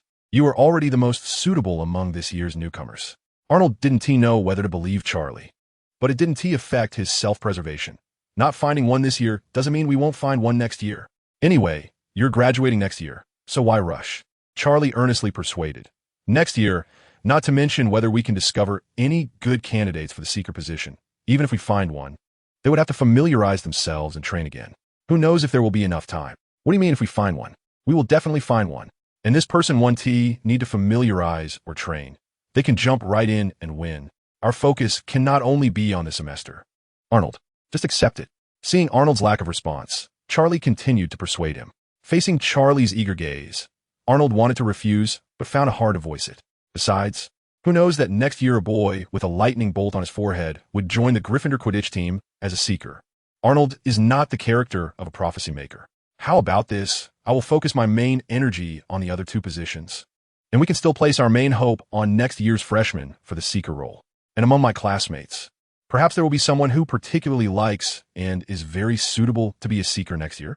For example, McLagan. I see he seems eager to be a seeker. Once his flying skills improve next year, maybe he can give it a try.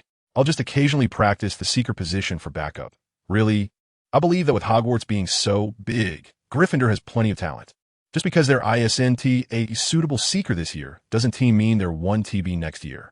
After hesitating for a while, Arnold ultimately agreed reluctantly. Hearing him agree, Charlie immediately smiled happily and added, "All right, but Arnold, you see we have formal players and substitutes for both batsmen and fielders. But we really lack players for finding the ball. There's no substitute, and there's no successor. I think you should put more thought into this." Arnold, upon hearing this, felt a wave of injustice in his heart. "Boss, I really can't put in any more effort. The guy coming next year is on a whole different level. He has the protagonist's aura. Am I supposed to push him to the bench?" Arnold sighed. "Charlie, you're just too pessimistic. How about this? I won't prioritize anything. I'll distribute training evenly across the three positions, and during the matches, I'll just go wherever I'm needed. All right?" Seeing him take a step back, Charlie didn't want to push any further. Well, that works, then it's settled.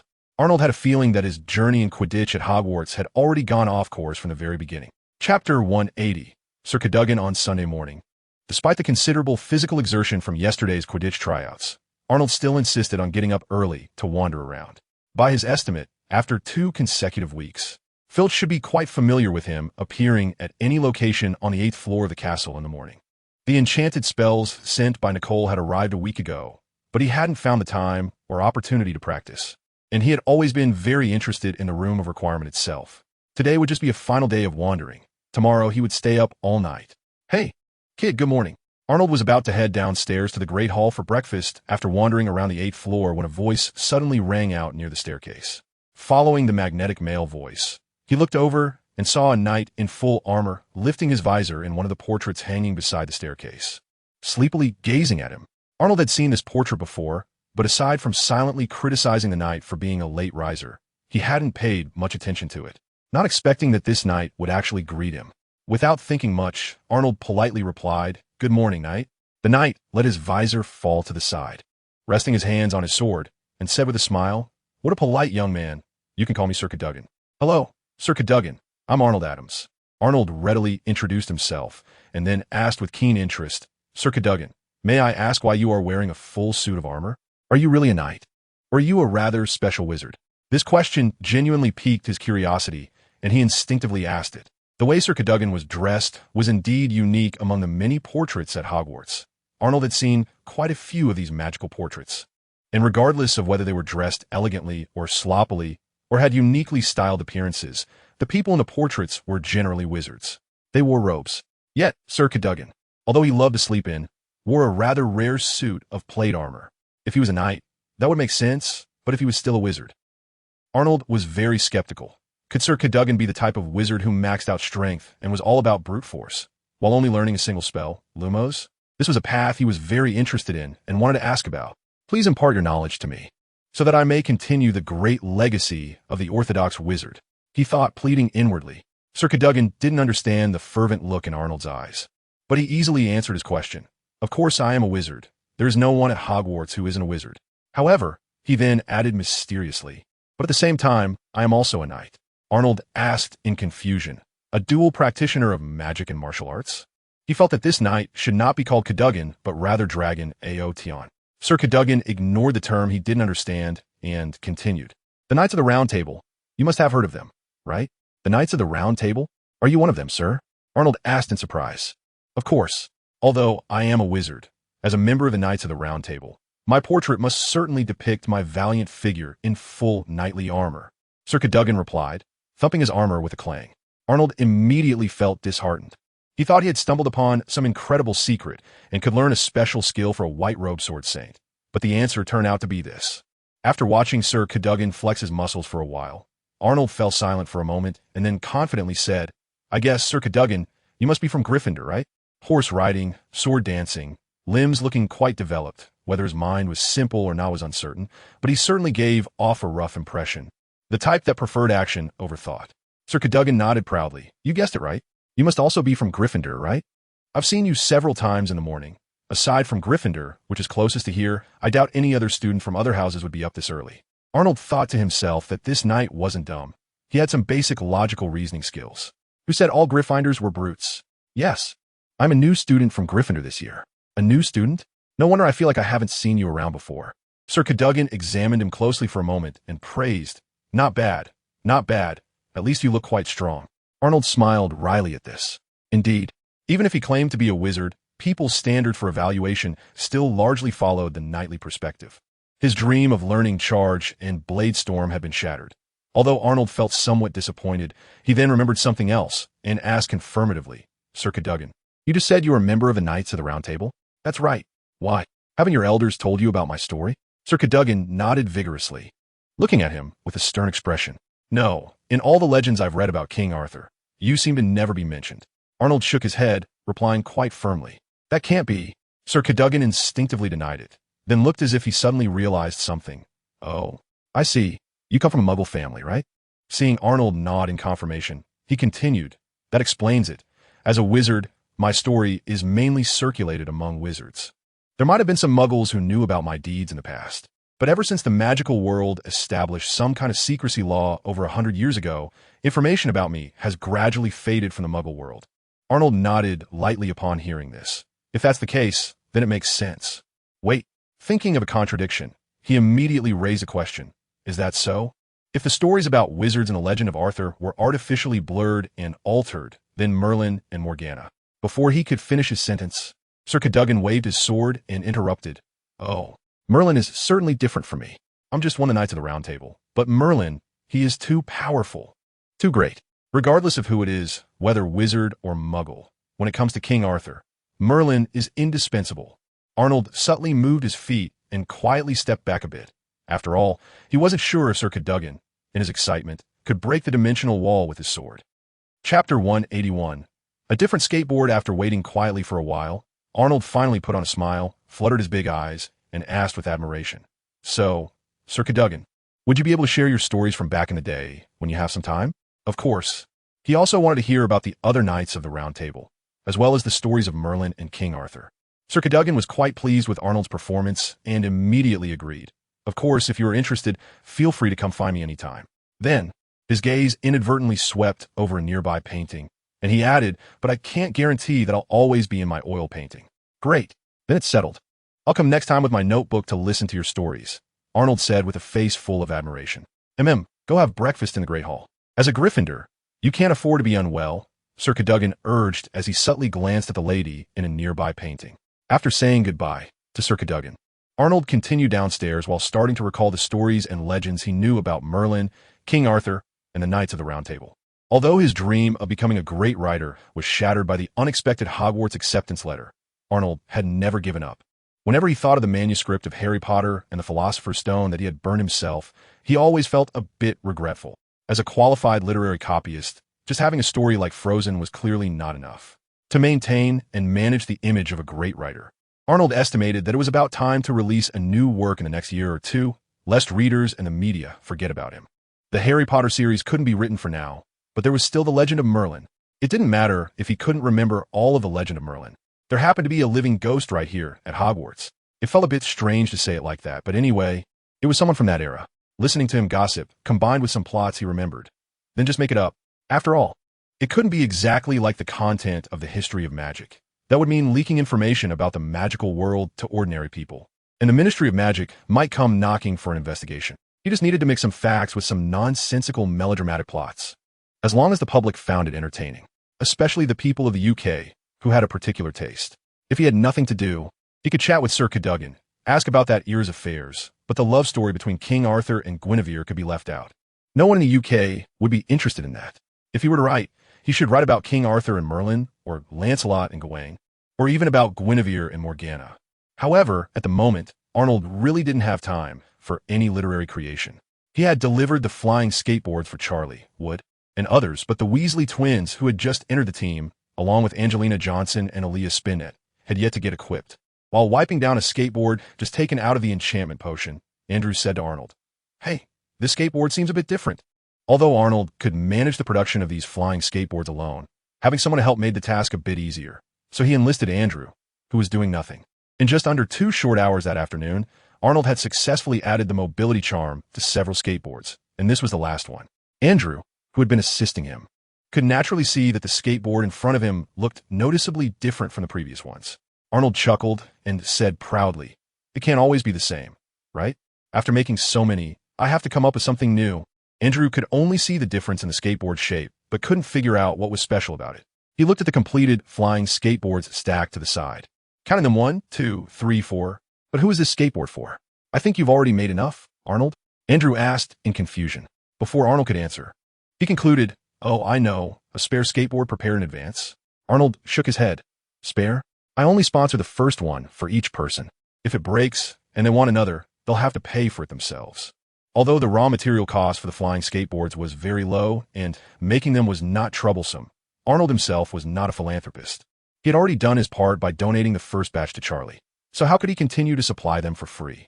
This amount of galleons was nothing to him, but he couldn't allow himself to be taken advantage of. Could he? So what is this? Andrew was truly at a loss with Arnold's line of thought. "I mean, you must have forgotten that I'm also a member of the team." Arnold raised an eyebrow. Andrew was taken aback, scratched his head, and stubbornly said, No way.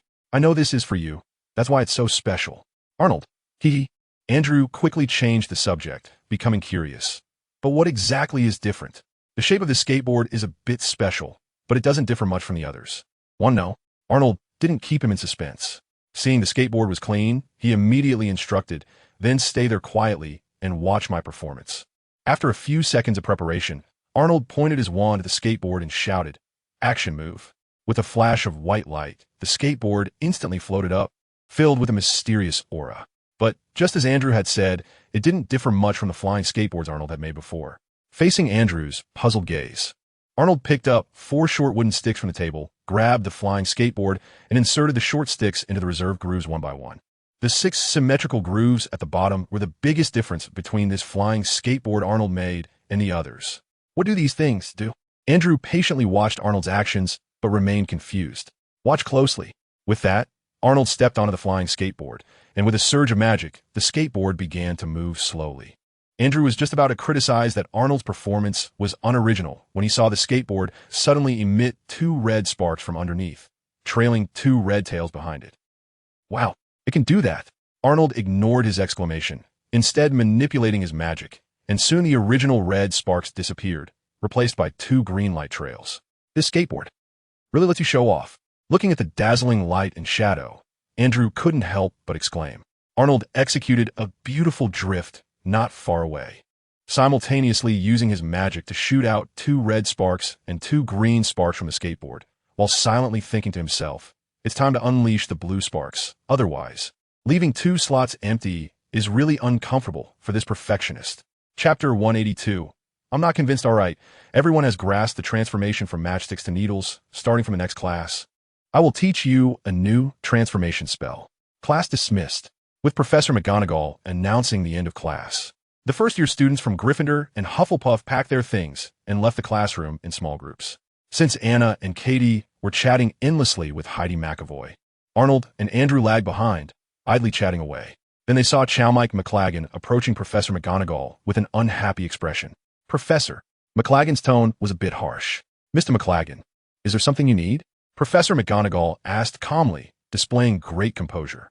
McLaggen couldn't help but glance at Arnold, who was not far away, and then said with dissatisfaction, Professor, the school clearly has a rule that first-year students cannot bring their own brooms and cannot join the Quidditch team.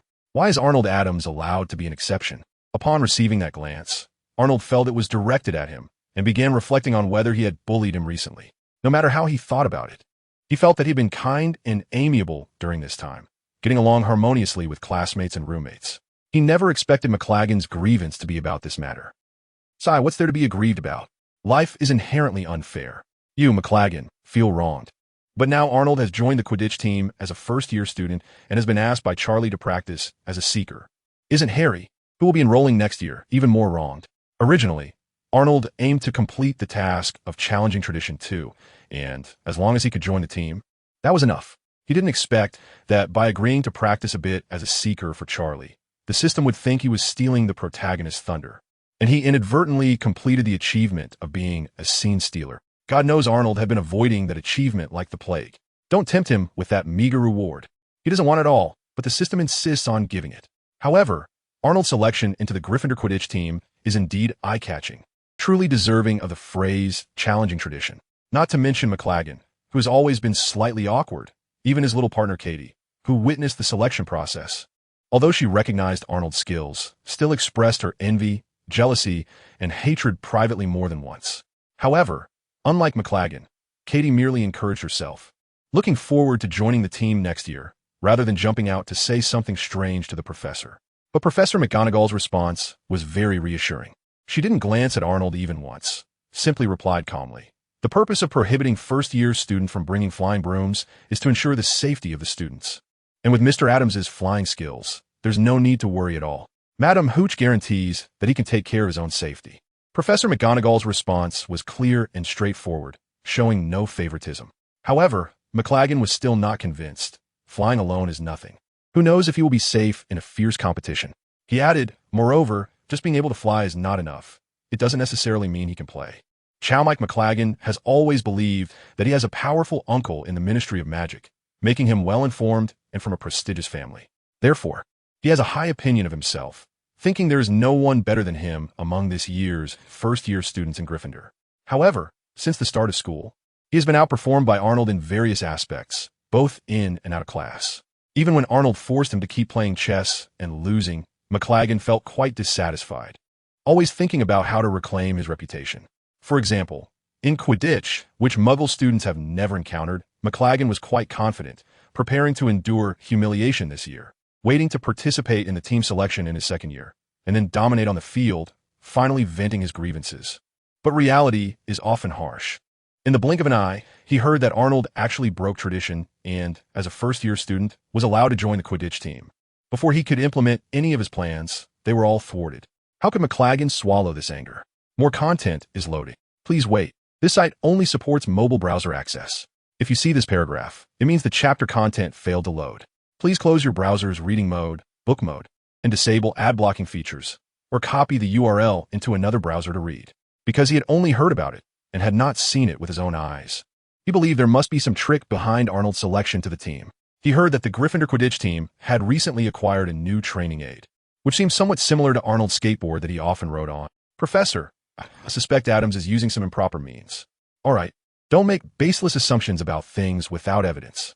Before McLaggen could finish, Professor McGonagall frowned slightly and interrupted him. She knew what McLaggen was trying to say. Charlie had already detailed Arnold's donation of flying skateboards in the application form, and she was well aware of what kind of effect this item had and how much it could assist the Quidditch players. It was just an auxiliary tool. Professor McGonagall believed it wouldn't lead her head of house or Quidditch captain to act out of favoritism. In fact, Charlie mentioned in the application form that Arnold had a talent for seeking balls but wasn't very interested in it himself, which Professor McGonagall was even more concerned about. Charlie will be graduating next year. Gryffindor's seekers will be in a gap. She doesn't know if James's child has inherited his talents in Quidditch. Even if he has inherited them, that child won't be enrolling until next year. Who knows when he will be able to step up. Since Arnold has this talent, he should practice it well. Thinking of this, Professor McGonagall suddenly felt a bit anxious, glancing at Arnold, who hadn't left, wanting to call him over for a talk, thus becoming more impatient with McLagan's complaints. So Professor McGonagall's expression became serious, and she threw down a statement. Mr. McLagan, if you can obtain recommendations from both Madam Hooch and the Quidditch team captain, you can also join the team. Can you do that? Yes. McLagan answered confidently. Very well. I look forward to you joining the college Quidditch team in your second year and contributing to our trophy. Professor McGonagall nodded and encouraged. McLagan was thrilled to receive the professor's acknowledgement, loudly responding, "Thank you, Professor." After saying this, he felt something was off and asked, "Second year? Why is it second year?" "I'm very sorry, but this year's Quidditch player selection work has already concluded." Professor McGonagall's sincere gaze came through above her glasses. "Concluded?" "Yes, but please don't be discouraged. Every year, students graduate, including members of the Quidditch team, so the team will absorb fresh talent every year. As long as you have the ability, opportunities will never be lacking, Mr. McLagan. I look forward to your performance." Facing Professor McGonagall's expectant gaze and encouraging words, McLagan's lips twitched a few times, and in the end, he could only reluctantly glance at Arnold, who had just joined his friends. "Let you enjoy yourself for a while. If Gryffindor's Quidditch team wants to rise again, it will have to wait until next year. Let me pull it back from the brink." Chapter 183. The Room of Requirement, Wednesday. Late at night, after returning from the astronomy tower, Arnold, who had been uncharacteristically going to bed early, suddenly opened his eyes. He slowly sat up in bed, let his eyes adjust to the darkness of the dormitory, then glanced at his roommates who were sound asleep, turned over and got out of bed, took his wizarding robe, wand, and a few papers pressed under his textbooks, and quietly walked out. The common room was empty, with no ghosts around, and the portraits had fallen silent. Arnold deftly slipped through the doorway, not disturbing the fat lady in the portrait, and quickly headed toward his destination. For the past 2 weeks, he had followed the Weasley twins, seasoned night prowlers, out to wander the castle more than once at midnight. He had mastered the tricks. As long as he pushed the door gently enough, the fat lady, the guardian of the entrance, would generally be hard to awaken. The only thing to watch out for was Filch. Every time he went out at night with the twins, Filch's patrol route was different. Sometimes there was no chance of encountering him at all, while other times they almost ran into each other. However, after several rounds of wits, Arnold had figured out some of Filch's patterns. Filch didn't have a fixed movement pattern, but as a person, after doing something repeatedly, he would naturally develop some habits and simple rules. During these nights out, in addition to following the twins to different secret passages and occasionally peeking into the girls' bathroom to explore the campus, Arnold mainly focused on observing and summarizing these patterns. Besides that, he also analyzed Filch's character attributes. Yes, character attributes. To Arnold, this world of Harry Potter was no different from a real world. It wasn't a game. But that didn't stop him from defining some things in a way he was familiar with. Character attributes refer to how far Filch could see, how well he could hear, his speed, and how long it took him to reach a location after discovering or sensing something unusual. All these were observations Arnold had gathered over time. After a few minutes of brisk walking, Arnold successfully arrived under the enormous tapestry. He took a look at the poor, foolish Barnabas, comforting his eyes that were dazzled by the troll's beautiful ballet skirts, then walked over to the white wall opposite. "I need a place to practice magic. 1, 2, 3.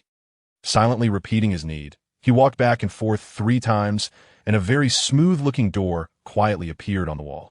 Arnold, who had been keeping a close watch while pacing, suddenly felt delighted, quickly stopped, reached out to grasp the tarnished brass doorknob, gently twisted it, and pushed with force. Since he wasn't thinking about a place to hide things, Arnold naturally wouldn't see a pile of items of varying value once he entered.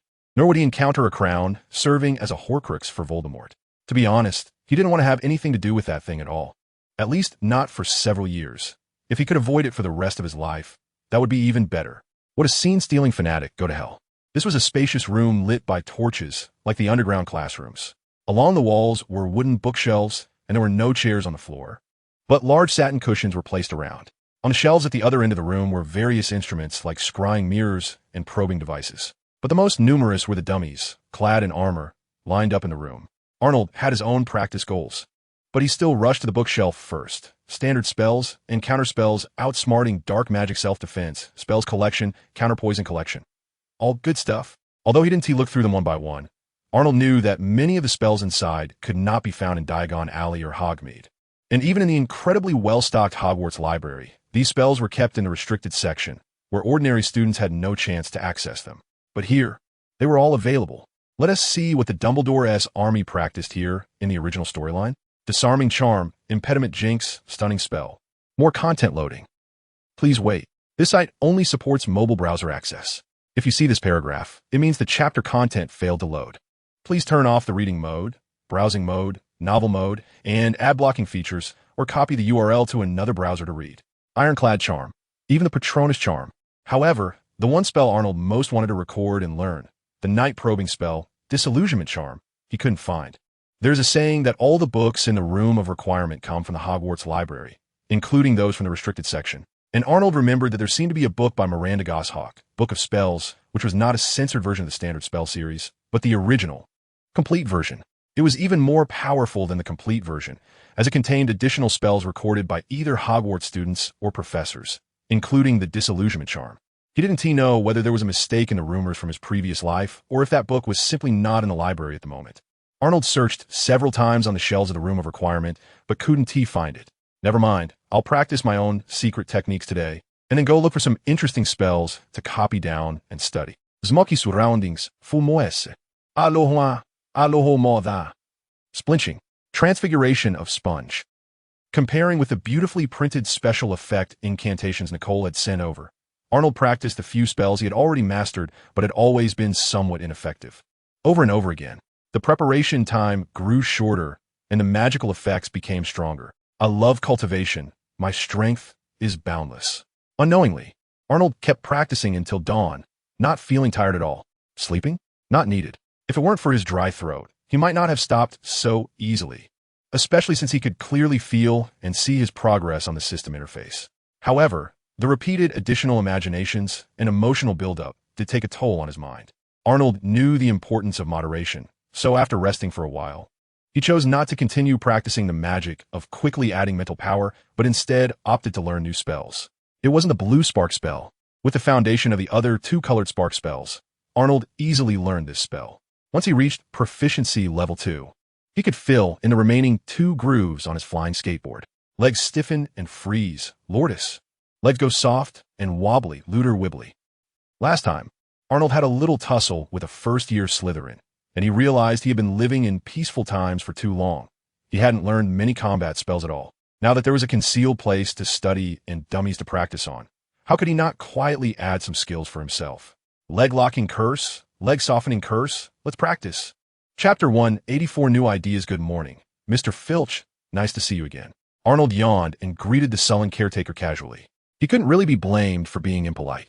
Filled with excitement about learning new magic, especially uncomfortable magic, Arnold only started to feel a little tired around 2 or 3 in the morning and had fallen asleep on a soft, comfortable satin cushion.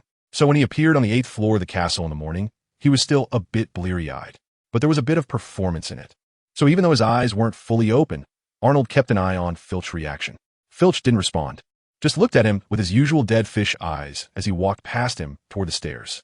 At that moment, the tension that had been coiled in Arnold's heart relaxed, just as he wanted. Filch had indeed gotten used to seeing him appear anywhere on the 8th floor of the castle at this time. Those more than 2 weeks of early morning wandering had not been in vain. A proud smile crept onto his lips as Arnold greeted a portrait by the stairs. Sir Cadogan, good morning. Good morning.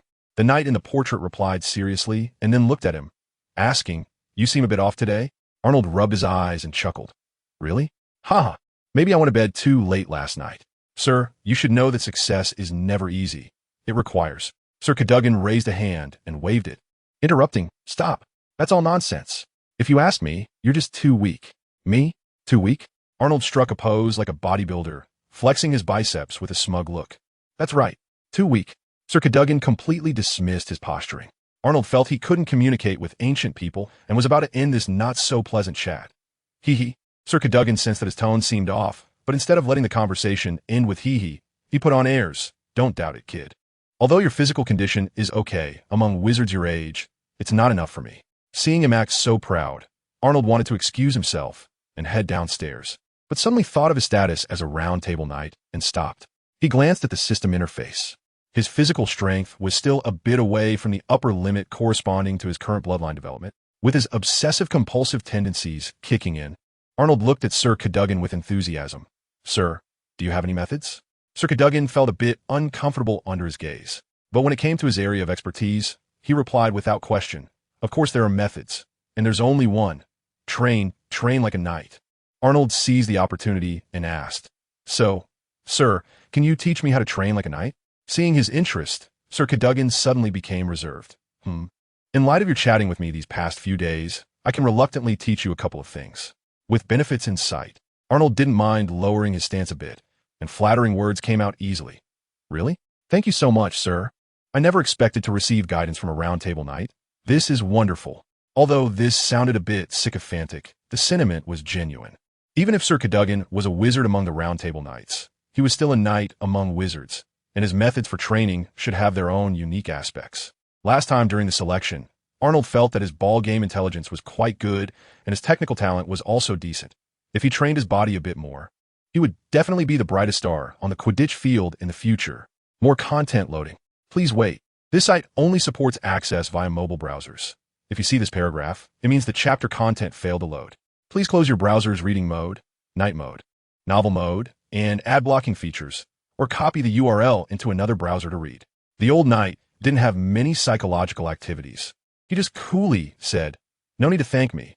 I just heard you joined the Quidditch team and was worried you'd embarrass Gryffindor with your weak body. All right, say whatever you want, as long as it's practical for me. Arnold, your flashy skateboard tricks are too outrageous. Yeah, dragging those beams of light around the school all day is blinding." Watching Arnold embed 2 short sticks into the remaining grooves, magic sparking 2 blue flames that flickered in the air, the Weasley twins couldn't help but criticize.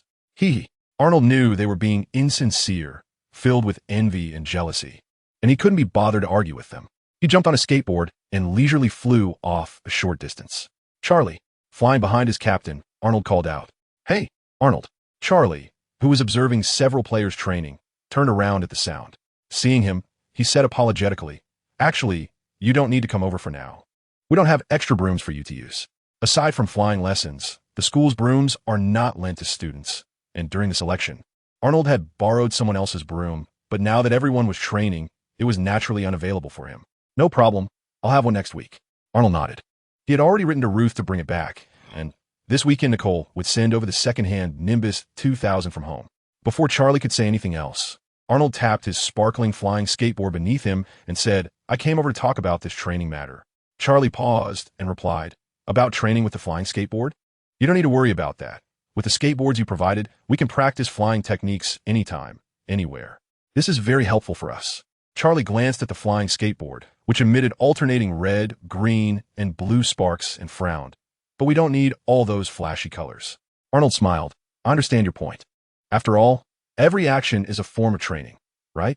But don't think I was just bragging when I talked about guiding you in using these auxiliary tools." "What do you mean?" Charlie asked in confusion. "Regarding training with a flying skateboard, I think it should be more targeted." Arnold replied. "How so?" Charlie pressed. Arnold chuckled and pulled him along. "Come on, let's sit over there and talk slowly." After all the hard work he put into mastering the movement spell and creating the flying skateboard, just using it as a means of transportation and practicing flying control was far from enough. If we're going to play with skateboards, let's really make it flashy. Moreover, it should be educational and entertaining. We need to maximize the value of the training tools. Chapter 185, Track, Competition. "Here's what I'm thinking, Charlie. Do you think we could design a specific track?" Arnold, riding on his exclusive custom flame hoverboard, showed no awareness of causing light pollution to others. Looking incredibly cool as he took Charlie to a corner, refusing to come down, and directly sitting on the board, excitedly said, "A track?" But Charlie was quite confused about the rankings that Arnold mentioned. Arnold stretched out his hands, gesturing. "It's a specific flight route, and there will be some unexpected situations on this route, such as sudden obstacles that need to be avoided or circumvented, or sharp turns that require quick deceleration or drifting. And then there are sudden objects that need to be dodged." As soon as Charlie heard this, he understood immediately, and after a moment of imagination, he agreed. This can train the player's on-the-spot reaction ability, as well as the basic skills and techniques of flying. "Arnold, this idea of yours is really good." "What a genius idea." Upon this compliment, Arnold felt a bit embarrassed, scratching his head and saying, "Hee hee, I only thought of it after flying on my board a lot recently. Anyway, Arnold would never admit that he had a vague idea since Charlie and Oliver would approached him. It was not some sudden inspiration. This could be seen from the track he blurted out. Just using the flying hoverboard for daily walking or sitting training could not satisfy Arnold. And even the specific flight route he mentioned to Charlie was not enough.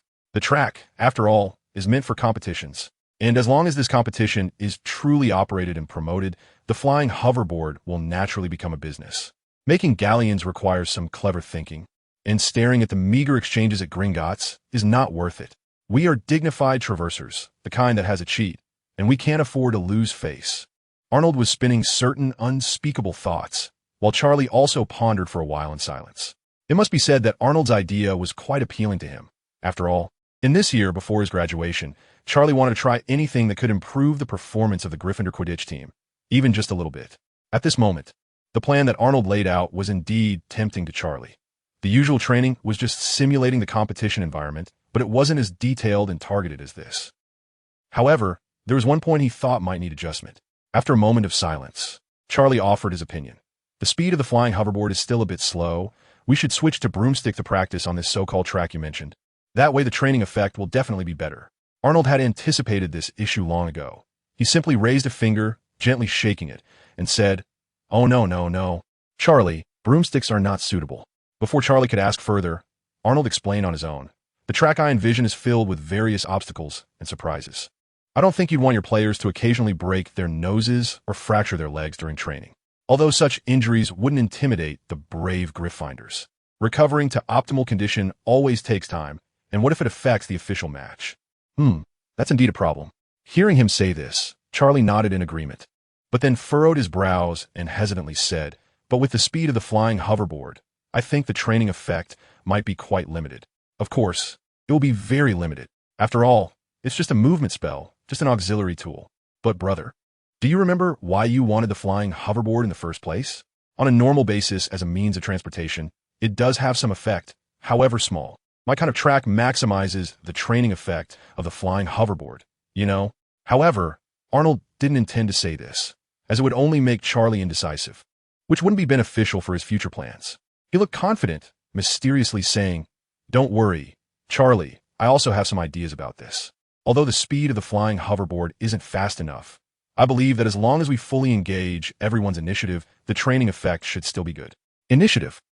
Arnold, tell me more. Charlie pondered over this new term that Arnold had just introduced, feeling a bit excited. Arnold immediately presented his pre-prepared solution. It's simple. We can treat this training on the specific track with the flying hoverboard as an internal competition for our Gryffindor Quidditch team, and create some rankings out of it. This way, everyone will have a competitive mindset, and if we also provide some small rewards for those who rank higher, that would be even better. Even if it's just an internal competition, it's a good start to make the track live up to its name. Rankings? That's feasible, but how do we rank? Do we decide based on the time taken to pass through the track? After thinking for a while, Charlie realized that Arnold was right. If it was just a simple design of a track, letting everyone line up and pass through on the flying hoverboard at a slow speed might indeed have little effect. But with rankings, there would be competition, and everyone would naturally take it more seriously, thus improving the training effect. Having rankings is enough. As for small rewards, the Weasley family is poor and can't afford them. That's pretty much the idea. Arnold nodded, somewhat acknowledging Charlie's guess, and then added, "But it could be a bit more complicated, like introducing score calculations to prevent some people from ignoring the obstacles and recklessly pursuing the shortest time to finish. This would go against our intention to train everyone's on-the-spot reactions and flying skills." Scores? Charlie asked, confused. At the same time, he secretly nodded in his heart, thinking that Arnold was indeed clever, having anticipated such loopholes. Arnold also lived up to Charlie's expectations, presenting a complete set of solutions. We can set an initial score for everyone, and then deduct points for hitting obstacles while passing through the track. Deduct points for getting too close to the sides of the track. Deduct points for being hit by suddenly appearing objects on the track, and so on. If the score runs out, they are forced to exit the competition. For those who still have points left, the player who completes the track in the shortest time wins first place. Or we could be more detailed, considering both the remaining score and the completion time to determine the rankings. Don't ask why we're thinking so thoroughly about a small internal competition. This is a big business in Arnold's plan. Chapter 186. It should be fun listening to Arnold's words. Charlie felt a sudden enlightenment. continuously imagining his teammates riding their flying hoverboards, winding and soaring through the hazy track, competing bravely for the lead. But no matter how he imagined it, the appearance of the racetrack remained very vague and hard to pin down. At this moment, Charlie realized that the idea Arnold had painted for him looked sweet and tempting. But it wasn't quite concrete enough. Looking up, he saw Arnold smiling confidently, and Charlie forced a smile as he asked, "Arnold, stop keeping me in suspense. Whatever ideas you have, just lay them out. This concept of yours for the score definitely wasn't thought up on the spur of the moment." As Arnold was in the process of promoting his idea, he certainly wouldn't keep anything back. He immediately smiled and explained, Actually, it's nothing much. The main point is that the design of the racetrack should start from our objectives, which means we need to cover as many aspects as possible that we hope everyone can improve on, like some small technique for control during high-speed flying, on-the-spot reactions, tactical vision, and so on. Although his ultimate goal was to make life at Hogwarts less boring and to sell some competition gear, a necessary level of packaging was still required. So Arnold spoke continuously about improving the player's various qualities. As Charlie listened, he nodded thoughtfully. So just like you said before, to raise everyone's level, we need to set up obstacles on the track and sharp turns, right? Arnold nodded vigorously. Exactly. And those are just the basics. There are also sudden situations like balls suddenly shooting out from the sides of the track, forcing players to either catch them with their hands or hit them away with a bat. We could even make a section of the track completely dark, testing and training the player's instincts and reactions. Charlie, you should have experienced this. The situation on the field changes in an instant, and sometimes there's no time to think. It's purely instinctive actions. Although Charlie had never heard of concepts like the sixth sense or muscle memory, as mentioned by Muggles, he understood what Arnold was talking about and agreed with him. Seeing Charlie's expression, Arnold knew he was on board and supportive of holding such an internal competition, which made it a significant step forward. The remaining task was how to implement it and execute it.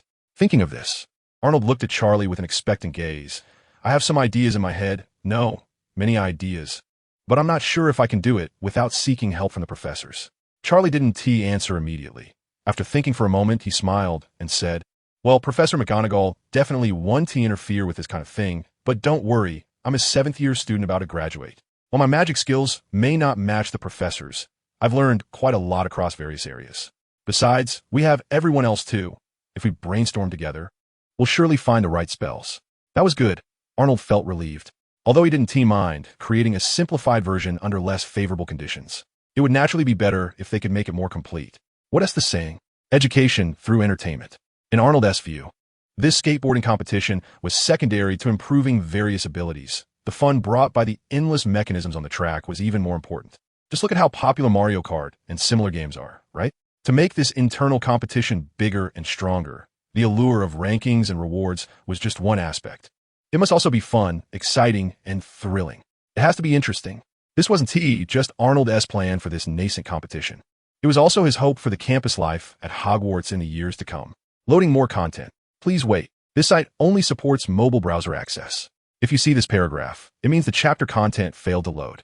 Please close the browser's reading mode, browsing mode, novel mode, and disable any ad blocking features, or copy the URL to read in another browser. Then Arnold chatted with Charlie for a while, discussing various designs for the mechanisms on the track, but this time it was just a general overview without too much detail, mainly to give Charlie an idea of what kind of magic might be needed, so that he could take responsibility for solving those issues. Arnold's task was to quickly come up with a detailed track design and then hand it over to Charlie for feasibility assessment. "Arnold, you're a part of the Gryffindor Quidditch team. Aren't you taking this training seriously?" As soon as practice ended, Arnold glided over to the sidelines on his flashy flying skateboard, trailing red, blue, and green sparks, and found a few friends he usually hung out with, who were more like spectators than cheerleaders. However, he was met with a stern reprimand from Katie. "You might as well give your spot to me." Arnold wasn't quite sure, but thought he vaguely heard such a voice. Anna and Andrew nodded their heads, agreeing with Katie's statement, casting serious disdainful looks at Arnold for slacking off during practice while they were there to support him. "Exactly.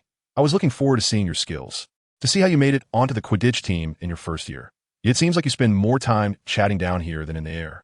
A clear female voice came from nearby. Arnold turned to see Cho Chang sitting next to several Ravenclaw girls. She was also a Quidditch fan and often came to watch practice with Katie, attending training sessions from every house except Slytherin. "Hey, Cho, sorry to disappoint you, but I'm just a substitute. I don't need to train too hard." Arnold greeted her with a smile, saying it somewhat casually. Substitutes need to train well too, to be ready to step in for the main players at any time. Cho Chang replied seriously. Alia hasn't. T stopped for a moment. Katie chimed in, waving someone not far away. Arnold looked back and saw Alia Spinette.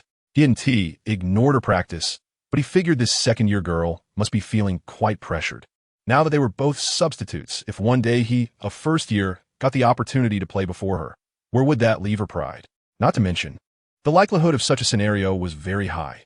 After all, Arnold's role was that of an all-around substitute. If any player in any position had a problem, he would have the chance to step in. Arnold wasn't too concerned about who played first or second. Even though his challenge tradition too had given him new follow-up tasks after joining the Quidditch team, demanding that he play in a match, Arnold believed it was just a matter of time, no need to rush. For now, it was more important to deflect the criticisms from his female fans. Chapter 187. Promotion, actually it's like this, because I can play 3 positions, I need to think carefully about how to train specifically. Charlie was just discussing this with me. After all, my energy is limited, and how to allocate training time is a problem. Arnold quickly shifted his thoughts and said seriously, almost convincing himself. 3 positions? Arnold, are you saying? Katie retorted, gradually opening her mouth in disbelief. Although she was also a member of Arnold's small circle, Arnold only brought up the fact that he was exceptionally selected into the Gryffindor Quidditch team as a first-year student to show off a little, which in Katie's eyes was already a historic achievement. As for Charlie crying and shouting about wanting to practice all 3 positions himself, how could Arnold, after 9 years of compulsory education, possibly bring that up and boast about it? Does he want to abandon the humble and polite traditional virtues of China? If anything, he should blame the 2 girls for vocally criticizing him for slacking off in training today, making it difficult for Arnold to respond. And he could only reluctantly expose a little bit of his prowess. Yes, based on my performance on the field, in terms of physical fitness and awareness.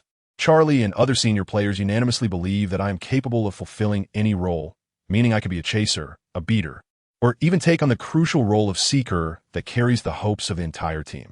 Before Katie could finish speaking, Arnold calmly explained, as if it were not something surprising to him at all. As the saying goes, the most lethal form of showing off is when it's done subtly. As soon as Arnold finished speaking, Qiu Zhang beside him covered her mouth with both hands, exclaiming, "Really? How is that possible?" "Yes." At first I also thought it was unlikely. Arnold nodded in agreement, and then sighed. "But there's nothing I can do. I can't resist Charlie and the other strong requests. Maybe I'm just too excellent." Qiu Zhang hadn't recovered from Arnold's audacity when Andrew chimed in. "Could it be that Charlie thinks you're not good enough for any position?" Arnold was not so gentle with the boys. Hearing this, he immediately retorted, "Are you stupid? If I weren't good enough, could I have passed the selection?" "Not necessarily." Anna then chimed in, her eyes continuously scanning Arnold's colorful skateboard. "This girl thinks Charlie only sees my value because I provide the team with flying skateboards? Without some real skill, does she think she can just rely on connections to get into the team? Even if she looks down on me, she can't underestimate Charlie's desire for a championship as he approaches graduation. They haven't seen him begging me to practice being a seeker." Arnold shot Anna a glare and was about to defend his glorious image when a blonde girl standing next to Qiu Zhang suddenly pointed at his skateboard and asked, "Hey, I was just about to ask, why does everyone on the Gryffindor Quidditch team have one of these skateboards?" Turning to look, it was a somewhat familiar Ravenclaw girl. Over the past month and a half, Arnold had interacted with Qiu Zhang enough times to recognize the Ravenclaw students who often appeared with her, at least matching names with faces. Arnold glanced back at the Gryffindor Quidditch team members who were leaving the field in groups and then turned back to say seriously, "All of them have this kind of skateboard? Miss Fawcett, I must remind you that my skateboard is clearly very different from theirs, okay? Is it?" Hill Fawcett's eyes darted between someone else's flying skateboard and the one under Arnold's feet, looking somewhat confused. "Isn't it?" Arnold retorted. "More content is loading. Please wait. This site only supports mobile browser access. If you see this paragraph, it means the chapter content failed to load. Please close your browser's reading mode, browsing mode, novel mode, and disable ad blocking features, or copy the URL to another browser to read." While speaking, he also activated magic, letting red, green, and blue sparks shoot out in turn, showing no awareness of creating light pollution. "Well, your skateboard does look cooler." Hill Fawcett finally understood, nodded, and continued. "What I mean is..." Arnold interrupted. "I understand what you mean." Then he explained voluntarily. "Although the flying skateboards I made are far slower than broomsticks, they are actually safer and more controllable to ride on, and Quidditch players really enjoy the feeling of flying in the air. So they all came to me to place orders. Although the Gryffindor Quidditch team's flying skateboards were all provided by him free of charge. That was to reach a mutual benefit agreement with Charlie and to promote them, so he couldn't say that to other students, especially those from other houses. Orders? Hill Fawcett was surprised. She didn't expect Arnold to actually start business on campus. After all, it had been less than a month since school started, and Arnold was still a first-year student. At that moment, Arnold was like an insurance salesman. That's right, Miss Fawcett. Are you interested? For just 2 galleons, you could get the latest trendy flying transport tool, exactly like the one being used by our Gryffindor Quidditch team. Xiao Zhang interjected. 2 galleons? That's really not cheap. It's enough to buy a book. Her words received agreement from several nearby Ravenclaw bookworms, who nodded in approval. Arnold chuckled and shook his head. You can't say that. Books have knowledge, but my flying skateboard has magic, and it's not something that the general levitation charm taught by Professor Flitwick can achieve.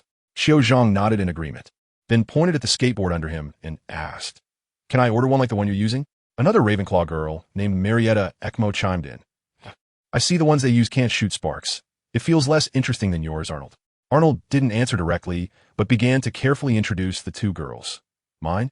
Making this is not easy. It's not just about floating and moving, but also involves different colored spark spells.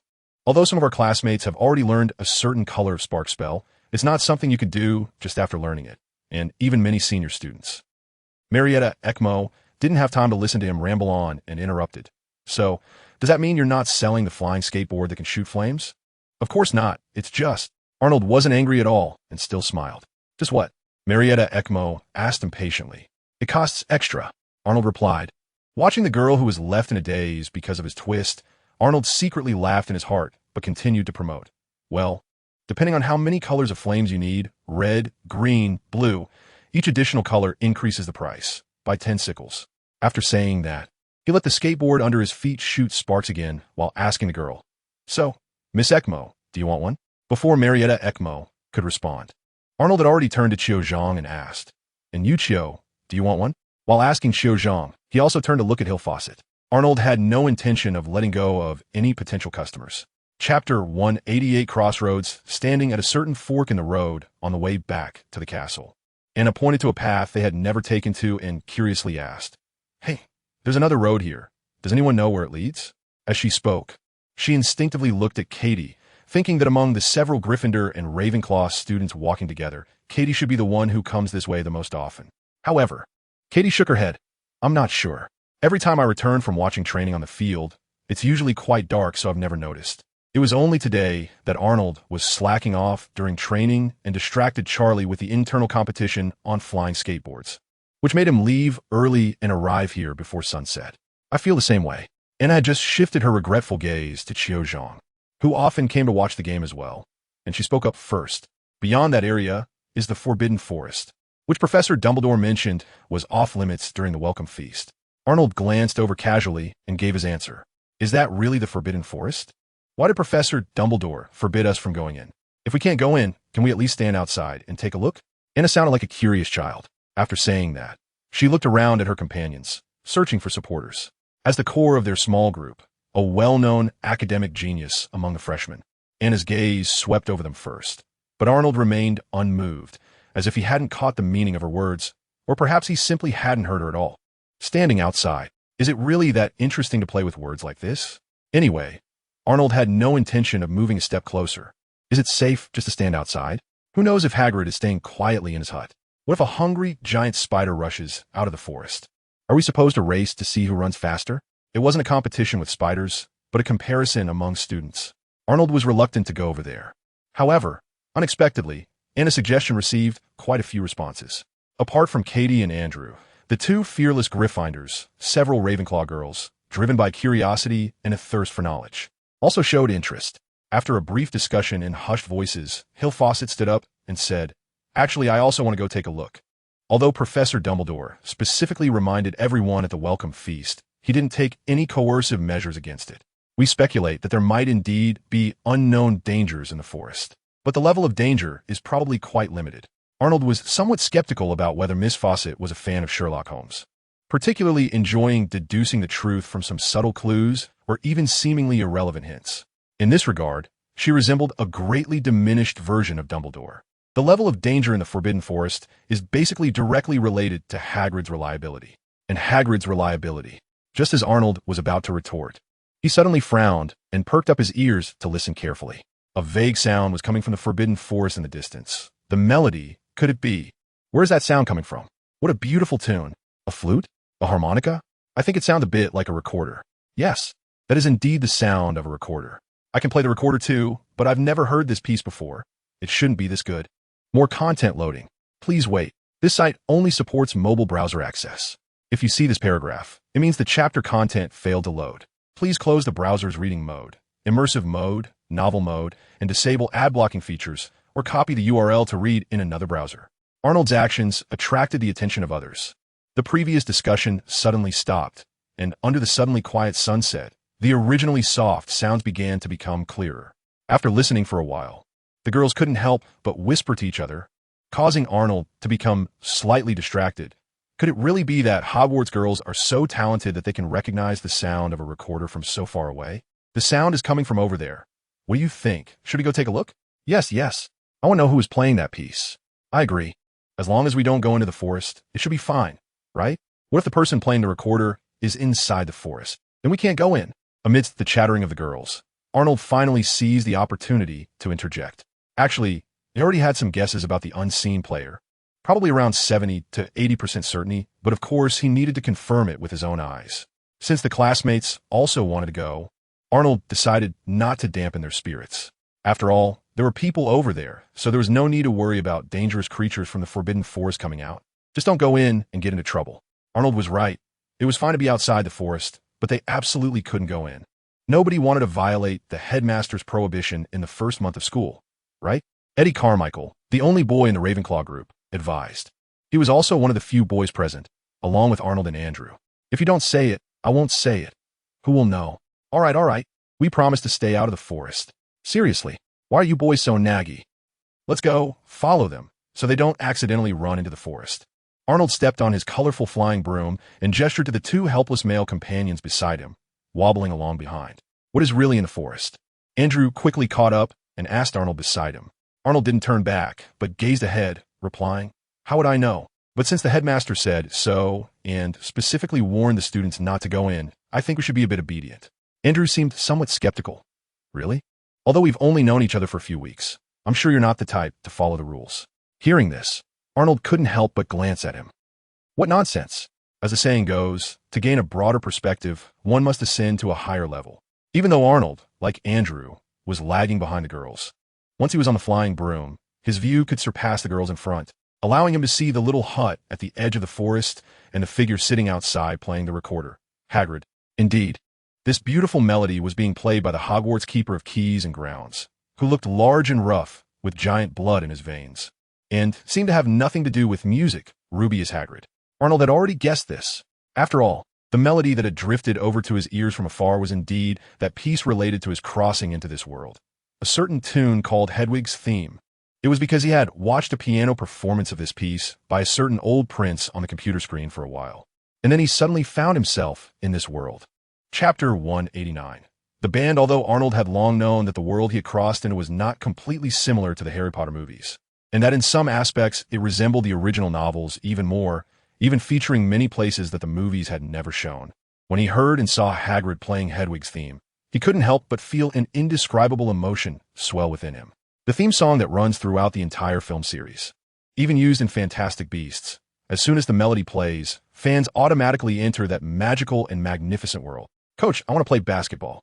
Oh no, that piece just now, can you teach me? Under the strong gaze of many girls, Hagrid, who looked rather fierce, shyly stopped playing his flute.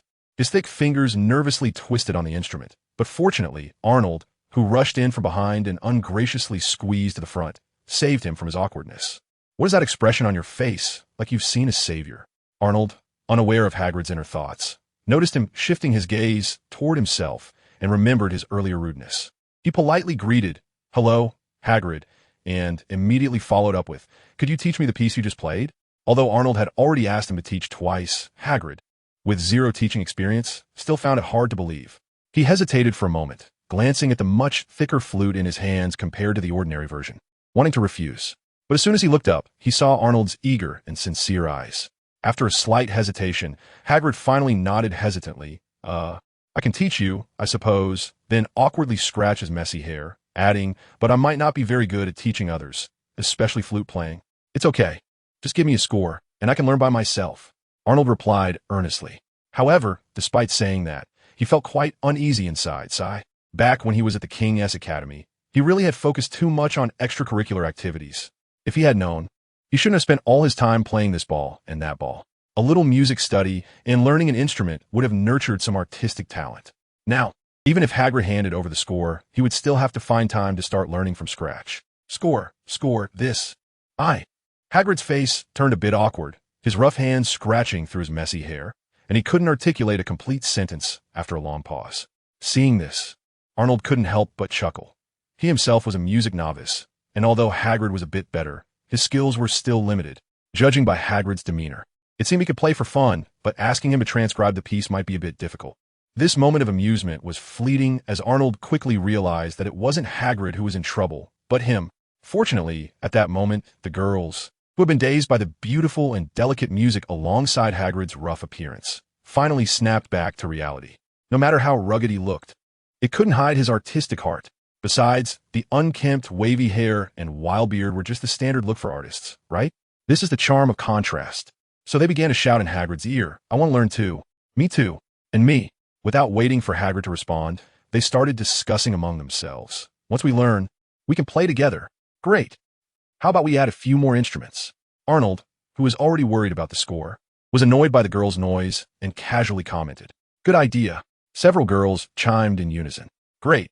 I accidentally created a Hogwarts Philharmonic Orchestra. Just yesterday, I was forming a cheerful choir with the Weasley twins, Lee Jordan, and Cedric, not to mention the already published and climbing sales of Frozen, plus the magically modified Merlin's Legend plan just finalized this morning. Am I here to learn magic and do alchemy, or to get into the entertainment business?" It seems like the focus has already shifted. Having these multi-talented girls involved naturally resolved the score issue. Hagrid just needed to play it a few more times, and they could discuss and transcribe the piece among themselves. After that, Arnold had little to do as the girls began to discuss on their own. How many parts should we divide into? What instrument should solo in this section? How many instruments should play together in that segment? Amidst the lively discussion, Hill Fawcett suddenly thought of something and looked up at the giant, who was 4 times her height, asking, "Mr. Hagrid, what is the name of this piece?" Hagrid scratched his messy beard and replied, "Name? It doesn't have a name. I just played it randomly." So Hill Fawcett looked at her group of friends and loudly declared, "We need to give this piece a name before we discuss other things." Arnold immediately chimed in, suggesting quietly, "How about calling it Hedwig's Variations?" "Not a good idea. Who is Hedwig?" A girl instinctively responded, cutting him off. "Can I say Hedwig is the pet of the savior? Besides, if we give it that name now, when Mr. Potter enrolls next year, those girls will probably suspect I'm a prophet. Forget it, better to keep it low-key." "Well, okay, whatever you all want. Fine. As long as the piece remains the same, the name doesn't matter." The girls discussed for a while without reaching a consensus and decided not to rush into naming it. Seeing that it was getting late, they decided to return to the castle first, but all the way, they kept discussing where a piano would fit, where a violin would be appropriate, and so on. Arnold and Andrew returned to the Gryffindor common room with a face full of disbelief, while the Gryffindor and Ravenclaw girls were reluctant to part ways. This orchestra gradually took shape from Arnold's casual remark. As for their friends Katie and Anna, they planned to stay in hall a bit longer to discuss the piece with girls from Ravenclaw and Hufflepuff. At that moment, Arnold finally managed to break free from the lingering thought of having crossed over into a world of extraordinary powers only to dive into entertainment. Indeed, everyone was a wizard. Wouldn't it be better to discuss magical items and chat about Quidditch? Novels and music were just refreshments in life. Introduction: London, Diagon Alley No. 99, explosive alchemy shop, always on a budget. Best-selling product, flying hoverboard, a cool and stylish short-distance transport tool, perfectly disguised in the Muggle world, works flawlessly.